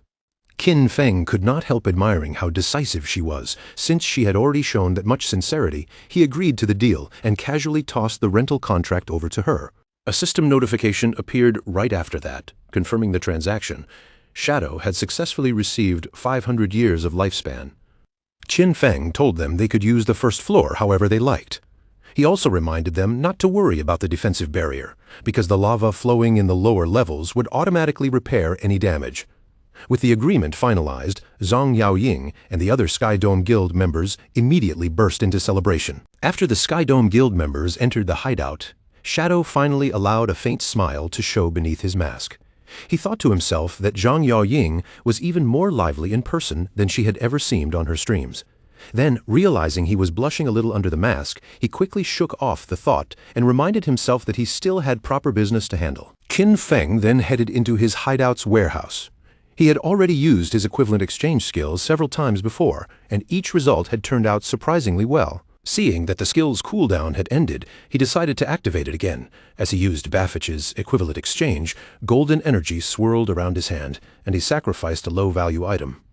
The system soon announced that he had lost a wisdom training scroll, but in exchange, he had gained the Scarlet Blade, a powerful Jade-tier assassin finisher skill. Scarlet Blade was a high-damage melee attack, and what made it even more valuable was that it could heal Qin Feng for a large percentage of the damage he dealt. Qin Feng was pleasantly surprised by the result. Getting a limit break finisher skill at this stage was a major boost to his overall combat power. After all, ultimate abilities like this were famous for being powerful enough to reverse the outcome of a fight at a critical moment. When Qin Feng checked the skill's numbers, he noticed that the base damage of this new Jade-tier skill was already more than twice as high as his strongest legendary skill. Seeing how much potential Scarlet Blade had, Qin Feng immediately spent evolution points to upgrade it all the way to legendary tier.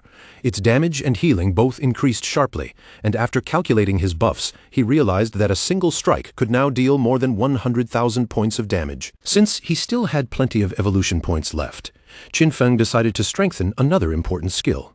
He invested 500 points into his passive stealth ability, evolving it to Mythic tier. This upgrade not only raised his stealth level, but also gave him a brand new passive effect. While he remained in stealth, the lifespan drain he suffered in dangerous areas would be reduced by 90%. A satisfied glow appeared in Qin Feng's eyes. With this new effect, exploring high-level rage zones would become far safer than before. Now that Shadow had reached level 17, he could finally equip the new Jade-tier gear he had obtained earlier.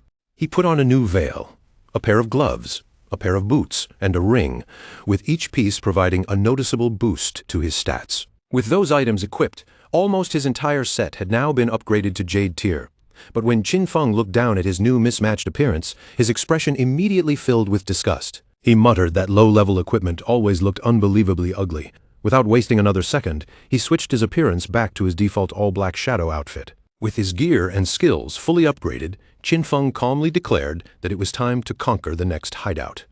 The scene then shifted back to the real world, somewhere in the suburbs of Magic City, where an armored vehicle slowly pulled up in front of a grand mansion. One armed guard glanced over and asked his colleague how many people they had managed to bring back this time. The other guard answered that they had only found 4. The first guard sounded disappointed by that number. His colleague explained that fewer and fewer people were willing to sell their lifespan these days, then turned toward the new arrivals and ordered them to get out of the vehicle. 4 people stepped down from the vehicle. A large muscular man, a man wearing a long coat, another man dressed in a suit, and a young woman hidden under a hood. The man in the long coat looked up at the impressive mansion and remarked that the buyers must be extremely rich. One of the guards told them to wait outside while he went in to inform Dongfang Yu. The muscular man immediately complained that they were not even being invited inside, while the hooded woman impatiently urged the guards to hurry up. Watching them from the side, the guards sneered inwardly, thinking that this group of idiots had no idea what was about to happen to them. Inside the mansion's grand hall, Dongfang Yu appeared with her young son, Nantian. Her expression was cold as she confirmed that these were the people selling lifespan, then ordered them to convert the lifespan into light orbs and throw them onto the floor. The muscular man smirked when he heard that. He asked if she was joking, then pointed out that they had not even seen the money yet. Dongfang Yue's face darkened at once. One of her eyes began glowing with a dangerous light as she repeated her command, warning them to hand over the lifespan if they did not want to die. The moment her words fell, more armed guards suddenly appeared from all directions, raising their guns and surrounding the 4 sellers completely. The man in the suit slowly lifted his hands as if surrendering, but his tone was full of mockery as he asked what Dongfang Yue meant by this. Then a sinister grin spread across his face. He asked whether she was planning to rob them, just like they had robbed others before. Before he could even finish speaking, one of the mansion guards suddenly lunged forward. But the situation had already taken a strange turn, and even Dongfang Yu was visibly shocked by what was happening. The man in the long coat revealed his class as an insect manipulator and summoned a swarm of glowing insects around him. With a greedy grin, he declared that they had just found themselves a fat sheep. At the same time, the hooded woman's eyes lit up with a sharp glow. She ordered her companions to wash this beauty clean, clearly preparing to rob Dongfang Yu and everyone in the mansion. The battle erupted instantly as Dongfang Yue's guards opened fire. The muscular man from the cellar group stepped forward and summoned a massive golden shield, a platinum tier ability called Golden Round Wall. The shield blocked every bullet completely, leaving the guards frustrated as they realized they could not break through his defense. Then the muscular man leapt high into the air, raised the enormous shield, and slammed it down into the ground, unleashing a powerful shockwave across the mansion floor.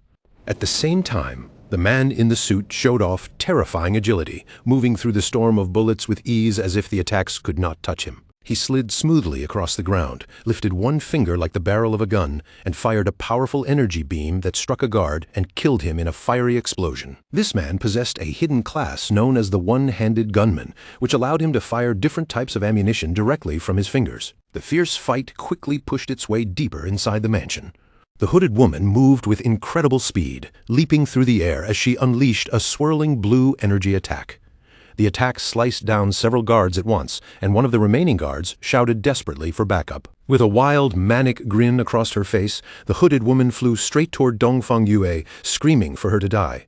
But just as her attack was about to land, a sudden kick struck her out of the air, sending her flying away before she could reach Dongfang Yu. A new figure suddenly stepped in before the attack could reach Dongfang Yue.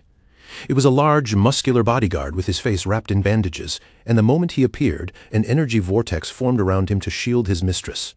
In a low voice, he warned Dongfang Yue to be careful, because the enemy was also a player with a hidden class. Dongfang Yue's anger exploded at once, and she ordered him to capture them alive. She planned to enslave them afterward and force them to earn lifespan for her son. The bodyguard's expression remained grim as he replied that these opponents were extremely strong, and even for him, the chance of success was only 50%. Across from him, the muscular man holding the golden shield narrowed his eyes and quickly realized something as well.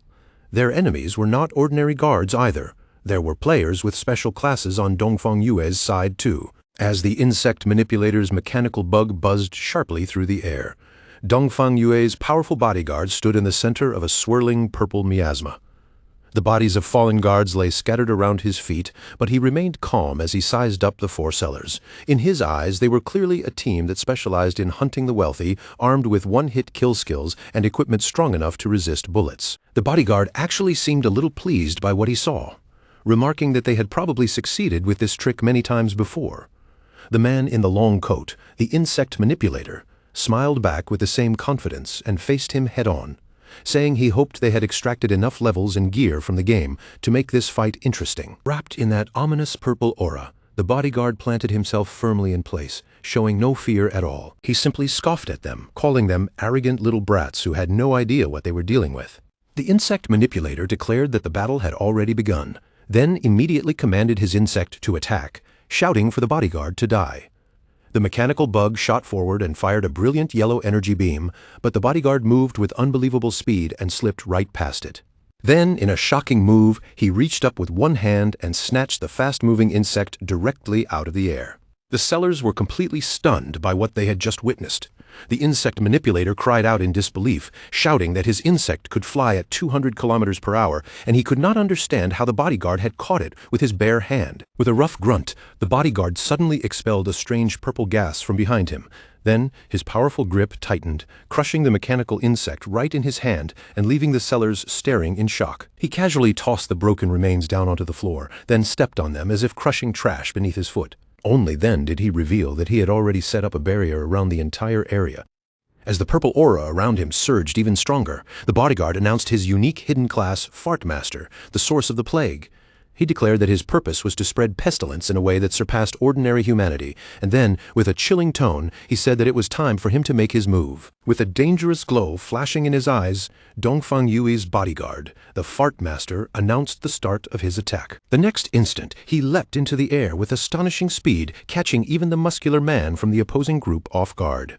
The bodyguard aimed a powerful high kick straight at him. But the muscular man raised his defense and taunted him, daring him to test the strength of his iron wall protection. As the muscular man braced himself behind the golden shield, the bodyguard's buttocks suddenly unleashed a devastating air cannon. The blast smashed into the shield, shattered the golden defense in an instant, and sent the man crashing heavily to the ground. Seeing his companion knocked down, the insect manipulator immediately shouted toward the one-handed gunman, ordering him to shoot. The gunman reacted fast and fired a rapid volley of energy blasts, but the bodyguard dodged every single shot with ridiculous ease. The gunman sneered and taunted him, saying that jumping into the air against a gunman was basically suicide. In his eyes, the bodyguard had already trapped himself with nowhere left to escape. But the muscular bodyguard with bandaged arms recovered instantly. While still in the air, he clapped his buttocks together and unleashed a powerful sonic boom. The shockwave struck the one-handed gunman directly, shattering his glasses and killing him on the spot. The bodyguard landed near the corpse and looked down at it with disdain, remarking that the man's cultivation level must have been far too low if a mere sonic boom was enough to kill him. The insect manipulator's face twisted with terror after seeing his comrade die. He immediately turned to run, but before he could escape, a hand shot out and grabbed him by the head, stopping him cold. The bodyguard held the terrified man in place, while the insect manipulator begged desperately for his life. But the bodyguard calmly told him he would not kill him. After all, with 2 of them dead and 2 of them still alive, he had already fulfilled the 50% success rate he had promised earlier. Then he casually asked what had happened to their stealthy companion, pointing out that his earlier farts should have stunned everyone in the area. Confused and terrified, the insect manipulator quickly explained that the hooded woman was not actually one of them. His other 2 brothers had already been killed, and they did not know that woman at all. She had only happened to get out of the same vehicle with them because she was also there to sell her lifespan. The focus then shifted to the Magic Leaning Tower, a strange landmark standing on the outskirts of the ruined Magic City, shaped much like the Leaning Tower of Pisa, above the tower's peak. A glowing purple magic circle hovered silently in the air. In the middle of the ruined cityscape, Shadow materialized like a semi-transparent ghost, his figure faint and unreal against the broken surroundings. He made his way to the tower's entrance and quickly noticed that the guardian monster was nowhere to be seen. From that alone, he concluded that someone else had beaten him here. Without wasting any time, Shadow entered through the large doorway, where frost covered the entrance like a frozen seal. Inside, Shadow calmly took in the surroundings. He knew the Magic Leaning Tower was actually an enormous multi-level library, a giant maze filled with traps from top to bottom. He also remembered the legend connected to this place. A terrible monster had been sealed deep inside, a princess who had been transformed by an evil white dragon. As he floated through the library, he noticed clear signs that the place had already been looted. That meant another party had gone deep into the tower before him. Shadow also remembered that the teleport mechanism leading to the top floor should be somewhere in this area. It did not take him long to find a glowing book with a strange title, Postpartum Care for Sows. Shadow immediately recognized it, knowing that pulling this book would activate the teleportation magic. The moment he pulled the book from the shelf, a bright light swallowed his body, and he was instantly teleported away. Shadow reappeared on the rooftop of the tower, floating silently behind 2 players who were completely startled by his sudden arrival. Looking across the rooftop arena, he saw a large group of players locked in battle against the tower's guardian, a massive tentacled monster known as the Desperate Princess. Shadow quickly assessed the situation.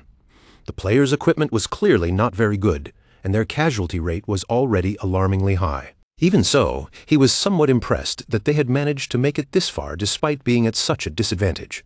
Then his attention shifted to the group's leader, a woman with long gray hair who was loudly rallying her troops. She shouted for them not to be afraid, telling them that if they died, they just needed to run back again. Shadow recognized them almost immediately.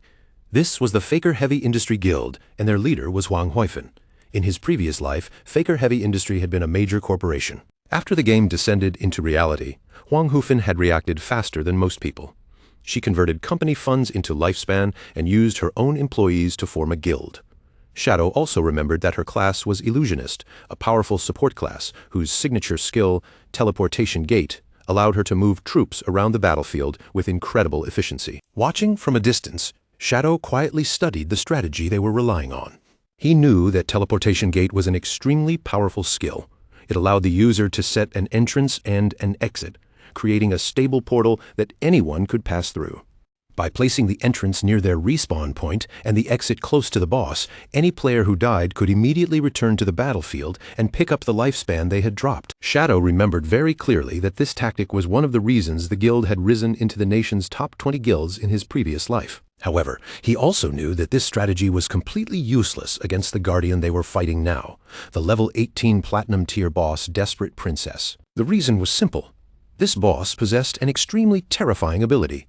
Whenever the Desperate Princess killed a player, she absorbed that player's lifespan 100 times faster than an ordinary monster. In other words, every fallen player was not just a casualty, they became fuel that made her stronger. Shadow could already see that if this battle continued as a war of attrition, the princess would soon evolve into a Jade-tier boss and fully regenerate her health. At that point, the entire party would be wiped out, and the cost in lifespan would be enough to crush the guild completely. Realizing this, Shadow decided it was time to step in. Shadow dropped from above and landed directly in front of the guild leader, Huang Huifan, cutting off her line of sight in an instant. Huang Huifan froze where she stood, clearly startled by his sudden appearance, while Shadow calmly put forward his terms.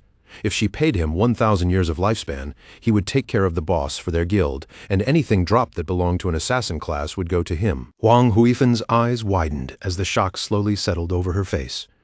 Her words came out broken and uncertain, because only then did she realize the man standing right in front of her was none other than the legendary Shadow himself. Shadow confirmed who he was without the slightest hesitation, his tone steady and almost cold. Then he gave Huang Huifan a blunt warning, making it clear that she and her guild had no chance of winning this battle. Before she could even gather herself enough to answer, he told them their choices were simple: accept his offer, or retreat while they still could. But before Huang Huifan could respond, an arrogant young man stepped forward with anger written all over his face. He glared at Shadow and challenged him directly, demanding to know who Shadow thought he was to declare that their guild could not win.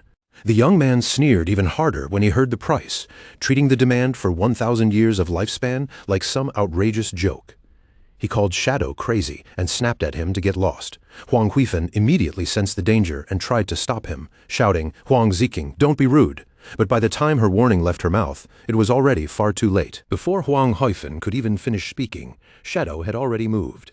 His hand shot out with terrifying speed, and in the next instant he had Huang Ziking's entire face clamped in his grip. With one smooth and effortless motion, Shadow lifted Huang Ziking like he weighed nothing at all.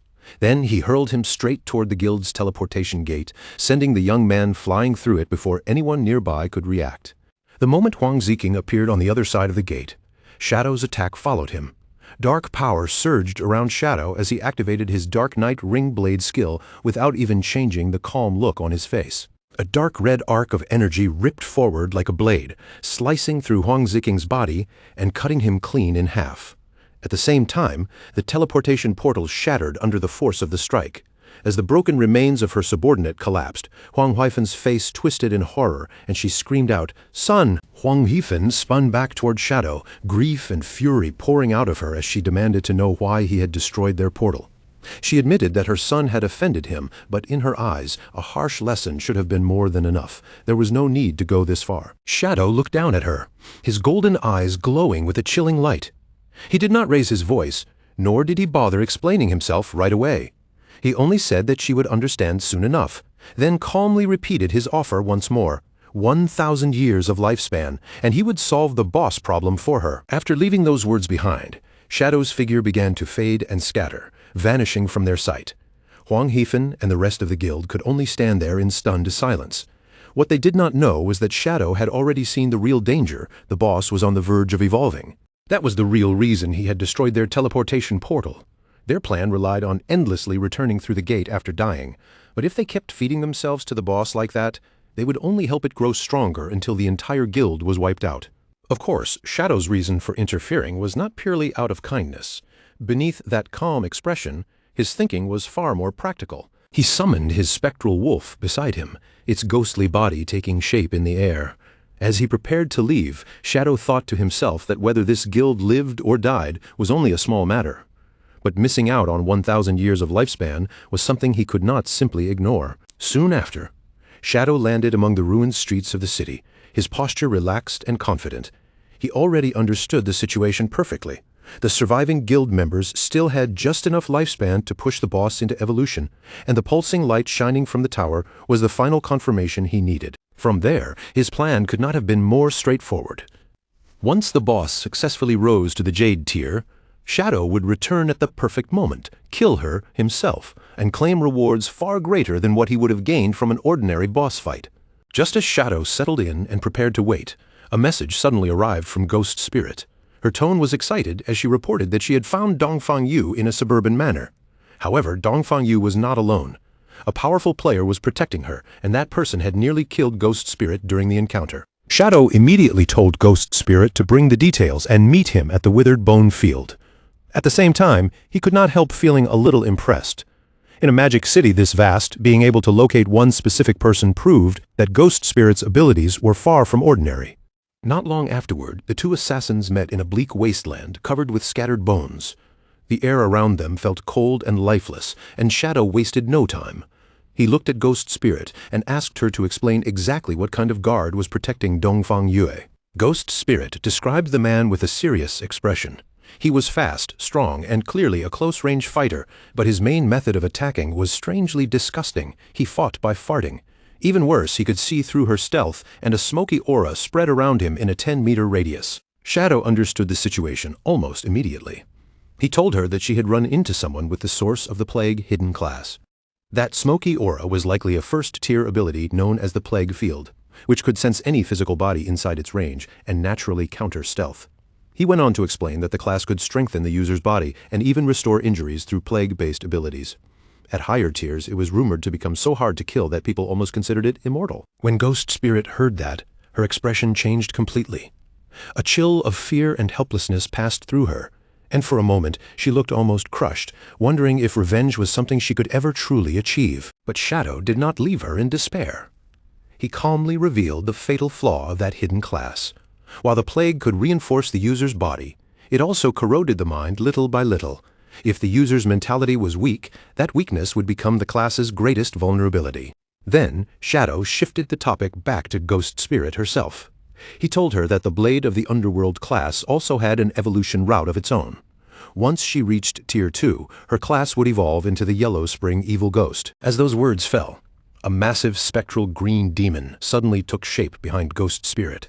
Its huge shadow loomed over her, and its glowing eyes burned with an eerie light in the darkness. Ghost Spirit stood completely still, staring in awe as that ghostly presence surrounded her. A faint, ethereal glow appeared in her own eyes, and in that moment she seemed to finally grasp the true potential hidden inside her class.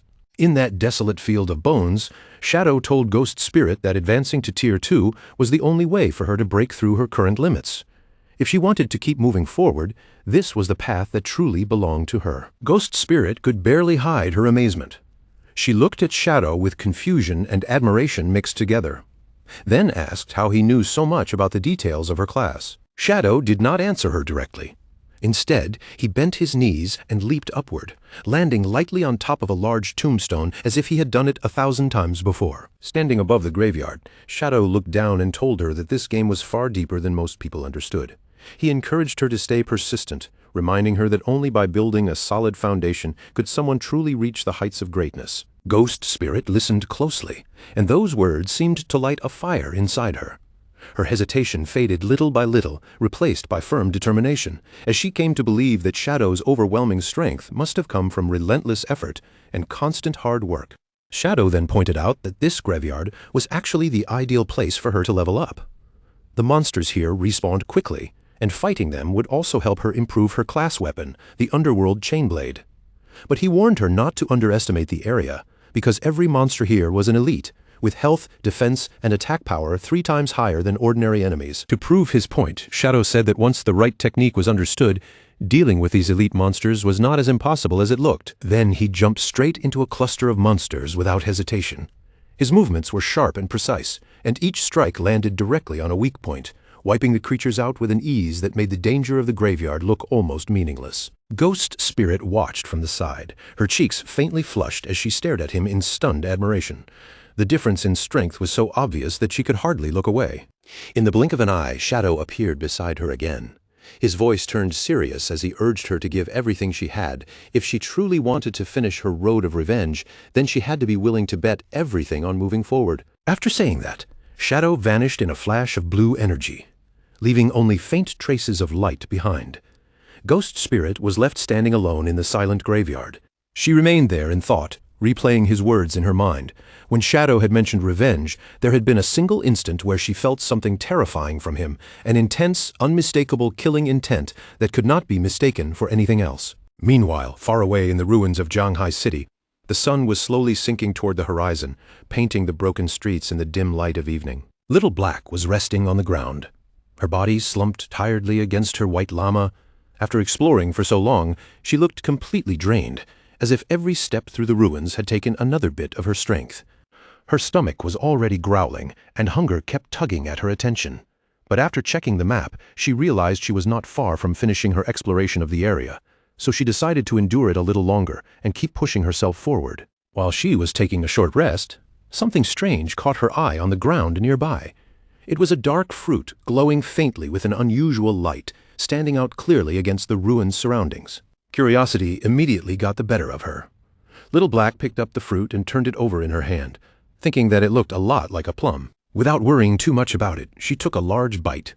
The moment the flavor spread through her mouth, her expression brightened, because the strange fruit was unexpectedly delicious. Then, to her surprise, a system notification suddenly appeared in front of her, informing her that she had gained 50 experience points.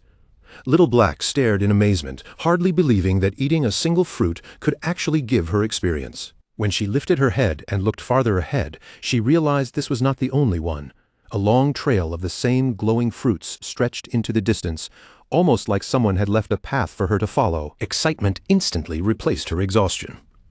Little Black followed the trail with a happy expression, eating the fruits one after another as she moved forward. Each fruit gave her another 50 experience points, making the ruined city suddenly feel like a hidden treasure route. But her little feast was suddenly interrupted by an urgent message from Captain Anyu. Anyu told Little Black to hurry to the corrupted coast, explaining that a man named Manaling had been captured by a boss. Since Manaling was carrying more than 500 years of lifespan, they needed Little Black's help right away. Little Black quickly opened her map and checked her position, then replied that she was already close to the marked area. On the other side, Captain Anyu immediately told her not to move around carelessly and to wait there, promising that she and the others would arrive soon. Even after receiving the message, Little Black kept following the line of glowing fruits, crawling forward bit by bit while grumbling under her breath about Manaling. In her eyes, that guy really was useless enough to get into trouble anywhere.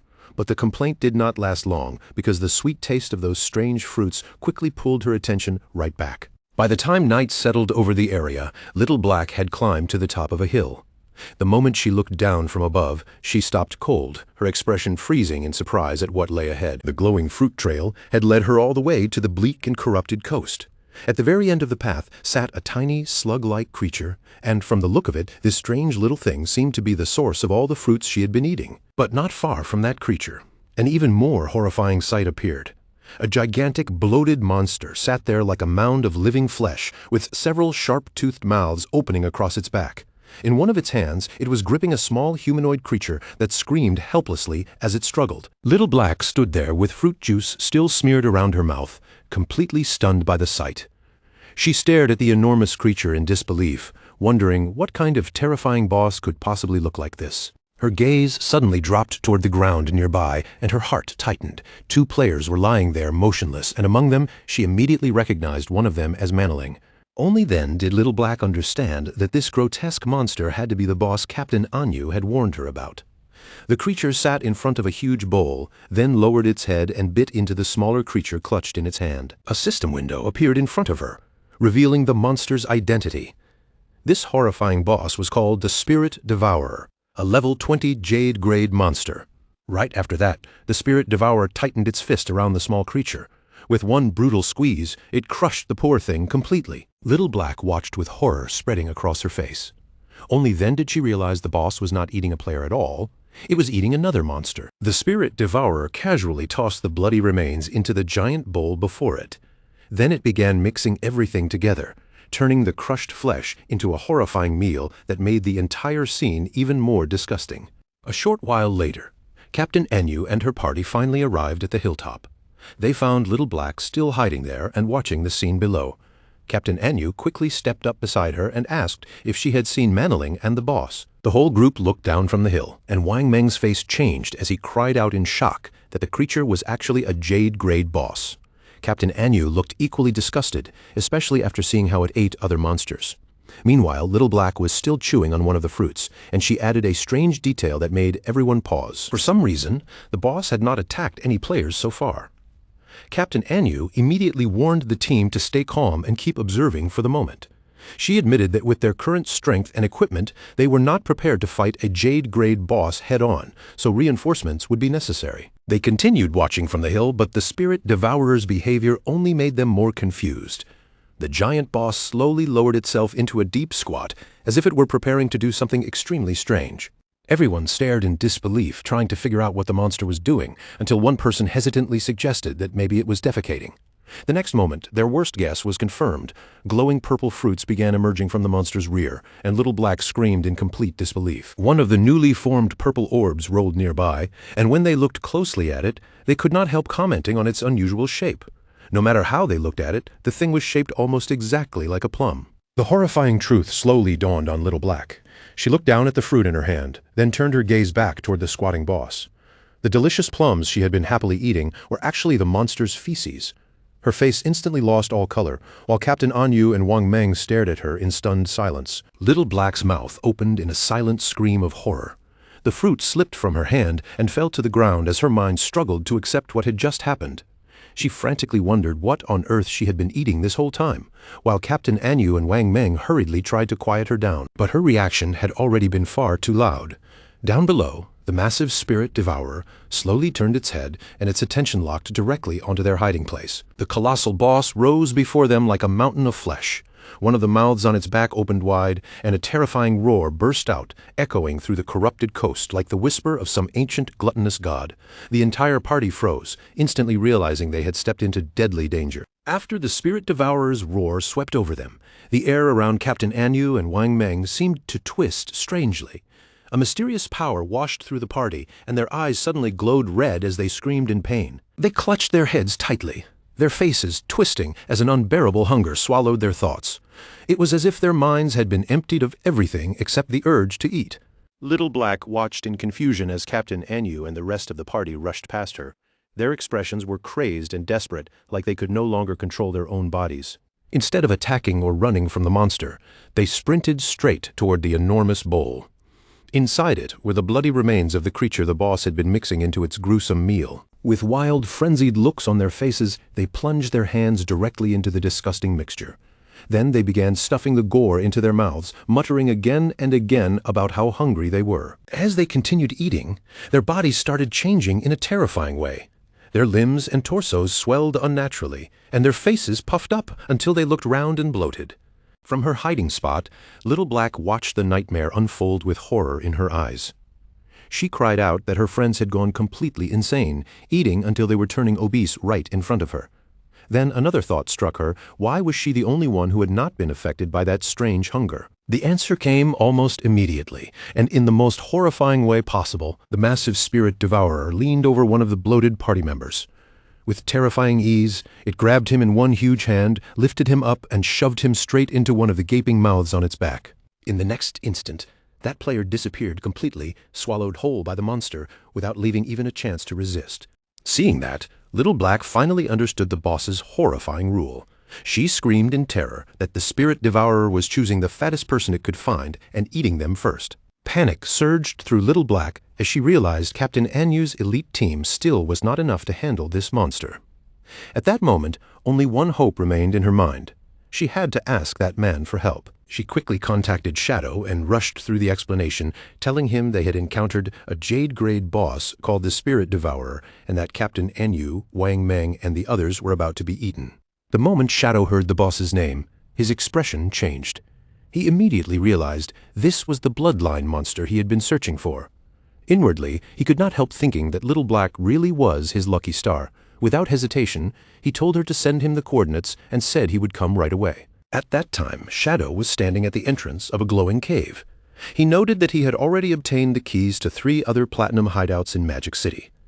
Since things had lined up like this, he decided it was the perfect moment to deal with the bloodline monster, especially since the desperate princess boss should be finishing her evolution soon as well. Before long, Shadow arrived at the corrupted coast. The moment Little Black saw him, relief rushed across her face. Shadow immediately asked where the boss was, and she quickly pointed toward the area just ahead. Little Black anxiously told him that Captain Anyu and Wang Meng had already been swallowed, begging him to save them as fast as possible. While they watched, the giant boss squatted down again, straining in that same disturbing posture as if it were about to defecate once more. Then, to their absolute disgust, a large translucent purple orb was forced out of the monster. Inside the orb, Manoling's terrified face could be seen clearly, trapped within like he had been sealed in some horrible purple shell. Both Shadow and Little Black were stunned by the sight. Little Black cried out that the boss had actually excreted Manoling, and fear immediately gripped her as she worried that Captain Anyu and the others might end up the same way. Shadow quickly explained the Spirit Devourer's mechanics. This monster was a servant of the gluttonous ancient god, and its whisper could drive players into uncontrollable gluttony. The more those players ate, the fatter they became, and once they were swollen enough, the boss would devour them and digest their lifespan. He continued by revealing the only known way to resist that effect. A person had to eat the boss's excrement. Though it sounded unbelievably disgusting, he had heard that it actually tasted good. Then he glanced at Little Black, realizing she was unaffected, and started to ask if that meant she had already, but Little Black, mortified and nearly in tears, cut him off at once and begged him not to say another word. Still kneeling there in horror, Little Black tearfully begged Shadow to hurry and save her friends. Shadow did not waste time with another response. He shot forward at once, racing straight toward the pulsing purple orb that held Manoling inside. Shadow snatched the orb out of the air with one swift motion, but instead of trying to break it open and free Manoling, he twisted his body and hurled the entire orb directly at the massive Spirit Devourer. The purple orb, with Manoling's terrified face still visible inside, smashed hard into the monster's soft belly. The impact landed squarely and brutally, sending a heavy ripple through the boss's bloated body. The Spirit Devourer let out a pained roar. At the same time, thick white liquid burst violently from the mouths across its back, spraying outward in a disgusting gush. The force of the blow made the creature spit out everyone it had swallowed. Captain Anyu, Wang Meng, and the other party members were expelled from the monster's gullet one after another, crashing onto the ground in a messy heap, covered in slime, but still alive. With the others finally out of the boss's stomach, Shadow's eyes lit up with a brilliant yellow glow. A powerful red aura wrapped around his body, making the pressure around him rise instantly. Shadow activated his mythic skill, Graceful Release, and immediately followed it with his legendary instant skill, Shadow Slash.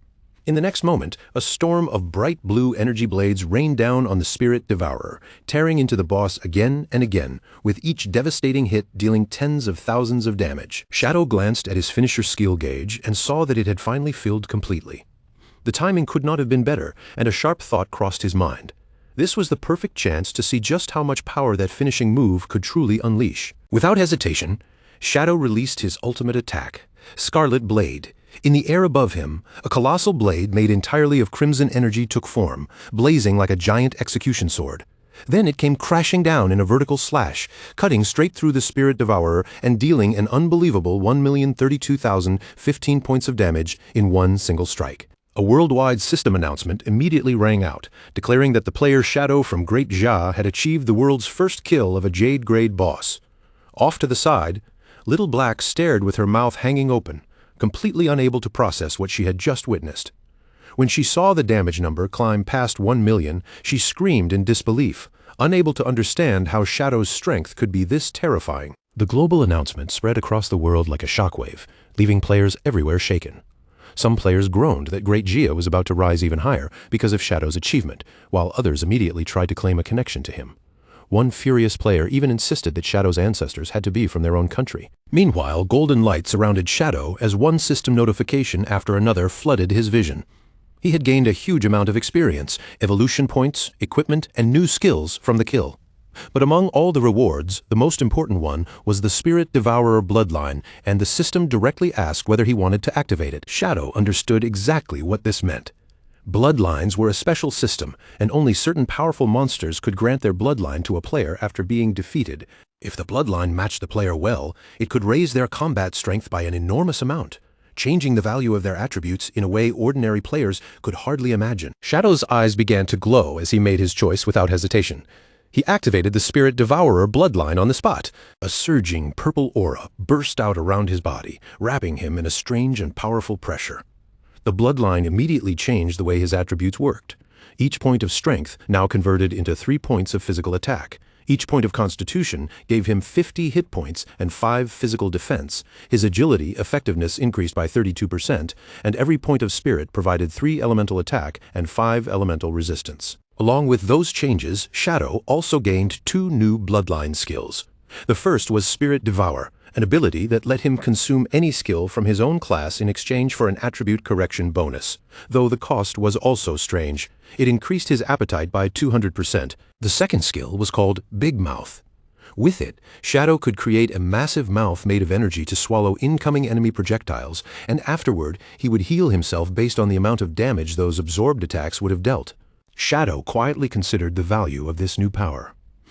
What caught his attention the most was Spirit Devour, because if he could sacrifice skills in exchange for stronger attribute corrections, then the growth potential behind this bloodline was enormous. He knew that attribute correction determined how efficiently each stat translated into real combat power. For example, under normal conditions, 1 point of strength would only give 3 points of physical attack. Conveniently, the boss had dropped a bronze tier Poison Blade skill.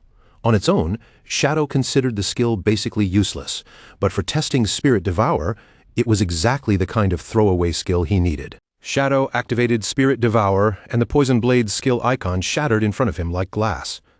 The system immediately confirmed the devouring process, then notified him that his strength conversion had increased from 3 points of physical attack per strength point to 3.3.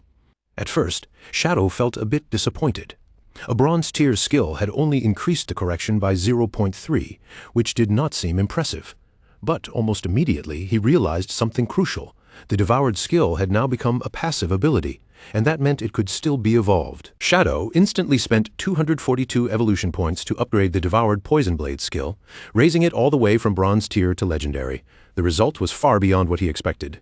The system informed him that his strength conversion had now jumped from 3 points to 5 points of physical attack per strength point. Shadow's eyes lit up with excitement as the true meaning of this ability sank in.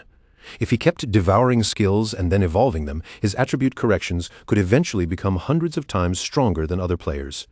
A confident smile slowly spread across his face as he thought to himself that once again he had become invincible. After the battle ended, Captain Anyu, Wang Meng, and the rest of the party were finally safe, though their condition was painfully embarrassing. They were still covered in slime and swollen from the boss's gluttony effect. Wang Meng looked almost ready to cry as he thanked Shadow for saving them, clearly relieved that they had not all been excreted by the boss like Manling. While the others tried to recover, Little Black hurried over to Captain Anyu, who was still bloated from the effect. She threw her arms around her and comforted her sincerely, telling her that no matter what size she became, she was still beautiful. Once everyone slowly returned to normal, Captain Anyu walked over to Shadow to talk about his payment. She explained that the Jianghai officials were currently short on lifespan, so they might not be able to pay him that way right away. Shadow did not seem bothered at all and casually told her not to worry about it, suggesting that they could repay him by helping him find assassin skill books instead. Captain Anyu agreed without hesitation. With the deal settled, Shadow's figure vanished into a swirl of dark energy. Since the mission was finally over, Captain Anyu turned back to her team and told everyone it was time for them to return as well. As the group prepared to leave, Manling was still trapped inside his rolling purple prison. With tears in his eyes, he begged everyone to swear they would never speak about what had happened here. The exhausted team could only agree, even though none of them looked like they wanted to remember it either. The focus then returned to the Magic Leaning Tower, going back to the moment shortly after Shadow had jumped down from its peak. At the top of the tower, the battle against the desperate princess was still raging fiercely. The boss, a terrifying tentacled creature, had already been pushed down to the final third of her health bar. Guild leader Huang Huifan refused to let the momentum slip away. She shouted for her team to keep pressing forward and ordered the healer Xiao Kui to activate her Tree of Life skill. Xiao Kui immediately obeyed. A massive tree formed from glowing green energy rose up on the battlefield, its radiant branches spreading outward as streams of healing power continuously flowed into the guild members. Huang Huifan raised her voice and rallied everyone, reminding them that Shadow had already destroyed their portal. Since they could no longer rely on dying and coming back, They had no choice but to survive this fight and give everything they had. Believing that victory was finally within reach, the guild members pushed forward with renewed strength. The tanks charged at the front, while the rest of the team poured out one final wave of attacks toward the weakened boss. For a brief moment, Huang Huifeng truly believed they had won. She turned to Xiao Kui in celebration, praising her life priest class and crediting that healing power for keeping the entire team alive through the fight. But that moment of joy was shattered almost instantly. The desperate princess suddenly counterattacked with a powerful swing of her tentacle, smashing into one of the tanks. His shield broke apart under the impact, and he was killed on the spot. After killing him, the boss slowly closed her eyes. A strange blue energy began rising from the fallen player's body, flowing toward her as if she were absorbing something directly from his death. Then her eyes snapped open. They were no longer the same as before. Now they burned with a sinister yellow glow, full of malice and hunger. Huang Huifeng and Xiao Kui stared in horror as the boss's aura began to surge wildly. The pressure around the desperate princess rose so quickly that the entire battlefield seemed to tremble. In the next instant, the desperate princess unleashed a massive explosion of fiery energy. The blast swept across the entire top of the tower, swallowing everything in its path. The remaining guild members had no time to escape, one after another. They were caught in the flames and burned to ashes in an instant. When the smoke and dust finally cleared, the battlefield had completely changed. Only a large glowing blue egg remained on a pedestal, surrounded by lifespan orbs left behind by the fallen players. Even worse, the boss's health bar had fully recovered. The desperate princess had completed her evolution. Inside the large blue egg, a woman with long, pale blue hair could be seen curled up quietly. A system window appeared and identified this new form as the Desperate Egg, a level 30 Jade-grade boss with a staggering 10 million health points. Meanwhile, back at the Faker Heavy Industry Guild hideout, the defeated guild members began to respawn one after another. Huang Ziqing rushed toward his mother, Huang Huifeng, in a panic the moment he appeared. He urgently asked what had happened after they died and whether the guild had managed to defeat the boss. Huang Huifeng's face was still pale as she explained what had happened. They had nearly pushed the boss to its final sliver of health, but then it suddenly recovered all of its health, transformed into an egg, and released a devastating attack that wiped out everyone. Still shaken by the memory, Huang Huifeng quickly understood what that full recovery meant. A boss would only regain all of its health like that under one condition: it had evolved. Her mind flashed back to her earlier encounter with Shadow, especially his offer and his warning that her strategy would not work. At that moment, the truth finally became clear to her. Shadow had known from the very beginning that the boss was going to evolve. He had also predicted that their human wave tactic would fail, because every death would only help fuel the boss's transformation. Huang Huifeng now understood that once a platinum boss evolved into a jade-grade boss, it was no longer something her guild could defeat.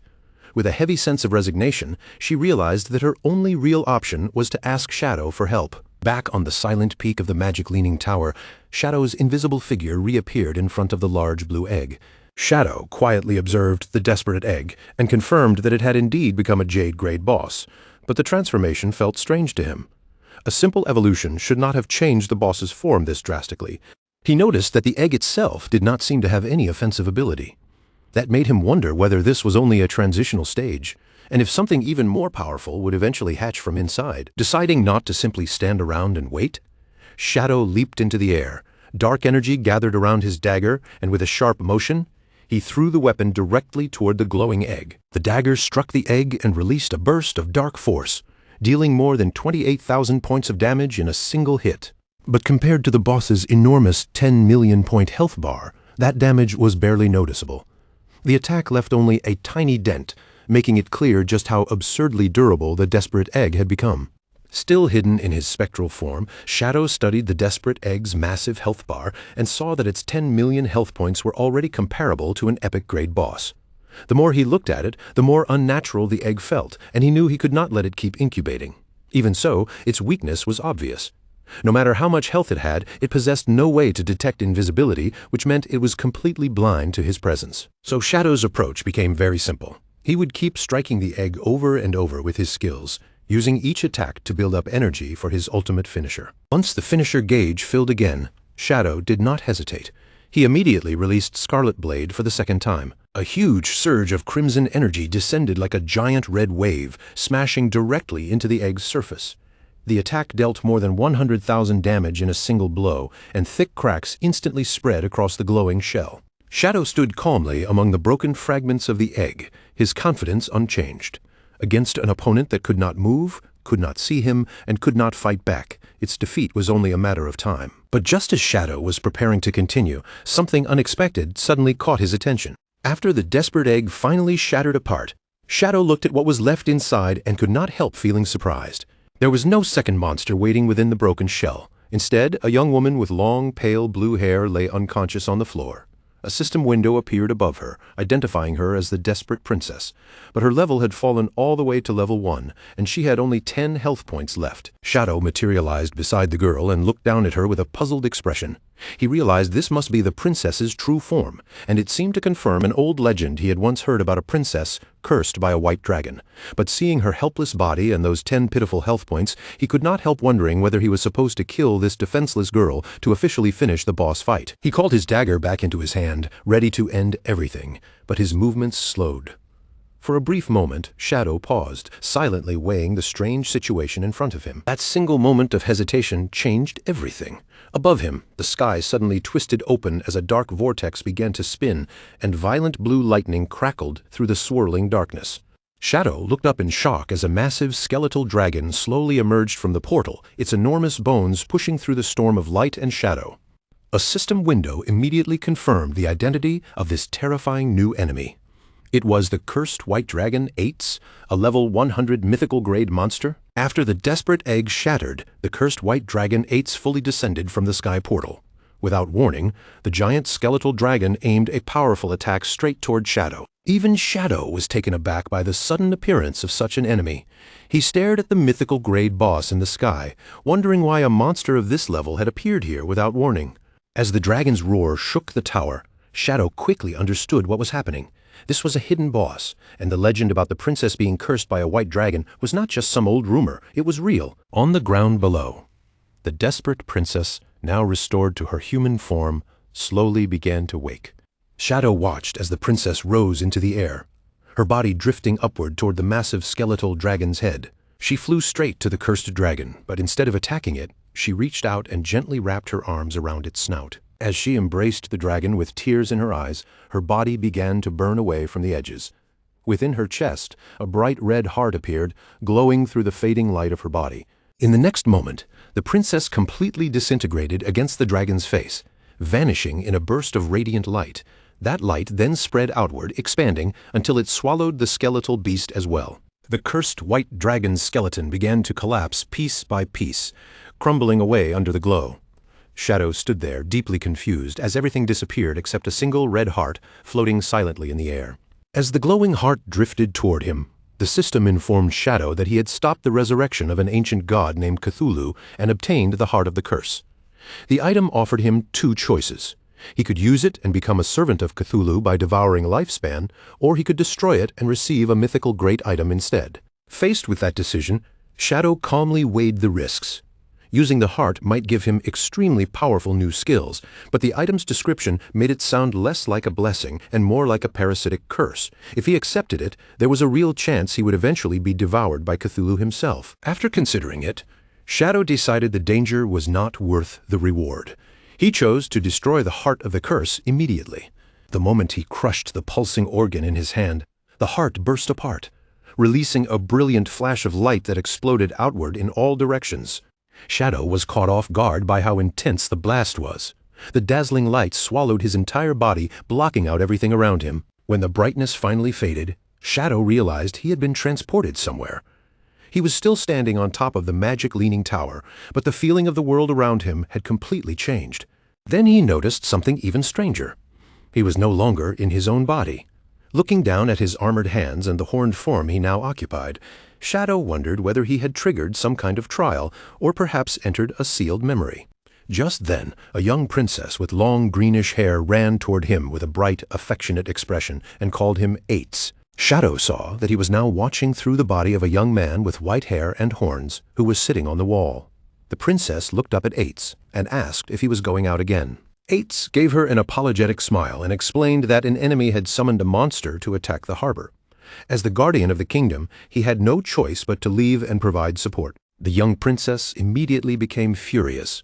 She puffed up with anger and called him a liar, reminding him that he had already promised to teach her how to ride the wind that very day. She argued that the coast was 7 days away, so there was no way he could leave, handle the situation, and return on the same day.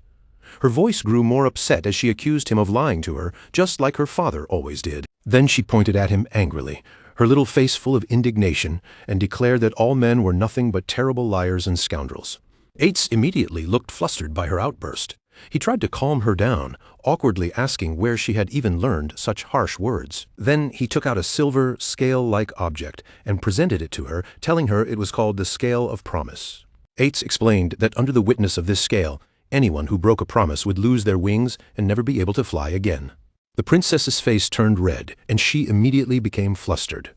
She rejected the gift without hesitation, crying out that she did not want Ates to lose his wings. Ates gently reassured her, promising that he would not break his word.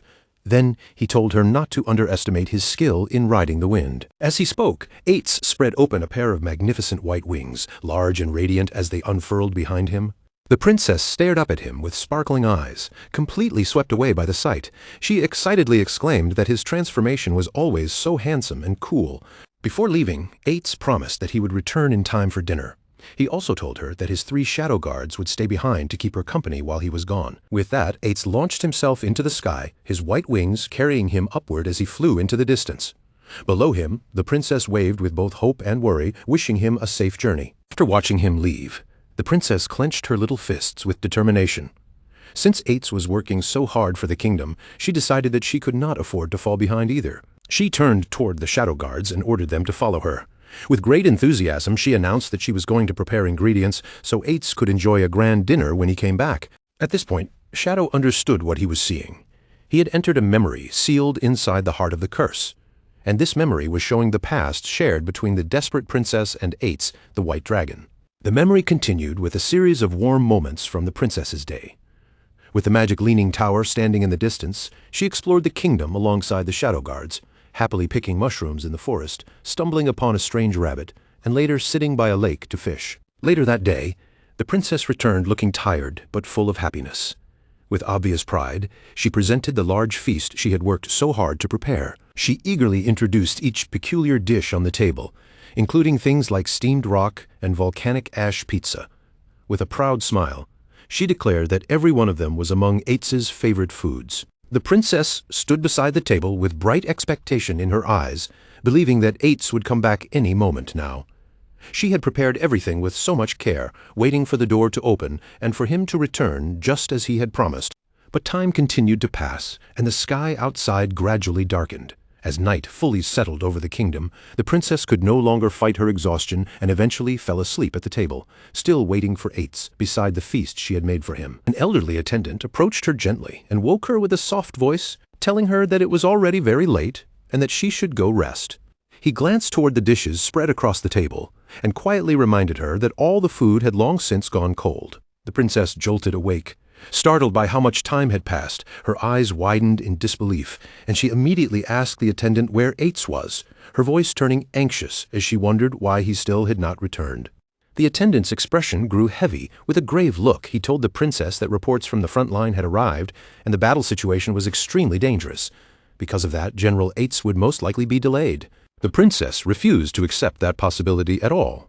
She insisted that Ates was the kingdom's powerful guardian, and no matter what enemy stood before him, they would be no different from a lamb waiting to be slaughtered. But the attendant continued, explaining just how serious the crisis had become.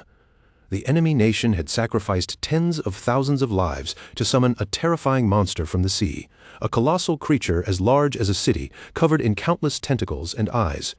It was so horrifying that even looking at it could drive an ordinary person insane. Hearing that, the princess's earlier confidence finally began to shake. Worry crept across her face as she realized that even someone as powerful as Ates might be trapped in a desperate battle. Suddenly, her eyes widened in fear. The scale of promise in her hand cracked apart and shattered right before her. In that instant, the princess understood what it meant. Ates had broken his promise to return. Panic rushed through her, because if he did not come back before midnight, he would lose his wings. She grabbed the attendant, Scholar Liu Wen, in desperation and begged him to take her to her father immediately. Her father was a dragon knight, and if anyone knew how to remove the curse of the scale, it had to be him. Without caring about the old man's complaints, the princess pulled Scholar Liu Wen along with her. Her voice trembled as she explained that if Eights lost his wings in the middle of battle, then he would be doomed. But the moment she burst through the door, she froze in place. Standing right there before her was Ates himself, completely unharmed. Eights looked at her calmly, as if nothing serious had happened, and asked why she was panicking so much. The princess's fear collapsed into overwhelming relief. She rushed forward without thinking, and threw herself into his arms, crying as she told him how glad she was that he had come back safely. Eights held her gently and reassured her that he had returned because of the promise between them. Still clinging to him, the princess admitted that she had been terribly worried after hearing how dangerous the front line had become. Scholar Liu Wen, standing nearby, carefully stepped forward and asked General Eights about the battle, his voice cautious but clearly filled with concern. Eights answered with a confident smile.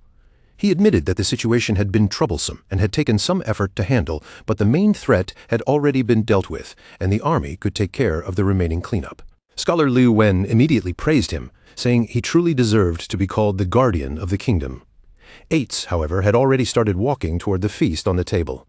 He exclaimed that he was starving, then turned to the princess and asked if she had made all of this herself.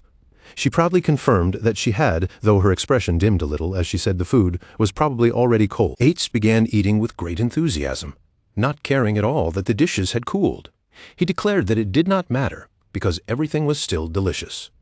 Watching him eat so quickly, the princess smiled warmly and told him to slow down before he choked, while Scholar Liu Wen looked on with a gentle, fond expression. Later, on top of the magic leaning tower, Eights finally announced that it was time to fulfill his promise and teach the princess how to ride the wind. But before the lesson could even begin, the princess opened her mouth and let out a huge yawn. Eights looked at her and asked if she was sleepy.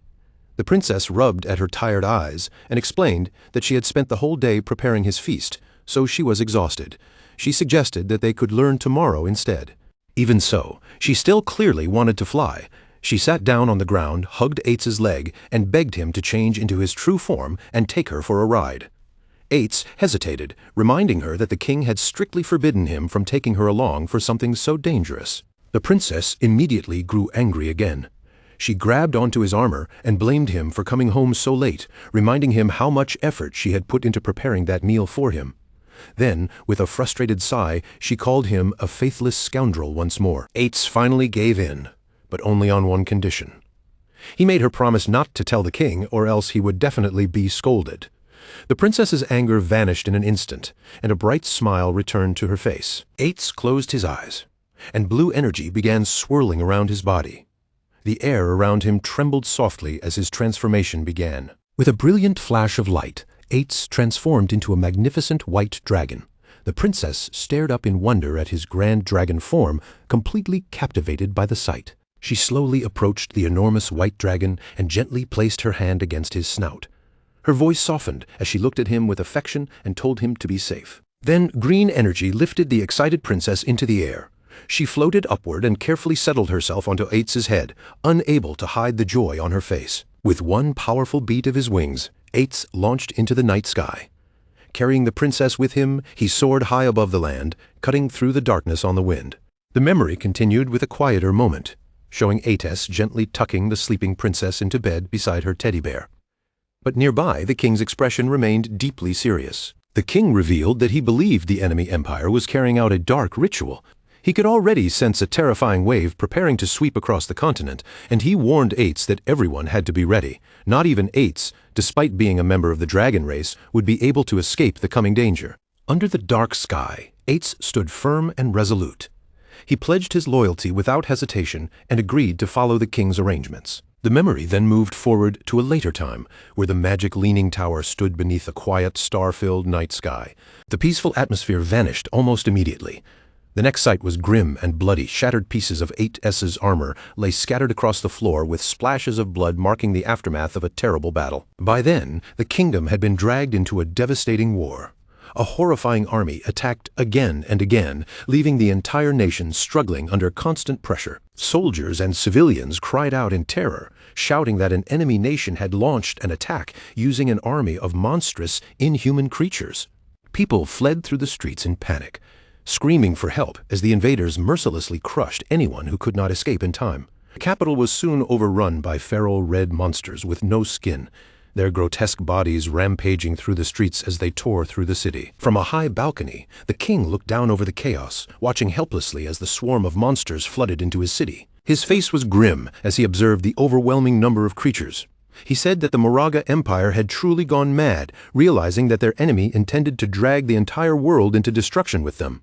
Below, their dark banner rose over the battlefield like an omen of ruin. Amid the chaos tearing through the capital, the desperate princess ran as fast as she could, panic written across her face. She screamed Eitz's name over and over, desperately shouting that the enemy had already breached the city walls. Finally, she found him sitting silently on a high wall with his 2 shadow guards positioned beside him. Looking down at the slaughter below, the princess rushed toward Eitz and begged him to act. She told him the enemy army was filled with inhuman monsters that their soldiers could not fight, then questioned why he was still sitting there. Her voice trembled as she pleaded, telling him that the kingdom needed his help right now. Eitz turned toward the desperate princess with a calm expression and told her that he had actually been on his way to find her. He instructed her to stay inside the magic leaning tower, assuring her that it was safe there and that she should not go anywhere else. The princess agreed quickly, but immediately urged him to hurry and defeat the enemy army. But Eitz refused. He said he would stay here and protect her instead. The princess stared at him in confusion and anger, unable to understand what he meant. She reminded him that he was the guardian of the kingdom, and his duty was to protect the entire nation, not only her. She gestured desperately toward the city below, where soldiers were being overwhelmed and slaughtered. The capital was on the verge of falling, its people were dying in the streets, and she insisted that Eitez's role was to transform into a dragon and burn their enemies to ashes. The princess told him that she did not need him to stay by her side personally. Just like before, his shadow guards were enough to protect her. Eitz did not answer right away. He simply lowered his head in silence, his expression hidden as the chaos of the collapsing city continued below. With a heavy gravity settling in the air, he began to peel back the layers of history, exposing the grim reality behind the enemy's unnatural power. He revealed that 5 years ago, they had uncovered a dark secret. The Moraga Empire had been performing a forbidden and mysterious ritual known as Forsaken by the Gods. The mechanics of the ritual were deceptively simple. Any individual could choose to offer up their own lifespan as a sacrifice to summon creatures from the beyond. The exchange was absolute. The greater the portion of one's life force offered, the more monstrous and terrifying the entity that would claw its way into this world. Eitz's explained that this was an archaic, desperate rite, as no person in their right mind would ever willingly trade the years they had left to manifest such horrors. And yet he continued, for a nation backed into a corner like the Moraga Empire, this suicidal ritual had become their only remaining beacon of hope. He gestured toward a map, his finger tracing the shape of the Moraga Empire, an isolated inland archipelago. He noted that they were blessed with a rare, magical flora known as the blood flower. This singular plant, native only to their soil, exuded a potent magical energy that had for generations extended the lifespans of its citizens to an incredible average of 700 years. However, thousands of years ago, the tides shifted and a devastating conflict began to radiate outward from their borders, consuming the continent. In a bid to stem the tide of endless war, the Moraga Empire dispatched their most formidable envoys, warriors like Eitz's, to foreign lands. These envoys were bound by ironclad contracts to serve the kingdoms to which they were pledged. By lending their peerless strength to the side of the underdog, they aimed to stabilize the shifting balance of power and secure a lasting peace. But peace was not what the other nations desired. Behind closed doors, their leaders reached a cold, unanimous consensus. The people of the Moraga Empire were a threat that had to be completely and utterly eradicated. The consequence of that decision ushered in an era of unimaginable suffering for the Moraga Empire. They were systematically crippled by plagues, targeted by malicious curses, and fractured from within by calculated division. When the final petal of the last blood flower withered and fell, a catastrophic avalanche was triggered, burying their history in ice. In that suffocating darkness, the dying citizens of Moraga reached out for one final desperate lifeline. That lifeline was the ritual forsaken by the gods. His expression etched with profound sorrow, Eitz's admitted that he was no longer capable of shifting into his true dragon form. Amidst the swirling smoke and the crumbling debris of the castle, Eitz's bared a deep, painful secret. He leaned heavily upon his sword, his gaze drifting as he reflected on the relentless passage of time. The weight of his years pressed upon him, a stark reminder of how drastically the world had changed since he first arrived. This realization created an unbridgeable rift between them, as Aedes simply could not fathom the brutal, cold-blooded choices the king had been forced to make the moment he ascended the throne. The king sighed, his voice heavy with resignation, as he concluded that Aedes would never truly grasp the complexities of human nature, just as humanity could never hope to understand the heart of a dragon. Yet, through the chaos and the encroaching end, the king had found a flicker of new hope, anchored by their shared tender affection for the child. The king stared straight ahead, his features settling into a mask of stoic calm as he finally accepted the finality of his fate. Without warning, the creature lunged, unleashing a torrent of raw, destructive energy directly at him. As the brilliant, blinding light engulfed his entire being, the king's body flickered and vanished into nothingness. In his final, fleeting moments, his mind was flooded with a crushing sense of regret, a bitter realization that he had been wrong about everything. A thunderous, cataclysmic explosion tore through the heart of the castle, leaving no doubt that the king had fallen. High up within the magical tower, the princess witnessed the distant, blinding flash across the horizon and let out a sharp cry of raw, unfiltered shock. Aedes, standing motionless beside her, spoke with a chilling, hollow calm.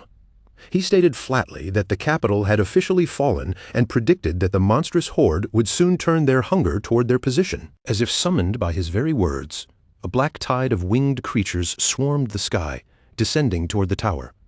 A shadow guard nearby bellowed a frantic warning that the monsters were upon them. The creatures slammed into the shimmering, azure barrier that shielded the tower, the impact vibrating through the stone floor beneath their feet. Aedes turned to the princess, attempting to offer some semblance of reassurance. He told her the tower was fortified by a powerful barrier, making it nearly impossible for the monsters to breach their sanctuary. But the illusion of safety was shattered when the scholar Lewin stumbled onto the tower wall, his body marred by fresh wounds. The princess gasped, her voice trembling as she cried out his name in sheer disbelief. Supporting his weight heavily on his staff, the scholar addressed Aedes, explaining that he had been dispatched under the direct orders of the king to evacuate the princess to safety. The princess stared at him, her alarm growing as she took in the severity of his injuries. Aedes nodded, agreeing to the plan, and mentioned that he would channel his wind magic to whisk them away to a secure location. He asked if their contacts were in place. Scholar Lewin confirmed that everything was prepared, but the princess cut him off, her brow furrowed with confusion. With a heavy, trembling heart, Scholar Lewin delivered the devastating truth. Her father, the king, had perished. The princess stood frozen, her world collapsing in an instant. The scholar explained that the king's final act had been to ensure her escape to a neighboring kingdom. Panic rising in her chest, the princess frantically asked if Aedes would be joining them. Aedes turned to her, a faint, melancholic smile touching his lips. He asked where he could possibly go that would be safe. He revealed the horrific truth: the monsters ravaging the land were his own kin, the people of Moraga. He was a pariah to both sides, and no matter where he fled, humanity would always hunt him down to claim his life. He knelt at the very edge of the stone wall, looking down at the writhing horde below, and made peace with his destiny. He declared that where a knight falls, a dragon finds his tomb, and this was exactly where he belonged. He vowed to stand his ground and defend this post until the very last of his life force faded away. Hearing the unwavering solemnity in his voice, the princess's expression transformed. The grief that had clouded her features was replaced by a sharp, steel-eyed resolve. Without a second thought, she channeled her own wind magic, propelling herself away from Scholar Lewin and landing firmly back at Aedes' side. She stood tall before him, declaring that if he intended to stay, she would become his dragon knight. She told him with fierce conviction that this was her home, and she would stand beside him to protect it. She boasted proudly that her wind-riding skills were perfected and demanded to know how they could forge their contract right then and there. Aedes looked up at her, completely taken aback, his breath stolen by her display of unwavering, fierce loyalty. Deeply moved by her devotion, Aedes reached out, taking the princess's hand in his own armored grasp. A gentle, sorrow-filled smile traced his lips as he finally gave his consent to her request. He produced a silver scale, the scale of promise, and explained that it would serve as their binding contract, just as it had in the days of old. The princess's face lit up with a radiant smile, delighted that the pact was so simple to initiate. She eagerly began to seal their bond, making a heartfelt promise that they would remain together forever. But Aedes suddenly interrupted her, delivering a heart-wrenching twist to the ritual. He murmured that their promise was, in fact, that they would never see one another again. The light vanished from the princess's eyes. Her face paled, and she stared at him, consumed by sheer shock and utter disbelief. Before she could even process his words, Aedes unleashed a powerful, controlled gust of wind, forcibly launching her and Scholar Lewin away from the tower. As they were swept into the sky, he entrusted the responsibility of the princess's safety to the scholar, his eyes never leaving her form. The princess screamed Aedes' name, her voice raw with a mix of confusion and a profound sense of betrayal as the winds carried her further and further from his side. Standing alone on the ramparts, enveloped by his own swirling wind magic, Aedes called out for her to leave, insisting that her path did not lead to a dragon's tomb. Then the nightmarish turn occurred. Scholar Lewin's eyes flared with a malevolent crimson light. With a swift, sickening motion, he plunged his hand directly into the princess's chest, ripping her still beating heart from her body. He whispered, his voice chillingly detached, that she had finally found her true place, a place for humans. Aedes watched from the tower, frozen in absolute paralyzed shock at the betrayal, while the princess's eyes widened as she stared at her own life slipping away. As his own life ebbed away, the scholar gasped out a final cryptic warning to Aedes, urging him to be vigilant and revealing that the Moraga were far from the only ones who had been cursed. The scholar's face contorted as it was consumed by a monstrous, pulsating red growth. A massive, tentacled abomination erupted from his ruined body, reaching out to snatch and devour the princess's still warm heart. The creature cackled, mocking Aedes for the succulent taste of the flesh and the stolen lifespan it was now consuming. It taunted him, asking if murdering his beloved was a fitting retribution for the dragon flames that had burned it in the past. As Aedes stood, completely shattered and staring in stunned silence, the tentacle monster erupted into a fit of maniacal, echoing laughter. It held the princess's limp, lifeless body aloft, displaying her bloodied heart for all to see, continuing its cruel taunts against the white dragon, asking if the death of his beloved was finally enough to repay the agony of his ancient dragon fire. In a final, gruesome display of malice, the monster tightened its grip, crushing the princess's heart into a mangled ruin of flesh and blood. Consumed by raw fury, Aedes and his two devoted shadow guards stood their ground against the grotesque monstrosity, their eyes burning with a vengeful, pulsing energy that illuminated the dark battlefield. In a blur of motion, the shadow of sorrow morphed into a roiling vortex of dark, suffocating power, lunging forward to catch the princess before she could hit the ground. Simultaneously, the second guard threw himself at the monster, his blade flashing as he hacked away at the creature's writhing, fleshy tentacles with lethal precision. The creature barely flinched, dismissing the assault as nothing more than a nuisance. Nearby, the shadow of sorrow sank to its knees, carefully cradling the lifeless princess within a protective, shimmering blue aura that acted as a final, desperate barrier against the encroaching malice.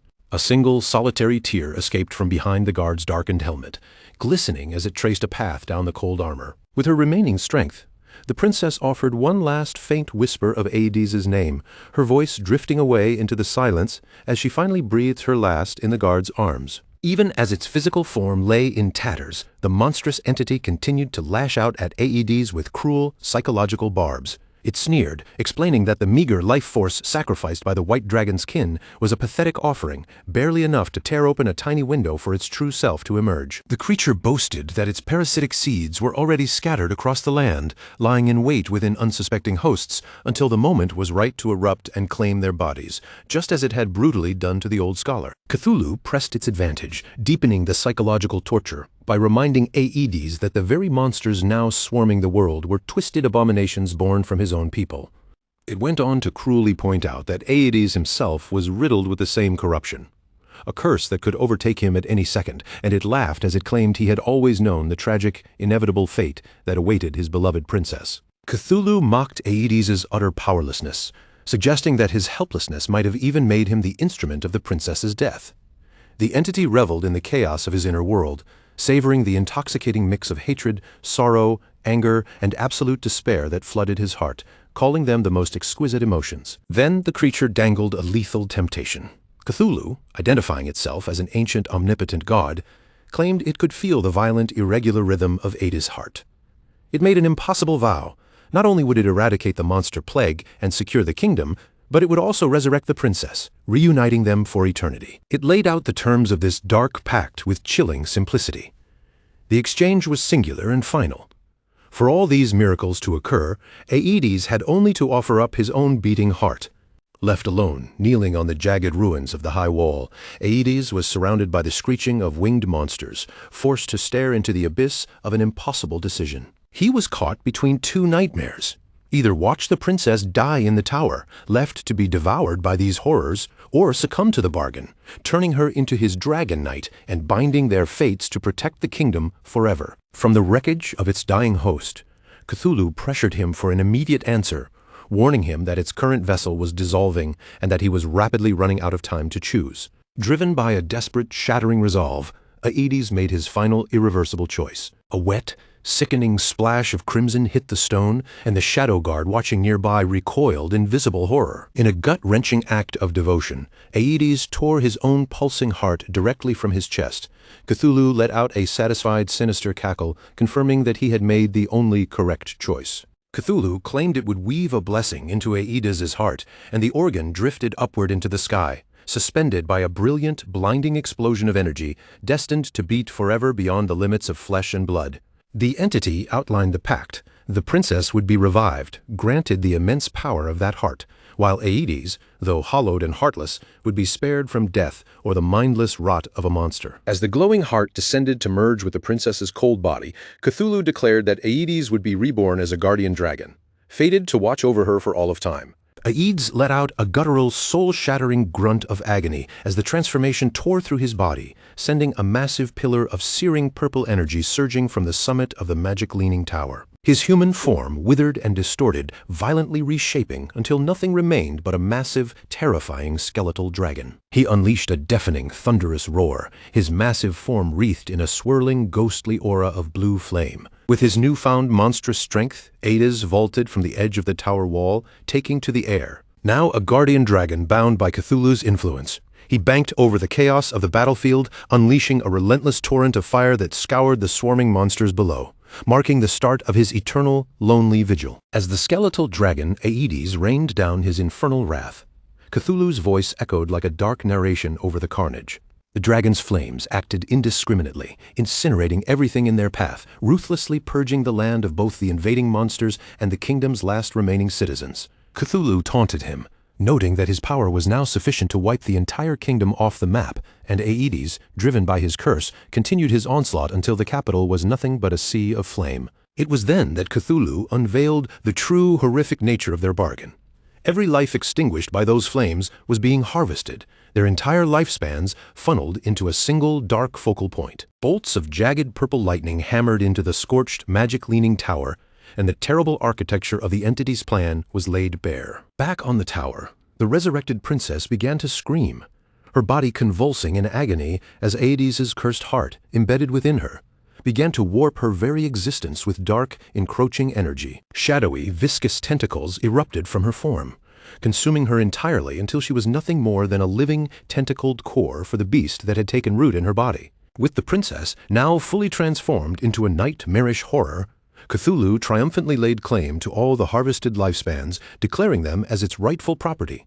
Cthulhu lamented its own diminished state, frustrated that it was too weak to possess the powerful dragon race directly, and had been forced to use a human as a stopgap. Yet it remained patient, convinced that it was only a matter of time before it could use the white dragon to reap the lifespans it required. The monstrous princess gazed up at the skeletal Aedes as he circled high in the clouds, puzzled that he had not returned now that the kingdom had been completely purged. His distance felt strangely calculated. Without warning, two glowing silver scales manifested in front of her. Cthulhu recognized them instantly. The scales of promise, vows the white dragon had forged long before their dark agreement was ever signed. The first vow was a decree of eternal separation, to never look upon the princess again, and the second was a solemn oath to stand guard over the kingdom's high tower for eternity. A wave of fury washed over Cthulhu as it realized Aedes's final brilliant act of defiance. He had anticipated the entity's treachery and used his own vows to anchor himself to the magic-leaning tower, forever locking himself away from the monster that used to be his princess. Cthulhu cursed the white dragon, enraged that he chose to exist as a mindless, zombie-like sentry rather than serve as its puppet. Baffled and thwarted, Cthulhu decided to turn the tower into its own personal nest, feeding on the life essence of anyone foolish enough to approach. It swore that its total revival was inevitable, and that it would one day rule the world once more, as the image of the solitary tower slowly faded into the mist of passing centuries. The vision dissolved, and reality snapped back to the present day at the magic leaning tower. Shadow stood on the desolate, windswept rooftop, residual purple energy still crackling across his palm. He tried to process the harrowing story he had just witnessed, wondering if it was just some elaborate ancient game lore. But his gut told him otherwise. The vision had been too visceral, and the entity's explanation of its origins felt less like fiction and more like a forgotten, suppressed history. Without warning, swirls of dark, dense purple energy materialized and began to coalesce around him. A system window materialized in the air, congratulating him on acquiring a new mythical grade skill, Shadow of Sorrow. This formidable ability could conjure 3 shadow clones for 7 seconds, each perfectly mimicking his own techniques and dealing full damage. The skill description carried a heavy, lingering note of tragedy. These were the very shadows forged by the White Dragon, Aedes, who had burned through his own immense mental energy for 15 years just to keep them from fading. Shadow stared at his hand, which was still wreathed in that ethereal violet light, instantly recognizing the power from the vision. A jolt of awe went through him. He realized this single ability could effectively quadruple his damage output for a brief, windowed burst. He couldn't help but marvel at the terrifying, overwhelming potential of a mythical grade skill. A flurry of system notifications followed, heaping rewards upon him for completing the trial. He had successfully secured the key to the Magic Leaning Tower's hidden sector, jumped to level 19, and was flooded with a cache of evolution points, rare equipment, and skill books. Among the spoils was a mysterious gate key and a detailed map for a level 20 zone designated as the Withered Bone Ruins. Shadow felt a surge of curiosity. He had never even heard of such a place. He carefully unrolled the weathered parchment, his eyes tracing the path to Withered Bone City, situated on an island in an inland sea. As he studied the geography, a realization dawned on him. It must have been a lost territory of the Moraga Empire, straight out of the legends he had once heard. Shadow became more and more certain that this newly unlocked region had some deep connection to the White Dragon's homeland. Just thinking about it made his eyes sharpen with excitement, because a place like that would never be simple. If it truly hid the White Dragon's secrets, then the treasures inside would definitely be far rarer than anything ordinary players could imagine. Since the area was meant for level 20 players and he had already reached level 19, Shadow quietly made up his mind that he would head there very soon. Before that, though, Shadow still had something else to handle. He lifted the ornate golden key in his hand, the key that opened the Magic Leaning Tower's hideout, and after looking it over for a moment, he decided there was no need to keep it for himself. This kind of thing was far more useful as a bargaining chip, so he prepared to sell it. At the same time, the view moved away from Shadow and shifted toward the hideout of the Faka Heavy Industry Guild. Inside the guild's base, Huang Huifeng and the surviving members of her guild had gathered again after their crushing defeat. The atmosphere was heavy, and everyone's faces looked dark with frustration. One guild member finally broke the silence and asked what they were supposed to do next. That new Jade-grade boss was clearly beyond their current strength, and no matter how unwilling they were to admit it, they simply could not take it down. After a pause, he suggested the only realistic choice left was to contact Shadow and ask for his help. Huang Huifeng let out a tired sigh, her expression showing both helplessness and reluctance. In the end, she nodded and accepted the suggestion. Since she had some contacts in Jianghai City who maintained a decent relationship with Shadow, she planned to ask those people to step in as middlemen. If they could smooth things over, perhaps the guild still had a chance to negotiate with him. But right at that moment, before Huang Huifeng could make any arrangements, a figure appeared silently behind her. Shadow had materialized there without a sound, standing so close that everyone's nerves instantly tightened. Huang Huifeng froze in shock, and Shadow spoke calmly, telling her there was no need to go through all that trouble. If they wanted to make a deal, they could simply trade with him directly. The guild members around her were instantly thrown into chaos. Huang Ziqing and the others stared at Shadow as if they had seen a ghost, completely unable to understand how he had entered without warning. Several of them shouted his name in alarm. Huang Ziqing's face twisted with anger, and he snapped at Shadow, accusing him of sneaking around like a thief before demanding to know exactly what he had come here for. Shadow did not look the least bit bothered by their panic. He turned and began walking away with an easy, unhurried pace, as if he had entered his own courtyard instead of someone else's guild hideout. Without even raising his voice, he told them that if he had truly come with bad intentions, none of them would still be standing there alive. Then he gave them a casual warning, saying their hideout's barrier was not as secure as they thought. It could be opened, and that was exactly how he had walked right in. Huang Hufen was still trying to calm herself down, but she quickly asked what he meant by a trade. Shadow stopped and turned back toward her. Then, under everyone's stunned gaze, he raised the ornate golden key between his fingers. He made his offer plainly, saying this was the key to the Magic Leaning Tower's hideout, and he was willing to sell it to them.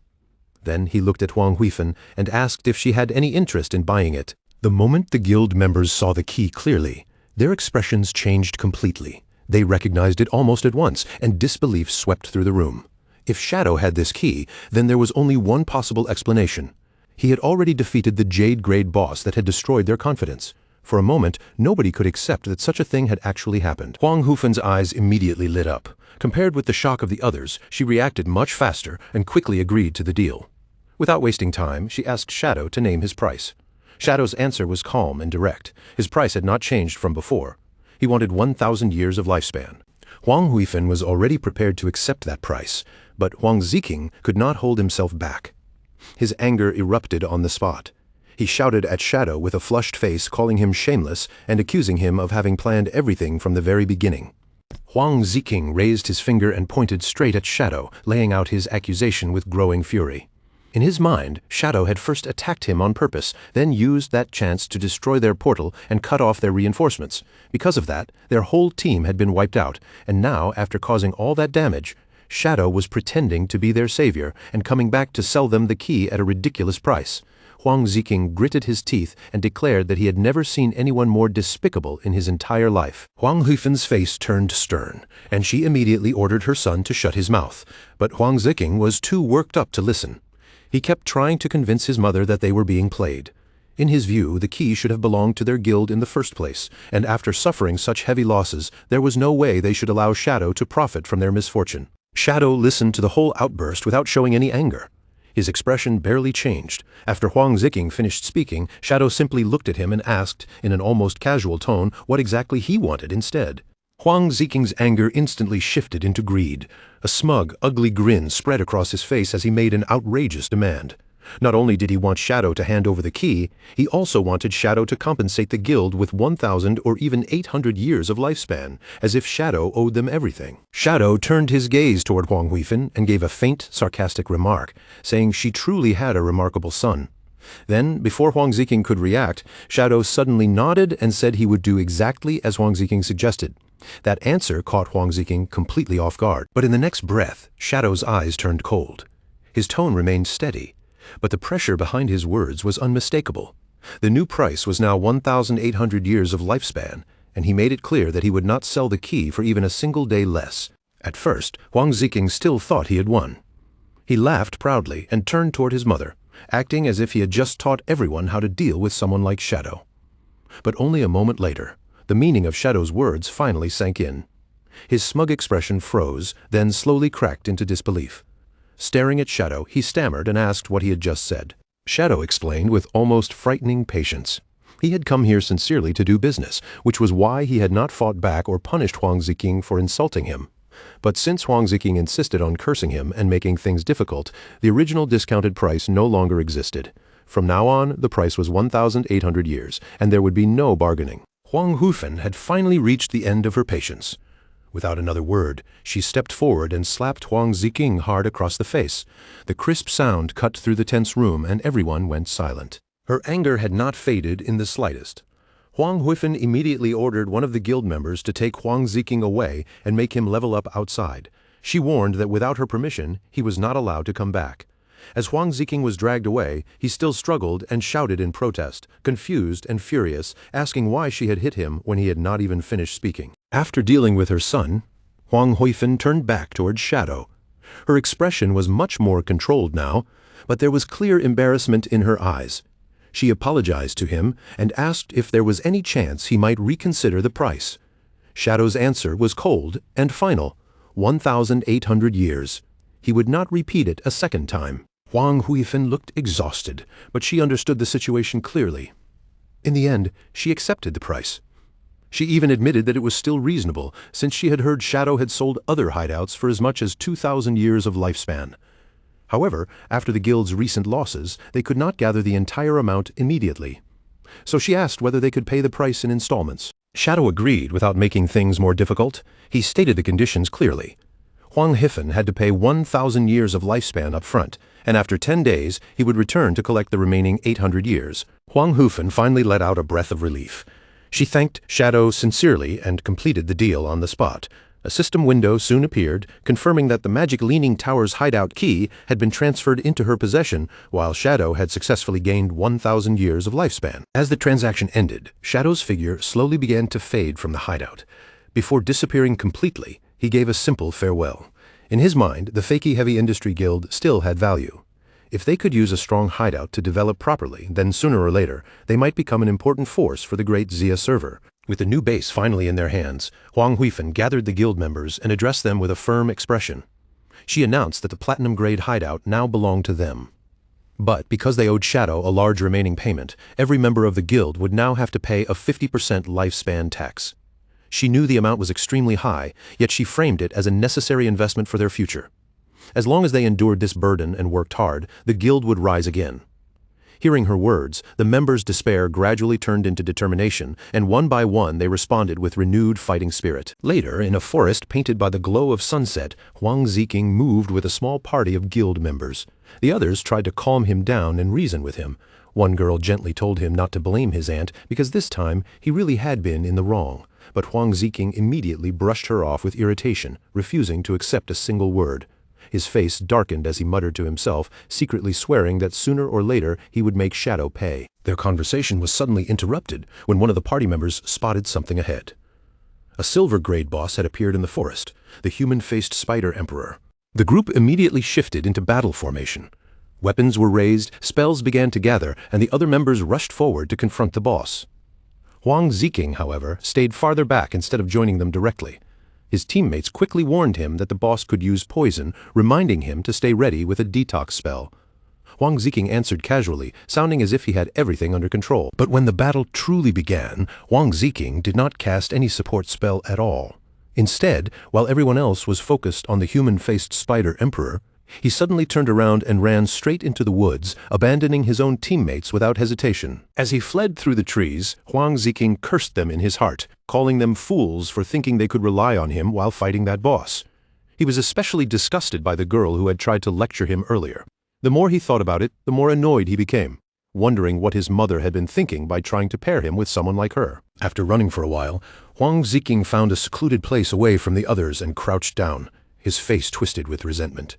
In his mind, the entire guild was filled with cowardly, spineless rats who only knew how to grow slowly and safely. They never understood what real power required. To him, the true path was to grab every chance, no matter how risky or ruthless it was. And the more he thought about Shadow, the more he convinced himself that Shadow must have become so powerful by acting the exact same way. A sinister smile slowly appeared on Huang Ziking's face. He was not nearly as foolish as those guild members thought. Did they really believe he would confront Shadow head-on without any preparation? With that thought, he summoned a dark, ornate vase into his hands. The surface of the vase looked eerie and unnatural, and a single glowing red eye stared from it like something alive. Huang Ziking proudly declared that this was a treasure he had obtained from a jade-grade chest. A system window appeared and identified the object as the Abyssal Vase. Its power was strange and dangerous.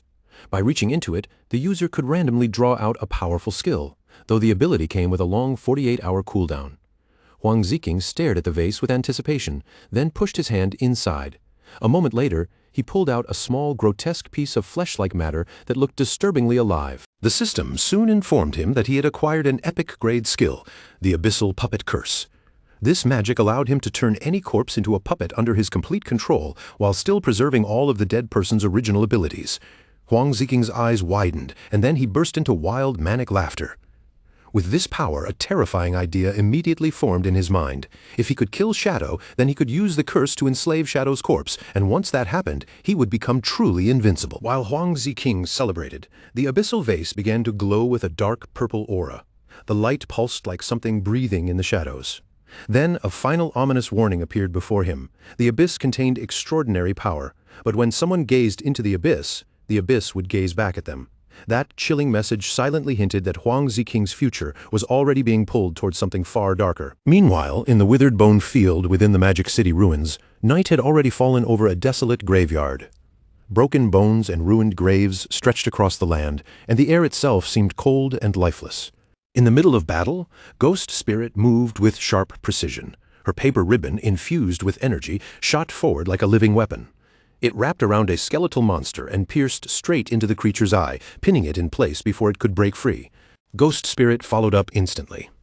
With one clean and accurate strike, she cut off the monster's head, dealing more than 5,600 damage in a single blow.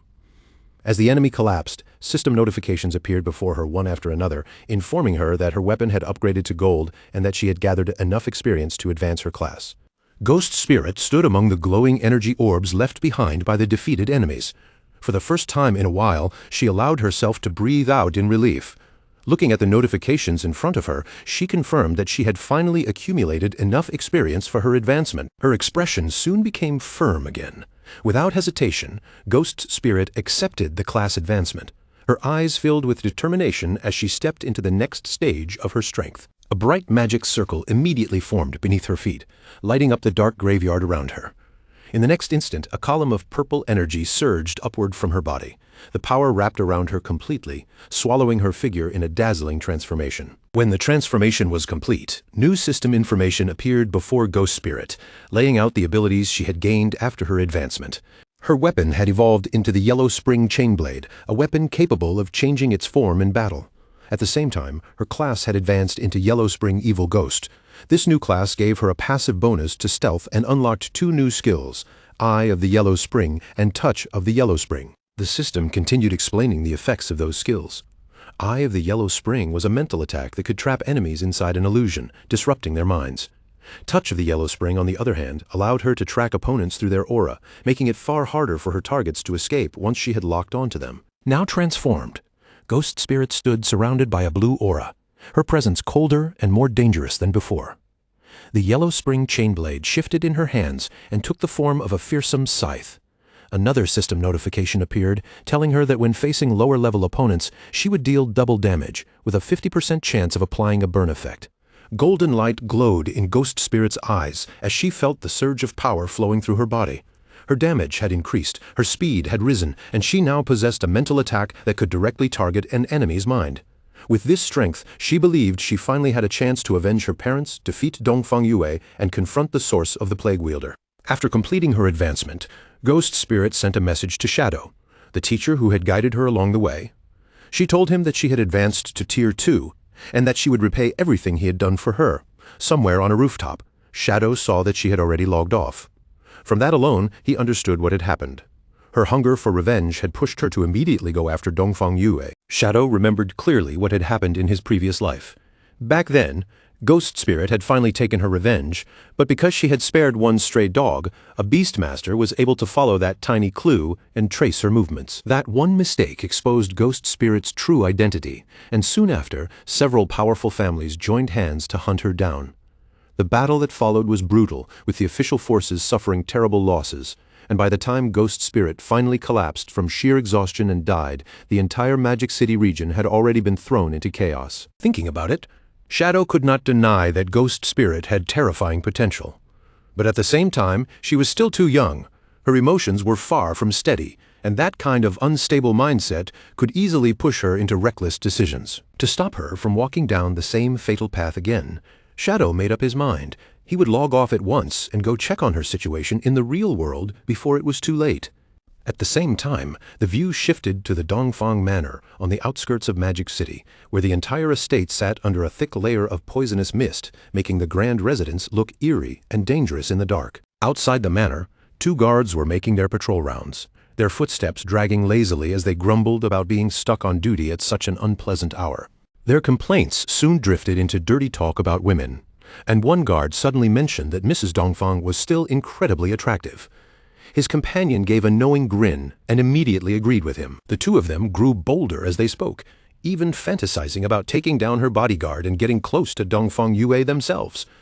But just as their thoughts became more twisted, one of the guards suddenly froze, his eyes narrowing as he noticed something moving inside the mist. From within the hazy fog, the figure of Dongfang Yue slowly took shape before their eyes, like a dream stepping out of the darkness. She appeared in a revealing black dress, kneeling in front of them with an almost teasing posture. The two guards were instantly stunned, their mouths hanging open as they stammered in disbelief, asking why she had come here and why she was dressed like that. The illusion leaned closer, her voice soft and tempting as she whispered that she could no longer stand her useless husband. She said she needed other men to satisfy what he could not, then asked the two guards whether they had the courage to do it. The guards were completely bewitched, their eyes glazed over and their faces flushed with greedy excitement. Drooling like fools, they could barely believe such luck had fallen on them and eagerly asked if she was truly serious. In their excitement, the two guards even began arguing over who should go first. The kneeling illusion of Dongfang Yue only smiled slyly and suggested that they did not need to fight over it because the two of them could enjoy her company at the same time. But before either guard could take another step, a sharp streak of purple energy flashed through the mist, slicing across both of their necks in an instant. Their headless bodies dropped heavily to the ground, and at the same moment, the illusion of Dongfang Yue faded away like smoke. Dark energy burst from the severed wounds as a magical ribbon spun around the fallen guards. Ghost Spirit stepped out from the shadows without a sound and calmly caught the weapon as it returned to her hand. Without wasting even a second, she sprang upward, her body cutting through the air as she moved to escape from the manor grounds. Meanwhile, Dongfang Yue's terrifying bodyguard, the Fart Master, was lounging in a hammock as if nothing in the manor could possibly threaten him. But then his senses suddenly sharpened. Without even opening himself fully to alarm, he muttered to himself that a little mouse had somehow slipped into the estate. Ghost Spirit landed lightly on the roof of the manor, her feet touching the tiles so quietly that not even the night seemed disturbed. She stopped there for a brief moment, her gaze sweeping over the surroundings as she silently judged the situation and prepared her next move. But in the very next instant, her expression changed. From above, the Fart Master descended with terrifying speed, crashing toward her before she could fully react. He seized Ghost Spirit by the throat in midair, his grip locking around her neck, and the two of them dropped together like a stone toward the ground below. As they fell, he unleashed his infamous signature attack, releasing a violent blast of gas from behind him that slammed toward the ground with explosive force. The impact blasted open a crater in the courtyard, and the Fart Master pinned Ghost Spirit down at the center of it. Looking down at her with mockery in his eyes, he explained that his ammonia barrier covered the entire manor, so the moment she entered, he had already sensed her presence.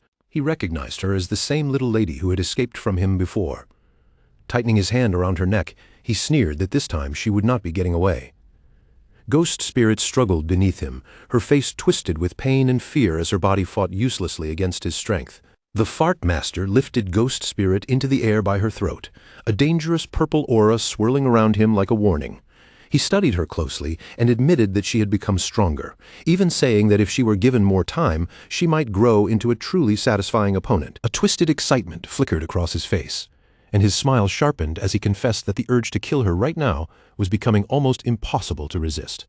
Ghost Spirit continued to struggle in his grip, while the bodyguard wrestled with his own thoughts. Part of him told himself to wait, to let her grow stronger first so the fight would be more enjoyable. But he immediately contradicted himself, admitting that his self-control was slipping. He cursed under his breath, tormented by the decision, and then his hand tightened without restraint. A sickening crack rang out as his grip crushed down. The Fart Master suddenly froze in panic, realizing with horror that he had accidentally crushed her neck and killed her. Horrified by what he had done, he released his hand, letting Ghost Spirit's lifeless body fall limply to the ground as he shouted in despair. But at that very moment, his entire body stiffened. A purple energy claw suddenly pierced straight through his chest from behind. In disbelief, he slowly turned his head and saw Ghost Spirit standing behind him, her arm driven deep into his back. The body he had just dropped was nothing more than a decoy. The Fart Master stared in complete confusion, unable to understand what had happened. He had been absolutely certain that the Ghost Spirit in his hand was real, and that she had already died. Ghost Spirit's eyes glowed a chilling red as she revealed the truth. From the beginning, he had been trapped inside her illusion, created by her new skill, the Eye of the Yellow Spring. Then, with a cold and merciless voice, she told him to die. With Ghost Spirit's purple energy claw still piercing through him, the Fart Master struggled to make sense of it. He could not understand how someone like him had been pulled into an illusion without realizing it.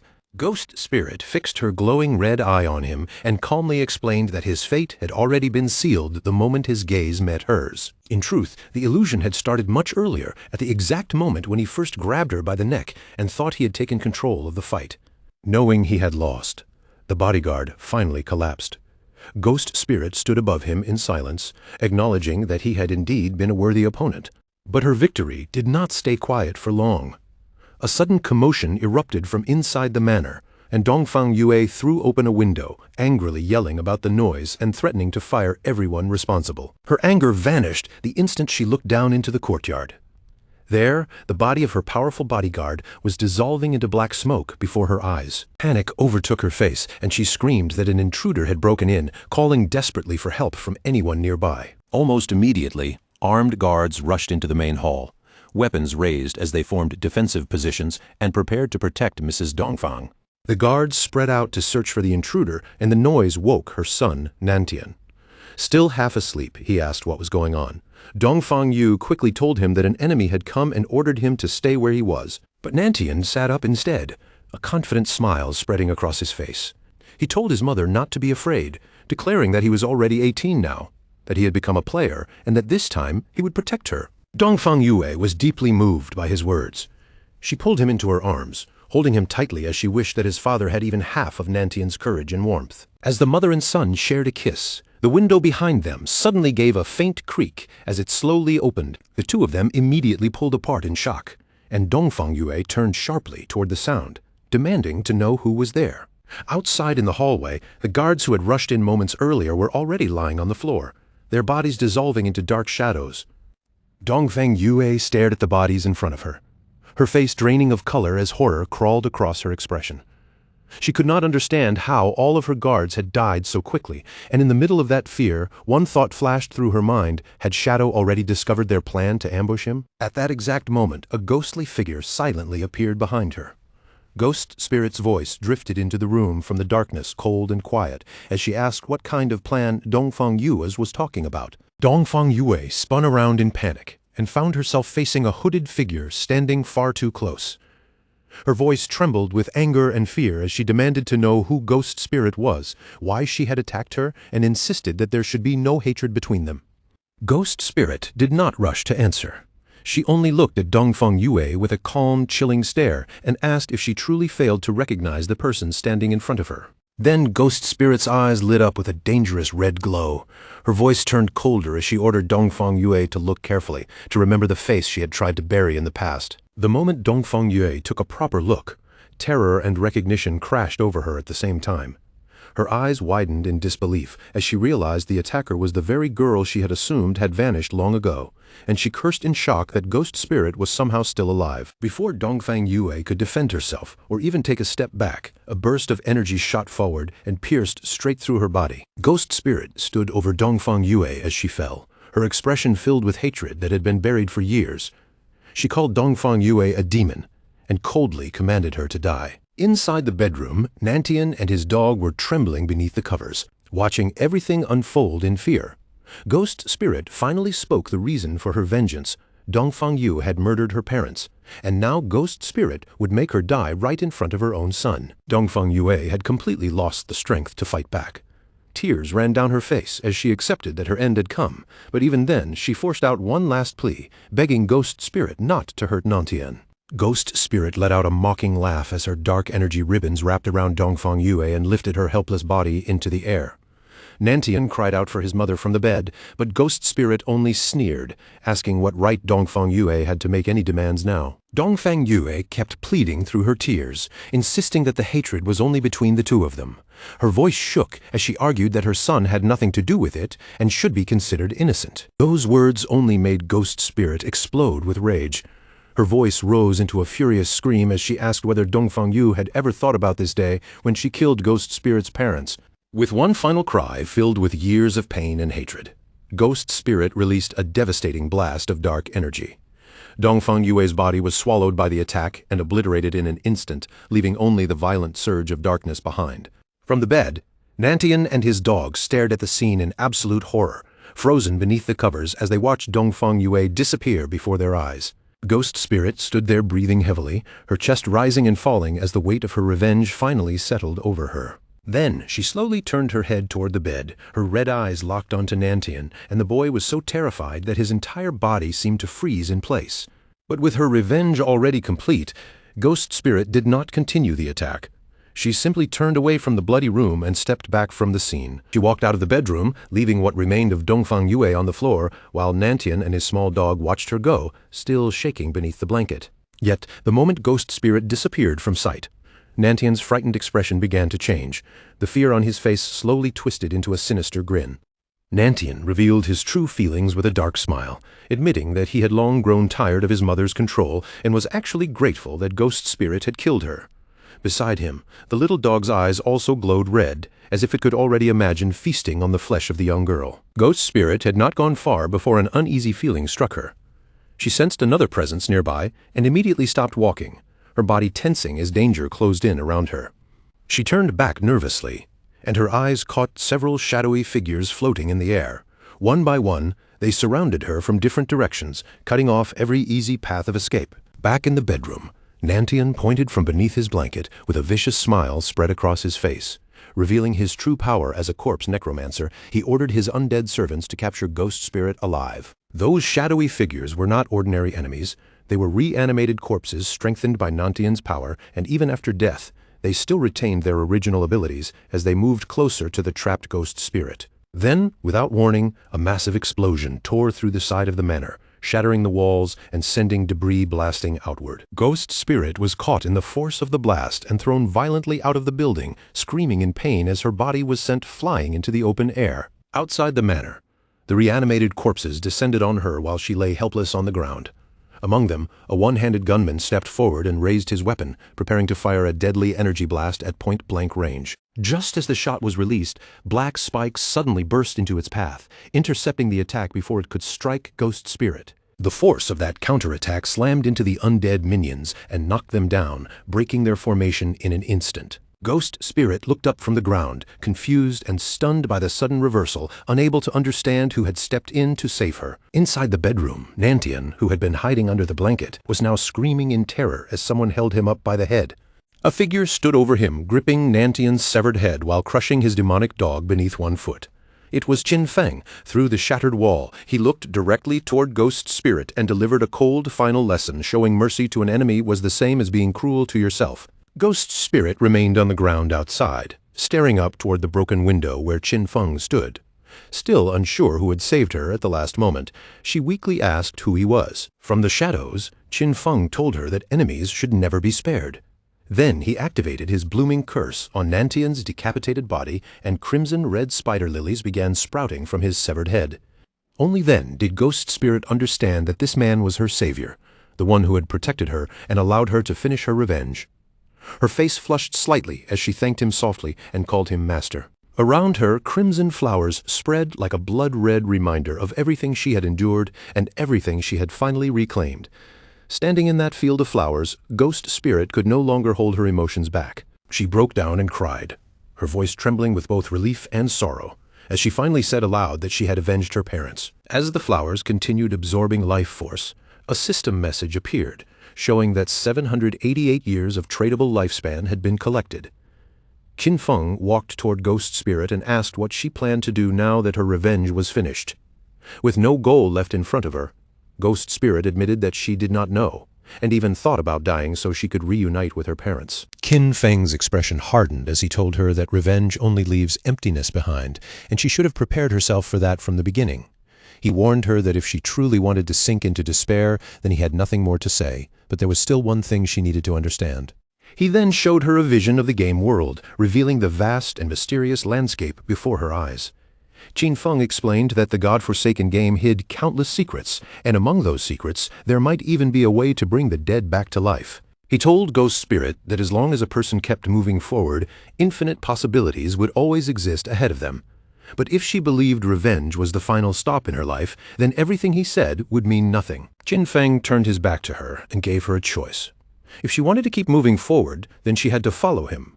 But whether she chose that path or not was entirely up to her. After a brief moment of silence, Ghost Spirit's eyes changed.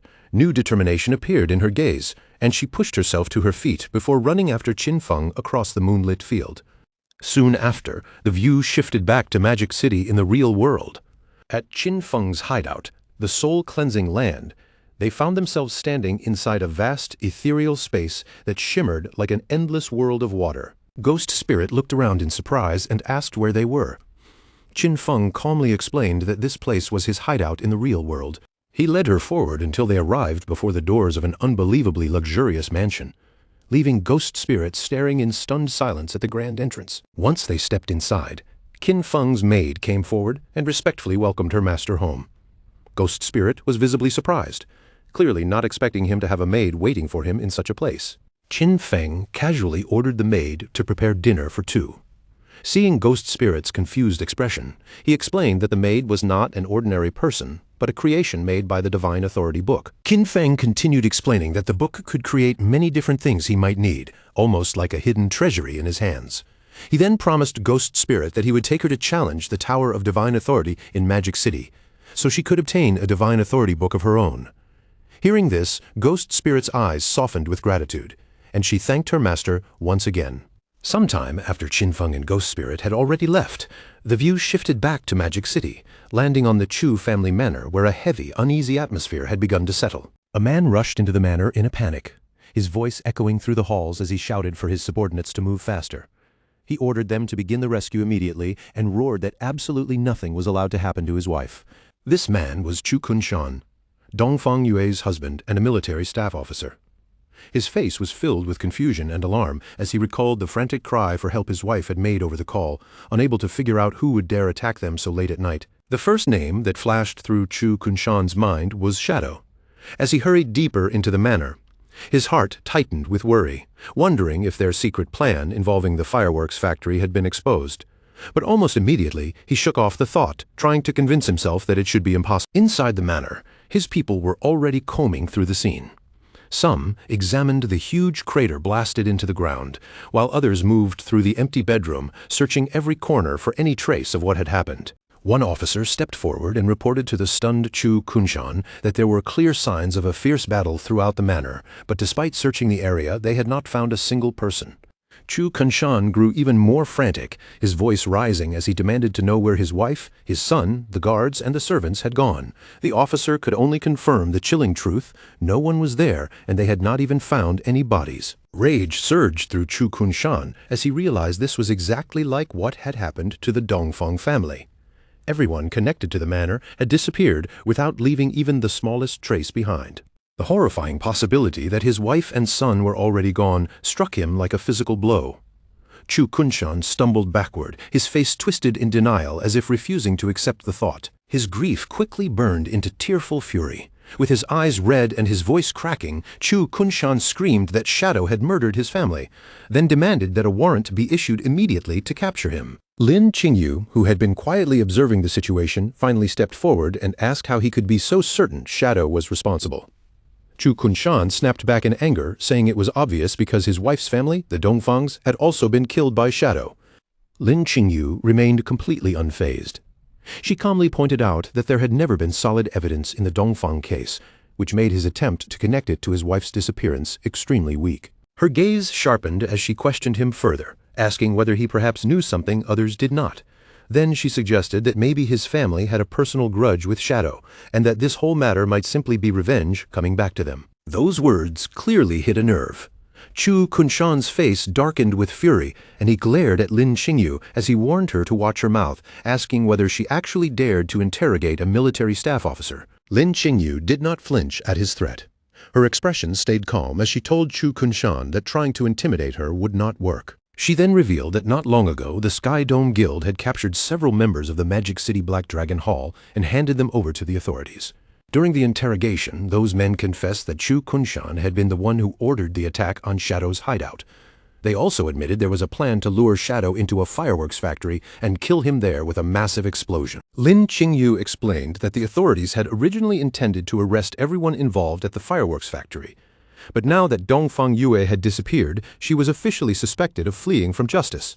Lin Qingyu then accused Chu Kunshan of abusing his authority and conspiring to carry out a terrorist act before coldly requesting that he come with them for investigation. Two officers immediately stepped forward and seized Chu Kunshan by the arms. Shocked by the sudden arrest, he struggled violently and shouted at them, demanding to know what they thought they were doing. Chu Kunshan turned his anger on Lin Qingyu, yelling that she had gone too far. He accused her of colluding with a worthless guild and actually daring to arrest an official like him. Even as he thrashed against the officers restraining him, Lin Qingyu remained calm. She stated that his official position meant nothing to her, because she only stood on the side of justice. Chu Kunshan kept fighting, roaring for them to let him go. Lin Qingyu coolly advised him to cooperate with the investigation. If he was truly innocent, she said, then once everything was proven, he would still have the chance to settle the score with her later. Then Lin Qingyu delivered one final chilling piece of information. Chu Kunshan would be taken to Magic City Prison for interrogation, a place where lifespan drained 100 times faster than normal. With an icy look, she told him to prepare himself. As Chu Kunshan was dragged toward an armored truck, his protests grew even louder. He screamed that they had no right to do this to him and threatened to report every single one of them. Unseen by the officers, two figures were watching from the branches of a nearby tree. One of them confirmed in a low voice that the noisy man being arrested was their target, Chu Kunshan, the military staff officer. The two figures exchanged smug smiles and bumped their fists together. Purple energy began to surge around them, making it clear that they were ready to make their move. Later that night, a convoy of armored trucks rumbled along a dark forest road, their headlights cutting through the trees as they transported the prisoner away. Inside the lead vehicle, Chu Kunshan was still angrily protesting his arrest to Lin Qingyu. One guard responded in a steady voice that the arrest order had come from above, and that single sentence left Chu Kunshan momentarily speechless. But without warning, a brilliant blast of energy tore through the night and came hurtling straight toward their vehicle. The blast slammed into the armored truck with terrifying force, knocking it violently off the road and sending the entire vehicle crashing over in a chaotic wreck. Inside the overturned truck, Lin Qingyu braced herself against the twisted interior, gritting her teeth as she cursed under her breath. When she turned her head, her eyes widened in shock. The guard who had been sitting beside her was already dead, his terrified expression frozen on his face. Pinned by the wreckage, Lin Qingyu quickly realized she could not move. Then the roof of the truck was suddenly ripped open from the outside, metal tearing apart with a harsh screech. A hand reached down through the opening and grabbed the unconscious Chu Kunshan by the collar, dragging him out of the wreck like he weighed nothing. Standing on top of the overturned vehicle were the two attackers, a man with a pompadour and a girl with blue hair. The man lifted Chu Kunshan up and grinned, declaring that the mission had been ridiculously easy. At that moment, reinforcements from the second truck rushed onto the scene. Weapons raised, they shouted for the pair to release the prisoner immediately and surrender. But the two attackers only laughed in response, looking down at the officials with open mockery as if they had no fear of being surrounded. Just as the arriving officers aimed their weapons, one of them suddenly sensed something else and looked up, realizing there was another danger coming from above. A huge, muscular man with glowing red eyes dropped down from the trees, swinging a massive flaming hammer through the night air. He brought the blazing weapon down with monstrous strength, smashing it into the official's vehicle. Then he leapt away just as the truck erupted into a massive explosion, screams tearing out from the flames.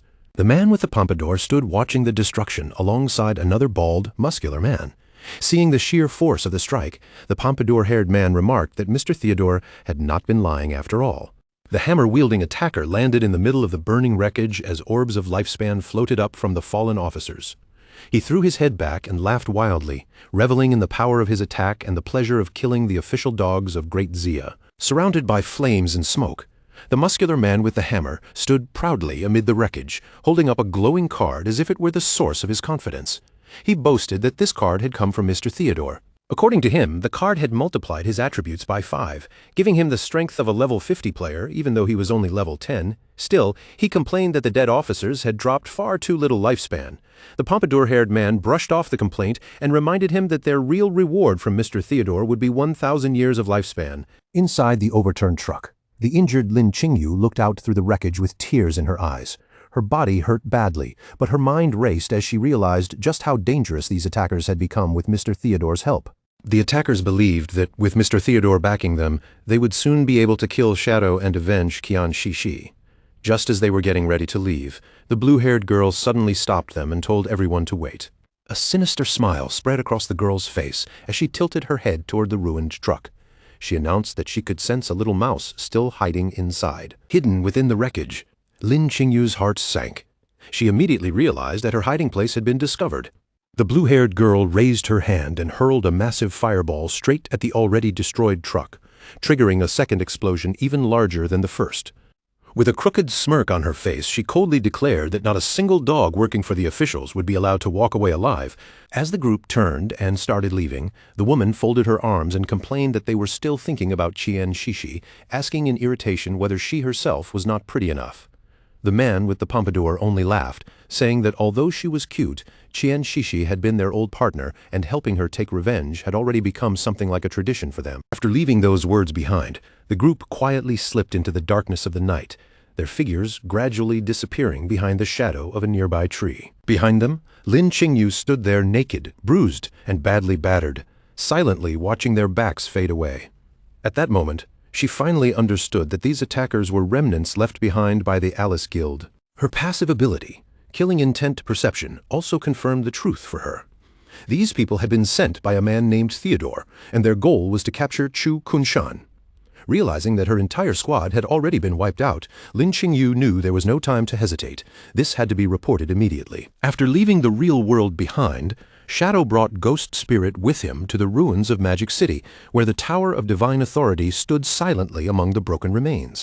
Seeing Ghost Spirit's surprised expression, Shadow calmly explained that the NPC guarding this tower was known by players as Old Mom. But her real identity was far more important. She was Queen Vir of the Waning Moon. Shadow then told Ghost Spirit about Queen Vir's miserable past. Long ago, Vir had personally witnessed her own son and daughter being brutally murdered before her eyes. That unbearable shock shattered her mind, and ever since then, she had lived inside the illusion that her children were still alive, often handing players quests that were nearly impossible to complete. But Shadow also revealed that there was a special way to take advantage of her delusion. If a young man and a young woman entered the tower together, Queen Vir would mistake them for her long-lost children. Once that happened, the challenge would become much easier, and the rewards they could receive would also become far better. Then Shadow turned to the horrified Ghost Spirit and gave her a very serious instruction. The moment they stepped inside, she had to call the NPC Mom without hesitation. This was exactly why players had given Queen Vir that strange nickname in the first place. As for everything else, Shadow told her to leave it to him. Ghost Spirit still looked uneasy. But after a brief pause, she finally nodded and agreed. The two of them then walked side by side toward the huge glowing doors of the tower. Once they entered, a shining path stretched out before them, guiding them forward through a vast, star-filled space.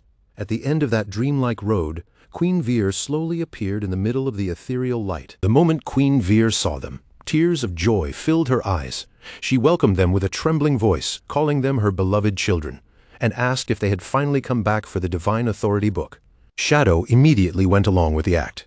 Without showing the slightest hesitation, he nodded and confirmed that this was exactly why they had come, softly addressing her as Mom.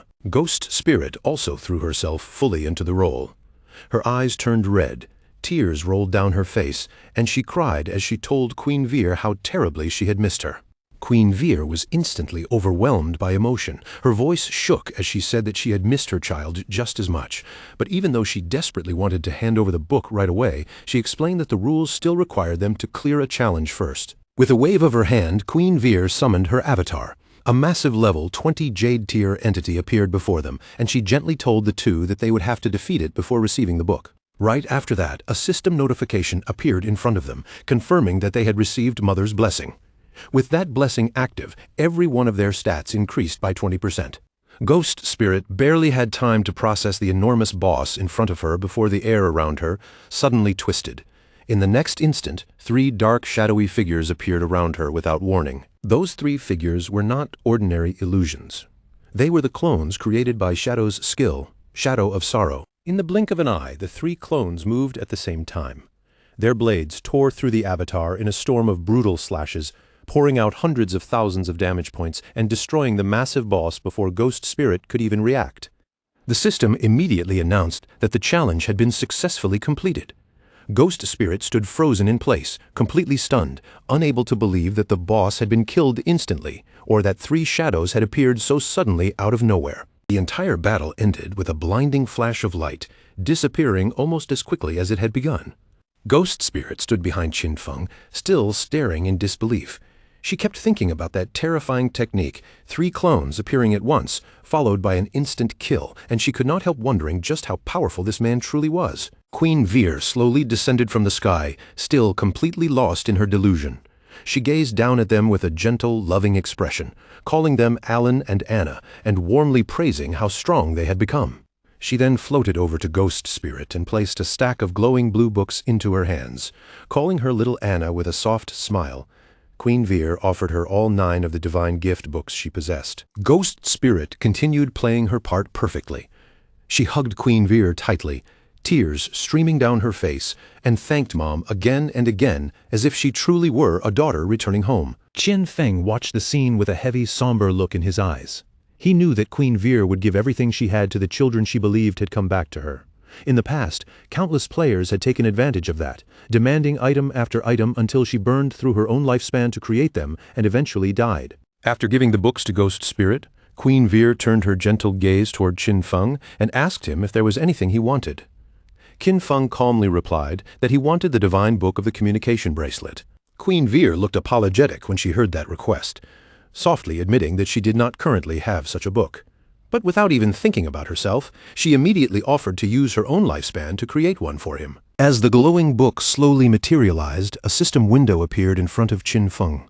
It confirmed that he had obtained the divine book of the communication bracelet, but the cost had been 150 days of his lifespan. Queen Vir looked at him with a warm, touched smile.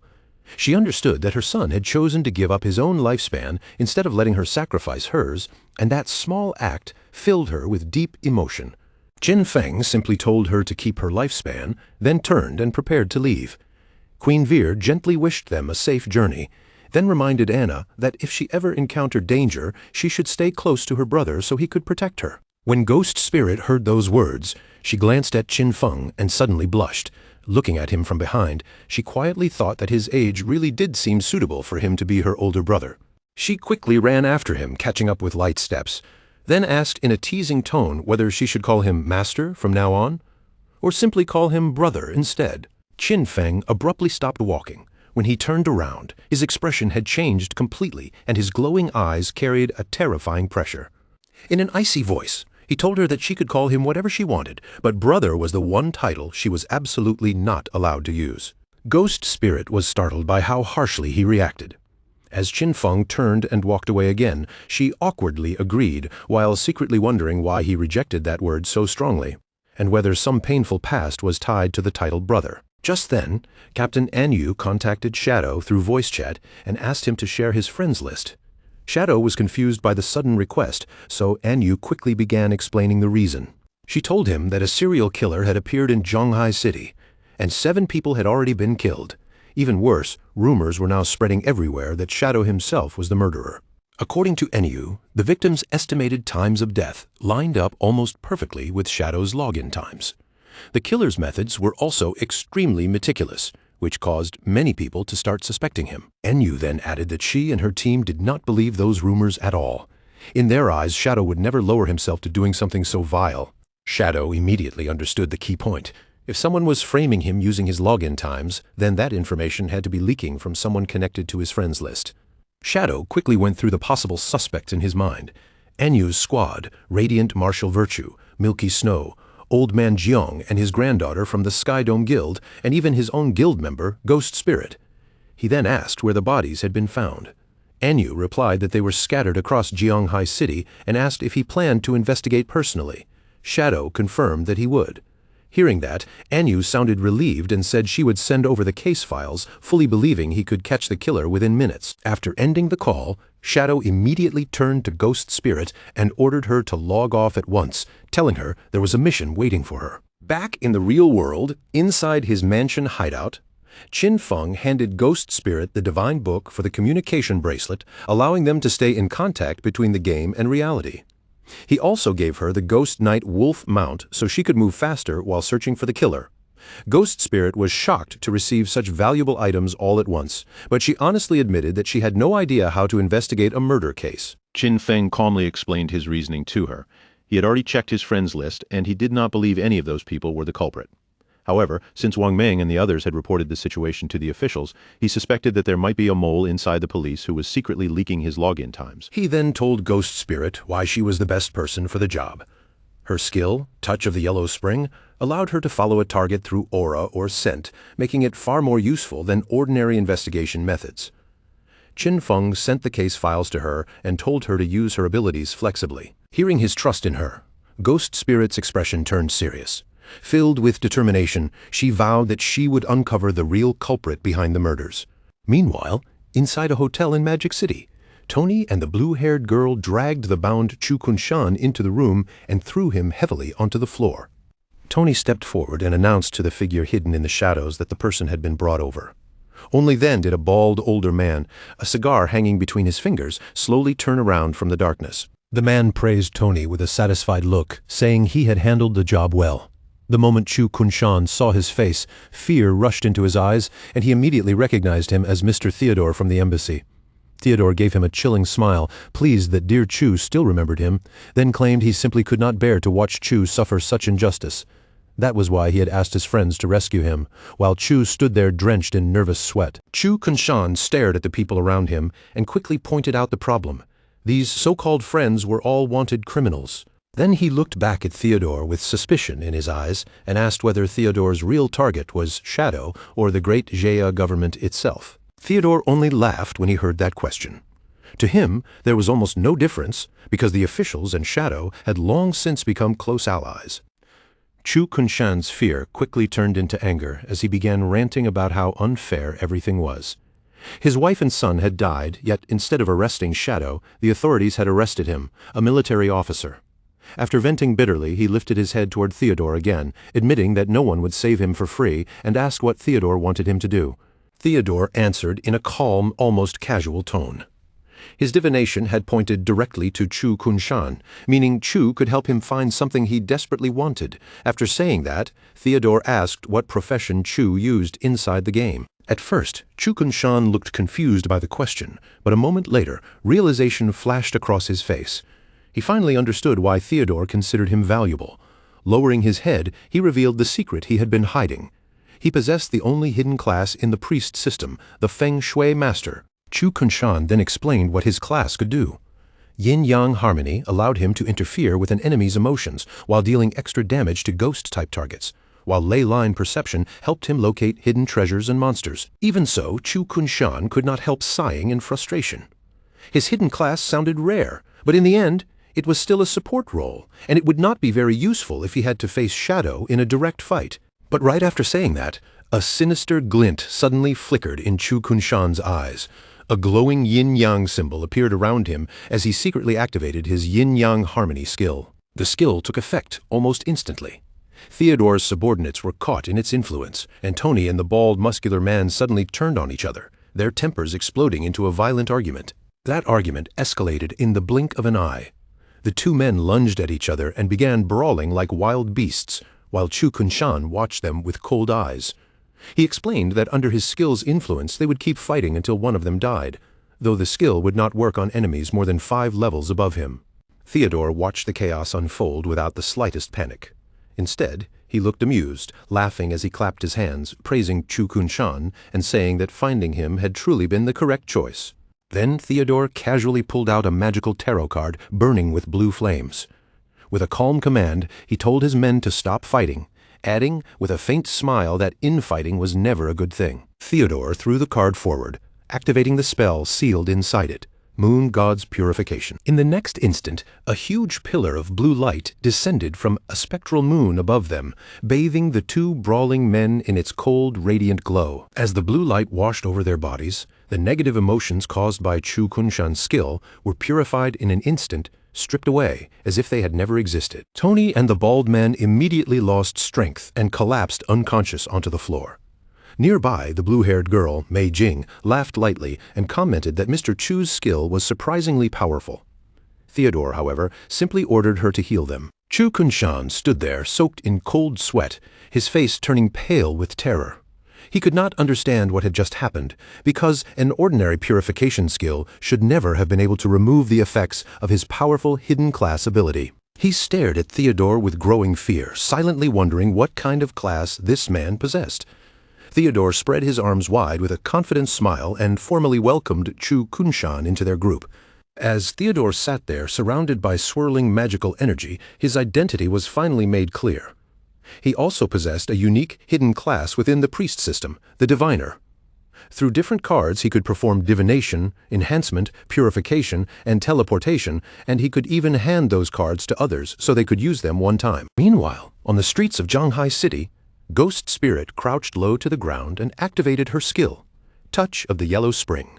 A red aura slowly spread from her fingertips as she carefully sensed the lingering traces in the air. After a moment, her eyes sharpened and she declared that she had found the killer's aura. The crimson trail stretched away into the distance, and Ghost Spirit immediately pointed in that direction, signaling her ghost night wolf to follow it. She climbed onto the wolf's back and gave the order to move out. The beast sprang forward at once, racing through the empty city streets as they chased the blood-red trail ahead. The focus then shifted to a high-rise apartment, Qin Feng's former residence, where a sudden knock sounded from outside the door. Inside the apartment, Qin Xiaoyu opened the door with a bright, expectant smile on her face, cheerfully greeting the visitor as Mom. Standing at the doorway were a middle-aged woman in a suit and a tall, white-haired man dressed just as formally. Qin Xiaoyu immediately looked excited and asked whether the man had come to buy the house, happily praising the woman for finding a buyer so quickly. But the woman's expression turned apologetic as she quickly corrected her.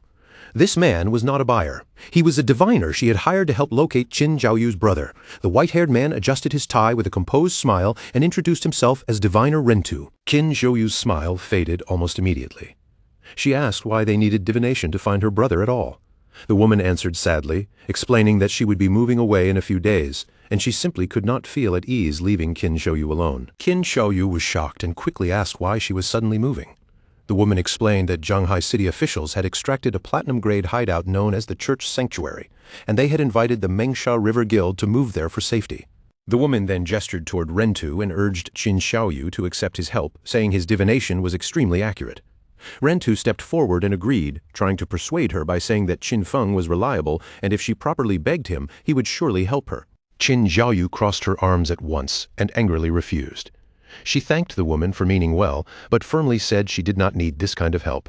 With bitterness in her voice, she said that after 19 years, if Qin Feng had decided he did not want her, then that was simply how it was. She coldly questioned what the point of finding him would even be. But deep down, Qin Xiaoyu was thinking about something else entirely. She was currently guarding Shadow's hideout and saw him often, and she was convinced that sooner or later Shadow would notice her abilities and allow her to join his guild. The woman let out a helpless sigh, clearly unable to do anything about Qin Xiaoyu's stubbornness. She still advised her to at least try the divination, then excused herself to go pack her things, leaving Rentu behind in the apartment. Rentu turned to Qin Xiaoyu and asked whether she had any items her brother had used, since they would make the divination easier. Qin Xiaoyu immediately snapped back at him, repeating that she did not need him to divine anything. Rentu ignored her refusal completely and walked straight into the apartment, scanning the room as he moved. He said he had heard that the siblings had once lived together, so the house itself would be enough as a medium. Qin Xiaoyu hurried after him, angrily demanding to know who had allowed him to come inside. Rentu gave her a charming smile and said he felt they were connected by destiny, so he would perform the divination for free. Without waiting for her approval, he raised a card glowing with blue magical energy and told her she could simply look at the result if she was satisfied. That was good, and if not, it did not matter. A holographic tarot card immediately appeared in midair, hovering between them with a faint magical glow. Rentu activated the divination card, and an image slowly formed on its surface, showing a dark figure lying motionless in the depths of the sea. With a regretful expression, Rentu interpreted the vision for Qin Xiaoyu. He told her that her brother had already been burned to death, and that his corpse had sunk into the ocean. Qin Xiaoyu froze completely, struck speechless by the news. Ironically, at that exact moment, the real Qin Feng was perfectly fine, relaxing comfortably on a sofa inside his hideout, but Qin Xiaoyu, unaware of the truth, suddenly exploded with rage. In her mind, she furiously cursed Qin Feng as trash for dying so easily. She believed he should have stayed alive long enough for her to become powerful and trample him under her feet herself. Outwardly, Rentu only maintained a solemn expression and offered her his condolences. Then Rentu smoothly changed the subject, saying he had heard that Qin Xiaoyu had interacted with Shadow before. He claimed his divination had already located Shadow and asked whether she wanted to go with him. As he held up a golden card, he explained that he could teleport her there immediately. Rentu then manipulated her even further, suggesting that although her brother was dead, everything would still turn out well if she accepted Shadow as her new brother. Qin Xiaoyu agreed without hesitation.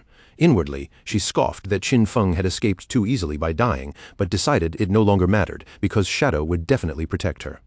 As she accepted, Rentu activated a blue magic circle beneath their feet, and the two of them were instantly transported away. When they reappeared, they were no longer in the apartment. Instead, they stood inside a dark, dirty room that looked like an abandoned laboratory. Qin Zhaoyu looked around in confusion and asked where Shadow was. Rentu's expression darkened as he slowly removed his suit jacket, then answered coldly that he should be the one asking her that question. Before Qin Zhaoyu could react, Rentu suddenly swung his fist and slammed a vicious right hook into her face, hitting her so hard that she coughed up blood.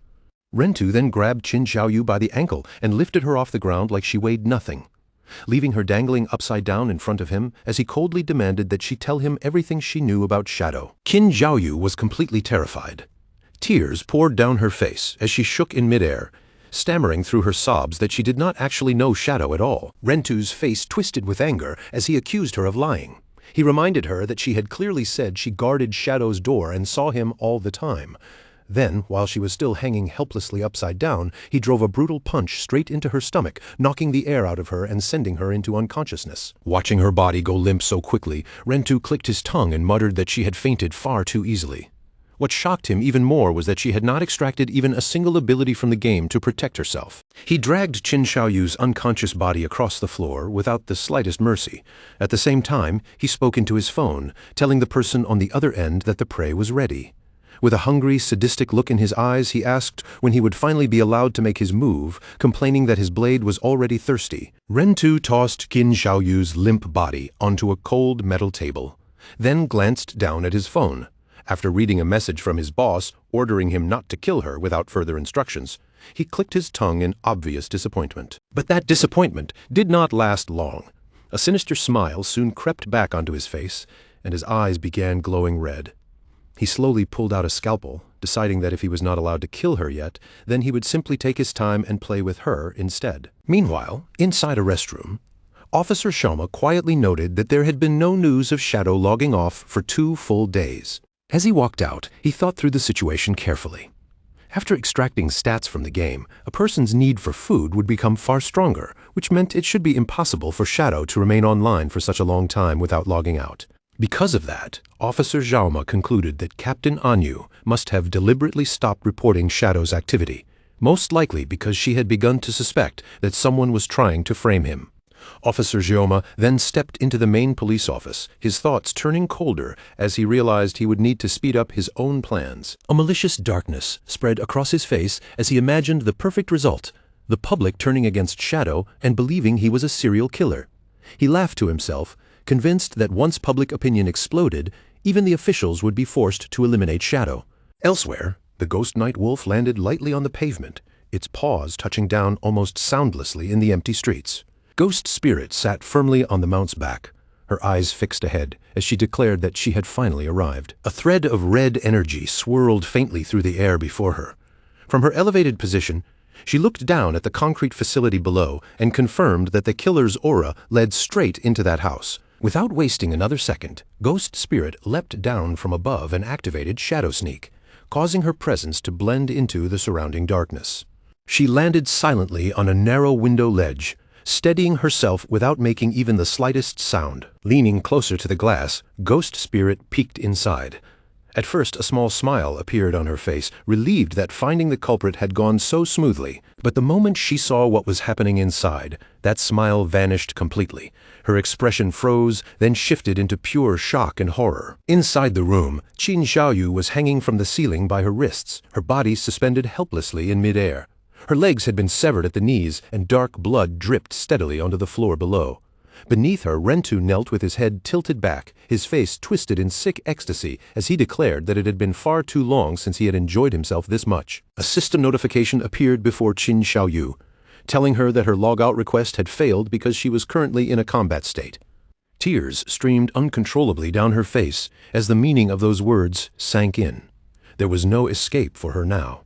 She remained suspended from the ceiling by her wrists, unable to break free no matter how desperately she struggled. Her legs had already been cut away, with crude bandages wrapped around the ruined wounds in a horrifying attempt to keep her alive. Qin Zhaoyu screamed in unbearable agony while Rentu laughed wildly beneath her. She could not understand why something this cruel was happening to her. All she had wanted was to sell a house. Yet, somehow, she had been dragged into this nightmare. Trapped in a place that felt no different from hell. She could feel death closing in on her little by little. Swallowed by despair, she cried out from the depths of her heart, begging for anyone at all, to save her. In that darkest moment, the image of her brother, Qin Feng, suddenly surfaced in her mind. For the first time, she thought that if Qin Feng were here, maybe he would save her. But that thought only made her pain sharper. She cursed her brother in her heart, wondering why he had to die and leave her all alone. Then, without warning, a bright green light spread over her broken body, wrapping her in a strange, warm glow. Qin Xiaoyu watched in confusion as magical energy began knitting her flesh back together. Realizing that someone was casting a healing art on her, hope briefly returned to her tear-filled eyes, and she thought someone had finally come to rescue her.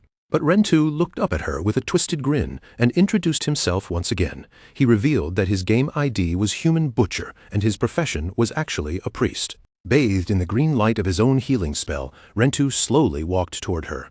With terrifying calmness, he told her not to worry because he would not allow her to die so quickly. He covered his face and burst into uncontrollable laughter, then explained his sick belief with chilling excitement.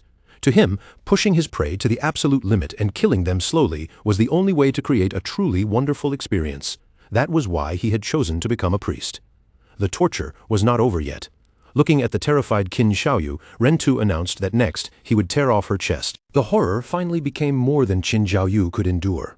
Her eyes rolled back, foam gathered at her mouth, and her consciousness collapsed as she fainted again. Rentu stared at her limp body with disappointment, mocking her for passing out so easily and calling her nothing more than a weak little girl. Suddenly, Rentu sensed danger. His expression changed instantly, and he jerked his body aside, just in time to dodge a fast-moving object flying toward him. A cloaked figure descended from above, purple light glowing from beneath the hood. It was Ghost Spirit. Ghost Spirit activated Blade of the Underworld, sending out a glowing ribbon of energy that pierced straight through Rentu and lifted him into the air.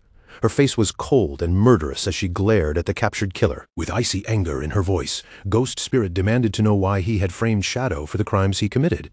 Rentu immediately activated his healing art, still wearing an arrogant expression as if he believed the situation remained under his control. But his confidence lasted only a moment. The glowing ribbon tightened around his body, locking him in place and completely immobilizing him. Ghost Spirit dropped from above with terrifying speed, grabbed Rentu by the throat, and slammed him down with crushing force. She pinned Rentu against the cracked wall, her grip tightening as she threatened to saw off his legs if he refused to confess everything. Faced with her rage and completely defeated, Rentu trembled and stammered that he would tell her everything. At the same time, the focus moved to the desolate ruins of Jianghai City, where the broken streets lay silent beneath a heavy atmosphere. Captain Anyu, Wang Meng, and Little Black were gathered together in a serious discussion. Anyu pointed out that ever since they had stopped reporting Shadow's log-in times, no new murders had occurred, which proved that someone really had been trying to frame him. Little Black angrily defended Shadow without hesitation. She argued that a powerful expert like him would never be some twisted serial killer. If Shadow truly wanted to kill someone, he would simply reduce them to ashes instead of leaving bodies behind to be discovered. Captain Anyu understood that perfectly, but her expression remained grave. She explained that even though they knew Shadow was innocent, the public did not know the truth. She worried that once the rumors spread further, they would cause massive chaos, and that might be the killer's real goal. If public panic kept growing, the officials might be forced to kill Shadow just to calm everyone down, even if they knew he had been framed. Little Black then asked in a low voice whether the officials could actually defeat Shadow. Enyu gave a grim smile and admitted the answer outright: they could not. Enyu explained that if the government truly clashed with Shadow, the price would be devastating. Great Xia would suffer heavy losses from within, and once the country weakened, other nations would never miss the chance to take advantage of the chaos. Wang Meng's expression turned serious, as he said they had to clear Shadow's name as quickly as possible. After thinking through the clues, he concluded that the person trying to frame Shadow was most likely hiding among the Jianghai City officials. Captain Anyu fell into deep thought. If they were looking for someone inside the Jianghai officials who also held a personal grudge against Shadow, then after narrowing it down, only one person came to her mind. At that same time, Officer Xiaoma stood alone inside his office, his face covered in nervous sweat as he stared down at the phone in his hand. He was growing more and more frustrated. 2 full days had passed, and there was still no sign of Shadow logging off. Even worse, he began worrying that Rentu might have lost control and accidentally killed the prey before the plan was complete. In the darkness of the empty office, Jaume's thoughts were completely swallowed by his obsession with Captain Anyu. Her face kept appearing in his mind, and he convinced himself that as long as Shadow continued to exist, he would never have a chance to possess her. Driven by desperation, Jaume tightened his grip around a glowing card. In his twisted mind, he told himself that for Anyu's sake, even if he had to become the enemy of all Great Jia, he would do it without hesitation. Just then, his phone suddenly vibrated in his hand. Jaume quickly checked the message, which appeared to be from Rentu.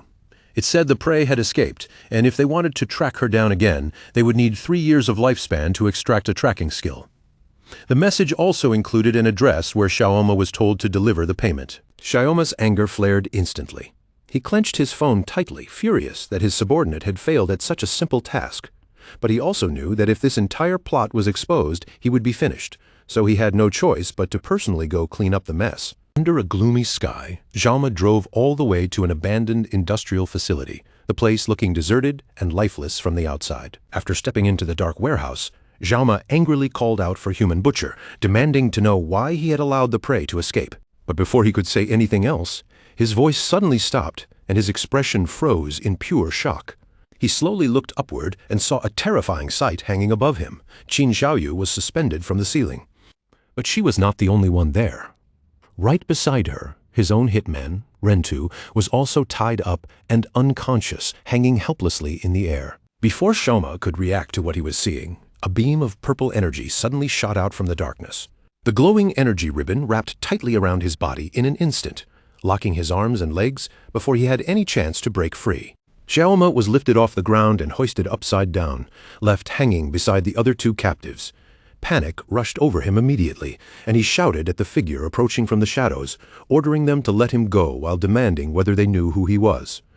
Ghost Spirit stepped out from the darkness, her eyes glowing with a menacing red light. In a calm voice, she said she knew exactly who he was, Ma Niliang, the son of Jianghai City's mayor.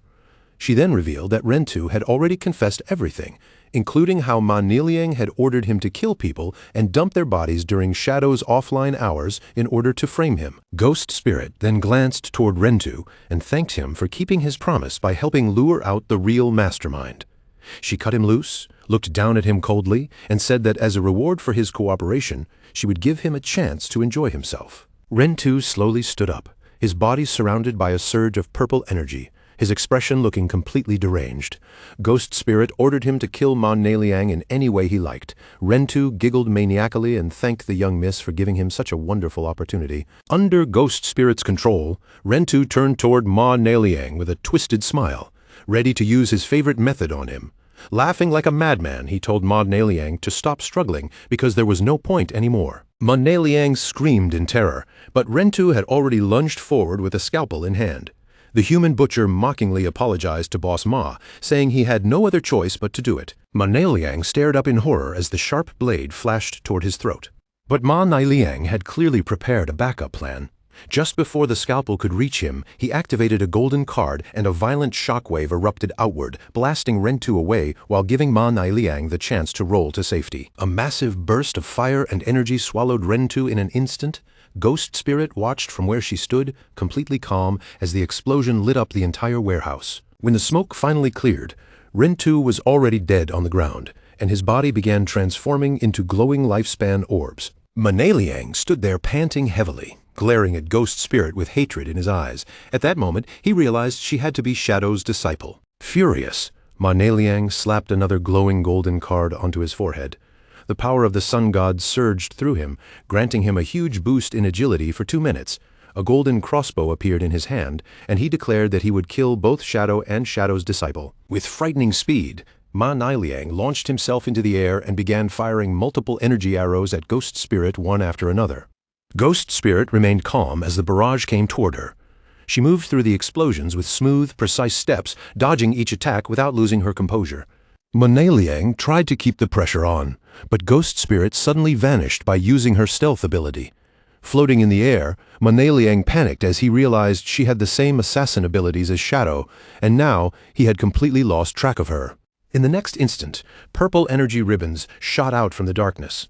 Before Ma Nieliang could react, they pierced through his arms and wrapped tightly around his body, trapping him in place.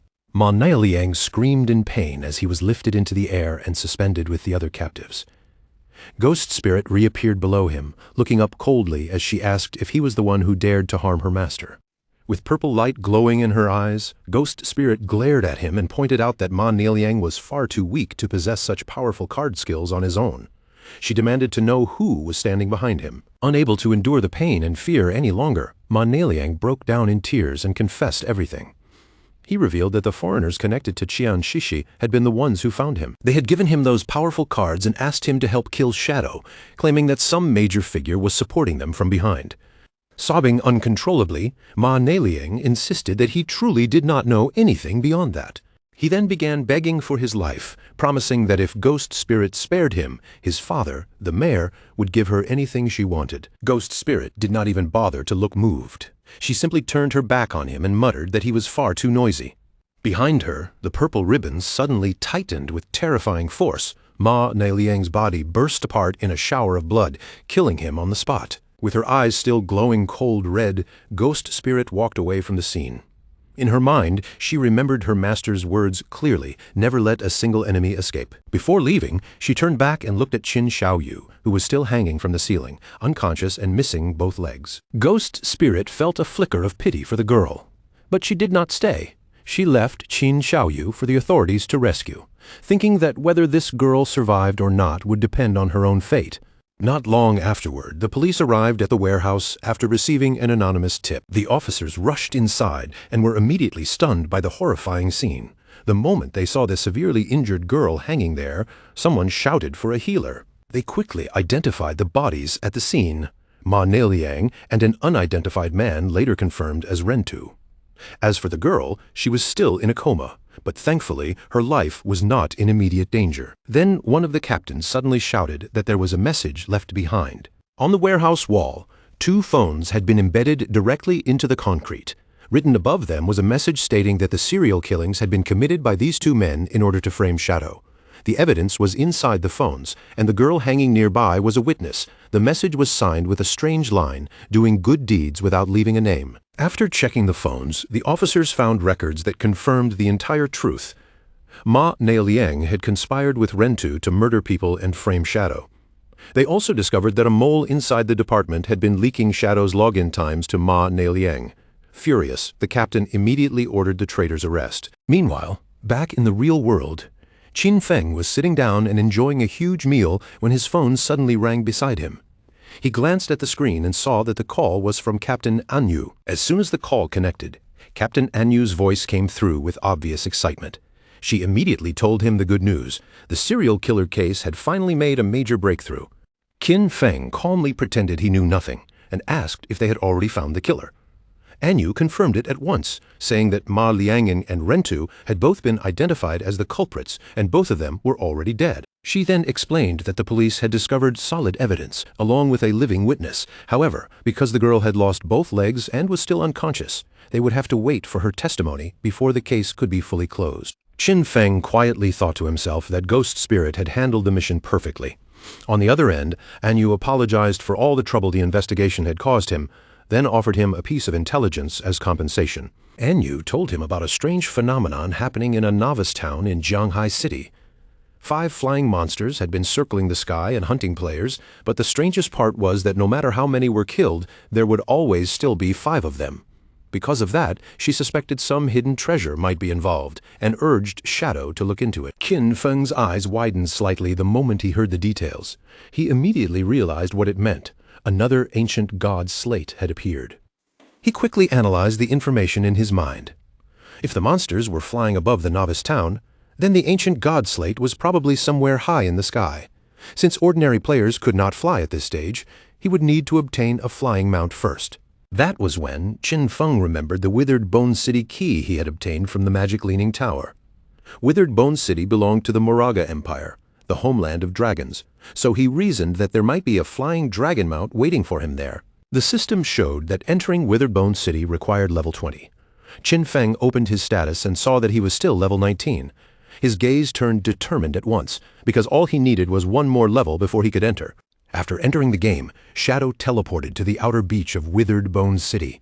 Around him stretched a bleak, lifeless coastline covered in massive bones, while far across the water, a dark castle loomed on a lonely island. The moment Shadow appeared, he noticed glowing lifespan orbs scattered across the ground.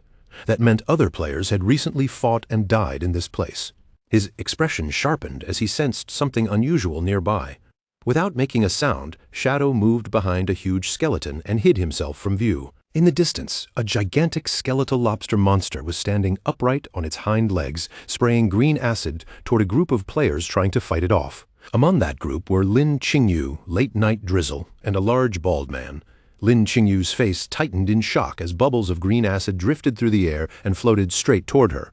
The bald man in the party stepped forward with a confident posture and told everyone else to watch carefully, as if he already had the situation under control. A green ghostly aura then wrapped around his body. The system identified his class as Soul Walker, a hidden support class that could turn both himself and his teammates into spirit forms. In that state, they could not attack, but they were also immune to damage and had no physical collision. The skeletal lobster unleashed a heavy stream of green acid breath, but because of the Soul Walker's ability, the attack passed straight through the players' intangible bodies without harming them at all. From behind the skeleton, Shadow watched everything silently, his eyes narrowing. He recognized this group from his past life. He remembered that this bald man, Zuma, had once teamed up with Theodore and the others to trap Magic City officials. That scheme caused the official forces to suffer terrible casualties, leaving them unable to maintain order. Because of that, Magic City fell into chaos for 3 full months, indirectly leading to the deaths of hundreds of thousands of people. The fight against the huge skeletal lobster soon reached a critical point. As the monster let out a violent roar, Lin Qingyu noticed its health had dropped dangerously low and shouted that the boss was entering its second phase. Right after that, the boss released a swarm of blue bubbles. The bubbles burst open one after another, and countless smaller lobster monsters crawled out from within. The party was instantly thrown into chaos. One of the shield-bearing players struggled to hold the front line, gritting his teeth as he complained that there were simply too many monsters. In the middle of the confusion, Lin Qingyu shouted desperately at Zuma, the Soul Walker, telling him to use soul conversion and save the team. But Zuma only turned his head away with a cold, indifferent expression, completely ignoring his teammates' plea for help. Lin Qingyu froze in disbelief at his betrayal. At the same time, the small lobster monsters slipped past the crumbling front line and rushed straight toward her. The entire formation collapsed. Lin Qingyu fired both of her weapons again and again, but she quickly realized they could no longer hold the monsters back. She shouted at Zuma one final time, demanding to know what he was doing, but by then it was already too late. The massive boss and its smaller minions lunged toward her together as Lin Qingyu fell backward, completely exposed. Terror filled her eyes as she looked up and saw the monster opening its jaws, ready to devour her in the next instant. But just as the monster struck, a flash of blue energy tore through the air, slicing across its body and cutting the creature into pieces. Shadow had finally entered the battlefield. He moved so fast that the players could barely follow him, unleashing a skill that instantly carved through the swarm of smaller lobster monsters. Shadow leapt over the stunned Lin Qingyu and landed in the middle of the battlefield with a devastating area attack. A swirling vortex of dark energy erupted outward, annihilating the remaining enemies in one sweep. A system window appeared, confirming that Shadow had killed the Jade-grade lobster boss and gained a huge amount of experience, evolution points, and more than 9 years of lifespan. As Shadow stood calmly among the fallen loot, Zuma stared in complete shock, finally realizing that the famous Shadow had appeared. The atmosphere turned violent in an instant. Shadow appeared directly in front of Zuma, his gaze sharp and filled with intense killing intent. Before anyone nearby could react, Shadow struck with terrifying speed and chopped off Zuma's head in a single clean motion. As Zuma's headless body collapsed, a system notification confirmed his death. His corpse dissolved into light, leaving Lin Qingyu staring in disbelief. She quickly thanked Shadow for saving them, but still asked why he had killed one of their team members. Shadow glanced back at her with a cold, glowing eye and asked why a foreigner was included in Magic City's official team. Lin Qingyu explained that Zuma had been hired as outside support because his class was essential for defeating the boss, though she admitted she had never expected him to lose focus at such a critical moment. Shadow scoffed at her explanation, saying that Zuma had not simply lost focus. He then quoted an old saying warning that those who were not of one's own people would always have different intentions. clearly implying that Zuma's betrayal had been deliberate. Lin Qingyu broke into a nervous sweat as she asked whether Shadow meant Zuma had done it on purpose. She could not understand what he would gain by letting them die. Shadow turned away, his cape moving behind him, and coldly told her that figuring out his motive was their job, not his. Then he brought up a deal. Shadow told her that if the Magic City officials found any bosses they could not handle, they should contact him directly. His terms were simple. He only wanted the lifespan drops and any assassin-class equipment. Everything else could belong to them. The same arrangement he had made with the Zhanghai officials. Lin Qingyu quickly told him that several boss coordinates had already been reported, and some of them were nearby. Shadow activated his flight ability at once, telling her to send the coordinates as he shot up into the sky. Elsewhere, a red-haired girl blushed as she whispered to her teammates that she had heard Shadow was coming, wondering if he might be handsome. Her teammates were much more skeptical, but their doubts were silenced in less than a second. As the beast fell, a system notification confirmed Shadow's kill, awarding him experience evolution points, more than 5 years of lifespan, and a platinum-grade assassin skill called Smoke Bomb. Before anyone could fully react, another terrifying Jade-grade boss appeared, the noble's eldest son, Traitor Lulu, wearing dark lava armor and carrying a giant flaming sword. The nearby player froze on the spot, thinking his life was over. But in a blur of movement, Shadow struck again, dealing massive damage in an instant. The system soon confirmed the kill, awarding him experience, evolution points, over 10 years of lifespan, and a Jade-grade skill called Merge into Darkness. The rescued players stood there in awe, completely unable to process what they had just seen. Each of Shadow's shadows had dealt more than 300,000 damage, a number far beyond what they thought was possible. Instead of learning the new skill directly, Shadow chose another path. He activated his Spirit Devourer bloodline and decided to devour the card, turning its power into a direct increase in his own stats. A system notification appeared and confirmed the result. By devouring the legendary skill, Shadow's elemental attack and elemental resistance had both increased by a significant amount. Afterward, Shadow noticed that the path ahead dropped sharply downward. Surprise flickered across his face as he realized he was heading deep underground, and while moving through the dark, rocky corridor, he began piecing together the purpose of the tunnel. The passage stretched beneath the ocean floor, connecting the mainland coast directly to the isolated island in the distance. Shadow continued through the long underground route until at last he saw the exit waiting ahead. He stepped out from the cave mouth and found himself standing in a grim, storm-covered landscape. Far above, a ruined, dark castle towered over a high cliff, briefly illuminated by flashes of lightning splitting the sky. A system notification appeared, welcoming him to the Moraga Empire's Withered Bones City ruins. But immediately after that, a severe warning followed. This was a berserk area, and any player inside would lose lifespan at 100 times the normal rate. Shadow stood at the edge of the dark water, his gaze moving slowly across the hidden passage before him. The tunnel had been concealed so cleverly beneath the sea that even he could not help admiring its design, and in that moment, an old memory from his past life surfaced in his mind. A memory of a madman once ranting about a secret route buried under the ocean. Back then, no one had taken that man seriously. Everyone had brushed off his words as nonsense, assuming he had mixed up this world with some other game and was just spouting delusions no one needed to hear. But standing here now with the hidden tunnel right in front of him, Shadow finally understood that the so-called madman had never been lying.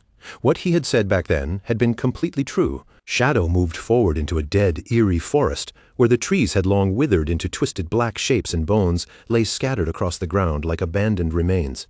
Then, without warning, the earth beneath his feet began to rumble, shaking harder and harder, as if something buried below was waking up. Not far ahead, a gigantic dragon skull rested half-buried on the ground, its hollow eye sockets facing the wasteland. Suddenly, that enormous skull began to tremble violently, cracks spreading across its surface with a sharp, grinding sound. The next instant, something massive exploded out from inside the skull. The dragon bones shattered apart in every direction, and the entire area was swallowed by debris as a colossal creature forced its way into the open. Shadow did not retreat. He planted his feet firmly on the ruined ground and watched in silence as the dust slowly drifted away, revealing the horrifying shape of the monster standing before him. It was a huge skeletal centipede. Its body formed from long, jagged bones, while a stitched-together female upper body was fused onto the top like some cruel experiment. A single red eye glowed from her distorted face, and the system immediately identified her as the guardian of the Withered Bone Ruins, the Thousand-Blade Centipede, a terrifying diamond-grade boss. Shadow narrowed his eyes and quickly studied the enemy in front of him. Her upper half still carried the outline of a human woman, but below the waist, everything had been twisted into the monstrous body of a giant centipede. His gaze shifted to the rotting wounds spread across her body, and he immediately recognized something unsettling. Those scars looked exactly like the ones he had once seen on the White Dragon, Eights. As the terrifying creature launched herself toward him, Shadow instantly understood what she really was. She must have once been a citizen of the Moraga Empire, only to be corrupted beyond recognition by Cthulhu's curse. Her enormous centipede body swept through the air, but Shadow slipped aside before it could crush him. While dodging, his eyes stayed on the scars covering her human torso, and from those cruel marks, he could tell she had endured inhuman torture while she was still alive. The sharp skeletal legs stabbed down one after another, forcing him to keep moving as he weaved through the deadly strikes. Then, as one crushing blow smashed down toward him, Shadow kicked off the ground and leaped into the air, barely avoiding the impact as the strike shattered the earth beneath him. The moment he found an opening, Shadow launched his counterattack. His skills activated at once, and shadowy clones appeared around him while he released the Blessing of Release, stacking a surge of devastating extra damage onto his next assault. A flash of purple light tore through the darkness. Shadow and his clones moved in perfect sync, unleashing Shadow Flash slash together and striking the boss 4 times in the same instant. One of the blades cut cleanly across the monster's neck, the slash flashing past her twisted body before the wound even fully opened. Shadow's eyes lit up sharply as the system showed that his skill cooldowns had reset immediately. Seeing the chance appear right in front of him, he prepared to attack again without giving the boss any room to recover. He activated Blessing of Release for a second time, and a chaotic red aura erupted around Mowire, wrapping her monstrous body in unstable, surging energy. At that moment, all 4 shadows moved into position, their figures spreading out around the boss as they formed one final ruthless attack pattern. Purple beams of light sliced in from every direction, cutting through Mowire's monstrous body from all sides at once. Her huge skeletal form was torn apart piece by piece before exploding in a burst of magical flame, while Shadow descended smoothly and landed safely back on the ground. A system notification appeared before him, confirming that he had successfully killed the diamond-grade guardian, Mowire. Along with the victory came an enormous amount of experience, evolution points, more than 10 years of tradable lifespan, and several dropped items floating in the air. Shadow lowered his gaze with a solemn expression and quietly told her to rest in peace. As the monster's body faded, the terrifying shape disappeared for a brief moment, revealing the spirit of the beautiful woman she had once been. She gave a peaceful smile, finally released from the curse that had twisted her existence before dissolving into glowing orbs of lifespan. After defeating the diamond-grade guardian, Shadow continued moving through the barren, lifeless ruins. Ahead of him, high above the cliffs, an ominous castle stood beneath the dark sky, wrapped in flashes of lightning that made it look even more dangerous. Without stepping any closer, Shadow raised his hand and launched a long-range strike, sending a wave of dark energy tearing forward through the ruins. The attack slammed into a spider-like monster hiding in the shadows. Her upper body still resembled a human woman, but it was fused grotesquely to the body of a spider, and she let out a piercing scream as the dark energy impaled her. A system notification quickly appeared, confirming that Shadow had killed the cursed spider, Moli. The reward was another massive burst of experience, more evolution points, and 10 additional years of tradable lifespan. Shadow stood among the floating loot and took in the grim truth of the ruins around him. Every monster he had encountered here shared the same horrifying pattern, a human upper body fused to some twisted, monstrous lower half. Even worse, they had all kept their original human names. His eyes then fell on a huge dragon skull lying across the ground nearby. Looking at its warped structure, Shadow pointed out that even the bones in this place had been mutated. The skull was nothing like a normal dragon's remains. It had several eye sockets, unnatural horn-like growths, and a shape that suggested extreme biological corruption.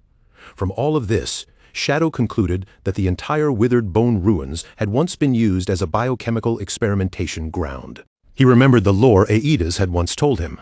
In order to win the war, the people of Moraga had summoned Cthulhu, the ancient sea god. But that decision brought a curse down upon the city. The curse twisted the people beyond recognition, transforming the entire population into monsters. As Shadow pushed deeper into the ruins, the air itself seemed to grow heavier around him.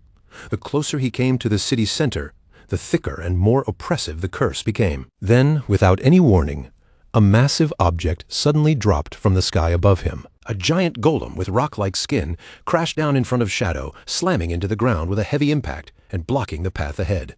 The system instantly identified the enemy as the Royal City Guard commander Ma Ren, a level 25 platinum-grade boss. The golem's massive stone body glowed from within, as if magma were flowing beneath its rocky surface and pulsing through the cracks in its armor. Shadow tilted his head and looked up at the towering giant, but there was no fear in his expression.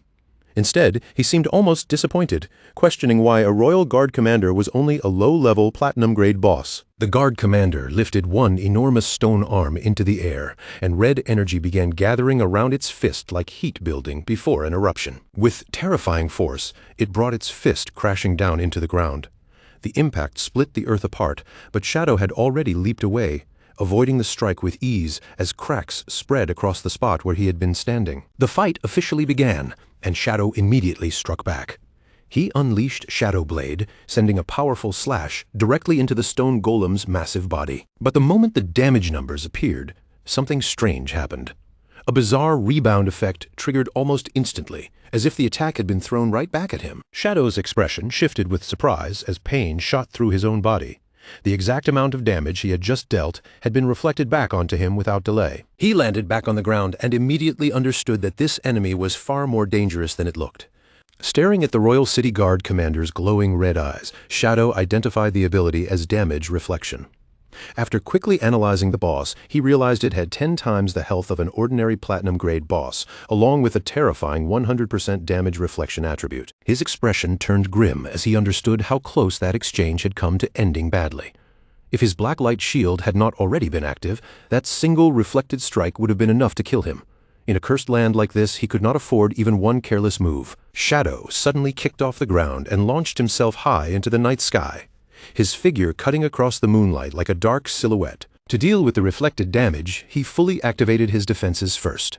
Layer after layer of black light shield formed around him until 10 complete layers surrounded his body. From above, Shadow unleashed a barrage of 10 Shadow Blades, sending the attacks raining down toward the golem one after another as he put his strategy into motion. Instead of relying on one huge strike right away, he used repeated low-damage attacks to build up energy for his ultimate move. At the same time, his stacked shield layers absorbed the steady, reflected damage coming back at him. Once his energy was fully charged, Shadow dropped from the sky and released his ultimate attack. Blessing of Release combined with the Crimson Blade, and a massive vertical beam of red energy tore down through the golem's body, dealing an astonishing 450,000 damage. The moment that enormous damage number appeared, Shadow braced himself. Just as expected, the full force of that 450,000 damage was instantly reflected straight back toward him. But this time, Shadow was ready. A golden barrier suddenly erupted around his body, flaring brightly in the darkness and swallowing the reflected impact completely. Shadow remained standing there without a single wound on him. The reflected damage meant absolutely nothing, because the Crimson Blade gave him a terrifying 600% lifesteal effect. Since his health was already full, all that massive healing turned into an overflow shield instead, creating a barrier worth 2.7 million points, so the 450,000 damage that bounced back at him felt like nothing more than a tiny scratch. Once the Royal City Guard commander fell, a system window appeared in front of Shadow, confirming his victory. He received a huge amount of experience, more evolution points, and over 14 years of lifespan as a reward. But before he could enjoy the gains, the notification added a warning. The commander's death had alerted every guard inside the city. Shadow paused where he stood, his expression shifting slightly as he sensed the atmosphere around him suddenly change. Something in the ruins had been stirred awake. High above, on the edge of a cliff, a monstrous sentry raised a massive horn and blew into it with all its strength. Green sound waves rolled outward through the dark air, spreading the alarm across the ruins. In the next moment, the dead city seemed to come alive. Monstrous figures began pouring down from the cliffs in large groups, moving like a tide of twisted bodies descending toward him. Shadow looked around and saw the ridges filling with enemies. Winged monsters hovered above. Spider-like hybrids crawled along the cliffs, and all kinds of deformed creatures gathered in the darkness, staring down at him with hungry eyes. Then a huge fur-covered foot slammed heavily into the ground beside him, making the earth tremble under the weight of the creature that had arrived. In only a few moments, Shadow was completely surrounded by a packed army of monsters. Among them stood a giant white bear, along with terrifying centipede-like creatures and countless other cursed beasts. A system notification suddenly triggered, announcing that he had activated the Monster Horde event. The condition to move forward was brutally simple: kill every single monster. Shadow lifted his gaze toward the wall of enemies towering over him, their red eyes glowing one after another in the darkness. But instead of fear, a sharp excitement appeared in his eyes. He let out a quiet laugh to himself, clearly enjoying the situation. To him, this was not a disaster at all. It was refreshing, exciting, and exactly the kind of battle he had been waiting for. The monsters froze for a moment when they saw their prey laughing. Some of them glanced at one another in confusion, unable to understand why this lone human was not shaking in terror. Shadow moved first, his speed exploding like a storm across the battlefield. He unleashed the Dark Knight Ring Blade, and the black slash tore through the first wave of enemies. With just one strike, the system notified him that he had already killed 32 monsters. He did not give the Horde even a second to recover. Shadow immediately activated Shadow of Slaughter, and dark clones rose from the ground around him, taking shape as they prepared to fight at his side. Together with his clones, Shadow launched a synchronized Shadow Flash /4. Purple energy erupted across the battlefield, tearing through the monster ranks and instantly pushing his kill count all the way up to 165. Chaotic beams of energy swept through everything in their path, slicing apart lion men, shark hybrids, and countless other twisted creatures. Shadow kept pressing forward without pause, descending again with another Dark Knight Ring Blade ×4 attack. His dark magic swept across the battlefield like a black tide, and every swing sent the kill count climbing higher until it reached 518. The battle quickly turned into a one-sided massacre, with system notifications flooding his vision as the death toll rose explosively, jumping from 600 to more than 2,000 in just a few seconds. As the slaughter continued, the kill count surged past 8,000. The entire battlefield was lit up by thousands of glowing lifespan orbs, each one floating above the fallen bodies of the monster army. At last, the battlefield fell silent again. Shadow stood there with purple light glowing in his eyes, having killed a total of 10,086 monsters.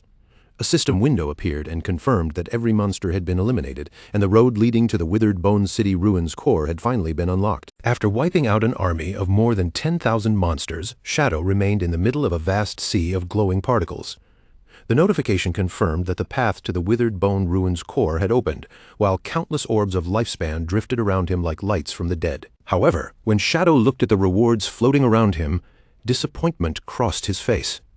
He wondered why there was so little, then quickly realized the reason. The curse had been draining the citizens' life force non-stop, even after they were twisted into monsters. Just then, the floating lifespan orbs began to move. They swirled around Shadow in a brilliant spiral of light, gathering together as if some hidden power was shaping them into something new. The light suddenly stretched across the enormous chasm ahead, shooting forward until it formed a radiant bridge leading straight toward the ominous castle in the distance. Shadow stepped onto the bridge made from the light of the dead, but the moment his foot touched it, a golden aura suddenly wrapped around his body, catching him by surprise. A system window appeared and informed him that he had received the blessing of the Withered Bone citizens. The cursed souls, grateful that he had released them, granted him a special buff that gave him a chance to obtain dragon power while fighting inside the city. Shadow looked down at his glowing hand and remarked that this power was rather interesting. From this, Shadow understood that the source of the curse had to be somewhere inside the city. The souls of the victims were guiding him forward, hoping he would destroy the curse completely and free what remained of them for good. He continued across the glowing bridge until he arrived before a massive dark pit. The opening looked disturbingly alive, like a huge maw made of flesh and darkness waiting to swallow him whole. Without the slightest hesitation, Shadow jumped straight into the abyss.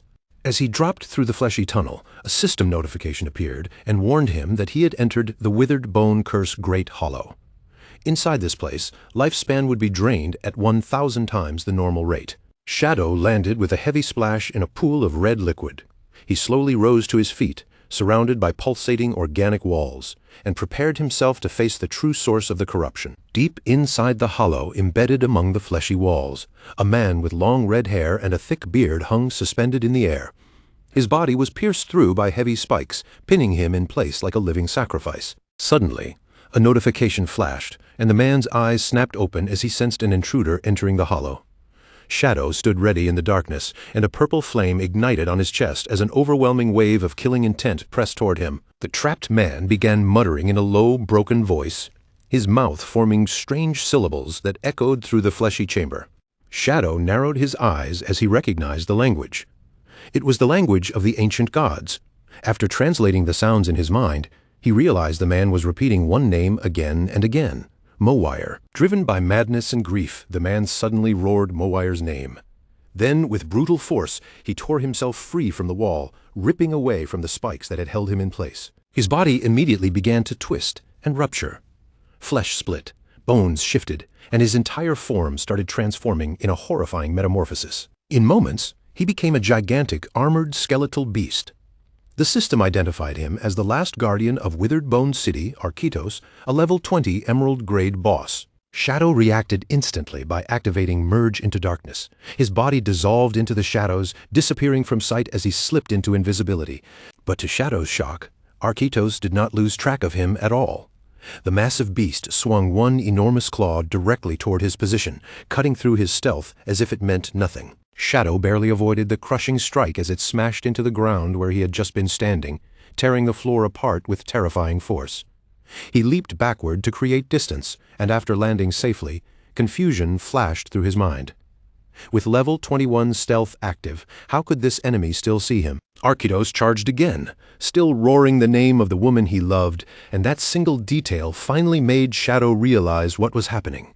Because Shadow had killed Mowire and absorbed her lifespan, traces of her soul were now lingering within him.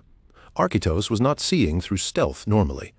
He was tracking the remnants of Mowire's presence inside Shadow. Shadow's gaze moved across Arkitos' armor, and he noticed the spikes covering it looked exactly like the ones on the Royal City Guard commander. He tightened his grip around his shadow dagger, already suspecting that this boss might share the same dangerous passive ability.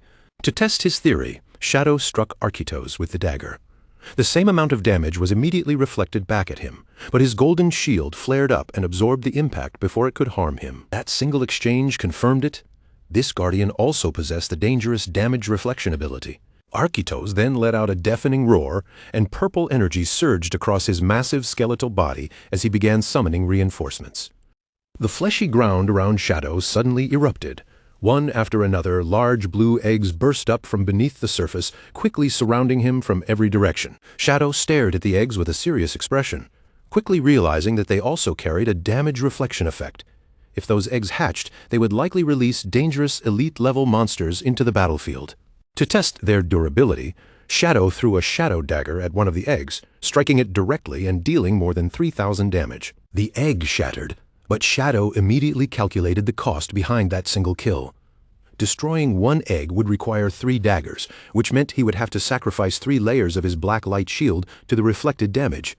Since each shield layer needed 2 seconds to regenerate, he quickly concluded that there was no way he could destroy all the eggs in time. With no better option left, Shadow made his decision almost instantly. He would let the eggs hatch. He kicked off the ground and soared high into the air, using the height to gain a clearer view of the battlefield, while accepting that he would have to face whatever monsters broke out from those shells. As his body dropped back down toward Arkitos, Shadow's eyes sharpened. His ultimate skill had finished charging, and the timing was perfect for a direct strike. He released the crimson blade in midair. A massive beam of red energy came crashing down like a judgment from above, slamming into Arkitos and dealing a staggering 450,000 damage. Shadow landed without making a sound, his body protected by the huge golden barrier created from his life steal. The reflected force never even reached him. Around him, the chaos had not ended. The eggs burst open almost at the same time, and from each shattered shell, a monstrous claw tore its way out. A swarm of cursed young dragons rose into the air, their wings spreading as they screeched through the hollow. The system identified them as level 20 Emerald Grade monsters, and they immediately prepared to attack Shadow from every direction. Shadow dropped back into the pool of red liquid and landed in a low crouch, his gaze sweeping across the newborn horde as they gathered around him. Without the slightest hesitation, Shadow unleashed the Dark Night Ring blade. A swirling vortex of dark energy tore outward from him, shredding through the cursed dragons and dealing nearly 30,000 damage to each one. The fight ended almost as soon as it began. Shadow stood calmly inside his golden barrier while the system confirmed that 9 dragons had been killed. With his blood shield protecting him, the damage reflection from those monsters was no longer something he needed to fear. As the young dragons died, their bodies broke apart and dissolved into glowing orbs of lifespan. drifting upward through the dark, fleshy hollow. But this time, the orbs did not flow into Shadow. Instead, they gathered in the air above him, spinning faster and faster in a violent spiral of light. From within that glow, a voice rang out in the ancient god language, coldly addressing Shadow as an outsider. The swirling energy condensed and reshaped itself, rebuilding Architos into an even more terrifying form. The system identified this new state as Flesh Curse, Architos Blue Scale. The monster's twisted face curled into a menacing smile as he declared that Shadow would never succeed in destroying his race. The battle instantly grew more intense. Architos lunged forward with terrifying speed, his mutated body charging straight at Shadow as a massive fist gathered violent energy. Shadow's eyes flashed neon blue, and he answered with an instant shadow slash, moving so fast he became a blur. In a split second, he struck the monster from every angle, but to his disbelief, the word immunity appeared around Architos again and again. None of the attacks worked, and Shadow was left stunned, unable to understand why he had dealt no damage at all. Architos seized that tiny opening without mercy. His huge fist crashed into Shadow with devastating force, landing the blow before Shadow could fully adjust. Shadow was blasted backward as the impact erupted into a massive explosion. The hit tore through him for nearly 30,000 damage, sending his body flying through the hollow. When Shadow finally steadied himself, the golden blood shield around him shattered into fragments of light. As Architos growled in that guttural ancient language, Shadow translated the words and understood his meaning. As long as his bloodline and soul still existed, his home would never fall. Architos stood in the middle of the surging purple energy, roaring that withered bone city would never be conquered. Shadow stared at him with confusion, realizing there was something deeply abnormal about this boss. Normally, only epic-grade monsters or anything above that level could speak clearly and possess real self-awareness. Yet Architos was only an emerald-grade boss, and somehow he had retained his own consciousness. Architos ignored Shadow's confusion and began gathering dark energy into a dense sphere. As the power formed in his hands, he chanted about protecting his city, his empire, and his people. Then the Guardian unleashed Demon Dragon Cannon. A vertical beam of destructive energy erupted with terrifying force, tearing through the hollow like a pillar of darkness. Shadow reacted the instant the attack fired. He kicked off the ground and leaped high into the air, narrowly avoiding the blast as it roared beneath him. After landing, Shadow immediately countered with Shadow Blade, sending a sharp slash toward Architos. But once again, the attack did nothing. Architos simply walked straight through it, completely immune, and Shadow cursed under his breath as he realized he had to break that invulnerability shield somehow. Architos then released a new technique. A grotesque ribcage made of raw flesh suddenly materialized around Shadow, trapping him inside like a living cage. The system identified it as Flesh Prison, and a countdown appeared as Shadow's lifespan began draining away by the year. A cold sweat broke out across Shadow's face as he saw how quickly his lifespan was being stripped away. He immediately realized that Architos was siphoning his life force directly, and the power behind it belonged to the evil god Cthulhu.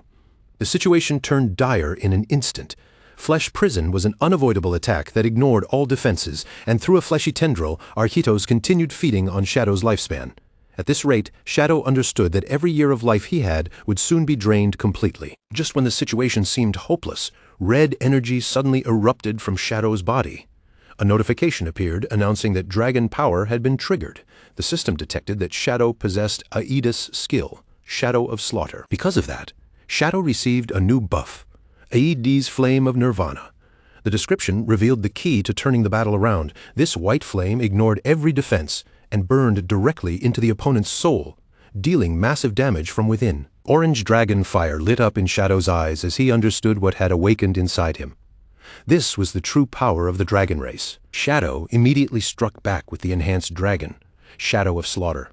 His clones appeared around him, each one wrapped in holy white flames, and together they descended on the monster like burning shadows. He followed it with Dragon, instant shadow slash, cutting through the air at blinding speed.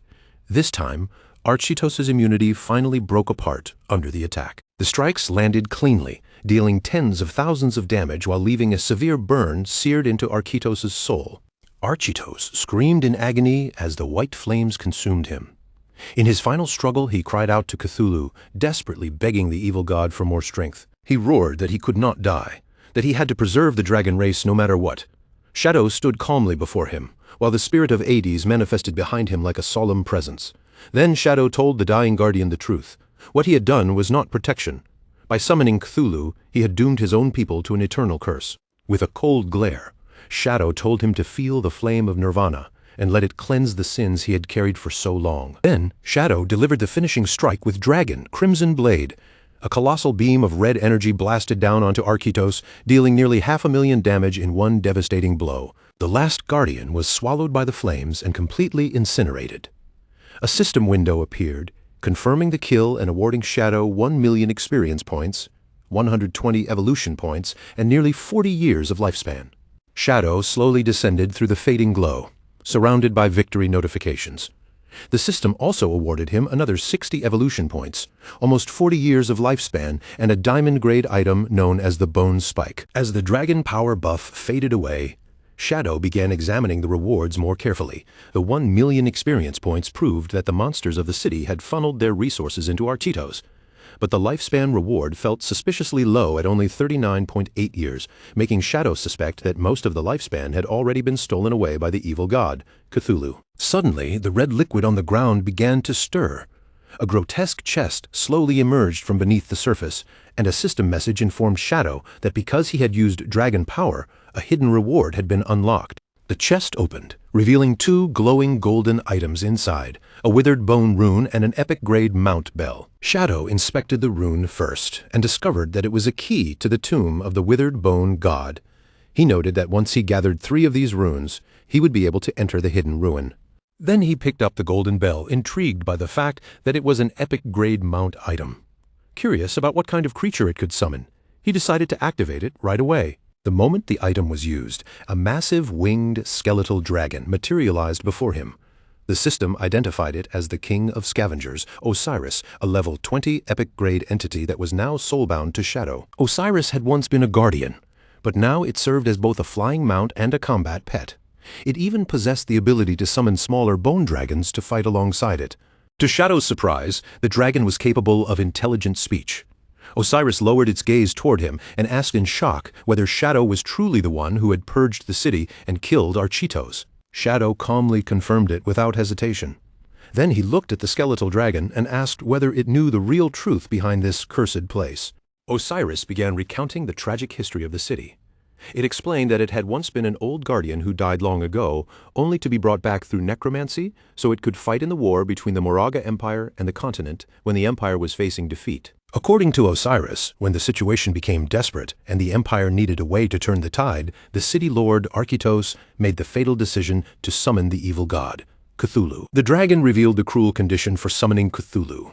Arkytos had to sacrifice the person he loved most, and that person was his daughter, Mowire. But at the final moment, Arkytos hesitated.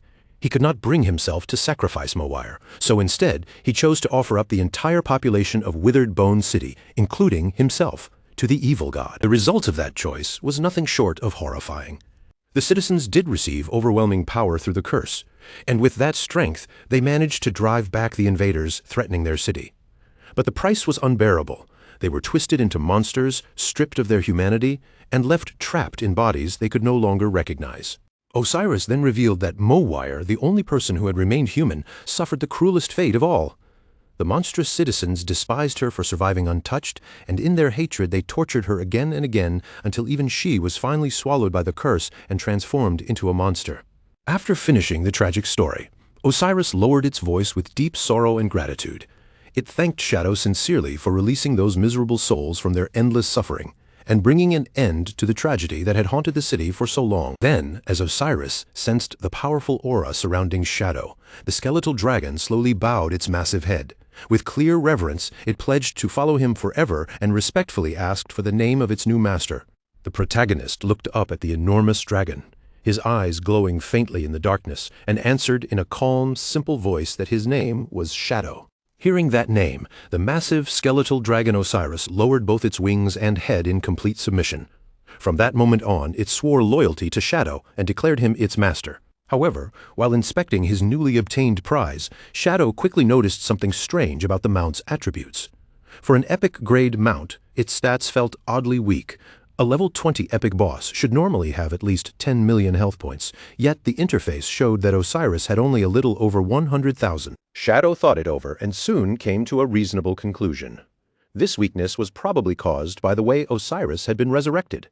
Since the dragon had died long ago and most of its power had slowly scattered over time, this forcibly awakened skeletal body could only retain a small portion of its original strength. When Shadow reviewed the dragon's offensive skills, including its ability to summon bone shields and fire spikes, he found them fairly ordinary. Still, one skill caught his attention, the ability to summon 12 Jade-grade winged dragons. That alone made him satisfied, because those summoned dragons would give him excellent aerial vision. But the true value of this mount was not its combat strength. Its real advantage was movement. Shadow noticed that because Osiris's body was made from lightweight bones, its flight speed was unbelievably high. It could reach 360% speed, roughly 450 meters per second, fast enough to break the sound barrier. After weighing everything, Shadow concluded that even if the mount lacked raw fighting power, its supersonic travel speed alone made it an extremely satisfying gain. Just then, a system window suddenly appeared in front of him, notifying Shadow that he had already met the conditions for a class advancement. He was slightly surprised, realizing that the massive experience he had earned from clearing the Withered Bone ruins, more than 1 million points, was enough to trigger the upgrade immediately.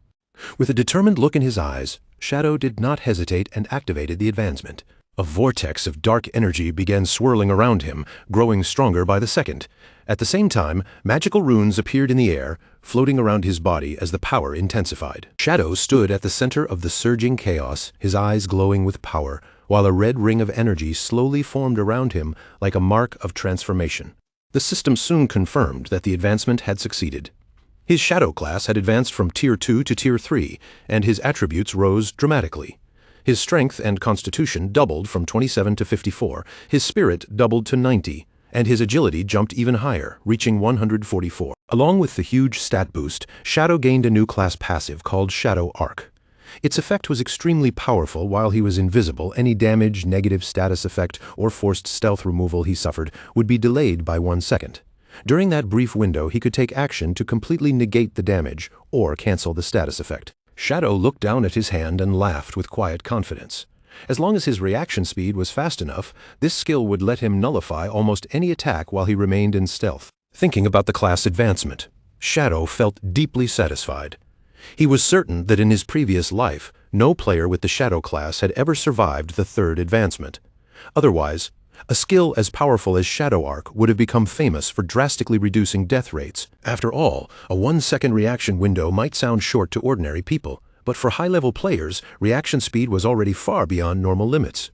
1 second was more than enough time to cast multiple skills and completely reverse a dangerous situation. After checking his class upgrade, Shadow turned his attention to the other rewards.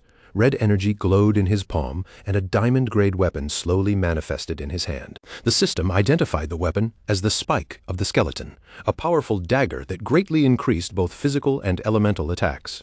Even more importantly, it carried a special effect that could break through an enemy's defense and resistance. Shadow equipped the dagger immediately.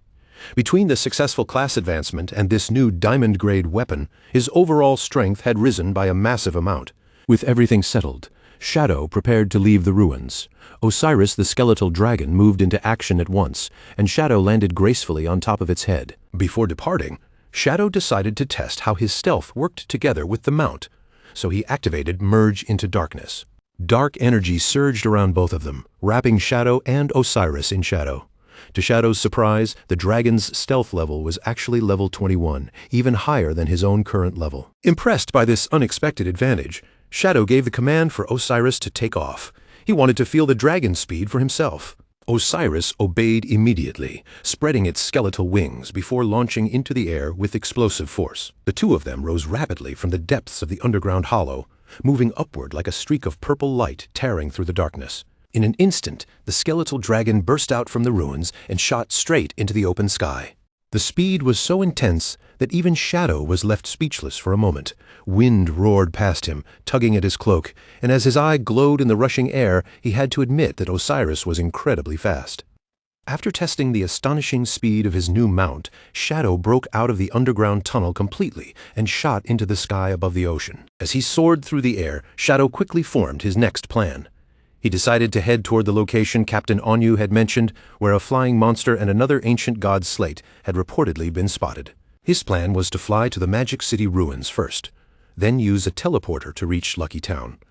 Shadow remembered that traveling from the Magic City to the Withered Bones City had originally taken him several hours. Meanwhile, far below in a forest, a party of adventurers was in the middle of raiding a large black bear monster. The group consisted of a swordsman, a mage, and a healer. The female mage gathered holy light into a blazing fireball, while another teammate shouted for everyone to finish off the beast. But before they could land a final blow, a massive shockwave suddenly ripped through the forest as Osiris flew past at supersonic speed. The force of the wind was overwhelming. It blasted the entire party off their feet, along with the black bear monster, sending all of them tumbling across the ground. When the chaos finally settled, the mage looked around in complete confusion. At the same time, the swordsman stared blankly at his own weapon, bewildered to discover that the boss monster had been blown straight into his sword by the wind and killed instantly. Shadow paid no attention to the trouble he had caused below. He continued flying forward, quietly appreciating how fast Osiris truly was, because the return trip to the Magic City ruins took only 10 minutes. In the ruins of the Magic City, a dramatic scene was unfolding in the empty streets. A man held a woman's hands tightly and begged for her forgiveness, admitting that he had only cheated on her once with another man. And even then, he claimed he had been thinking about her the entire time. The woman looked at him and asked him to promise that he would cut ties with the other person forever. Once he agreed, the two embraced and shared a passionate kiss, openly confessing their love for each other. But their romantic moment was suddenly and violently interrupted when an enormous pressure descended from the sky above them. The force slammed the man face first into the pavement, flattening him against the ground. The woman was also crushed down by the sudden impact, pinned helplessly to the street. Shadow stepped down from his dragon, his boot landing close to the crushed couple lying on the ground. With Osiris looming behind him like a massive skeletal shadow, Shadow touched his mask and wondered for a brief moment whether he had hit something on the way down. But he quickly dismissed the thought and chose to ignore it. Then Shadow activated his invisibility skill, preparing to leave the ruins without being noticed by anyone. A system notification appeared, showing that he had consumed 5.4 years of lifespan to teleport to Lucky Town. Shadow immediately complained that the cost of returning to a novice town doubled every time, making the trip more and more expensive. Even though Shadow still had more than 2,000 years of lifespan stored up, he remained ridiculously stingy with every bit of it. While staying invisible, he still felt a sharp sting over that small teleport cost, as if those few years had been painfully scraped out of his pocket. Still hidden from sight, Shadow walked through the town gates and passed right by two guards stationed at the entrance. The two of them seemed to sense something unusual, brush past them, but no matter how they looked around, they could not see him at all. Shadow glanced over their clothing as he walked by, taking in the details of their uniforms. From the style and markings, he quickly judged that they belonged to the official government forces. As he looked around at the town's arrangement, Shadow realized the officials had already stationed guards here to protect new players and prevent attacks from breaking out near the entrance. What surprised him was the timing. This kind of protection had appeared months earlier than it had in his past life. Moving through the peaceful streets, Shadow quietly reflected that his cooperation with the government had probably accelerated their response and made them far more efficient. Around him, even elderly players seemed to be surviving smoothly under this protected environment, walking the streets without constant fear. As he passed by, he noticed a warm little scene on a nearby bench. An old man and an old woman sat together closely, acting like a sweet couple deeply in love despite their age. But that calm moment was shattered almost immediately when a desperate cry for help rang out from the direction of the town gate. At the gate, a massive black insect monster had grabbed hold of a player, its sharp limbs pinning the victim in danger. The two official guards Shadow had just passed reacted at once and rushed into action. The female guard opened her magic book and cast a spell, causing holy light to gather around the trapped player. A glowing shield formed just in time, blocking the monster's attack before it could tear into him. The male guard charged forward with his weapon raised, angrily cursing the creature as he leaped into the air. His blade came down in a powerful slash, striking the giant insect and dealing over 1,600 damage. The female guard immediately followed up, channeling her magic again and launching a holy fireball toward the black insect. But the monster's movements were extremely agile. It twisted away at the last second, slipping past the attack before the fireball could land. Using that brief opening, the insect monster scurried away at high speed. The male guard could only watch in frustration, gritting his teeth as he realized the creature had escaped them yet again. The two guards looked up and saw the fleeing monster rejoin its pack of 5 in the air. The female guard's expression sank with despair as she said that killing one was pointless, because another one would immediately respawn to replace it. Watching everything from invisibility, Shadow quickly understood the problem. Those 5 gold-grade monsters were not especially strong on their own, but the guards were struggling because every time the bosses were about to lose, they simply flew away, leaving the ground-based team unable to finish them off. On the ground, the male guard hurried over to check on the elderly victim. The old man was kneeling there, shaking badly, with tears running down his face from the scare. But in the next instant, that fear suddenly turned into furious ingratitude. The old man lifted his head and screamed at the guards, calling them completely useless. Still sitting in the dirt, the old man kept berating the very people who had just rescued him. He shouted that these flying monsters had been blocking the town for days, making it impossible for anyone to go out hunting. Then he accused the guards of not caring about the elderly at all, and even threatened to file a complaint against them. The female guard looked stressed and confused as she tried to calm him down, explaining that Shadow was already on his way. But the male guard was clearly losing patience and snapped back, telling the old man to show at least a little respect. The moment Shadow's name was mentioned, the crowd only became more agitated. The old man and the surrounding onlookers started shouting, demanding to know where Shadow was. Some mocked him, saying big shots were always too busy, while others complained that he was taking far too long just to kill a few bosses. The mob grew louder and more hostile, yelling that if Shadow was really so powerful, then he should have been helping them already. A bald old man shouted angrily that his son was waiting to farm Lifespan, and that Shadow was wasting everyone's precious time. The situation spiraled further out of control. The female guard kept trying to reason with the angry crowd, assuring them that Shadow would arrive soon and suggesting that anyone who could not wait should simply log off for now. But the male guard could tell that reasoning was useless, so he urged his partner to leave with him. The crowd immediately blocked their way, refusing to let the guards go. People shouted that the officials were trying to run away from their responsibilities without solving the monster problem. Then the mob began screaming that the guards were wasting taxpayer money, calling them useless for failing to kill a few bugs, and demanding an explanation. Finally pushed to his limit, the male guard exploded in anger. He reminded the crowd that the officials had already helped power level them all the way to level 3, then demanded to know what else they wanted. But the ungrateful mob only sneered back, saying level 3 was still useless. The elderly players continued jeering, using their age as a weapon as they accused the guard of wanting to beat up old people. When the male guard tried to move forward, the same old man from earlier deliberately stepped into his path and bumped into him on purpose. The old man instantly threw himself onto the ground in an exaggerated performance, wailing that the officials were beating the elderly. He clutched himself and cried that his heart disease was acting up and that he was about to die, while the male guard looked down in panic and insisted he had not even touched him. The mob immediately seized the chance and surrounded the 2 guards even tighter. They shouted for the officials to go ahead and beat them to death, claiming their old lives were worthless anyway, and accusing the government of not only failing to help them, but actively harming them. In the middle of the chaos, one perverted old man in the crowd tried to take advantage of the female guard. He stretched his hand toward her chest, aiming to grope her, and the female guard froze in shock and humiliation. Acting purely on instinct, she swung her hand and slapped him across the face with all her strength. The result was immediate and far more severe than anyone expected. Because the difference in their stats was enormous, that single slap launched the old man through the air like a broken ragdoll. The crowd watched in horror as his body began disintegrating into golden lifespan orbs before he could even hit the ground. The female guard had accidentally killed him, leaving the other elderly players stunned, silent, and terrified. That accidental death instantly triggered mass hysteria. The crowd began screaming that the government was murdering the elderly, while the female guard, flushed with embarrassment and panic, tried to explain that the man had groped her first, but her voice was completely drowned out by the roaring mob demanding that everyone fight back. Seeing that the situation was turning violent, the male guard immediately deployed a protective barrier around them.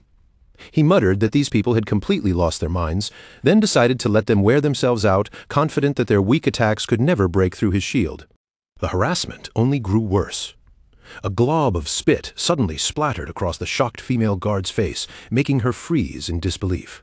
The one who had done it was the same ungrateful old man from earlier. He laughed wildly, clearly enjoying the humiliation and disrespect he had just thrown at her. Encouraged by his behavior, the mob began hurling anything they could find at the barrier. Shoes, rocks, women's underwear, and even feces slammed against the golden shield while the 2 guards were forced to huddle inside. Then, without warning, a terrifying presence descended over the area. Behind the rioting crowd, Shadow materialized on the head of his skeletal dragon Osiris.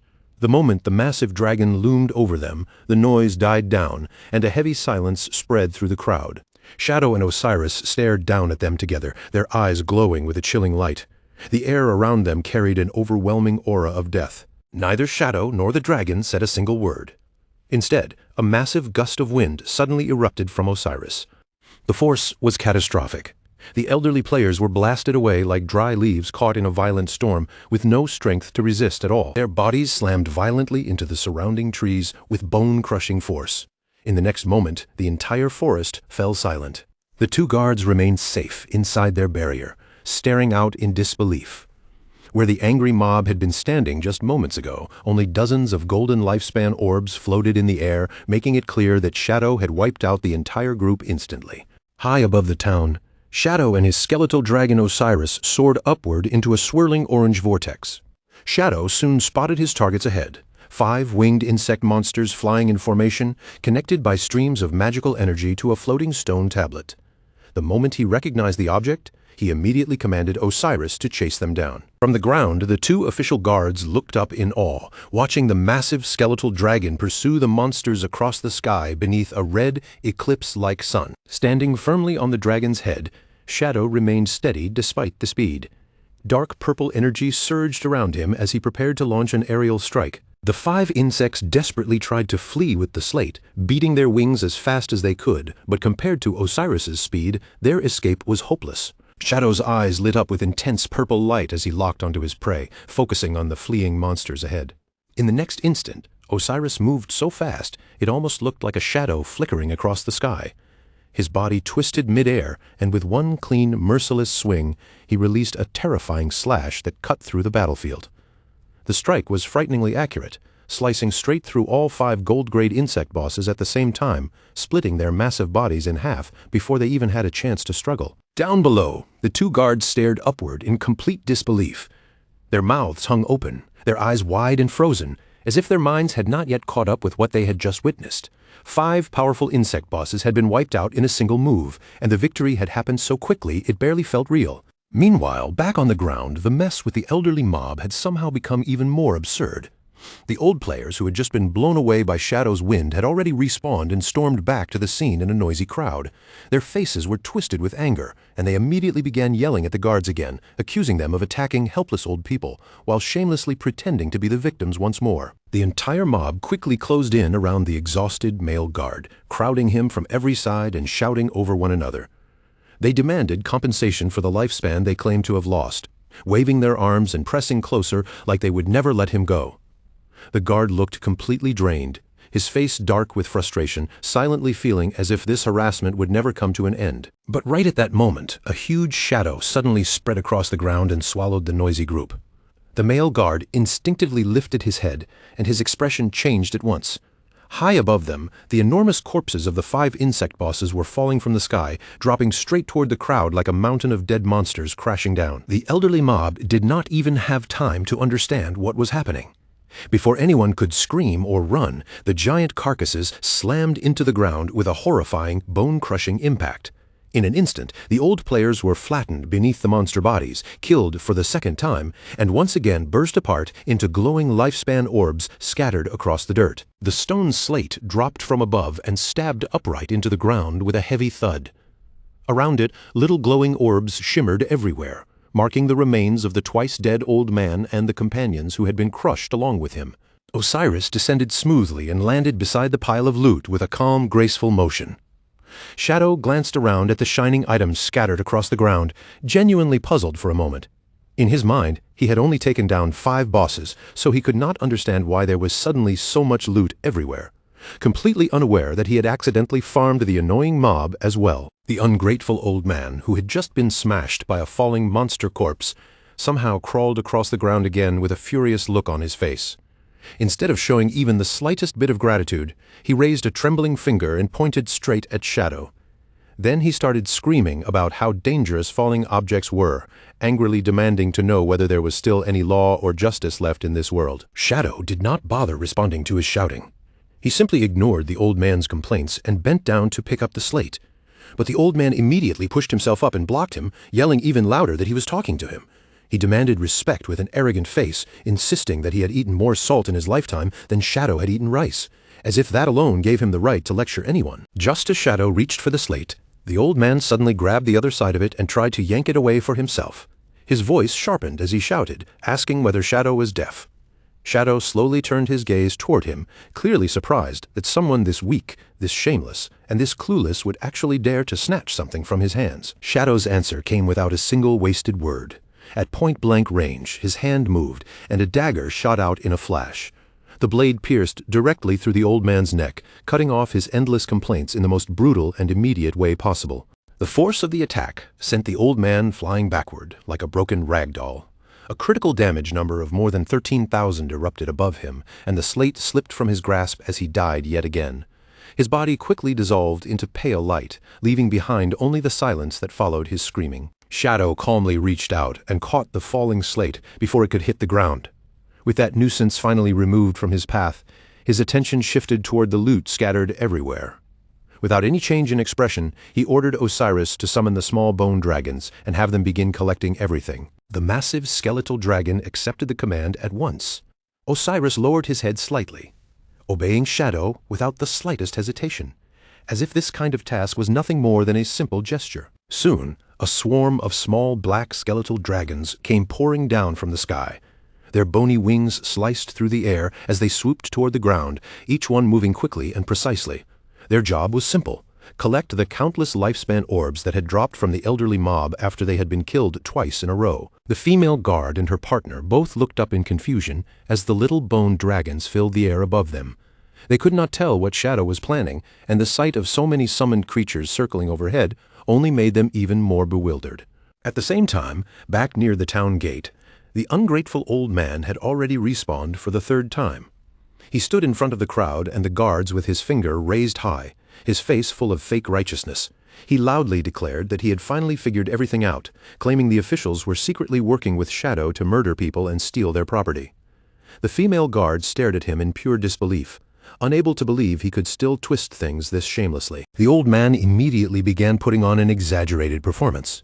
He clutched his head, shook his body, and screamed as if he had suffered the greatest injustice in the world. Then he lied without blinking, claiming that he had been carrying 1,000 years of lifespan, and that Shadow had stolen every last bit of it. The female guard was so angry that sparks of electricity seemed to crackle from her eyes. She shouted back at him, demanding to know who he thought he was fooling with such an obvious lie. But the old man refused to back down. He stubbornly claimed that his son had given him all that lifespan, then turned around and accused the guard of protecting Shadow because she wanted a share of the stolen loot herself. Then the old man turned toward the surrounding crowd and began stirring them up on purpose. He shouted that if everyone helped him force Shadow to return his 1,000 years of lifespan, he would reward each person with 1 year. Once again, he hid behind his age and cried that they could not allow officials and Shadow to bully the elderly like this. The crowd, blinded by greed, immediately fell for it. One after another, the elderly players began shouting in agreement, their eyes shining at the thought of getting a piece of the reward. Soon, the entire mob was yelling for Shadow to return the lifespan, demanding that everything they had lost be handed back to them. The male guard clenched his teeth so hard his jaw tightened. He desperately wanted to arrest every last one of them, but the troublemakers were not stupid. They had gathered inside the town's safe zone, using the rules as a shield, and as long as they stayed there, the guards could not attack them directly. Led by the ungrateful old man, the elderly players grew even louder and more arrogant. They raised their fists into the air, shouting greedily and pushing the situation further, as if the louder they screamed, the more reasonable their demands would become. But before their shouting could continue, the small bone dragons suddenly dove straight into the crowd. Their dark claws flashed downward and grabbed the elderly players one after another, lifting them off the ground before they could even understand what was happening. The entire mob was hoisted into the air, their feet kicking helplessly beneath them. The old man dangled above the street with terror spreading across his face, staring at the skeletal monsters in panic while wondering where these creatures had suddenly come from. The bone dragons carried the screaming players higher and higher, flying above the rooftops over the town walls, and straight out beyond the protection of the safe zone. The old man thrashed wildly in the air, shouting for help and frantically demanding that the monsters let him go. The dragons obeyed his words in the most literal way possible. Their claws opened all at once, and the elderly players were released into open air, dropping from the sky like stones. As the old man plummeted downward, his face twisted with pure panic. He screamed at the top of his lungs that he had not meant for them to let go right there, but by then his body was already falling fast toward the ground. Shadow walked out of the town gate with a cool, unbothered expression while bodies crashed heavily onto the ground behind him. The female guard's face flushed slightly as she watched him. Shadow calmly explained that although the safe zone stopped players from harming each other directly, it did not cancel the laws of physics. In other words, gravity could still kill them just fine. With a cold look in his eyes, Shadow told the guards that his bone dragons would remain stationed there from now on. Any unruly people causing trouble would be thrown out of town the same way. Whether the guards chose to catch those people and imprison them or simply let them fall was completely up to them. After confirming that the bosses in the sky had already been cleared, Shadow prepared to leave. The male guard quickly called out to him, pointing toward the ground and reminding Shadow that he had not collected all the scattered loot. But Shadow's body had already begun dissolving as he prepared to teleport away. Without turning back, he simply told them to keep it as a gift, leaving both guards stunned where they stood. The male guard stared at the glowing ground in complete awe. Lifespan orbs were scattered everywhere, shimmering like treasure across the dirt. He could hardly believe that an expert like Shadow had casually left behind so much wealth without even seeming to care. He then turned toward his partner and called her Electric Fox, his voice full of excitement. Seeing so many orbs waiting to be collected, he invited her to help him gather the loot before anyone else could get near it. But the female guard was not paying attention at all. She stood frozen in place, her eyes soft and dreamy, as if her thoughts had drifted far away with Shadow. The male guard looked at her with a strange mix of confusion and disgust, asking what on earth she was doing. Completely lost in her infatuation, she clasped her hands together in front of her chest and sighed with a love-struck expression. Then she declared that her heart had left with Shadow the moment he disappeared, to drag her back to reality. The male guard picked up a lifespan orb and tossed it straight at her. The glowing orb smacked her right on the forehead with a solid, unmistakable impact. She immediately cried out, clutching her forehead in pain and anger. The male guard scolded her and told her to stop daydreaming already. Then he bluntly reminded her that someone as powerful and important as Shadow would never look twice at a small character like her, cruelly comparing her to a toad dreaming of eating swan meat. That insult instantly set her off. The female guard snapped back and shouted that he was the toad, not her. But the male guard only grinned and accepted it playfully, saying that if he was a male toad, then she must be a female toad, which meant the two of them actually matched pretty well. The female guard held the glowing orbs in her hands, and her face turned bright red. His teasing clearly caught her off guard, leaving her flustered, embarrassed, and unsure how to respond for a moment. All around them, the skeletal dragons were still dropping screaming elderly players from the sky, turning the area outside the town into complete chaos. Yet in the middle of that ridiculous scene, the two guards kept bickering like nothing unusual was happening. The male guard teased her again, asking whether she secretly had a crush on him. She immediately denied it and called him disgusting. But when he casually asked whether she wanted to have dinner with him that night, her attitude changed in an instant, and she looked at him with sudden excitement, asking if he was really serious. Back in the real world, outside Shanghai City Hospital, the scene shifted to a quiet hospital room. Qin Xiaoyu sat up weakly in her bed, her face pale and drained, looking miserable after everything she had been through. A male official stood beside her bed and spoke with a trace of sympathy, acknowledging that she had lost both legs during her ordeal. But the brief moment of pity did not last long, because the conversation soon shifted to something even harsher, the cost of keeping her treatment going. The female official gave Qin Xiaoyu the numbers in a cold, businesslike tone. Her treatment had already cost 50 years of lifespan. The government would reimburse 10 years of that amount, but the remaining 40 years had to be paid by Qin Xiaoyu herself. Qin Xiaoyu panicked the moment she heard that. Her eyes widened, and she cried out that she did not have anywhere near that much lifespan. Desperate and frightened, she quickly asked whether she could mortgage her 2 houses to cover the debt instead. The female official answered without any warmth. They had already evaluated her properties, and in this new world, those houses were almost worthless. Together, they were only worth 3 days of lifespan. Qin Xiaoyu was completely stunned. She screamed that she had spent millions in cash and even 200 days of lifespan buying those homes, unable to accept that their value had collapsed so brutally in such a short time. Still refusing to give up, she frantically offered 500,000 in cash instead. But the officials immediately told her that old world currency was no longer valid, and the only thing accepted now was lifespan. Qin Xiaoyu's body trembled as she finally admitted in a shaking voice that she simply did not have enough. The male official then gave her a final ultimatum. She had 3 days to gather the required lifespan. If she failed to pay by then, all of her medical treatment would be stopped. After that, the officials offered her one possible way out. Qin Xiaoyu could be assigned to the official logistics team and slowly work off her debt. But the work would be harsh and exhausting, forcing her to spend at least 15 hours every day mining, gathering materials, or helping with reconstruction inside the game world. Qin Xiaoyu buried her face in both hands and broke down crying, her shoulders shaking as she argued back in panic. She kept repeating that she was already crippled in the real world, so there was no way she could handle heavy physical labor. The official answered her calmly, without changing expression. He reminded her that although her real body was disabled, her body inside the game world was still complete. And if powerful enough healing skills appeared in the future, there might even be a chance for her real legs to be restored. But Qin Xiaoyu completely lost control. What truly terrified her was not just the labor itself, but the status that came with it. She screamed that she did not want to become some lowly worker, and she could not stand the thought of being surrounded all day by sweaty, dirty, foul-smelling people, calling the whole idea disgusting. Then she threw herself into a full tantrum, wailing as if the whole world had wronged her. She cried that she was already miserable enough and demanded to know why everyone was treating her like this, stubbornly insisting that none of what happened was her fault. The 2 officials simply stood beside the hospital bed in silence. Neither of them looked moved by her crying. Their faces remained cold and steady, clearly unimpressed by the way she kept painting herself as the innocent victim. After a pause, the female official offered her another possible way out. She asked whether Qin Xiaoyu had any family or friends who could serve as guarantors for her. If someone was willing to vouch for her, they could approve a loan covering the remaining 40 years of lifespan at a low interest rate, allowing her to avoid being sent into forced labor. Tears kept sliding down Qin Xiaoyu's face as she desperately searched through the people she could rely on. In her heart, she believed her brother, King Feng, was already dead.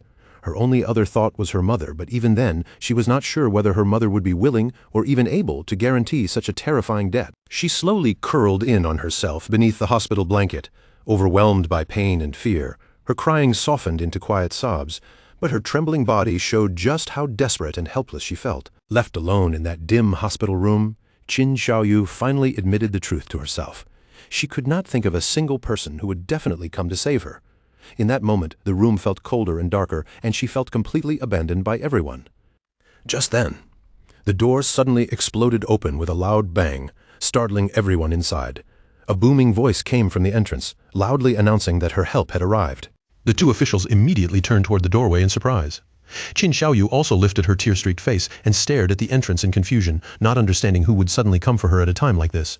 A tall, muscular man strode into the room with heavy, confident steps, and behind him followed a subordinate holding up a phone to record everything. The newcomer was the leader of the Knights Templar Guild.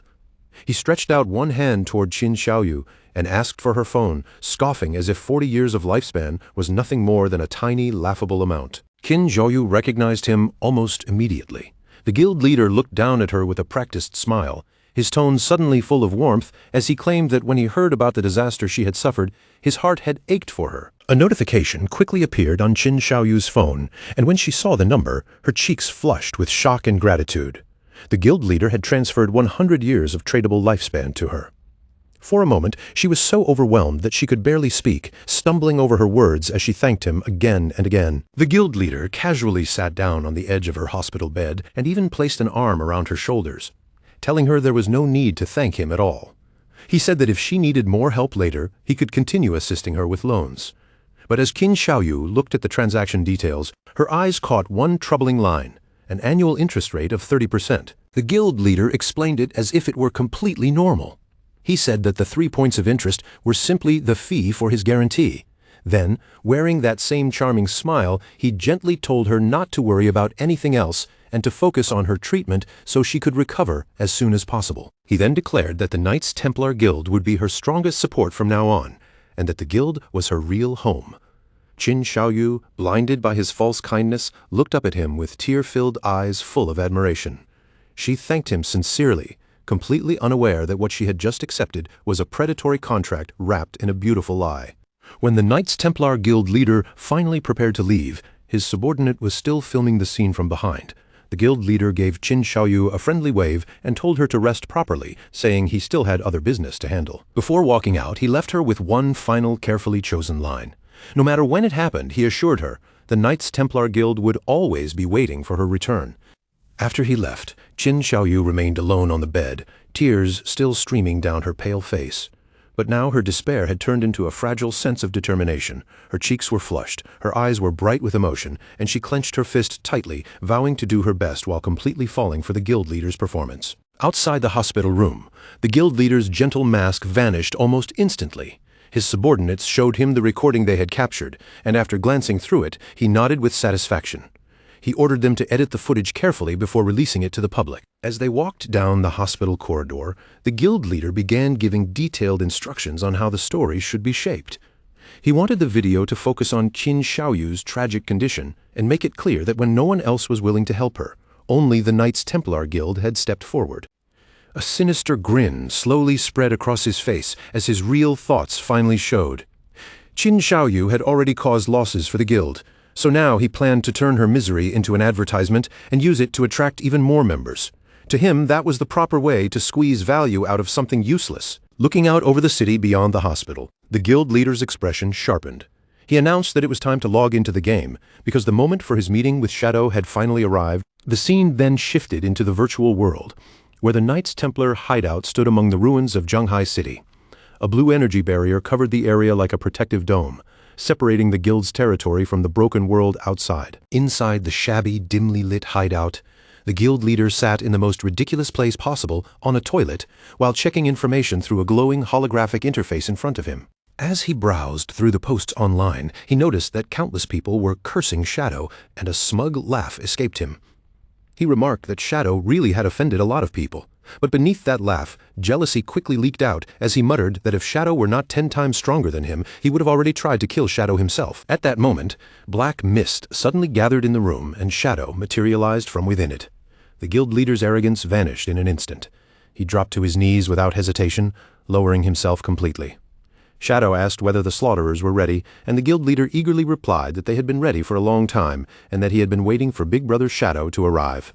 Trying hard to curry favor, the guild leader even gestured toward the toilet and invited Shadow to sit down.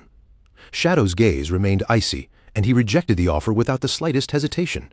He simply ordered him to bring out the targets. The guild leader quickly pointed toward a large group of bound players gathered nearby. With a flattering expression, he presented 200 slaughterers, all red name players, and told Shadow that every single one of them had been prepared for him to deal with. Shadow accepted the offering without much reaction. With only a casual sound of acknowledgement, he walked past the guild leader and moved toward the bound red name players. Then Shadow released his dark power. In the blink of an eye, invisible blades of energy swept through the crowd, instantly cutting the gathered slaughterers into pieces. The guild leader watched with awe in his eyes as their bodies were torn apart before they could even resist. As the prisoners died, their bodies dissolved into a dense sea of glowing lifespan orbs that floated through the hideout. A system notification appeared, confirming that Shadow's slaughter value had dropped by 2 layers. Standing among the drifting lights, Shadow calmly told the guild leader that their debt was settled, then turned around to leave. Seeing Shadow about to go, the guild leader immediately became anxious. Desperate to hold on to Shadow's favor for even a little longer, he hurriedly called out and shouted that he had an urgent matter to report. He quickly asked whether Shadow had offended anyone recently, then projected a holographic screen in front of him. On it was a viral news post featuring the face of the ungrateful old man from Lucky Town. The headline was deliberately exaggerated, accusing Shadow of killing an elderly man, scamming innocent people, and colluding with corrupt officials. Shadow glanced at the picture and immediately recognized the troublemaker he had already dealt with. But while looking at the screen, Shadow's eyes suddenly narrowed. His attention had been caught by another notification sitting nearby. It was the propaganda advertisement the guild leader had just arranged. The headline claimed that a poor girl had been brutally mutilated and lost both legs, while the Knights Templar Guild had generously stepped forward to help her. Beside the headline was a photo of Qin Xiaoyu crying, and when Shadow saw it, he was visibly stunned. He quietly exclaimed Qin Xiaoyu's name, finally realizing that the victim ghost spirit had rescued from the serial killer Rentu was actually his own sister. A faint chuckle escaped him as he thought about how small the world truly was, and how unbelievably coincidental this situation had become. Shadow kept that discovery hidden and revealed nothing to the guild leader. He only gave a calm response, saying he understood, and then vanished from the hideout. The guild leader, completely unaware of what Shadow had just realized, stayed beside the toilet and bowed enthusiastically, loudly telling his big brother to take care and come back often. High above the city, Shadow rode through the sky on his skeletal dragon Osiris and contacted his disciple. He ordered Ghost Spirit to investigate the person spreading slanderous rumors online and eliminate them, deciding that such a small matter was not worth handling personally. Ghost Spirit appeared in the communication window, her face filled with rage that someone dared to smear her master's name, and she immediately vowed to take care of it. On a high rooftop in Zhonghai City, Ghost Spirit stood against the wind, staring at a holographic screen in front of her. Anger and disbelief filled her eyes as she wondered how anyone could be bold enough to spread such vicious rumors about her master. The screen showed the news article with the ungrateful old man from Lucky Town plastered across it, claiming that Shadow had plotted against an elderly person. Ghost Spirit looked at both the accusation and the old man's face with open disgust, clearly finding the whole thing repulsive. Her expression turned cold. With a sharp, determined movement, she pulled her hood up over her head and declared that she had already memorized the culprit's face. Without wasting another second, Ghost Spirit leapt straight from the edge of the building. Purple energy trailed behind her like a streak of light as she vowed to bring him to justice, diving through the air and gliding between the skyscrapers toward her target. The scene shifted again, this time to a residential complex known as Lakeview Garden, right outside the home of a man named Feng Xiaoying. A hand slammed against the door with violent force, the knocking echoing through the hallway like someone was trying to break it open. Outside stood a young man named Ma Dagon, accompanied by a woman and their injured child, who was drooling weakly and clearly in terrible condition. Ma Dagon shouted furiously for Feng Xiaoying to come out, accusing Feng Xiaoying's dog of knocking his son down the stairs and leaving him paralyzed. His voice cracked with anger as he yelled that Feng Xiaoying could not escape responsibility for this. Still burning with rage, Ma Dagon slammed his fist against the door again and demanded that Feng Xiaoying give them an explanation right away. The door finally swung open, and the person who appeared was Feng Xiaoying, the very same ungrateful old man from Lucky Town. His face was full of impatience and aggression as he glared at the family outside, shouting at them to stop bothering him. Feng Xiaoying immediately pointed a finger at Ma Dagon and turned the accusation back on him. He claimed that Ma Dagon had been using his perspective eye ability to spy on his wife while she was showering, then threatened to call the police as if he were the one being wronged. Feng Xiaoying sneered at the neighbor without the slightest shame, his mouth twisting as he threw out one insult after another. He claimed Ma Dagon's son was simply stupid and had fallen down the stairs by himself, then arrogantly spread his hands and demanded proof that his dog had anything to do with it. Ma Dagon immediately raised his phone in front of him, his hand shaking with anger. On the screen was clear footage of a monstrous dog suddenly kicking his son down the stairs. He pointed at the video and shouted that this was ironclad evidence, and Feng Xiaoying had no way to deny it. But Feng Xiaoying's face darkened in an instant. Before Ma Dagon could say anything more, the old man exploded with violence and kicked out hard, sending the phone flying straight out of Ma Dagon's hand. The phone smashed away, and the evidence was gone just like that. Feng Xiaoying immediately put on a shameless expression, staring at Ma Dagon as if nothing had happened, then coldly demanded to see this so-called proof he kept talking about. Ma Dagon's anger finally reached the breaking point. His eyes sharpened, and he activated his eagle eye skill, locking his gaze firmly onto Feng Xiaoying like he was marking him as prey. With fury burning in his voice, Ma Dagon warned Feng Xiaoying that he could release poisonous fog at any moment. If the old man continued acting unreasonable, then he would not let this matter end here and would hunt him down no matter where he ran. Feng Xiaoying did not look scared at all. Instead, he stood there with a mocking look on his wrinkled face, clearly treating Ma Dagon's threat like nothing more than a joke. Provoked by that attitude, Ma Dagon prepared to strike. His eyes glowed with a cold blue light as he gathered his power, ready to unleash his skill right there in the hallway. The system locked onto Feng Xiaoying and highlighted him as Ma Dagon's target. But while the old man kept shouting accusations and stirring up the situation, a sudden notification appeared in front of Ma Dagon. No matter how hard Ma Dagon tried, his skill would not activate. The power that should have burst out from him was completely sealed, leaving him unable to release anything at all. He froze in place, stunned and confused, his glowing eyes flickering as he struggled to understand why his ability had suddenly failed. Feng Xiaoying suddenly let out a sinister little laugh. His earlier arrogance shifted into something far more malicious, as if he had been waiting for this exact moment all along. An orange glow lit up in Feng Xiaoying's eyes as he burst into crazed laughter. He taunted the terrified Ma Dagon for failing to use his skills, then sneered at him, asking whether he really thought being stupid made him fearless. Madagan's confidence collapsed immediately. He turned toward his wife in panic and shouted that something was wrong, because he could not use any of his skills at all. Feng Xiaoying grinned with open mockery, and behind him a massive silhouette slowly appeared in the doorway. Only then did the old man reveal the truth. His son had the hidden class Magic Forbidden Warlock, and he had already set up a Magic Forbidden Barrier that prevented anyone inside from using skills. The figure stepped forward into the light, revealing a tall, muscular man with a poodle peeking out from inside his shirt. Feng Xiaoying immediately changed his expression and began playing the victim, crying that Madagan had been sexually harassing him and terrifying him. The son listened with a cold face, then suddenly moved so fast that his body almost blurred. Before Madagan had any chance to defend himself, the son reached out and grabbed him tightly by the throat. In the same brutal motion, he drove a heavy kick straight into Madagan's stomach. The impact sent Madagan flying backward across the hallway. His body slammed hard into the wall opposite them, and blood burst from his mouth as he collapsed in agony. His wife screamed in horror and rushed to his side, desperately trying to heal him. But the Magic Forbidden Barrier swallowed her power before it could form, and her healing magic fizzled out uselessly in her hands. The son then turned his attention to her.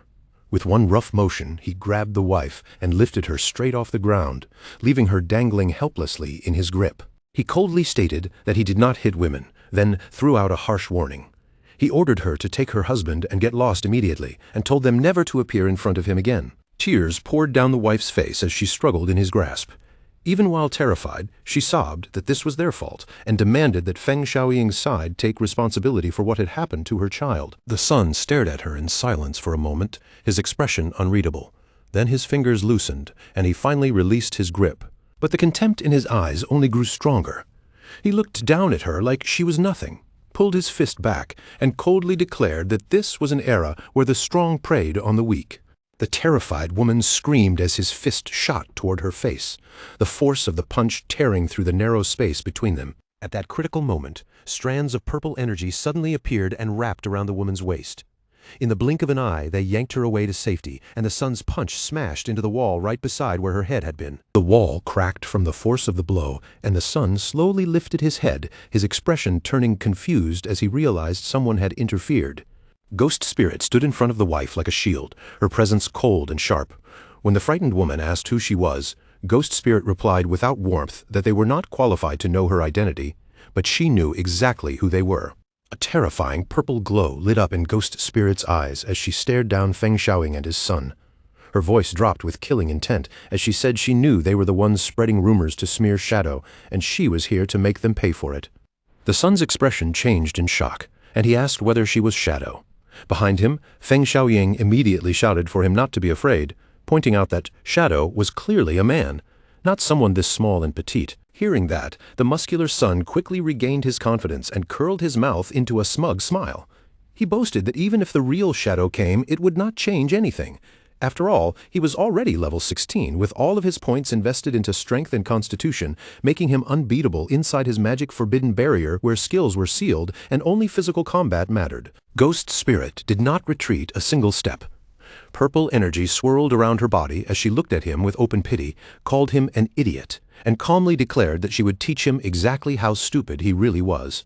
The fight erupted right there in the hallway, inside the suppressive field of the Magic Forbidden Barrier, where every skill was sealed, and the space felt heavy with tension. Feng Xiaoying's son stood with absolute confidence, his broad frame blocking the hallway as he declared once again that inside his Magic Forbidden Barrier, he was practically invincible. Ghost Spirit's gaze turned colder. She looked at his arrogant face and mocked him as nothing more than a frog trapped at the bottom of a well, unable to understand how wide the world truly was. In the next instant, Ghost Spirit attacked.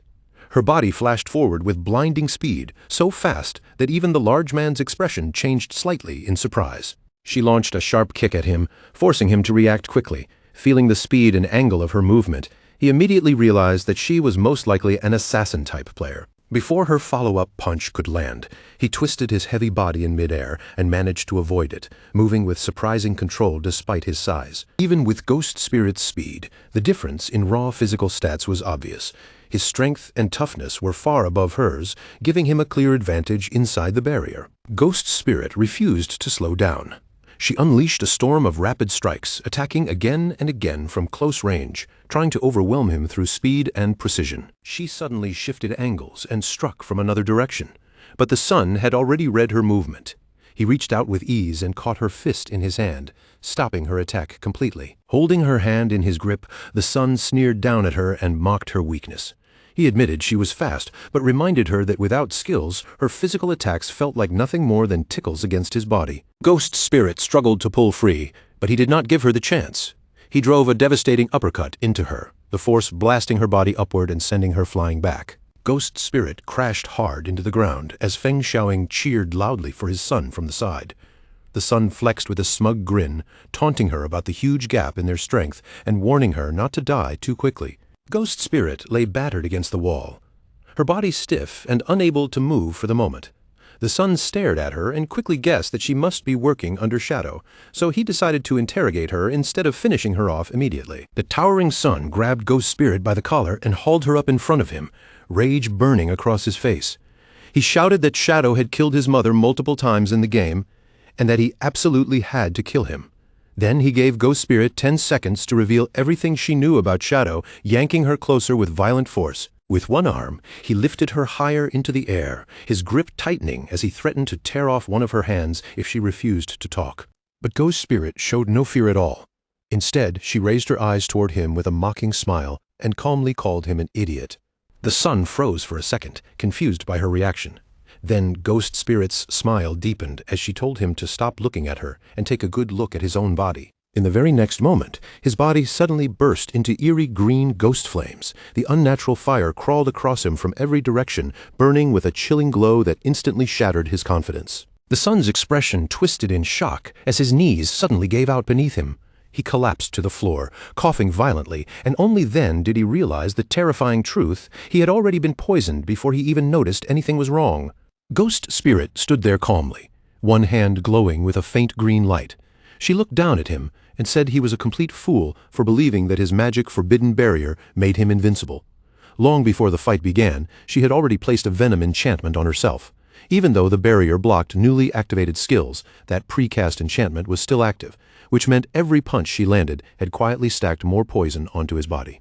The son let out a miserable scream as the ghostly flame spread across him and devoured his strength. His voice cracked as he cried for his mother in agony, while Feng Xiaoying watched from the side with horror written all over his face. Ghost Spirit looked down at the dying man with cold eyes and revealed that she had already investigated both of them. She identified the father as nothing but a troublesome nuisance, while the son was Han Bingxiong, a magic-forbidden warlock. Then she mocked his ridiculous build, pointing out that he looked down on support classes and had dumped all his points into strength, only learning the barrier skill so he could bully people who could not fight back. Han Bingxiong finally died under the burning poison, his body breaking apart as the flames swallowed him completely. Ghost Spirit only watched with an icy expression and remarked that a simple basic priest skill like Dispel would have been enough to save him. Feng Xiaoying was instantly swallowed by panic. His face turned pale, and he screamed that Ghost Spirit had killed his son, fumbling desperately for his phone as he tried to call the officials for help. But before he could make the call, a boot suddenly came down with force and kicked the phone straight out of his hand. Feng Xiaoying raised his head in terror and saw Ma Dagen standing over him. Ma Dagen had already recovered, his body fully healed and his eyes burning with fury. He coldly declared that the barrier was gone now, and it was finally the old man's turn to pay. Feng Xiaoying panicked and screamed for help, his voice sharp and desperate. But no one cared about his cries anymore. Ma Dagen stepped forward and slammed a vicious kick into the old man's face, cutting off his begging with brutal force. Ma Dagen grinned down at him and promised that he would eventually hand him over to the officials. But before that, he was going to beat him until every bit of anger in his chest was satisfied. His wife stood beside him and encouraged him, saying she would keep healing him so he could continue as long as he needed. Then Ma Dagen activated a transformation skill. His body swelled as muscles bulged across his frame, and a venom-enhanced state wrapped around him, making him look far more dangerous than before. Without holding back, he rushed in and unleashed a heavy barrage of punches. Each blow smashed into Feng Xiaoying one after another, pummeling the old man until he could barely make a sound. His wife cheered him on from the side while casting healing magic to support him, making sure Ma Dagen had the stamina and recovery to keep beating Feng Xiaoying without stopping. The beating finally ended with one last brutal motion. Ma Dagon lifted his foot and brought it down hard, crushing Feng Xiaoying's face beneath a final stomp. Feng Xiaoying died on the spot, his body dissolving into light. Ma Dagon stood there panting heavily, finally feeling some relief after venting the rage that had been building inside him. He turned to his wife and asked whether the girl who saved them was still nearby. His wife confirmed that she was mentioning an angel's heart skill as she looked around. Ma Dagon quickly turned in that direction, his face filled with deep gratitude. He said that if not for her help, their family would have been completely doomed. Then he suggested that they should call the officials and report everything properly. But when the couple searched the area, their mysterious benefactor had already disappeared without a sound. Ma Dagon's wife noticed only a few torn pieces of clothing left on the floor and stared at them in confusion, wondering when Ghost Spirit had slipped away. Outside the building, Ghost Spirit had already leapt away from the upper floors, leaving the scene behind before anyone could thank her directly. As she dropped through the air, she opened a communication window with Shadow and reported that the mission had been completed. When Shadow praised how quickly she handled it, a delighted smile appeared on her face, and the pride in her eyes was impossible to hide. The scene then shifted to a desolate wasteland, 300 kilometers away from Magic City. 4 cloaked figures were trekking through the harsh terrain, with Chu Kunshan guiding the way. One of the subordinates glanced around uneasily and questioned Chu, clearly worried that they might have come to the wrong place. The entire area was filled with poisonous gas and volcanic fumes, and the dangerous air constantly drained their health as they moved. Looking at the lifeless, burning landscape around them, the subordinate could not help doubting that anything could possibly survive in a place like this. Theodore, however, remained completely confident. Chu Kunshan relied on his ley line perception and calmly assured the group that the treasure they were searching for was indeed nearby, hidden somewhere inside a cave not far ahead. Before long, they arrived in front of an enormous cave entrance.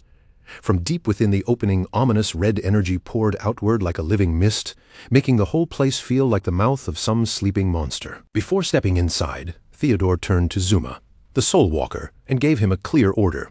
If they encountered danger, Zuma had to immediately turn the entire group into an invincible spirit state. Zuma nodded seriously and confirmed that he understood. The 4 of them then walked into the swirling red vortex. They carefully made their way through the strange terrain inside the cave until they finally reached a cliff where they looked down over a vast sea of red liquid below. Suddenly, Chu Kunshan's eyes sharpened. He raised his hand and pointed ahead, shouting for everyone to look in that direction. Theodore followed his gaze and immediately burst into laughter. Rising from the center of the crimson pool was a massive, fiery plant, its shape terrifying and beautiful at the same time. He knew at once that they had found what they came for. Chu Kunshan identified it as the Hellflower of Nightmares, his voice filled with certainty. With this item in their hands, he declared that Shadow would undoubtedly die. Theodore's group had reached the Deep Purgatory Volcano, a nightmare-like danger zone where even the system gave a chilling warning. The lifespan drain here was 10,000 times the normal rate. Zuma began trembling as he stared at the fiery entity in the distance. His voice shook as he asked Theodore what that thing was, because just looking at it made his very soul shiver. Theodore calmly answered that it was the Hellflower of Nightmares.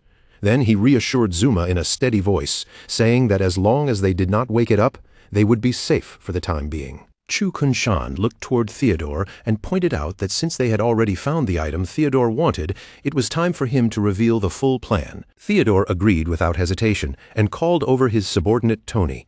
He handed him a glowing blue book called the Divine Book, Wall Construction, then explained that it could instantly create walls by consuming lifespan. Tony stared at the book in surprise, then activated it to test its power. In the next moment, a massive stone wall suddenly materialized out of thin air, rising before them with a heavy, solid presence. Tony quickly examined the structure and calculated its cost. The wall had consumed 10 days of lifespan, but its durability was only 100,000 points.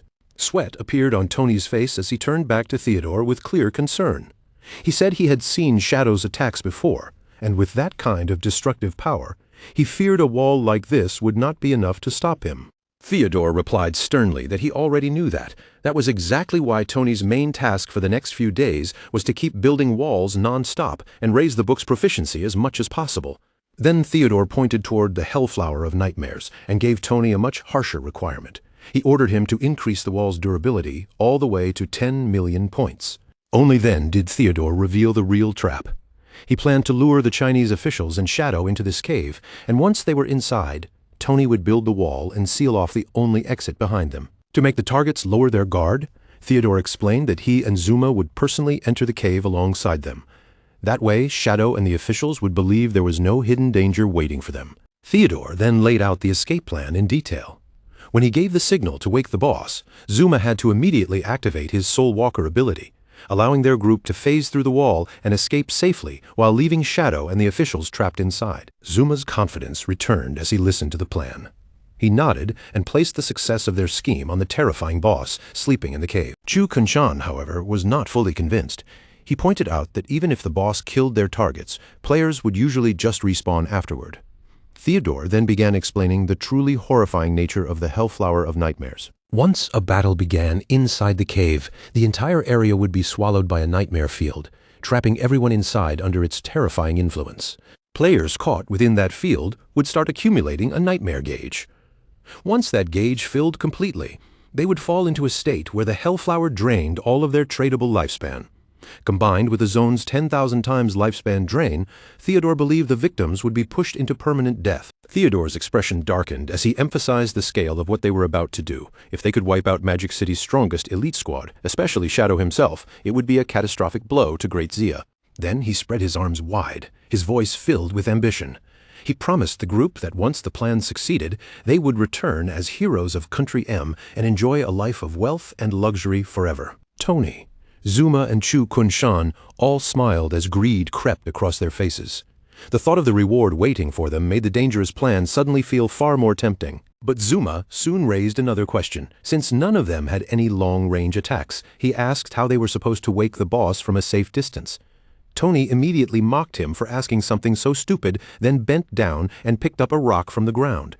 Tony held the rock in his hand and explained with a smug look that in this game anything could become a weapon.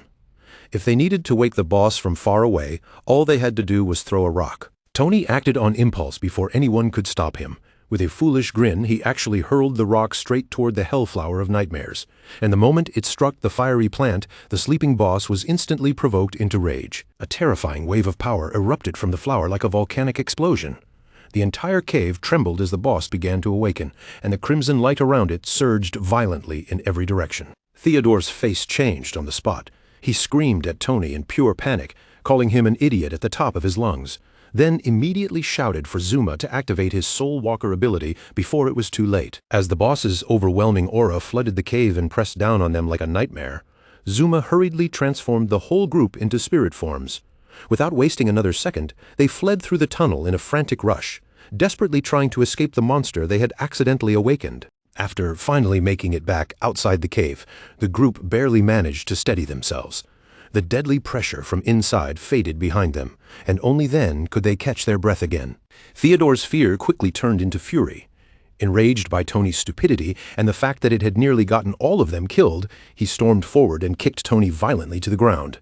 Then he screamed at him, calling him a useless fool who had almost ruined everything. Theodore stood over the crying Tony with a terrifying glare, his voice cold and threatening. He ordered Tony to remain there and practice building walls until he mastered it completely. Then he warned him that if he failed, Count Bold from Country M would personally wipe him out. Tony trembled in fear and quickly nodded, not daring to argue. The scene then shifted to the corroded forest on the outskirts of the Magic City ruins, where the air was damp, toxic, and filled with the faint scent of decay. A swift white creature suddenly lunged forward like a flash of light. Its jaws clamped down hard on a tree-like monster, tearing into it before the creature even had time to resist.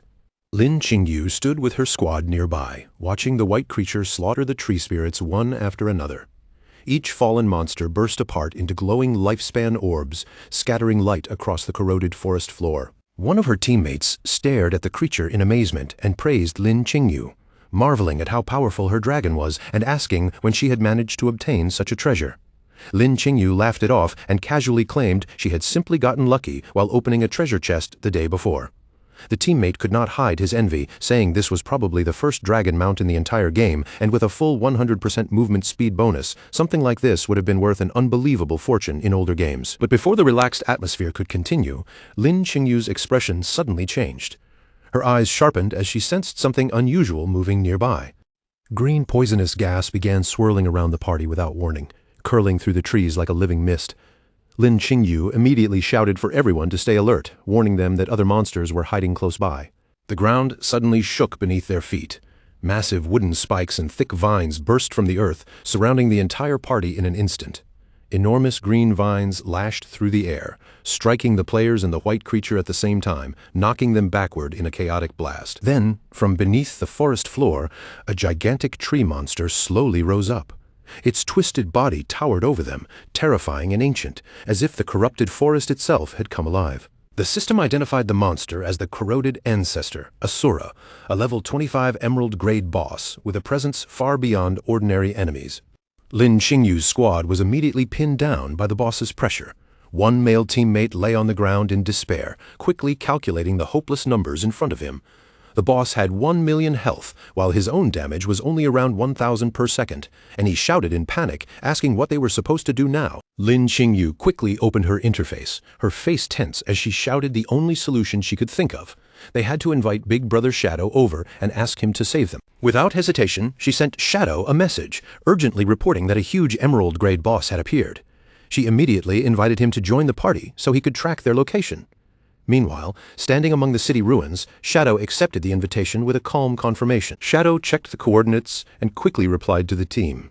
He told them that he was more than 10 kilometers away, but he would arrive immediately. Back in the corroded forest, Lin Qingyu looked at the map and felt her heart sink.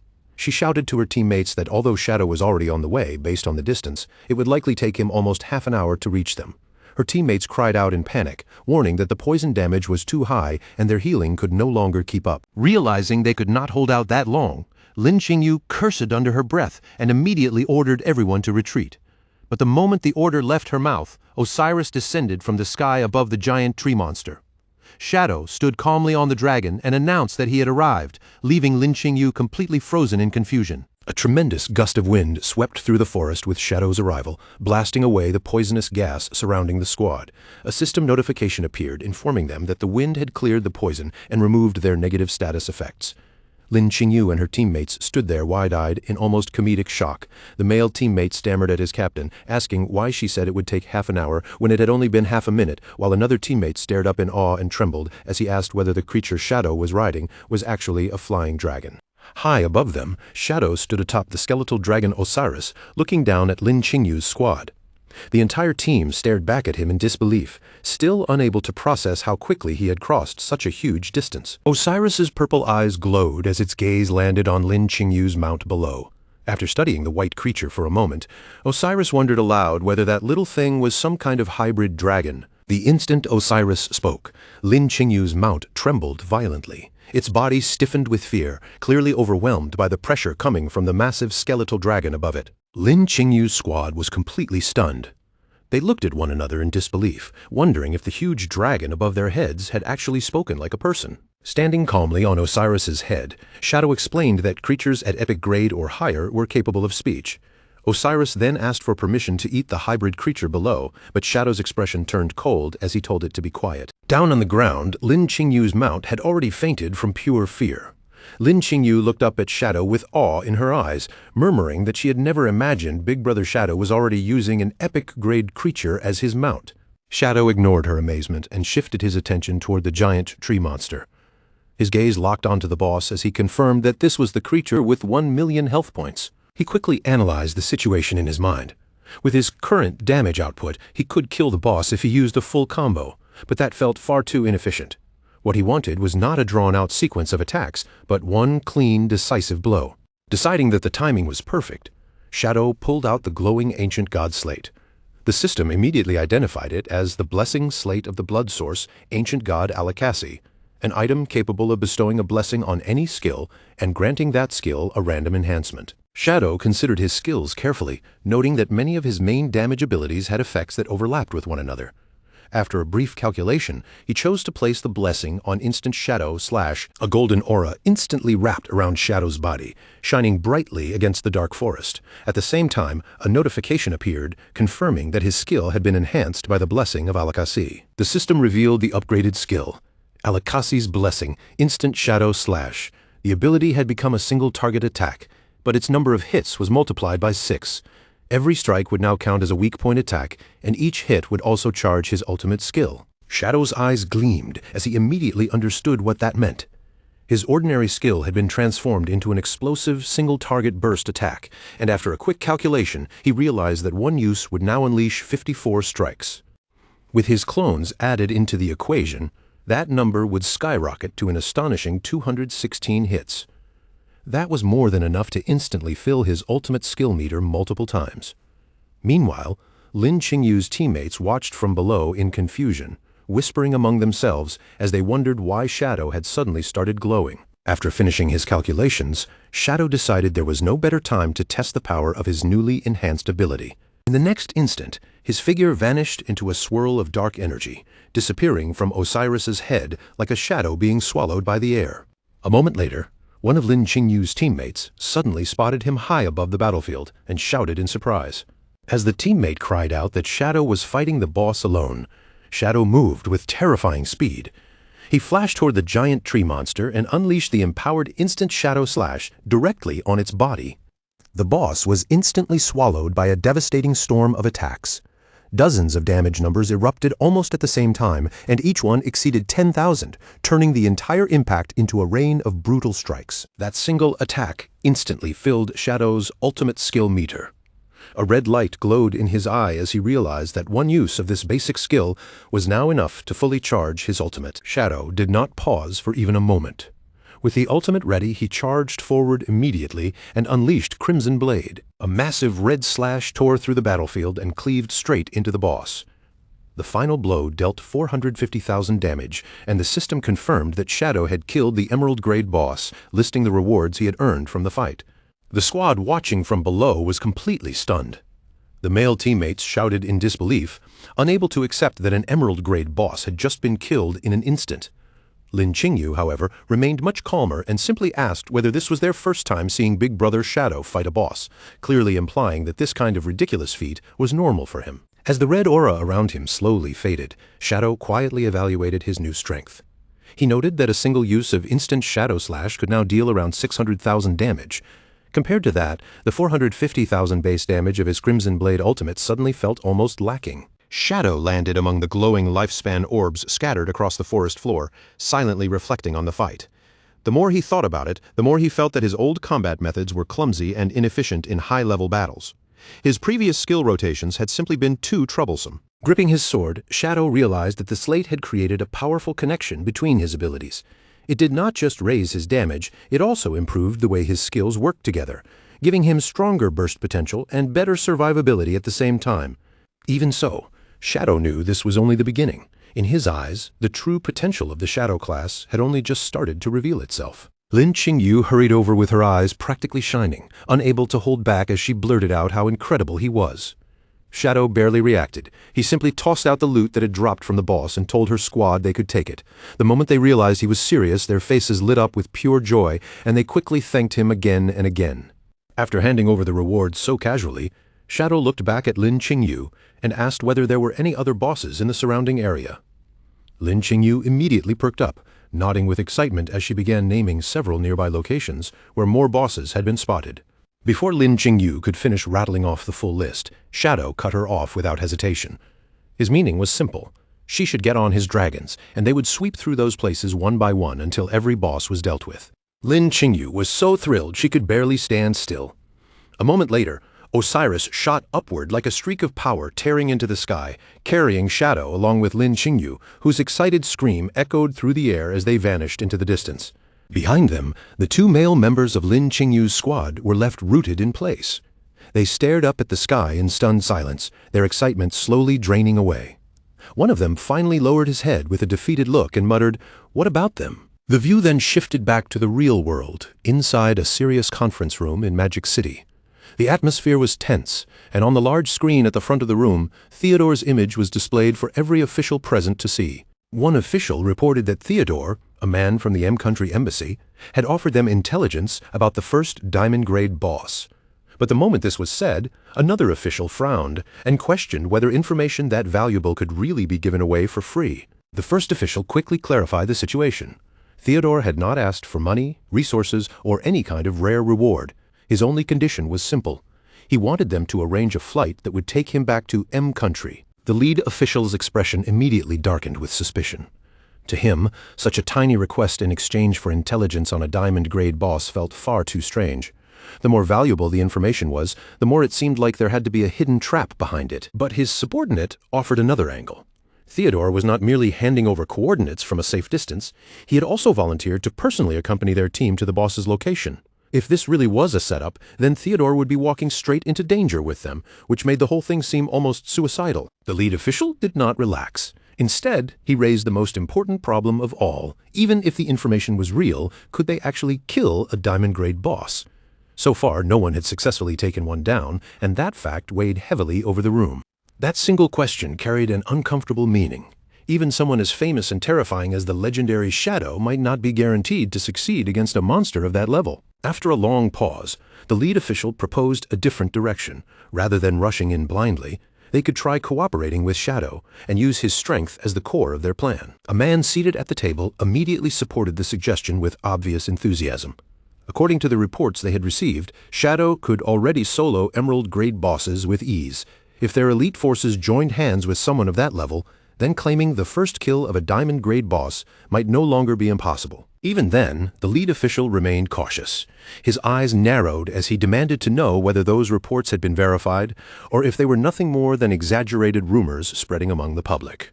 In response, his subordinate lifted a phone and showed him clear battle footage of Shadow in action. He explained that the recording had been captured with a phone created through a Divine Authority book. The evidence was so direct and undeniable that the lead official fell silent on the spot. With solid proof placed right in front of him, the lead official finally made his decision. He agreed to cooperate with Shadow, and the other officials around the table quickly voiced the same opinion. Without wasting another moment, the leader announced that he would immediately send someone to contact Shadow. Somewhere else, a huge mechanical monster covered in heavy armor staggered forward. Its massive body shook the ground with each step, looking like a walking fortress that had been badly damaged but still refused to fall. Shadow stood before it without the slightest hint of panic. Then, in one clean motion, he unleashed his signature move, the Instant Shadow Slash. A gigantic beam of blue energy tore across the battlefield in a flash and cut straight through the mechanical monster's body. The enemy was split apart in a single strike, while Shadow remained perfectly calm where he stood, his cape fluttering behind him in the aftermath. Once the enemy collapsed, Shadow turned his gaze toward Lin Qingyu, who had been hiding behind a nearby tree and peeking out cautiously. He told her to stop hiding, come collect the lifespan orbs, and get ready to move, because they still had to head to the next location. Lin Qingyu stepped out from behind the tree, her face flushed with excitement. As she approached him, she quickly reported that the officials had discovered a diamond-grade boss, and then looked at Shadow expectantly, asking whether he had any interest in it. At that, Shadow's eyes narrowed slightly. A trace of interest appeared in his gaze, and his voice became more focused as he told Lin Qingyu to explain the situation in more detail. Lin Qingyu told him the boss was hidden inside a volcano. Then she revealed its name, the Hellflower of Nightmares. The instant those words left her mouth, Shadow's attention was fully seized. In Shadow's mind, an image from the past rose sharply. He remembered a blazing plant towering above the ruins of a city, surrounded by fire and destruction. This monster was infamous because it had once brought the Great Xia officials their first true large-scale crisis. In his memories from that former timeline, a foreign force had used the Hellflower of Nightmares to slaughter more than 100 official professionals in Magic City.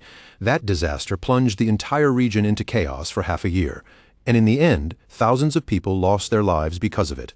And Shadow still remembered the person who had stood behind that catastrophe. The mastermind who triggered everything was a man named Theodore. Shadow immediately suspected that Lin Qingyu's team had not been the ones to discover the boss, so he questioned her directly. Lin Qingyu admitted that it had been found by a foreigner and that the higher-ups had already decided to form a huge 100-person group to launch a crusade against it. Shadow rejected that decision without even pausing to think. In his eyes, those people had no understanding of how dangerous the Hellflower of Nightmares truly was. He ordered Lin Qingyu to gather 25 elite players, and every single one of them had to be at least level 18 and already finished with their first-class advancement. Lin Qingyu froze when she heard those requirements. Level 18 elites who had completed their first-class advancement were not easy to gather at all. She looked at Shadow in disbelief and asked whether he really needed that many people to assist him. Shadow confirmed her guess without hesitation. He explained that although the Hellflower of Nightmares was officially a diamond-grade boss, its actual stats were already close to an epic-grade monster.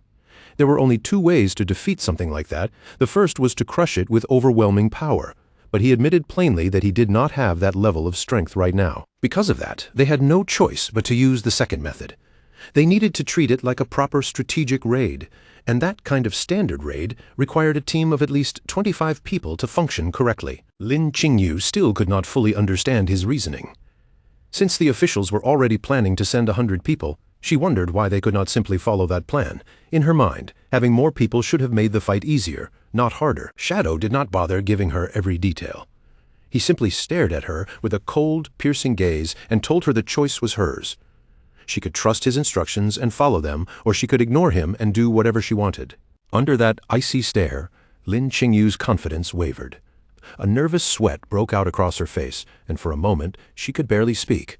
Still, she forced herself to think it through. Shadow was mysterious, difficult to predict, and often impossible to read, but his actions so far had always helped the officials rather than harmed them. That made her wonder whether he might actually be right, and whether the higher-ups truly had no idea what kind of danger they were about to face. After struggling with it for a moment, Lin Qingyu finally made her decision.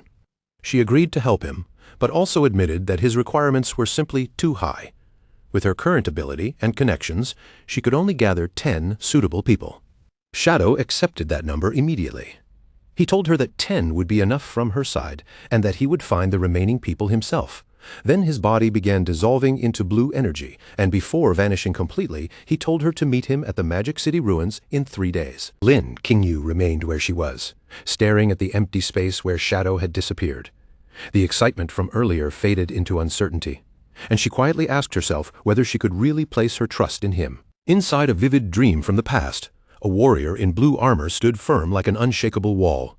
King Feng raised a golden shield and blocked an incoming attack, warning his sister to be careful as danger closed in around them.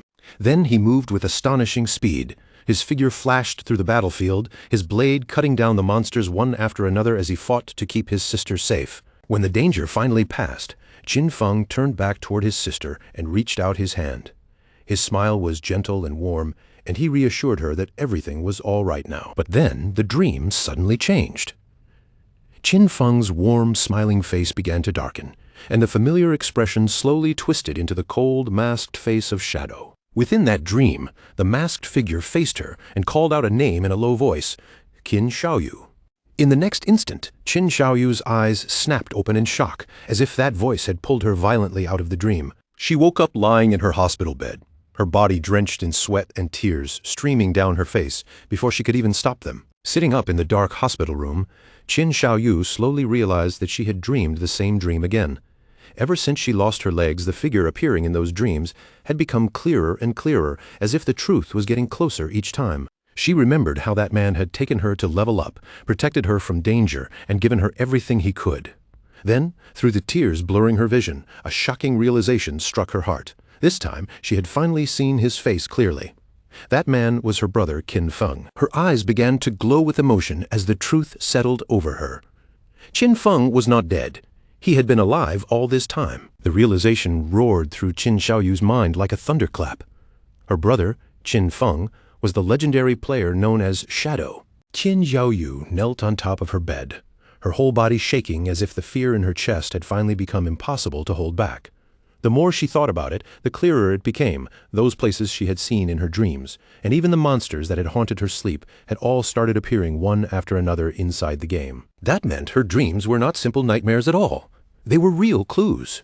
And if that was true, then one question kept pounding in Qin Xiaoyu's mind: was Qin Feng really Shadow? Desperate to know the answer, she lowered herself back onto the bed, forcing herself to calm down enough to log into the game at once. No matter what it took, she had to find him, face him directly, and confirm whether the bond between them was truly real. Qin Xiaoyu lay silently in her hospital bed, staring into the dim room while suspicion and fear tangled together inside her heart. Tears slid down Qin Xiaoyu's cheeks without stopping.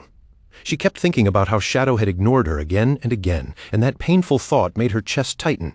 Even if he really was her brother, maybe he simply did not want to recognize her anymore. Worse still, if she spoke the truth out loud, no one might believe her at all, and if things went badly, this secret might even cost her life. The memory of how she lost her legs suddenly flashed through her mind like a nightmare returning in the dark. Qin Xiaoyu shrank beneath the blanket, her fingers clutching the fabric as her body trembled uncontrollably. But as she lay there in the darkness, breathing unevenly, another realization slowly rose inside her.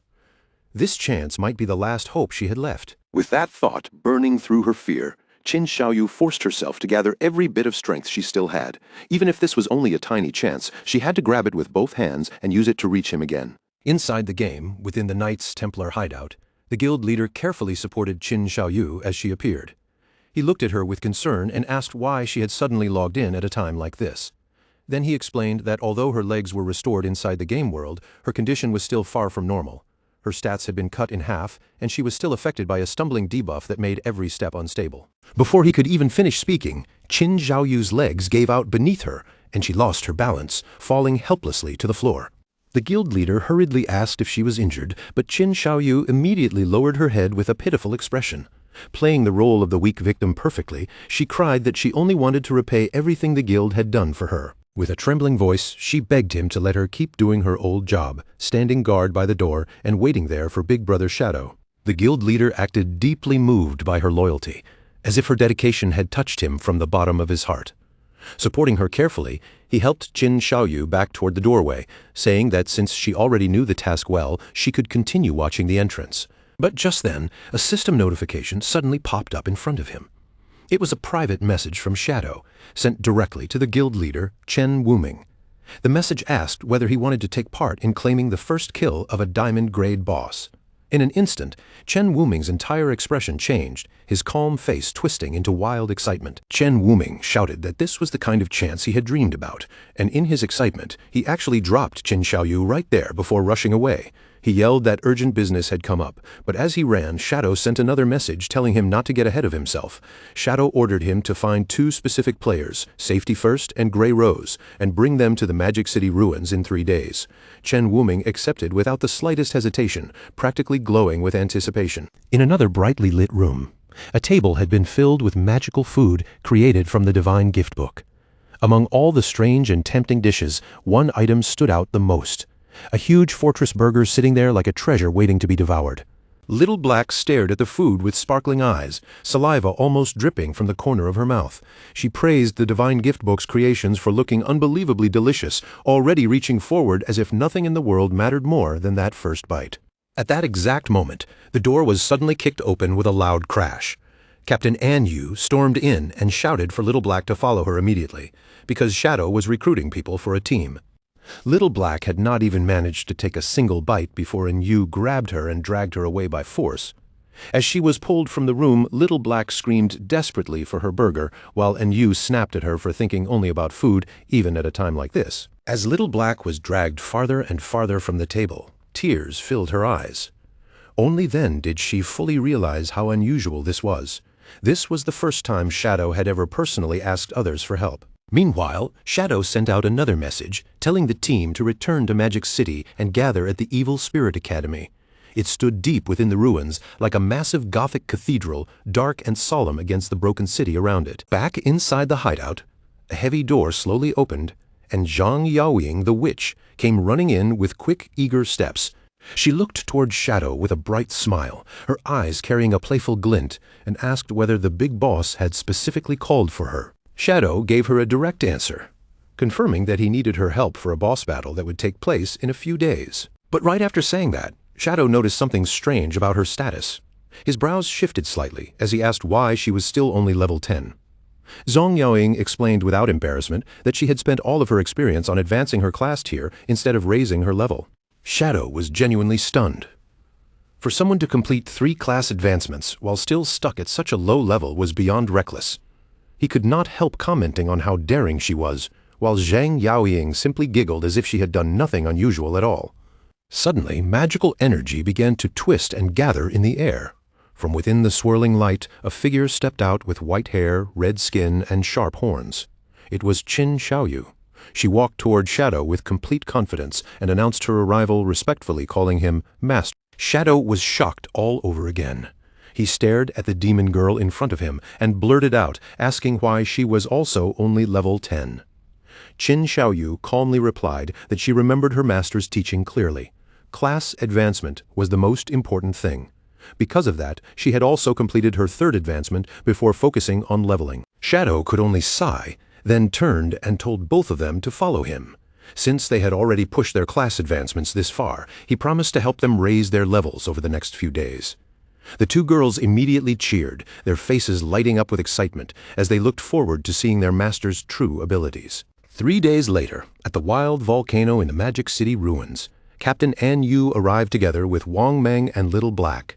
Even after all that time, Little Black was still sobbing about the fortress burger she had never gotten to eat.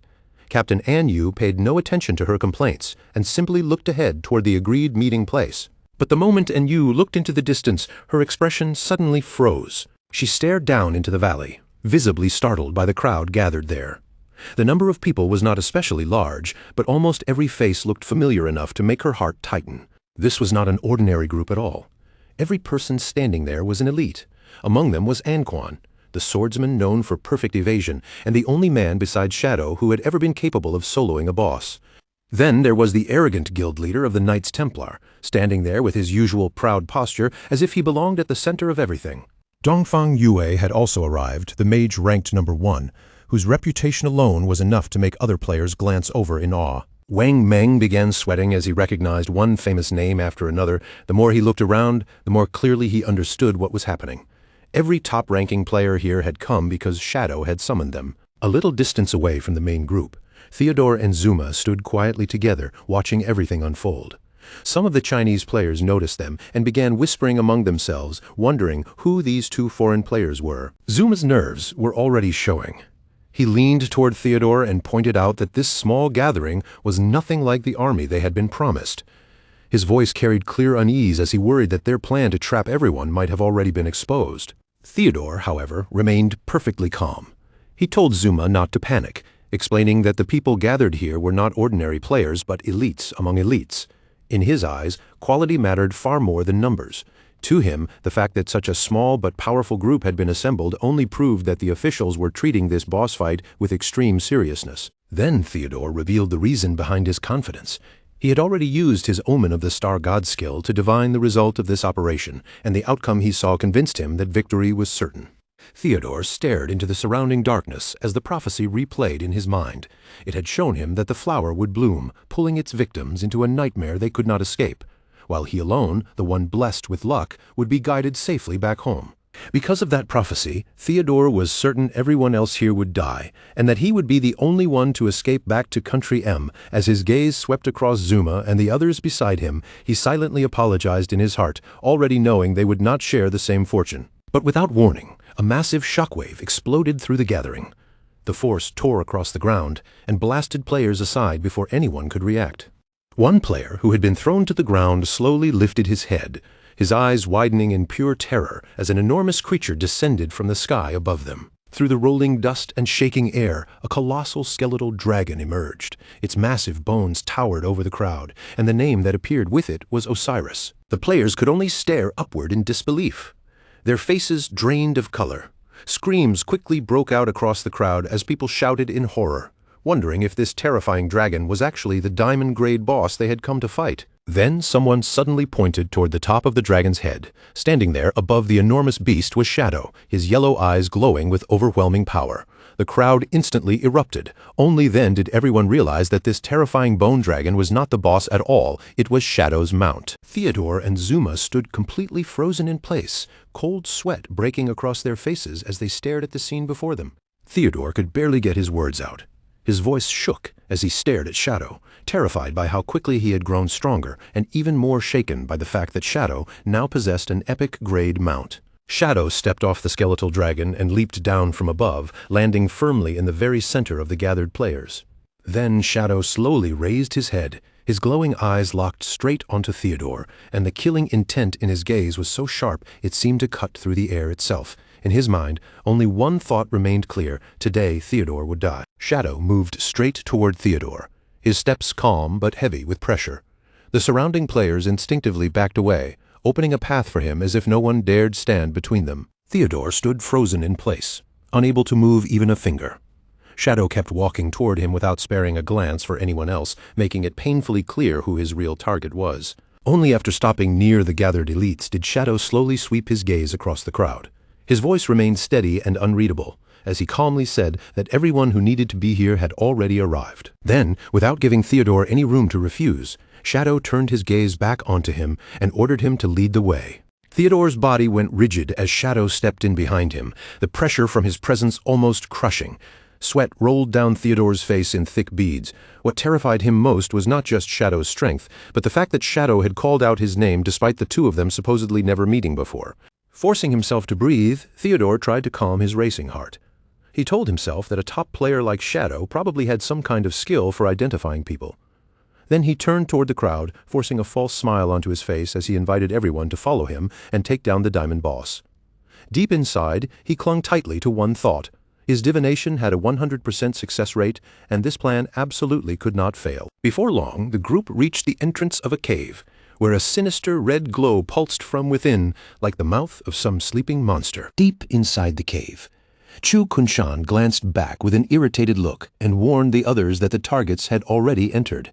Behind him, Tony and Mei Jing were standing far too close together, and Mei Jing immediately complained that the interruption had ruined their mood. Mei Jing grumbled that the intruders had destroyed the atmosphere completely.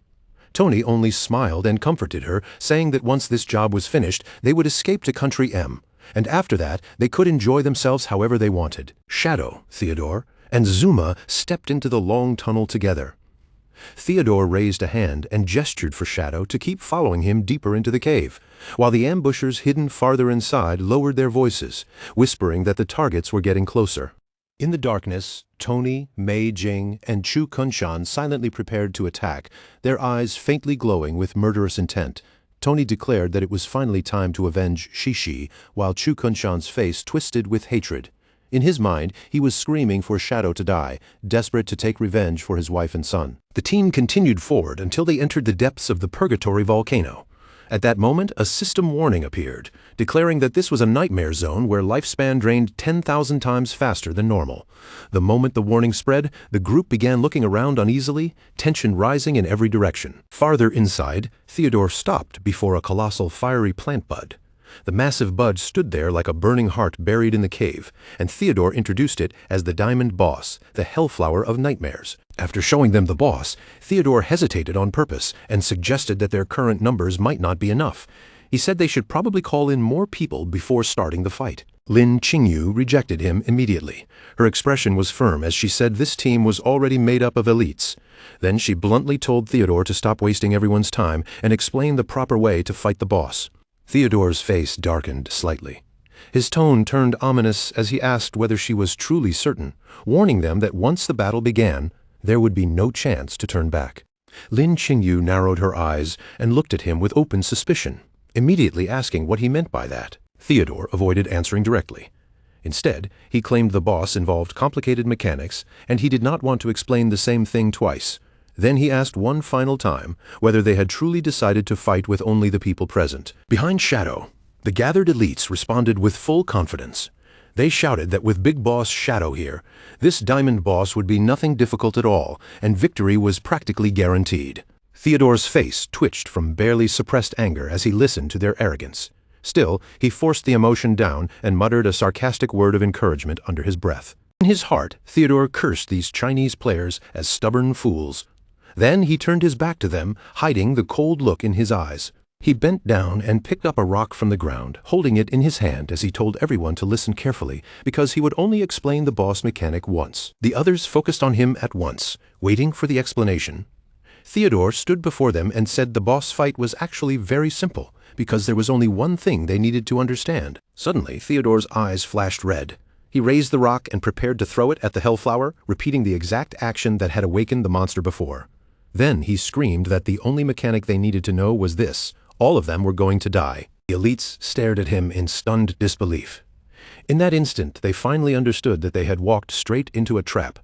But the realization came far too late. Theodore screamed and hurled the rock forward. It struck the base of the Hellflower of Nightmares with a sharp impact, dealing only a single point of damage, but that tiny amount was more than enough to trigger the monster. The next second, the enormous plant erupted violently, blazing with waves of fiery energy that burst outward from its body. A terrifying atmosphere swallowed the cave almost instantly. As the nightmare debuff took effect, shadowy figures began emerging all around them, twisting out of the darkness like living fear. Wang Meng shouted in confusion, unable to understand what was happening. Lin Qingyu reacted even faster, screaming that this was a trap and immediately ordering everyone to retreat. But when they turned back toward the entrance, their escape route was no longer open.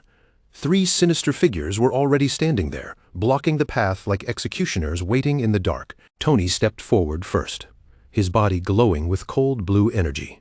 He laughed loudly, mocking them as great Xia pigs, and told them there was no way they were getting out alive. Then Tony activated his wall construction skill. With a thunderous crash, a massive stone wall slammed down in front of the cave entrance, sealing the only exit completely. Inside the sealed cave, Theodore remained strangely calm. Unlike the others, he believed he still had a guaranteed way to escape. A sinister grin spread across his face as he turned to his subordinate Zuma and ordered him to activate Soulwalker. With that ability, they would be able to phase straight through the stone walls and leave everyone else behind. But before Zuma could even use the skill, a blazing energy arrow tore through the air and pierced straight through his head, killing him on the spot. Theodore whipped around, cold sweat instantly breaking out across his face. In that moment, he realized his escape plan had already been seen through. Lin Qingyu held a glowing crossbow aimed directly at Theodore and coldly admitted that Shadow had been right all along. Then she declared that those who were not of their race would always carry treacherous hearts, and with that judgment she sentenced Theodore to death. Without hesitation, Lin Qingyu unleashed her demon-breaking arrow, sending the glowing shot straight toward Theodore to execute the traitor. But Theodore only sneered and called their efforts naive. A glowing blue card appeared in his hand, and he immediately activated a skill that allowed him to swap positions. In the blink of an eye, Chu Kunshan suddenly appeared in front of the incoming arrow, forcibly dragged into Theodore's place and thrown directly into its path. The arrow slammed into Chu Kunshan's chest with a sickening impact, piercing straight through him before he could even understand what had happened. As Chu Kunshan collapsed, he stared in disbelief, questioning why he had been sacrificed. At the same time, Theodore's body dissolved into light, successfully escaping by using the position swap to replace himself with Chu Kunshan. Outside the sealed cave, a pair of feet suddenly landed on the ground beyond the wall. Theodore appeared safely outside, standing behind the barrier that trapped everyone else inside. Mei Jing and Tony both looked at him in surprise, clearly not expecting him to emerge alone. Above Theodore's head, a card floated in the air, revealing the trump card he had prepared, the Dark Star Boundary. This ability allowed him to switch positions with anyone carrying his card, and he had given one to Chu Kunshan from the beginning, intending to use him as a scapegoat when the time came. Tony frantically asked where Zuma had gone, while Mei Jing noticed that Chu Kunshan was missing as well. Completely misunderstanding what had happened, Tony angrily concluded that Chu Kunshan must have betrayed them and cursed the Great Xia people for being impossible to trust. Theodore ignored their confusion entirely. He coldly ordered Mei Jing and Tony to log out of the game at once, telling them that the time had come to flee the country immediately. As Theodore's avatar began fading away, Lin Qingyu's words echoed again in his mind, "If they are not of my race, their hearts must be different." Rather than denying it, Theodore quietly admitted she had been right, using that very thought to justify the betrayal he had just committed. Meanwhile, in the real world, inside a dark apartment late at night, a horrifying scene began to unfold. On their beds, the physical bodies of Zuma and Chu Kunshan started shaking violently. Their real-world bodies were now suffering the consequences of the deaths they had just experienced inside the game. Theodore looked down at his fallen comrades with a grim expression, his eyes cold as their bodies lay motionless before him. In a low voice, he stated that because they had died within the boss's territory, their souls had been pulled directly into the nightmare. He declared that there was no way to save them now. For a brief moment, Theodore showed a thin, icy trace of pity, not for their lives, but for the loss of a useful asset like Zuma. But that faint regret vanished almost immediately, replaced by clear relief. Theodore told himself that the sacrifice had been worth it, because Shadow and every elite trapped inside the cave were undoubtedly dead by now. As Theodore walked through the room with Tony and Mei Jing, the prophecy echoed in his mind once again. He recited it like a victory chant. The flower had bloomed, the victims had been dragged into a nightmare, and he alone, the one blessed by fortune, had been guided back toward the home he had waited so long to return to. While preparing to leave, Theodore was already thinking several steps ahead. He believed this disaster would heavily damage Great Xia's strength, and once they made it back to Country M, their side could send elite forces to attack while Great Xia was still weakened. With one final look filled with vicious hatred, one of his eyes glowing ominously, Theodore silently vowed that Great Xia would be destroyed completely. Meanwhile, inside the cave, the situation had become extremely dangerous. The massive hellflower of nightmares had fully bloomed, and a strange, deadly light spread through the entire cavern. The players were instantly thrown into chaos. A red bar appeared above each of their heads, marking them with the nightmare status, and panic quickly swept through the group as the elites realized something was seriously wrong. Wang Ming's face turned pale as he nervously explained the terrifying truth to Little Black. Once players entered the nightmare state, they could no longer revive, and they could not log out either. If they died here, that death would be permanent. Those words crushed the group's morale in an instant. They were trapped with a diamond-grade boss, sealed inside a zone where their lifespan was draining 10,000 times faster than normal. Just as despair began to swallow everyone, a party invitation from Shadow suddenly appeared in front of them, shocking the entire group. Shadow stood ahead of them with his back turned, his cape swaying behind him in the heated air. His voice was calm and steady as he assured the terrified players that since he had gathered them here, he would not let them die. Then Shadow turned his head slightly, one glowing eye cutting through the darkness. He ordered them to follow his instructions exactly, and promised that as long as they did what he said, they would defeat this boss. Knowing this was their only remaining chance, the Knights Templar Guild leader and the others quickly nodded in agreement, placing their hopes on Shadow without hesitation. One after another, the system list began filling up as all the elites accepted the party invitation. Dongfang Yue, Anquan, Qin Zhaoyu, Zhang Yaoying, and the others all joined under Shadow's command. With their trust now gathered around him, the crowd's fear turned into desperate excitement, and they shouted together for Big Brother Shadow. Shadow wasted no time and immediately began giving tactical orders.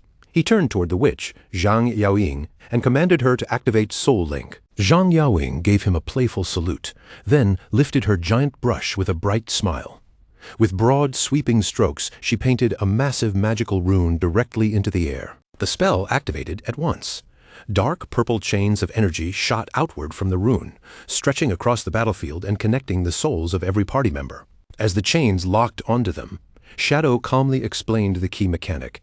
Soul Link allowed everyone in the party to share resistance, and his plan was to use that shared resistance to slow the growth of the nightmare gauge. This was the real reason he had specifically required players who had completed their first-class advancement, only they possessed the hidden resistance needed to endure the nightmare.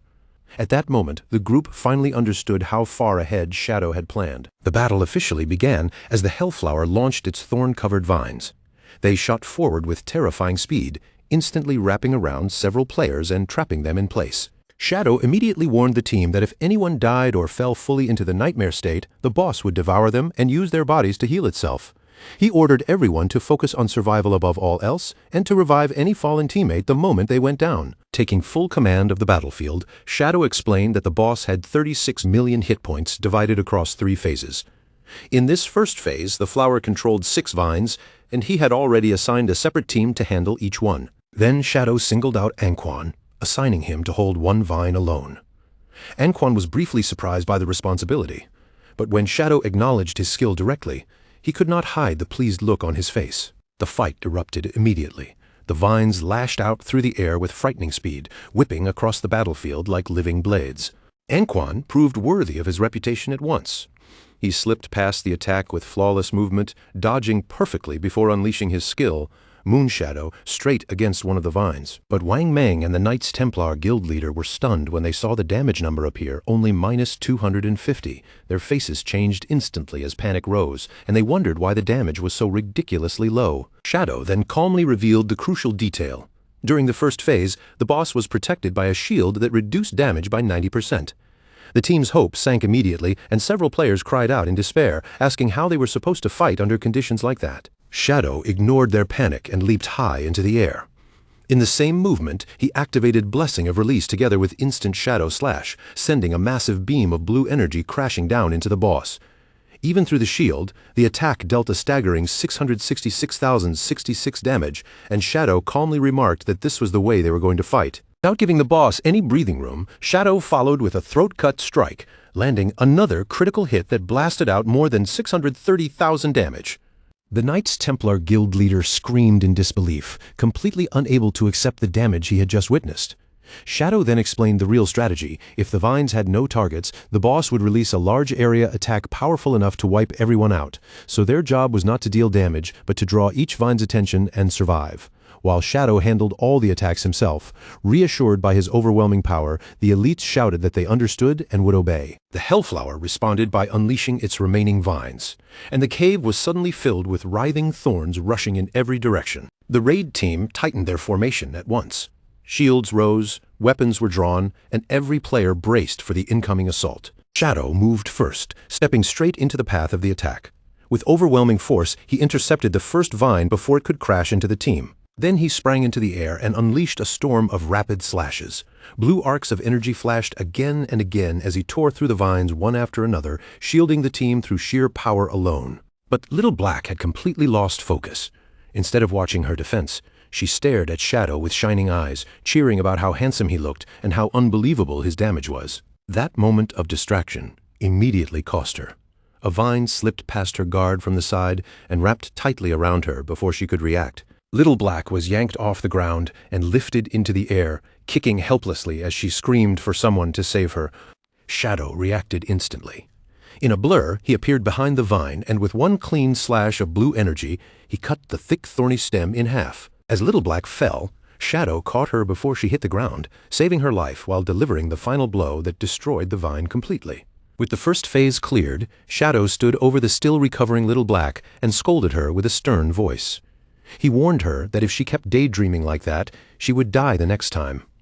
Embarrassed, hurting, and terrified, Little Black could only sob and apologize repeatedly. After the first phase ended, the Hellflower began to pulse violently, its petals throbbing as if something inside was waking up. One of the players noticed movement deep within the fiery petals and immediately shouted for everyone else to look. From the center of the flower, a humanoid silhouette slowly rose, surrounded by burning flames that curled around its body. The raid team stared in shock as a beautiful woman emerged from the monster, her long hair flowing like fire and her eyes glowing with dangerous light. For a brief moment, some players were almost distracted by her appearance, only to remember that the creature before them was still deadly. The boss's new form attacked without delay, raising its power and launching 3 large orbs of fiery energy across the battlefield. Shadow immediately shouted a warning, announcing that the second phase had begun. He explained that those 3 orbs were nightmare energy, and each one would randomly lock onto 3 different players. He continued explaining that if anyone touched one of the orbs, their nightmare gauge would instantly rise by 10%, and the orb would split into 2. But before he could finish the warning, one orb slammed into a player. Just as Shadow had said, the orb split apart the moment it hit, turning into 2 new orbs that shot off in different directions. The sight threw the nearby players into panic. Shadow remained calm and immediately told everyone not to panic, keeping his voice steady over the growing chaos. Because the orbs moved slowly, Shadow ordered the targeted players to kite them away from the group, while everyone else dealt with the vines that had begun appearing again. Then he added one key detail. In this phase, the boss's damage reduction had dropped to 50%. With the battle plan already set, Shadow gave the team their roles without hesitation. He ordered everyone else to handle the mechanics and keep the battlefield stable, while he charged straight ahead to face the Hellflower's main body alone. Shadow dropped down from above like a streak of darkness, his body cutting through the heated air as he aimed directly for the Hellflower's human form. As he closed in on the boss, one thought flashed through Shadow's mind. A diamond-grade monster like this was the perfect target for him to test just how terrifying his full firepower had become. Without slowing down, Shadow activated Shadow of Slaughter. Darkness gathered around him, and several shadowy clones formed beside him, each one carrying the same deadly pressure. In the next instant, 5 figures descended together, Shadow himself and 4 identical clones. They surrounded the boss from every direction, cutting off every angle of escape. Then all 5 of them struck at once, unleashing the Crimson Blade Ultimate. A massive pillar of crimson energy erupted from the impact, crashing into the boss with terrifying force and triggering 4 separate waves of damage, each one breaking past over 5 million damage, stacking together into a brutal burst that tore violently through the boss's body. Shadow did not give the Hellflower any chance to recover. He immediately followed with a throat-cut strike, carving in a deep wound and inflicting a massive bleed effect on the boss. After finishing the combo, Shadow pulled back slightly to check the damage. Even with the boss still protected by its 50% damage reduction, that single burst had nearly dealt 6 million damage. He quickly realized that Crimson Blade became stronger the lower the enemy's health dropped, and after calculating the numbers, he understood that only a few more full cycles would be enough to finish it off. But just then, Shadow's body suddenly froze. From behind him, he sensed something dangerous unfolding across the battlefield. His eyes widened sharply, and he immediately turned away from the boss to look back at the team. Behind him, the battlefield had already fallen into chaos. The nightmare orbs had multiplied beyond control, filling the air with red, floating spheres. Wang Mang was screaming desperately, telling anyone targeted by an orb to run away from the crowd before the orbs split even further. Players scattered in every direction, fleeing for their lives as the red orbs chased after them through the cavern. The panic shattered their formation almost instantly. Some players, blinded by fear, ran straight toward the teams that were still trying to hold back the vines. The defenders shouted at them to stay away, but the entire battlefield was already spiraling out of control. Shadow looked down and quickly discovered the hidden mechanic. Whenever the boss's vines struck a nightmare orb, that orb gained a 3-second speed boost, making it nearly impossible for normal players to avoid. Realizing the team could not endure much longer, Shadow gritted his teeth and shouted for everyone to hold on just a little more. In his mind, he calculated that he only needed 5 more seconds to force the boss into its third phase. Shadow forced all distractions aside. His eyes burned with determination as he prepared to unleash his next full burst rotation. While stacking his buffs, he inwardly complained about how many layers he had to pile on just to reach maximum output. Even so, his movements stayed precise as he activated Silent Concealment and Dark Depth, raising both his stealth and his damage. Right after that, Shadow activated Black Light Shield as well, pushing his attack power even higher with another 30% increase. Finally, he used Shadow of Slaughter again. Dark clones formed around him, and this time, each clone inherited all of the buffs he had already stacked onto himself. With every preparation complete, Shadow kicked off the ground and shot forward with blinding speed, tearing straight toward the boss like a black flash. He unleashed his modified skill, Instant Shadow Slash, and the air around him seemed to split apart. Shadow and his clones blurred at the same time, striking in perfect synchronization. Blue energy slashes filled the area in a furious storm, and within a single split second, the system registered a staggering 216 hits. But Shadow was not finished. He shouted through the chaos, and together with his clones, he immediately followed up by unleashing the Crimson Blade Ultimate once more. 4 massive pillars of red energy crashed down into the boss, tearing through her defenses and shaking the entire cavern with the force of the impact. The Hellflower's human form staggered violently, her body bending forward as she vomited green blood, clearly suffering a devastating wound. Shadow closed in without pause and landed another throat-cut strike, delivering a critical blow that dealt more than 18 million damage to the monster. Nearby, the other players watched with a mixture of horror and awe. While they were struggling to deal even a few hundred damage, Shadow had just unleashed nearly 20 million damage in a single wave, leaving many of them wondering if he was even human. The boss reeled backward, her body convulsing violently as pain tore through her monstrous form. The enormous flower stalk began twisting strangely, and its color shifted into a deep, ominous purple. Seeing the change, Shadow immediately warned the team that the boss had entered Phase 3. The Hellflower screamed, her voice mixing agony with furious rage. Her entire form became wild and unstable, as if the monster was preparing to unleash everything it had left. The cavern around them darkened into a heavy purple glow, and the atmosphere of the battle changed completely, becoming far more oppressive than before. Wang Mang looked upward in terror as the vines began weaving together above them. In moments, they twisted into massive wooden pillars, bursting from the ground like giant warped trees. Shadow identified the danger almost immediately, and his voice cut through the battlefield as he shouted new orders to the team. He explained that those wooden pillars acted like magnets for the nightmare orbs. For every orb a pillar absorbed, the boss would recover 10% of its health. Shadow commanded the team to destroy the pillars as quickly as possible to stop the monster from healing. At the same time, he laid out the new rules of Phase 3. The red orbs would no longer multiply, but each one had become far more dangerous. He warned everyone that touching an orb now would instantly push a player into the nightmare state. And if a player was already trapped in that state, the orb would transform into nightmare bugs that devoured lifespan until the victim died. The players stared at the floating red orbs with pale faces, realizing that one mistake could mean permanent death. Behind his mask, Shadow's eyes narrowed. He shouted for the team to focus, avoid the orbs, and hold the line for just 10 more seconds. At the same time, he calculated the path to victory in his head. The boss had less than 10 million health left, and his skills needed only 3 more seconds to come off cooldown. He knew that one more full-power instant Shadow Slash would be enough to kill it. But just as that thought settled in his mind, the situation worsened, and a piercing scream ripped across the battlefield. Shadow turned sharply, stunned to see one player's nightmare gauge completely filled. The player's eyes glowed red with madness, showing that he had fully fallen into the nightmare. Wang Meng screamed in horror as he watched his teammate collapse. He shouted to the others that someone in their squad had already succumbed to the nightmare state. The fallen player hit the ground and began writhing in unbearable agony, while a red nightmare orb hovered slowly above his body. Then, in a gruesome instant, the red orb sank directly into the player's body. The change happened so fast that no one had time to stop it. The player's body burst open as hundreds of red nightmare bugs erupted from his flesh, devouring him from the inside out. A system notification confirmed the worst possible result. The player named Summerhorse had lost all his lifespan and died a permanent death. The terrified guild leader lost control and started running blindly through the battlefield.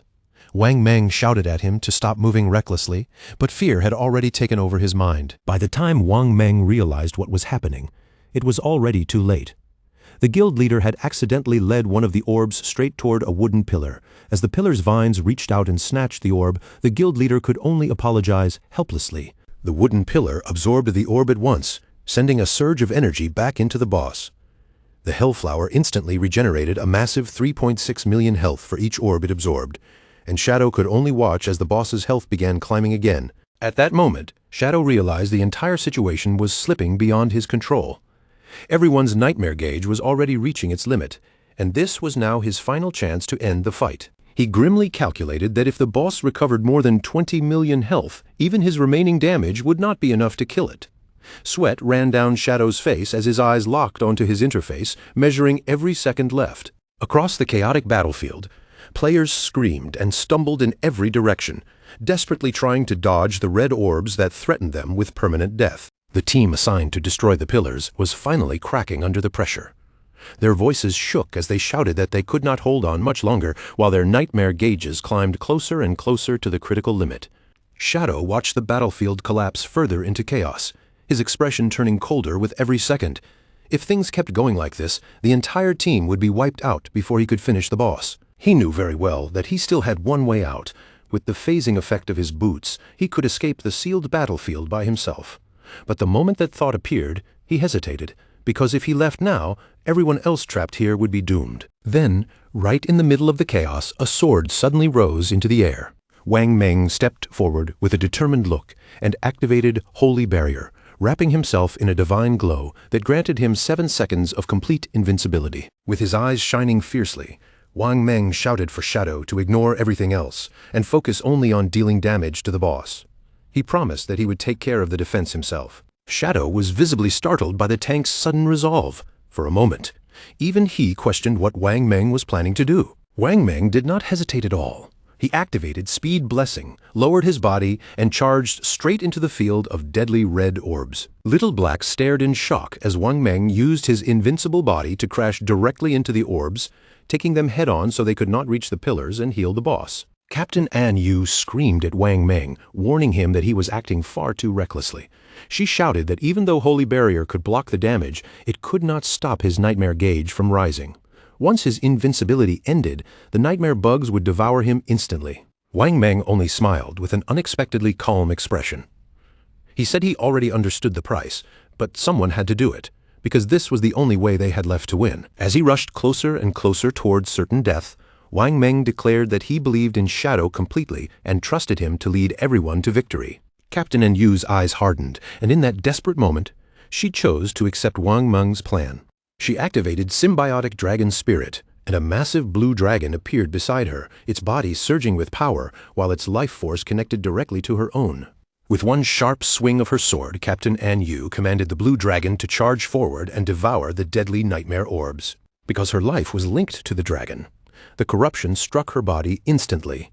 Her nightmare gauge shot straight to the maximum, and she vomited blood, forcing herself to endure the curse so Shadow would not have to waste even a second. At that exact moment, Wang Meng's invincibility finally ran out, leaving him completely exposed to the threat of permanent death. Before long, Wang Meng dropped to one knee on the ground. his body glowing with a golden aura as he struggled to stay conscious. Little Black screamed when she realized what was happening, and Yu and Wang Meng were using their own bodies to swallow the orbs and buy Shadow more time. With tears in her eyes, she shouted for the rest of the team to join them. One after another, the other players rushed forward as well, using their own bodies to intercept the red orbs. They knew they still had a chance to survive, but only if Shadow killed the boss fast enough. Anquan, the swordsman, smiled with fearless confidence even as the orbs struck him. He declared that their only job now was to buy time for Shadow. Even Zhang Yaoying, the witch, stood with the others and laughed in the face of death, showing no intention of backing down. Then a support player suddenly understood something. Since they were all falling into the nightmare state anyway, they might as well use their final moments to strengthen Shadow. He cast a blessing onto him and shouted for everyone to pour every skill they had into their leader. The other mages reacted immediately. Spell after spell flew toward Shadow, and every available buff was cast onto him without hesitation. Shadow stood in the center of that chaotic surge of energy, fully empowered and crackling with blue lightning. Around him, his teammates screamed for him to kill the boss and drag them back out of the nightmare. Watching his teammates throw themselves into danger without hesitation, Shadow's expression carried both amusement and fierce determination. He muttered that they really were a reckless bunch. The massive energy his team had poured into him surged through his entire body, overflowing so intensely that the air around him seemed to tremble. Shadow immediately activated skill after skill in rapid succession. Silent Concealment, Deepest Darkness, Shield of Black Light, Shadow of Slaughter, and Grace of Release, all stacking together into one terrifying final burst. With his power pushed to its absolute peak, Shadow lifted one finger and pointed straight at the boss, issuing the final command. His dark clones materialized around him one after another, spreading out and surrounding the Hellflower of Nightmares from every direction. Together they unleashed a synchronized barrage of attacks. Purple slashes spun into a violent vortex around the boss, shredding through its petals as the system instantly registered 216 hits. Shadow stood amid the storm of energy, his cape whipping behind him. Then he launched himself high into the air, positioning his body directly above the weakened monster. He descended like a falling meteor, rushing toward the flower's center while his glowing eyes burned with deadly intensity. A massive vertical slash tore downward, cutting straight through the boss. The strike split the flower apart and seemed to slice through the very space around it. The monster exploded into a swirling vortex of energy. Around the battlefield, the twisted red pillars of the nightmare realm began crumbling apart as the boss's power finally faded. A system window appeared, announcing that the party had achieved the global first kill of a diamond-grade boss. Below, Captain An Yu and Wang Meng lay exhausted on the ground, but still alive, surrounded by green healing flames as the nightmare finally came to an end. Anquan and Zhang Yaoying immediately cheered, their voices filled with relief and excitement as they celebrated the impossible victory. Captain An Yu complained weakly that the curse had drained 10 years of her lifespan. Wang Meng comforted her with a tired smile, saying that losing 10 years was still a small price to pay for surviving, and that this proved trusting Shadow had been the right choice. As the boss's body dissipated completely, golden loot orbs began raining down from above. One greedy player immediately jumped toward the treasure, but the others shouted for him to stop, insisting that Shadow should be the one to distribute the rewards. But Little Black looked around and suddenly realized something was wrong. Their leader was nowhere to be seen. The team quickly began calling out, asking where Shadow had gone. Shadow contacted them through voice chat and told them to wait for him because his business was not finished yet. The team was confused, pointing out that the boss had already been killed. In the distance, Shadow appeared wrapped in purple energy, his voice cold as he confirmed that while the monster was dead, the people who truly deserved to die were still alive. He mounted his skeletal dragon, Osiris, and the massive bone dragon carried him straight up into the sky. Shadow was hunting Theodore, the traitor who had already boarded a plane and was trying to flee back to Country M. Even with the distance between them, Shadow chased the plane high into the atmosphere, refusing to let Theodore escape the price of his betrayal. Theodore's earlier prophecy seemed to echo mockingly through the night. The flower would bloom as expected. He would be the only fortunate one, and the invisible path in the sky would guide him back to the homeland he had longed for. But high above the night sky, Shadow was already pursuing the airplane on the back of his skeletal dragon, Osiris. To make this chase possible, he had consumed more than 3,500 years of tradable lifespan to synchronize his game abilities with reality, bringing his stats, equipment, and even his epic-grade mount into the real world. With Osiris's terrifying speed, Shadow finally closed the distance and caught up to the fleeing aircraft. Then Shadow leaped from the dragon's back, diving through the fierce high-altitude winds before landing firmly on top of the speeding jet. He slowly stood up on the aircraft, his yellow eyes glowing in the darkness as black energy surged around his body, ready to carry out his revenge. Inside the airplane cabin, the mood felt relaxed and almost festive. 2 crystal champagne glasses lifted into the light, touched together with a crisp clink, and the red wine inside trembled gently from the toast. Theodore and Mei Jing looked at each other with pleased smiles on their faces. Mei Jing raised her glass slightly and warmly congratulated him, saying he was finally returning to his hometown in Country M. Theodore leaned back with a satisfied expression, clearly enjoying the moment. With an air of confidence, he welcomed both Mei Jing and Tony, treating them as official new members of Country M from this moment onward. Mei Jing kept her tone polite as she asked Theodore to look after them in the future. Meanwhile, Tony sat nearby with his attention fixed on his phone, a nasty laugh curling from his lips as he eagerly opened the news, wanting to see whether those so-called great ZA players had all died yet. The moment Tony looked at the screen, the mockery on his face vanished. His eyes widened, his smile froze in place, and his expression twisted into complete shock. With both hands trembling, Tony quickly turned the phone toward the others and showed them the unbelievable headline. Shadow's team had not only survived the disaster, but had also taken the first kill on the Diamond Grade boss, and they had done it with almost no casualties. Mei Jing and Tony stared at the news as if their minds had gone blank. Their jaws dropped, and all the arrogance they had carried just moments ago was crushed by the terrifying reality of Shadow's strength. Theodore was shaken so badly that his fingers went weak. The wine glass slipped from his hand, hit the cabin floor, and shattered into pieces, spilling dark red wine across the ground like fresh blood. His lips trembled as he tried to speak, but the words came out broken and uncertain. He simply could not understand how anyone had managed to survive that kind of nightmare. Sitting in the dim cabin light, Theodore hurriedly replayed the prophecy in his mind again and again. The more he thought about it, the more horror spread through him, because he finally realized he had understood it completely wrong. The real meaning behind the omen of the star god suddenly clicked into place.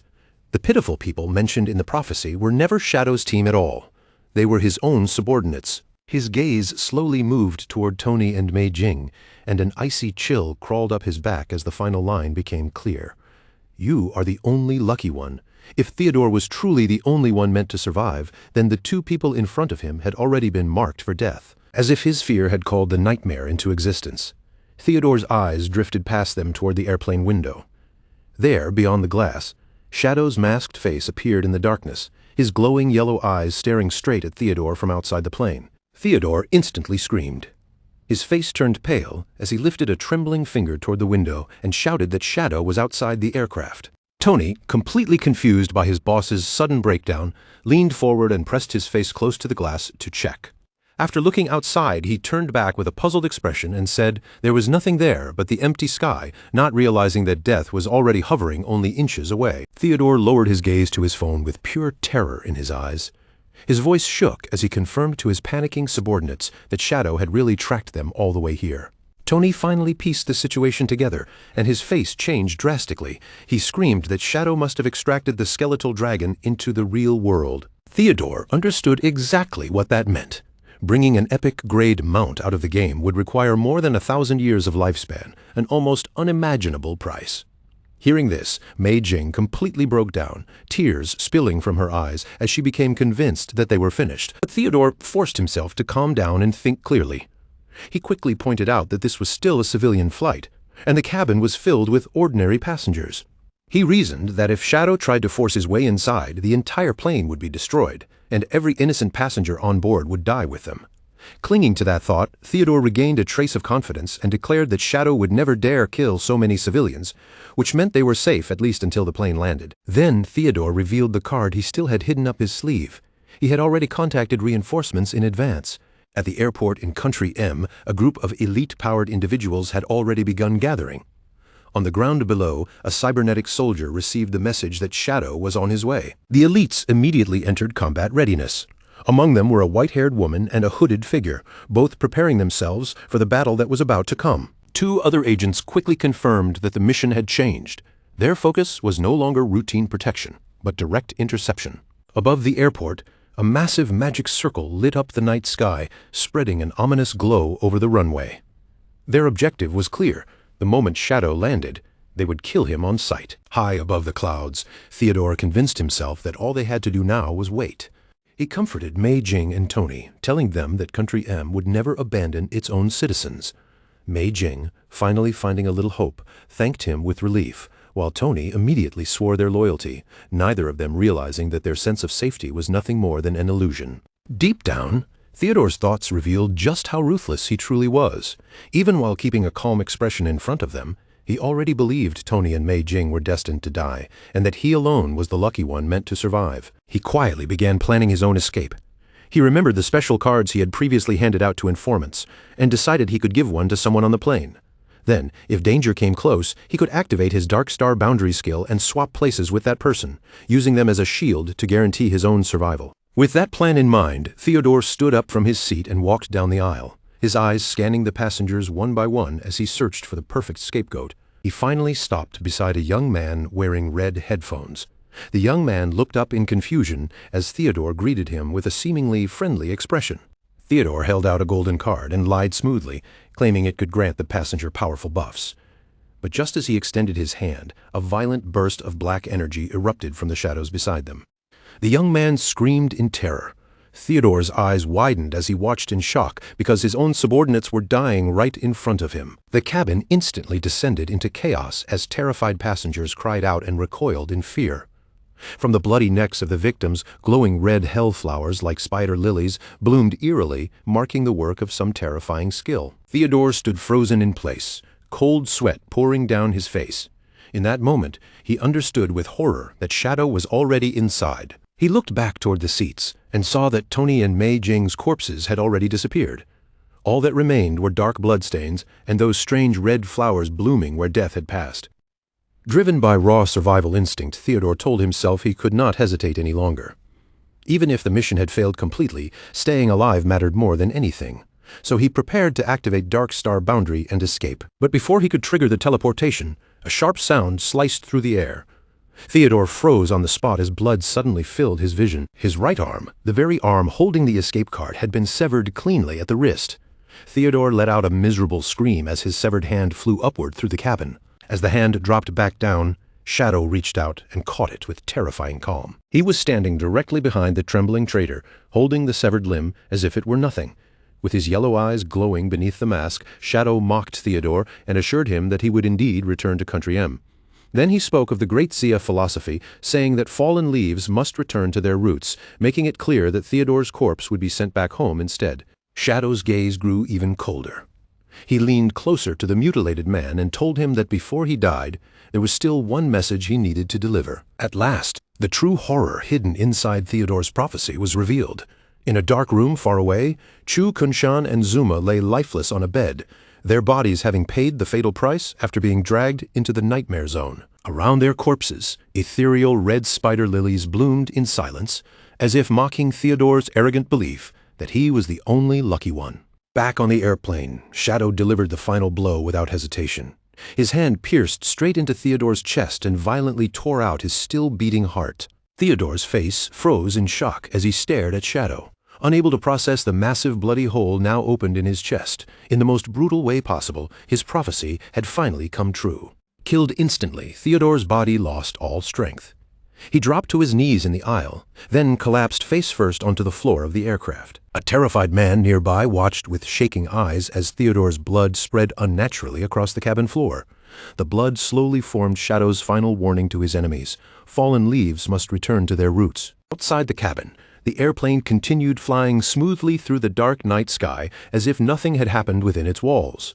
With his mission complete and no disturbance left behind, Shadow calmly used his dark ability to phase through the roof of the aircraft, slipping out into the freezing night air. Standing calmly on top of the speeding airplane, Shadow's foot was wrapped in a faint blue ghostly aura. He glanced down at his special boots and quietly admitted how useful they were, since their formless effect had let him pass straight through the aircraft's structure without leaving any real damage behind. Then, without even a moment of hesitation, Shadow pushed off from the roof of the plane and leaped backward into the empty night sky.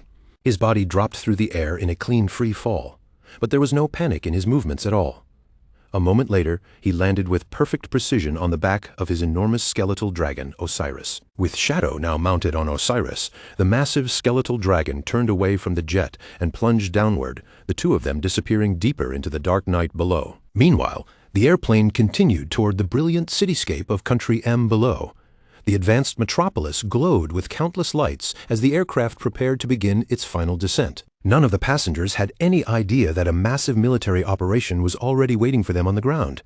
Inside a control room, a commander watched the situation unfold and issued orders for every unit to move into position. The entire airport had been locked down like a battlefield.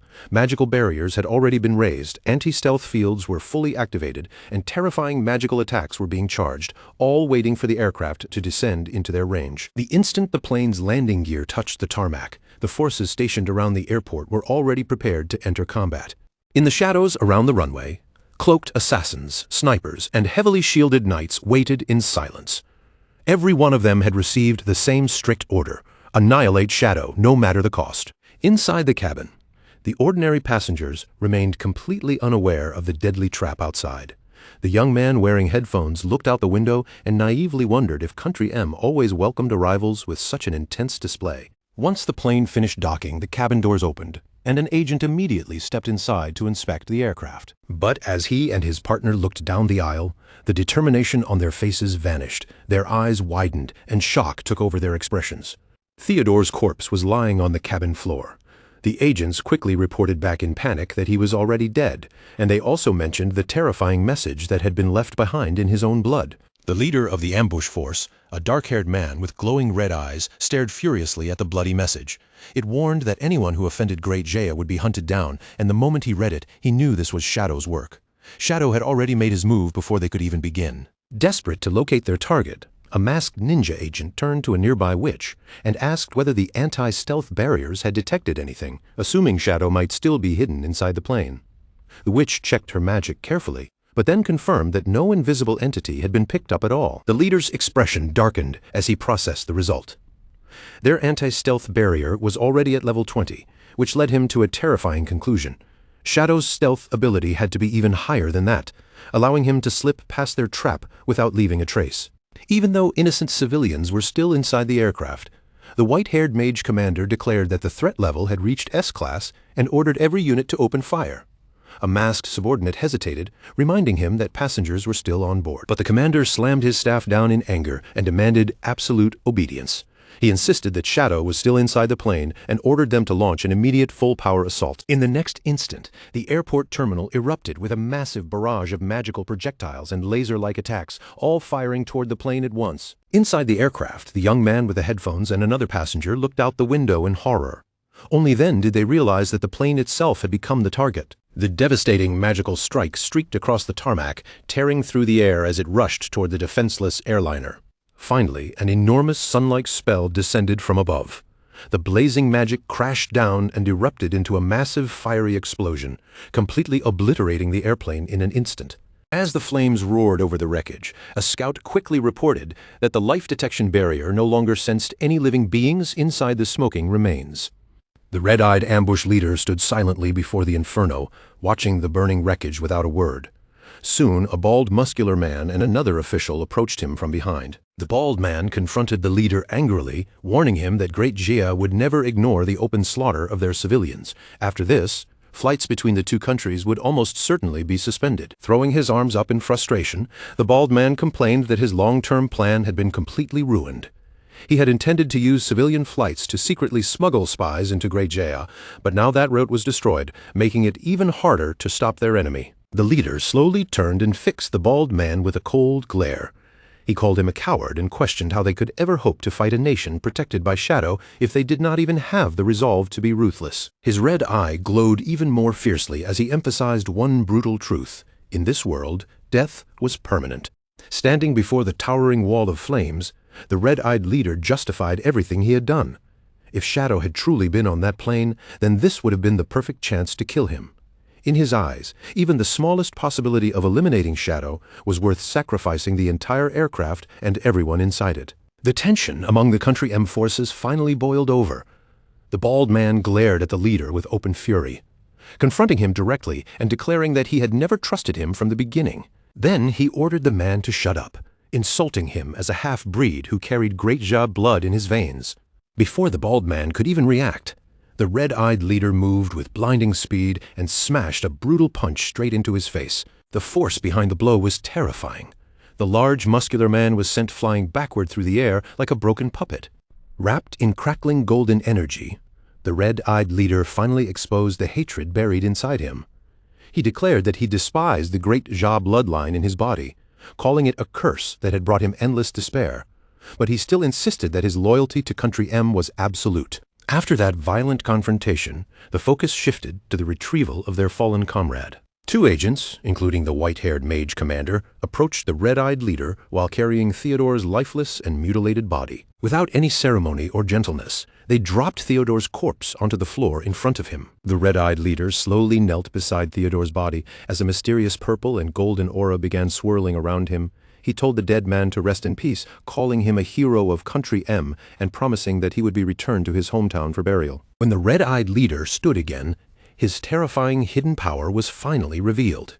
3 glowing blue cards appeared in his hands, exposing his secret class, Corpse Collector, an ability that allowed him to extract power from the dead. Looking down at the glowing magical cards, he coldly praised Theodore's enormous contributions and the vast spy network he had managed to plant. At the same time, the system revealed the nature of his power. By touching a corpse, he could obtain that person's professional skills, and if he acquired duplicate skills, those abilities would level up. Holding one of the blue cards, his single red eye burned with malice. The system confirmed that he had successfully obtained Theodore's core abilities, including the divinatory omen of the star god and the spatial skill Dark Star Boundary. Now, armed with his fallen comrade's power, the red-eyed leader made a chilling vow that he would personally bring about Great Exa's complete and absolute destruction. The red-eyed leader raised his arm, holding the glowing blue card high as radiant light spread outward around him. He activated his newly acquired divination skill, searching for a way to defeat Shadow. A cosmic vision appeared before him, showing a mother desperately reaching out to save her falling child from a starry abyss, and the leader immediately began thinking about how to use this maternal connection against his enemy. Meanwhile, 2 of his subordinates, including the white-haired mage, studied the intelligence Theodore had left behind. From the clues in the prophecy, they deduced that a guild in Gracia called FICA Heavy Industries, its leader Huang Huifan, and her son Huang Ziking all matched the signs. The red-eyed leader confirmed their deduction. He explained that one of Theodore's informants was already inside that guild and possessed a special card. A holographic map then appeared, revealing his plan to use Dark Star Boundary to instantly swap locations with that informant, allowing him to infiltrate Great Jaya without being detected. The red-eyed leader then summoned another glowing blue card into his hand. He handed the magical cards to the white-haired mage and his partner, ordering them to protect the cards carefully and absolutely not use them without permission. He announced that he would go to Great Jay alone first, while his subordinates stayed behind and waited for his signal. Once the time was right, he would use his power to mass teleport Country M's elite forces directly into enemy territory. Staring at the glowing card in his hand, with the red scars on his abdomen shining ominously, the leader vowed that he would prove Country M was destined to conquer the entire apocalyptic game. Then he activated the spatial skill. A massive pillar of blue light erupted around his body, swallowing him completely as he vanished from the spot. In the red-eyed leader's place, another man suddenly appeared out of nowhere, crouched in the most awkward position imaginable, still holding a roll of toilet paper in his hand. The man stammered in panic, saying he had just been in the bathroom a second ago, but one of the agents calmly told him not to be nervous, then addressed him as Theodore's friend and welcomed him to Country M, leaving the young man completely stunned by his sudden relocation. Meanwhile, inside the Nightmare Hellflower boss area, the surviving team members were still gathered around after the battle, waiting quietly amid the traces of the fight. A flash of digital blue light suddenly appeared in the air, and Shadow's figure materialized as he logged back into the game. The nearby players noticed him right away, and one of them immediately lit up with excitement, shouting that Shadow had returned. The Knights Templar guild leader stepped forward with a warm smile and told Shadow that everyone had followed his instructions perfectly. None of them had touched the loot, leaving everything for him to collect personally. Shadow raised his hand, yellow energy crackling around his fingers, and calmly thanked the team for all their hard work. Then he told them to use the loot properly to strengthen their own combat power. Right after that, he unleashed a powerful ability. A gigantic golden fist formed above the battlefield, glowing with overwhelming force, and the greedy hand slammed down to gather all the spoils scattered across the area. Two of the team members stared at the scene in amazement, realizing that this ability would greatly increase the value of the rewards they could obtain. After quickly sorting through the items, Shadow handed a glowing spatial ring to Lin Qingyu. He explained that he had only kept the lifespan rewards and the assassin-class items that suited him, while everything else inside the ring would be left for her team to divide among themselves. Lin Qingyu's face flushed slightly as she looked at the ring, clearly stunned by the amount of treasure packed inside. After recovering from her surprise, she could not help asking Shadow what had happened to Theodore and his companions. Shadow glanced back toward the sealed cave entrance, his eye glowing with a cold yellow light. Without softening his tone at all, he told her plainly that they were all dead. Lin Qingyu gasped, her eyes widening in shock. But before she could even fully process what he had said, Shadow had already leaped into the air, turning into a dark blur as he shot away. Shadow flew toward the red-lit cavern ahead, where two players were desperately trying to break down a massive stone wall. Both of them looked exhausted and frustrated, complaining that after all their effort, they had barely chipped away 10% of the wall's health. Suddenly, the axe-wielding player sensed something and looked back in shock, just as a streak of blue energy flashed past him at incredible speed. Shadow landed in front of the wall, and in the next instant, a flurry of sharp blue slashes erupted around him. The massive stone barrier shattered apart under his attacks, breaking open in a matter of moments. Without saying a single word, Shadow walked straight into the newly opened red tunnel. As he passed by, he casually waved his hand, signaling the stunned players to move aside and stop worrying about it. The two players remained frozen where they stood, staring after him in awe. They quickly recognized the legendary player before them and could only marvel at just how ridiculous his power really was. Now riding atop his dragon, Shadow began reviewing the loot he had gained from defeating the boss. He discovered that he had obtained 3 major treasures, including 2 legendary grade items, an ultimate skill book, a weapon, and a bracer. Feeling satisfied with the haul, he decided to immediately spend his evolution points to upgrade the skill book. The system then displayed his newly evolved ancient grade ultimate skill, Endless Nightmare. Its description revealed an incredibly terrifying area of effectability that could trap enemies in a nightmare descent state, causing their nightmare gauge to stack rapidly with every attack, while its passive effect increased Shadow's damage against targets already suffering from the nightmare. Shadow studied the skill carefully and quickly understood just how overpowered the nightmare attribute was against other players. Since it could stop them from logging off, he realized that if it was combined with a blooming curse, players could be permanently killed from inside the game itself. He imagined the horrifying result of the curse, with a terrified player writhing in pain as glowing red spider lilies burst out from their chest. Even so, he also noted that this nightmare status was not completely unstoppable, since purification skills or certain special items could still remove it. After that, Shadow moved on to the next reward and summoned his new weapon. A sinister red and black sword appeared in his hand, glowing with a dangerous aura the moment it materialized. The system identified the blade as an assassin-class weapon called the Starkiller Blade. It granted massive stat boosts, greatly increased backstab damage, and had a unique effect where killing other players built up stacks that raised his physical attack. On top of that, it carried a devastating bonus that allowed it to deal nearly 5 times more damage against enemy shields. Holding the glowing red blade, Shadow gave a faint smirk and called it a true murder weapon. He calculated that once the stacks reached their maximum, and when combined with the backstab and shield-breaking bonuses, the sword's destructive power would become terrifying. He also noticed a special stripping effect which could nullify an enemy's attribute effects once its gauge was fully charged. Thinking back to his recent battle, Shadow realized that if he had possessed this sword earlier, he could have stripped away the monster's nightmare attributes much more easily and greatly weakened the danger it posed. As Shadow continued inspecting the weapon, he discovered one especially humiliating feature. Any player killed by this sword would receive a permanent title above their head that could never be removed. Amused by this, Shadow remarked that the blade's nickname, Grand Sunmaker, truly suited it. Finally, he examined the last piece of loot, a diamond-grade bracer. The moment he equipped it, a powerful golden geometric shield formed around his body. Shadow immediately noticed its impressive passive ability, which automatically generated a magic-blocking shield every 30 seconds. Extremely satisfied with everything he had gained, Shadow climbed back onto his skeletal dragon, Osiris, and flew into the orange-lit sky.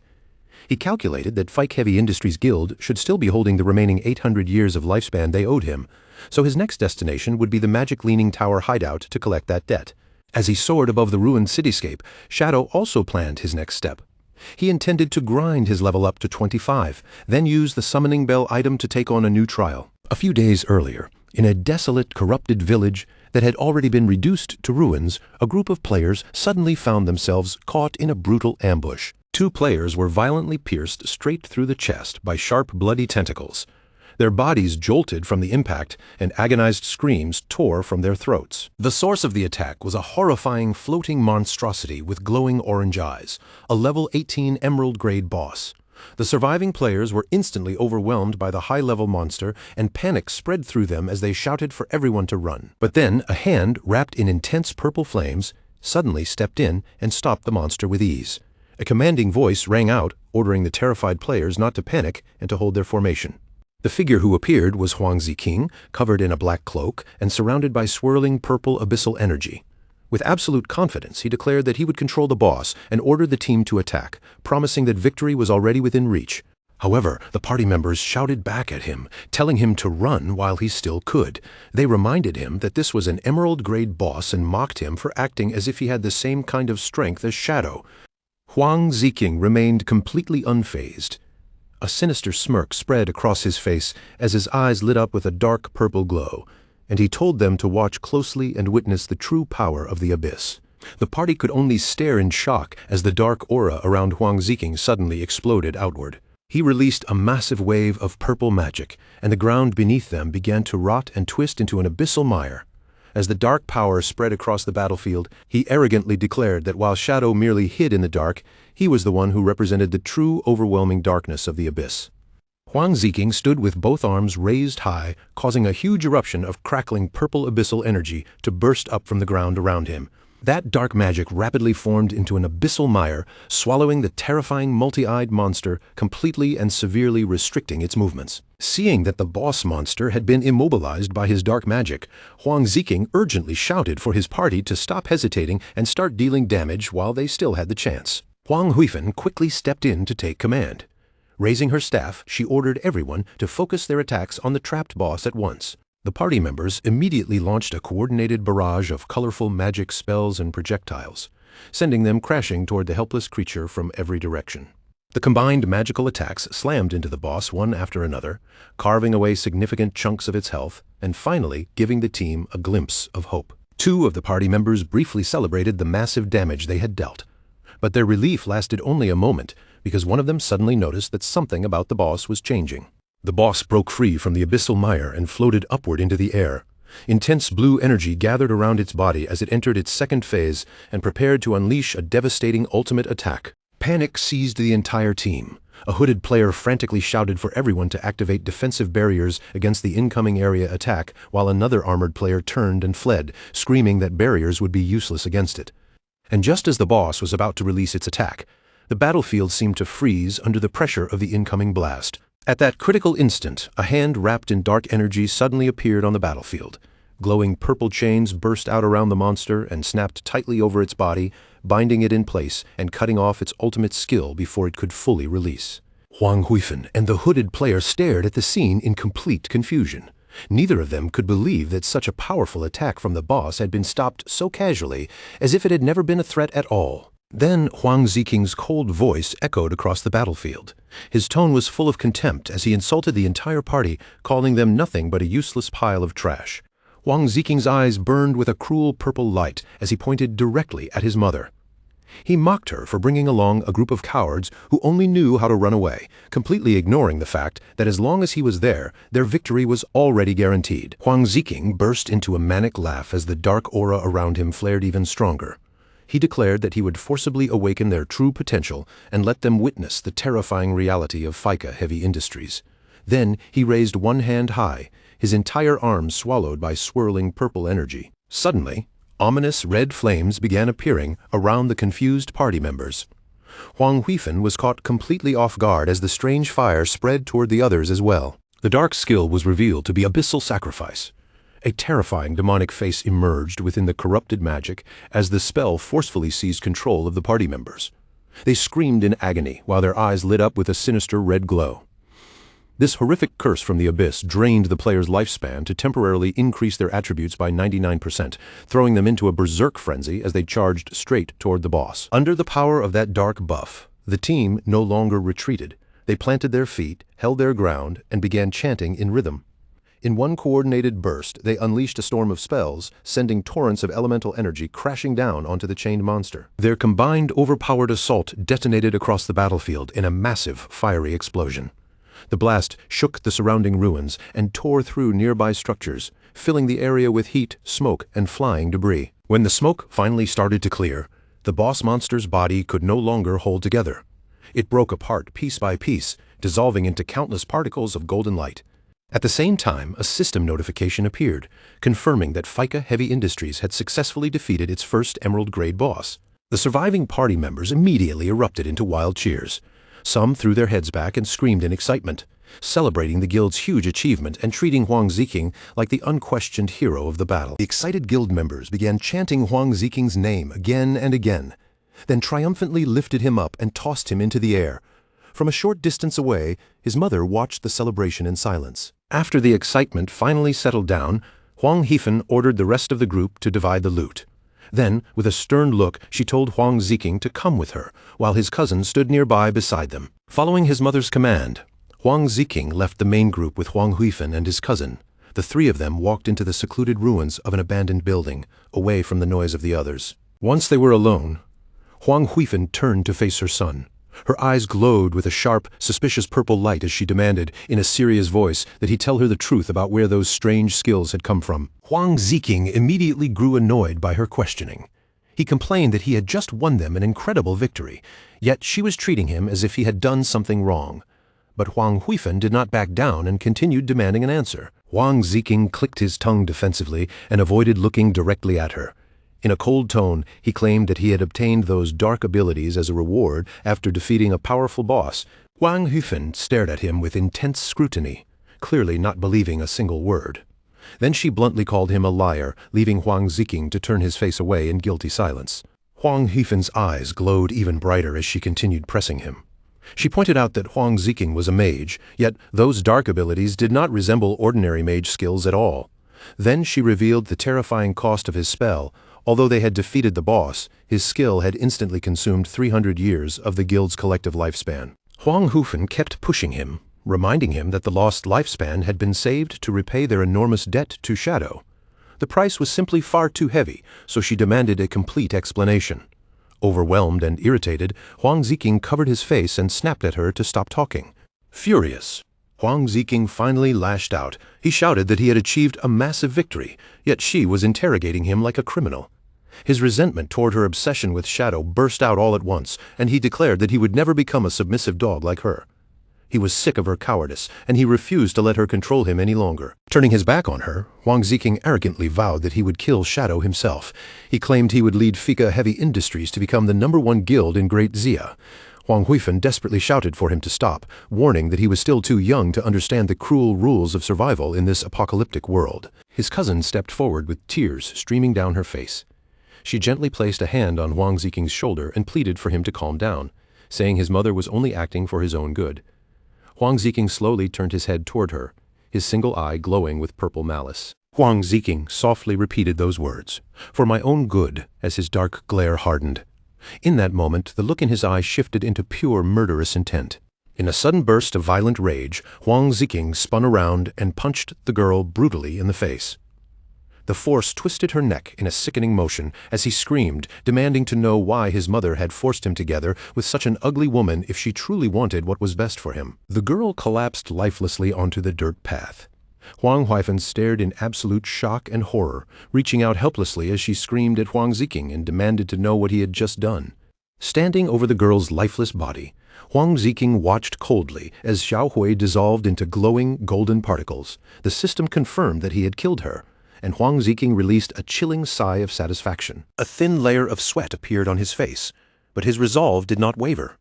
With his eyes still glowing from the corrupted abyssal energy, Huang Ziqing coldly justified the horrifying act by muttering that they had forced his hand. Without looking back, Huang Ziqing walked away into the desolate wasteland. As Xiao Hui's fading light particles scattered behind him, Huang Heifan reached out desperately, crying for him to stop and come back, but he ignored every word. Far away, the red-eyed leader from Country M stood over the lifeless bodies of Chu, Kunshan, and Zuma.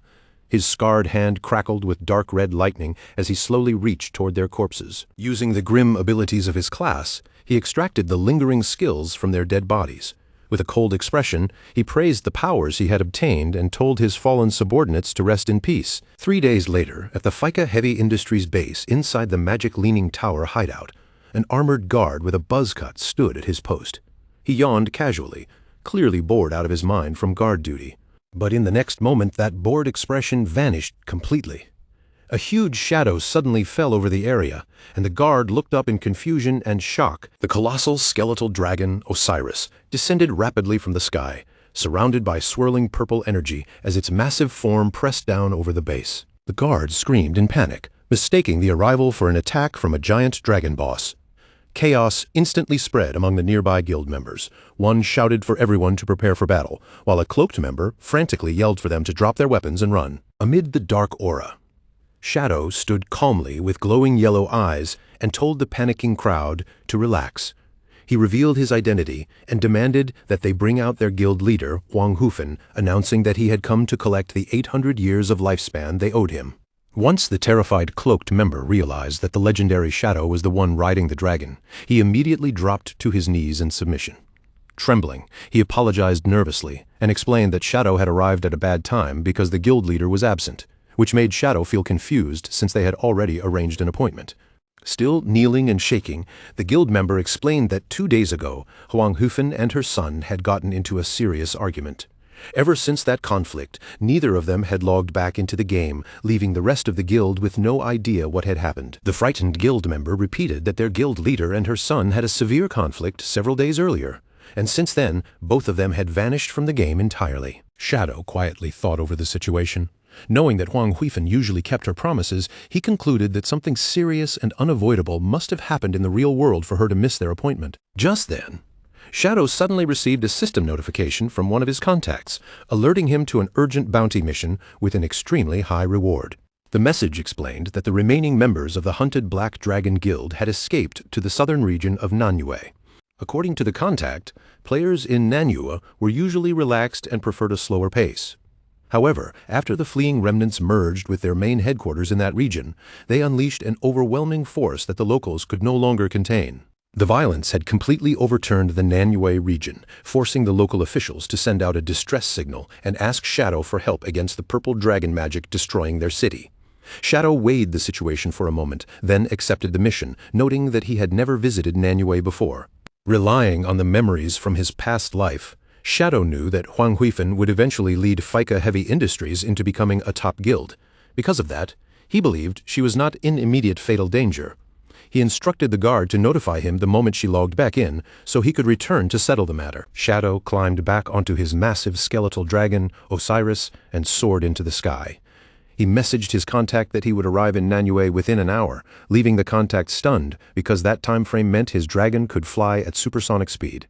Meanwhile, in the real world, a heavy downpour covered the gloomy cityscape of the magic capital, turning the streets dark and cold beneath the endless rain. Under that stormy night, Huang Hufen walked alone with a somber expression, searching along a muddy riverbank beneath a huge highway bridge. There, pressed against the concrete support of the bridge, she finally found her son, Huang Ziqing, huddled on the ground as rain poured down around him. As Huang Hufen drew closer through the rain, Huang Ziqing lowered his head instead of meeting her gaze. Beneath his damp hair, one of his eyes gave off a faint, eerie blue glow, the kind of unnatural light that felt rotten and corrupt from the moment it appeared. Huang Hufen softened her voice and gently urged him to come back home with her. She told him she had already looked into the source of his dark abilities, and what she found terrified her. That power had come from an abyssal item. It could give him overwhelming strength in a short time, but it would also eat away at his mind bit by bit until there was nothing left of Huang Ziqing except a hollow slave of the abyss. With tears mixing into the rain on her face, Huang Hufen finally admitted the truth to Huang Ziqing. She had spent too long ignoring what he truly felt, and only now did she realize that her neglect had pushed him toward a dangerous path, making him desperate to prove himself through reckless shortcuts. Her voice trembled as she lowered her pride and sincerely confessed that she had been wrong. Standing above him under the cold rain, Huang Hufen continued speaking in a heavy, regretful tone. She understood that he wanted to make their guild powerful, and she knew that desire had never been fake. But strength could not be rushed, and success could not be seized without consequence. In this world, every shortcut demanded a price, and that price was often far crueler than anyone expected. Then Huang Huifen slowly reached out her hand toward him, no longer speaking like a commanding guild leader, but like a mother trying to reach her son. She promised that from this moment forward she would respect his decisions. She would stop treating him like a child, stop forcing him into choices he hated, and never again push him toward relationships he did not want. All she asked was for him to come back, so the two of them could rebuild the guild together, not as ruler and child, but as true partners. Huang Ziking's hardened expression finally cracked. He slowly lifted his head, and tears spilled down from his glowing purple eyes, cutting through the rain on his face. For a brief moment, the darkness around him seemed to loosen, and in a small, broken voice, he softly called out to his mother. But before that fragile moment could continue, a green portal suddenly flared open against the wall behind them, its light slicing through the rainy darkness. From within it, the red-eyed leader stepped out. He immediately broke the silence, warning Huang Ziking that if he returned with his mother now, nothing would truly change. He would only repeat the same old life, trapped once again beneath her control. The red-eyed leader stood there in his soul-walker state, his body intangible and untouchable, completely immune to ordinary attacks. His crimson eyes fixed on Huang Ziking as he asked him a simple but poisonous question. If someone offered him the power to make every dream come true, what choice would he make? Huang Huifen's expression changed instantly. Confused and alarmed, she demanded to know who this stranger was and why he had appeared there. But the red-eyed leader did not even bother looking at her. His attention stayed on Huang Ziking as he dangled temptation in front of him, promising to make their guild the strongest in the magic capital, raise Huang Ziking into the #1 mage, help him kill Shadow, and even push him to dominate the leaderboards. A malicious smile spread across the red-eyed leader's face as if everything he had promised was already within reach. He calmly assured Huang Ziking that with his help, every one of those ambitions could be achieved without difficulty. Seeing the stranger trying to lure her son deeper into danger, Huang Huifen's protective instincts erupted. She shouted that she would never allow some unknown outsider to deceive Huang Ziking. Purple magical light surged around her, forming chains of ghostly energy, and with a sharp command, she ordered the intruder to freeze where he stood. Without hesitating, Huang Huifen thrust her hand forward and sent those phantom chains tearing through the air. The glowing restraints shot straight toward the red-eyed leader, aiming to wrap around him and bind him in place before he could say another word. But the red-eyed leader did not dodge. He simply stared back with cold, indifferent eyes as the purple chains reached him, then passed directly through his intangible body, as if they had struck nothing but mist. Huang Huifen froze in absolute shock as her attack failed to land at all. Her eyes widened, unable to believe what she was seeing, while the red-eyed leader's ghost-like form remained completely unharmed before her. In the next instant, the red-eyed leader moved. His figure flashed forward with terrifying speed, closing the distance before Huang Huifen could react, and his hand shot out violently, clamping down on her head with brutal force. Then he unleashed an epic tier warrior skill, one he had most likely stolen from a corpse. With overwhelming strength, he performed a savage, heroic throw, smashing Huang Huifen headfirst into the ground. The impact was so violent that the concrete beneath her cracked and shattered outward. The red-eyed leader stood above the wounded Huang Huifen, looking down at her as if she were nothing more than a failed experiment. His voice carried open mockery as he taunted her, saying he was disappointed by the so-called strength of a top guild of Great Xia. With such pathetic power, he sneered, she could never hope to achieve the dreams she kept talking about. After humiliating Huang Huifen, the red-eyed leader turned his attention back to Huang Ziking. He admitted, almost casually, that his mother had not lied about one thing. The abyssal vase did indeed corrupt the minds of those who used it, slowly dragging them into madness. But then his tone shifted, and he revealed the part Huang Huifen had not told him. The corruption of the abyss was not completely irreversible. It could be purified. Those words struck Huang Ziking like lightning, leaving him stunned, and the red-eyed leader used that hesitation to pull him even deeper into his trap. The red-eyed leader claimed Huang Huifen had hidden that secret from him on purpose, all so she could keep him dependent and obedient. He warned Huang Ziking that as long as he remained in his mother's shadow, he would never gain real freedom, and no one would ever truly respect him. Bleeding on the broken ground, Huang Huifen struggled to lift her head and begged Huang Ziking not to listen to him. She admitted that a purification method did exist, but it required an extremely rare hidden class known as Exorcist. Her voice shook as she insisted that the only known person with that class had already died. At that moment, glowing red scars shaped like stars suddenly lit up across the red-eyed leader's arm. The marks burned brighter and brighter, spreading fiery red energy into his hand like a flame being awakened from beneath his skin. He lowered his gaze toward Huang Huifeng, his expression dark and chilling. Then, in a voice filled with quiet menace, he asked her who had ever told her that he was dead. The red-eyed leader then poured that crimson energy into Huang Ziking, activating the exorcism skill before their eyes. The ability was powerful enough to reduce the buildup of negative status effects by half, and that included the abyssal corruption that had been devouring Huang Ziking's mind. Huang Ziking hurriedly checked his system interface, barely able to believe what he was seeing. His abyss gauge had truly dropped. The corruption was being purified right in front of him, and the realization left him staring in amazement. Huang Huifeng lay there completely paralyzed by shock, her face filled with disbelief as she stammered that this should have been impossible. The exorcist was supposed to be dead, her voice sharpened with fear and suspicion as she demanded to know who this man really was. But Huang Ziking was no longer focused on her warning. Overwhelmed by excitement, he clenched his fists, thrilled by what the purification meant. If the abyssal corruption could truly be reduced, then he could draw even more power from the abyssal item without fearing the consequences. Huang Huifeng desperately shouted that the real exorcist had been a woman, meaning this man had to be a fake. The red-eyed leader simply looked at Huang Ziking and told him to trust his own judgment, to decide with his own eyes what was real. Then the red-eyed leader activated another ability, Yin-Yang Harmony, quietly seizing control of Huang Ziking's emotions. His voice lowered into a whisper, telling Huang Ziking that his mother's love had never been freedom, only another chain around his neck.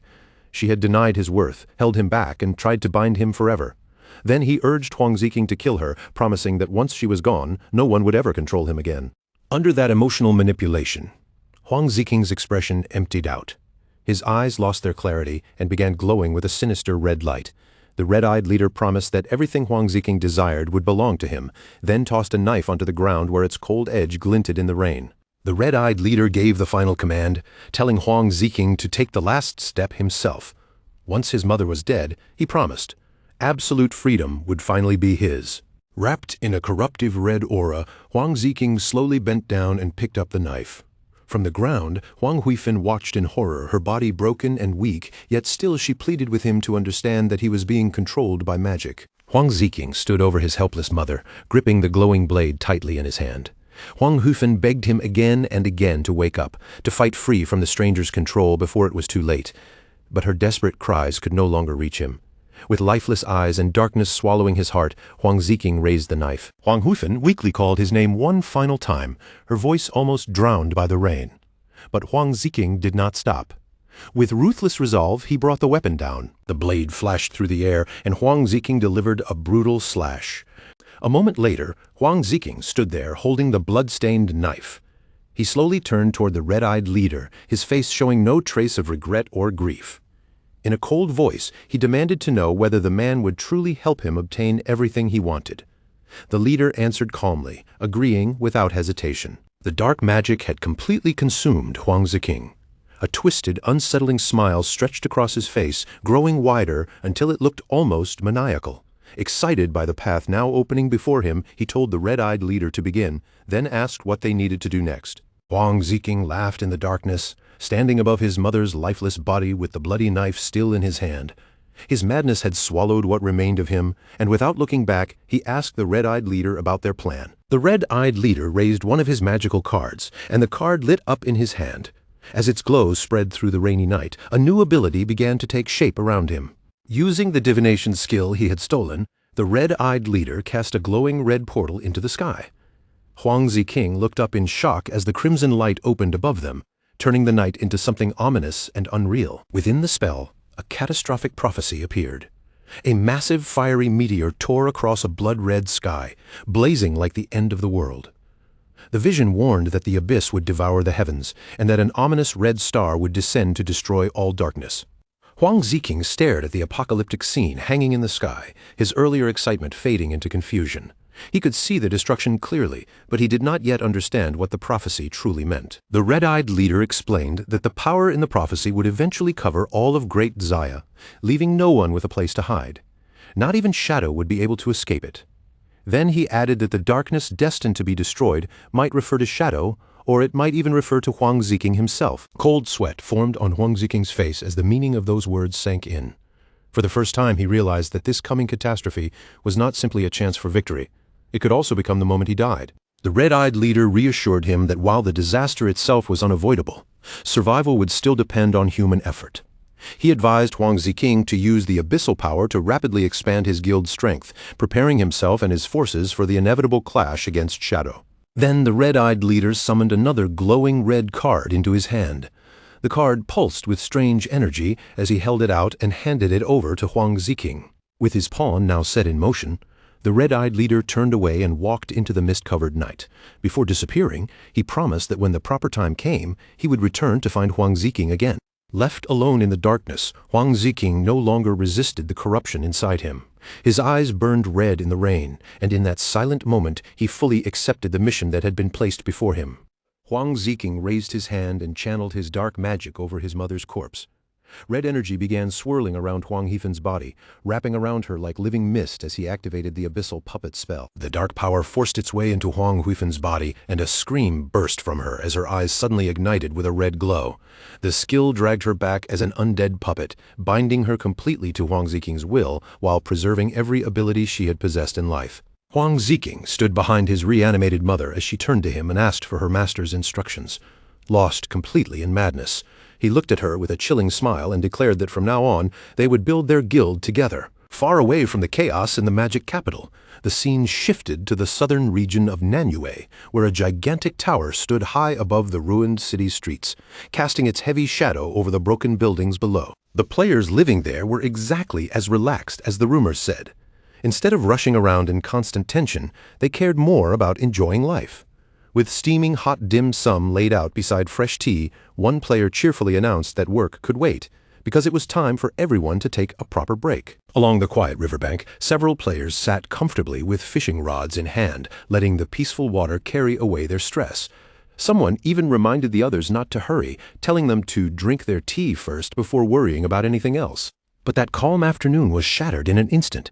Behind them, a massive level 18 boss suddenly spawned, its huge two-headed bull body looming over the riverbank as both heads let out a thunderous roar that shook the air. Yet, instead of screaming in terror, one fisherman looked more irritated than afraid. He snapped at the giant beast and told it to shut up, complaining that all that roaring was scaring away the fish they had been patiently waiting for. The players were clearly annoyed that their rare moment of leisure had been ruined. One by one they set down their cups and snacks, magical auras rising around them as they got to their feet. With their relaxed mood gone, they called for everyone to charge and deal with the monster quickly. Their formation came together almost immediately. One player raised his hand and fired a freezing beam straight at one of the bull's heads, locking it down with crowd control so the two-headed monster could not properly synchronize its spells. An armored warrior pushed forward at the front, while a mage stepped in beside him, both of them taking command of the assault. They shouted for the armor-breaking team to focus on the boss's weak points, while the damage dealers followed right behind, urging everyone to finish the fight before it dragged on. Under their coordinated attacks, the boss's health began dropping fast. Blow after blow slammed into its body, shaving away huge chunks of its health bar, and in response, the monster's eyes suddenly flared with a fierce burning rage. Driven to the edge, the two-headed bull entered a berserk state. It stomped down and released a massive shockwave that tore through the ground, cracking the earth apart and sending one unlucky fisherman flying backward through the air. Frontline players immediately realized the boss had become far too dangerous to handle casually. Panic spread through the group, and they turned to run, shouting as they fled for their guild leader to come over and deal with the enraged beast. The call was answered almost right away. A tan-skinned young woman with white hair dropped her boba tea in surprise, then stepped forward with a sharp, focused glare. In her hands, she gripped a fishing rod like it was a deadly weapon. Wearing only simple sandals, she pushed off the ground with explosive strength and launched herself high into the air, soaring straight toward the rampaging monster without the slightest hesitation. Still furious that the beast had ruined their break, she cursed at mid-air and swung her fishing rod with expert precision. A glowing green fishing line shot out from the rod, cutting through the air as it flew toward the giant bull. The magical line stretched farther and farther, then spiraled around the boss with incredible speed. In just a few breaths, it wrapped tightly around the monster's massive body, locking its limbs in place and leaving it completely immobilized. With the boss trapped and unable to break free, the guild leader's lips curved into a confident smirk.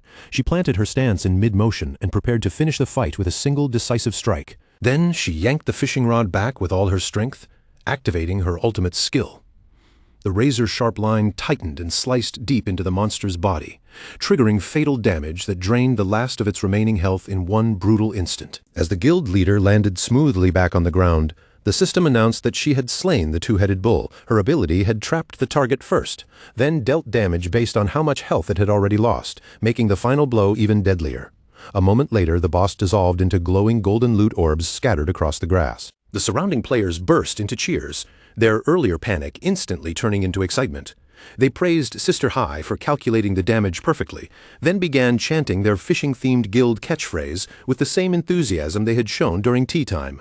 Sister Hai laughed brightly and declared that protecting the Nanyue region was simply her duty. Her unique hidden class was then revealed, Fishing Master, an assassin-type role that used a fishing rod for long-range attacks, matching the laid-back lifestyle of her guild almost too perfectly. Just then, a guild member called out that the tea was ready. The moment they heard that, the group happily abandoned the battlefield and hurried back toward their tables, leaving the golden loot orbs sitting on the grass so they would not miss their tea break. Sister Hai smiled helplessly, waved after her team, and then followed them back toward the peaceful riverside setup.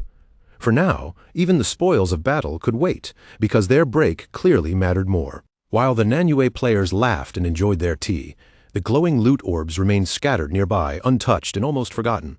But without them noticing, a faint rustling sound suddenly came from the bushes close to the riverbank. From behind the leaves, a bald, scarred man with blue eyes quietly peeked out. He was one of the remnants of the Black Dragon Guild, and he scoffed at the Nanyue Guild for leaving valuable loot behind just to drink tea. With a cold signal, he ordered his men to move in. The Black Dragon members immediately activated a level 15 group stealth skill called Shadow Veil. A camouflage dome spread over them like a hidden curtain, concealing their bodies as they greedily moved in and began scooping up the abandoned golden orbs. Meanwhile, the Nanyue players were still chatting casually about fishing, completely unaware of the danger nearby. Hidden under their stealth, the thieves snickered to themselves, noting that this was the perfect time to strike while their targets had fully dropped their guard. Then the stealth suddenly fell away. The Black Dragon leader, Zentile, revealed himself and activated a buff called Boiling Blood Domain. A fiery aura erupted around him, boosting his allies' attributes, and he gave the vicious order to slaughter the fishermen. The Black Dragon members burst out from the tall grass with weapons already drawn. Their ambush came so suddenly that the relaxed Nanyue players had no time to react, leaving Sister Hai and her guildmates completely caught off guard. Zentile raised his blade high, aiming it straight at Sister Hai and the terrified guildmate beside her. Their shocked faces reflected the cold gleam of his weapon as he prepared to strike them down. In an instant, the peaceful tea break collapsed into chaos. Attackers swung their weapons wildly, laughing and shouting for blood, while cups, tables, and snacks were overturned. Players screamed, debris flew across the riverbank, and the calm atmosphere vanished completely. Standing proudly among the stolen loot, Zentile clenched his fists with a cruel grin. He declared that this was exactly how the pigs of Great Jia should be hunted, turning the ambush into a twisted celebration. But their celebration did not last long. A subordinate suddenly rushed to Zentile's side and warned him in a tense voice that something was approaching from the sky at terrifying speed. Zentile snapped his gaze upward, and the color drained from his face. He instantly recognized the incoming threat as Shadow. Realizing that the information from the Magic Capital survivors had been true, he barked an order for his men to recast Shadow Veil and retreat at once. High above the ruined city, Shadow's massive skeletal dragon, Osiris, came plunging down from the clouds. Its enormous body crashed heavily into the city with a thunderous impact, shaking the broken streets beneath it. Standing atop his dragon with yellow light glowing in his eyes, Shadow swept his gaze across the deserted battlefield. Seeing no enemies in front of him, he wondered in silence whether he had arrived one step too late. Then his eyes fell on the loot orbs still scattered across the ground. From that detail alone, Shadow quickly deduced that the enemy must have fled in a panic after receiving an early warning of his arrival. What puzzled him was how they had detected him at all, since he had traveled there under absolute stealth. The Nanyue players were furious when they realized what had happened. One member cursed the Foreign War God Guild for using such dirty tactics, his voice shaking with anger as he complained that their brothers had been attacked and their hard-earned boss loot had been stolen. Sister Hai was just as enraged. She tightened her grip around her weapon and called the attackers a pack of animals, furious that they did not dare fight openly and only relied on cowardly sneak attacks that made it nearly impossible to strike back. But hope quickly returned when one member announced that the official forces had sent the legendary Shadow to help them. With Shadow on their side, he confidently told the group that they finally had a real chance to catch those foreign culprits. Not long after, he rushed back with fresh news. Shadow and the officials had already reached the riverbank, the very same place where the Nanyue players usually gathered to drink tea. The moment they heard this, the excited Nanyue players could barely hold themselves back. They rushed through the ruined city streets toward the riverbank, eager to meet the famous player they had only ever dreamed of seeing in person. Soon, Shadow's gigantic skeletal dragon, Osiris, descended before them. Sister Hai and the female official beside her both looked up in awe, their faces filled with a mix of fear and amazement at the sight of his epic-grade mount.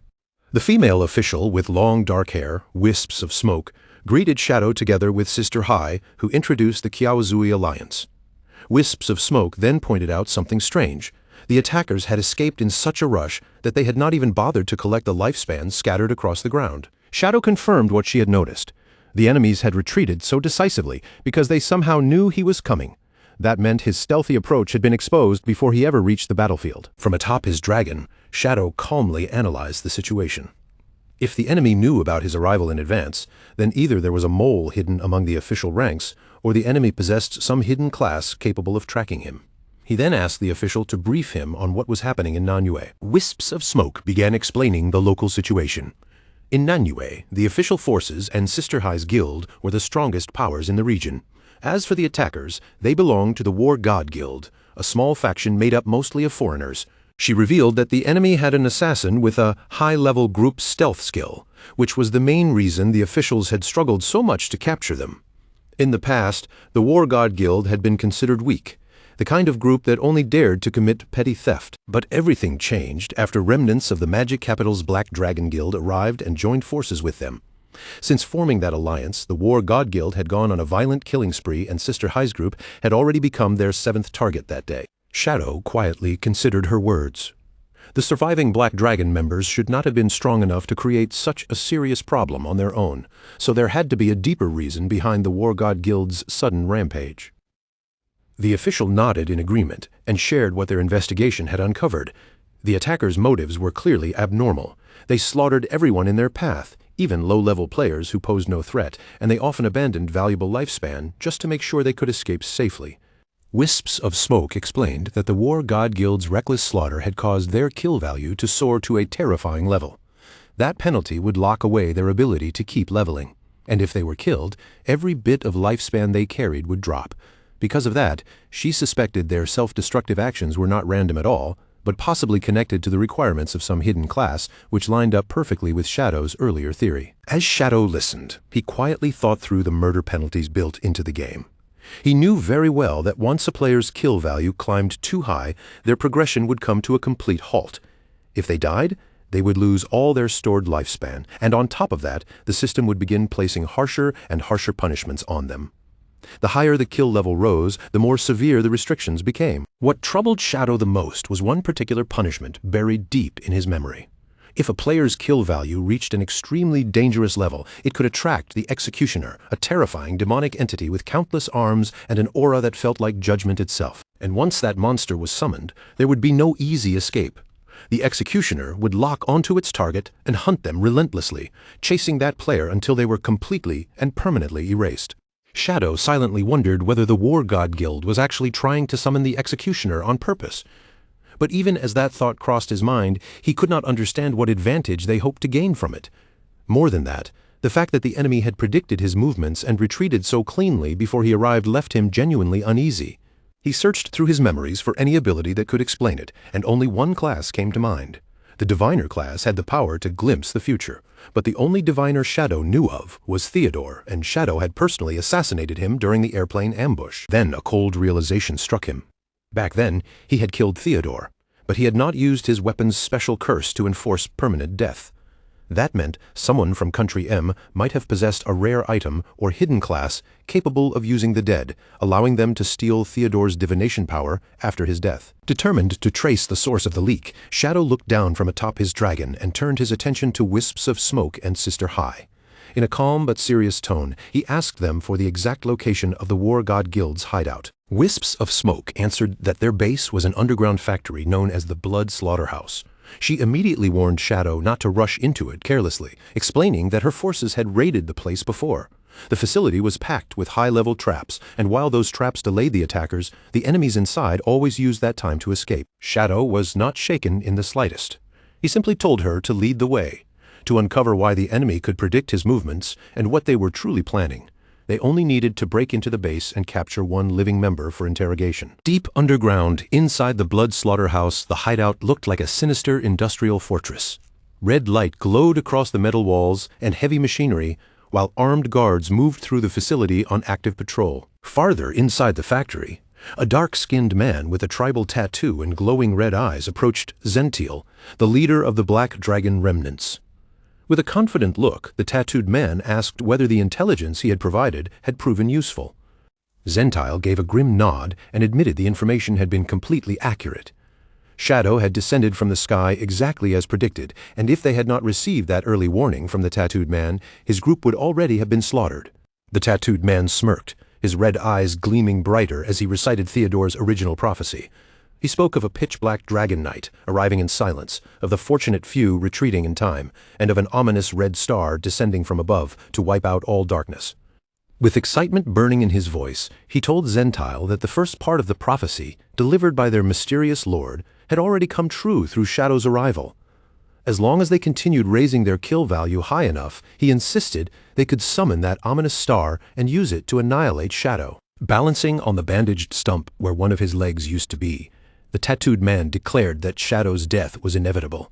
Once Great Zia lost its strongest player, the other forces would be left defenseless, and then his lord could lead the elites of Country M to wipe them out completely. Resentment twisted through his voice as he recalled everything that had happened.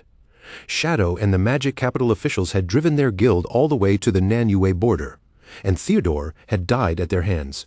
Even after that, Shadow had continued pressing them into a corner in Nanyue, leaving them with nowhere else to run. The more he spoke, the more his face distorted with rage. Hatred filled his eyes as he swore that every bit of suffering he had endured would be paid back in blood. He began naming the people he wanted revenge on, declaring that once Shadow was dead, his first target would be the young pink-haired witch from the Sky Guild. Then his fury turned toward Lin Qingyu. Blaming Shadow's allies for the loss of his arm and leg, he pictured the Magic Capital official in his mind and vowed to rip out her hair with his own hands. Finally, his thoughts shifted to Captain An Yu, the Zhanghai official. His expression grew even more twisted as he described the cruel things he wanted to do to her after they won. Zentiel and his men chuckled darkly at the tattooed man's vicious fantasies. Zentiel admitted that the man's passionate, bloodthirsty speech had stirred them up. But after that brief amusement, Zentiel's expression hardened and suspicion returned to his eyes. He stared at the tattooed man and pointed out one obvious problem. If Theodore the Diviner had already been killed by Shadow, then they should not have access to any new prophecies at all. Zentiel made his distrust clear. He demanded proof that the prophecy was real, not just a trick designed to use the War God Guild as disposable pawns while the foreigner escaped safely back home. The tattooed man did not look offended. Instead, he smirked as if he had expected this reaction from the start. He said he understood Zentiel's doubts perfectly, because he had once doubted the same thing before meeting their lord. To prove his words, the tattooed man pulled out a magical card. The card immediately ignited with red flames in his hand, and he told the cautious Zentiel to watch closely. Then he declared that he would return to Country M right away. The moment he activated the card, a crimson spatial portal opened above him, casting red light across the Blood Slaughterhouse. One bald guild member stared at the spell in shock and instantly recognized it. That was one of Theodore's abilities. But what happened next stunned everyone in the room. A figure wrapped in dark, fiery energy stepped out from the portal, and the tattooed man's eyes widened in disbelief as he recognized the newcomer as the very lord he had been talking about. The new arrival was the red-eyed leader. He turned his gaze toward Zentiel, and at the same time, a glowing blue holographic screen suddenly materialized in front of the Black Dragon leader. Zentile froze as he stared at the floating screen, his expression shifting from suspicion to complete shock. The screen displayed a live feed of the tattooed man standing at the Statue of Liberty. A clear message confirmed that he had truly returned to Country M. As Zentile watched the broadcast, tears welled in his eyes. He finally understood that teleportation across continents was real. The red-eyed leader had not simply opened a portal. He had used the skill to swap places with the tattooed man. Faced with that almost godlike power, Zentile and his subordinates could no longer remain standing. They dropped to their knees in awe, and Zentile pledged absolute loyalty to the mysterious man, begging him to take them back to their homeland. The red-eyed leader agreed, but his promise came with a condition. Before he would send them home, they had to summon the ominous star and kill Shadow. As he spoke, he quietly activated yin-yang harmony, the powerful skill that manipulated emotions without its victims realizing. The mind-altering magic took effect almost instantly. Zentile and his men's eyes flared with fanatical red light, and their doubts were swallowed by a manipulated, bloodthirsty rage. They roared their desire to kill, becoming perfect pawns for the red-eyed leader's plan. Meanwhile, back on the surface beneath a cloudy reddish sky, Shadow arrived at his destination with Sister Hai and another Nanyue player at his side. They stood near the edge of a sunken area filled with ominous red mist. The player pointed down toward a massive concrete bunker buried below and told Shadow that this was the War God Guild's hideout, the Blood Slaughterhouse. The male player warned Shadow to be careful as they looked down at the gloomy entrance. The enemy's base was dangerous, hard to navigate, and far more troublesome than it appeared from the outside. He explained that the War God Guild deliberately kept the outer barrier turned off so enemies would think entering was easy. But once anyone stepped inside, they would find themselves trapped in a maze filled with deadly mechanisms. During a past raid against the Black Dragon leader Zentile, their forces had suffered heavy losses because of those hidden traps. Shadow calmly corrected him, saying the hideout did not have an outside barrier to begin with. Its defense depended entirely on the traps hidden inside. After acknowledging that the place was dangerous, Shadow turned to the guide and asked for his name. The player introduced himself as Unlucky Eguang. Despite the miserable nickname, he insisted that his luck was actually quite good, though a strange curse seemed to follow him everywhere. His teams often died, bosses tended to go berserk, and his teammates somehow always triggered traps. He added that wisps of smoke had sent him as a guide because the reward was generous. Sister Hai frowned and said with frustration that the War God Guild itself was not truly strong. The real problem was their reinforced bunker and shameless hit-and-run tactics, which made it nearly impossible for the authorities to wipe them out in a proper fight. On top of that, the base's internal alarm system was always active. If anyone forced their way in, Zentile would be warned immediately, giving the Black Dragon leader plenty of time to escape before they could reach him. Shadow remained completely unbothered by their concerns. He revealed that hideouts like this all depended on a central crystal. As long as he took control of that crystal, the entire base would become his, and the enemies would lose their shelter, leaving them homeless and easy to hunt down. Shadow then told Sister Hai and Eguang to stay outside on the cliff where it was safer while he went in alone. He stepped forward, ready to enter the bunker, but Eguang quickly moved to stop him. Sister Hai immediately volunteered to guide Shadow inside, warning that facing those hidden traps alone was too risky. Eguang agreed with her, saying Sister Hai's experience from the previous failed mission would be useful. After a brief pause, Shadow accepted her offer and allowed her to lead the way. Shadow then looked at Eguang and said he did not want the man's bad luck ruining the mission. Eguang's face stiffened in embarrassment, and he quickly defended himself, claiming that his unlucky name was just a joke. In his view, the fact that he had survived this apocalyptic game until now proved his luck was actually excellent. Shadow ignored the excuses, but he still allowed them to come along. He warned both of them that if an emergency happened, they had to protect themselves first.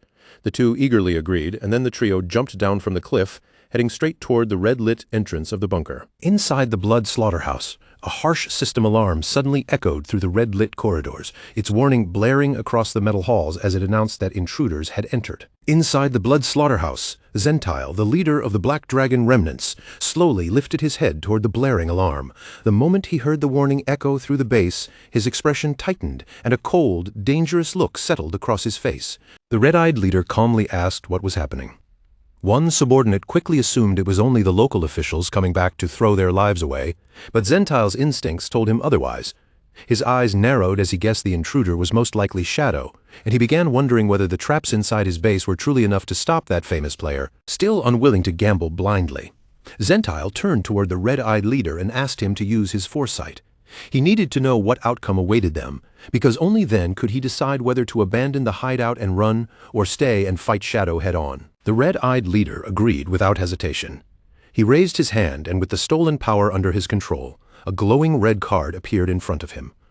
As crimson light spread through the room, he activated the skill called Omen of the Star God. A vision soon unfolded above them, but what appeared was the exact same prophecy as before. A black dragon knight arriving in silence, a lucky one escaping, and an ominous red star descending to destroy the darkness. Zentile stared at the vision in confusion, pointing out that it was no different from what the tattooed man had already said. The red-eyed leader smoothly twisted the meaning to guide Zentile's thoughts. He explained that prophecies only revealed major turning points, so before those moments truly arrived, the vision would not change. Then he convinced Zentile that seeing the same prophecy again meant their fates were already tied together. Zentile fell for the lie almost immediately. A confident smile spread across his face as he decided the alarm could only mean one thing. The intruder who had entered the blood slaughterhouse was definitely Shadow. A red aura began glowing around Zentile as his arrogance swelled. He looked down at his own power and proudly declared that since his abilities were red, he must be the ominous red star from the prophecy. Convinced that destiny was on his side, he boasted that Shadow would suffer a painful death inside his endless maze of traps. The red-eyed leader watched his pawn stride confidently toward disaster, yet he gave no warning. He merely replied that Zentile could interpret the prophecy however he wished. Then he said he would return when the proper moment came, already preparing to make his own escape. With a spatial skill, the red-eyed leader vanished from the room, swapping places with the tattooed man. A red portal tore open and the crippled man tumbled out of it, while Zentile, completely unaware of what had truly happened, happily welcomed him back. The tattooed man quickly realized that his hopes of escaping were gone. He had only been used as a tool to send his so-called lord safely away.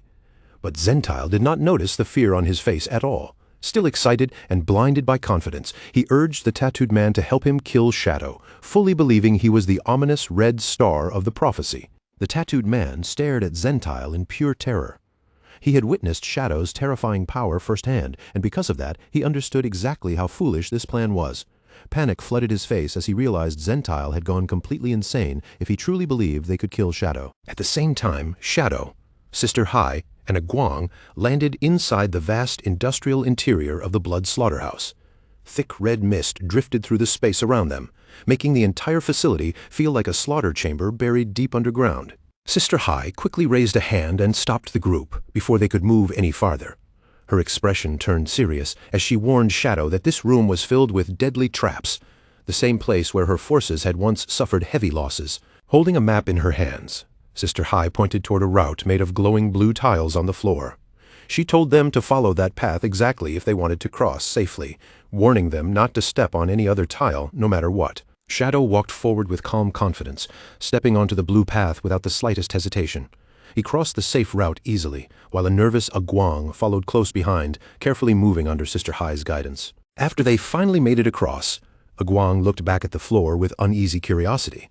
He asked what would happen if someone accidentally stepped on the wrong tile instead. Sister Hai explained that hidden spikes would shoot up from below and stab anyone who made a mistake. To prove she was not exaggerating, she picked up a heavy rock and threw it directly onto one of the dark, incorrect tiles. The rock struck the tile with a sharp, heavy sound that echoed through the room. Then an awkward silence settled over all three of them. They stared at the rock lying on the dark tile, waiting for the trap to activate, but nothing happened at all. The floor remained still, and the expected spikes never appeared. Shadow glanced at Sister Hai and asked if she was certain there were traps here. Frustrated and embarrassed, she insisted that she was absolutely sure, saying she had already died 6 times in this exact room before. Determined to prove that she had not been lying, Sister Hai stubbornly stepped onto the dark tiles herself. She stomped again and again, growing more confused with every step as none of the traps responded. Aguang gave Shadow an apologetic look. Clearly embarrassed by Sister Hai's strange behavior, he suggested they should just move on since the traps seemed broken and the room looked safe now. Thinking there was nothing to worry about, Aguang casually stepped forward onto what looked like an ordinary tile. The moment his foot landed, a loud click rang out, and the floor beneath them suddenly flashed with a dangerous red warning light. Because of Aguang's strange bad luck curse, the trap did not attack him at all. Instead, deadly black spikes burst violently out of the floor near Sister Hai, completely bypassing Aguang and stabbing her while she was still stomping nearby. Aguang froze in complete shock, his eyes wide as he screamed in confusion. He could not understand why his own misstep had triggered a trap beneath his teammate instead of under himself. Sister Hai died on the spot, her body turning into golden orbs that scattered across the floor. While the guilt-ridden Aguang apologized again and again to his fallen guide, Shadow remained calm, simply saying they could wait for her to respawn and return. Looking closely at the trap, Shadow realized Sister Hai had not been lying after all. He explained that the enemy must have altered the trap settings, turning the route that used to be safe into a deadly path instead. Since the maze had changed, their old information was now useless. Shadow immediately told Aguang to collect Sister Hai's golden orbs and leave the bunker as soon as possible. High above them, hidden in a concealed control room, Zentile and his men were watching everything unfold. The moment Zentile saw Shadow on the screen, he confirmed that his true target had finally entered the trap. Zentile's lips curled into a mocking grin. He laughed at the idea that Shadow and Aguang could simply turn around and escape after walking into his carefully prepared killing ground. Without wasting another second, Zentile raised his fist and slammed it down hard onto a large red button in front of him. A heavy mechanical rumble echoed through the blood slaughterhouse. Shadow and Aguang immediately noticed something was wrong as the floor beneath their feet began shifting open. In the next instant, a massive trapdoor dropped away beneath them. With no ground left to stand on, both players were swallowed by the opening and sent falling into the deeper levels of the base. As they plunged down the dark shaft, Aguang screamed in terror, his voice bouncing off the walls. Shadow, however, stayed completely composed, adjusting his posture in midair as he prepared himself for the landing. They hit the bottom moments later. Aguang slammed painfully onto his back, while Shadow landed cleanly on his feet without losing balance. Around them was a dark, sealed room, its walls stained with blood and giving off a suffocating sense of danger. Aguang slowly sat up with a groan, blood dripping from his nose after the rough fall. At the same time, a burst of static crackled through the room, and Shadow immediately turned his gaze toward the source of the sound. A large screen mounted on the bloody wall suddenly flickered to life. Through a hidden speaker, a distorted voice rang out, pretending to sound surprised as it welcomed Shadow into their home. The static on the screen gradually cleared, revealing a live video of Zentile. Wearing a creepy mask over his face, the Black Dragon leader stared at Shadow through the screen and announced that he wanted to play a game. Zentile's masked face filled the screen as he gave Shadow a chilling welcome, his voice dripping with twisted amusement. Then Zentile introduced the game, pointing out the large circular saws mounted along the walls. The sight immediately made Aguang tense up in fear. Zentile ordered both of them to stand inside the marked circles on the floor. Shadow stepped into his circle without showing any fear. Beside him stood a pedestal with a red button, while a saw nearby spun with a sharp, threatening whine. Zentile then explained the rules. Shadow and Aguang had to take turns pressing their buttons. Each press carried a 1 in 6 chance of triggering the opponent's saw, and with every turn, that chance would increase until death was guaranteed by the 6th press. The rules were simple and cruel. Whoever survived the game would take the loser's lifespan and be allowed to leave the room safely. Aguang scoffed as soon as he heard that, quickly pointing out the flaw in the game. If he died, he would only respawn later, and the survivor could simply return the lost lifespan afterward. He then added with complete confidence that Shadow was practically invincible. Aguang doubted a mere saw could even leave a scratch on someone like him, while Shadow remained silent and unreadable. Zentile sneered at them and called them fools. He revealed that inside his emerald-grade hideout, the rules were absolute. Once the saw was triggered, it would guarantee a kill, no matter how powerful the target was. But Zentile was not done yet. As the master of the hideout, he claimed he had one small privilege that allowed him to adjust the game however he wanted. To make the situation even more dangerous, Zentile released a swarm of disgusting spiders into the room. The sight of the crawling creatures instantly shocked Aguang. Aguang immediately pulled out a knife, ready to slash at the approaching creatures. But Shadow stopped him at once, recognizing them as nightmare-exploding bugs.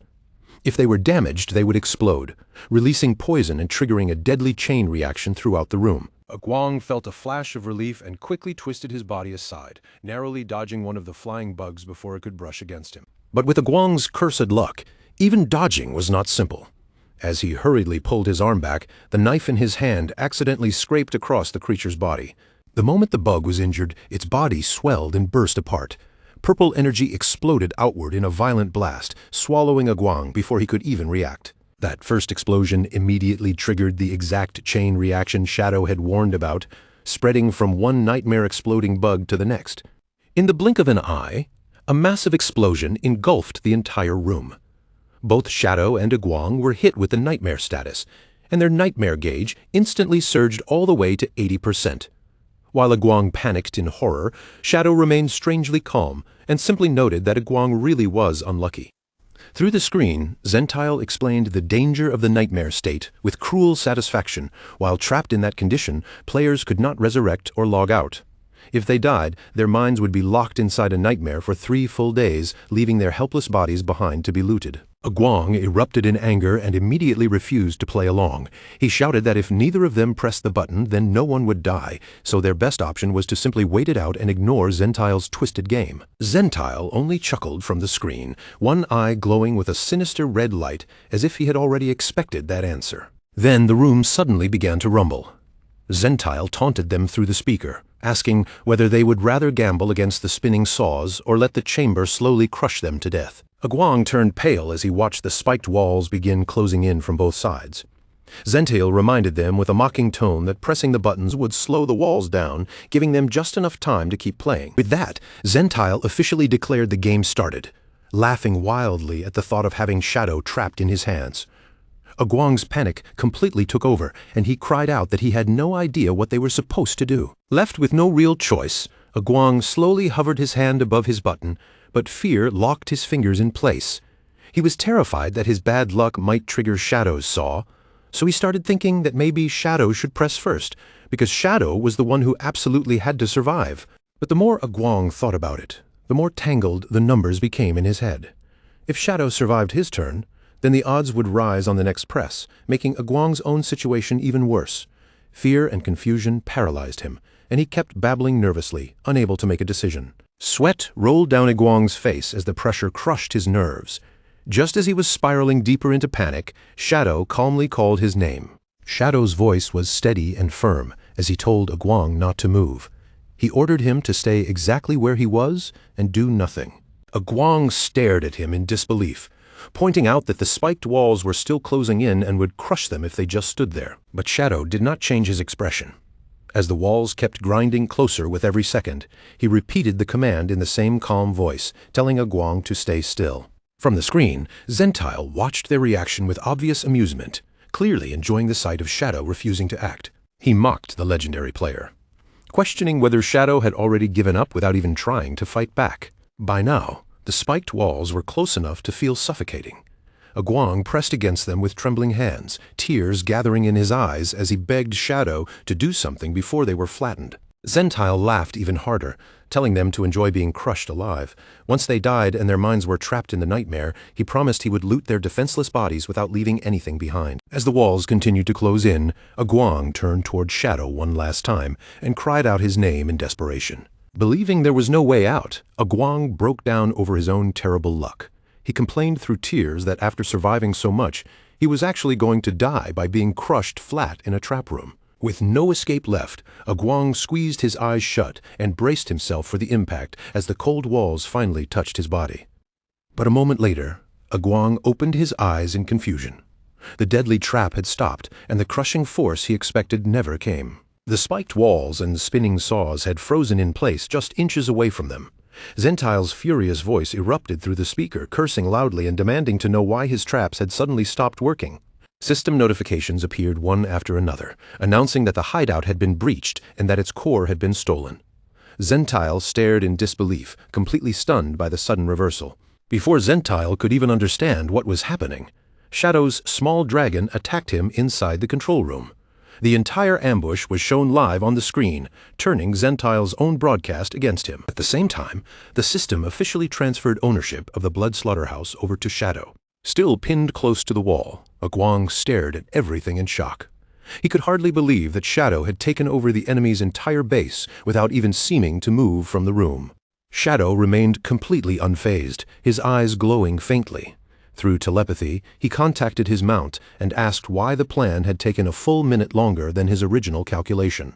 Only then did Shadow's real strategy become clear. While Zentile had been busy taunting them with the death game, Shadow had secretly summoned 12 spectral wyverns to carry out a separate infiltration. Those small dragons had slipped past the traps and moved through the base from another route, eventually ambushing the guild members hiding in the control room. Outside the bunker, the massive skeletal dragon Osiris apologized through their connection. He explained that the maze was more complicated than expected and heavily guarded, which had slowed the wyverns down. Even with the slight delay, Osiris reported that the operation had succeeded. Inside the control room, one of the wyverns was already carrying the stolen core crystal, and Zentile had been captured alive without setting off the alarms. Shadow immediately ordered the wyvern to shut down the remaining traps and open a path through the base. The small dragon obeyed at once, leaving Aguang staring at it in stunned silence, still trying to process where it had even come from. As the wyvern guided them forward, Aguang finally understood the truth. Shadow had already planned the infiltration before they ever stepped into the bunker. He realized the so-called deadly game had only been a distraction. He and Shadow had acted as bait to hold Zentile's attention, while the dragons quietly slipped through the hideout and took control from within. Shadow confirmed Aguang's guess, but calmly added that the operation would have gone much more smoothly if Aguang's bad luck had not caused the nightmare exploding bugs to detonate. Aguang could only smile awkwardly, embarrassed, and unable to argue. Shadow then turned his attention to their nightmare status, since dying in their current condition would be far too dangerous. He ordered one of the wyverns to fly Aguang out of the bunker and told him to hide as far away as possible, so his bad luck would not create any more disasters. As the wyvern carried a protesting Aguang away from the scene, Osiris contacted Shadow again with bad news. Shadow let out a tired sigh and asked what had gone wrong this time. Osiris explained that Zentile's group had used a self-destruct skill to avoid capture and safely respawn elsewhere. However, their mass suicide had left behind hundreds of years of lifespan scattered across the floor as loot. Shadow immediately realized that his perfect plan had been ruined at the very last moment. In the end, he could only conclude that Aguang's bad luck was not just annoying, but a truly terrifying force. After respawning, Sister Hai returned and found Shadow standing outside the bunker. She looked at him in amazement and confusion, unable to understand how the blood slaughterhouse had somehow become his property during the short time she was gone. Then Sister Hai started to ask about the unlucky Aguang, but Shadow cut her off almost immediately. With a serious look, he warned her not to say that man's name out loud, just in case it attracted even more bad luck. Shadow tossed a golden key to Sister Hai, and her eyes lit up the moment she caught it. He explained that he had already reached the limit for how many hideouts he could own, so he was handing this one over to her and the Nanyue officials. Overjoyed, Sister Hai happily promised to treat him to tea. Shadow immediately crushed her excitement by clarifying that the hideout was not free. Once they finished collecting the loot, he expected a payment of 1,500 years of lifespan. Sister Hai burst into exaggerated tears over the terrifying price, but even so, she still thanked him sincerely. At that moment, the female official, Wisps of Smoke, hurried toward them and called out to Shadow from a distance. Wisps of Smoke thanked Shadow for helping them deal with the crisis, then handed him a glowing blue skill book as a reward. She explained that it was Nanyue's best assassin skill, and she had personally brought it over. She also added that she had already exiled Aguang to the border, knowing Shadow wanted him nowhere nearby. The system window revealed the reward as a gold-tier skill called Shield of Shadow Dance. Whenever the user entered stealth, it granted damage immunity shields equal to their stealth level, and the skill could be used once every 5 minutes. Shadow felt a quiet rush of satisfaction, because damage immunity was basically a short burst of invincibility. For ordinary fights, that alone was already powerful, but against boss monsters it mattered even more. Those enemies could tear straight through the massive lifesteal shields he usually relied on, so this kind of protection might be the difference between surviving a fatal hit and getting wiped out instantly. Without wasting any time, Shadow opened his system interface and poured his evolution points into the skill book. The golden glow around it deepened, then shifted upward in quality, pushing the skill all the way from gold grade into the far stronger epic tier.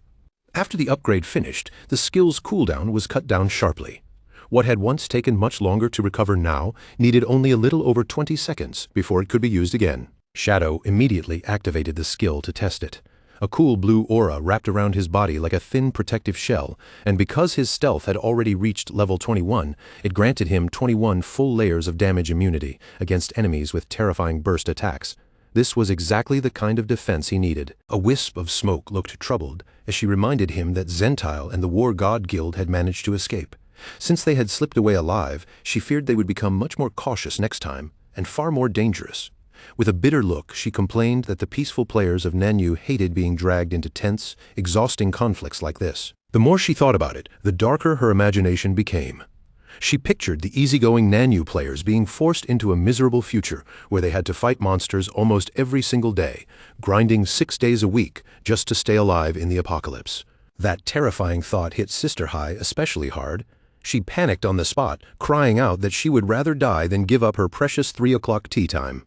Beside her, the official also looked devastated, openly mourning the peaceful life they had just lost. Seeing them break down over the idea of working hard, Shadow suddenly remembered something from his previous life. Nanyu players had been able to live so comfortably during the apocalypse because their region possessed some of the strongest hidden classes. If they had not been so unbelievably lazy, Nanyu might have become the most powerful region of all. Shadow finally stepped in and steadied their emotions. He told them he would remain in Nanyu for the time being, at least until he tracked down Zentile. And while he was staying there, he would help them raise their combat strength so they would be able to protect themselves instead of panicking every time danger appeared. Sister Hai and a wisp of smoke quietly celebrated in their hearts. The official, in particular, felt secretly smug, thinking that even someone like Shadow still could not handle crying women. In her mind, their pitiful act had worked perfectly, and now they had successfully pulled him into helping them. The women's gloomy faces immediately brightened. They cheered happily around Shadow, thanking him again and again as if their biggest problem had already been solved. Then they eagerly asked about teaming up with him to fight bosses. But while asking for help, they shamelessly laid out their own relaxed schedule, work from 9 to 6, take a proper tea break in the middle, and still keep weekends and holidays completely free. Shadow was left speechless by just how lazy they were. In the end, he simply told them to form a party so he could carry them through leveling. At the same time, he ordered their subordinates to start scouting the area and report any bosses ranked Emerald tier or above. The girls burst into celebration again. To them, having a top-tier player do the dangerous work while they enjoyed an easy game was practically the perfect arrangement. Shadow summoned his skeletal dragon, Osiris, and the massive undead dragon swept down before grabbing the women and lifting them into the air. As they flew, a wisp of smoke reported that an Emerald tier boss had been found. It was the highly toxic Black Fish King, a monster that hid beneath black water slime and used that cover to make itself immune to ranged attacks. Shadow calmly told them to lead the way, while also reminding them to keep him informed about Zentile's movements. Before long, they reached a quiet riverbank near a ruined city, swallowed by dense forest. The water looked strangely calm, and broken structures could be seen through the trees in the distance. At the river's edge, Shadow paused in confusion when he saw Sister Hai sitting there casually with a fishing rod. Instead of preparing for battle, she looked as if she had come out for a peaceful afternoon by the water. Shadow could not help asking what exactly she was doing. Sister Hai quickly shushed him and kept her eyes fixed on the river. She explained in a low voice that this boss could only be drawn out by fishing. Then she warned him that once its health dropped below 30%, it would dive back into the water and rapidly recover, which was exactly why killing it was so difficult. A wisp of smoke suggested that Shadow should first clear out the nearby low-level monsters, using them to build up energy for his strongest attacks. Shadow glanced at her in surprise, not expecting her to understand the way his energy-gathering mechanics worked. Her face immediately turned red. After a brief hesitation, the official admitted shyly that she was actually a huge fan of his. To prove it, she lifted her phone and showed him the screen. A secret photo of Shadow was set as her lock screen, and she proudly confessed that she had watched recordings of his boss fights hundreds of times. Shadow stared at the image in silence, completely speechless at how obsessive she was. Their conversation was suddenly interrupted by the arrival of large frog monsters near the riverbank. A wisp of smoke quickly turned to Shadow and asked whether he wanted to use them to stack combo energy, and Shadow gave a simple nod of agreement. Shadow moved first. Dark blades shot out from around him, slicing through the air and cutting straight into the frog monsters before they could properly close in. The attack wiped them out instantly. A wisp of smoke blinked at the result and pointed out that his damage was simply too high to build any kind of combo. Shadow let out a helpless sigh, realizing that his attacks were so slow and powerful that weaker enemies died before he could gather enough energy from them. Seeing him run into that problem, a wisp of smoke immediately offered to help. She raised her hand and summoned a glowing golden figure beside her, then asked Shadow if he wanted to try her special buff, something that might solve his energy problem. Shadow looked at her with obvious confusion. He asked what kind of strange technique she was talking about, clearly unsure why she looked so confident. Purple light began to glow around the official as she revealed her hidden class, a succubus witch who specialized in curses. Her ultimate skill could reduce a target's stats by 80% without needing combo energy at all. But then she added a very suspicious condition. Because the casting time was long, the two of them had to be completely alone in private. Her cheeks flushed as she leaned closer to Shadow, speaking in a bold and teasing voice. She said this intimate technique was something she only wanted to use on him, then asked whether he would agree. Shadow showed absolutely no interest. He rejected her flatly, turned around and walked away without hesitation, leaving her standing there in visible disappointment. Shadow then stated calmly that he had his own way to gather energy, and there was no need for such a strange method. He looked toward his skeletal dragon and gave the order. Osiris was to gather all the remaining monsters together in one place. Osiris spread its skeletal wings and rose into the air. Dark magic gathered around it, forming a powerful vortex that swept across the battlefield and dragged the frog monsters upward. The storm tightened around the monsters, compressing them into a dense sphere of purple energy. Trapped inside, the frogs were suspended helplessly in the air. A wisp of smoke stared up at the scene in amazement, her eyes fixed on the terrifying control power Osiris had just displayed. Now that every target had been forced into one place, Shadow bent his knees and launched himself into the sky. While hanging in midair beneath the trapped monsters, Shadow unleashed Dark Night Ring Blade. A huge circular wave of red energy expanded outward from him, slicing cleanly through the clustered enemies above. The official froze when she saw the damage numbers exploding across the air. Then she shouted in disbelief, saying there were so many zeros that she could not even count them properly. The moment Shadow landed back on the ground, she could not hold back her excitement and yelled out again, completely stunned by what she had just witnessed. With his combo energy now fully charged, Shadow announced that he was ready. He turned towards Sister Hai and asked whether the boss had taken the bait yet. Almost at that exact moment, her fishing rod bent violently, and as she struggled against the force on the line, she shouted that the fish was hooked. Sister Hai pulled with all her strength and dragged a giant, dark-scaled fish out of the river, yelling her guild's catchphrase as the monster burst from the water. But right after landing the catch, she quickly retreated from the danger zone, clearly leaving the actual fight to Shadow. A massive red slash struck the giant fish almost immediately, tearing across its body and dealing 40,000 damage in a single blow. Standing on top of the highly toxic Black Fish King, Shadow quickly understood the problem. The thick slime coating its body reduced incoming damage by 90%. If he could not kill it in one decisive strike before its health fell below 30%, the monster would simply escape back into the river and recover. The enormous beast let out a furious roar. It pulled its head back, its mouth opening wide as dark poisonous liquid gathered inside. The Black Fish King released its rotten mud attack, sending a wave of toxic sludge surging toward the riverbank. Sister Hai and the official instantly turned and ran in panic, knowing that even touching that poison could be deadly. Shadow ignored the incoming sludge entirely. Around his body, several golden orbs appeared one after another, and inside each orb waited a shadow clone, ready to strike at his command. In the next instant, blue light flashed across the battlefield. Shadow and his clones activated instant shadow slash together, striking the beast's throat from multiple angles and carving heavy damage into it. Shadow landed lightly on the muddy riverbank. At first, he had planned to finish the boss in one hit, but after seeing the situation, he decided this was also a good chance to test another ability. A purple glow lit up in his eye, and dark energy began gathering around his body like smoke curling in the air. This was the perfect moment to try out his newly obtained finishing move. Shadow activated his Endless Nightmare Ultimate, and purple flames immediately wrapped around the giant fish. The skill caused the enemy's nightmare gauge to rise every second, while every attack Shadow landed would push that meter even higher. Surrounded by a deep purple aura, Shadow steadily controlled the dark spell. While the skill was active, it increased his damage by 80%, and once the nightmare gauge reached 100, the enemy would be dragged into a nightmare state. Once the nightmare state took hold, the monster would sink into a deep, helpless sleep, completely exposed for the next blow. But the truly terrifying part was the eye-breaking strike that followed. The very next attack that jolted the enemy awake would explode with triple damage, turning one clean hit into a finishing blow. With the Black Fish King trapped inside the nightmare, Shadow moved without hesitation. His figure flashed forward, and another instant shadow slash cut straight across the monster's throat. The strike landed as a critical hit, triggering an icy blue explosion on impact, and Shadow immediately dashed backward to avoid being caught in the blast. A system alert appeared, confirming that the Emerald-grade boss had been completely killed. Shadow received experience, evolution points, extra lifespan, and even an increase in nightmare resistance. On the side, Sister Hai and the official burst into cheers, amazed that he had really finished the boss before it could dive back into the river and escape.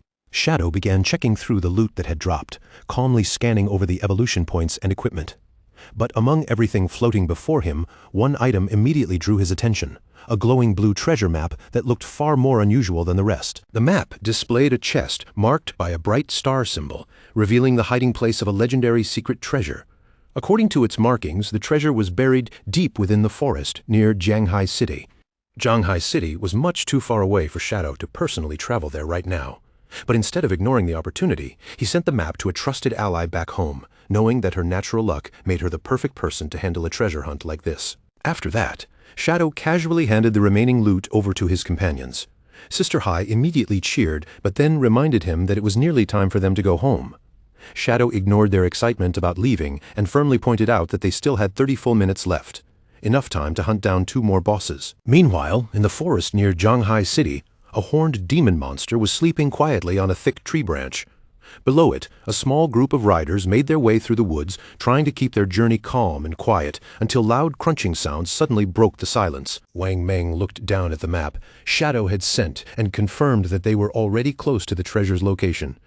Beside him, Captain An Yu reminded everyone to stay alert, since none of them knew what kind of monsters might be hiding in these woods. But the loud crunching continued without stopping, echoing awkwardly through the trees. Wang Meng and An Yu both grew visibly irritated as the noise kept ruining the tense atmosphere around them. When they turned toward the source of the sound, they found Little Black sitting on her alpaca mount, happily munching away on crackers as if she were out on a casual picnic. Wang Meng immediately lost his patience and scolded Little Black.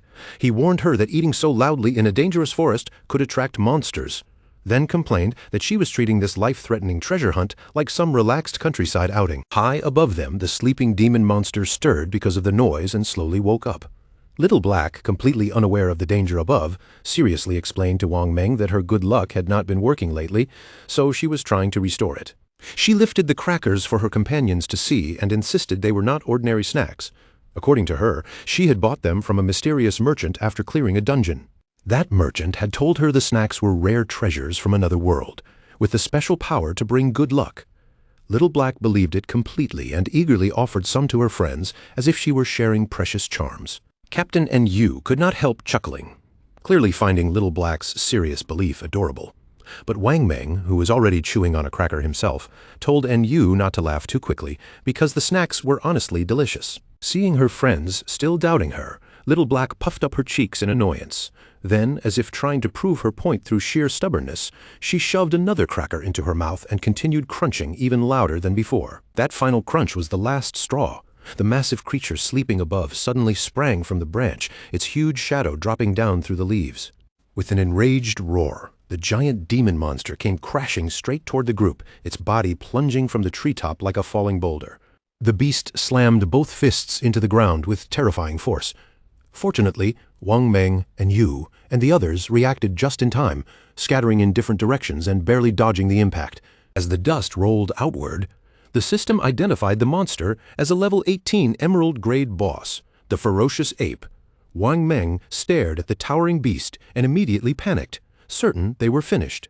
The ferocious ape roared, its red eyes locking onto the source of the loud crunching, then violently threw Little Black and her alpaca deep into the forest. To everyone's shock, the ferocious ape did not continue attacking the rest of the group. Instead, after hurling Little Black away, it simply swung back into the trees and left. Wang Meng stood there stunned, asking why the boss had spared them. And the answer was painfully simple. It had only woken up because of the noise, tossed the noisy culprit away, and immediately lost interest. While Little Black and her alpaca went flying through the air, her friends finally snapped out of their daze and rushed off to search for her. At the same time, the crackers scattered everywhere, raining down around Little Black and bouncing across the ground until several pieces landed on the treasure chest. The moment the snack struck the chest, the star emblem on its surface suddenly flashed. Then, as if the wooden box had come alive, Eyes opened on it, and a low growl rumbled from inside. Chest snapped open violently, revealing rows of sharp teeth and a huge tongue inside. A system alert immediately appeared, identifying it as a level 20 emerald-grade boss, the Greedy Devourer. Little Black screamed in terror and scrambled backward, finally realizing that the so-called legendary treasure was not treasure at all. It was a deadly monster waiting to eat whoever got too close. Frozen on the ground, she suddenly understood how close she had come to dying. If the crackers had not hit the chest first and triggered it early, she would have been the one opening it, and the monster would have swallowed her the moment she reached out. But then she saw the Greedy Devourer happily chewing on the crackers instead of attacking her right away. Relief washed over Little Black, and she immediately concluded that the mysterious merchant had not lied after all. These snacks really had brought her good luck and saved her life. That relief did not last long. Little Black quickly realized that even if the snacks had saved her once, she had no way to defeat an emerald-grade boss by herself. Without hesitating any longer, she decided to call Shadow for help. Back at the riverbank, Shadow's battle had just reached its end. He released a devastating blue slash, cutting through the boss and finishing the fight with overwhelming force. From a cliff above Sister High and the official, a wisp of smoke cheered loudly for Shadow's terrifying strength. Below them, Shadow stood victorious beside the glowing loot scattered near the fallen boss. Shadow calmly told his companions to collect the drops so they could move on to the next boss. As the women gathered around the loot, they could not help marveling at all the treasures the fight had produced. Then a timer showed that it was already 8 o'clock in the evening. The female official and Sister High instantly looked exhausted and began protesting, insisting that it was time to clock out and that they absolutely refused to work overtime. True to the famously relaxed Nanyu playstyle, the two women cheerfully said goodbye to Shadow and told him they would see him at 9 in the morning. Then they left without the slightest guilt, leaving Shadow standing there by himself. Shadow's quiet moment alone was suddenly interrupted by an urgent message from Little Black. She said she had found the legendary treasure, but the treasure had turned out to be a powerful mimic monster she could not beat, and she was desperately asking him to come rescue her. Shadow immediately asked her for the coordinates. The moment he received them, he mounted his skeletal dragon, Osiris, and flew straight toward her location. Deep in the dark forest, Little Black sat nervously with another cracker in her hand, carefully eating while keeping her eyes locked on the glowing purple Greedy Devourer chest boss nearby. Shadow arrived from above and descended with a massive strike. His crimson blade tore through the air and sliced straight into the monster, cutting across the Greedy Devourer with brutal force. The system immediately confirmed the boss's defeat, granting Shadow a huge amount of experience and tradable lifespan. His level rose to 25 as loot orbs floated around them. Little Black looked at him in amazement, praising him for finding her so quickly and killing the boss in a single strike. Shadow did not react much to her praise. Instead, he looked at her and asked how she had managed to find the mimic without falling directly into its trap. Little Black explained that she had accidentally fallen into the pit and almost touched the chest herself, but just before she made contact, one of the crackers she dropped landed on it first, waking the monster in her place. When Shadow asked about the cracker, Little Black quickly explained that she had bought the snack from a mysterious merchant. According to her, the cracker had somehow turned her bad luck into good fortune. Shadow held the snack and examined it with clear skepticism. Even with all the knowledge he carried from his previous life, he had never heard of any item that could truly alter someone's luck like that. Little Black watched him eagerly, her eyes fixed on his mask. In her heart, she secretly hoped he would take it off to eat the cracker, because this might finally be her chance to see what his face looked like. But Shadow seemed to anticipate exactly what she was thinking. Before she could get her wish, he activated his stealth skill and vanished into a swirl of dark blue flames, leaving Little Black staring in confusion. A moment later, Shadow reappeared with his mask still firmly on. He gave her a casual thumbs up and said the snack tasted good. Little Black immediately pouted, playfully accusing him of being way too shy. Then Shadow turned his attention to the real blue chest and explained why the mimic was so dangerous. If a player were captured by it, they would be trapped inside its stomach, unable to log out, and could even starve in the real world. Only by defeating the mimic safely would the true treasure chest be revealed. Shadow opened the real chest and began collecting the rewards inside, gaining evolution points along with several pieces of equipment. Among the drops, 2 items stood out above everything else, a map and a key connected to the city of unjust death. The moment Shadow recognized the key, his eyes widened in surprise. He immediately understood that this was no ordinary drop, but an incredibly rare artifact with extraordinary value. Shadow stared at the unexpected drop for a moment, genuinely stunned. The more he thought about it, the more he could not help wondering whether Little Black's strange cracker had really boosted her luck somehow. His mind immediately went to the City of Unjust Death, a place he remembered clearly as a forbidden zone where living people were never meant to set foot. In his previous life, only one person had ever managed to enter that terrifying place and come back with any story at all. At the same time, Shadow's sister, Qin Xiaoyu, was also pulled into the maze. Blue transfer light wrapped around her body, and in the next instant she appeared inside the trial space as the glow slowly faded beneath her feet. Qin Xiaoyu quickly spotted her friend and called out to her, but her voice received no answer. The woman simply stood there, staring blankly ahead, her eyes empty and unfocused, as if she had turned into a lifeless phantom. High above the maze, the system's voice echoed through the air and announced the rules of the Fair Judgment trial.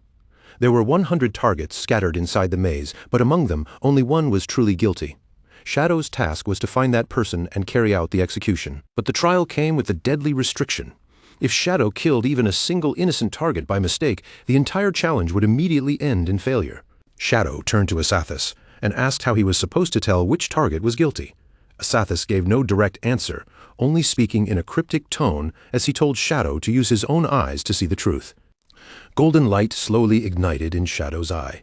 His expression remained calm, but his voice carried absolute confidence as he declared that the guilty one would never be able to hide from his gaze. Lu Jianfeng watched the situation and suddenly smiled with confidence.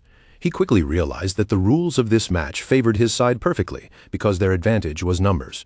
Without hesitating, he raised his voice and began giving orders to his men. He ordered the first team to drag Shadow into duel after duel without stopping. They did not have to defeat him. All they needed to do was delay him, and the moment one fighter fell, the next would immediately challenge him. Meanwhile, the second team would sneak around the battlefield and steal the enemy flag. His men roared in response and charged out at once. The system immediately announced that a player named Mountain City Bear King had challenged Shadow to a duel.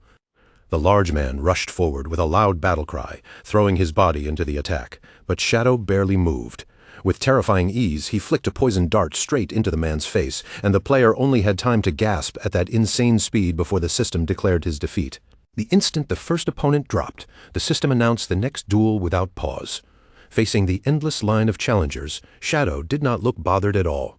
He simply turned his head and calmly told Chen Wuming to guard their flag. Before Chen Wuming could even fully register the order, one of the enemies from the sneaking squad suddenly leapt at him. Pink hearts floated all around the man as he lunged forward, trying to wrap the guild leader in a tight and extremely creepy hug. Chen Wuming was so frightened that he screamed on the spot, begging the man to stop touching him. Shadow, meanwhile, merely stepped aside and watched the bizarre struggle unfold, showing no intention of getting involved. At the same time, Shadow's current opponent charged at him angrily, shouting for Shadow to stop looking away and focus on their duel. Shadow dodged the sloppy attack as if it were nothing, then ended the fight instantly with another poisoned dart. The defeated player tumbled away, his armor vanishing and leaving him in heart-patterned underwear.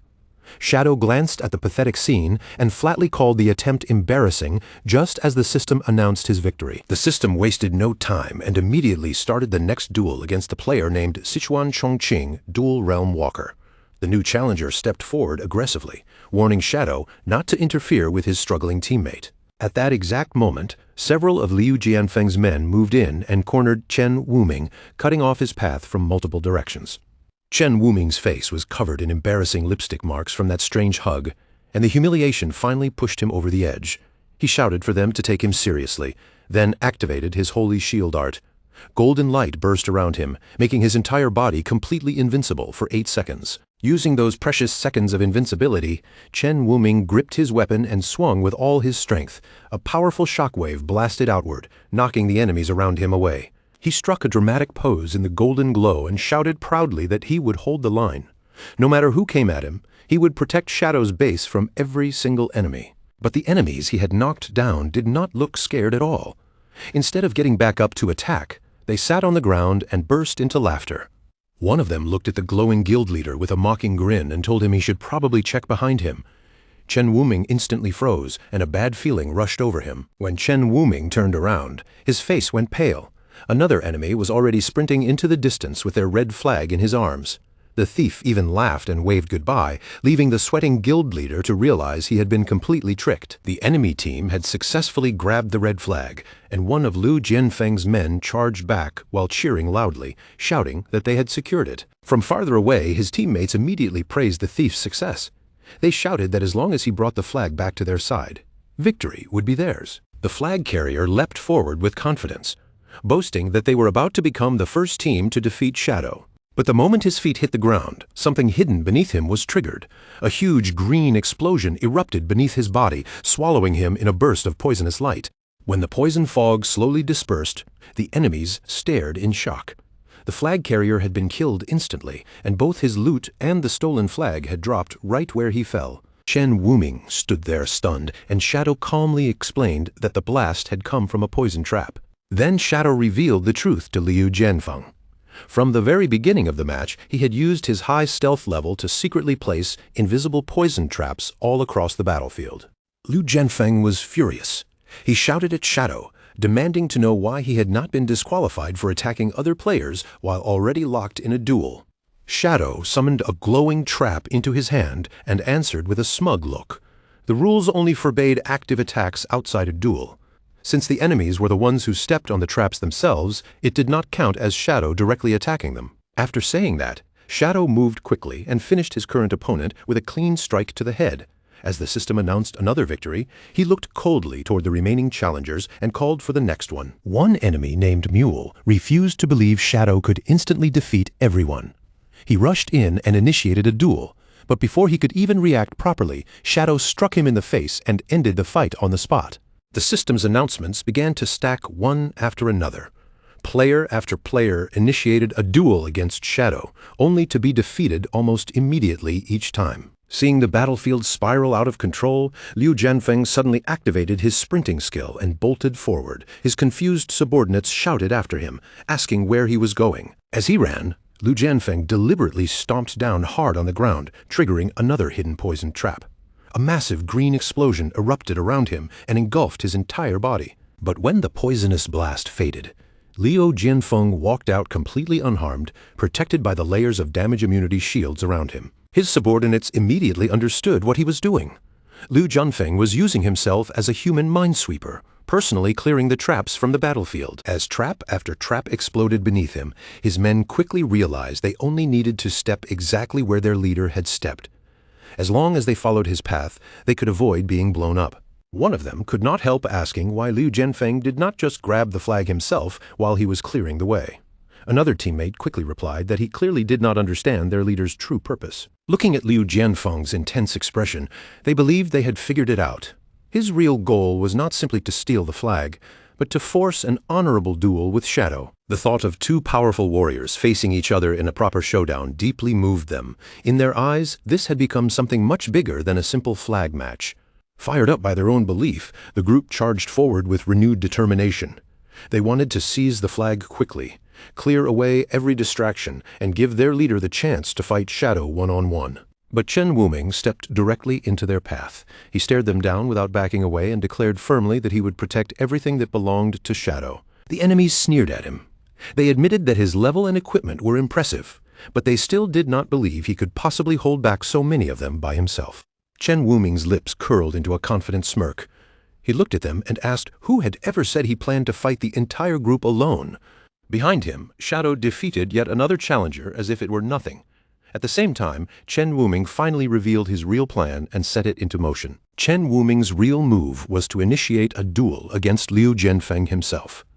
The moment the challenge took effect, the fleeing leader was forcibly stopped mid-run, his body suddenly bound by blue energy as the system dragged him into a one-on-one fight with Chen Wuming. Liu Jianfeng turned back with a dark glare, frustration written all over his face as he stared at Chen Wuming like he wanted to tear him apart. Because Chen Wuming had entered a duel, the stolen flag instantly vanished from its previous position and teleported to a random nearby location. Chen Wuming smirked at Liu Jianfeng and taunted him, making it clear that he had already seen through the plan. By locking Liu Jianfeng in a duel, he had completely neutralized those annoying damage reduction shields that were protecting the enemy team's advance. With Liu Jianfeng trapped and unable to keep clearing the way, Shadow was finally free to move. A terrifying red aura erupted from his body, sweeping across the battlefield like a wave of blood-red pressure and freezing the remaining enemies in place with fear. Shadow glanced toward Chen Wuming and calmly praised him, making it clear that his timing had been perfect and the job had been done well. Without their leader's protection, Lu Jianfeng's subordinates immediately lost their confidence. They looked at one another in panic, their expressions sinking as despair spread through the group. Before they could even decide what to do next, Shadow moved. His body blurred through the battlefield wrapped in red energy, and every slash he released tore through the remaining enemies with effortless precision, sending them straight back to their respawn points. When the red light faded, Shadow stood alone among the scattered drops.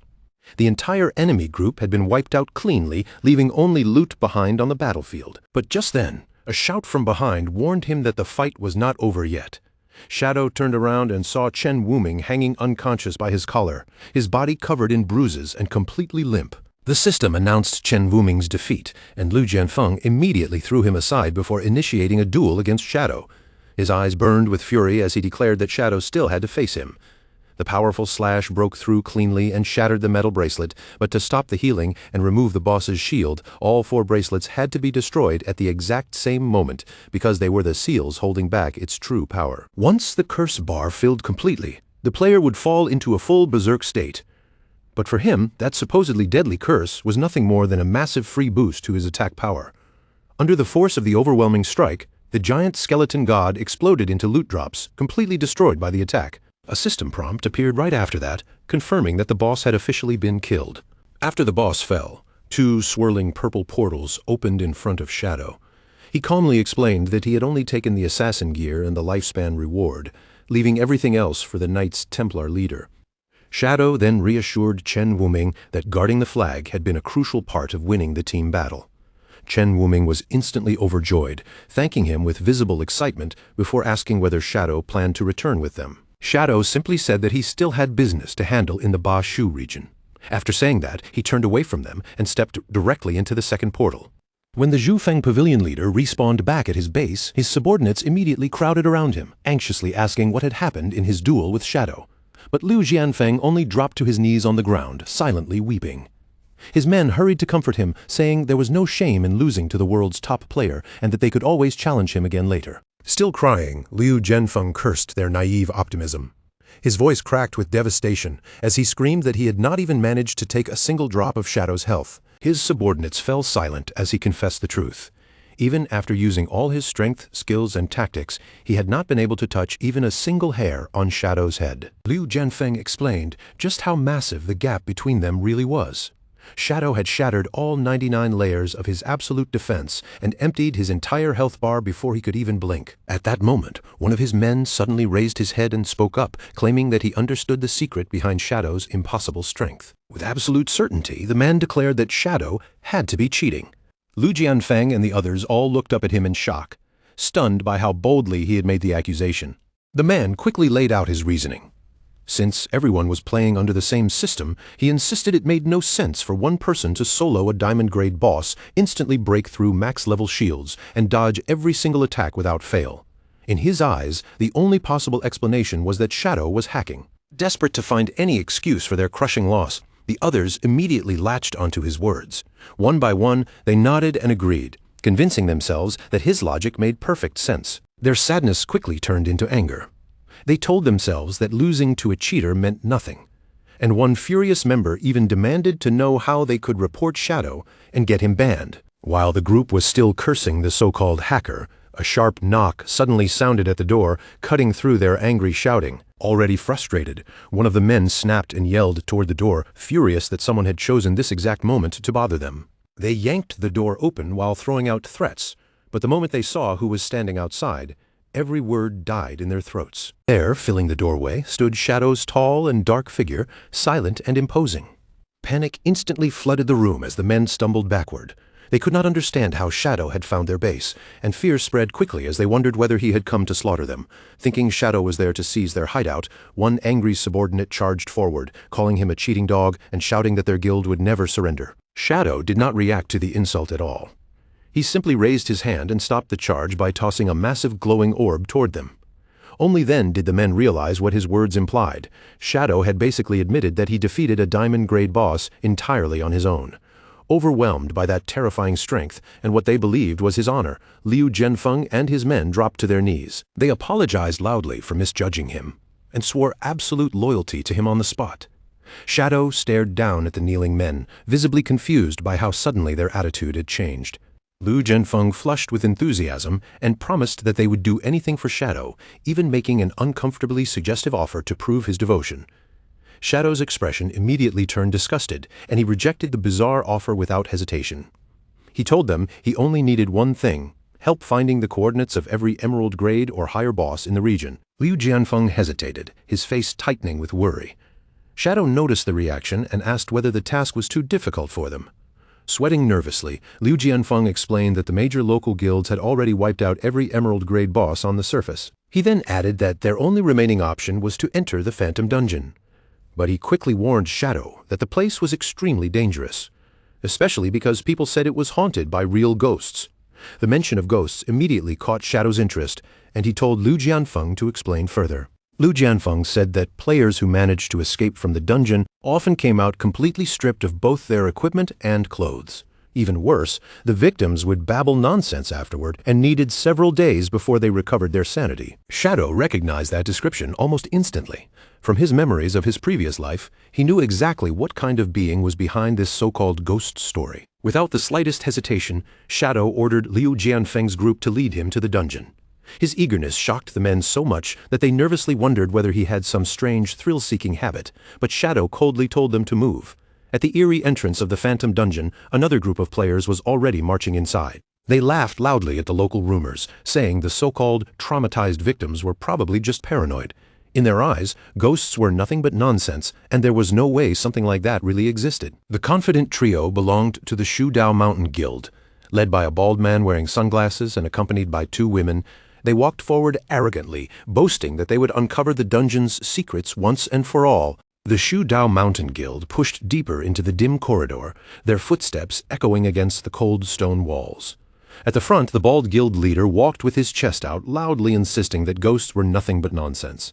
Beside him, the girl in the cheongsam and the girl in the panda onesie quickly backed him up, boasting that with consciences as clean as theirs, no monster or evil spirit could possibly touch them. Before their confidence could last another second, the ceiling above them suddenly exploded apart.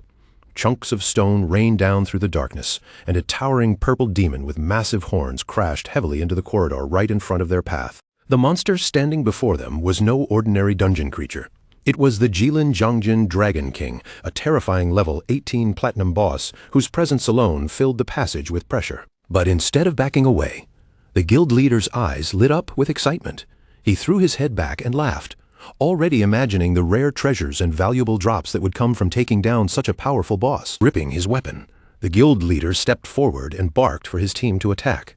In the next instant, a huge formation of glowing blue swords appeared around him, filling the dark corridor with sharp, floating light. The giant demon lowered its head and stared back at them with burning red eyes, its huge body tensed, claws ready, as if it was preparing to crush them the moment they came within reach. The guild leader suddenly saw a gap in the monster's defense. Without hesitation, he kicked off the ground and charged straight in, aiming to end the fight with one clean, decisive strike. With countless blue blades spinning around him, he leaped into the air and drove himself toward the demon's arm, his whole body committed to the attack. But just as he was about to swing, the sword in his hand disappeared completely, vanishing from his grip as if it had never existed. His face instantly twisted with panic. Still hanging in midair, he yelled in disbelief, unable to understand where his weapon had gone at the worst possible moment. Now completely exposed, he had no way to defend himself. The boss swung one massive arm and swatted him away like an insect, sending him flying backward while his guildmates screamed in pure shock. He slammed hard onto the stone floor right in front of the two girls. When they looked down, their faces froze because every piece of his gear had disappeared, leaving him stripped all the way down to his underwear. The panda girl went silent, her cheeks turning bright red as she stared in stunned embarrassment. The Xiongzim girl reacted even harder, blushing furiously as she shouted that the guild leader's equipment had somehow vanished into thin air. Then the situation became even worse. The two girls cried out in panic as their own outfits disappeared as well, leaving them just as helpless and exposed. Sitting on the freezing stone floor with nothing left to protect him, the guild leader completely lost his nerve. He screamed that the rumors had been true after all, and that this cursed dungeon really was haunted. The girls snapped at him in outrage, their faces burning with humiliation. Even with the boss still nearby, they could not stop yelling at their guild leader over his shameful reaction to the whole disaster. With no weapons, no armor, and no chance of fighting back, the three of them finally turned and ran for their lives. The girls panicked over their exposed state as they sprinted down the corridor, while the guild leader shouted for them to keep moving and swore he would not look.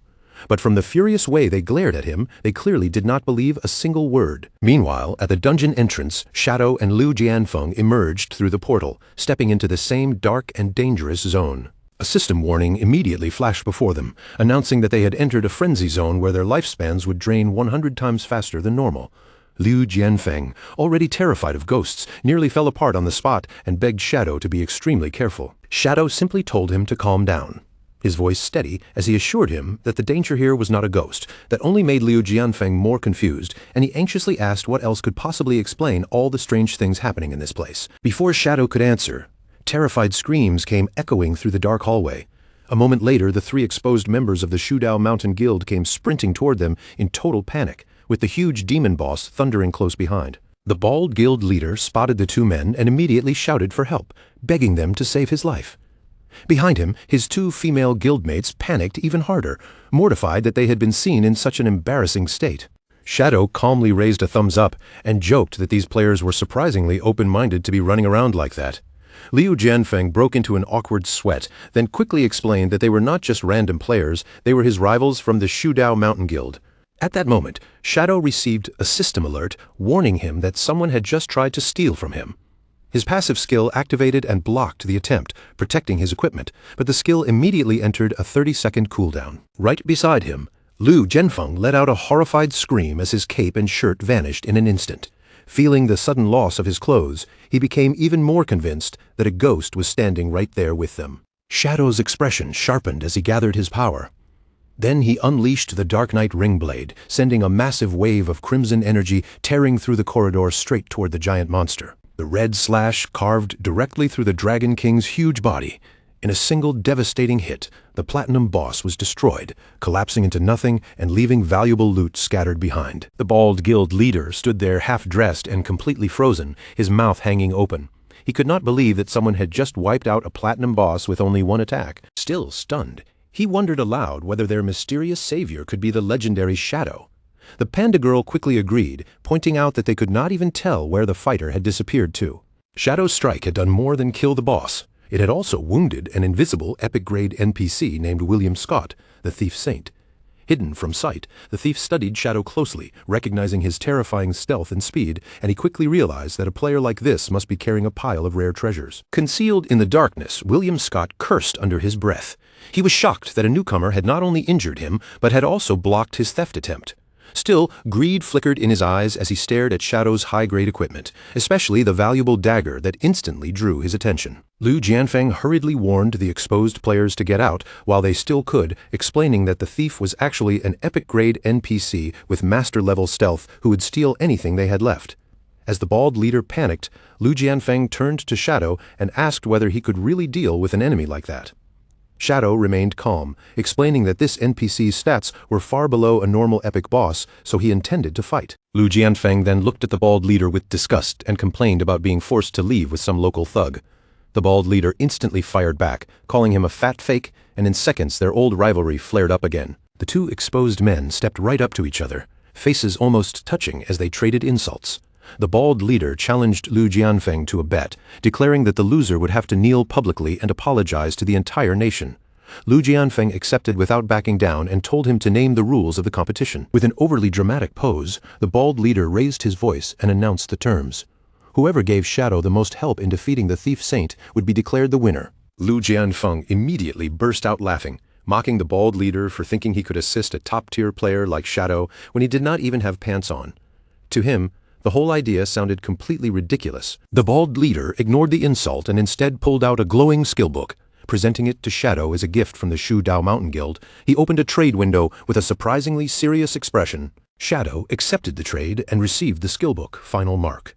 The moment he recognized what it could do, he knew it was exactly what he needed, so he immediately spent more than 200 evolution points to push the skill all the way up to Mythic tier. After the upgrade, the Mythic Assassin's skill became incredibly dangerous. Shadow's next attack would mark its target, reveal their exact position for 30 seconds, and increase the damage they received by 20%. When Shadow praised the skill, the bald leader immediately lit up with pride. He excitedly explained that with this ability, the thief's stealth would become useless, because once Shadow landed even a single hit, the enemy's location would be locked down. Lu Jianfeng quickly cut in and pointed out the obvious problem. By shouting the plan so loudly, the bald leader had practically warned their target, which meant the thief would now know exactly what to avoid. The bald leader's confidence collapsed at once. Sweat rolled down his face as he realized he had just made a huge mistake. High above them in the darkness, William Scott had heard every word. After weighing the danger, he decided that robbing Shadow now was far too risky and began preparing to retreat. Besides, the exposed players below had nothing valuable left for him to steal. Down on the ground, the bald leader panicked while Lu Jianfeng looked smug, blaming him for ruining their chance to catch the thief. Then Liu Jianfeng suddenly raised his head and shouted into the darkness, calling the hidden thief nothing more than a cheap purse snatcher. The insult struck the shadows like a slap, startling the enemy who had been trying to slip away. With a proud grin, Lu Jianfeng revealed a glowing pink object on his backside and boasted that he still had one unbelievably valuable treasure left. He taunted the thief openly, daring him to resist the temptation of stealing an epic-grade accessory known as the Heart of Ba Shu. The bald guild leader stared at him in absolute disbelief and cursed on the spot. He could not process the fact that Lu Jianfeng actually possessed such a legendary item. The girl in the panda onesie quickly explained why the accessory was so famous. The Heart of Ba Shu could reduce back attack damage by an astonishing 90%, making it the ultimate symbol of glory throughout their entire region. Up in the shadows, William Scott looked down and froze. His eyes locked onto the glowing gem, and for a moment he seemed completely enchanted by its light. To William Scott, possessing that artifact was proof of who truly deserved to be called the King of Bashu. The gem burned in his eyes like a blazing sun, so beautiful that no real collector could possibly resist it, even if stealing it meant taking it directly off a man's body. Unable to hold himself back any longer, the legendary thief saint slipped down from the ceiling without a sound, his body light as a shadow, while his greedy eyes stayed fixed completely on the shining prize below. Of course, he understood the situation perfectly. This was clearly a trap laid out in the open, and everyone below was waiting for the exact moment he finally lost patience and made his move. But even knowing all of that, the thief still made his choice. In his mind, a treasure this tempting was more than worth gambling his life on. In the blink of an eye, his hand shot forward, fingers moving like lightning as he ripped the glowing treasure straight from Lu Jianfeng's back. The instant Liu Jianfeng felt that sudden pull behind him, his eyes flashed a furious red, and without wasting even half a second, he gave Shadow the signal to attack. Shadow moved immediately, bursting into action as he shouted that this was the moment. Dark power surged around him, and he released the fierce strike of his Dark Knight ring blade. A huge crimson slash tore through the air and slammed straight into Lu Jianfeng's back, exploding against him with terrifying force. Lu Jianfeng collapsed face first onto the floor, tears streaming down his cheeks as he screamed in pain, crying that his precious Heart of Bashu had been stolen right from him. The bald guild leader stared anxiously at the chaos and wondered whether Shadow's fast strike had actually landed on the thief saint. Panda Girl shouted back that she could not tell from where she stood, but she desperately hoped their plan had not fallen apart. At the same time, the thief saint was already sprinting away at full speed, completely unaware that a giant red crosshair had locked itself directly over his head. As he fled through the dungeon, he laughed wildly, clutching the glowing pink Heart of Bashu in his hands while cheering that he had really pulled off the ultimate theft. He quickly realized that taking Shadow's hit had cost him a large chunk of health, and even worse, it had slapped him with an irritating tracking debuff. Even so, he stayed confident, convinced that the dungeon's maze-like passages would make it nearly impossible for anyone to catch him. Then, a system window appeared, showing that the tracking mark only had 23 seconds remaining. Pushing his movement speed as far as it could possibly go, he told himself that all he had to do was survive and stay hidden for just 20 more seconds. Once that timer ran out, Shadow would never be able to find him again. But right as the system timer dropped to exactly 20 seconds, the thief's body suddenly stiffened, and his expression changed as he sensed someone closing in on him at frightening speed. Without warning, a shadow clone rushed into the hallway directly in front of him. The thief jolted in panic, his eyes widening in disbelief that his pursuer had somehow caught up so quickly. The clone's white eyes glowed in the darkness as it locked onto him and charged forward without hesitation. But after that first shock passed, the The thief quickly noticed something was off. This was not the real Shadow standing before him, but only one of his Shadow clones. The clone launched a fierce storm of purple slashes, each one cutting toward him in rapid succession. But the thief reacted instantly, springing high toward the ceiling and slipping past the attacks with ease. With the timer already down to 16 seconds, the thief sneered from above, mocking the clone as naive, and saying that such a simple attack could never hope to touch someone like him. But the moment he landed and turned toward the next path, his confidence faltered. Another clone was already waiting silently around the corner. He cursed under his breath in surprise and threw himself out of the way just in time, narrowly avoiding the clone as it dashed past him. He darted deeper through the winding stone corridors, his footsteps echoing off the walls while he laughed and shouted that these clones were nothing but useless obstacles. As the system timer ticked down to 10 seconds, a confident smile returned to his face. In his mind, lasting through the final 10 seconds would be effortless. So when yet another clone suddenly appeared behind him, the thief merely scoffed and shouted that all this chasing was completely pointless. At last, the system timer burned through its final moments. 3, 2, 1. Then a notification appeared, confirming that the tracking mark had completely disappeared. Raising his hard-won treasure in triumph, the thief burst into proud laughter, believing he was finally safe.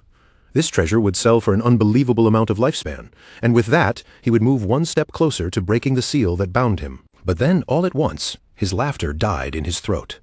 Just ahead of him, a silent figure was standing in the path. It was Shadow, waiting there calmly, without making a single sound. At first, the thief tried to convince himself it had to be another clone.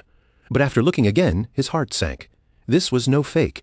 This was the real Shadow. For a brief moment, panic flashed across the thief's face as he wondered how Shadow could have reached this place before him. But when he noticed the floating loot orbs scattered nearby, he quickly came up with another explanation. Maybe Shadow had only been farming monsters in this area by coincidence.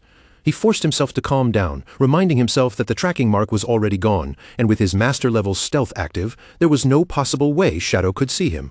Then, to his horror, Shadow slowly turned his head and looked straight into his eyes, his combo energy already charged to the limit. The thief went completely still, shock freezing his body in place as the truth hit him. Shadow could see him perfectly. That cold stare sent terror straight through him. The thief stumbled backward in blind panic, knowing he had to escape this place immediately before it was too late. But before he could flee, his feet stopped dead. A towering wall of purple flames erupted throughout the corridor, and several Shadow clones stepped out from the darkness, sealing off every possible exit around him. Trapped inside that burning ring of fire, the horrifying realization finally struck him. Shadow had not simply caught up by chance from the very beginning. He had been herded into this exact location like prey. Standing above him with overwhelming pressure, the real Shadow activated his ultimate skill, Endless Nightmare. A massive wave of dark purple magic surged forward and crashed down over the trapped thief. A nightmare status gauge appeared above the thief's head, and in an instant, the bar shot all the way up until it was completely full. The thief was dragged into a horrifying illusion, his screams tearing through the corridor as grinning demonic shadows clawed and ripped at his mind. His mask had fallen away, and his eyes spun wildly from the unbearable mental torment as he begged for mercy. He promised he would surrender and become Shadow's loyal servant if only he was allowed to live. Surrounded by the purple flames, Shadow stayed perfectly calm and simply remarked that he had finally seen what the famous thief saint looked like beneath the mask. Under the crushing pain of Shadow's ultimate attack, the thief completely broke. He screamed helplessly, pleading over and over to surrender. Then, a system notification appeared, asking Shadow whether he wanted to accept this epic-grade NPC as a subordinate for his guild, and Shadow agreed without hesitation. With the submission confirmed as a huge success, William Scott officially became a loyal member of the Shadow Guild. In the next instant, his equipment changed completely, transforming into a sleek black ninja outfit marked with the Shadow Guild crest. Right then, the bald guild leader came sprinting down the hallway stark naked, flailing in panic as he shouted and demanded to know what on earth had just happened. Shadow answered casually, as if it were no big deal, saying that he had simply turned the thief into his new subordinate. The bald leader nearly lost his mind on the spot, shouting in total disbelief. Before long, the rest of the players rushed over and surrounded the disgraced thief, who was curled up miserably on the floor. They hurled insults at him, calling the legendary thief saint nothing more than a pathetic pickpocket and demanding that he return all their stolen gear. When someone asked if they could just beat him until he was half dead, Shadow stepped in and told everyone to calm down. Shadow explained that since the thief had now become a friendly NPC, they could use Lifespan to purchase rare goods and special skills from him. The moment Liu Jianfeng heard that, his interest was instantly caught. He immediately barked at the crying thief, ordering him to stop wasting time and show everyone what goods he had for sale. William Scott reluctantly pulled open his cloak, revealing an impressive lineup of items hidden inside. The first was the Thief Saint Talisman, a special item that allowed someone to steal a random item from another player at the cost of 20 years of lifespan. But the true prize was the Thieving Sacred Hand skill book. Its price was a staggering 500 years of lifespan, yet its effect was even more shocking because it could permanently steal core stats from monsters. The crowd instantly erupted when they looked closer at the display. Liu Jianfeng screamed the loudest, because not only was his underwear hanging inside the cloak, but his precious Heart of Bashu had been pinned there as a sale item too. The naked players were furious, angrily demanding their clothes back while threatening to murder the miserable thief on the spot. After everyone finally cooled down a little, the bald leader and Liu Jianfeng began to understand just how valuable the actual shop items were. The bald leader pointed out that even if the talisman seemed situational right now, it could become a fortune-making treasure in the late game. And as for the thieving skill, a permanent stat increase was an insane advantage, easily worth the massive 500-year cost. After connecting all the clues, Liu Jianfeng finally understood what had really happened. The thief must have stolen the intelligence stats from all the dungeon's previous victims, which explained why those people had been left temporarily mindless. Hungry for a stronger skill and refusing to let the chance slip away, the players still chose to buy the skill book in the end.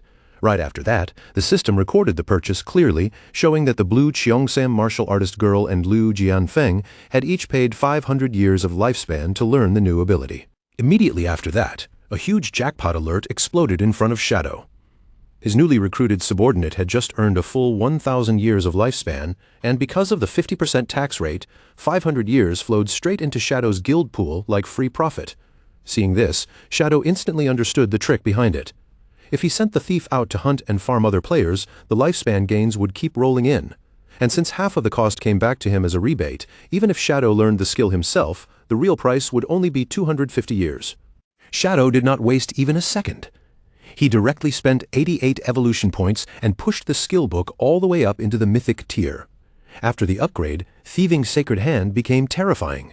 It could now steal 5 stat points from each target, stacking all the way up to 3,000 points while also giving him a massive passive 20% boost to every stat.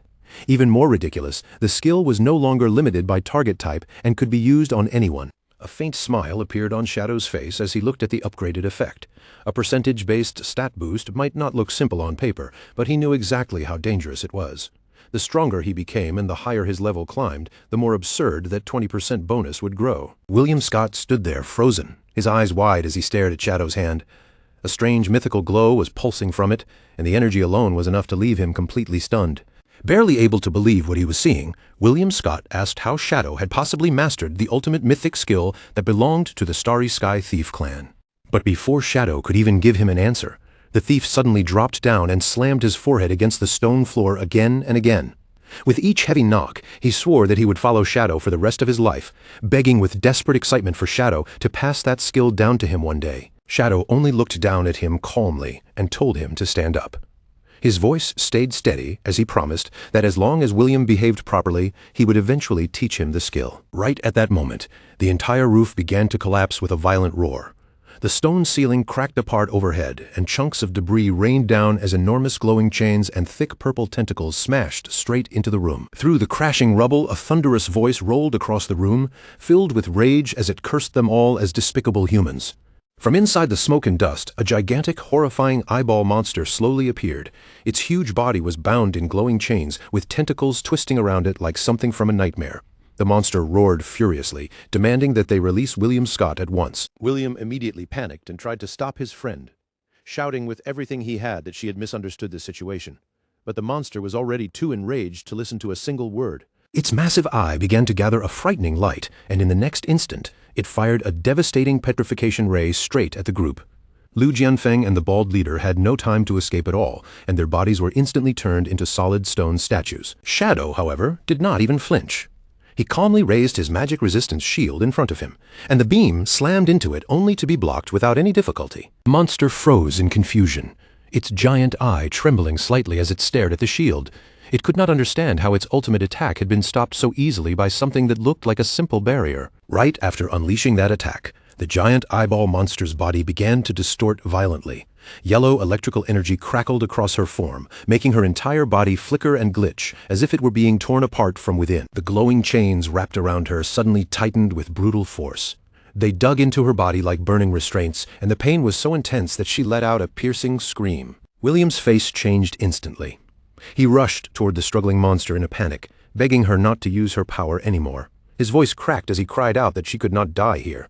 Shadow narrowed his eyes, clearly intrigued by the fact that this dungeon had somehow produced 2 epic-grade NPCs. He turned toward the sobbing thief and demanded that William explain exactly what was going on. With tears still on his face, William revealed that the giant eyeball monster's name was Aristotle.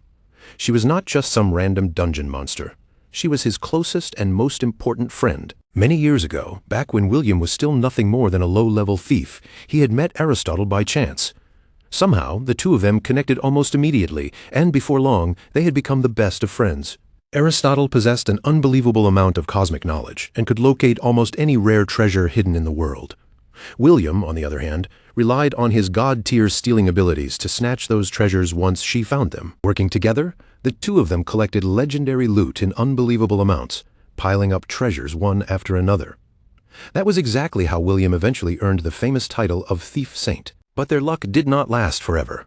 One day, Aristotle sensed the presence of a legendary supreme treasure hidden deep inside the Phantom Dungeon, and that discovery changed everything. Filled with excitement, the two of them entered the ancient ruins and pushed deeper inside until they finally reached a massive chest glowing with mysterious light. William, thinking only of sharing the joy with his friend, generously told Aristotle that she should be the one to open the treasure chest herself. But the moment the lid slowly began to rise, what appeared in front of them was not gold, jewels, or any treasure at all. Instead, blinding pillars of golden light burst out from inside the chest, and at the same time, countless massive chains shot upward with terrifying speed.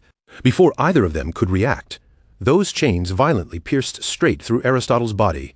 In an instant, she was dragged upward and trapped helplessly in midair. That so-called legendary treasure chest was never a treasure at all. It was actually a terrifying primordial tear trap waiting for someone to trigger it. Aristotle was sealed inside the Phantom Dungeon on the spot, bound by inescapable chains of light that no ordinary force could ever break. William then revealed the most hopeless part of it all. To break that primordial seal, they needed an unimaginable 1 billion years of lifespan. To save Aristotle, he had remained inside the dungeon all this time, robbing players and collecting lifespan bit by bit, until Shadow's group finally arrived.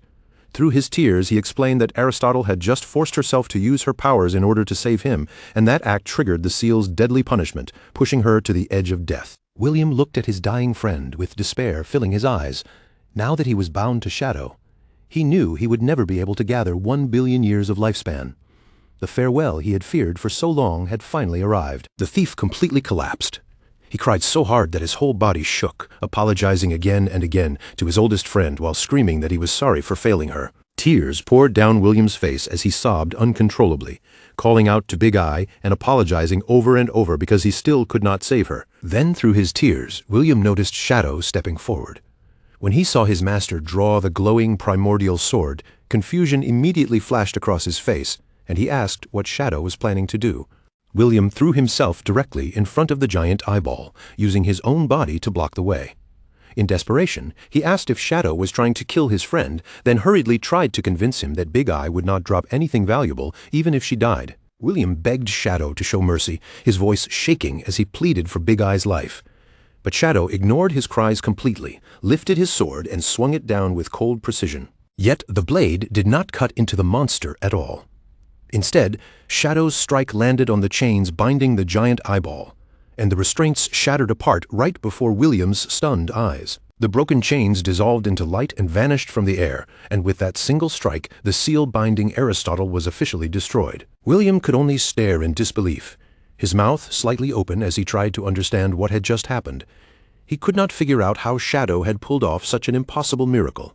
Shadow calmly explained that he simply wanted to test whether a primordial-grade weapon could destroy the chains. Since the attack had worked, the seal was now gone, and Aristotle should be fine. Aristotle slowly blinked, her voice weak as she called William's name. The moment William heard her speak again, joy rushed across his face, and he hurried to reassure her that everything was all right now. Aristotle then turned her giant eye toward Shadow and asked William how he had ended up becoming the servant of a blue star human. William immediately defended him, telling her that Shadow was not an ordinary human at all. He was the very person who had saved her life. Seeing the perfect chance, William quickly began praising Shadow in front of Big Eye, telling her that she should join them too, because following him meant they would have access to endless rare treasures. Aristotle cut him off and told him to be quiet for a moment because she wanted to examine this human herself. The moment Aristotle began analyzing Shadow, she was completely taken aback. From his equipment alone, she could tell he was wearing some of the best gear possible, and almost every skill he possessed had already reached mythic grade. But then Aristotle noticed something even more unbelievable, something far beyond excellent gear or powerful skills. This human actually carried the authority of ancient gods. At that exact moment, the system sent Shadow a new notification. The epic-grade NPC Aristotle wanted to join him voluntarily. Shadow did not hesitate for even a heartbeat and immediately clicked yes. The system then confirmed that Aristotle had officially become a dedicated guild NPC. Her basic function alone was already incredible, allowing guild members to claim a double EXP buff once per day, along with an advanced barrier. The system went even further and unlocked one of her advanced functions, giving them a dangerous new option. By sacrificing part of their own lifespan, they could dig up rare information that ordinary players would never be able to find. Now, wearing the fresh crest of the guild on her body, she lowered her head respectfully before her master, her posture calm and obedient, as if she was ready to carry out any order the moment it was given. Shadow accepted without hesitation, clearly satisfied as he praised both of them as first-rate talents. Then he immediately turned to Aristotle and ordered him to place the double EXP buff on him before sending the two of them back to the guild base through teleportation so they could start farming lifespan right away. But just before they left, Shadow remembered the local players still frozen nearby. He told Aristotle to release them from petrification, then gave William one more order: return every single item he had stolen from them. In the next instant, a brilliant golden flash spread across the area, washing over Lu Jianfeng and the bald leader, completely breaking the stone-like petrification that had locked their bodies in place. The moment they were freed, both men sprang up in panic, their bodies trembling as their eyes darted around wildly, searching for that terrifying giant eyeball monster. Shadow simply told them, as if it was nothing special, that he had already tamed both creatures and sent them away. The two rivals froze in disbelief, then burst out in shock, unable to accept that he had captured two epic-grade NPCs in one move. Shadow pointed casually toward the ground and told them their equipment was all right there. The group of naked players rushed over in excitement, thanking him again and again, while Lu Jianfeng was so moved that he actually cried tears of joy over getting his limited edition underwear back. With a huge grin on his face, Lu Jianfeng carefully brought out his treasured accessory, the heart of Ba Shu, and offered it to the man who had just saved them. But when Shadow looked down and saw that strange pink ball covered in spikes, his expression stiffened, and he stared at it with open disgust. Lu Jianfeng hurried to explain that he and the bald leader had already reached an agreement. The heart of Ba Shu should belong to Shadow. In their eyes, only an overwhelming powerhouse like him had the right to own such a thing. The two of them pleaded with him sincerely, begging him to put it on and officially become the king of Ba Shu. Shadow did not look moved in the slightest. Instead, a massive shockwave erupted from him as he coldly told them to get lost, blasting the entire naked group away like they weighed nothing. And just like that, the legendary heart of Ba Shu disappeared from the world, never to be seen again. Some people later claimed Ba Shu no longer had a king, while others joked that from that day forward, every player in the region became a king of their own. Meanwhile, more than 200 kilometers south of the ruins of the magic capital, another intense battle was already raging. The target was a fast-moving creature wrapped in blue light, its body twisting through the air as it swirled aside and narrowly avoided an incoming attack. But the one chasing it was Ghost Spirit. Now, in her terrifying red-skinned form, and in the blink of an eye, she reappeared directly behind her prey. She moved like a streak of lightning, her blade cutting down with brutal precision and landing a savage slash that tore more than 18,000 points of damage from the monster. The beast instantly swung back in retaliation. But Ghost Spirit slipped away with ease, dodging the counterattack as if she had already predicted its movement. Without wasting even a second, she activated Shadow Stealth, letting her figure melt back into the surrounding darkness. The monster stopped in place, suddenly losing track of her, its movements turning confused as it searched for the enemy that had vanished. Ghost Spirit silently judged the situation. She had already been fighting this beast for more than 20 minutes, and after all that effort, its health had finally dropped to the last third. She told herself that once she finished off this monster, she would finally have the strength to solo farm emerald-grade bosses. Even though she knew the distance between her and her master was still enormous, taking down this enemy would at least give her a real spark of hope. But high above her, on a ledge overlooking the battlefield, a group of male players with heart-shaped eyes had been watching her fight the entire time. One of them stared down in amazement, admitting that her skill was ridiculously sharp. She kept herself just outside the boss's attack range while still dealing steady, controlled damage again and again.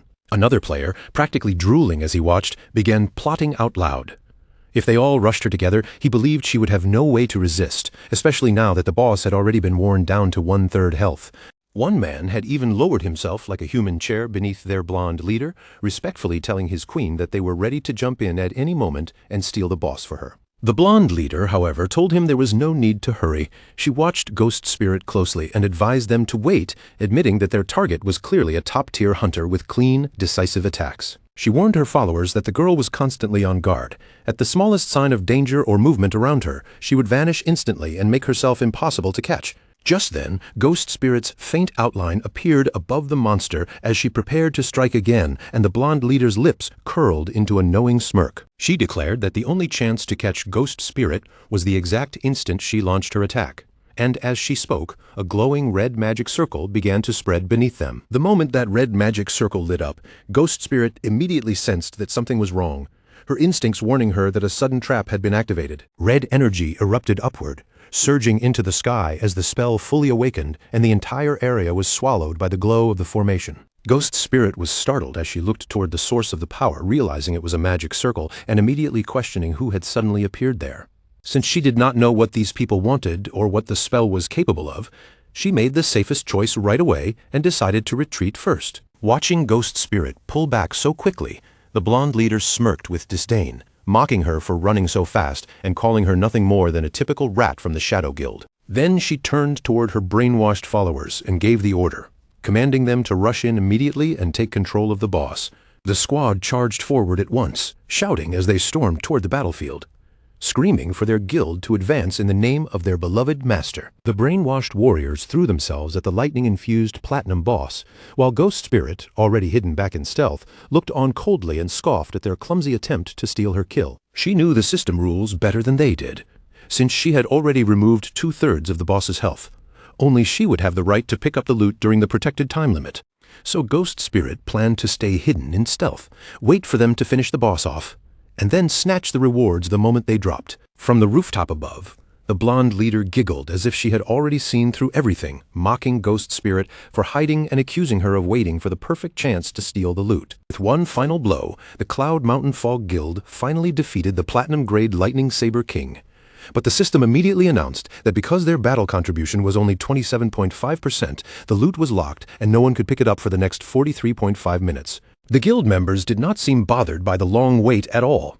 They quickly surrounded the glowing drops, shouting over one another and ordering everyone to guard the loot until the timer finally ended. Ghost Spirit moved in an instant, darting through the crowd like a shadow, slipping between the stunned followers before they could even react.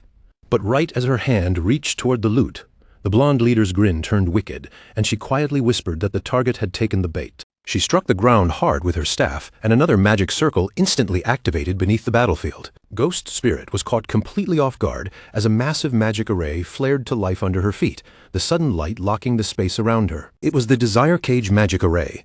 Ghost Spirit was trapped inside it completely, unable to move or use any of her skills, yet at the same time immune to damage until the caster chose to release her. Around them, the followers erupted in cheers, celebrating that their master had finally caught her. Standing proudly on top of her brainwashed servant like a throne, the blonde leader looked down in triumph and boasted that no matter how powerful Ghost Spirit's stealth was, nothing could escape detection within her range. Her hidden class was finally revealed, Array Master, the ultimate all-around class. Her wind-seeking array spread through the air like invisible threads, riding every nearby current until it could lock onto any target within a full 50-meter range almost instantly. Right after that, she raised her hand again and unleashed her next spell, the Lifespan Extraction Array, a cruel formation meant to sap away the life force of anyone caught inside its boundaries. Warning messages flashed one after another, showing Ghost Spirit's lifespan falling day by day. Her face instantly changed, panic rushing through her as she realized her life was being drained, and she cursed herself for walking straight into such a complete trap. Forcing herself to stay calm, Ghost Spirit immediately reached out to Shadow and told him she had been ambushed and needed rescue right away. Shadow answered without the slightest delay, telling her to send over her location immediately. Meanwhile, the woman in charge watched everything with a faint smile, fully aware that her ability could only steal 5 years at most. The terrifying act of draining an entire lifespan was nothing more than a bluff designed to crush her target's composure with fear. From the very beginning, this whole ambush had been carefully arranged. Her real purpose was to drag Shadow out into the open and take revenge for her older brother, Song Fei. This woman was Song Xiaoyu, his younger sister, and hatred had driven her here. Then, without warning, a terrifying surge of pressure rippled through the air above them, twisting the sky itself as if something massive had just torn into the battlefield. Song Xiaoyu's eyes widened the moment she felt that disturbance. She understood at once that Shadow had finally arrived. A crimson slash ripped across the sky like a blade of blood-red lightning, cutting through the brainwashed followers before they could even react. In just 1 second, the entire guard squad was completely wiped out. When the chaos settled, Shadow was already standing calmly among the scattered loot, looking as if the battle had barely been worth his attention. Ghost Spirit lit up with relief and quickly thanked her master for saving her. Shadow looked around the ruined area but had no memory of this guild at all. To him, they seemed like nothing more than low-level players trying to bully and take advantage of others. With one sharp leap, Shadow launched himself upward, telling Ghost Spirit to stay where she was. His gaze locked onto the leader standing on the rooftop, and he made it clear he would deal with that person first. As Shadow rushed straight toward her, Song Xiaoyu burst into a revenge-filled laugh, staring him down with twisted excitement and daring him to come closer. But Song Xiaoyu still had another card hidden. She activated the Resurrection Array, and in the next instant, her fallen teammates reappeared inside her magic circle, instead of returning to their normal respawn points. The revived followers shot upward one after another, throwing themselves into Shadow's path while shouting that he had already stepped right into their trap. Shadow's eyes sharpened in surprise as he realized something was off. Somehow, these people were able to follow his movements and predict where he would go, and the situation grew even worse. As those followers rushed toward him through the air, huge paper bomb talismans on their backs began glowing with dangerous light. Song Xiaoyu wasted no time and immediately triggered her explosion array. A blinding blast swallowed the sky, erupting into a massive storm of fire, smoke, and shattered debris that wrapped completely around Shadow. Down below, Ghost Spirit froze in shock at the sight. Song Xiaoyu laughed wildly as she stared into the towering pillar of flames, screaming for Shadow to die. With tears and madness mixing in her voice, she cried out to her dead brother, saying she had finally avenged him. But when the smoke slowly thinned, a dark figure stepped forward from inside the blast. Shadow's voice remained calm as he realized they had been aiming for him from the very beginning. The game interface confirmed that his shield of black light had been broken, but his health was still nearly untouched. Shadow looked at Song Xiaoyu almost casually and said she had done a decent job, since she had at least managed to remove one layer of his defense. Song Xiaoyu snapped at his arrogance, calling him a fool and telling him to check his own status. Then a sly grin spread across her face as she declared that she had already checkmated him and ordered him to become her obedient dog. In that instant, Shadow's eyes went blank and glowing pink hearts flashed across them. A warning appeared, revealing that he had been struck by the charm curse of Irenas, the goddess of ultimate love. Song Xiaoyu sneered at him, asking if he really thought she would come after him without preparing anything. She proudly declared that he had already lost, boasting that he never could have expected her to possess the ancient divine stone tablet of the goddess of ultimate love. With a wicked smile, she explained the trap behind her attacks. Every time she struck him, a charm gauge built up little by little, and once that gauge filled completely, Shadow would become her permanent slave. She then revealed the most terrifying part of the curse. This charm carried the power of rules themselves, meaning ordinary mortals had no way to resist it. But Shadow's interface immediately revealed the countermeasure. Effects empowered by rules could only be erased by another power of rules. Fortunately, Shadow was holding his primordial-grade divine weapon, the Blade of Judgment, and the system offered to resist the curse by consuming 10 of his 16 divinity points. Shadow did not hesitate for even a moment. He immediately ordered the system to resist the curse, and 10 divinity points were burned away in an instant. A brilliant burst of light erupted around him as the system confirmed that the charm curse had been completely purified. Song Xiaoyu froze in total shock, her confidence crumbling as she screamed in disbelief, unable to understand how Shadow had erased her ultimate magic. Her eyes locked onto the glowing weapon in Shadow's hand, and desperation crept into her voice as she demanded to know what that blade truly was. Shadow looked down at her with cold, emotionless eyes and told her that her time had come. In a flash, he lunged forward and thrust the glowing blade straight toward her neck. But at the exact moment his strike landed, Shadow's eyes narrowed slightly in surprise. He spun around without losing momentum and easily cut off the heads of the brainwashed lackeys who had tried to leap at him from behind. Yet even after dealing with them, Shadow immediately sensed that something about the situation was not right. He realized he had not actually struck Song Xiaoyu at all. Her body had turned into a glowing green phantom, dissolving into nothing before vanishing completely and leaving Shadow empty-handed. Shadow recognized the technique almost immediately. It was Zuma's stolen Soul Walker ability. At the same time, he remembered the mysterious cloaked figure he had seen in Hu Keban's memories, and it became clear that the mastermind behind the scenes must have stepped in to save her. Ghost Spirit hurried over and eagerly asked if he had finished her off. Shadow calmly admitted that Song Xiaoyu had escaped, and his student was left stunned by the answer. Shadow explained that someone was gathering forces specifically to target him, and this ambush was clearly one of their planned operations. Ghost Spirit immediately grew furious, calling them suicidal fools for daring to scheme against her master. Shadow told her he was not worried about his own safety, but she had to become much more cautious. She still lacked experience, and that made it easy for her to fall into enemy traps. Determined not to become a burden, Ghost Spirit nodded eagerly. Shadow then handed her the loot from the Platinum Boss, including a new bloodline she could fuse with and a dual-wield mastery skill book. Ghost Spirit looked at the rewards in surprise and asked if he really did not want them for himself. Shadow explained that the bloodline's instant death effect was useless to him, and as for dual-wielding, he had already mastered it long ago. Ghost Spirit's face brightened with happiness as she thanked him, then immediately fused with the new power he had given her. The system confirmed that she had obtained the instant death bloodline. From now on, each of her attacks could add instant death points to a target, and once that gauge filled completely, the enemy would be executed on the spot. Shadow told Ghost Spirit that this bloodline would raise her damage to an entirely new level. He also mentioned that 2 new NPCs were already waiting at their guild hideout with useful functions, making her gasp with excitement. After that, Shadow said his next plan was to travel to the Bashu region and grind his way up to level 30.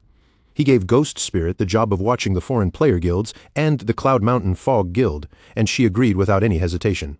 Far away, deep inside a mysterious cave, blue light suddenly flashed through the darkness. A badly injured Song Xiaoyu appeared in the glow and collapsed hard onto the cold stone floor. Standing above her was the red-eyed leader, looking down with chilling indifference. In a cold voice, he asked who had given her permission to act on her own, then mocked her for thinking the small amount of goddess power he had granted her would be enough to kill Shadow. Song Xiaoyu immediately snapped back at him, her face twisted with anger as she blamed him for destroying everything she had set up. In her eyes, she had already been right at the edge of success, only for him to interfere at the worst possible moment. Tears spilled from Song Xiaoyu's eyes as she shouted that every single night she dreamed of her brother drenched in blood, calling out to her for help. Her voice shook with hatred as she accused the leader of never understanding that pain because he didn't carry the same personal grudge against Shadow. The red-eyed leader didn't show even the slightest trace of sympathy. He only stared down at her coldly and called her nothing more than a foolish woman. Then the darkness behind him slowly split apart, and one figure after another stepped into view, all of them staring forward with glowing red eyes. Surrounded by that chilling crowd, the leader asked her who among them didn't already carry a deep, blood-soaked feud with Shadow. His voice dropped lower as he warned her that if her selfish little actions ruined their grand plan, the others wouldn't spare her for even a second. They would rip her apart themselves, because not a single person there was stupid enough to believe Shadow could be brought down alone. He stepped closer, his shadow stretching over her as he towered above her trembling body. If she truly wanted revenge, then she had only one choice left: shut her mouth and follow orders. Song Xiaoyu collapsed there on the floor, tears still running down her face. After struggling for a moment, she finally lowered her head and agreed. The red-eyed leader turned away from her and stepped forward, facing the rest of the gathered group. With a cold, commanding tone, he told them the time had finally come to begin. Crimson lightning suddenly crawled across the strange brand on his arm, crackling like living blood. Zentile and the other members of the Black Dragon Guild stood nearby, watching in silence as that terrifying power began to rise. The leader lifted his hand toward the air, and a huge surge of red energy gathered around him before blasting upward like a violent wave. The entire space seemed to tremble beneath that pressure. Then he activated his skill, Murderous Intent Wave. A brutal aura spread outward from his body as he began drawing in the kill values of other players, using their accumulated slaughter to force his own stats even higher. The system immediately confirmed the result. His stacked stats had reached 450 layers, granting him a terrifying 900% attribute boost. Even with that monstrous increase, the red-eyed leader still wasn't pleased. He let out a disappointed sigh and said that if they had absorbed the kill values from the Cloud Mountain Fog Guild as planned, they would have reached a full 500 layers. His sharp gaze then fell back onto the kneeling Song Xiaoyu as he reminded her that because of her mistake, their entire operation now had to be delayed. Song Xiaoyu quickly bowed her head and begged for forgiveness, saying she was willing to accept any punishment. The leader's expression stayed ice-cold as he told her that apologizing to him wasn't enough. She needed to apologize to the rest of the crew, and her punishment would be left in the hands of his men. Behind her, two disturbing subordinates began laughing with ugly excitement, even thanking their boss, while Song Xiaoyu's body stiffened in fear. As the leader walked away without looking back, he said he would personally farm the final 50 stacks of kill values and ordered everyone else to remain where they were. Behind him, the thugs rushed towards Song Xiaoyu, yanking at her clothes as she screamed desperately for them to stop. The red-eyed leader continued into the darkness, his footsteps calm and unhurried. In his mind, only one thought remained. There was just one final piece missing before they could kill Shadow once and for all. Behind him, Song Xiaoyu could only stare helplessly, with her face flushed from terror and humiliation, while pieces of clothing flew through the air and her panicked screams continued echoing through the darkness. Meanwhile, Shadow was calmly going through a massive list of boss locations that his newly recruited followers had sent over. The coordinates covered everything from Emerald-tier bosses to Platinum-tier bosses, scattered all across the dungeon. After looking it over, Shadow quickly realized that this phantom dungeon was basically an untouched treasure field packed with high-level bosses. The only reason nobody had swept through them yet was simple. The Thief Saint had been keeping players from pushing too deep. But to Shadow, that danger only made the place even more perfect. He summoned Osiris, his eyes locked on the long list, already thinking that dozens of bosses were exactly what he needed to push himself straight to level 30. His plan was simple and ambitious. He wanted to gather enough experience in one stretch so that he could break through his 4th-class advancement all at once. Down near the entrance of the Phantom Dungeon, Lu Jianfeng and the bald leader of the Shu Dao Mountain Guild were already calling out to Shadow, waving him over as if they had been waiting for him. But the moment Shadow arrived, the two of them immediately started arguing. Lu Jianfeng wanted to head to the 3rd floor, because the Shadow Knight there dropped excellent assassin equipment. The bald leader, however, insisted that the 4th floor's bone-rotting giant lizard was the better target. Lu Jianfeng snapped back that the giant lizard was incredibly annoying to fight, while the bald leader stubbornly claimed he was only trying to choose the most efficient route. Shadow didn't bother listening to them bicker any longer. He coldly told both of them to shut up, then made the decision himself. They would clear the dungeon one floor at a time, and whoever found the boss first would get to lead the way. The bald leader instantly puffed himself up and bragged that he had found the soul-devouring witch. Lu Jianfeng immediately shouted back that they had discovered it together, and not only that, the monster had nearly killed both of them. Lu Jianfeng then leaned closer to Shadow with a nervous expression and warned him that this particular boss was extremely troublesome. Her battle mechanics were the kind that could make even experienced players feel helpless. The system soon identified the target in front of them, a level 20 Emerald grade boss known as the soul-devouring witch Ella. The bald leader quickly began explaining her battle phases, saying that she had 4 stages in total. At the start, she would cover herself with a soul fire shield that blocked all incoming damage, while also releasing cursed spirits that could explode across a wide area with devastating force. But before he could even finish his explanation, Shadow had already moved. In an instant, he unleashed Shadow Slash, and the terrifying boss was completely destroyed before anyone else could react. The system immediately confirmed the kill and poured out the rewards. Shadow received a massive 180,000 experience points, 92 evolution points, 87 years of tradable lifespan, 9 pieces of equipment, and 4 skill books. Bald Leader stood there completely stunned, his eyes nearly popping out as he screamed that Shadow had just vaporized her. He almost wanted to cry as he remembered how he and Lu Jianfeng had fought that same boss for half an hour and still couldn't even break through her shield. Lu Jianfeng immediately reminded him that the fight wouldn't have been so miserable if he hadn't spent most of it hiding in the back. The bald leader quickly defended himself, saying he had only been keeping an eye out for that sneaky little thief kid. Shadow didn't waste time arguing with them. He simply collected the golden lifespan orbs and the assassin equipment he wanted, then told the other two they could divide everything else before moving on to the next target. Just then, a massive skeletal beast suddenly shook the entire dungeon, its heavy presence making the ground tremble beneath their feet. The system marked it as a level 20 platinum boss, the Bone War Elephant Taurus. But to Shadow, its enormous size meant absolutely nothing. He rushed forward at once, cutting into the monster with a rapid storm of deadly slashes. The system confirmed another kill, rewarding Shadow with 120,000 experience points, 64 evolution points, 55 years of lifespan, 6 pieces of gear, and 3 skill books. Behind him, his 2 lazy guides instantly dove into the dirt, scrambling to scoop up the leftovers. From that point on, the dungeon turned into a one-man speedrun of pure slaughter.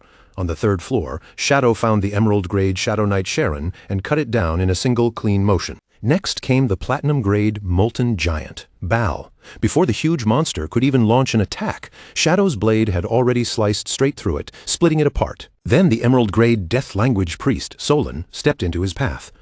But that boss met the same fate, collapsing onto the floor as just another corpse left behind. Shadow moved so fast he almost looked like a streak of darkness. One boss after another appeared before him, and one after another was completely erased. The gatekeeper Yeshin, the poison hand, Dr. Sundawe, the witch of the ruined kingdom Vox, and the intellectual magic child Wu Bin all fell in rapid succession, each of them crushed before they could slow him down. At last, Shadow faced a colossal skeleton serpent, the offspring of the Bone King, Phelan. After bringing that monster down as well, he gained another huge burst of experience, along with more precious lifespan. Not long after, the system announced that Shadow had reached level 30. Shadow's eyes lit up as he opened his stats, clearly thrilled by the result and unable to hide his excitement. After checking the numbers, he quickly calculated that he still needed another 400,000 experience points to unlock his 4th class advancement. In his mind, 3 more bosses should be enough to close that final gap. When he pulled up the map and prepared to search for the next target, his expression suddenly froze. The radar in front of him was completely empty. Only then did Shadow realize the problem. The boss he had just killed was already the final one on his list. Liu Jianfeng couldn't help laughing in disbelief, saying they had spent several days tracking down all of those bosses, only for Shadow to wipe them out in less than an hour. The bald leader then explained that Shadow had already cleared every boss on the first 4 floors. There should still be more bosses on the 5th floor, but the entrance gate had been sealed shut and wouldn't open. Shadow narrowed his eyes slightly and asked what exactly he meant by the gate not opening. Rather than standing around guessing, Shadow decided they should go see it for themselves. The bald leader quickly took the lead, guiding them deeper through the dungeon's dark, winding hallways. When they finally arrived, a massive stone archway stood before them, covered in a swirling current of dark purple energy that churned like a sealed vortex. The bald leader instantly lost his composure, his eyes widening as he shouted that the gate had actually opened. After everything they had tried before, after every failed attempt to force it open, it was suddenly unlocked right in front of them. Shadow stayed calm, studying the situation for only a moment before piecing it together. This dungeon must have been sealed by a hidden lock, and the only way to reach the 5th floor was probably to defeat every boss on the first 4 levels. Hearing that, Liu Jianfeng and the bald leader both froze, then their expressions lit up with excitement as they realized an insanely powerful boss might be waiting beyond that gate. Shadow didn't waste any more time. He simply said they should head inside now, his tone steady as he prepared to move toward the newly opened path. But just as he was about to step forward, the bald leader suddenly rushed to stop him. The bald leader lowered his voice and admitted something honestly. In the past, he had never truly believed all those wild rumors about the legendary Shadow. People had given Shadow one ridiculous title after another, calling him by all kinds of exaggerated names like some unstoppable myth. And back then, the bald leader had only laughed at those stories. Shadow's face immediately stiffened, and a bright red flush spread across his cheeks as those embarrassing nicknames were thrown out in front of everyone. But the bald leader didn't seem to notice his discomfort at all. With complete seriousness, he declared that after personally witnessing Shadow's terrifying skills today, he had completely changed his mind and now believed every word. Then, with a dramatic motion, the bald leader pulled out a glowing orange cube that shone brightly in his hand. He shouted with excitement that Shadow had pushed their guild forward more in a single hour than they normally managed to achieve in an entire month. To properly show his gratitude, the bald leader activated a rare item known as the Mandarin Duckpot. The moment it appeared, the system confirmed its powerful effect. Anyone who ate from this hot pot would gain a 10% increase to all attributes, lasting all the way until death. The bald leader proudly explained that this was their guild's ultimate trump card, a special item they would normally save only for a final boss battle. Without wasting a second, he eagerly began serving Shadow himself, treating him like the most important guest at the table. As he placed the food in front of him, he reminded Shadow with great seriousness that the beef tripe had to be boiled for exactly 30 seconds before eating, not a moment more and not a moment less. Shadow picked up a piece and took a bite, and the flavor hit him so hard that his expression changed on the spot. The fresh ingredients had soaked up the spicy broth perfectly, each bite carrying that rich, fiery taste as if it had been cooked at the absolute perfect moment. Liu Jianfeng watched all of this from the side, and his face darkened with frustration. Seeing his rival win Shadow over with such a clever move made him grit his teeth, and he silently swore that he would not lose this food battle. Not willing to fall behind, Liu Jianfeng immediately brought out his own legendary feast with an almost desperate eagerness. He begged Shadow to try Zhu Feng Pavilion's ultimate specialty, their famous Bobo chicken. The system quickly confirmed the dish's effect as well. This Bobo chicken was no ordinary food. It could increase all status resistances by a massive 50%. Making it an incredibly valuable boost before a dangerous fight. Shadow took one skewer and gave it a try, and the moment the flavor spread through his mouth, he was completely hooked. The spicy, numbing aftertaste lingered on his tongue, sharp and addictive, leaving him clearly impressed by the dish. When the two guild leaders saw Shadow enjoying both meals, the atmosphere instantly turned competitive. Liu Jianfeng proudly claimed that Shadow obviously liked his Bobo chicken better, but the bald leader immediately shouted back, insisting that Shadow had clearly been more moved by the hot pot. Shadow looked at the two of them and casually asked whether they wanted to sit down and eat with him too, but neither of them paid him any attention. They were already too busy yelling over each other, fiercely arguing about which local specialty was truly the best.